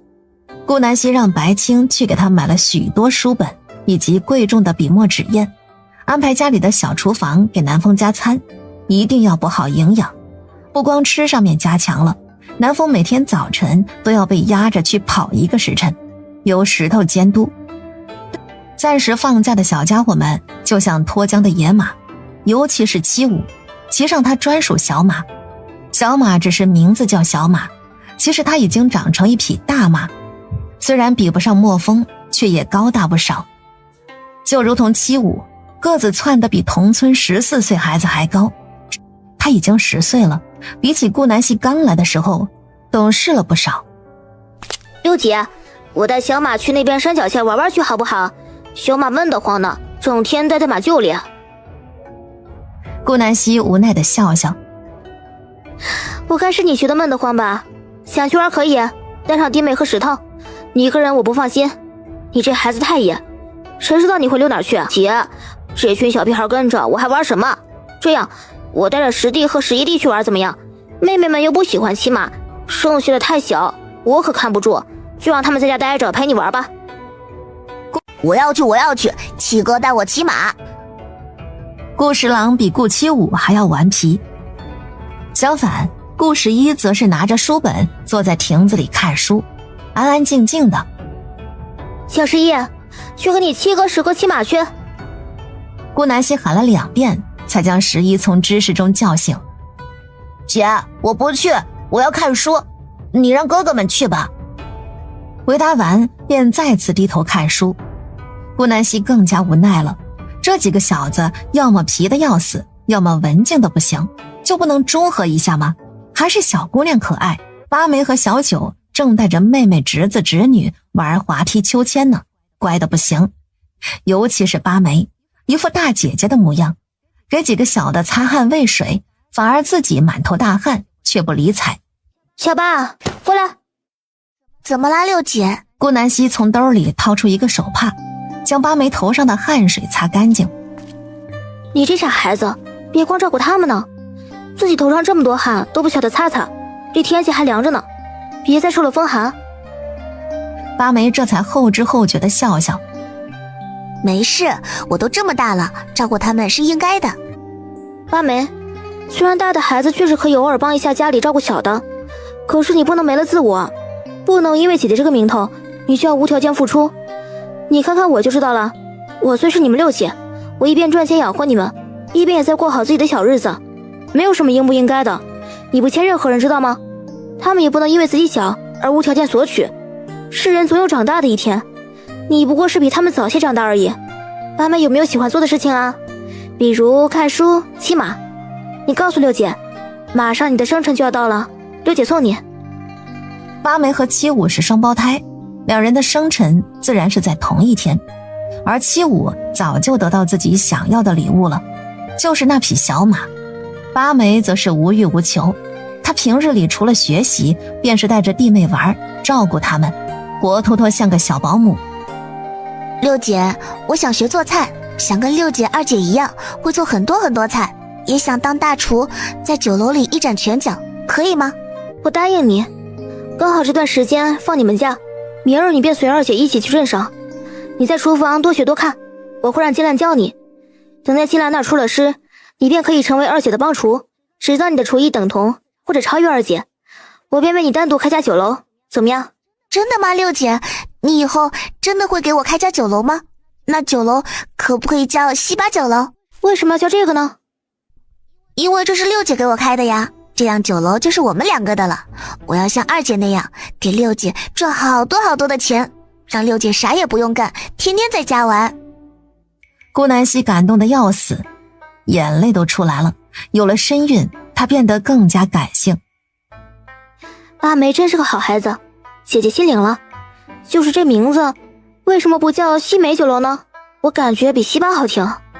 对耶，姐姐真聪明，确实更好听，那就叫西梅吧。但是六姐你别哭，八梅不喜欢你哭。六姐不哭，我就是觉得咱们班没长大了。好了，你去玩吧，明天就要开始辛苦了。今天最后放松一下。平安镇顾氏彩妆铺子的后院，顾午宴抱着孩子正在喂奶，她神态温柔，浑身散发着母性光环。门外的公婆一个做饭，一个劈柴，炊烟袅袅，散发着烟火人情味儿。铺子里，李永和正在和玉红卖胭脂。刚才一下来了好几个客人，李永和一人忙不过来，本想去后院把媳妇叫出来，谁知玉红卖货能力丝毫不输给他，两人配合得天衣无缝。等几个客人满载离去，李永和才松了一口气。玉红啊，你表现很好，没想到你做起生意来这么老练，之前是干过吗？早知道我媳妇儿出了月子就让你过来铺子卖货，真是白瞎你在后院干杂活了。这样，从今天开始你就替了我媳妇儿。李永和大力地称赞玉红，心里则想的是他媳妇终于能好好休息了。这段时间生意越发好，媳妇忙前忙后的，没客人的时候便赶紧溜去后院给孩子喂奶。有了玉红，媳妇不就能轻松许多了吗？没有啦，永和哥，我是看你们卖过几次胭脂就会了，我以前从未干过这事，我是个天生劳碌命，只能干干杂活，哪能顶替了燕子姐啊？这样吧，我每天干完后院的活计，就来帮你卖胭脂行吗？刚来这儿的时候，他还称顾午宴两口子为五小姐和五姑爷呢，才多久就改了口。当然可以啊，你也别太累，去后院喝点水休息片刻吧。刚好这会儿没人，我一个人就行。你再跟燕子说，等会儿不用来了，让她安心照顾孩子，剩下的我晚上同她说。李永和丝毫没察觉到这称呼的不对劲，毕竟在村里哥哥姐姐叫唤的比比皆是，不过是个称谓，咋叫都行。知道了，永和哥，我这就跟燕子姐说去，你坐那歇会儿。永和哥，你也别太累。玉红便来到后院猛喝了一碗水，他实在是渴得厉害。哎呦，这孩子咋渴成这样？慢点喝啊，你别伤了身子。谢谢婶子李叔关心，我没事，就是刚刚帮永和哥卖了许多货，累狠了。婶子李叔，你们活计干完了吗？剩下的我来吧，你们俩就到树下坐会儿，我能干得很呢。玉红长得讨喜，干事又勤快，在这个家里几乎人人都喜欢她，尤其是老两口，压根儿就没拿她当丫鬟对待。好好好，都听你的呢，这丫头太能干了，等你主子过来，我可要跟她夸夸你，给你长阅历。阿红跟李陈氏寒暄没几句，便开始干活了。他将剩下的柴火劈完，码放整齐，又去淘米煮饭，摘菜洗菜，这才将弄完。此时的他来到屋里，刚好看见顾午宴正搂着猪猪在睡觉。猪猪很可爱，肉乎乎的，十分像他生前的孩子。而顾午宴则是面带笑颜，一看就是在做美梦。好幸福啊，为什么你过得这么好，我却家破人亡，逃难到此处成了丫鬟。玉红站在门口喃喃自语，她脸色变得阴暗无比，那双眸子一点光芒都看不见，深不见底的黑。她死死盯了床上的母子7、8分钟才离开。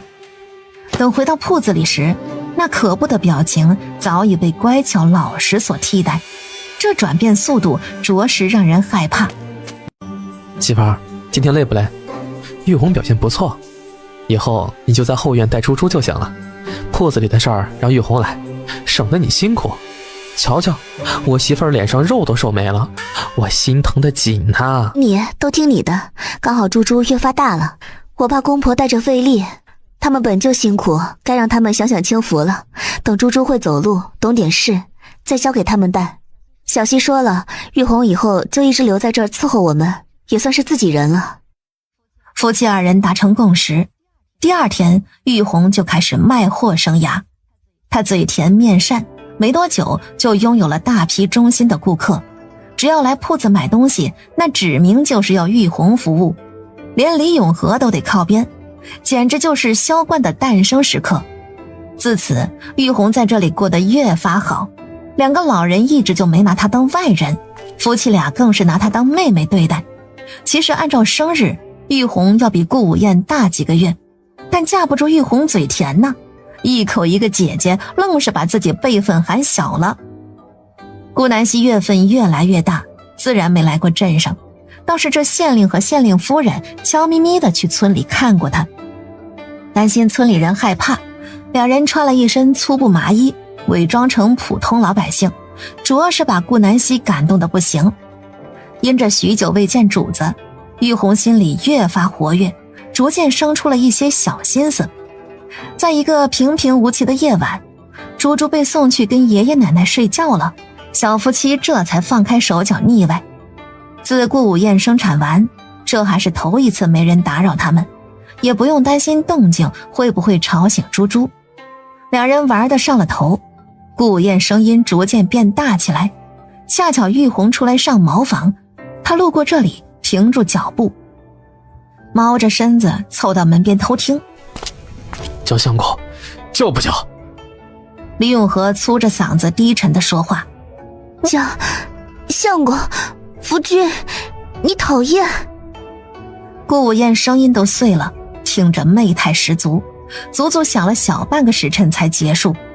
玉红愣是生生地听完了。黑夜中，她的眼里充满了嫉妒与羡慕。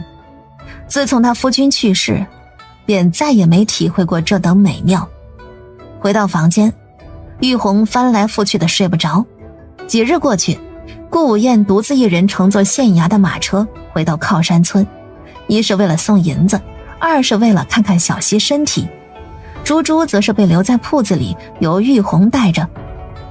顾武燕走的时候将猪猪喂得饱饱的，起码下午才会饿。小红，你带猪猪回房睡会儿吧，今天铺子里人不多，我一个人就行，忙得过来。好的，永和哥哥，猪猪看着确实有点困了，就是我那里比较小，要不我带猪猪睡燕子姐房间吧，刚好猪猪闻着她娘亲的味道，睡得更香。李永和听到这话，眉头皱了起来。不行，男女大防，你就带猪猪回你屋子里睡，要不然就让我娘带她睡午觉。猪猪向来好带，从不哭闹的。他又不是傻子，怎么可能让别的女人睡他和媳妇的床？这玉红也不知是真傻还是假傻，还是没人教育，怎么说话这么惊世骇俗？李永和头一次对玉红感到不满。对不起，永和哥哥，是我说错话了，我只是担心猪猪睡不好，我以前也有过孩子，他睡觉必须闻着我身上的味道才肯入睡，所以我以为猪猪也……对不起，永和哥哥，我知道错了，你不要生气好不好？玉红瞬间红了眼眶，搞得李永和手足无措。他没想到这玉红是将猪猪当成自己的孩子了。以前听他说起过，那孩子好像死在了荒年，真是可怜呐。为人母的心肠，是他小人心了。带猪猪回去睡觉吧，别哭了，节哀顺变。以后你要是想二嫁，我跟你燕子姐给你添个妆，孩子总会有的。等小希生完孩子，我跟她提一嘴，看她以后能不能放你嫁人。我不嫁，永和哥哥，我只想在这儿待一辈子，守着猪猪长大，看她成家立业，只要猪猪好，我就安心了。我不想二嫁。永和哥哥，我先带猪猪睡觉了，你看这小家伙都打哈欠了。来到后院，李木头两口子已经午睡，他抱着猪猪回到自己的房间。猪啊，娘喂你喝奶好不好？猪猪是娘的好宝贝，娘在这儿呢，猪猪要乖哦。玉红拴好房门，掀起衣服给猪猪喂奶，脸上洋溢着母爱。猪猪才几个月，哪里会说话，见着有像娘一样的物件朝着嘴巴递来，便习惯性的张嘴吃上，结果吮吸了半天也没奶水，猪猪便将头一扭，不再吃了。怎么了，猪猪？喝奶呀，娘喂你喝奶呢，猪猪怎么不乖呢？玉红再次将奶放进猪猪嘴里，就这么反复7、8次。猪猪脾性这么好的小宝宝也被烦得不轻，他嘴巴一咧，马上就要哭出声。吓得玉红只好放弃。她轻轻拍着猪猪的背，将她哄睡着了。猪猪，娘最疼你了，娘想夜夜抱着你睡，可惜你那亲娘还在碍手碍脚。猪猪，早晚娘会将你夺过来的，不会再让这贱人挡我的路。他凭什么能过这种好日子，而我却要为奴为婢？你是娘的，你爹自然也是娘的。等我们一家3口团圆，到时候娘天天喂你喝奶好吗？猪猪，这惊骇的事情无人知晓。夏季很快来临，天气闷热，太阳毒辣地烘烤整个平安县。好热呀，这个夏天也太热了吧！快给我倒杯酸梅汤。顾南希本就怕热，现在大了肚子，那揣着崽崽就更热了。男儿，我今日去镇上看看能不能买到冰块，实在不行啊，我去找找干爹干娘，看看他们有没有办法。你先别劳烦他们，我怕干娘担心。你去宅子里找大哥，让他安排一批人打听一下消息，看看诸位地界能不能高价买到冰块。今年的夏天太热了，估计大家都不好过。如果能买得到，再贵也要拿下，一半运过来我们自用，一半去拿来卖。他家的地窖挖得深，可以储存冰块，而糖水铺子也该上点新品了。好，我马上就启程。一路畅通来到镇上，云昭早已满头大汗。他先去茶馆买了一壶凉茶，小口饮尽后，便准备牵着马儿去往宅子。7、8个男子身骑大马与他擦肩而过，队伍朝着右边驶去。为首的那人锦衣华服，等着7、8人消失在视线里，藏匿在巷子中的云昭这才牵着马儿出来。六哥！云昭满眼惊恐，刚刚与他擦肩的正是百里王朝的6皇子百里云木，他的亲哥，竟然找到这儿来了。云昭不敢再待，他立刻驾马从城门口离开，一刻未曾犹豫。而来到县衙的百里云木拿着令牌，一路畅通到县令的书房。下官参见6皇子。我来这儿是奉命办事的，你只要配合我就行。是，下官知晓了。不知6皇子找下官有什么事呢？我定当全力配合。我胞弟7皇子失踪，下落不明，奉父皇之命全力找寻。听闻你这里曾经接受了一大批北边逃难过来的流民，登记户籍时可有可疑人员，比如说话一口京味儿，名字里带着云或者昭的，年龄则是与我相差不多的。周太尉的心就咯噔一声。云或者昭，这不就是小谢那上门女婿吗？刚好他就是新城来的，年岁也正是如6皇子所说，所以云昭难道是7皇子？那他为何要隐瞒自己的身份，藏匿于考山村，当个皇子不好吗？或者是有什么秘辛在里面？我说的话你可听清。6皇子恕罪，下官刚刚是在回想有无可疑之人。其实平安县收纳的人不多，毕竟我们县小，不如周边几个大县。不知6皇子可去其他县看了？此事急不得，待下官查询一番，向您汇报。既然如此，我便10日后再来。记住，大力排查。6皇子本就不想找到云昭，自然不会让属下亲自翻看平安县的户籍，无非做个样子，让父皇无迹可寻。下官知道了，不知6皇子可曾用餐？下官马上安排一桌宴席，给6皇子接风洗尘。6皇子大手一挥，不必，找到胞弟要紧。记住，我10日后再来。云昭用着最快的速度回到家里，他这着急的模样把顾南希看愣住了。你这是干嘛？怎么才去就回来了？是没带钱吗？男儿，我在镇上看到我皇兄了。什么？他怎么找到这儿来了？是你哪个皇兄？我亲哥6皇子百里云。别急，既然你看到他，那你皇兄瞧见你了吗？应该没有。云昭看见他后就躲起来了，既然没有追来，那定是没认出。那就好。云昭，你这段10日就别出门了，家里有事就交代下人去办。你皇兄既然能找到这儿来，那就不止带了下属，指不定城外土藏着一大批兵卒。云昭点头答应，男儿说的不无道理。只是他刚刚去往的方向好像是县衙，不知你干爹会不会向他们透露我？怎么可能？我干爹不是那种人，你等着吧。如果六皇子是去县衙的，那下午干爹就会过来了。果然，刚过午时，2个官差就来到顾南希家里。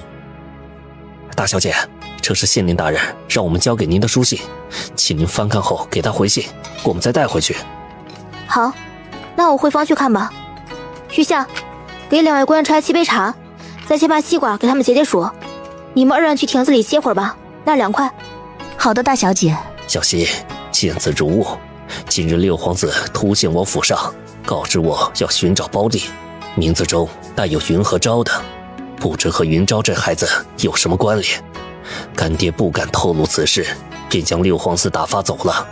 六皇子说10日后再来。干爹本想亲自去考山村，可是怕六皇子留下探子，为防暴露云昭的行踪，干爹只好派人给你送信。你将此事告诉云昭，询问他是否是六皇子。小希，你知晓此事吗？干爹要如何做？如果云昭是六皇子，他为何不回京城？切记回信。顾南希看完便将信烧了。云昭，你亲自回信吧，此事务必要跟干爹说清楚，这样他才好帮你。你信我，干爹绝不会出卖你的。我肯定信你啊，男儿，你放心。既然皇兄光明正大的寻我，怕是父皇安排的。如果他想要我的命，不会将我身份告知县令大人。我猜测，应该是父皇让他找到我，再将我带回京城。当然，男儿，我不会回去的。以后我哪都不去，就在靠山村陪着你。真是傻子，你要当那大门不出二门不迈的娇小姐吗？等六皇子离开，我们的日子还是像往常那样过。这段时间就委屈你了。你要是憋得慌，就去山上转转。宝宝想吃野鸡炖蘑菇了。哪是孩子想吃啊，明明就是他嘴馋。云昭并未揭穿。原来是宝宝想吃，那我明日就去山上猎下。这位宝宝的娘亲，你想吃什么呢？我也一并带下山。没了，我才不见宝宝那么馋呢。赶紧回信吧，别让2个官差等急了。既然得知真相，周太尉肯定要帮干女儿隐瞒了。10日后，六皇子什么消息都没得到，他面上无表情，心里却暗喜，带着一大批人马转战下一处了。在家待了半个月的云昭，这才重见阳光。本来8月初就是预产期，徐张氏偏偏为了双喜临门，找到一处偏方给他灌了下去，以此来延后生产。这才8月中旬，梁思思就憋不住要生了。可惜她疼了3天3夜都没生下来，眼瞅着快要疼死过去，稳婆发了狠，给她灌了1碗兽用催生药，这才破了羊水。不行啊，这胎儿太大了，必须减了。只是你媳妇儿以后的房事怕是不好过呀。没事儿，你只管减，大人怎样我不过问，只要孩子平安就行。你别来，不要剪我！他大叫着痛得昏死过去，孩子被稳婆硬生生拽了出来。你这媳妇儿不争气呀，是个女娃。哎，早知道我就不接你这单了，我这一世的名声都在你这里败坏了。稳婆嫌弃地将女婴交到徐张氏手上，头也不回地走了。银子早在他来接生时就已经揣进兜里。真是浪费我2两银子！畜生啊，你为何要祸害我大孙子？是不是你将我大孙子赶走了啊？既然如此，我留不得你了！一把将他扔到尿桶里，溺死了。可怜的小人被连同尿桶一道丢进山里。至于梁思思，徐张氏拽着他的头发将他拉进柴房里了，生死由天，可不能让这贱人将霉运带给世文。刚想着儿子呢，徐张氏就听到门外传来他宝贝儿子的声音。娘啊，开门！娘，是我回来了。世文呐，怎么这么快就回来了？上榜没啊？考中举人了吗？没事儿，秀才也行，大不了以后再接着考。然而徐世文一声不吭。徐小桃，你不是被我卖到窑子了吗？怎么又缠着我家世文？你这贱皮子，甩不掉了呀！娘，是世文将我赎出来的，他对我有情义，你非要拆散我们干什么？我已经不计较你将我卖掉的事情了。这次世文去府城考试，还是我给的银子呢。要不是他突然发烧被抬了出来，考卷作废，这童生必然是能拿下的，秀才举人更别提了。唉，可惜啊，世文说他2年以后再考，我这才跟着回来的。听说姐姐有孕，这样我便能伺候她了。对了，姐姐呢？怎么家中这么安静？哼，这不下蛋的母鸡，生不出儿子的烂货。他有那本事给我生个孙子，我都烧高香了。真是浪费我2两银子，有这钱我不如拿去买肉吃。世文啊，那丫头片子生下来就死了，我先晦气，被我扔到山里埋了。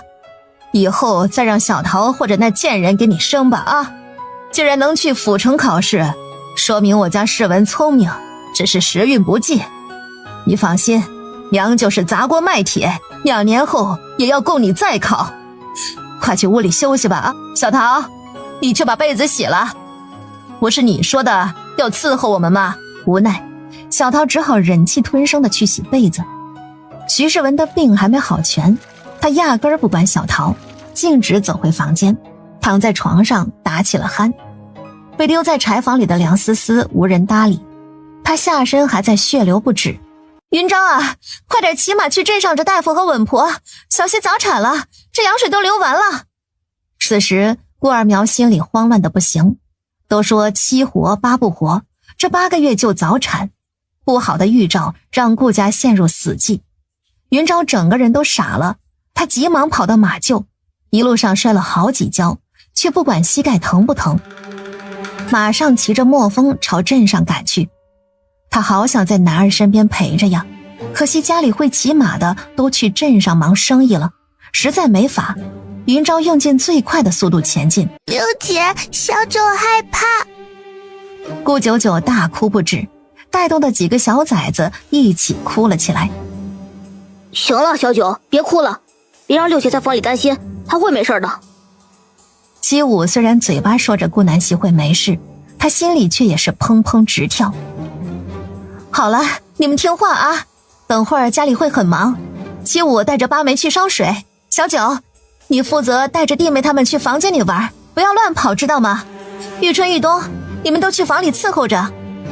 家里今天只有2个丫鬟在，还有个仆人在后院负责喂牲口，真是不赶巧。知道了，二姐。小九，你听到没？不许哭了，弟妹都被你吓坏了，就让他们带去房间里吧。小九只好抽抽泣涕的拉着几个小屁孩进了屋子。七五和八梅来到厨房烧水，而房里的顾南希却很淡定，她腹部早在破水时就已经扎了针，痛感减轻了至少60%，剩下的还能忍住。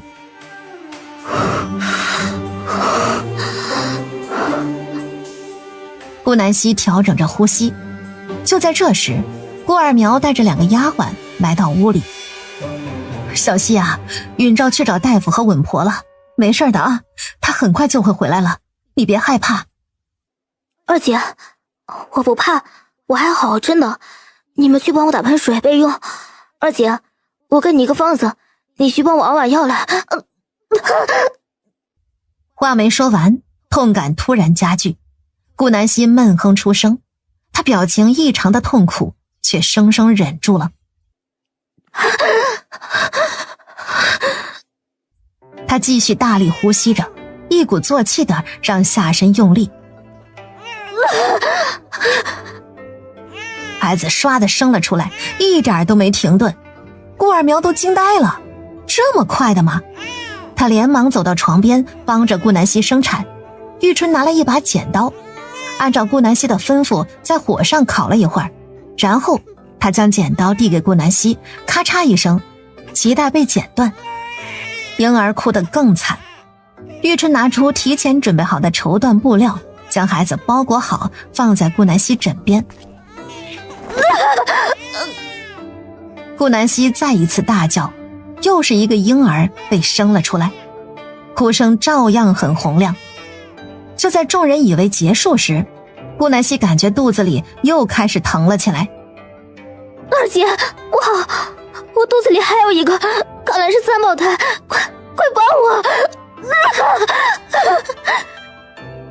！3个孩子一起叫着，屋里几人耳朵都要被吵疼了。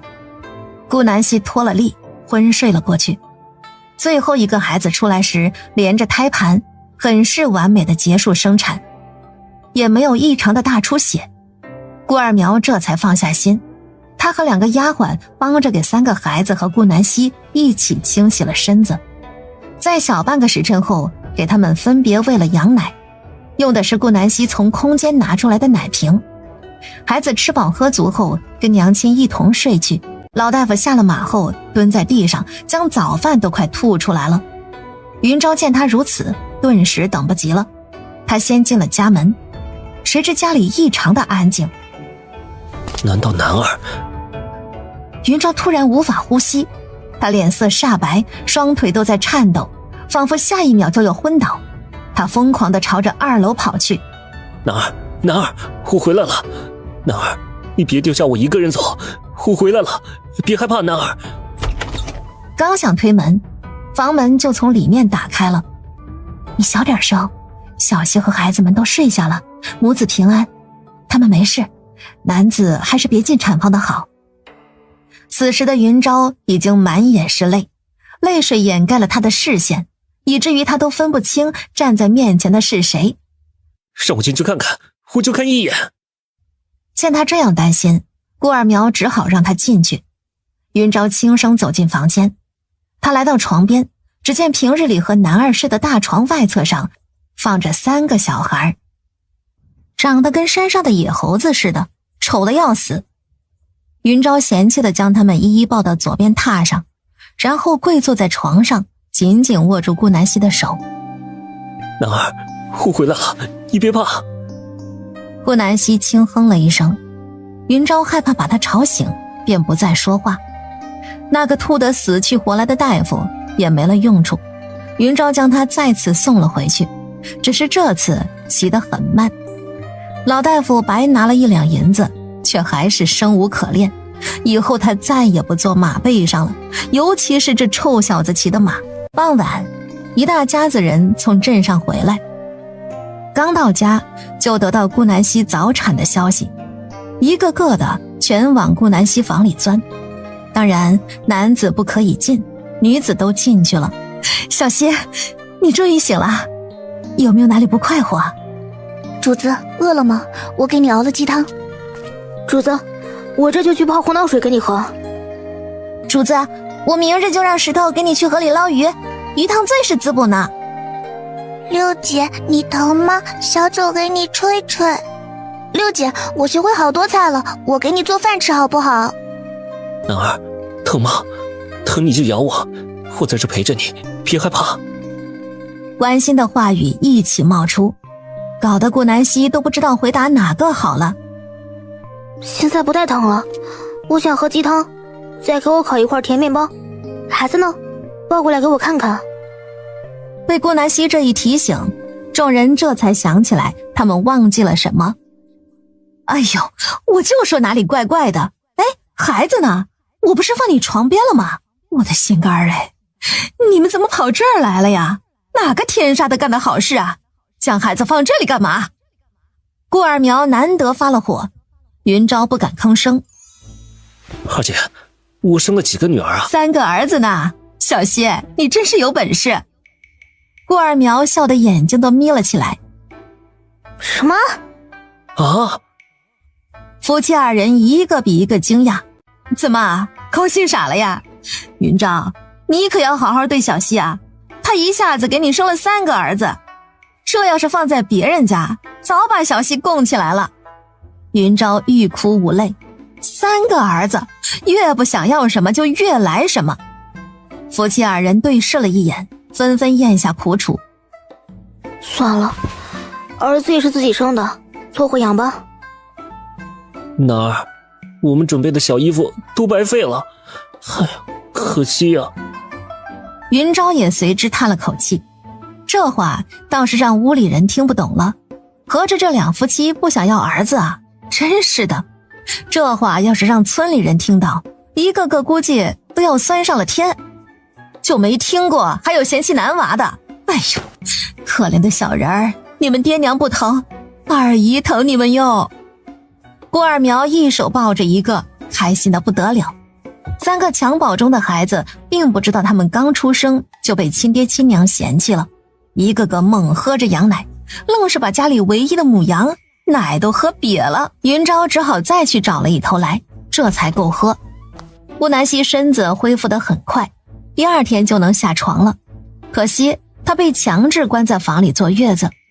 本来顾二苗想要她坐2个月的，见她脸色白里透红，就改成1个月了。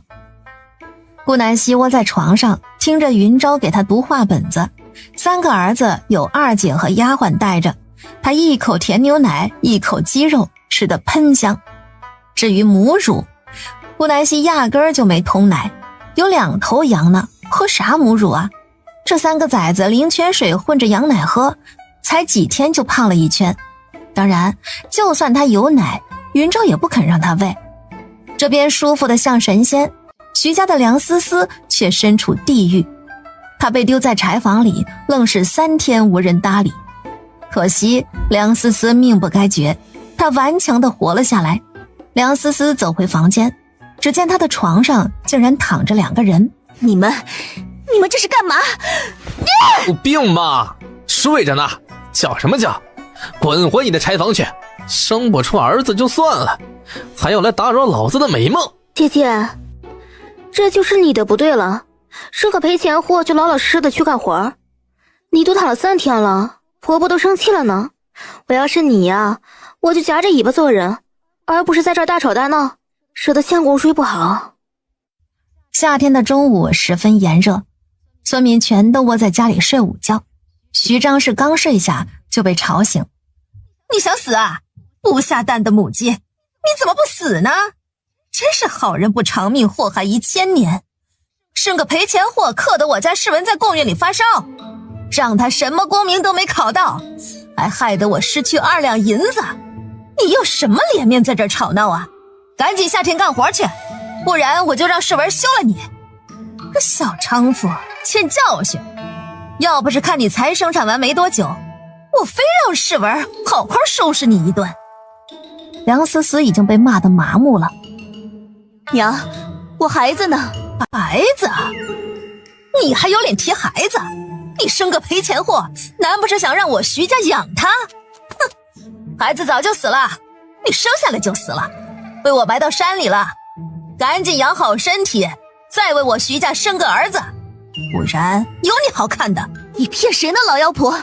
我女儿生下来的时候明明就哭了，你这个老不死的，是不是你把我孩子害死了？贱人，你怎么不去死啊？你凭什么害我女儿？我要去县衙告你，我要让县令大人砍下你的头，为我女儿陪葬！贱人，贱人！哦，我的天哪！儿媳妇骂婆婆呀！老天，你瞎了眼呐！怎么不降下一道雷劈死这毒妇呢？我徐家苦，儿媳没用，生不出儿子，赔钱货生下来就死了，还要怪在我头上，说是我害了他，这罪孽谁敢认呐？你这是想逼我去死啊，毒妇！儿啊，娘活不下去了，今日你不将这毒妇休了，娘就去投河。谁给你的胆子敢骂我娘？我看你是活得不耐烦了，废物东西，滚回你的柴房去，别让我看见你！真是倒胃口，一脸衰样，赔钱货而已，死了便死了，管他是怎么死的。你好好给娘道个歉，等你身子养好，我再给你一个儿子，不然你这辈子就守活寡吧。徐世文，你不会忘记了吧？你是上门女婿，只能我休你。要是你拿着这休书，你猜你能考取功名吗？呵呵，我梁思思是蠢，可我不傻。你信不信我断送你的科举之路，让我给这老妖婆道歉？下辈子吧，你们有种就继续闹，我倒要看看闹大了对你们有什么好处。想要我睡柴房可以，我也懒得跟你这负心汉一起共眠。女儿死，你管都不管。老妖婆，就算她是女子，你凭什么将她害死？凭什么死的不是你？你也是配仙货不是吗？要不是你让我喝下那破药，我女儿怎么可能生下来就那么孱弱？你怎么忍心的？她还那么小，这是活生生一个人。从今天起，我睡柴房，家里活计小桃来干，我什么都不会管。敢让我少吃一顿饭，我就去县衙告发你徐张氏谋害亲孙女，再把徐世文休掉。倘若你们再敢惹我，那我就让你们烂在靠山村，一辈子逃不出去。梁思思回到徐世文的房间，将柜子里的被褥抱了出来，放进柴房里，无人敢拦。不得不说，梁思思一下拿捏住了3个人的命脉，时间转瞬而逝，很快3胞胎就要满月了。顾家上上下下都在准备满月酒，不但邀请了镇上的好友，还邀请了县令一家，村上交好的也一并通知了。满月酒的前一天，南风回到靠山村。什么？你中了秀才？这是天大的喜事啊！小风，你怎么不继续考呢？说不定能中个举人呢。二苗姐，我的文史我自己知道，中了秀才已是好运了，不急的，我才10级，等2年以后再考也不迟。就是我可能要第2年要去府城拜访名士指导一番，所以小希姐，今年这群小家伙们要辛苦些了。南风准备1年内将2年的知识灌溉给他们。不要啊！天哪，我不想学了！救命！南风哥哥要谋害我！小家伙们怨声载道。行了，我也没指望你们去和南风一样考科举，字你们是都认识了，谁不想读书的就说出来，以后就不用学了。只是不读书，你们总要有谋生的手段，比如八梅，她喜欢做菜，以后可以在酒店当大厨。你们想好了以后要干嘛再告诉我，如果找不到自己要学的东西，就和我继续读书，别指望我养你们一辈子。六姐，我要当大将军，去骑马征战四方。8岁的顾十郎第一个站了出来。是吗？行啊，从明天开始，你跟着石头，绕着山脚下跑上1个半时辰，只要你坚持1个月，我便同意。行，六姐，你说话算话。我要是坚持1个月，你就别让我读书了，行吗？我讨厌读书，一看到这字我就想睡觉。顾十郎的话让一家子开怀大笑。六姐，我也不想读书了，我想学着做生意，我可以去铺子帮忙吗？顾南希一直以为七武是想当将军的那个呢。当真？可去做生意你怎么骑马呢？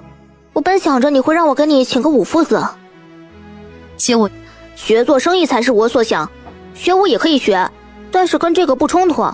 六姐，你就答应我吧，行吗？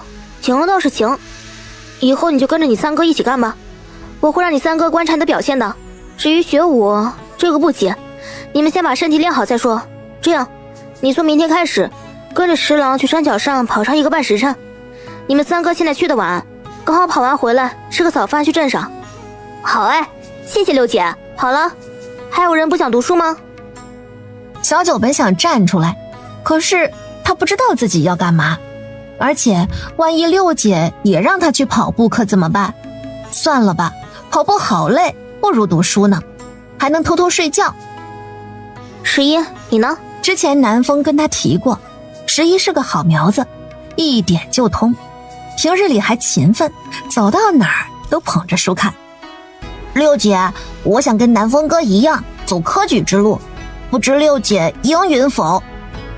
顾十一自从读书后变化极大，本来活泼的性格变得沉稳，说话的语气跟个小大人一样，比七武都成熟。当然，这点钱我还是出得起的，你不必担心。只要南风说你可以下场，那我便送你去考试。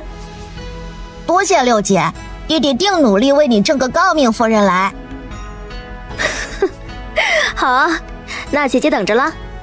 小希啊，干爹来了，快快让我看看大孙子。干爹干娘，你们终于来了，快落座。弟弟也来了，这次考得怎么样？嗨，这臭小子不争气，虽是考上了秀才，可是却在末尾，真是丢老夫的脸。早知道便让他后年再参加了。弟弟真棒，都成秀才了，看来是3级临门了。刚好我生了3胞胎，这不就是老天指引吗？快，坐下休息一会儿。南风，你们2人以后可以探讨一下功课。什么3胞胎？小希啊，你不是跟娘说是双胞胎吗？怎么又多出来一个？有几个男娃，几个女娃呀？大娘，都是儿子。顾南希也很纳闷，她明明把脉的时候只有2个呀。真敬了，不愧是我的宝贝孙子。瞧瞧，这眼睛长得真像小希啊，嘴巴也像云昭，都挑着你们夫妻俩的精华长的呢，真聪明。娘，为什么3个弟弟长得不一样？傻小子，又不是双胎，哪能一模一样呢？要我说呀，长得不一样反而好啊。周太伟语气悠长，仿佛话里有话。自从得知云昭真实身份后，他看待云昭的眼神就不一样了。岳父看女婿，怎么看怎么满意。要知道，皇家是不允许3个一模一样的皇子继承皇位的，所以龙凤胎是大吉，而双胞胎皇子则是大凶。就算云昭没有回去的打算，周太维还是控制不住地朝那里想。哎呦，坏了，我给孩子起的名是一男一女，这下用不成了。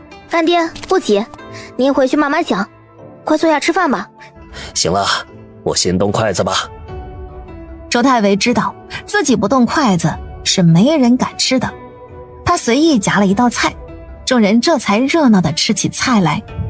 晚月宴愉快地结束了，期间有不少人都上来跟县令攀关系，吓得周太维吃完饭就拖家带口地溜了。第3天，一封加急的书信被官差送到顾南希手上，原来是县令给3个孩子起的名字，老大叫顾晨之，老2叫顾晨明，老3叫顾晨礼。3个孩子都是跟顾南希姓的，毕竟云昭是上门女婿，周太维也考虑到这点，怕他心里不平衡，所以将陈字放在了第2位。昭与陈本就是一个意思，知明理，懂礼数，辨是非，这也恰恰就是顾南希心中所愿。他希望这几个孩子长大以后能变成3观很正的人。云昭，你觉得这名字好听吗？好，看来县令大人是用了心的。云昭对于孩子没跟自己姓并没有什么不悦，都是一家人，跟谁姓都无所谓，而且他的姓也并不能用。这时，小陈之和小陈明突然叫唤起来。这是怎么了？夫妻俩连忙走到床边，只见小陈礼正在欺负2个哥哥，一脚踹一个，将陈之和陈明踢得哇哇大叫。你这小坏蛋，怎么能踢哥哥呢？嚯，这腿劲倒是挺大。顾南希惊呼着，看来林泉水把几个小家伙体质都改善了不少啊。不对，应该是最小的陈礼改善最大，这小屁孩动不动就欺负哥哥们，才1个月竟然就会爬了。我倒是觉得这小崽子呀，估计像你一样天生神力。那天金兰给他换尿布，他一脚将金兰踹哭了。这臭小子就这么大，要是给我父皇知道，怕是大牙呀都要笑掉了。朝中最缺的就是武将，尤其是忠诚于皇家的，自己的孙子肯定用得更为放心。还是软软的女儿香啊。他们3个还小，等7、8岁的时候也不是有多调皮，到时候狗都嫌。正当2人闲聊时，门外的声音变得嘈杂起来，好像有个女子在哭，声音倒是很像吴姐。怎么了，吴姐？好好的怎的哭了？姐夫欺负你了？她冲到原先住的房间里，趴在床板上嚎啕大哭。顾南希一下子慌了，吴姐确实喜欢哭，可是哪里有像现在这般伤心呢？怕是出了大事了。她将手上抱着的珠珠递给云昭，让她带到房里跟3胞胎一起睡觉，然后只身来到吴姐房间，将房门关好，不让任何人瞧见。吴姐，莫哭，这是谁欺负你了？你告诉妹妹，我绝对饶不了她。没事了，吴姐，我在这儿，还有我呢，别怕，哭出来就好了。吴姐，没有什么事情过不去，你还有我们一家子。几天前你和姐夫回来的时候，不是还好好的吗？怎么突然带着猪猪回来了？难道是姐夫打你了？不是，你姐夫竟然和玉红。顾无艳说话结结巴巴的，不过顾南希还是通过这零星的字听懂了。什么？姐夫竟然负了你，这畜生，他是不是和玉红不清不楚了？顾南希一下子暴怒，玉红可是他安排给吴姐的，如果他真的插足吴姐的姻缘，那自己岂不是造了大孽？他负了我，他竟然负了我！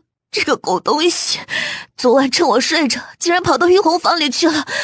孤男寡女睡在一张床上，今早玉红大叫，我们才发现两人不着一物，他竟然还说自己是无辜的。你让我如何信他？早在前些日子，我就察觉他们之间不正常。玉红顶了我的位置，跟你姐夫在铺子里卖货。有次我拿了一盘凉糕，想着送给你姐夫他们吃，谁知掀开帘子，就看到这玉红在给你姐夫擦汗。当时你姐夫呵斥了他，我以为是这玉红不懂事，便也没多想，谁知道这是一头狼啊！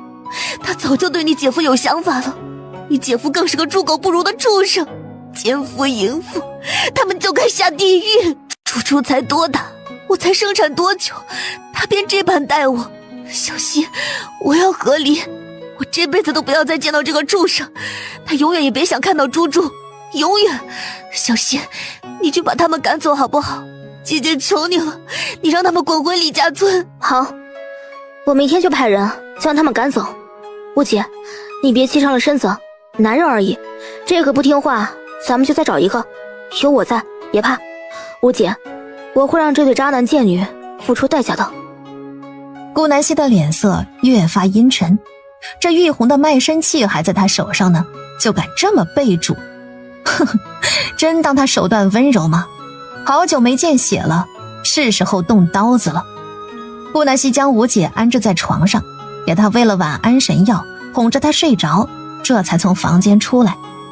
时间已经是下午，他对着石头吩咐了几句。傍晚，出去忙碌的人们开始归家。顾二苗和顾三文得知自己的妹妹被欺负，当场就要冲往镇上讨说法。行了，明天一早我们一起去。这李家真当我们是泥捏的？我顾南希平日对他笑脸相迎，就真以为自己是个葱了？石头，让你准备的东西弄好了吗？主子已经做好了，您瞧瞧，带了不少刀刺呢，绝对一打就皮开肉绽。不错，有赏。去白青那儿讨个酒钱，再放你2天假。谢谢主子赏赐。行了，都赶紧吃饭去，早点睡觉。明天店铺全部关门1天，都跟我一道去彩妆铺子。我倒要看看这李永和是如何欺负我吴姐的。好嘞，小希。行，那二姐这就去安排饭。男子汉大丈夫，做了就要认。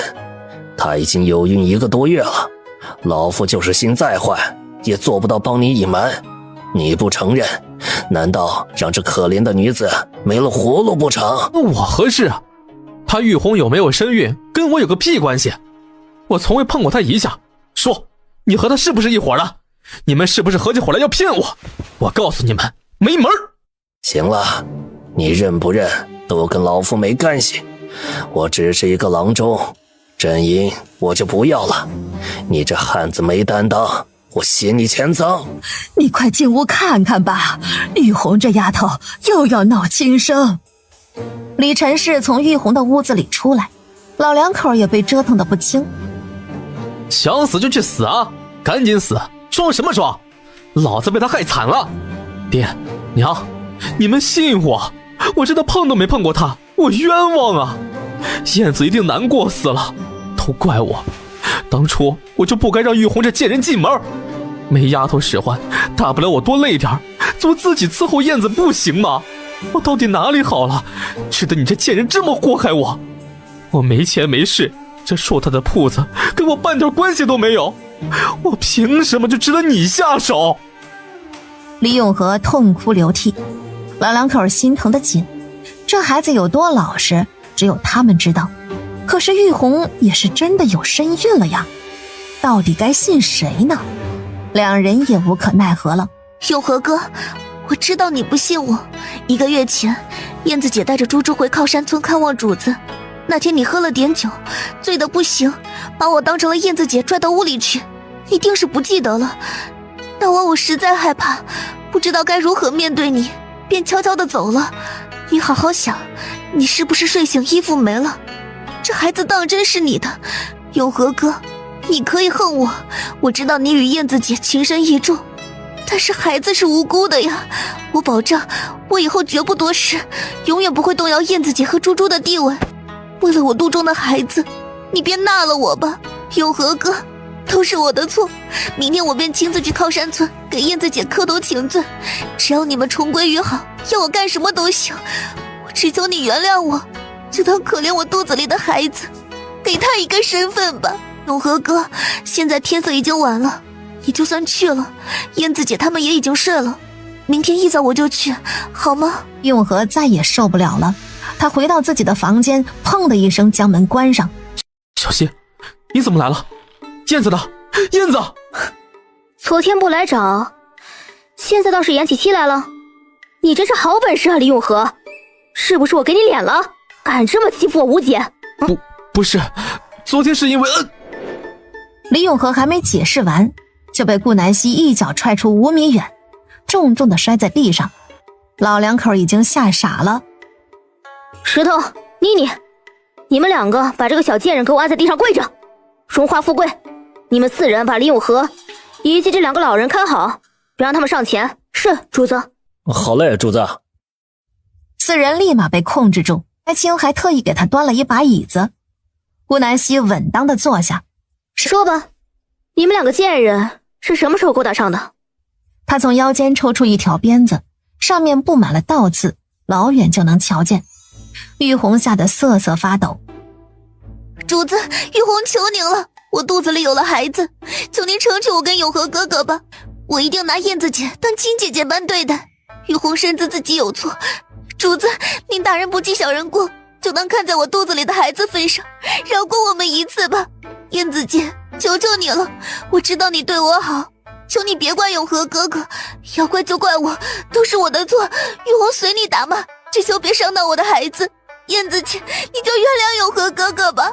哟，野种都整出来了，看来你们早就勾搭上了。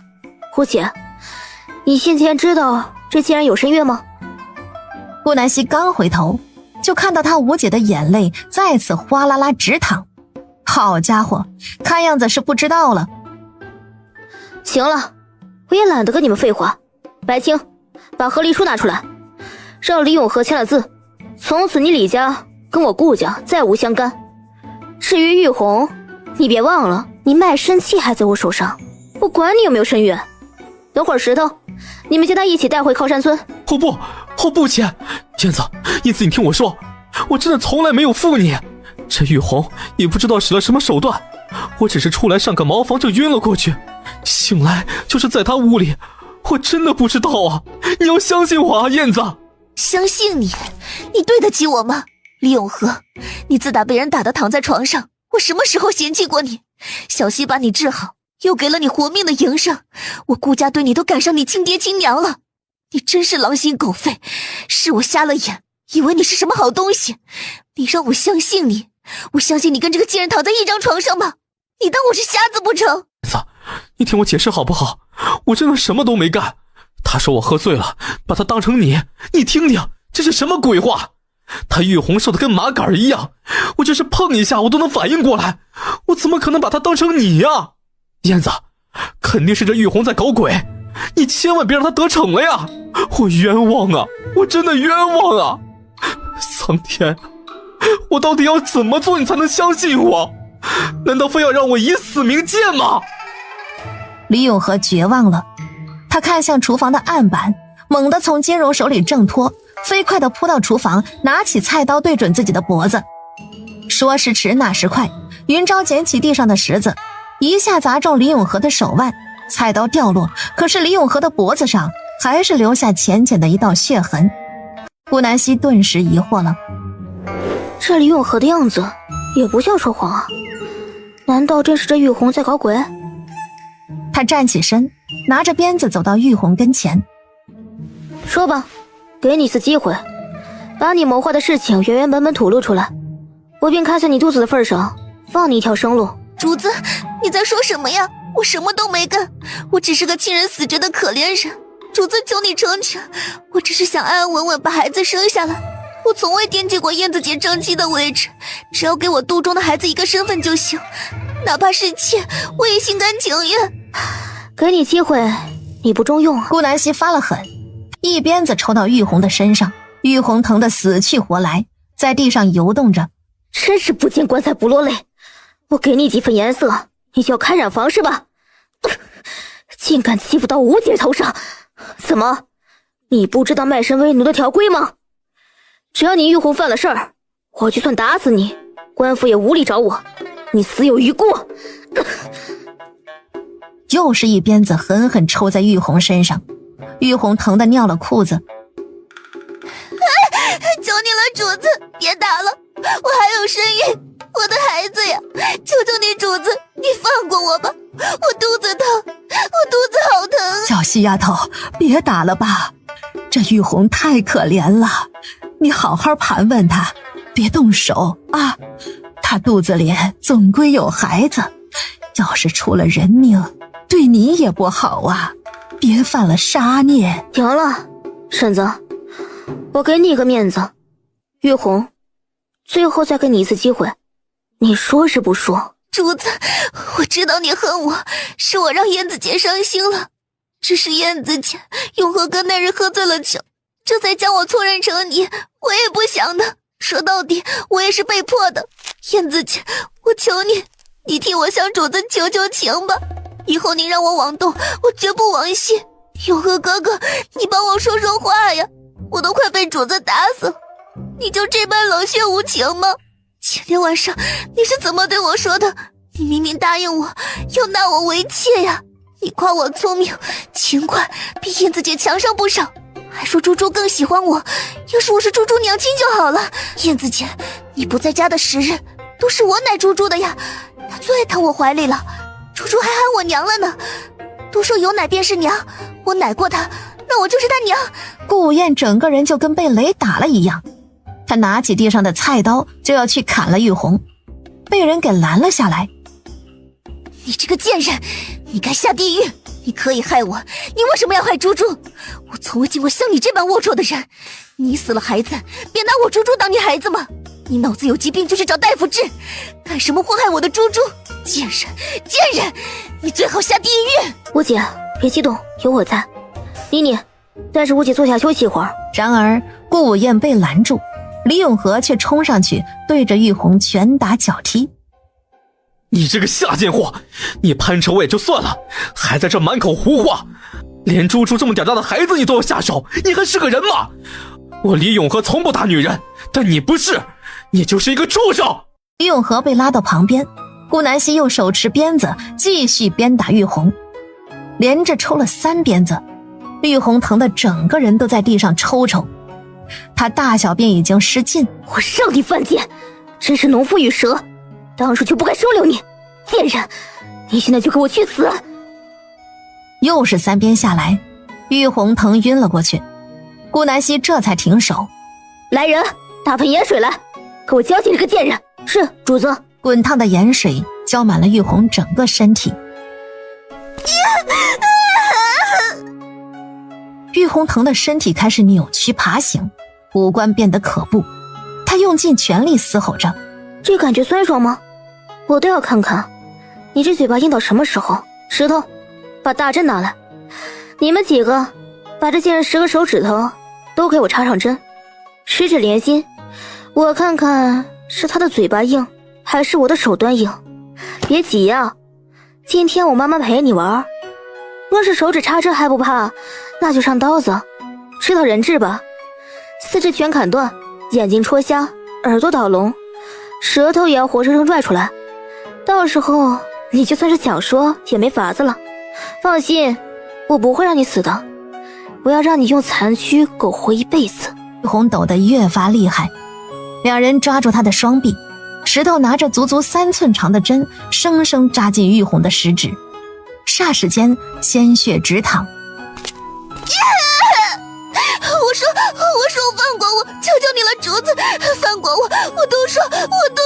看来你嘴巴也不那么硬啊，说吧，要是让我听到不满意的，那这10根针，你还是要受完。玉红跪在地上，声音已经沙哑。早些年，还未逃荒时，我家的邻居是个江湖游医，他用药奇特，自己制造了不少从未听过的药丸，却因为药用猛了，害死了一个女子，被那女子有权有势的情郎绑到深山活活弄死了。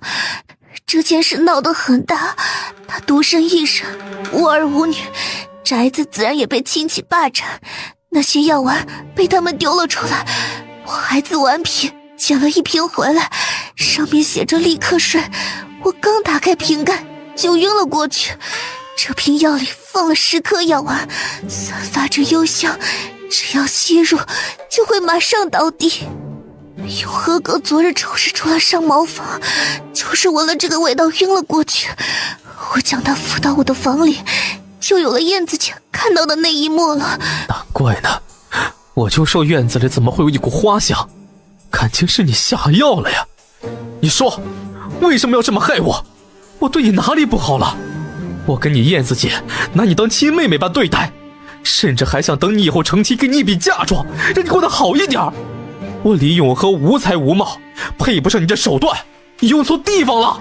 永和哥，我知道你不会承认那晚的事，也知你喝醉了一点回忆都没有，但是我肚子里的孩子真是你的。婶子黎叔，你们都知道我从未出过这个铺子，更不可能跟人偷情。罢了，我受了这么多罪也是我应得的，谁让我痴心妄想呢？如果没有这个孩子，那晚的事情我死都不会说出口。我就知道你不会承认，所以才使了这下贱的计策，想要你纳我进门。主子，我都说完了，药就在我床边的柜子里，你大可派人去查看，我绝无虚言。只是求主子大发慈悲，让我肚子里的孩儿一命。他已经够苦了，爹爹不认，娘还是个丫鬟，生下来就是贱命。我只求主子将卖身契还我，除去奴籍。这段时日我攒了些银子，不多，都是主子你给我的月例银子，就当拿来赎我了。顾南希指挥了两人去搜玉红房间，果真搜出来一瓶药。你胡说，我压根什么都没跟你干，那晚发生了什么我一无所知。我每次喝醉就睡得不省人事，怎么偏偏就那晚跟你成了事？你又是怎么进我屋子的？你明明在撒谎，贱人，快点说实话，不然我就是拼了命也要带你下地府。李永和不淡定了，这玉红明摆着是要害得他家破人亡。永和哥，你为什么要对我这么狠心？我的身子已经给了你，难道你还想要我的命吗？如果只身一人，那你拿去便罢，可是我腹中有了你的骨肉呀。永和哥，你一定要将我和孩子赶尽杀绝吗？金银富贵，你们将他拽起来，事情还没结束。李永和，你先到旁边坐下，你跟我吴姐的事情晚点再算。这被属的下人说的话，我也并非完全相信。为何大晚上去李永和房间，孤男寡女独处一室？就是魏书阁的姑娘不懂，我都不信。更何况你这个嫁过人又生过娃的寡妇。说吧，你到底想干嘛？我看你是不见棺材不落泪。石头，上针。我说，主子别扎我。这番求饶并没有让石头停下手，他一根一根将银针扎进玉红的手指上，直到玉红的10根手指全部扎满银针，这才收了手。玉红早已疼得瘫软在地。是不是很酸爽啊？还有更厉害的等着你呢。说吧，你为何要在大晚上的进李永和房间？你们又是怎么成的事儿？都一一道来。让我不满意，那就直接戳瞎双眼。我那晚想死去的孩子了，睡不着，就出了房间来到院子里吹吹风。正巧永和哥房门没关，他在床上躺着，嘴里喊着要喝水，我就给他倒了一杯水端给他喝。谁知永和哥一把将我拉到床上，把我当成了燕子姐。我一介小女子，力气哪里敌得过他？等完事的时候，永和哥再次睡了过去。我穿好衣服就回房间了，这就是那晚发生的事。行，你这双眼珠子看来是真不想要了，那我便亲自动手了。顾南希把金针对准了玉红的眼珠，距离只有5毫米。玉红眼睛控制不住的狂流眼泪，她却不敢挣扎，哪怕动一下，金针就会戳爆她的眼珠。我说的都是真的呀，主子。你力气小，你都能把李永和从院子拖到你房间，却反抗不了一个醉酒之人。这瞎话你糊弄糊弄傻子行，还妄想骗过我？主子别动手，我都说，其实那晚是我主动留下的。永和哥对燕子姐太好了，我羡慕又嫉妒，我也想生个同猪猪般可爱的孩子。可是我知道，我猪猪比不上燕子姐，永和哥就算想纳妾，也不会纳我。但如果生米煮成熟饭，那永和哥说不定就会妥协。所以，我给永和哥倒了水后，就主动留了下来。屋内昏暗，永和哥只拿我当燕子姐了。婶子李叔，你们待我如亲女儿。就是我死去的亲爹亲妈也比不上你们，我实在是不想离开这里，更不想嫁人。你们放心，只要纳我进门，我什么都不会做。你们还拿我当丫鬟时，只要让我留在这里就好，让我把孩子平安生下来。猪猪一个人刚好孤独，就当给他生个伴，陪他玩。我愿意做牛做马的补偿燕子姐。你怎么证明你说的都是真的呢？主子，我知道你略懂医术，你大可帮我把脉。我肚子里的孩子就是证据，我从未出过门，更是谁也不认识，所以那晚的事情都是真的，我真的没有撒谎啊，主子。您的手段我都体会过了，哪敢再撒谎啊？顾南希将手指搭在玉红的手腕上，时间1分1秒的过去。你确实是滑脉，只是你并未有孕，你那里不止1瓶药吧？就是不知道你藏在何处。这郎中有点本事，却不多。虽然制成了假孕药，可副作用极大，一旦吃下，以后再不可能有孕。你怕是不知道吧？也是，如果你知道这药危害这么大，也不可能吃。只是你空有滑脉，能骗一些医术不精的大夫，却骗不过我。那晚大概什么也没发生，醉酒之人是行不了那事的。玉红，你说说你，谎话连篇。我给了你那么多次机会，你却不中用，你到底要干嘛呢？你怎么知道？只是我却不懂，你费尽这么大心思，宁可假装有孕，也要留在这儿，是想干什么呢？你不怕肚子到了显怀的时候，却平躺而暴露吗？就算纳你进门，又当如何呢？你到哪儿去弄个孩子交差呢？为什么我的孩子死了，他却能安安稳稳的生下孩子，夫君宠爱，公婆疼旨？凭什么？凭什么我就家破人亡，沦落到逃荒，还成了他的奴隶，日日夜夜伺候他？我知道这事过后，主子你也不会留我这条贱命。既然不能再怀孩子，我活着也没什么意思了。这血意不惊的臭郎中，你把我害惨了。既然左右都是死，那我就告诉你们吧，我留在这儿就是想把顾无厌取而代之。主子，你猜的没错，当初捡的药瓶确实不止一个，足足3瓶。1瓶迷药在你那儿，1瓶假孕药被我吃了还剩2颗，还有1瓶则是绝孕断命丸，只要吃下，今生不会有孕，1年内就会毙命，而且死的神不知鬼不觉，别人只当那是身子不好。玉红的视线看向顾无厌，被他盯着的顾无厌感觉头皮发麻。只要你死了，永和哥还有猪猪会记得你多久呢？顶多伤感个1年半载的就忘了，不对吗？到时候我再怀上孩子，转移永和哥的视线，谁还记得你？至于猪猪，你都死了，以后他的亲娘只会是我。那晚永和哥回到屋里睡下，我给他送水，他毫无反应，我就脱去他的衣服想要尝试，谁知他不中用，我千算万算，没想到主子你竟然精通医术，老天你不帮我呀！玉红仇视地看了一圈院子里的人，猛地捡起地上的刀，抹了脖子。真是脏了我的铺子，把他的尸体用鞋子卷着，扔到乱葬岗吧。是，主子。石头和金贵两人抬着尸体就走了。就在这时，顾午宴突然昏倒在地。吴姐，你怎么了？快，把吴姐抱到床上去。李永和却快一步地抱着顾午宴去了屋子。不好，吴姐中毒了。看了这贱人，给吴姐下了绝运断命丸，还好中毒不深，应该刚服用没几天。只是吴姐以后大概不可能有孕了。小希，求求你，救救你吴姐吧！只要她能活着，就算缺胳膊少腿，我也要。呸呸呸！你这臭小子怎么说话的？什么缺胳膊少腿啊？小希啊，燕子的命要紧，你能治吗？要不要再去请个大夫？这毒不难，用金针将毒逼到一处，放血即可。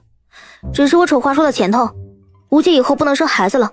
你们要是介意，这段婚事就此断绝，免得日后你们心中不满，对我吴姐使脸色。断绝什么呀？先不说燕子已经生了猪猪了，就是她没生，这媳妇我们也要啊，大不了捡个娃娃养着呗。燕子是个好姑娘，没有她呀，我们儿子也不可能重新站起来。小希，婶子感谢你，你们顾家对我们李家的大恩大德，我们几辈子都还不清。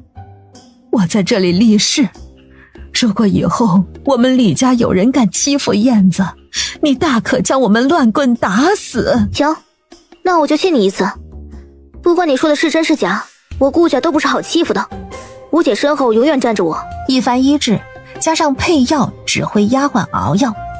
等顾午宴醒来时，已经傍晚了。吴姐，没事了，以后你跟吴姐夫好好过日子。后院已经让下人给你们打扫干净了。你要是怕的话，我就把这铺子卖了，重新买个铺子，你们搬过去。小希，不用这么麻烦，我不怕。你吴姐我也没那么脆弱，你快回家去吧，天都要黑了，再晚点不安全。麻烦你了。至于猪猪，明天我和你吴姐夫去领回来。当然，你也可以让三哥二姐来镇上的时候给我们送来。明天让二姐给你抱过来。吴姐，今后你和吴姐夫好好的。至于丫鬟，我也不再派了，省得再惹起祸事。吴姐，是我对不住你，以后你怕是不能再有孩子了。傻孩子，你我相差不大，我却总是依靠你。吴姐不怪你，你也是为我好，我也该试着稳当点了，总不能事事麻烦你。这次是我乱了手脚，也没听你姐夫解释，就收拾行囊回了靠山村，连累你过来帮我解决事情。吴姐没用，竟然还要靠着妹妹撑腰，哭是最没用的事。以后吴姐再也不哭了，你别愧疚于我。不能生孩子对我来说，不过是今晚不能吃晚饭这种小事而已。我有猪猪就够了，就算没有猪猪，还有弟妹呢，我侄子侄女一堆，还愁以后没人给我送终。只要别让我和你吴姐夫曝尸荒野就行。开心点，小心你快回去吧，我感觉身体好多了。等会儿你走了，我就睡会儿。等吴姐好了，带着你姐夫和猪猪好好回去看看你们。一大帮子人回到靠山村时，已经是黑夜了。顾南希刚到家，就听到三个儿子哭唧唧的声音，他连忙快步走到屋里。娘回来了，不哭不哭啊。谁知不进来还好，三个小家伙一看到顾南希，那嚎的都快把房顶掀开了。两口子一人抱着两个，为啥是两个呢？还有一个猪猪，他乖巧地窝在顾南希怀里，不哭不闹。比起三个臭小子，猪猪乖的简直像小天使一样。直到晚上睡觉时，他们也是带着4个孩子睡的。顾南希无比庆幸当初床弄得够大，不至于挤得慌。昭儿啊，你六皇兄说你已经去了，可真偏不行，你肯定还活在这世间。父皇该如何许你呀，昭儿？如果你还在人世，给父皇指引一下行吗？山人帝的心底对百里云木彻底失望了。当皇帝的怎么可能没点手段？他派了好几个暗卫跟着云木，这个儿子一路上欢言笑语，找亲弟弟没见他上心，反而收了7、8个江南女子，真是会享受啊！回来还装作一副尽了力的样子，让人生气。山人弟一向和蔼，从不在外人面前下自己孩子的面子，这还是头一次当着前朝这么多人的面呵斥百里云木。云峥，我有一个想法，不知道可行不可行。你说。干爹不是突然收到调令吗？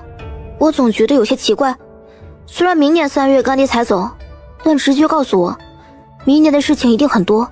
我想的是，将村子里所有荒地都买下来，再征用别人的房子，把靠山村的主权变更为我们所有，打造成一个度假村，以此来赚钱。愿意留下来的村民统一住进我们为他们盖的房子里，正好许多村民都眼红我们家，那些好相遇的，就让他们成为度假村的员工，那些孩子就从宅子转移到这儿，对外的名义是我买下的下人，这样方便保护我们一家子。加上吴姐那件事，我心里有些不安，不如就将铺子全部租出去，顾家所有营生都弄在靠山村弄，免得离那么远。镇上要是突然出事，我们赶过去，黄花菜都凉了。你的身份也是隐患，万一这6皇子再杀回来怎么办？我意思就是，钱反正赚够了，不如就让家里人都聚在一起，大不了日后风头过了，孩子也大了，再对外扩张。顾南希觉得正好干爹还没调走，在他的庇护下抓紧将度假村弄起来，这样也好沾着干娘的光，让他给度假村介绍客户。那些个大户人家最爱游山玩水了，远的不敢去，近的无非就是爬爬山拜拜佛。度假村名号这么新鲜，顾南希保证这些人来了第1次绝对会来第2次。这么以一传百，度假村绝对能在新知县到任时火爆起来。那时源源不断的客户自发来这里，也不用再靠着干娘的关系，人走茶凉什么的不存在。度假村是什么意思？还有征用又是什么？度假村就是将我们的村子打造的像你们的皇家别院，里面有的吃有的玩，当然比不上皇家，价格会便宜些，分平民居和富人居，以免他们冲突到。征用就是把村里现有的土地买到自己手上，让村民自行选择是拿着钱去别处盖房买房，还是留在村里。去别处的就多给些钱，留下来的就少给，但是要让他们住进我们盖的房子，房屋地契当然也是归我们所有，他们只有居住权。让留下来的村民成为我们的帮工，我们给他们发工钱，这样有财大家一起发，也不至于被人眼红，团结才是力量。男儿，你说的话其实我还有些不太懂，但是我知道你的想法绝对是对的，我坚定不移地支持你。就像你说的，银子不在多，重要的是一家人过得幸福安稳。我知道我的身份给你带来了很多麻烦，你尽管做吧，不用问我，哪怕不赚钱又如何？大不了我去打猎干零工养你，不怕，我是你永远的后盾，家里一切都有我，你放心去做吧。勋章，还有一事我想问你，为什么我干爹一个小小县令，值得你父皇亲自下旨调任？如果是升官，那倒也没什么，既然只是调到江南最穷的一个永和县当县令，这不就是贬官吗？平安县就算小，也谈不上穷吧。我也很纳闷，父皇从来不管这些小事。你干爹这次灾情的表现，其实按理来说做得很不错了，不至于贬官啊。我猜想，估计是谁提起了这个事，父皇就顺水推舟地答应了。要么就是我某位皇兄，要么就是你干爹的对手，当然前者可能性更大。文章，从明天开始，这3个孩子就交给你了，我大概会非常忙，你要保护好他们。家里的丫鬟下人也会被我安排各种活计，没有个主事儿的可不行。现在我将家里一切都交给你，我主外，你主内。男儿，我都知道的，毕竟我是你养的小白脸。你放心去吧，家里一切都交给我，保证你回家的时候，我们爷4个呀，一根毛都不少。弟妹、侄子、侄女也是。顾南希第2日就开始行动了。他先找到李正，将自己的计划说清楚，用全村富裕的大饼吊着李正，并许他继续坐着李正的位置。村民之间的小事一律归他管。说通李正后，这事情就好办了。有钱能使鬼推磨，受过灾情的村民最是需要钱的时候，顾南希买下村里所有的田地以及房屋，当然也有几户难啃的，比如原主的爷爷奶奶和徐世文一家，都想狮子大开口，被顾南希一顿胖揍就妥协了。愿意留在村里的一户补偿10两银子，加上土地原价收购，并承诺后续雇佣他们，工钱按照最高的给，统一住到新盖的区域，只要不违反条例，将享有永久居住权。不愿意留在村里的，则是补偿40两银子一户，加上土地原价收购。不少目光短浅的都选择拿上40两离开靠山村。总之，跟顾南希搞不好的全都走了，留下的基本上是跟他平常有来往的，还有新靠山村人，一共108户。因为担心银子不够，顾南希还乔装打扮去周边几个县城卖了空间里的首饰和玩具以及药材，足足卖了2万两。在顾家人的催促下，这些愿意离开的人短短3日就全部搬空，留下来的则是继续住着，等新区域房子盖好再统一搬过去。因为一次性需要盖的房子太多，还要绿化以及挖人工池塘，顾南希甚至动用了关系，让干爹给他安排许多工人，都住在搬走的人家里。新区域一共准备盖200栋青砖大瓦房，多余的备用。靠山村正式改名为顾氏度假村。过完年的第1天，就是顾氏度假村开业。早就在镇上几个铺子关门前，顾南希就让哥哥姐姐们打好广告了，加上干爹干娘的介绍，开业那天明明是冬天，竟然还爆满，一辆辆马车牛车有序地驶入度假村。顾南希收钱收到手软，本来空虚的小金库一下子变得充足起来，村民男男女女都被他雇佣，有除草浇水的，有带路的，有在饭店洗碗端菜的，还有洗民宿床单的，个个都像现代古镇里的 NPC， 服务态度顶顶好。要知道，顾南希给他们1个月开5吊钱呢，这工钱就是去京城也不过如此了，还不用离家太远。有些大户人家的夫人小姐还会偶尔给赏钱，一家子要是好好干，1年起码能攒上10几20两。比起以前种田1年2两的存，现在简直是神仙过的日子。留下的村民一个个都很庆幸当初没贪图那40两银子离开。小希啊，你真是厉害，这夜明珠竟然拿来当道路的照明，你也不怕被人偷了？还有这桂花不是9月开的吗？怎能到现在还香着？你这地方就是那江南陵园都比不上。娘真不想走了，恨不得一直在这住着。小希啊，这花了不少银子吧？身上还有没？娘给你留3000两，你应急。干娘，我这几天收钱收的手都麻了，怎么可能缺钱？虽然佳琪弄完度假村确实消耗过大，但是我的小金库可不是一般的厚哟，你放心了，饿不死我的。干娘，你这一去，再见也不知是什么时候。你要是常回来看我，弟弟去了京城求学，你一人在那儿也孤单，干爹肯定不能时常陪你。要是想我了就回来陪我住一段时间。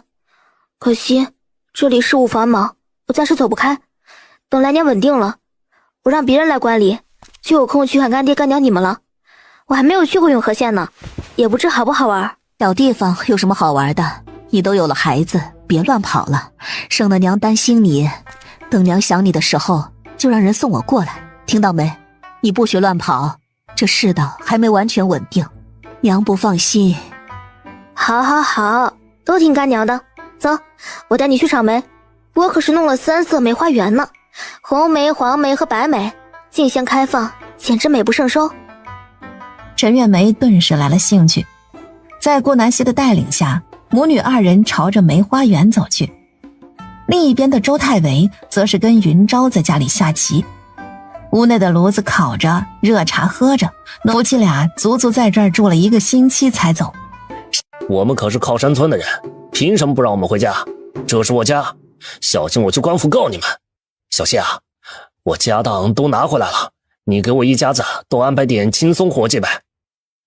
是啊，我连我娘家3个弟弟都带来了。小希，你可不能厚此薄彼，他们能留在这赚钱，我们也能。我听说你盖了好多房子呢，那我要选2栋住，我们老两口1栋，孩子们1栋。你如果能再给我孙子们留1栋就好了，反正你房子多，住不完，不如给我们住。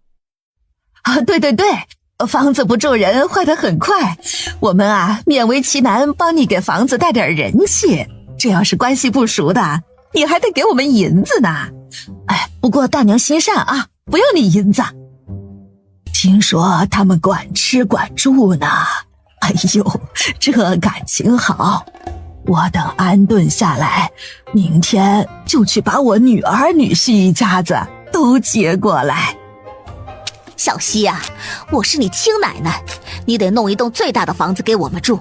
你2叔3叔身子都残了，你堂哥们到现在都找不到亲事，不就是因为没房子吗？虽然你给了我们40两银子，但是太少了，不够花呀。你给你3个堂哥都安排1套房子住，看看有没有来度假村玩的大户人家的好姑娘，给他们介绍1、2个。我们可是一家人，你发达了也不能忘了我们呀。说够了吗？说够了就请回吧，我今天不想见血，趁我好好说话前赶紧走，我客人多着呢，没空跟你们瞎扯。今天度假村来了不少熟客，还有许多文人在风景区寻春，个个都做得一手好事。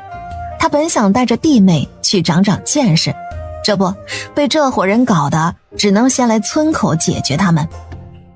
这叫什么话？这是我们的家，我们凭什么走？你顾南希不过就是县令的干女儿，嘚瑟什么东西？有本事你让县令来抓我们呀！就是，县令大人都调走了，还在这欺辱我们老百姓，霸占我们的宅子。你要是不让我们进去，我们就去知县那里告你，让你蹲牢狱。哦对，让我们进去，这是我家，我要回家，你不能拦着我。你们愿意告，那就去告呗。当初白纸黑字写的清清楚楚，你们名下的田地房屋全部归我所有，我给的银子都看成丰厚吧。非要走的是你们，闹着回来的又是你们，哪有这么好的事儿？想回来行啊，把那40两银子还回来，我马上让你们进来。不行，你给我们的银子哪有收回的道理啊？我都花完了，不还，我偏要回去，这就是我家，我祖祖辈辈都住在这里，你凭什么不让我们回家呀？就是，银子都到我手上了，还想要我交出来，没门儿！让开让开，我要回家。两位关门，这些擅闯者一律乱棍打出去。是，主子。保安队开始动手，将闹事的原村民推到大门外。他们个个力气大如牛，这些村民哪是对手啊？有些身材弱小的甚至都被推倒在地上，摔了个狗吃屎。贱人，你竟然敢让人推我，你最好憋住孙子，不然给我逮到机会，你3个孩子可有罪受呢。别逮到机会了，我现在就给你这个机会。前卫，把他带进来，锁门。是。你们想干啥？敢打我，我就去告官，我让你蹲大牢，快放了我！娘，快救我！放开我儿子！你们这群畜生！苍天哪，有人欺负我们老百姓了，霸占我们的房屋田地，还要打死我儿子！我只有这1个儿子啊，他要出点事，我活不下去了。儿啊，你们快点放开我儿子！用棍子打到他求饶。一声令下，10几个人手持狼牙棒朝着男子疯狂捶打着，棍子打在肉上的闷声砰砰直响。还没打几下呢，男子就连哭带喊的道歉。我错了，别打了，都是我说错的话，饶了我吧，我嘴贱，都是我嘴巴贱，哎呦喂！我还以为你是什么汉子呢，不过如此，这点疼都受不了，还许别人威胁我？我就在这等着你，我倒是要看看你怎么让我儿子们受罪。严卫，扔出去，就在这儿守着，谁要是还在门口停留，就拖进来打一顿，有本事就去告，真当衙门是他们家的，怕是连县衙大门都找不到在哪儿吧？我干爹不过是调走了，你们当他是被罢了官？我顾南希不是吃素的，有招数你们就放马过来，我倒要看看新任的知府大人帮谁。你们要记得，当初你们白纸黑字可是签字画押了，现在想抵赖，门儿都没有。此话一出，在场的人吓得连连后退，胆子小的都拿起行李跑了。顾南希正准备离开时，门外有一老妇叫他的名字：小希，小希。他离近一看，才发现这哪是什么老妇啊，明明就是梁思思。几个月没见，他竟然憔悴的像他娘那一辈的人。有何事？小希，我有要事跟你说，你让我进来，有人要害你。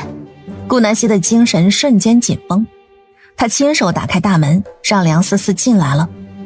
两人走到一处角落，梁思思的神情变得激动起来。小希，有人要害你，是一个女子，她带着好几个官差来到我们家，跟徐世文在房里说了好久，我悄悄在窗户那儿偷听。你猜他们说什么了？他们在商量怎么害你，我都听清了，也可以告诉你，但是你得帮我一个忙。放心，绝对不会让你为难的。我知道你讨厌我，这个消息便当作是我们之间的交易，你觉得呢？是吗？你说来听听，可行的话我就答应。我的孩子是被徐张氏这个老钱婆害死的，我要让她生不如死，丢尽脸面。我知道你会医术，你能给我迷药吗？你也知道我身无分文，要是有银子早花钱去买了，也不至于大老远跟你合作。住！你要迷药干什么？要是闹出人命的事儿，我可不能给。放心，我不会让他死的，有时候活着可比死了还难受。我们现在就住在隔壁村，就算出事，我也绝对不会把你供出来的。我只想给我孩子报仇。那个消息你就不想知道吗？那女子还提到了你的孩子们。行，换，这瓶药便是你的，只要闻一下，3个数之内就倒地，就是雷都打不醒，足足要睡上2个时辰才能醒过来，也许会更久。用的时候自己别闻到了，记得憋气。那女子认识你夫君，她给了徐世文1瓶药，倒也没说干什么用的，还给了他30两银子，事成后再给100两。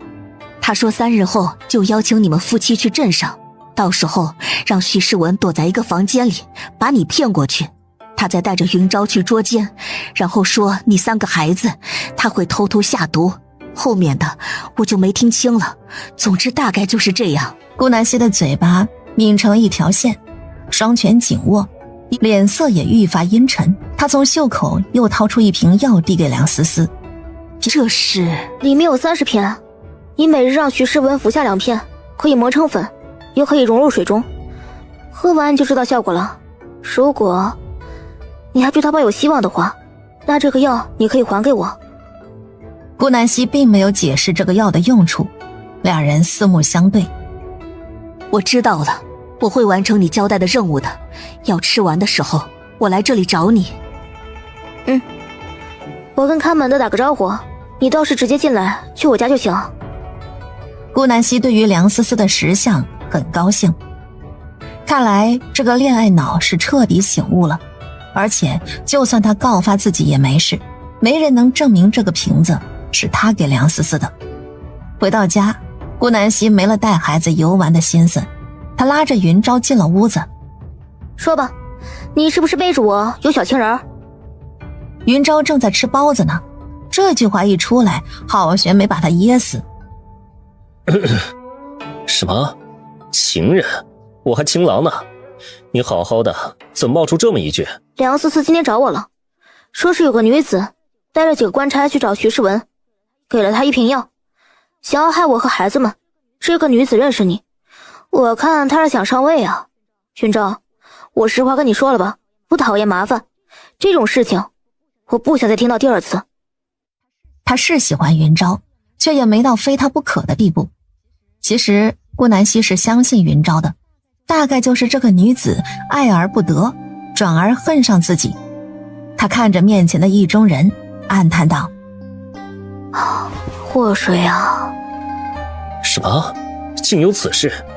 不应该啊！我哪认识什么女子啊？梁思思可有说这女子住哪儿？我亲自去问。男儿，你要信我，我绝对不会做出对不起你的事情，更不会负了你。不用，3日后他会想尽办法来找我的，且看看他想干什么吧。你也别急，我信你，只是很讨厌麻烦，尤其是这女子还扬言要给我们的儿子下毒。看来他是爱惨了你啊！果然，3天后，度假村竟然来了一个意想不到的人。度假村的村民齐齐跪了一排，原来是新任的知县来了。他身后跟着一名娇艳的女子。这位就是周太尉的干女儿。这老石子度假村挺有新意的，就是不知道这里面的风景，你带我参观一下。于是顾南希和云昭带着知县和那名女子，在一堆官差的跟随下，朝着风景区前进。知县问题特别多，一路上顾南希讲得口干舌燥。等参观完度假村后，已经晌午了。不错不错，怪不得这地方那么多人提起。改日我把家里的小儿子带过来玩。顾夫人，你可要好好的招待我们呢。好的，大人，您公子前来，我必须亲自招待。马上就要吃午饭了，我已命人备好饭菜，大人跟随我去前用一番。这里能有什么好吃的？小西姑娘，我爹爹是特意请你去赴宴的呢。听闻你是上任县令的干女儿，想必对平安县了解颇多。县衙的饭菜已经提前准备好了，你带上云公子，一起同我们去镇上吧。一上午，这女子都没说一句话，那眼神直勾勾地盯着云昭。顾南希就算不问，也猜到她是谁了。倒是云昭，早上见她愣是没记起来是谁，还是刘梦瑶报上名来，她才想起。刘梦瑶的声音又娇又媚，仿佛一只小猫在用肉肉的爪子勾人的心。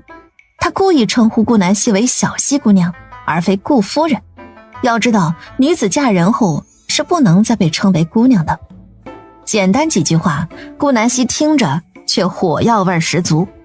她将计就计地应和着：行啊，那就赶紧上马车吧，不然到了可都下午了。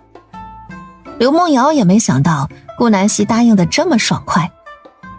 等顾南希和云昭一起骑上墨风，她才反应过来，两个人共乘，羡煞旁人。而那个旁人刘梦瑶死死地盯着前方的夫妻。赢了，生怕他们看不出来。我跟你说，我只帮你这一次。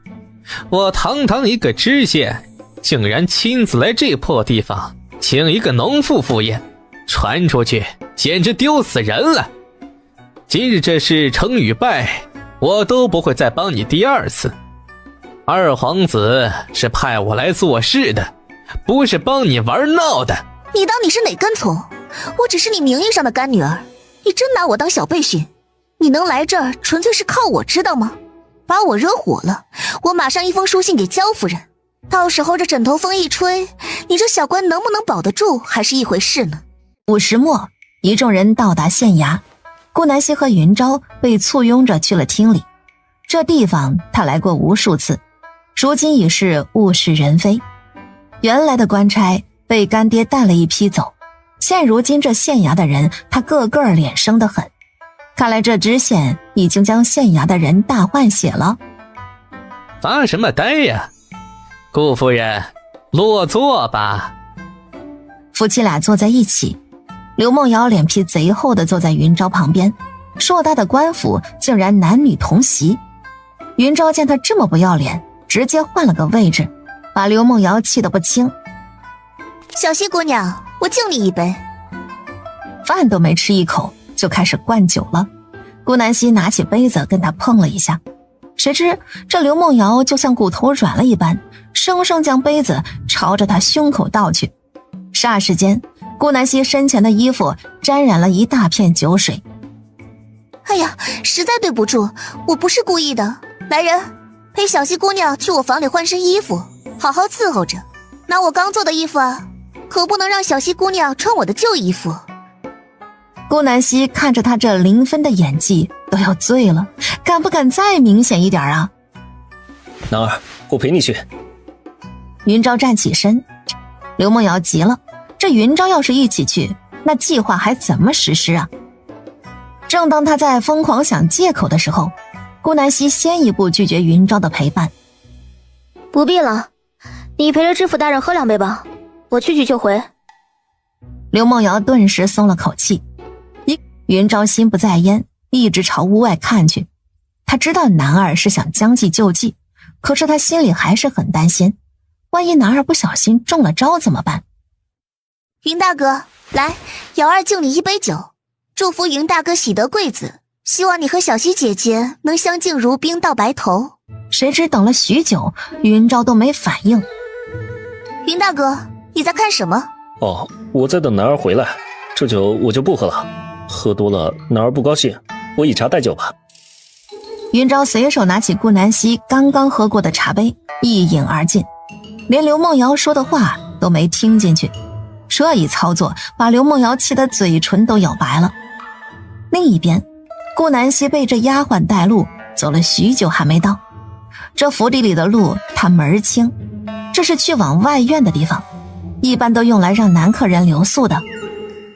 看来你家小姐也不得知府大人的宠爱嘛，怎的住的外院？这人来人往的，要是不小心冲撞了可咋办呢？这就不关顾夫人的事了，请吧，就是这间屋子。顾南希倒也没在意，他耸了耸肩膀走进屋子，木门砰的一声被人关上，锁门的声音在外面响起。顾夫人，好好享受吧。丫鬟不怀好意地说完这句话就走了，看来是到前厅给刘梦瑶报信去了。谢，你来了。原来是几月不见的徐世文。小希，我好想你。停，别过来，你嘴巴太臭了，我受不了了。徐世文尴尬地站在原地。小希，我听说你今日要来，特意过来找你的。我跟知县的干女儿交情不错，本想下午去庭院跟你见上一面，没想到你这般迫不及待的来找我，我太感动了，小希。徐世文望了望身后，开始胡言乱语，看起来像是在拖延时间。顾南希随着他的视线看去，只瞧见古色古香的矮桌上放着一罐香炉，一缕青烟飘散出来，应该是燃了香料，味道十分怪异。还好他提前吃了自己做的百毒解药丸。徐世文却脸色越来越红。小希，我好热，你热不热？我们坐床边歇息会儿吧，我想跟你聊聊。你误会我太多事情了，就看在我们相识一场的份上，行吗？都让你别说话了，你天天是吃屎吗？嘴巴怎么这么臭？不要走了。顾南希被臭得烦躁不堪，他走到窗户边想翻出去，没想到窗户被钉得死死的。徐世文低声嘲笑起来。你别吵了，出不去的。既然你不识相，我就实话告诉你吧。今天是我跟刘梦瑶做的一个局，你已经钻进来了。要是乖乖听话呢，我就温柔点；要是非要反抗呢，伤了你我可不管。这嚣张的模样让顾南希手都痒了。你过来。徐世文以为他妥协了，立马迎了上去。我去你妈的！结果顾南希一脚将徐世文踹得昏死过去。眨眼的功夫，顾南希带着香炉和地上的那个死狗进了空间，再用空间将他和徐世文传送到原来属于他的屋子。一来一回用时2秒，顾南希把徐世文扔到床上，将香炉里添了几味药材，就拍拍屁股走人了。衣服上的酒渍早已干透，他按照记忆熟练地走向前厅，老远就看到云昭眼巴巴地盯着自己这个方向。那，你没换衣服呢？谁知道啊，这丫鬟带我绕来绕去的，自己倒是跑没影了。走吧，我肚子有些不舒服，我想回去了。顾南希假意地捂着肚子，装作不舒服的模样。云昭急忙跟知县打声招呼，便带着顾南希告辞了。留在屋里的知县和刘梦瑶大眼瞪小眼。你这是成了还是没成？这死丫头人跑哪儿去了？等会儿看我怎么收拾她。丫鬟本该早就来的，偏偏她路上遇到相好的家丁，聊了会儿八卦，耽搁了时间。死丫头，你活得不耐烦了？我交代你办的事呢，你死哪儿去了？这人都走了，我看你这皮子该松松了。来人，给我拿手板来！饶命啊，大小姐，奴婢办完您交代的事情了，求您明鉴，是不是有人跟您嚼舌根了？不信您去看看呀，这两人估计已经成事了。我就是担心过早告知您，您没撞上他们成好事的时间，我不是有意耽搁的。大小姐，饶过奴婢吧。死鸭子嘴硬，那我刚刚看到的是鬼不成？明鉴啊，大小姐，您不信去看看，奴婢亲手将他们锁在屋子里的，就连窗户都老早定颜色了，连个蚂蚁都跑不掉。行，既然你不死心，我就让你死个明白。兰花，把他拉起来带路。主仆三人朝着徐世文住的屋子出发，知县也跟着凑热闹。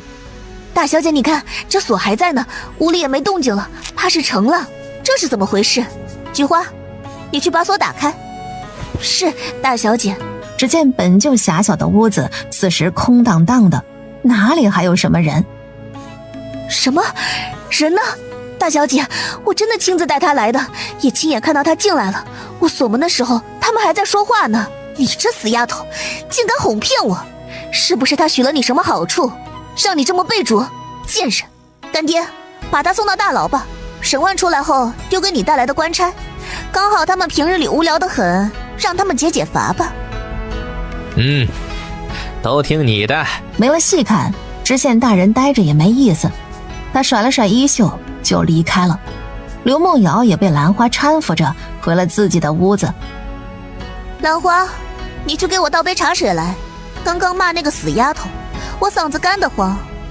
是，主子。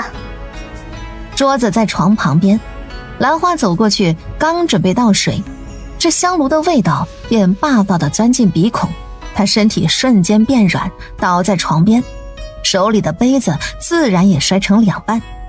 刘梦瑶听到声音走了过来。这是怎么了？你也跟菊花那小贱人学，一杯茶都倒不好，还摔了我的白瓷杯，把你卖了都赔不起。躺在地上干什么？当着我面就敢多拦？话刚说完，竟也软了下去。主仆两人一个躺在地上，一个趴在床边，跟酒喝多了似的。头好晕，好热啊！主子，我也好热，我去开窗。兰花强撑着身体爬了起来，却根本控制不了双腿，直直倒在床上。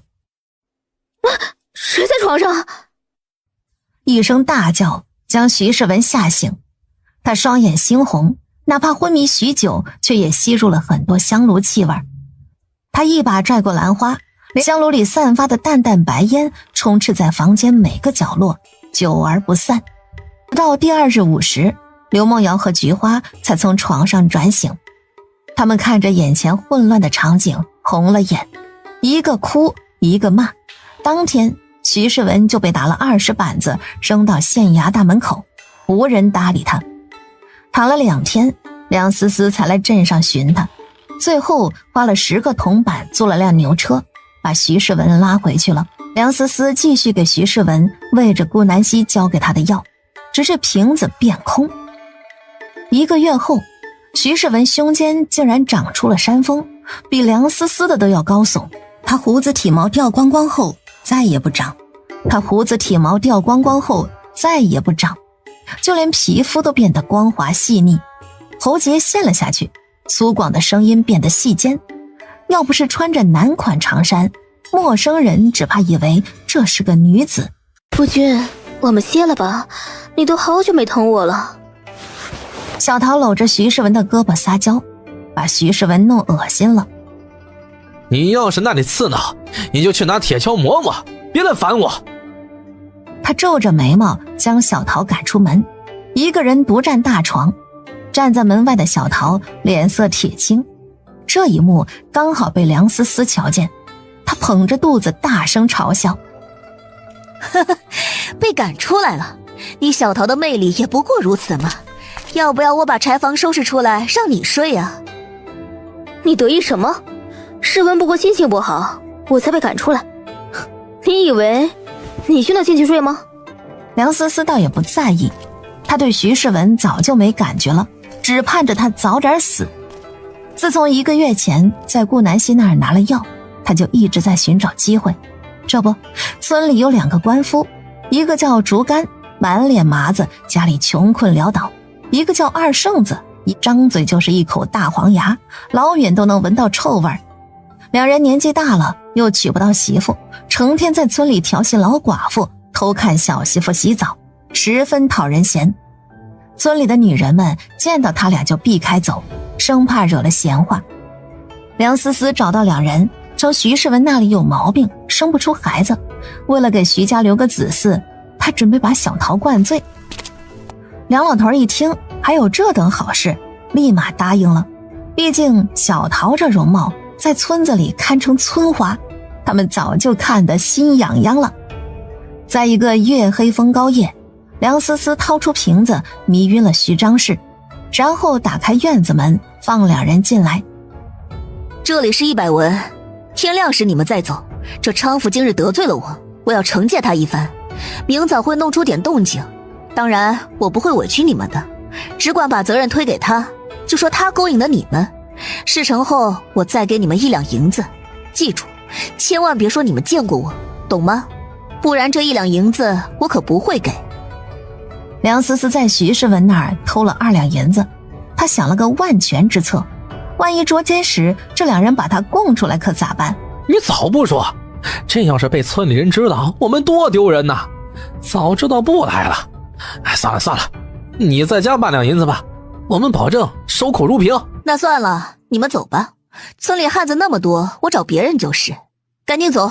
你干什么？这白来的好事，就是不给我银子我也干。你咋还不知好歹呢？不然你走，我一个人来。许梁氏，你放心，我竹竿啊，向来有诚信，我绝对不会出卖你。只求你以后再有这种好事还找我呀。行，那你一个人进去吧，刚好事后的1两银子你还能独占，挺好，省得那么分赃不均了。梁思思把100文放到竹竿手心。别呀，我这不是开玩笑吗？我去，竹竿，你分我50万。许梁氏，你放心吧，我们绝对不会暴露你的。明天一早你就等着看好戏吧，我帮你好好的收拾他。大家快来看看呀，这偷人都偷到家里来了，谁家长辈这么不要脸呀？你们说说，我公公才去多久，这就迫不及待的将人领回来了，脏了我的眼睛啊！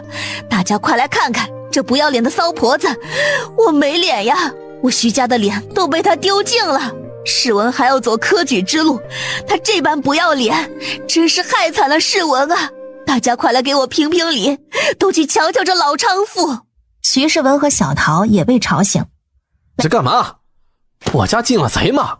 你们都来我家干嘛？来你家看你娘怎么偷人呢，真是可怜，有这种娘你科举无望了。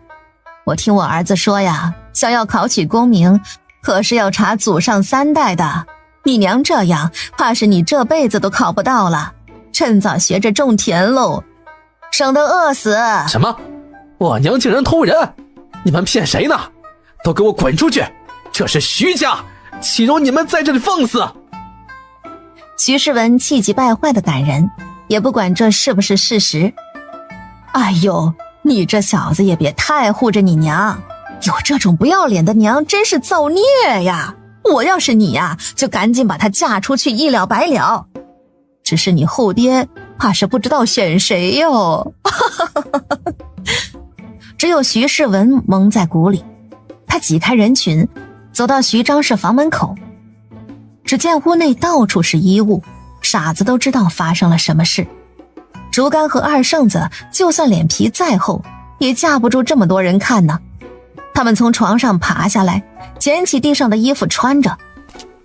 徐小子，跟我没关系啊，是他勾引我的，要怪就怪他，我要走了，嘿嘿。是啊，谁让你不行呢？我也是为你徐家子嗣着想，你还应该谢谢我。二圣子附和着竹竿的话。夜里太黑，两人到现在都没看清床上的是谁。徐世文的脸色铁青，他走到床边刚想发作，就见徐张氏从床上坐起，看来是迷药时间过了。哎呦，我头疼。儿啊，你给为娘倒杯水来，我怎么一下睡到天亮了？哎呀，昨晚我这身子就像被石磨碾了一样，到现在还浑身不舒坦。儿啊，你去喊思思过来给我按按。因为徐世文站得太近，挡住了徐张氏的视线，所以徐张氏以为房里只有徐世文一人。可不是被撵了一半吗？哼，你这老不休的也不害臊，当着你儿子面就敢这么说，我要是你都没脸活在这世上。你说你要实在寂寞，你二嫁呀，干什么偷人呢？要不是我们村里没那个规矩，你早该被沉塘了。徐张氏呆愣住，他移开视线，只见平日里本就不大的房间被挤得满满当当，有男有女，还有村里最讨人嫌的竹竿和二圣子在穿衣。徐张氏探了探被子里，空无一物，他接受不了这个冲击，大叫着昏死过去。我的老天嘞，怎么是你娘？二圣子见床上之人不是小桃，而是徐张氏，他整个人都不好了，刚想质问，就发现人群中的梁思思怒瞪着他。为了1两银子，二圣子愣是把剩余的话吞咽回去，穿好衣服头也不回地跑了。竹竿见同伴溜走，自然也跟着离开，而梁思思端着一盆冰冷的水泼在徐张氏的身上，连带着被子都湿了。徐张氏醒了过来。娘啊，你就算要装晕也得分时候呀，这事情还没解决，以后也是个祸患。你说说你，偷人就算了，你避开点啊，大不了你去钻玉米地，你还把人带回家，你让世文的面子往哪儿搁呀？我们一家又该如何做人？这要是世文科考的时候被查出今日之事，那到手的功名也要飞了。世文啊，我跟你就算再怎么吵架，咱们也是夫妻，共为一体。当初你在县衙门口趴在地上像条死狗，把我吓得整夜睡不好。我知道你瞧不上我，觉得我相貌丑陋，但是只有我才是真的在意你。我不求你给我孩子疼爱我，我只求你下辈子顺风顺水。至于小桃，不过是个妾，你以后有了功名，愿意娶几个就娶几个，反正家里我里外给你打理好。毕竟我也是商户人家的嫡女，从小见惯了世面。你扪心自问，我对你差吗？只要是我有的，都给你了。梁思思装模作样地擦去眼泪。我说这么多，只是想告诉你，不要被人挑拨离间了我们的关系。只有我才是真正关心你的。如果你想走科举之路，我建议你将娘嫁出去，不然你堵不住村里那么多人的嘴。除非你搬走，但是你能躲避一辈子吗？当官者手下众多，以后你要是有仇家，人家分分钟把你小时候的丑事都挖出来，信不信？我言尽于此，希望你能听进去。有些女子容貌再好，那也是青楼出生，能见过什么世面？娘，你为何要这么做呀？你让儿子今后还有何脸面做人呢？做了什么呀？啊！天杀的，是谁害我？梁思思，那个贱人，是你吗？啊，是不是你让他们来的？我都这把年纪了，你怎么狠心这般谋害我？你这是逼我去死！娘，我知道你平日里看我不顺眼，但你也不能这么诬陷我吧？你自己做这没皮没脸的事情，还赖到我头上，大不了我跟世文和离，这日子我真过不下去了，还不如去北方投奔我远方大伯呢。梁思思随口胡诌了一个亲戚出来。你非要闹得我跟世文离了心，让我把他休了才算完吗？我可不像你，铁石心肠，自私自利，只会贪图自己享受，而不顾儿子的感受。世文，你自己说，你要是愿意和离，我立马同意，我不会休你的。一个被休弃的学子，这辈子都考不上功名，因为他劣迹斑斑，我不能为了解气而葬送你的未来。我心里是有数的，思思，你帮我把村民们都赶走好吗？我不想再让他们看徐家的笑话了。好，世文，有我在，你放心，我会是你最坚强的后盾。外面交给我，剩下的我就不管了。娘，你愿意嫁给谁？娘都多大了还嫁人呐？啊，你当真听那个小娼妇的挑拨？今日的事必定是他害我的，你要相信娘好吗？世文，我是你亲娘啊，你2个哥哥都跟我断绝关系了，娘只有你了。娘，就当儿子求你了，出了这事儿，没人管是否有人要谋害你，别人只知道我徐世文的娘在家偷人。娘，我爹才走了多久啊？你这是要葬送我的科举路啊！娘，你行行好吧，为了我的未来，你就嫁了吧，儿子跟你跪下了。娘，我知道你对我最好了，从小我要什么你就给什么，就当帮儿子最后一次。只要你嫁出去，这谣言就能堵住。我对外说你本来就打算2嫁，偷人一事也能掩盖。娘，你选一个吧。罢了，我知道你不信娘，但是儿啊，为了你，娘就是死也甘心。可是娘还没见到孙子，没看到徐家有后，我死了怎么跟你爹交代？你就把我嫁给竹竿吧，他看着本分一点，娘也能过得好一些。多谢娘，你好好休息吧，累了一晚，等会儿让小涛给你做饭，我明天去找竹竿谈谈。夫君，怎么回事？小桃一直守在门外偷听着。没你事儿，去做饭吧，中午给娘熬点粥，她累到了。失去情欲，徐世文对小桃也没了耐心，小桃倍感失望，而梁思思早就躲在房里，笑得脸都快开裂了。当晚他悄咪咪走到约定地点，把1两银子递给2人。竹竿，明日世文会去你家找你，他想把娘嫁给你，你年岁比娘小，我知道你可能会嫌弃，但是你也没媳妇儿不是吗？孩子媳妇儿热炕头，我不信你不羡慕。这剩下的5吊钱你拿去，就当是我恳求你娶我娘的钱。放心，世文前途大着呢，等科举开考，他就要下场了，有个当官的便宜儿子不好吗？反正孰轻孰重你自己掂量。同意的话就把银子收着，不同意呢就当我没说。2剩子你也可以考虑下。当然同意了，虽然你婆婆老了点，却是女人啊。哎呦喂，我想女人想得快疯了，这又给钱又给人的，傻子也同意啊。2生子，咱们兄弟一场，你可别跟我抢啊！我才不跟你抢呢，太恶心了这老婆子。哎呦，我一想到昨天的事儿，我浑身不舒坦。徐良氏，你以后有这事儿别找我了，我虽然没婆娘，却也挑剔着呢。第2天，徐世文找上门的时候，2人相谈十分愉快，他还孝心大发，给自己的娘陪嫁了2两银子，把竹竿高兴的恨不得原地蹦起来。第3日，竹竿就把徐张氏领回家了。哦不，现在叫白张氏了，连个简单的宴席都没办，2家人凑在一起吃了个饭，是小桃烧的。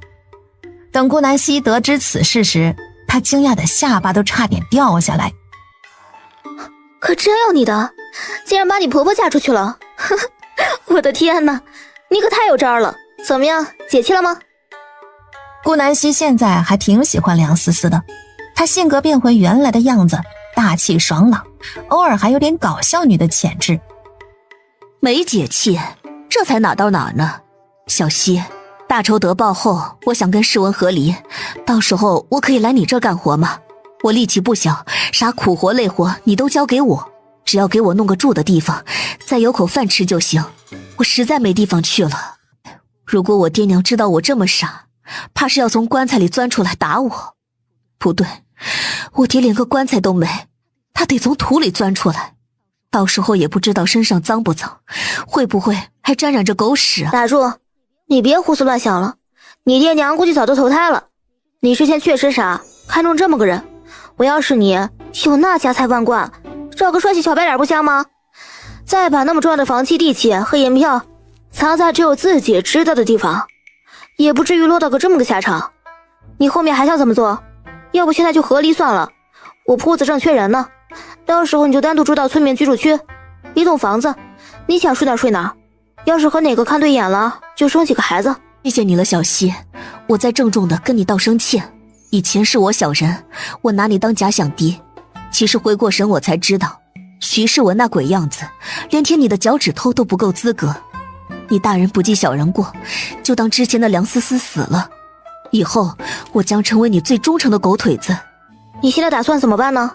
暂时留在徐家吧，刚好能帮你看着那个知县干女儿。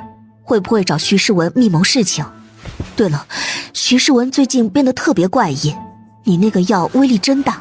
我昨天看到徐世文偷偷用小桃腌制，把我恶心坏了。这咋突然就成这样了？不止如此呢，他徐世文这辈子都没子嗣了，而且他还会对女人再无情欲。难怪呢，徐世文天天都快把小桃骂出屎来了，怎么看他都不顺眼，还经常晚上把小桃赶出房间，以至于现在小桃都睡那老钱婆的屋子了。我就说他这花心的壳子怎么突然转了样。哼，你且等着吧，后面这徐世文指不定做出什么惊世骇俗的事情来呢。你们都是庸医，我怎么可能有孕？说，你们是被谁派过来的？是不是顾南希那个贱货？大小姐，我只是一个小小的郎中，不认识你口中的顾南希呀。大小姐，事已至此，您该面对事实了。您肚中的孩子已经3月有余，再不喝落胎药，怕是对您身子有碍呀。开方子吧。刘梦瑶在这一刻恨毒了徐世文和顾南希。大小姐，药效太猛伤身，我给你开一个温和的方子吧。不必，我自会调理，来碗红花就行。兰花将一碗温而不烫的白玉碗端了进来，谁知刘梦瑶抢过碗一饮而尽，疼了足足2日才生下一个成型的男胎。刘梦瑶因为失血过多伤了根本，以后怕是很难怀孕。可是她根本就不怕，她手上攥着秘药，就是子嗣再艰难也照样能怀上。这就是她毫不畏惧喝红花的底气。3日后，刘梦瑶连小月子都没做，就重新出现在众人面前。她带着10几个官差来到徐世文家，把他捉走，关押在大牢里，又找了年纪较大且一身脏病的小官一并关了进去。仅仅数10日，徐世文就感染上脏病，浑身烂得没一块好肉。这还没完，刘梦瑶每日都会拿盐水浇在他的身上，痛感堪比剥皮。徐世文终于承受不住，在狱中自尽了。得知这一消息的徐张氏当场晕厥，醒来后才知晓他有了身孕，把竹竿高兴的恨不得将他供起来。看来古话说的也不全是谎言，老蚌也能生珠。老婆子，你别难过了，死都死了，你哭有什么用？现在最重要的是你肚子中的孩子。我竹竿一辈子无父无母，又无儿无女，到老把你娶进门，老天有眼，让我有了自己的孩子。你必须好好把孩子生下来，只要你给我生个儿子，以后你让我往东，我就不会往西。竹竿，你去帮我打听打听，我觉得世文被冤枉了，他不可能干出这事儿，他一定是被人害了。我的世文啊，你死得好惨呐！你让娘以后怎么办呢？娘要如何活下去？你走了，娘活着还有什么意思啊？世文啊，世文，娘想你啊，你来梦里看看娘好吗？行了，好丧呢，你肚子里的儿子就不是你亲儿子了，死一个老天又补你一个，有什么可难过的？他徐世文害死了知县干女的贴身丫鬟，本就该死了，有什么好打听的？别再把关老爷惹毛，将我们也一并处死。我跟你说，我既然娶了你，就是想好好过日子，你要是还哭就走吧。竹竿还是第一次发火，把徐张氏吓得不轻。知道了。刘梦瑶用的借口正是徐世文谋害菊花这一理由，一条人命连个水花都没见一下，而梁思思却成了最大的赢家，房子银子全都是他的了。这5两银子你拿走吧，好好找个人嫁了，别再眼盲心盲，找个像徐世文这么完蛋的男人，也别干回老本行了，更别做妾。我反正是要把这房子卖了去投奔小溪，当然我只是给你一个建议，你不听我也没办法。我是讨厌你也恨你，可当徐世文真的死了，我对你反而没感觉了。这银子就算是我最后的善良吧，明天希望你已经收拾好东西走人了。一大早，梁思思起床后就发现小桃不见了，看来她还算识相。她花了几天的时间把宅子卖掉，带上银子家当赶往度假村。梁思思到达度假村后便被顾南希安排好了，她负责卖许愿红纸。正准备第一天就工作呢，大门口闹了起来。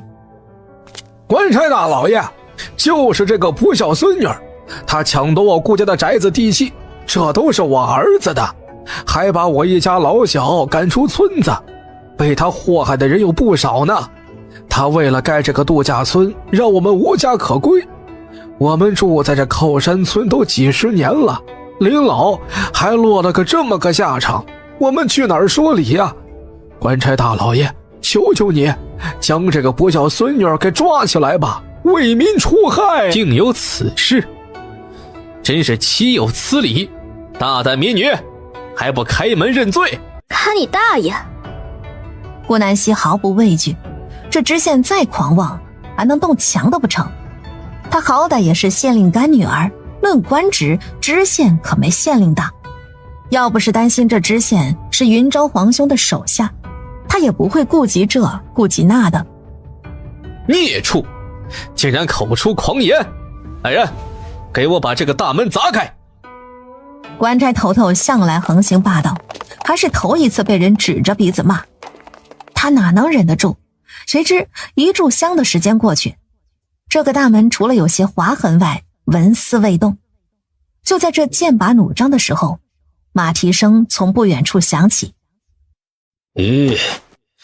你们这是在干什么呢？参见县令大人，属下这是奉知县大人的命令，前来捉拿犯人。犯人？我女儿犯了什么错了，使得你这么大动肝火，还砸起门来了？周太尉老远就听到这村口的吵闹声了。他目无王法，不孝长辈，抢占村民的宅子地契，简直罪大恶极，偏偏还拒捕，属下被逼无奈呀。为了给知县大人交差，只能来硬的了。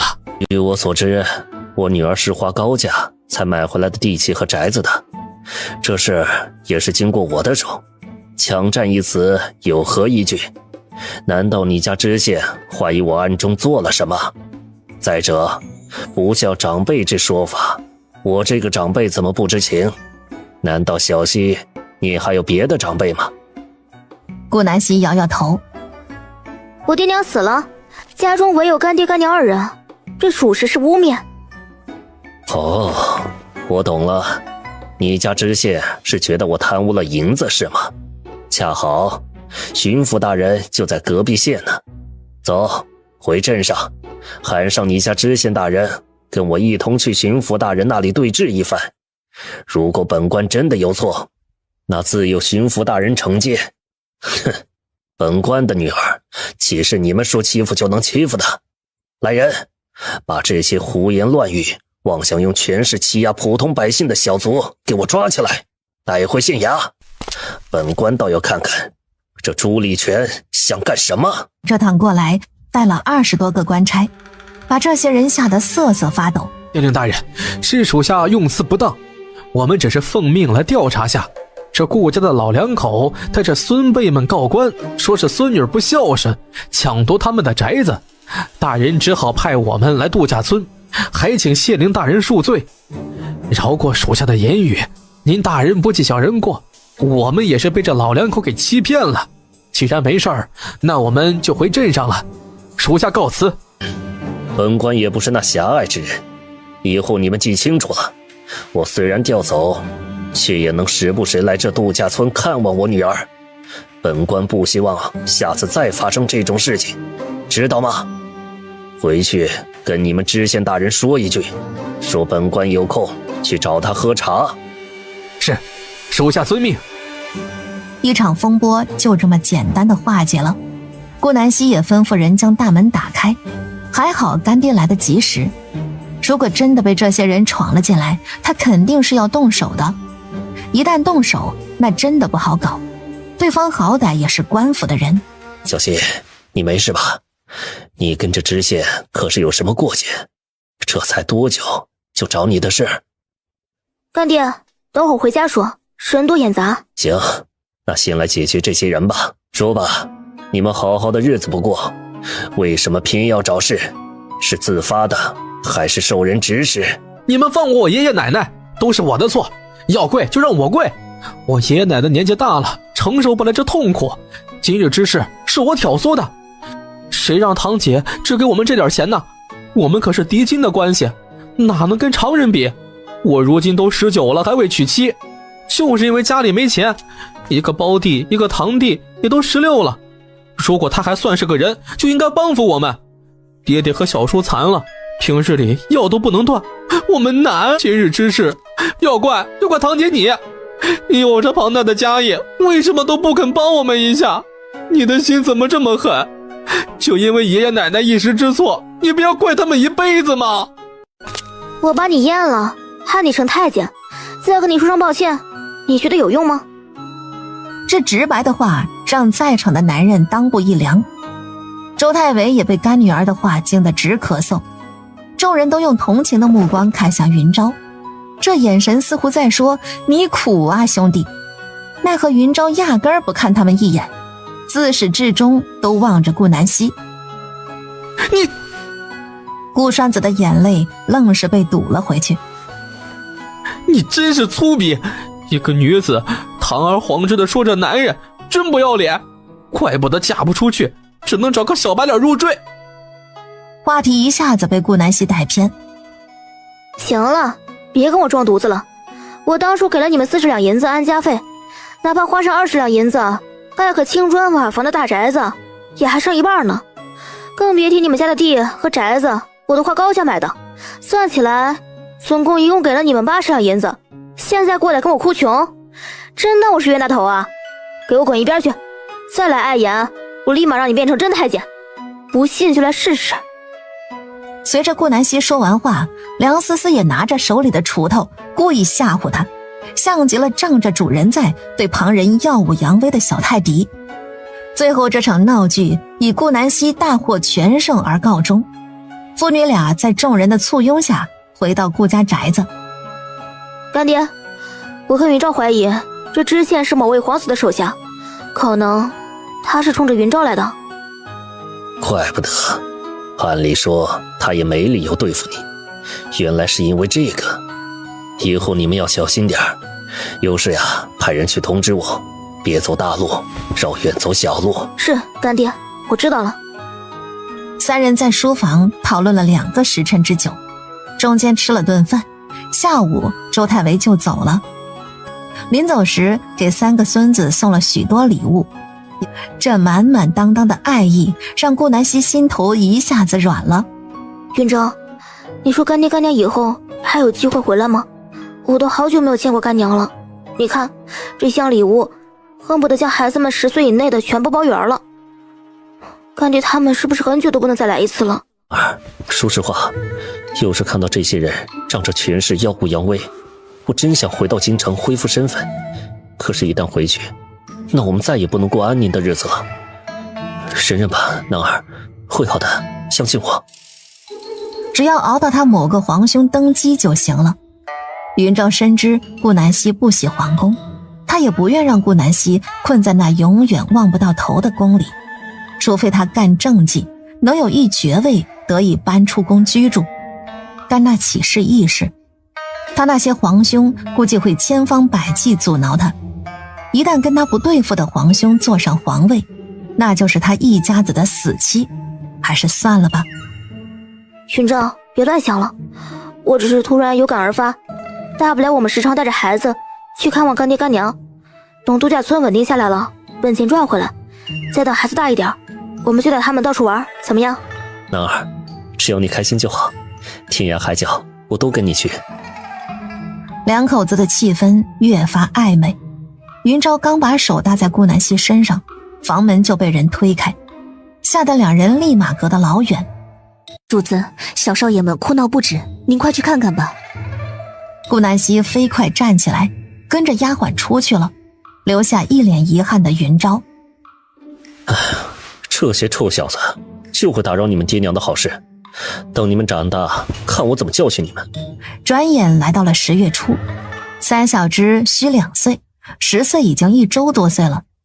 老二顾晨明和老三顾晨礼说话特别早，一句能说10几个字，尤其是老二，精得跟只小狐狸一样，惯会说好话撒娇。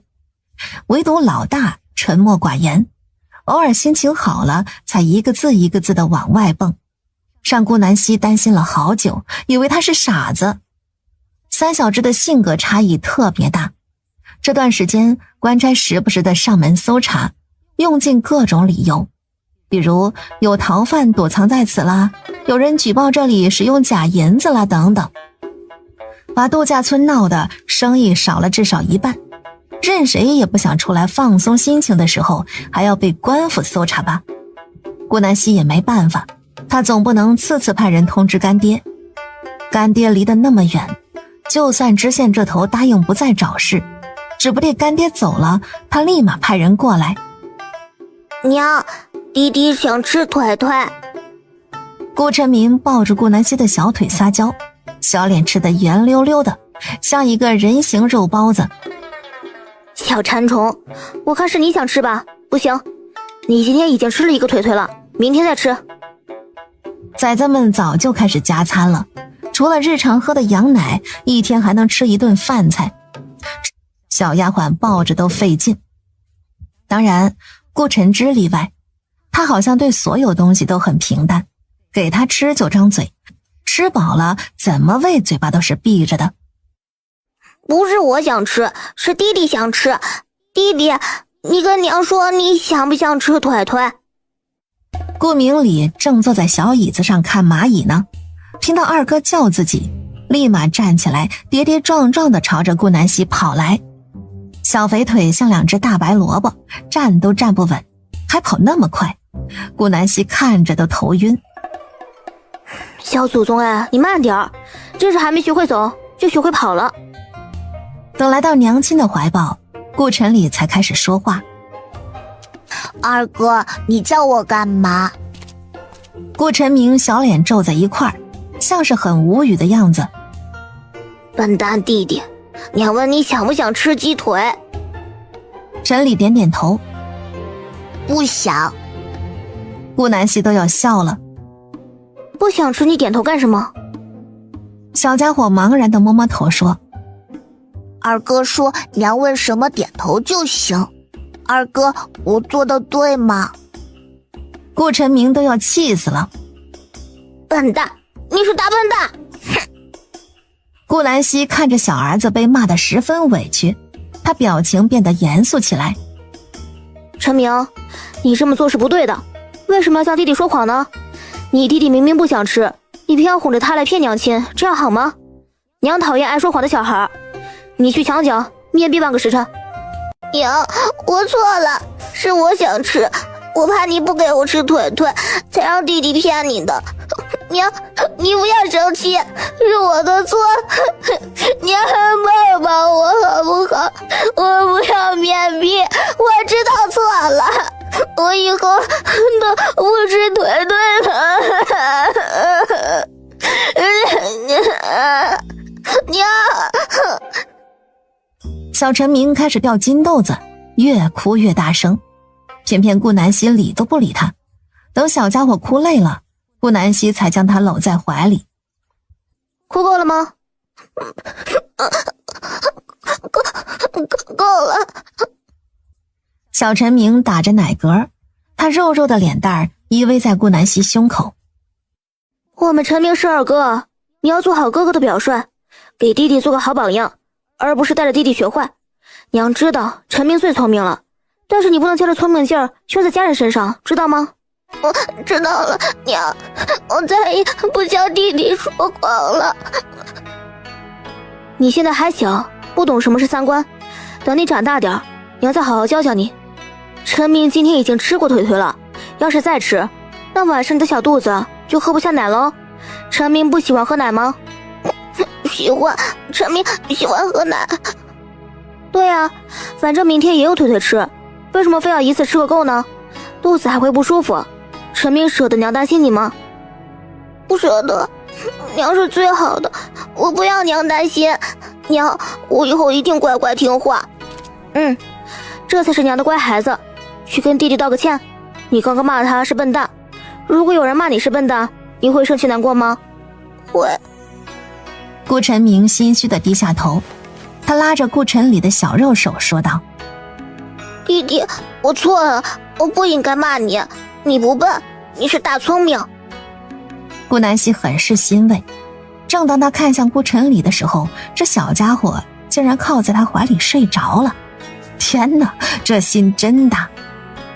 弟弟，弟弟。顾晨明叫了好几声都没听到回应，他抬起头，这才看到弟弟睡得正香呢。母子二人无奈地对视一眼，也不知道这小马虎性格像谁，一点都不记仇。而三胞胎的哥哥顾晨之却错过这一幕，他不喜欢玩闹，更喜欢趴在小舅舅的书桌上听他读书。顾十一今年已经10岁了，成为了家里唯一的读书人，其他几个孩子都有自己喜欢做的事情，唯独11，他志在科举，就连南风都对他刮目相看，暂定11明年下场一试。顾南希将2个孩子哄睡后，端了一盘洗净的草莓和一杯热牛奶进了屋子。11，睁眼睛休息会儿，不然小心眼睛伤了以后看不清。来，姐姐给你洗了点水果，过来吃点，再把这杯热牛奶喝了，午睡一会儿再起来读书。是，姐姐。坐下后又拿了一颗草莓率先喂给小陈之，等他吃了才开始享用。你自己吃吧，这孩子不爱口舌之欲，能给你面子吃一口就不错了。我先抱他回去睡觉，你记得啊，等会儿睡一下，别太劳累了。就算明年考不上也没关系，姐姐不在乎这个，知道吗？知道了，姐姐，你别担心我，我没事的。就在3小只全部熟睡后，顾南希和云昭难得清闲地坐在亭子里品茶闲聊。主子，不好了，你爷爷还有奶奶，还有倪四姐，他们带着一队官差进来了，足足200人，打伤了我们好些人呢。今天年尾他们正好被主子你派出去办事了，那些替补人员根本抵挡不住，门也被他们强制撞开了，正朝这儿赶呢。云昭，你快马加鞭去通知干爹，记住从小路，大路他们肯定派人蹲着。那你怎么办啊？没事，我不会受伤，家里只有你骑马最快，你快去。好。正当云昭乘马离去，人群也走到家门口了。妮妮，通知所有人集合。是，主子。顾南希手持一根长鞭站在大门口。怎么，这架势是想抄家？是死到临头了，顾南希，我奉干爹的命，带着100位官超前来捉拿你。要是识相，就快点跪下认罪，你也能少吃几分苦头。人群中走出一位女子，还是个熟人，刘梦瑶。她自从小产后身体没恢复好，脸色越发蜡黄，哪里还有初见时的容貌，简直就像是未婚少女一下子过渡成少妇。跟顾南希站在一起，一个天一个地，刘梦瑶看着眼前的人，恨得牙痒痒，她心里直冒酸水，搞不懂为什么顾南希生了3胞胎还能养得越来越年轻，身材完全没变样就算了，还前凸后翘。是吗？那你说说，我有什么罪？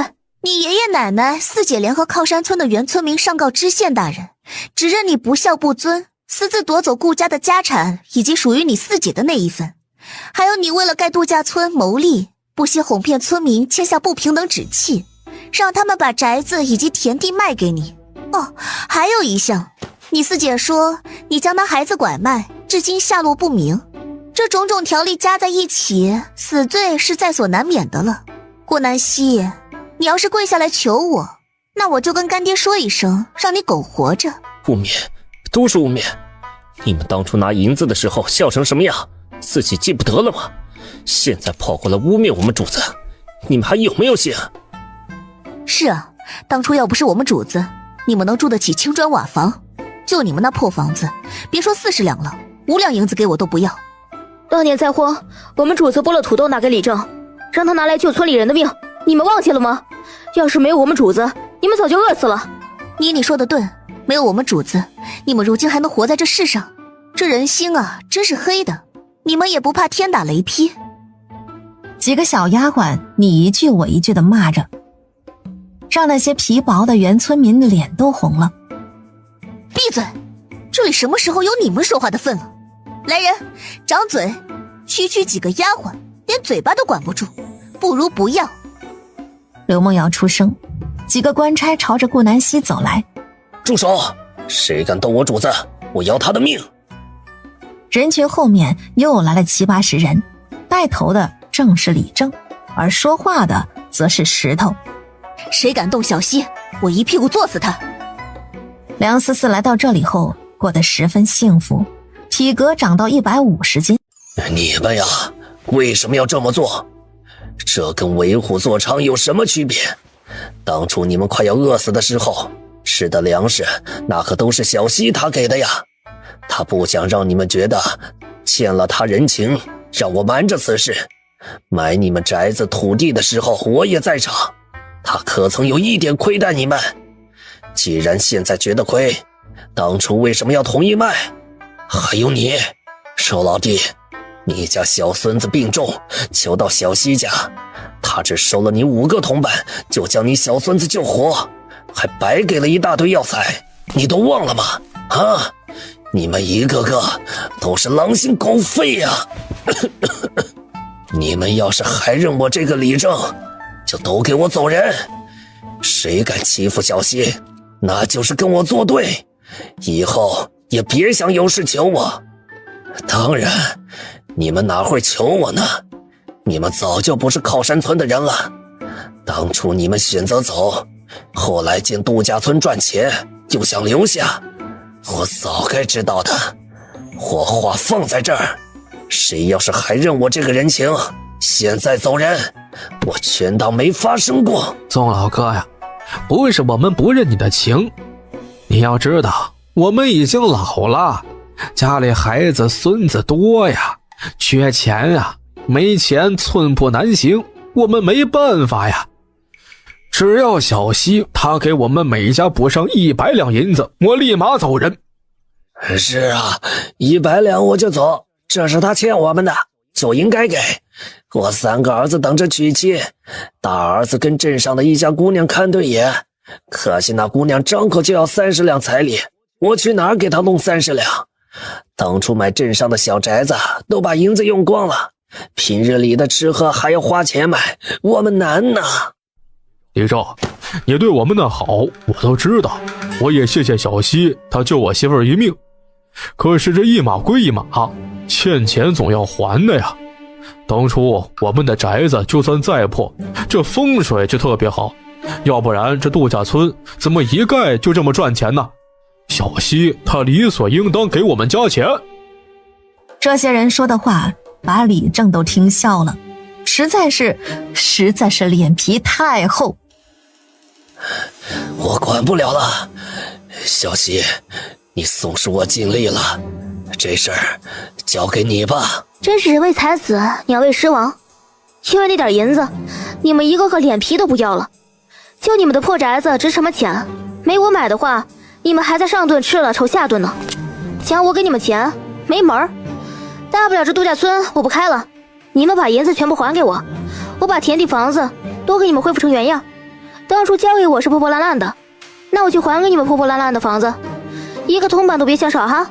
我顾南希赔得起，大不了我去我干爹镇子重新买个村子，我怕吗？老子他妈的无所畏惧。顾南希难得爆了粗口，他是真的被气狠了。别在这拖延时间了，如今早已不是银子的事，你多项罪名叠加，逃不过去的。赶紧跪下认罪，不然别怪我动手。刘梦瑶见状暗道不好，他怀疑这顾南希在拖延时间，可能已经派人通知州县令了。只有顾南希死，或者一辈子待在牢里，他才能得到云昭。来人，把顾南希给我拿下，生死不论。就在这时，严卫带着人回来了。他拿起狼牙棒，把即将碰到顾南希的一个官差手臂当场打骨折，官差们吓得后退好几步。等什么呀，给我上！于是两方人马打得火热，就连顾南希也动了鞭子。霎时间一片混乱，刘梦瑶躲到墙角，生怕被祸及到。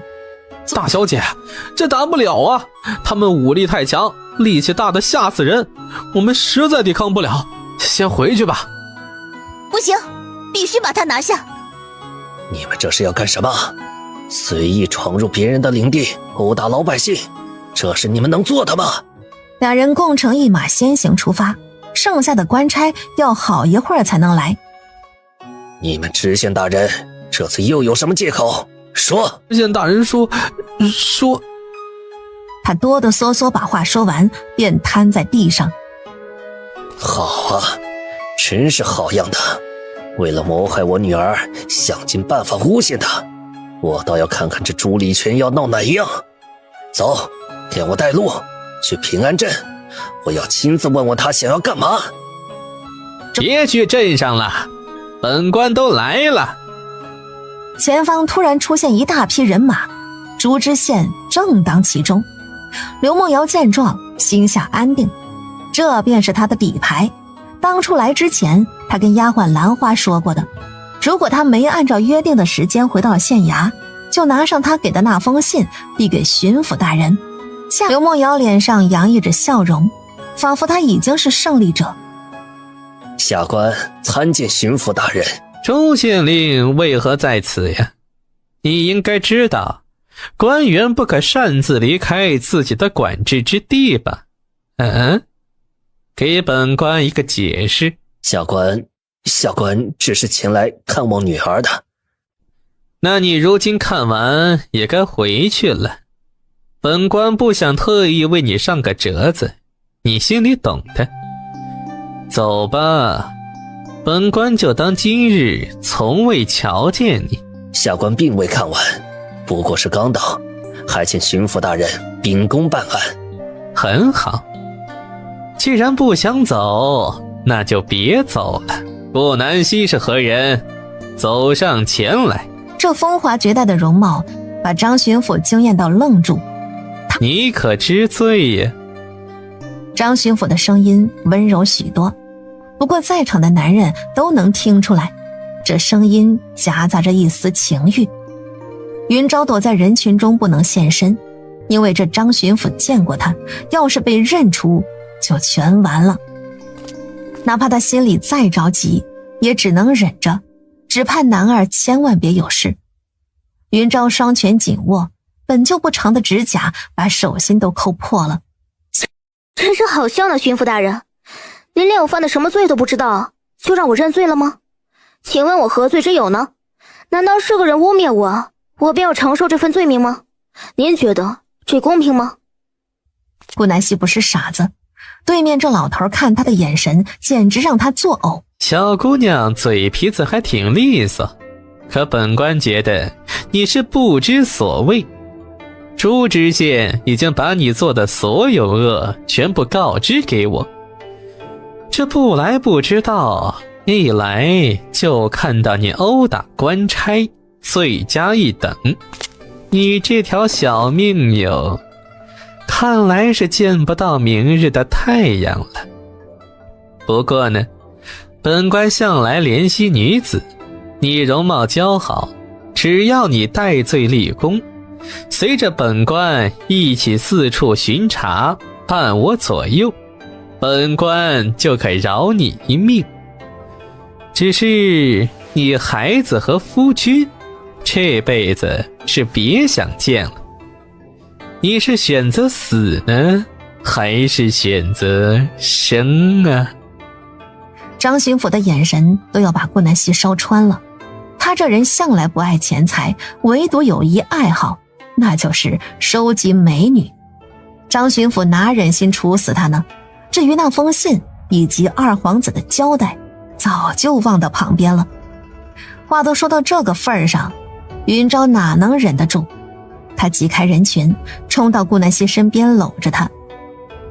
你算个球，也配妄想我的娘子？老不死的，家里没金子吗？快去照照吧，都半截身子入土的人了，还玩得这么花？你也不怕你那老身子突然死翘翘了？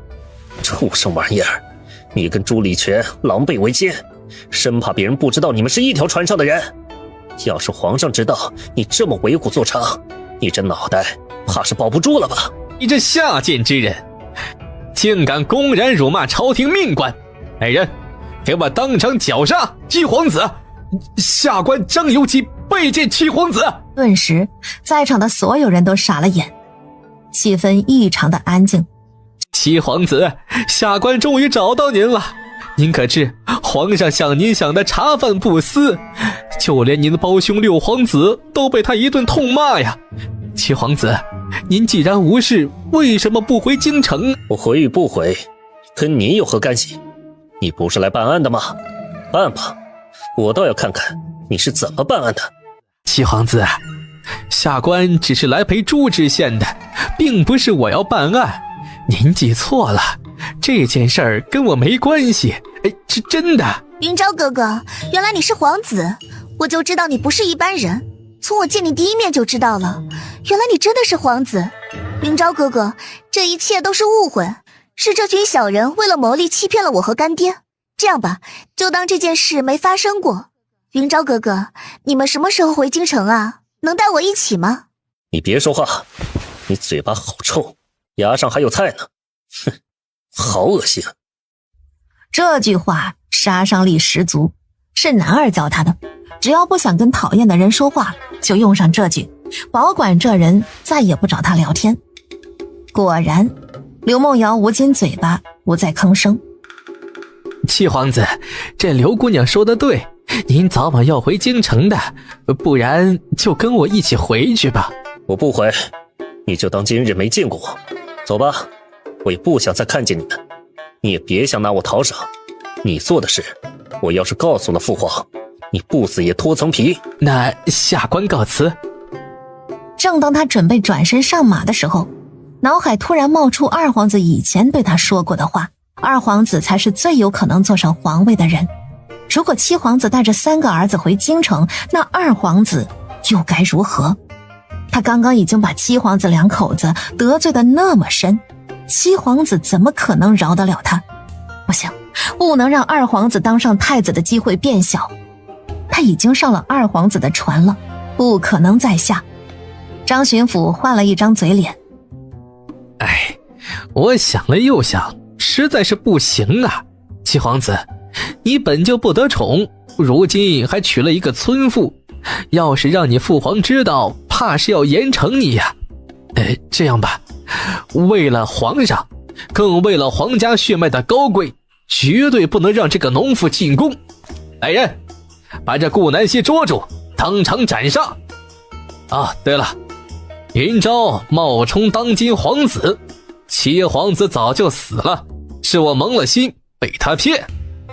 算了，2人一同杀了吧，剩下的人我看他们都是一伙的，全部杀光，再一把火烧掉。对外就称这个度假村因为太过富裕被山匪屠尽。你别怕，你跟我都是二皇子的人，我怎么可能杀你呢？就是你那干女儿，你要保吗？不保。那就不保吧。这女子惯会惹事，留着反正也是祸害。反正二皇子的妻妾已经有孕，留她也就没什么用了。杀了吧。刘梦瑶害怕的腿脚发软，她连滚带爬的逃着。顾南希一家拼死抵抗，严卫抬手间已经打晕了10几个人了。可这张巡抚带的人实在太多，没过多久，严卫这时已经负了伤，可他好像感受不到疼痛一般，站在顾南希的身后，替他挡住所有伤害。而云昭则是站在顾南希身前，奋力砍杀着。都在等什么呢？一窝蜂的上，先拿下他们3个，其他人别管。娜儿，我们护着你，你快逃，从后门逃走，带着孩子们快点逃，永远不要回来。两人把顾南希从大门口推进去，然后紧紧关上木门。这架势大概是想2命换100命。不远处的地上，周太尉也被砍伤，他腹部流了一大滩血迹，本就枯老的身子一下子晕厥过去。官差们只当他死了，倒是让他逃过一命。快上啊！砍下云昭头颅者，赏银100两。云昭手里的刀已经分不清原来的颜色了，严卫更是失血过多，脸色苍白。都停下！皇上驾到！违抗者当场赐死！所有人听到皇上这名号，全部停下手。张巡抚更是吓得跪倒在地。叩见皇上，吾皇万岁万万岁！张游吉啊，你这是在干什么呀？皇上，下官捉到一个冒充七皇子的人，下官记得七皇子已经去了，这人胆大包天，死不足惜，下官在捉拿他，可惜这人武功太强，下官的属下折损不少，望皇上明鉴呐。昭儿是你吗？父皇来了，父皇终于找到你了。儿啊，父皇找你找得好苦啊，你既然活着，为什么不回京？父皇日日夜夜担忧你啊，你这个逆子，难道心里就一点都不在意朕吗？父皇，你真的担忧我吗？那为什么到现在才来找我？一直在找你啊！你这逆子，要不是你母妃给朕托梦，朕怕是这辈子都见不到你了。你现在就跟朕回去，走，马车上有太医，让他们给你好好医治。我不回，父皇，我已经成亲了，我不会再回京城了，这里是我的家，我哪都不去。胡闹！这乡野之地，能有什么好人家的女子？朕不认这儿媳，亲事不作数，跟朕回去。朕给你重新找个名门闺秀，能与你匹配的。儿臣可是上门女婿，岂有此理！你真是……那农妇呢？让她出来。父皇，你有什么事找我就行。男儿他什么都不知道，当初是我强求他与我成亲的。闭嘴！他人呢？我在这儿，怎么了？就在这时，云昭身后的大门从里面打开，一名容貌艳丽、气质清冷的女子出现在视线里。她身上的衣物料子普通，只要是这样简单的装扮，也掩盖不了这名女子的风华绝代。难怪呢，难怪她这儿子死都不肯回去呢。你就是昭儿的妻？是。顾南希冷淡开口，表情没有一点害怕的样子，这气场倒是让单仁帝高看了一眼，不过也仅仅是一眼。就算她再美，气质再好，那也照样是农妇。你的身份与朕的皇儿不匹配，希望你知趣，自行断绝关系。朕的皇儿不可能被你困在此处，了此一生。希望你懂得这个道理。他狠下心，拉着云昭就作势要走，连顾南希的回应都不想听。爹爹不要我了吗？爹爹不要走，臣民以后乖乖听话，再也不让娘亲生气了。顾顾晨明和顾晨礼这两个崽崽嚎啕大哭，他们本就被外面吵闹的声音惊醒，刚刚又被顾南希牵出来，只是个子太矮，单仁帝又从不低头，没发现罢了。而三小只的老大顾晨之则是一言不发地抱着云昭的小腿，死都不肯放手。他眼神坚定，似乎放开这手，爹爹就再也不会回来了。爹爹，这3个孩童是你的儿子吗？昭儿。只见抱着昭儿小腿的孩子跟昭儿小时候简直一模一样，另外2个眉眼也像极了昭儿。这摆在眼前的现实，他却不敢相信，非要云昭亲口承认了才好。是的。云昭心疼地抱起顾晨之，只有亲爹才知道这大儿子心里有多害怕。晨之，爹爹不走，不怕，爹爹永远在这儿。顾晨之这才放松下来，他抱紧爹爹的脖子，而云昭脖子处传来湿热的感觉，看来晨之掉金豆豆了。这有皇孙了，还是3个。单仁帝大喜，也不嫌弃顾南希的身份了，连忙抱起地上的2小只，一边搂着一个，左亲一口，右亲一口。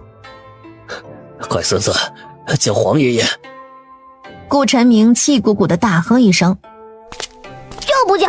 你是坏蛋！你要带走爹爹，我不叫你，大坏蛋！坏蛋，坏蛋！哥哥说你是坏蛋，你是带走爹爹的坏蛋。顾晨礼习惯地附和着二哥的话，像极了跟屁虫。只要你们叫皇爷爷，那皇爷爷就不带你们爹爹走，叫不叫啊？单仁帝满脸笑容地逗弄孙子：皇爷爷你最好了，陈明喜欢你。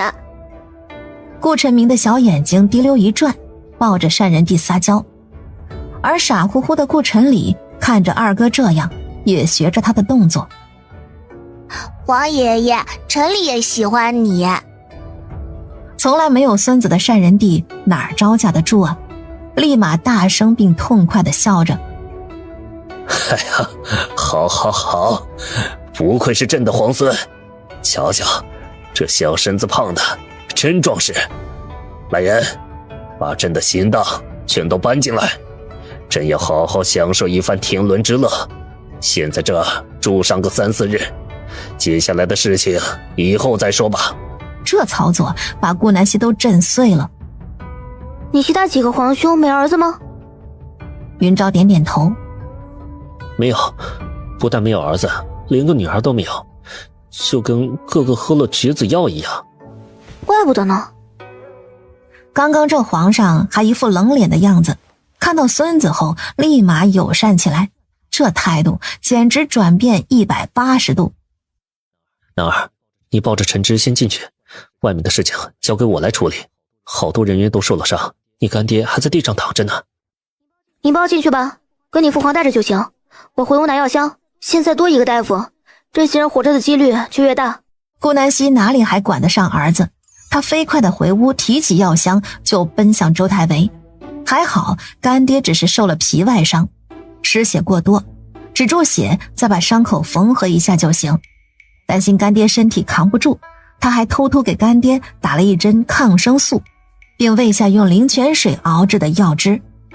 家丁和丫鬟以及严卫他们也都受伤了，个个都为了口服抗生素。顾南希小心地把药片磨成粉末，放入灵泉水中，让他们喝下。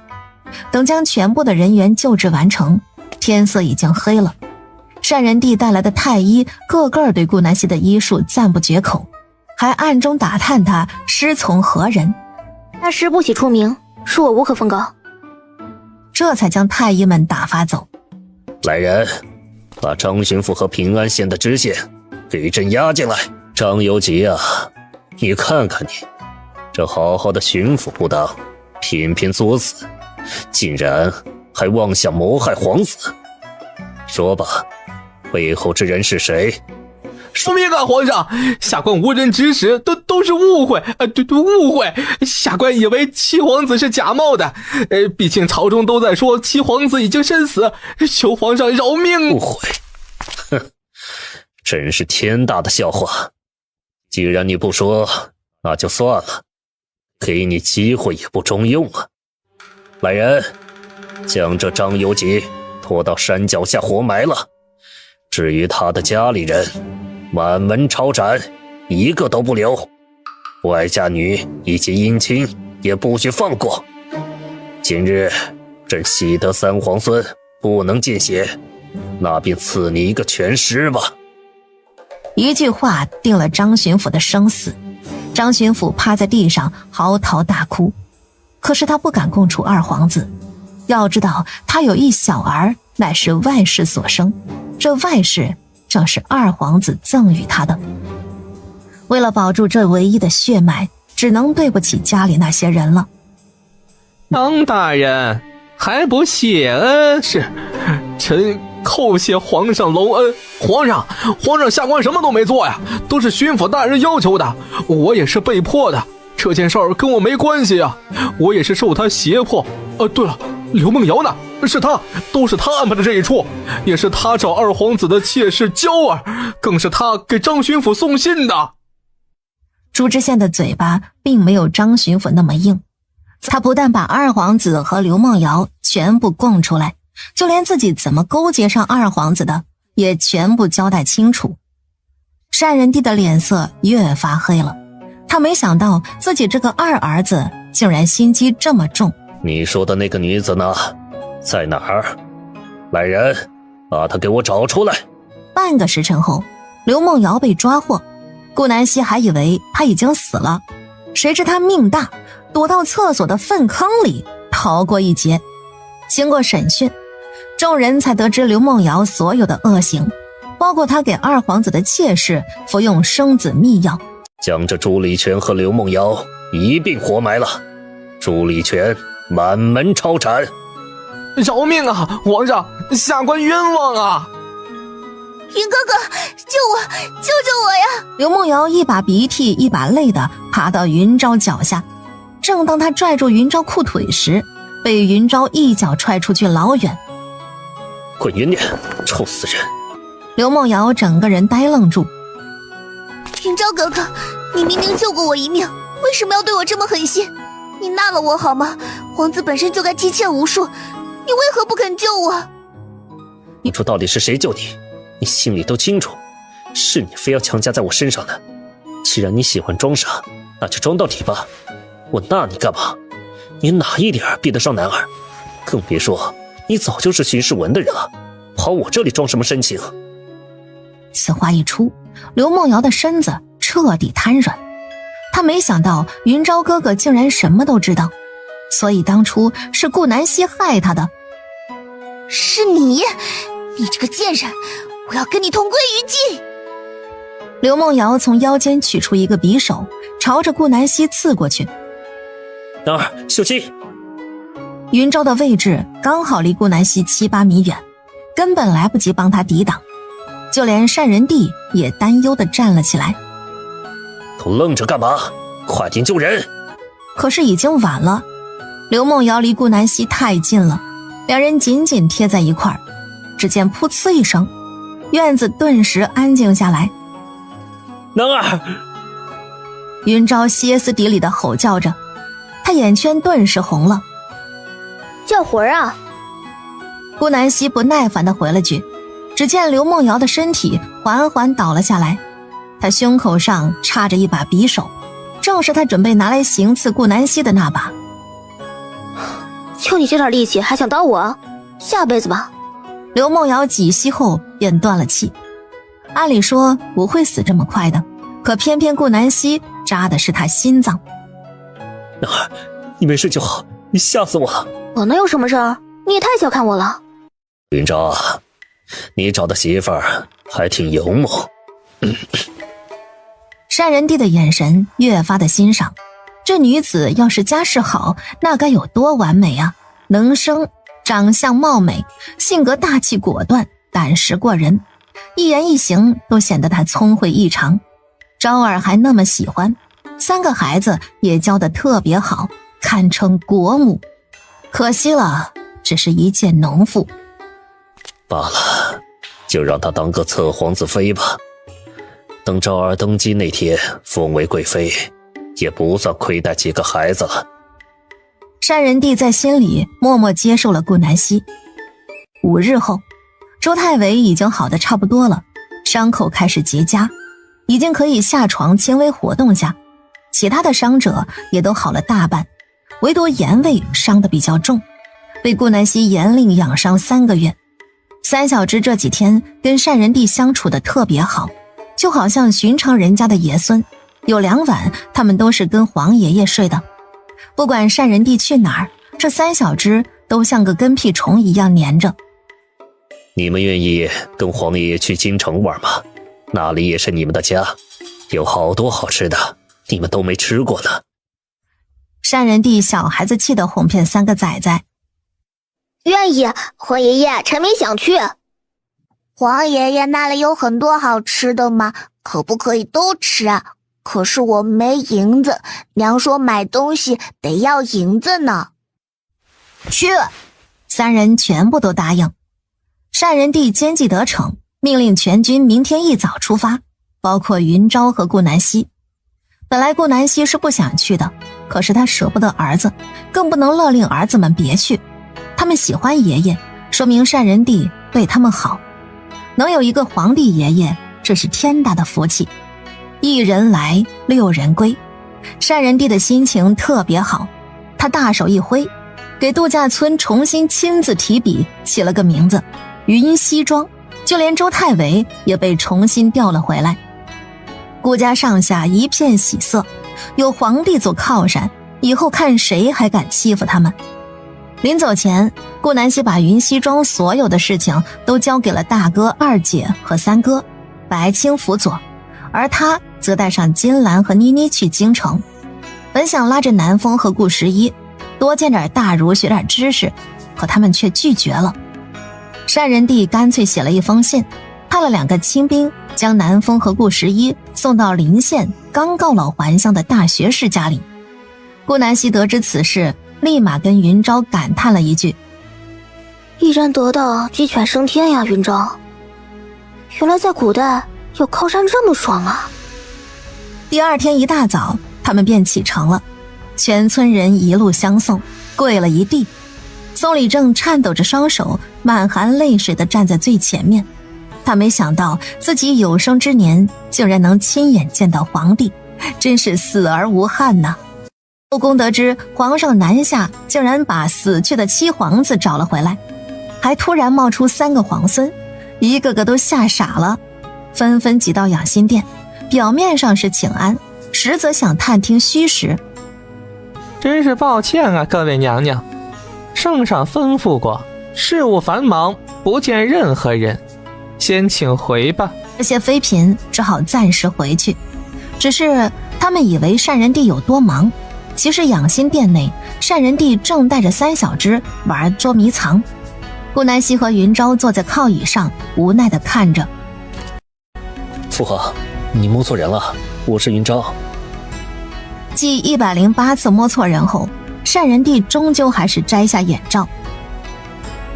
不玩了，你们几个小兔崽子欺负人，都出来吧，吃饭去。皇爷爷带你们呀，尝尝你们从未吃过的。话音刚落，3小只一个从龙案上爬出来，一个从椅子上爬出来，还有一个从柱子后面爬出来。怪不得单仁帝一个都没抓到呢，躲在这犄角旮旯，还趴在地上，任谁也找不到啊。堂堂一个皇上被3个毛孩子耍了，偏偏单仁帝一点儿也不恼。他满脸宠溺地带着3个孩子走了，连云昭和顾南希都没喊。真是有了孙子，儿子都不要了。真是个老顽童啊。男儿，走吧，带你回我之前住的南河宫，那里啊有个花嬷嬷，是母妃留给我的，做菜可好吃了。等走到南河宫时，已经约摸半小时后。男儿，累吗？我住的其实离父皇不算远，再远点啊，估计要走上半个时辰。我们皇子是不能称教撵的，委屈你了。在宫里，只有皇上、皇后、太后和4妃以上才能有教撵做，不然只能靠皇上特许。所以有了这些特权，才会让人贪恋权势。毕竟人在高处，连路都不用亲自走。七皇子，是您吗？七皇子。老嬷嬷面容十分和善，可脸庞却流着泪水。她手里端着的铁盆重重摔在地上。七皇子，你总算回来了，老奴日日盼着您回来，眼睛都盼花了。还好您活着，老奴再也不用担心死后无颜面对娘娘了。没事，我回来了。嬷嬷，给你介绍一下，这是我的妻子顾南希，我们有孩子了，现在啊正在跟父皇应战，等下午他们回来啊，我带给你见见。我知道嬷嬷你啊最喜欢小孩子了，你可要好好帮我带孩子呀。嬷嬷，你能活得长长久久的，不许说那些丧气的话。男儿，这是从小将我带大的嬷嬷，你也可以叫她花嬷嬷，她人很好的，做的一手好菜。等会儿让嬷嬷给你录2手，从小我就喜欢吃她做的糯米圆子。什么？有孩子了？好好好！哎呦，您真是生了一副好容貌啊，跟七皇子太般配了，简直是天作之合。老奴拜见七皇子妃。花嬷嬷激动的当场就要跪下行礼，被顾南希一把拉住。别，我可不是什么七皇子妃，不用见外，以后唤我小希就好了。嬷嬷，我跟云昭有些饿了，可有饭菜？顾南希扯开话题，花嬷嬷立马进了厨房操弄去了。云昭，你父皇不会让我当皇子妃的，我也不想。等他享够了天伦之乐，我们便回去可好？顾南希不喜欢皇宫，四处都是高墙，像是一个笼子把人困住，压抑的不行。好，男儿，我答应你，最迟下月底我们就走。如果父皇不同意，哪怕我被贬为庶人，也要带你离开。突然，一个不速之客轻咳2声，打断了他们。百里云木不请自来。昭儿，你总算回来了。既然活着，为什么不跟皇兄说一声啊？皇兄找了你那么久。这话意思只当云昭记不得当初他做的那些事儿呢。偏偏云昭性子直，懒得跟他打弯。怎么，我没死，你很失望吧，哥哥？话说的，你是我亲弟弟，我怎么会盼着你死呀？哥哥知道你这次回来都高兴疯了，这不，刚忙完就来南河宫找你，果然呢，你就在这儿。来，哥哥陪你吃顿饭，你给我说说这些年发生了什么。百里云木一副自来熟的样子，把云昭恶心坏了。不必，我看着你吃不下饭，你走吧，以后我都不想看见你了。要是再来打扰我，我就要跟父皇好好回忆一下你当初做的事了。威胁的话语让百里云木脸色瞬间低沉下来。行吧，估计是弟媳在这儿，你不放心吧？也对，弟媳这么美，是该好好珍藏。那我就先走一步了，改日再跟你好好聚聚。单人帝回来第3天，摆了一桌家宴，后宫之人才得以见到3胞胎。宴席上，云昭和顾南希的座位被安排在单人帝的左边，3小只的位置则是在右边。这属实让众人震惊到了，不少人都在心里猜测，皇上是不是要立七皇子为太子？七弟，你回来怎么不跟二哥说声？这几天躲在宫里不出来干嘛？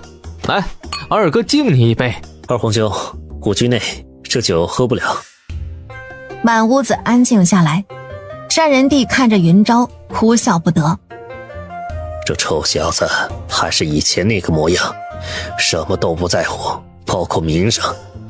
哦，是吗？没想到弟妹还有这个本事啊！那不知道我这皇兄有没有资格让弟妹通融一次呢？没有。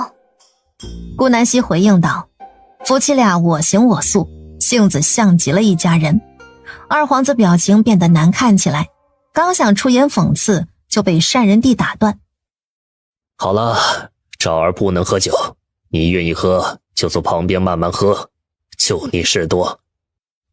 单人帝本就想发落他，所以说话很是不客气。是，父皇。二皇子脸色难看地坐了回去。好了，大家安静下来。这次的家宴主要是让大家看看朕的宝贝皇孙。赵儿争气呀，一下子给朕一个大惊喜，生了个3胞胎。小希，你辛苦了，赵儿有你是他的福气。大家都来认认，免得日后见面冲撞到了。这霸气的话让一众妃子白了脸。瞿贵妃狠狠掐着手里的帕子，在心里暗暗腹诽：什么叫见面冲撞到了？哼，不就是想给3个小崽子撑腰？一个名分都没有的女子生下来的野种，竟然这么宝贝，还公然斥骂了我的兰儿。皇上不会真的想立云昭为太子吧？不行，我绝对不能让这种事情发生。哟，这便是父皇的皇孙们呀，谁是老大呀？让我抱抱皇长孙。一句话看似没啥，实际是在提醒众人，皇长孙出自云昭，简直把后宫的仇恨都拉给了3胞胎。来，皇姑姑抱抱。百里灵珠随便抱起一个搂在怀里，偏偏他抱的是最重的顾晨明，小家伙在皇宫吃胖了3斤。妈，皇爷爷，他掐我，好痛！坏女人，掐我屁股，打死你！爹爹娘亲，救我！顾晨明大哭出声，他疯狂地在大公主怀里晃动身体，想要下来。大公主顿时慌了神，她没想到这么点大的小人竟然还会告状，明明看着才1岁多点，说话井井有条，就是3岁的小孩也达不到啊。他只是掐了一下这小孩的屁股，想让他公然哭闹出声，给他安上一个脾性不好的名头而已，谁知竟然被小毛孩摆了一道。父皇，我冤枉呀，我只是力气大点，并未掐他，父皇明鉴。大公主把顾晨明放了回去，重重地跪在地上。你胡说，坏女人，你使劲掐我屁股的，你还说谎！娘亲讲，说谎的都是坏小孩，你是坏蛋！皇爷爷，不信你看，我的小屁股都被他掐红了。顾晨明脱下小裤裤，将白花花的小肉屁股露了出来，只见上面一个通红的印子。单人帝大怒，他猛地一拍长桌，吓得众人浑身一抖。你多大岁数？他又多大？真是活倒回去了，跟陈明道歉。这么点大的孩子都能下得了手，给朕滚出宫去！年前都不许进宫。来人，派个教习嬷嬷跟他一同出宫，等掰回他这狠毒的性子再回来。大公主红了眼眶，这话跟公然打她的脸没两样了，可是她却不敢顶嘴。对不住了，小侄子，姑姑今日喝了些酒，脑子不清楚，你别怪罪我，下次姑姑给你带礼物。说完便离去。二皇子的妾室娇儿端了一杯茶来到主位。弟妹，我以茶代酒敬你一杯，还不知你名分，所以先称你一声弟妹吧，希望你别介意。娇儿声音妩媚，可说的话那是暗藏锋芒啊。先是讽刺顾南希什么名分都没有，她乃妾室，却叫顾南希弟妹，把自己的姿态拉高，不知道的还以为她是二皇子的正妻呢。他的名分便是我妻，至于你，我记得二皇兄的正妻应当不是你吧？云昭接过话头，他还没见过哪家妾室斗胆越过主母跟旁人敬酒呢，更何况他又有什么资格唤男儿弟妹？妾而已，就算加个贵字，那终究也是妾，不过半个主子也配。娇儿脸色苍白，她捂住肚子，开始假意喊着肚子疼，这模样可怜极了，就跟云昭欺负了她一样。娇儿，你怎么了？来人呐，快传太医！奇怪，真是奇怪。怎么了？可是要生了，我从未见过这个脉象。二皇子，恕臣无能，诊断不出。诊断不出？什么叫诊断不出？真是废物东西！滚出去，不然我砍了你的狗头！皇上，臣告辞。太医拿起药箱就跑。来人，把值班的太医都叫来。值班的太医不过4个，刚刚已经来了个医术最好的，所以3人无一例外的都摇了摇头。娇儿本就是装的肚子疼，这下好了，他肚子真的开始疼了。要你们太医院有何用？连个脉象都不会看，还不如把你们的脑袋都摘了。怎么，宫里什么时候轮到你二皇子做主了？朕怎么不知？父皇，儿臣酒喝多了，是儿臣不分场合胡乱说话，实在是娇儿肚子疼，儿臣太着急了，父皇恕罪，儿臣知道错了。行了，起来吧，现在不是说这个的时候，看看太医院还有没有别的太医。这一直疼着也不是个事啊，把产婆叫来，看看是不是要生了。娇儿被安排到偏殿待产，可半个时辰过去，一点反应都没有。禀告皇上，娇姨娘并非要生产，完全没破水的痕迹，可否请太医来看看？还有一句话他们不敢说，不但没破水，他们趴在肚子上听胎心，竟然什么动静都没有。可偏偏娇姨娘的脉搏十分康健，也不像是胎死腹中，真是太奇怪了。单仁帝也犯了难。皇爷爷别皱眉，娘亲会医术呢，娘亲可厉害了。顾晨明扑到单仁帝的怀里，抚平了他的眉间，大声夸奖着顾南希。小小的人儿声音倒是大得离奇，整个宴席上的人全部尽收耳中。顾南希有点无语，这是养了个坑娘的儿子吗？等无人时，他非要好好教训这臭小子。对呀，小希，你医术不错，要不你去看看吧。没事儿，就算看不好，朕也不怪你。单仁帝可是亲眼看见顾南希将一个被开膛破肚的伤者救活的，这医术要是个男子，他必定收入宫中，让他为太医院之首。好吧，顾南希能怎么办呢？只能多管一次闲事了。出门前，他还狠狠瞪了顾晨明一眼，臭小子，就会给他找事。来到偏殿，只见躺在床上的娇儿脸色煞白，她痛苦地捂着肚子。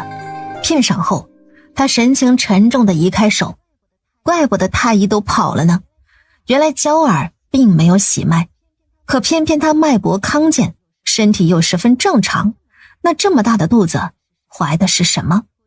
估计这些太医是怕牵扯到自己，所以用医术不精为借口跑了。这下难办了，要不要说实话呢？可这情况太过惊悚，说出来谁会信呢？顾南希十分纠结，耳边的痛哭声越来越大。你服用了多少秘药？他低下头，小声在娇儿脸庞询问。只见娇儿双眼突然瞪大，仿佛震惊到了极点。他转过头，死死看着顾南希。什么秘药？我从未服用过。都这时候了，还在隐瞒。顾南希也没辙了，他站起身朝外走去。他来到正殿，将娇儿并无喜脉的事情说了出来。你胡说，你就是嫉妒，是不是你给娇儿喝了毒药？你这个毒妇，你肯定是害怕娇儿肚中的孩子抢了这仨小子的风头，才这么害他，对不对？管好你的嘴，一个妾室生的孩子也配让我们放在眼里？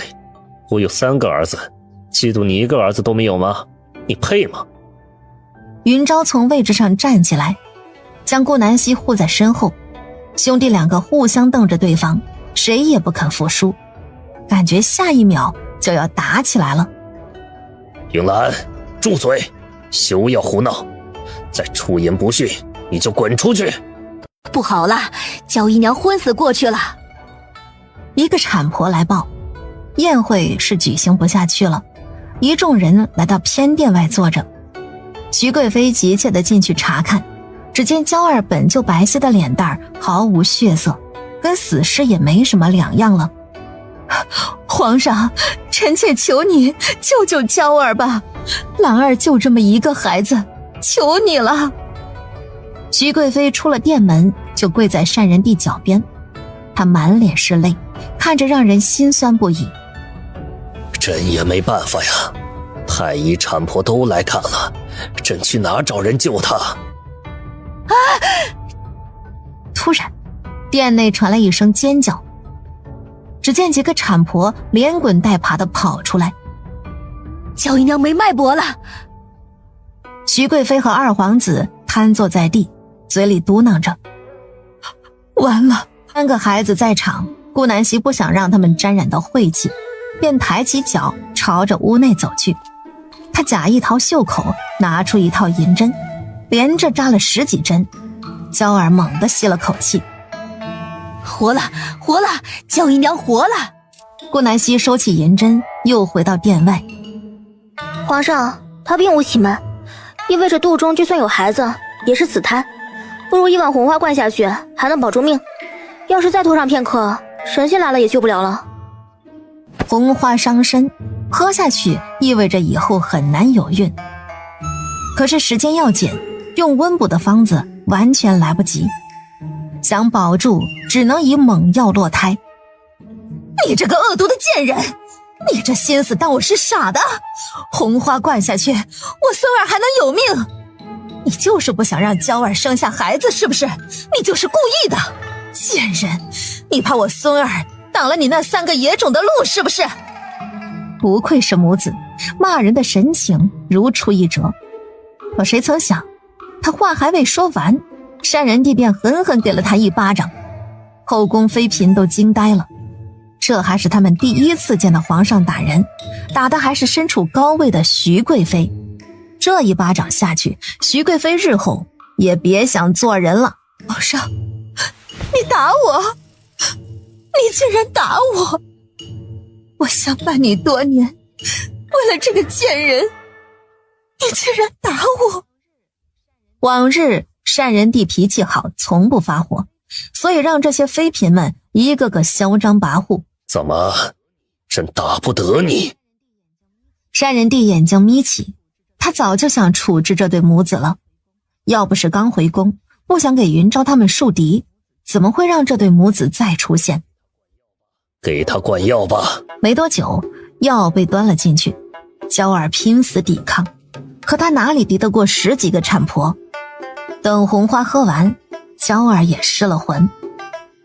我的孩子，顾南希，我死都不会放过你的，是你杀了我的孩子，我要你孩子偿命。痛死我了，我不活了，二皇子，救救我，我好痛。屋外的二皇子却充耳不闻。孩子没了，生下来也是死胎，疼就疼吧，无用的东西。怎么别人随便就能生个3胞胎，他却精养10月，连喜脉都拔不出来，真是个废物。娇儿还以为二皇子是真心喜欢他呢，谁知皇家无真情。要不是贪图他的美貌，他连做外室的资格都没有，更别提母凭子贵，从外室变成贵妾了。足足疼了1个时辰，里面才没了动静。本来单仁帝早就想走了，见云昭陪着顾南希，只好继续坐着。而顾南希留在这儿，纯粹是好奇娇儿能生出个什么来。屋内再次传来尖叫，顾南希走了进去，只见一个产婆的手上拿着一个布包，布包里则是有颗脑袋大的肉球。你妈，这是生了个哪吒？顾南希惊呆了，她仔细端详着肉球，只见上面血迹满满，还有密密麻麻的黑点，隐约能看到青筋，原来是个肿瘤。所谓的秘药，其实就是害人子宫里长肿瘤的毒药，偏偏他前几个月能营造出喜脉，让人不易察觉，只以为是怀孕了。等快要生产的时候，就是产妇没命的那天，所以才会拔不出喜脉。那之前喝过这药的都以为孕妇是难产死的，毕竟谁会让产妇喝红花呢？在古代，未出生孩子的命比女人重要多了，他们宁可保小也不会保大的。怎么样啊，小希，生下的是男婴女婴？啊，这是什么鬼东西啊？难道是鬼胎？天降鬼胎呀！屋内，一个好奇心重的妃嫔刚进去就被肉球吓得胡言乱语。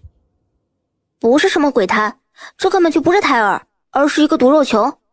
因着她喝了秘药，这所谓的秘药，其实就是故意释放女子有孕的脉搏，让大夫以为她怀孕了，其实并没有。毒素在她体内滋生，直至长成肉球。待生产那天就是殒命之时，这药太歹毒，哪怕死，他们也会以为产妇是难产而亡的。其实她是中了毒，根本生不出孩子，只会活活疼死。如果她今日没有喝红花落胎，这肉球怕是也生不出来。原来如此，那个叫什么刘的女子，就是给她喝秘药的，真是好毒的心思。还好刺死了她。这种人为了往上爬，什么手段都能使出。你也是，为了要个孩子，什么药都敢让人喝。这药如果是给你喝的，你还有命？蠢笨至极！你堂堂一个皇子，竟然轻易地听信了一个民女的偏方，你书都读到狗肚子里去了，害得一众人为你所谓的孩子守在这将近2个时辰，闹得一场笑话，你满意了？单人帝甩起袖子就走了，当然也带走了3胞胎。林夕呢？今日宫宴他怎么没个人影啊？他父皇都回来好几天了，也不见他露面，这死丫头又跑到哪里玩去了？徐贵妃将怒火转移到女儿身上。回贵妃，二公主下江南了，说是要寻觅才子。他又开始胡闹了，去江南竟然都不跟我打声招呼，怎么这段时日没管他，倒是越发放浪？哼，给我快马加鞭的派人去江南找寻，最迟20日。我要是还见不到林夕，你们就都别活了。徐贵妃果然大怒，她剜了丫鬟一眼，拉着二皇子就走了。至于房里的娇儿，没有任何人搭理。足足1星期，二皇子都没来看过娇儿。他趁着丫鬟不注意，直奔二皇子书房。殿下，我是娇儿。看守他的人呢？死了！来人，把这贱人给我关进冷宫，永远不得放出。为何要对我这么狠心？贱人，生不出儿子就算了，女儿我也认，总归是我亲生的，可你却生出个怪物，我好吃好喝的把你供着，废物东西，不懂得报恩，还害得我被父皇大骂。本皇子这张脸都被你丢尽了，你还有何脸面在这哭闹？要不是顾着之前的情谊，你以为你能待在这屋子里坐月子？既然你不知足，那就滚去冷宫，好好的跟那些疯癫的女子为伴吧。二皇子转身离开，连娇儿被拽着胳膊拖到了冷宫。顾南希和云昭在宫里过得十分开心，有人给他们带孩子，两人难得过了一段时间的2人世界。今天骑马，明天野炊，后天游园的。很快20多天过去了，夫妻俩正在商讨如何跟单人帝告辞。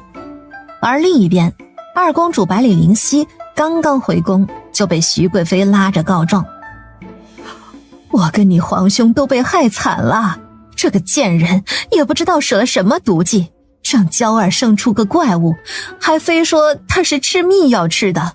我真没见过这种秘药能让人假装怀孕，当时还没什么感觉，等回过神才知道咱们被他耍了，满嘴胡话。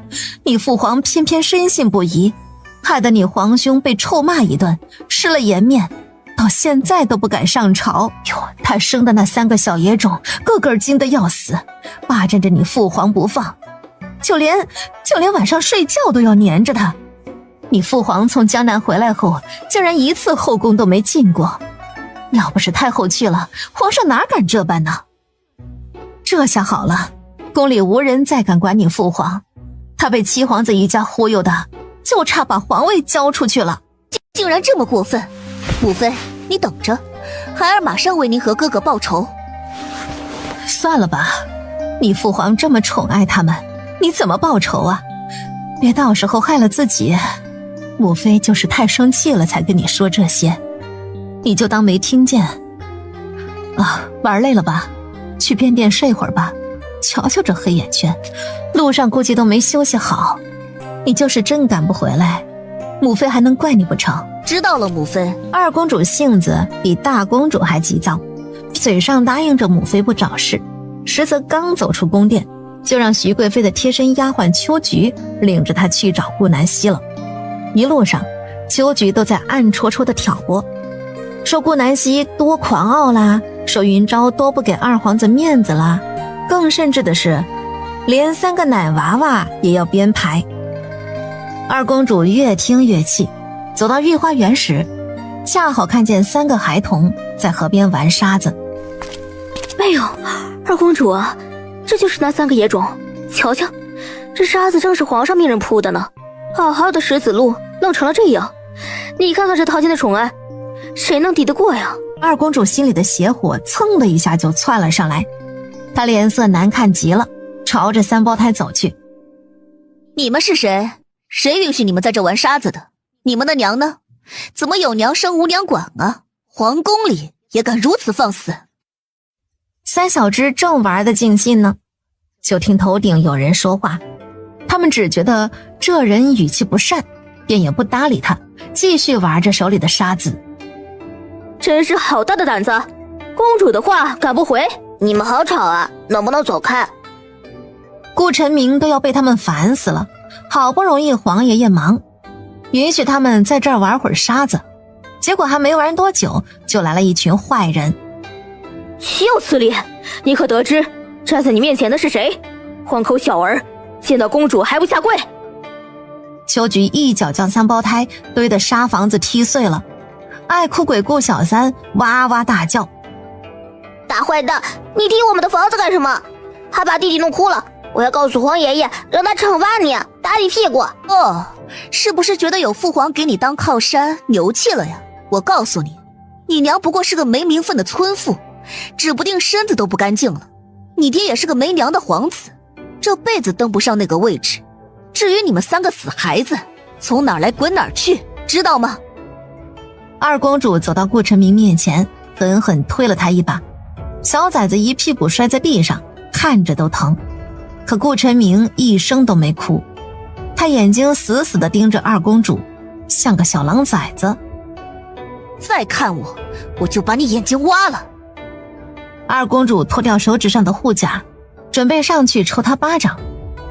一旁看护的小丫鬟已经傻眼了。二公主，别呀，皇上特别看重他们，小心他们告状，那奴婢不死也要脱层皮呀。他拦住想要打人的二公主，挡在3胞胎面前。哼，看重他们能比得上我和皇兄？我倒要看看父皇更疼他们还是我。他吩咐下人把这丫鬟拉开，然后一步一步走到3胞胎跟前。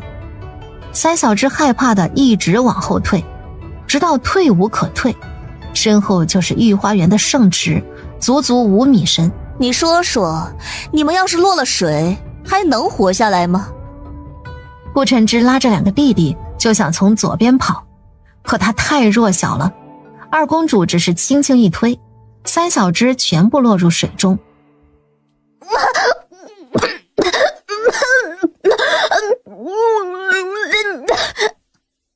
不会游泳的3小只吓得大哭起来，连着喝了好几口水。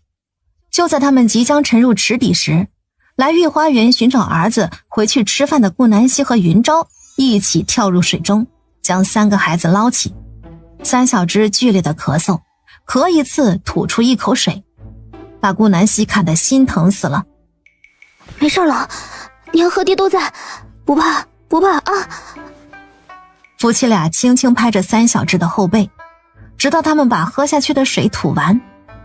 顾南希让云昭照顾好3个孩子，满脸阴雾地朝着二公主走去。你想干嘛？你自己孩子不长眼，往池塘里跳，生了3个傻子，还敢瞪我？信不信我告诉父？话没说完，顾南希就拽着她的头发，一脚将二公主踹到池塘里了，簪子不摇掉了一地。二公主不会水，狼狈地在圣池里扑腾。宫女太监都急了，纷纷要去救她。谁敢动一步，我现在就杀了他！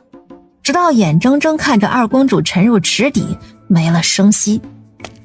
行了，就去吧。会水的太监宫女全部跳入水中，要是二公主出了事，他们也没命可活。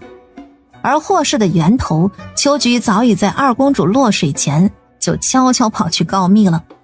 等二公主被救上来，早就昏死了过去。丫鬟太监们一个个吓得趴在地上哭。林希儿啊，我的希儿，你这是怎么了？别吓母妃啊，希儿，你这个贱人，竟然敢谋害公主！来人呐，把她抓起来，乱棍打死！对丫鬟太监朝着顾南希袭来，顾南希轻轻一踹，这些人就再也爬不起来。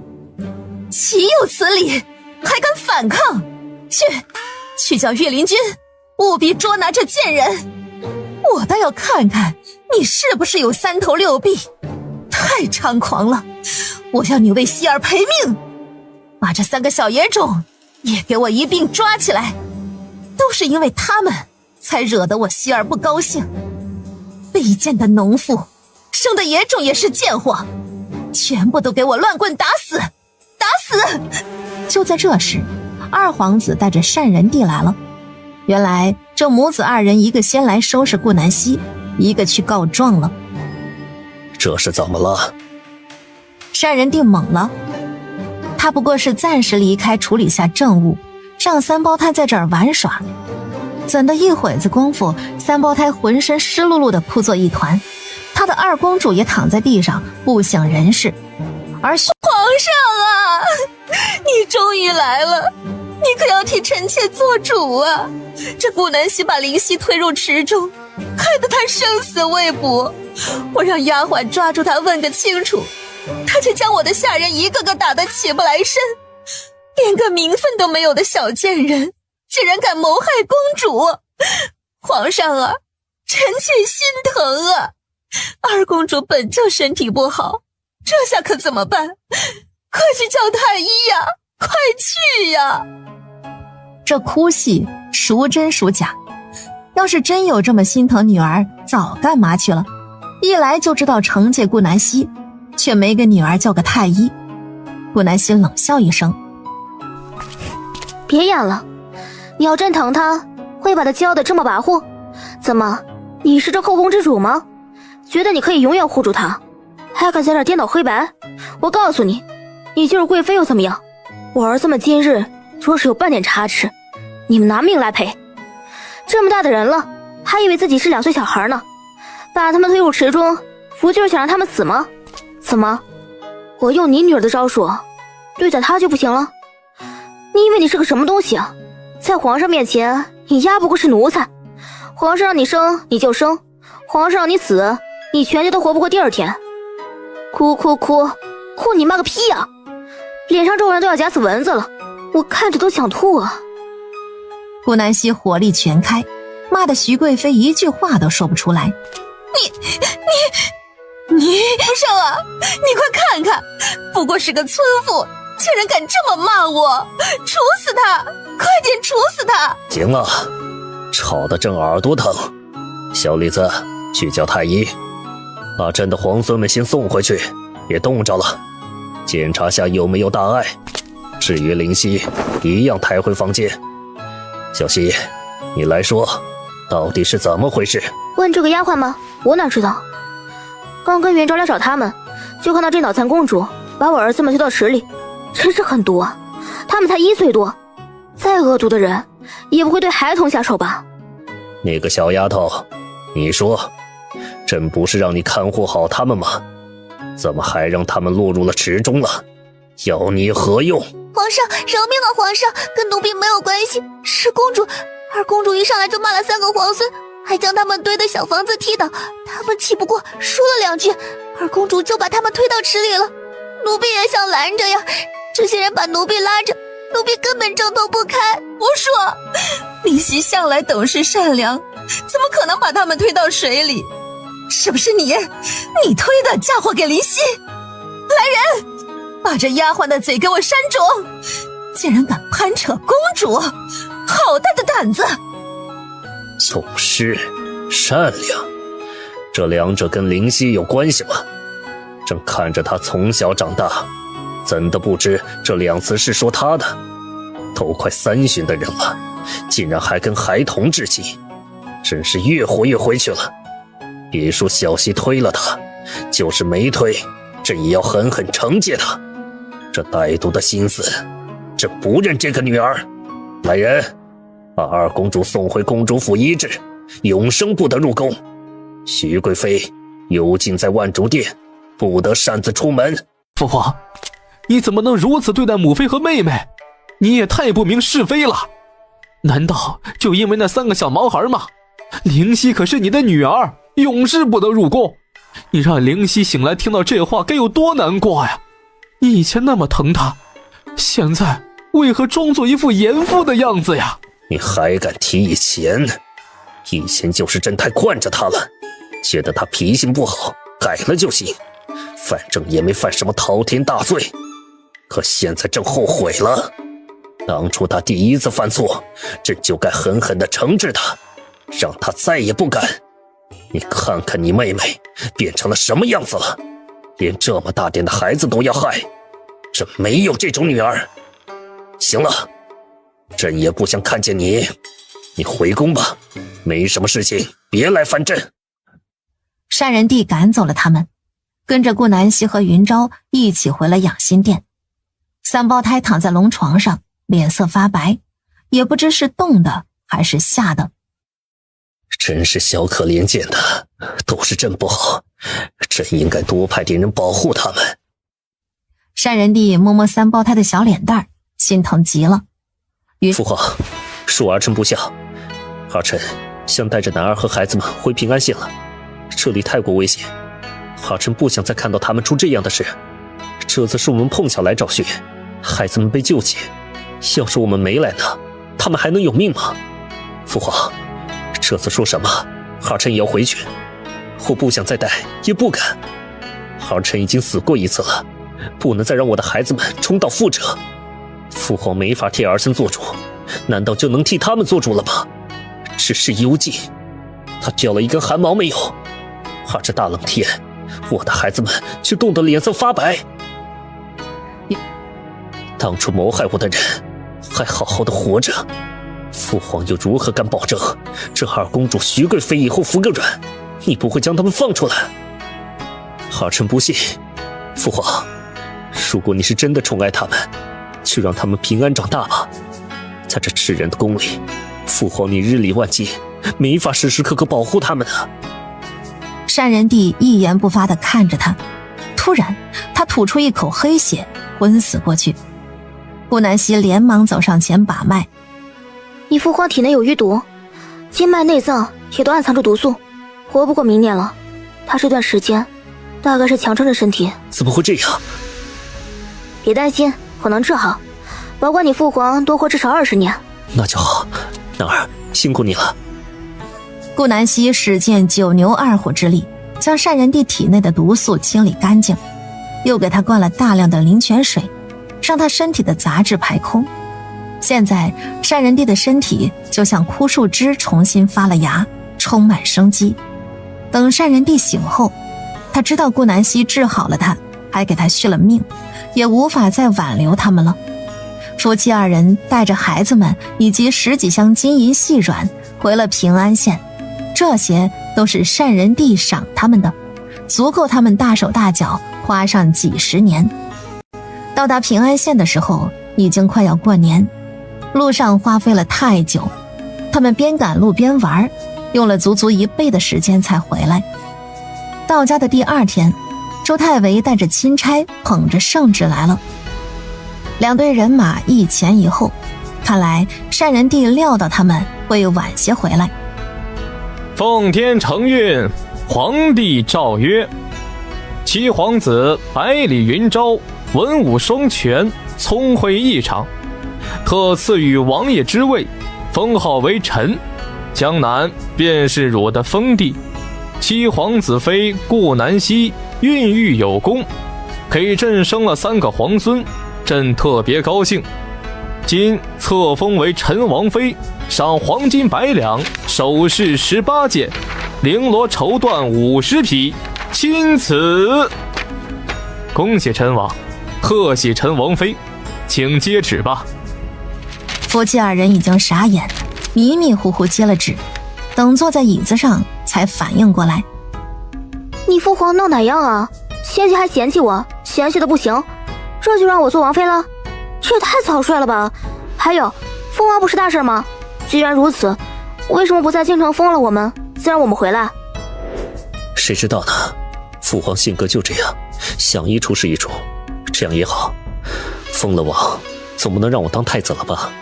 我对皇位可不感兴趣呢。来，男儿，穿上王妃冠服给我看看。这边在高兴，那边却愁容满面。小李子，你也跟了朕许久了，你说说朕该怎么办啊？昭儿跟他母妃一样，喜爱自由，放浪不羁，最怕被困住，更不惜权势。可是朕要立何人为太子，才能保护他们呢？老大废了，老二心思沉，脾性也不好，老三呢，哼，除了读书什么都不关心，老四老五平日里更是连影子都看不到，还蠢笨如猪，正看到他们就来气。唯一满意的云母却跟昭儿冰火不容。你说说，这亲兄弟怎么长大了就变成这般模样？难道朕的教育真的有问题吗？单仁帝对几个皇子寒了心，6皇子和2皇子全部被他贬为庶人，幽禁在行宫里了，哪儿都不能去，也算是为云昭报仇了。可真要他下狠手，他却不忍心。云昭是他儿子，其他几个也是他儿子啊，就算他偏疼云昭，也不可能狠下心赐死2个儿子。单仁帝愁得不行。8皇子云昭倒是乖巧，可是才4岁，顶什么用？尤其是他母妃乃是从宫里爬上来的，就算长大也不可能让他坐上这个位置啊。皇上，老奴愚笨，但老奴知道皇上的身子越发好，活到小皇子长大也不是问题。更何况7皇子的3个儿子个个聪慧，尤其是最大的那个。您可记得那日您批奏折的时候，他只看你写了几个字便记住了，才1岁多就这般，那长大该有多聪明啊！老奴觉得现在说这些还为时过早，7皇子说不定还没玩够。皇上康健，就算等上10几年再立又如何呢？你说的对，是朕想太多了。昭儿找的媳妇儿有本事啊，朕也觉得身体轻松了许多，竟然比得上20多岁的时候。昨天徐良人被朕给折腾的哭了1夜。哼，朕跟你说这些干什么？你又不懂。罢了，先等着吧，看看以后哪个皇子更拔尖儿。对了，圣旨到平安县了吧？也不知道昭儿什么反应。这傻子脑子坏了，当上门女婿，他不嫌丢人，朕还嫌呢。只要小西成了王妃，那上门女婿这事也就不了了之了。还是朕聪明啊。夫妻俩没想到还有这么一出，怪不得是皇帝，老谋深算。而太监李康宝被单仁帝的话万箭穿心，他从小就净了身子，哪知道当男人的感觉呢？好心酸呀！时光如梭，转眼间8年过去了。期间，单仁帝每年都来平安县看望儿子孙子，夫妻俩也每隔2年去次京城。三胞胎开心快乐的长大，已经10岁了。老大顾晨之还是话少，可是他异常聪慧，学问竟然不比举人舅舅低。2个弟弟看到他就像老鼠看到猫一样。而老二顾晨明也很聪明，才不过10岁年纪就偷摸考了秀才的功名，平日里最爱带着弟弟和2头狼上山打猎。老三顾晨礼跟顾大山学了一手好功夫，从小喝灵泉水长大，他是吸收最好的，就连顾南希的力气都比不上他，一手就能举起大鼎，不费吹灰之力。顾七武今年20，娶了村里一个姑娘，也算恩爱。顾八梅跟顾七武一样大，却没成亲。他立志要做最好的大厨，每日都在研究菜谱。顾南希也乐意支持他，但凡村里谁说他闲话了，顾南希就会把那人拖出来训一顿。自此，无人敢在背后说顾八梅是嫁不出去的老姑娘。而顾九九则是嫁给顾11的同窗了，是个举人，名次考得比顾11还靠前，未来定能考上进士。顾十郎立志要当大将军，被单仁帝安排进了军营，从头开始锻炼。顾11在3年前就考到举人了，只是他无心做官，如今在度假村开了个小学堂，在这教孩子们读书，还未娶妻，正在相看。顾小夏也长成了14岁的大姑娘，她喜爱赚钱吃美食，顾南希给她在镇上开了个零食铺子，没想到一下子爆火了，开起了连锁，全国有100多家门店。所有人都知道顾氏零食铺是陈王妃名下的，铺子里有鲜花饼、花果茶、牛奶糖、各种小面包、饼干、牛轧糖、蜜饯等等，自产自销，原材料全部来自度假村，比如花瓣啦、各种果子啦、牛奶呢等等。度假村扩大了许多，甚至还把隔壁一个村子一并买了下来，作为牲畜养殖场和果园粮食种植地。这里就像是一个世外桃源，被3座大山围在中间，小路全部封住，只能从大路进来，就算突然打仗，这里也是易守难攻。严卫的护卫队也越扩越大，他经常收留一些品性良好的小乞丐加以培养，武力值堪比精兵。顾大山和孟无忧生了一个女儿，今年8岁，2人越发恩爱，羡煞旁人。顾二苗一直没有再嫁，他负责的酒楼常年爆满，小荷包赚得鼓鼓，每天在漂亮的度假村醒来，去做自己喜欢做的事，钱够花，家里温馨，亲人都在，孩子健康，还有什么不满足的呢？小草和小麦一个15岁，一个14岁了。小草性子温柔听话，没什么主见，一直帮顾二苗干活。小麦则是机灵懂事，顾南希交给他一家零食铺子的分店，让他锻炼，做得有声有色。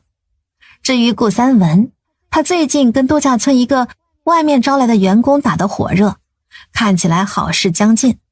他的前妻朱金凤早就化成白骨了，压根儿没挺过灾年。万福和月月如今14岁，月月性格越发像朱金凤，有点势利眼，还精明，为人也特别自私。顾南希不是很喜欢他，但是爱着三哥，平日里也不多说些什么，只当看不见。万福并没有变成只会流口水的傻子，只是有点憨憨的，平常嘴巴特别甜。顾南希最喜欢他了，把度假村的麻辣烫店交给他负责。至于顾四妹一家，顾南希并未关注，听村里人说他过得很苦，才不过30有1，看起来像是年过半旬的老妪，对于唯一的儿子李大宝，那更是惯得没边儿。自从懂事后，就开始偷鸡摸狗，被人打成了跛子。顾武燕也30了，夫妻俩只有猪猪一个孩子。李永和多年来从未变过，对顾武燕体贴又疼爱，导致顾武燕只长年纪不长心性，这么大人成天逗弄小孩。他的公婆已经去世，老两口身体不好，虽然喝了灵泉水，也只勉强活了6年。不过在睡梦中死去也是一种幸福。猪猪已经11岁了，特别顽皮，经常惹他娘不高兴，所以也经常被李永和追着满村子跑，嘴里的口头禅就是救命啊，六姨，爹又打我了，快来救救你懂事可爱又十分帅气的外甥。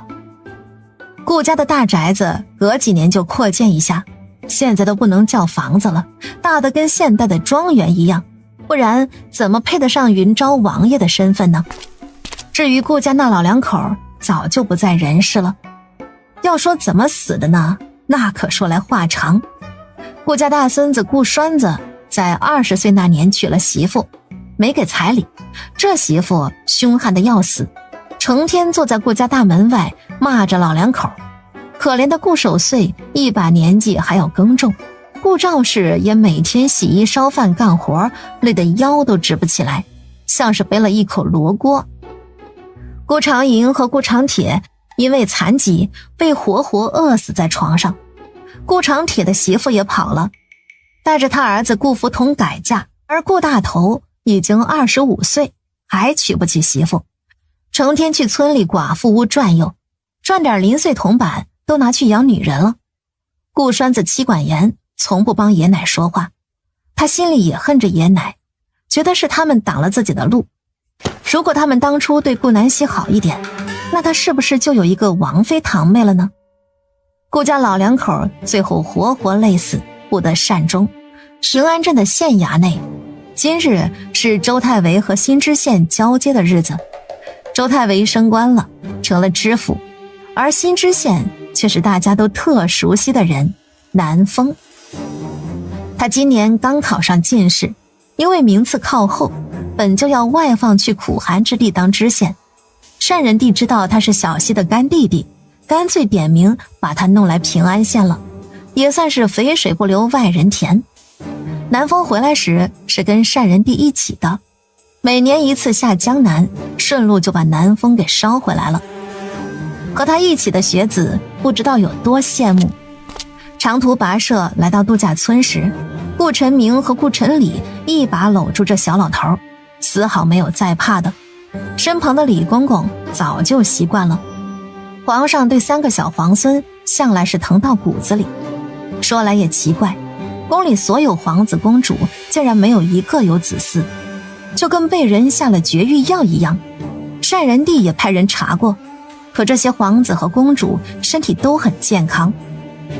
皇爷爷，你今天来晚了，我好想你。皇爷爷，有没有给我带礼物啊？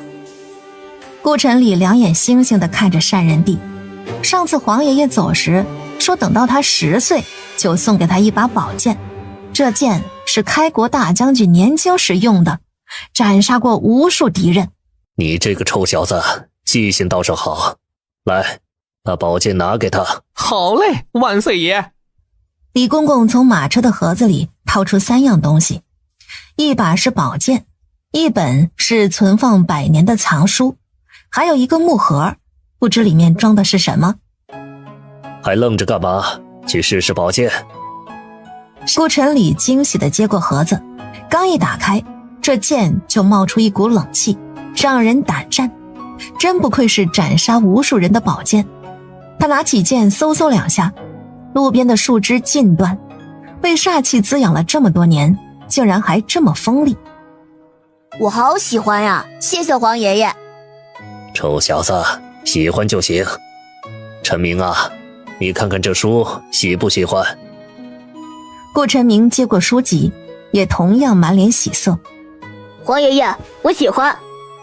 单仁帝太了解2个孙子的爱好了，一个喜文，一个喜武，唯独大孙子顾晨之他却一点都看不透。这木盒子给我吧。山人帝接过木盒子，朝着站在门口的顾晨之走去。他性子跟2个弟弟完全不同，话少，从不主动争宠，可善人帝知道他是想自己的，不然也不会站在门口望着。傻小子，看到黄爷爷怎么没反应啊？不想理我吗？善人帝在宫外从不用朕，他自称我。想，简单一个字，让善人帝的眼角笑的全是褶子。想就行，黄爷爷也想你。来，这个礼物给你，拿到房里拆开，可能你看到了会有疑惑，等黄爷爷走时你再回答我。这话里有话的模样让顾晨之有点诧异。他接过木盒回到房间，将门关得严严实实，生怕2个调皮的弟弟进来捣乱。盒中放着一颗印章，通体雪白，上面雕刻着盘龙。顾晨之瞳孔微缩，他拿起印章，只见上面刻着4个大字：皇太子印。皇爷爷这是……顾晨之喃喃自语。宫里的事情皇爷爷跟他说过很多，比如爹不想坐上那个位置，宫里的皇子们又个个不成器。以前皇爷爷跟他开过玩笑，问他想不想当太子。顾晨之是想的，他并没有什么喜欢做的事情，所有的一切都很无趣，比如习武和读书，他其实根本没怎么用功，那些书看过一次就全都懂了，印在脑海中怎么都散不去。可是他从未跟人提过。人人都道二弟聪明，可只有他自己知道，如果他想，6岁那年就能考上进士了。顾晨之将太子印放回盒中，他想当太子，想坐上那个位置，护着家里一辈子。可如果真的成了皇上，那真的就成了孤家寡人了。他不想离开家人，更不想像黄爷爷那样1年见爹娘1次。顾晨之10岁以来第一次皱起了眉毛，以往他脸上可是一点表情都没的。晨之啊，躲在里面干嘛呢？吃饭了？是不是你黄爷爷带了好东西啊？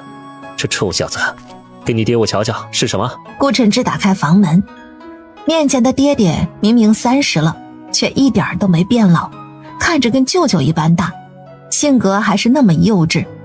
有时他都很无奈，总觉得自己像是爹。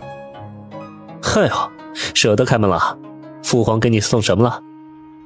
云昭走进屋子，四处看，只瞧见书桌上放了一个木盒。他走过去打开，本来脸上还是笑容满满，看到印章后脸色陡然冷了下来。晨之，你怎么想？晨之啊，你想坐上那个位置吗？爹不干涉你的选择，你也知道，爹对那个位置没有兴趣，爹只想跟你娘待在云溪庄里直到老。晨之，你有想过你未来想做什么吗？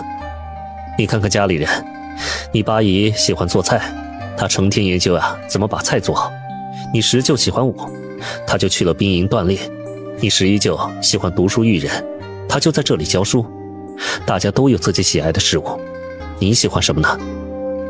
顾晨之摇摇头，爹，孩儿什么都不喜欢，孩儿只想你们快快乐乐，平安一生。云昭愣住，他还是第一次从顾晨之口中听到这话。他搂住儿子的肩膀，眼圈变红。晨之啊，爹也只是想让你们快乐平安，你心里怎么想的就勇敢去做，不用顾及我们。顾晨之似懂非懂地点了点头。既然他心中所愿的是亲人无忧无虑自在一生，那龙椅就必须自己来做。只要登上那个位置，以后再没有人敢欺负爹娘。他眯起眼睛，神色沉重。1个星期后，单人帝要出发回京了。临走时，顾晨之收拾好行李，一同上了马车。顾南希站在门口抹泪，殊不知顾晨之的眼圈也微微变红。大儿子，娘会经常去看你的，在宫里，要听你黄爷爷的话，谁要是欺负你，就揍回去，听到没有？打不过就跑，别吃亏。跑去跟你黄爷爷告状，让你黄爷爷揍他。记得3餐按时吃，别把胃弄坏了。晚上也别熬太晚，当心长黑眼圈，到时候变丑了，就没小姑娘喜欢你了。顾晨之表情很是无语，他都多大人了，娘还让他告状。小西丫头呀，朕会保护好晨之的，你放心吧，没人敢欺负他。单人帝都给了承诺了，夫妻俩也只能泪眼汪汪的目送马车离去。这几日，顾南希问过儿子很多遍，他真的想当皇帝吗？当皇帝很累的，列举了几百条坏处，都没能改变儿子的念头。顾晨之平日里再安静成熟，那也才10岁而已，在他心里还是个没长大的孩子。男儿，回去吧。晨之他聪明，知道自己想要什么，我们只要默默地支持他就行了。娘，我决定了，我要考科举，去京城帮大哥。我也要，我要当大将军，明日我就出发去找石舅舅，到时候帮大哥统一天下。兄弟情深，如果无视后面夫妻俩那吃人的眼神的话，我看你们俩就是欠抽。寻招，上板子。好嘞，娘子。这天，云溪庄的惨叫声格外明亮。顾晨之的离开让这里有了一些变化，顾晨明顽劣的性子突然沉稳起来。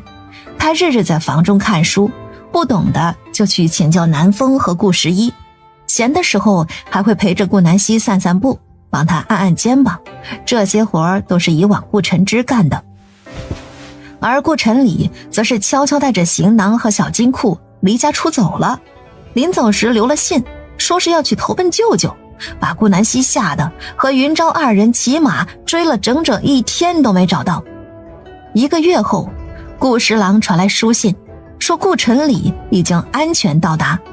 顾南希这才放下心，通知南风撤回官差，别再寻找。云昭给京城的大儿子写了封信，将这事告诉他。顾晨之看到信时感动不已。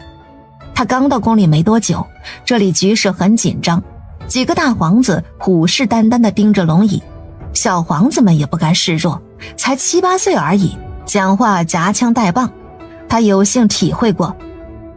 皇爷爷，您可真是老当益壮，这几个小皇子好像比我还小吧？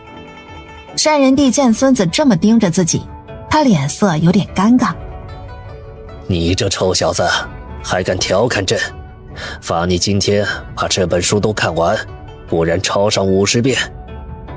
顾晨之根本没在怕的。1个时辰后，他翻看完，将书籍朝桌上一丢，坐在茶桌上吃起点心来了。这就坐不住了，才看多少？这文字啊，要留在心中，而不是穿眼而过，那跟没看有什么区别？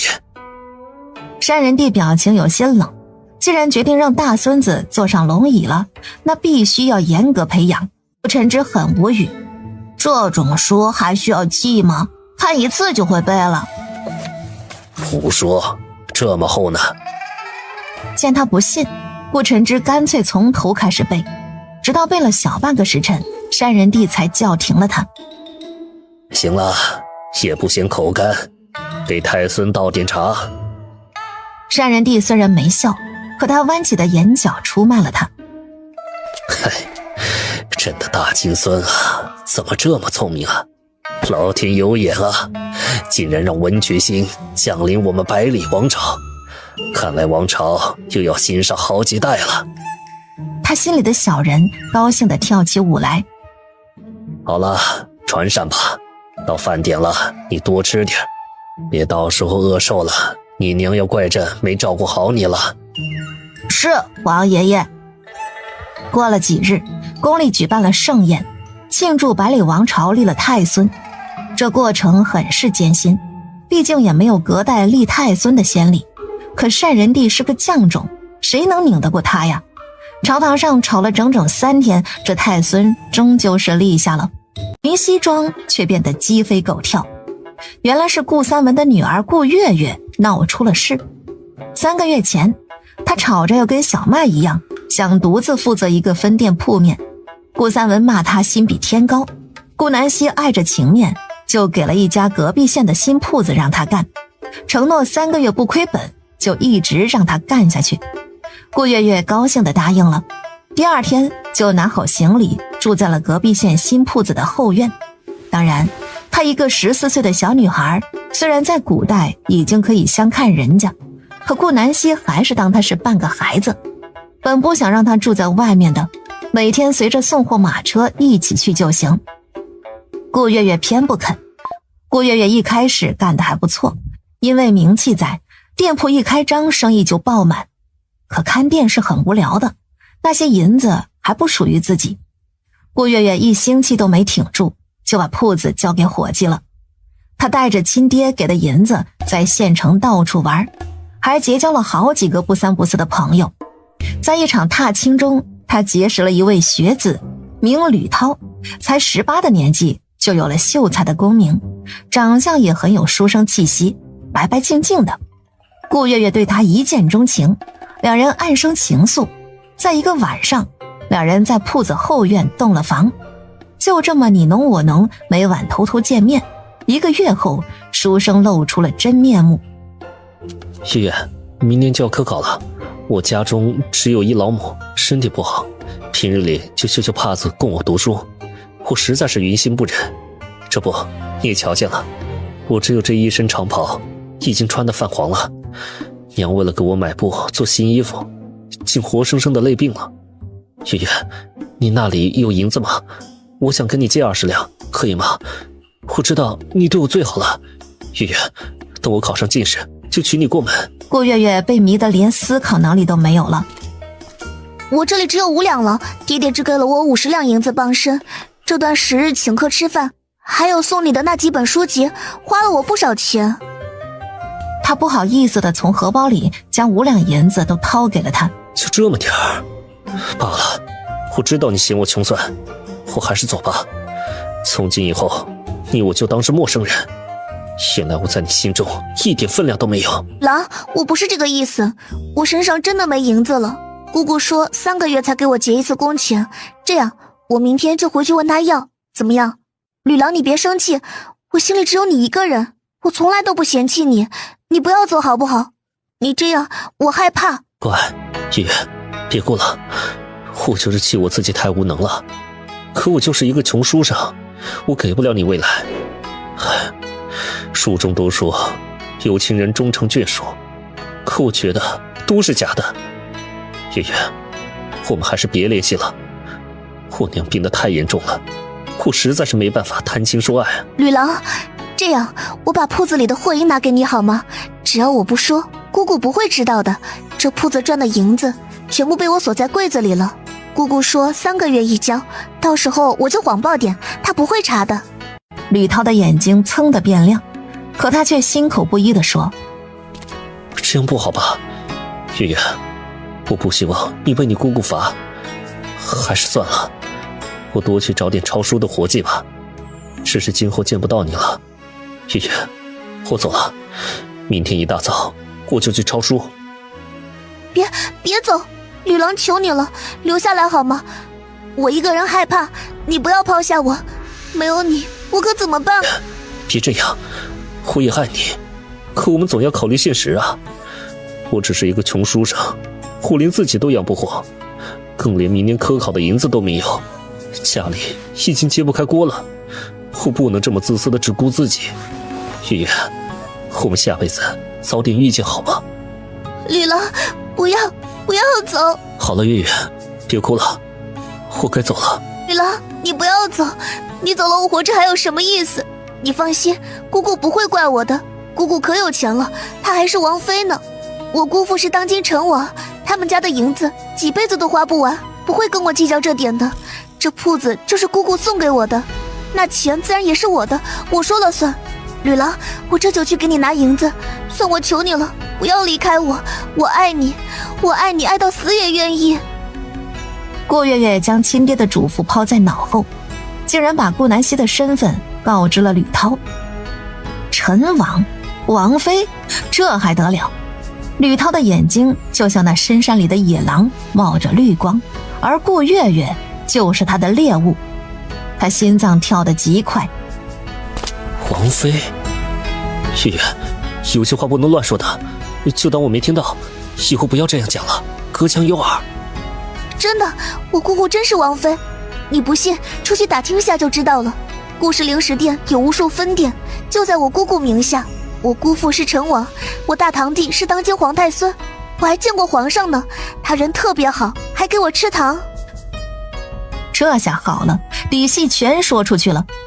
吕涛呼吸变得急促，他手指死死掐着大腿，这才勉强克制住内心的喜悦。他在心里疯狂大叫：啊！我竟然傍上了未来天子的堂妹！老天，你待我不薄啊！我吕涛注定是要当那大官，我生来不凡啊！好一会儿，吕涛才平静下来。月月，这下你我的距离越来越遥远了，我好自卑啊！我配不上你，月月，为什么我要在最无力的时候遇到最爱的人？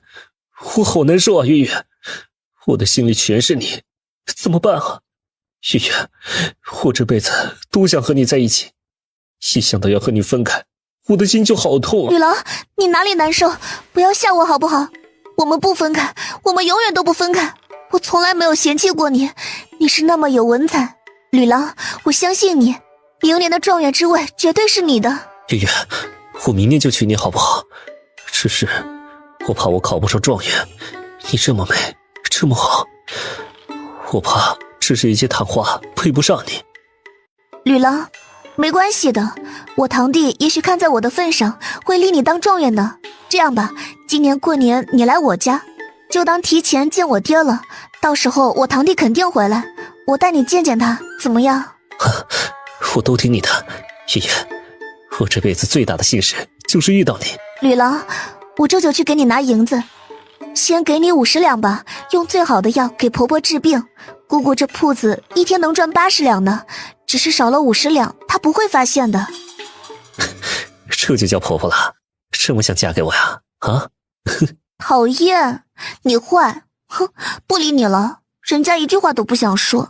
临走时还带走了顾月月给他的50两银子。吕涛熟练地抄着小路回家，他家里在城里的贫民窟。叔儿，开门，是我。相公，你怎么才回来？跟同窗去了这么久吗？相公累不累？你这样我好心疼啊。来，我帮你按按摩吧。没事，我困了，睡吧。第二天一早，吕涛拿了10两银子交给自己的娘，家里已经穷得揭不开锅了。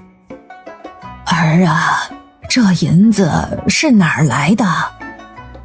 啊，隔壁县的一个地主看我学问好，说要资助我，便给了我20两。这10两啊，娘，你拿去买粮食，叔儿有孕，别让他饿着。还有剩下的10两，我要去买点书，明年科举必定要考上。娘，我先出门了，童庄在等我呢。儿子，你快去吧。吕涛揣着40两银子和他的狐朋狗友来到赌坊，1个时辰都没有就输得精光，被人赶了出来。今天手气真背，吕兄，你那还有银子吗？咱们再去另一家玩去吧。听说那里今日有花魁坐庄呢，这不得饱饱眼福？吕涛也觉得不过瘾，40两虽然挺多，但是输起来太快了。你们在这等我，我去就回。他来到顾月月的铺子，当着伙计的面将她拉了出来。吕郎，你今天怎么大白天就来找我了？可是有事？月月，不好了，娘的病情严重了，那银子根本就不够。大夫说要100年人参入药才行，那可是100年啊，要足足200两银子，我到哪去弄啊？你帮帮我好吗，月月？什么？200两？可是这也太多了，姑姑会发现的吧？顾月月有点害怕，她姑姑太凶了，要是打骂自己怎么办？不会的，你不是说了吗？3个月才交，那么多银子呢，你姑姑不会发现的。而且你是她亲侄女，她就算发现了又怎么样？顶多骂你2句，帮帮我好吗，月月？我亲爱的月月，我只有你了，这个世上只有你对我才最好了。顾月月本不想答应，可是她看着吕涛那焦急的目光，只能妥协。行吧，你等我会儿，我这就去给你拿。顾月月回到铺子里，支开火计，从柜子里拿了200两出来，交给了吕涛。他掂了掂手里的银子，再次跟狐朋狗友来到另一家赌坊，当然还是一如既往的输个精光。就这样，到了3个月验收的时候，顾月月柜子里的银子只剩下了4000两。他心惊胆战地带着银子回了家，少了将近1半，就是傻子也能发现呢。说吧，怎么回事？你个逆女，你到底干什么了？银子呢？你真当你姑姑不查账吗？每日送到你铺子里的货，那都是写的明明白白，你姑姑心里都清楚呢，还不如实交代？我什么都没干，大概是店里生意不好。门外进来一个人，正是顾月月铺子里的伙计。把你知道的事情都说了吧。韦主子，铺子里时常有个书生来找月月小姐，每当书生拉着她出去说话，月月小姐总是回来将我支走。我有留意过，等我回来时，放银子的柜子上那把锁呀都会变了位置，应该是被人动过。铺子里生意都很好，每天都爆满，我看了账本，每日80两是肯定有的。啪！只见顾三文给了顾月月一巴掌。坐，快点说，那书生是谁？你偷铺子里的银子干什么啊？你是想气死我吗？你怎么跟你娘一个德行？我是缺你吃还是缺你喝了？顾月月捂着脸啼哭不止。说呀，你到底偷银子干什么？是不是被那小白脸给骗了，把银子偷给他花了？顾三文一提到吕涛，就跟捅了顾月月的心窝子一样。他擦干眼泪，仇视地看着顾三文和顾南希。就是我拿的，怎么了？这铺子姑姑不是说给我管了吗？那银子不就是我的吗？姑姑你这么有钱，为什么要跟我计较这点银子？我可是你的亲侄女啊，你的银子不能分我一点吗？还有吕涛他是秀才，文采极高，他不是小白脸，他说过的，明年考上状元就要来娶我。这银子是我心甘情愿给他的，他娘生病了，需要这么多银子治病。你放心吧，这银子我会还给你们的，等吕涛考上状元，到时候都还给你们。顾南希听到这话都要气笑了，不过他没开口，等着他三哥处理。啪，又是一巴掌。你真是，我顾三文上辈子是干了多缺德的事儿啊，有你这么个不知廉耻的女儿。那个叫吕涛的，你给了他多少两银子？什么病能看几千两走啊？就是死人都救活了。你个傻子，被人骗了还替人说话，气死我了。这是你姑姑的银子，也是你姑姑的铺子，你住的更是你姑姑的家，你凭什么理所当然呢？凭你1毛钱没挣还这么理直气壮？你姑姑欠你的吗？她什么都不欠，你怎么敢呢？跟你姑姑道歉，没有你姑姑，你顾月月指不定屎都吃不上呢。不求你感恩戴德，但是你也不能当白眼狼啊！快点给你姑姑道歉，再把那吕涛的事儿说清楚。我明日就上门找他，让他把银子都还回来，不然就去县衙告他。什么狗屁秀才？秀才怎么了？我们家缺秀才吗？你11说随便就考个举人，你二堂弟书都没怎么看呢，就考了秀才，难吗？有什么了不起的？当老子稀罕，让他还银子，不然就蹲一辈子大牢吧。快点道歉，给你姑姑磕头请罪，不然老子抽死你！狼心狗肺的玩意儿，你太不知好歹了！三哥，别气了，好好说话，别吓着他。月月，你老老实实的告诉姑姑，那个吕涛是什么人，跟你借了多少银子。你们是真心相爱的话，姑姑明天见见他。但是你们男未婚女未嫁，不能私下做些出格的事情，知道吗？不要你假好心，你既然关心我，为什么要把这个伙计带回来告状？你就是故意的，你就是想让爹打我，对不对？什么给我管理铺子呀？你就是想看我出丑，我不会告诉你的，我什么都不说，这银子也不是借的，是我给的，我不要他还，我就要嫁给他，你们管不着。顾南希冷笑一声，得嘞，他这又是热脸贴冷屁股喽。算了，人家也不领情，又不是我自己亲生的女儿，管他干嘛？这伙计可不是我派的，是你亲爹不放心你，让他盯着你。我为什么要看着你啊？你又不是我女儿。三哥，这事儿你自己看着办吧。顾三文气的哟，拿着扫帚就开始抽他。我肚子疼，我肚子好疼啊！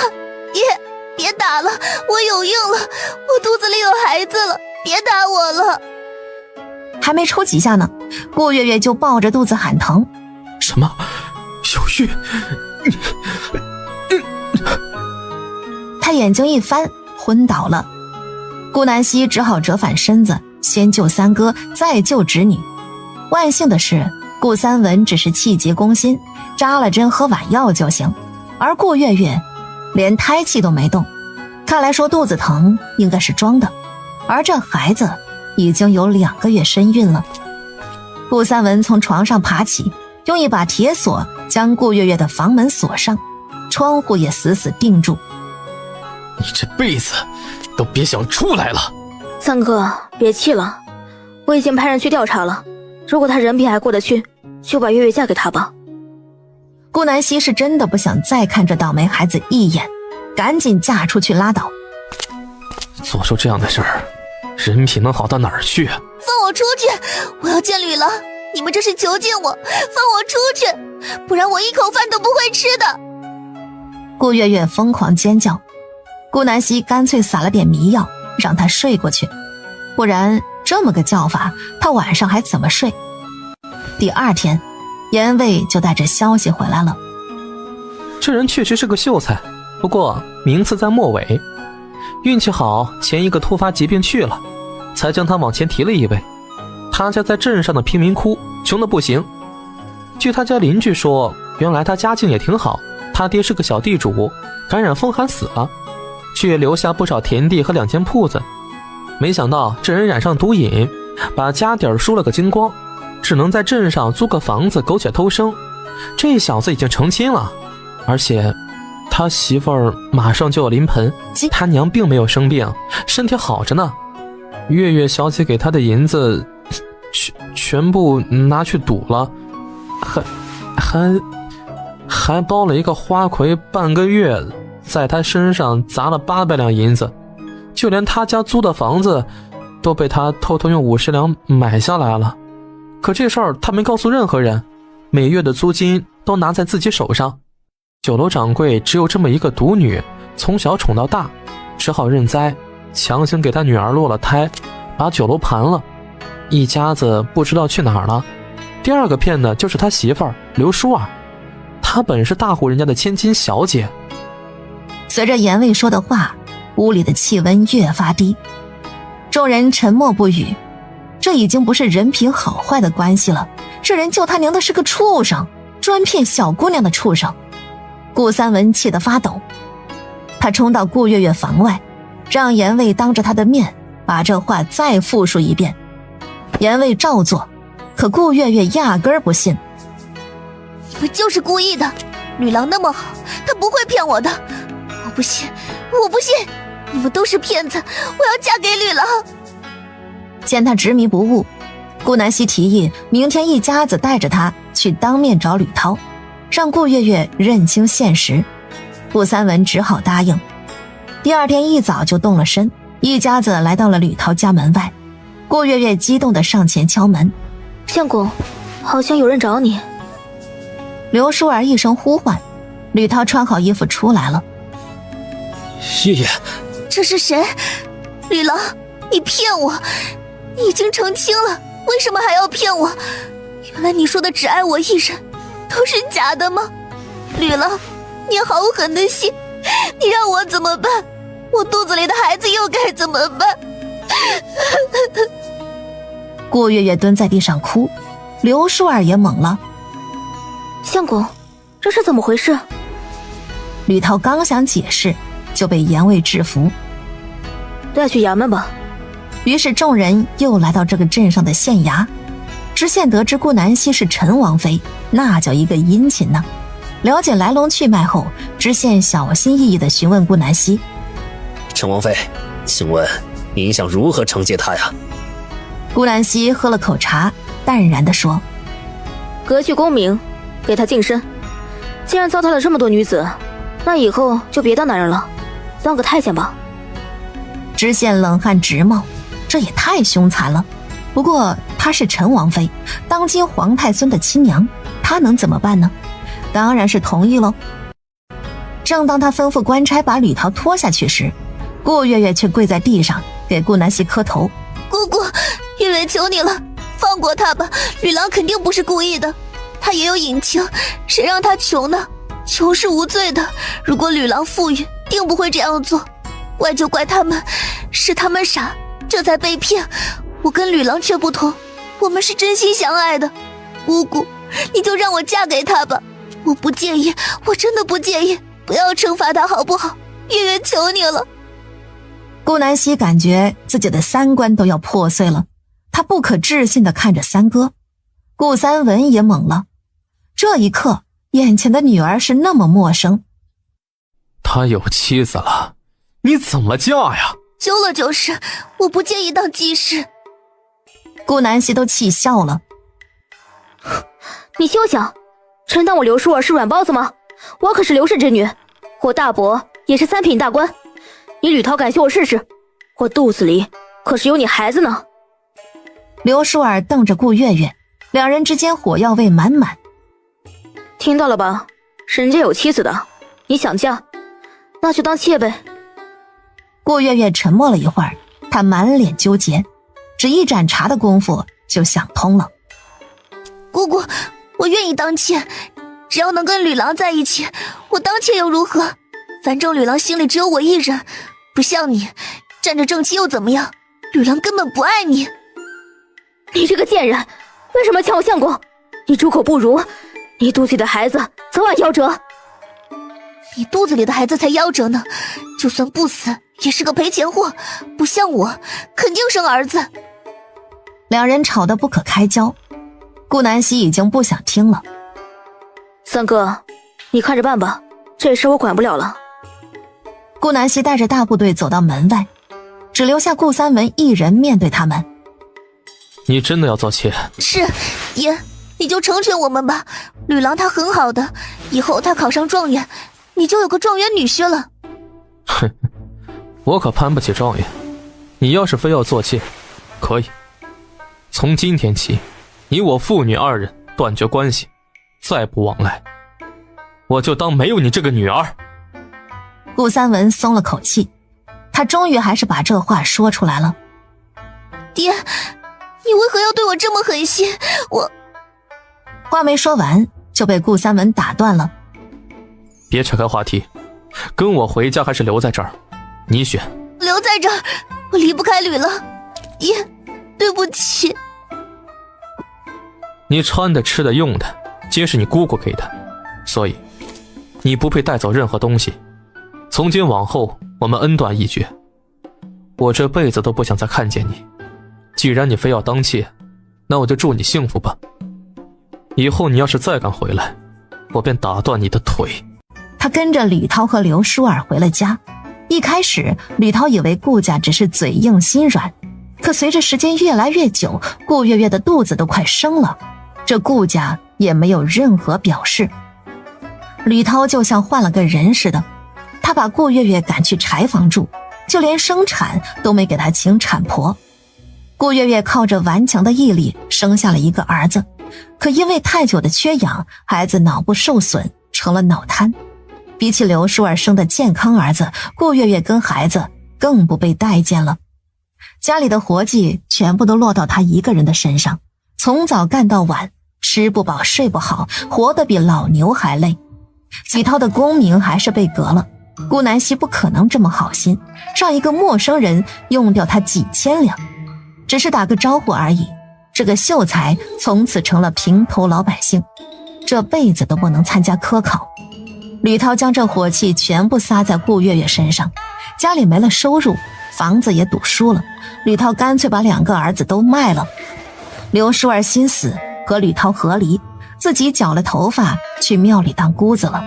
顾月月却不离不弃，以为能用爱感化他，为吕涛生了一个又一个的孩子。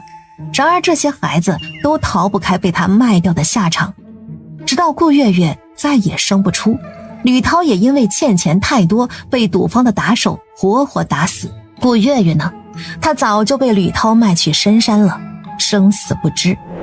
顾三文也真的当这个女儿死了，从此不再过问。他娶了那个员工，和和美美的过着日子，还生了个小女儿，特别乖巧，长得也可爱。顾三文将她宠到骨子里。而单仁帝在5年后就驾崩了，皇位传给了顾晨之，百里王朝迎来了最繁盛的时候。顾晨之也就是现在的顺康帝，刚上位就杀了几个造反的皇叔。他冷酷无情，杀戮果断，心里却永远留着一片温柔给家里人。顾南溪被他封为太后，云昭被他封为太上皇，单仁帝则是变成了无上皇。而顾晨明在考上状元后，一步一个脚印地往上爬，直到成了百里王朝的宰相，从此辅佐着他敬重的大哥一起开辟盛世。顾晨礼和顾十一在战场的洗礼下变得凶猛无比，周边小国瞧见他们就闻风丧胆，两人也成了名副其实的镇国大将军。兄弟2人一文一武，一左一右，就像顺康帝的左右手。有他们在，朝中成了顺康帝的一言堂，无人敢反驳他的话。而平安县也越发繁荣，许多人对云溪庄很是向往，周边房价铺子越来越贵。不过数年，这里竟然成了江南第1县，十分富饶。顾南溪和云昭已经50岁了，可容貌却像27、28，大概是临泉水的缘故吧。顾家上上下下看着都很年轻，夫妻2人将云溪庄丢给了家里人，一起环游世界去了。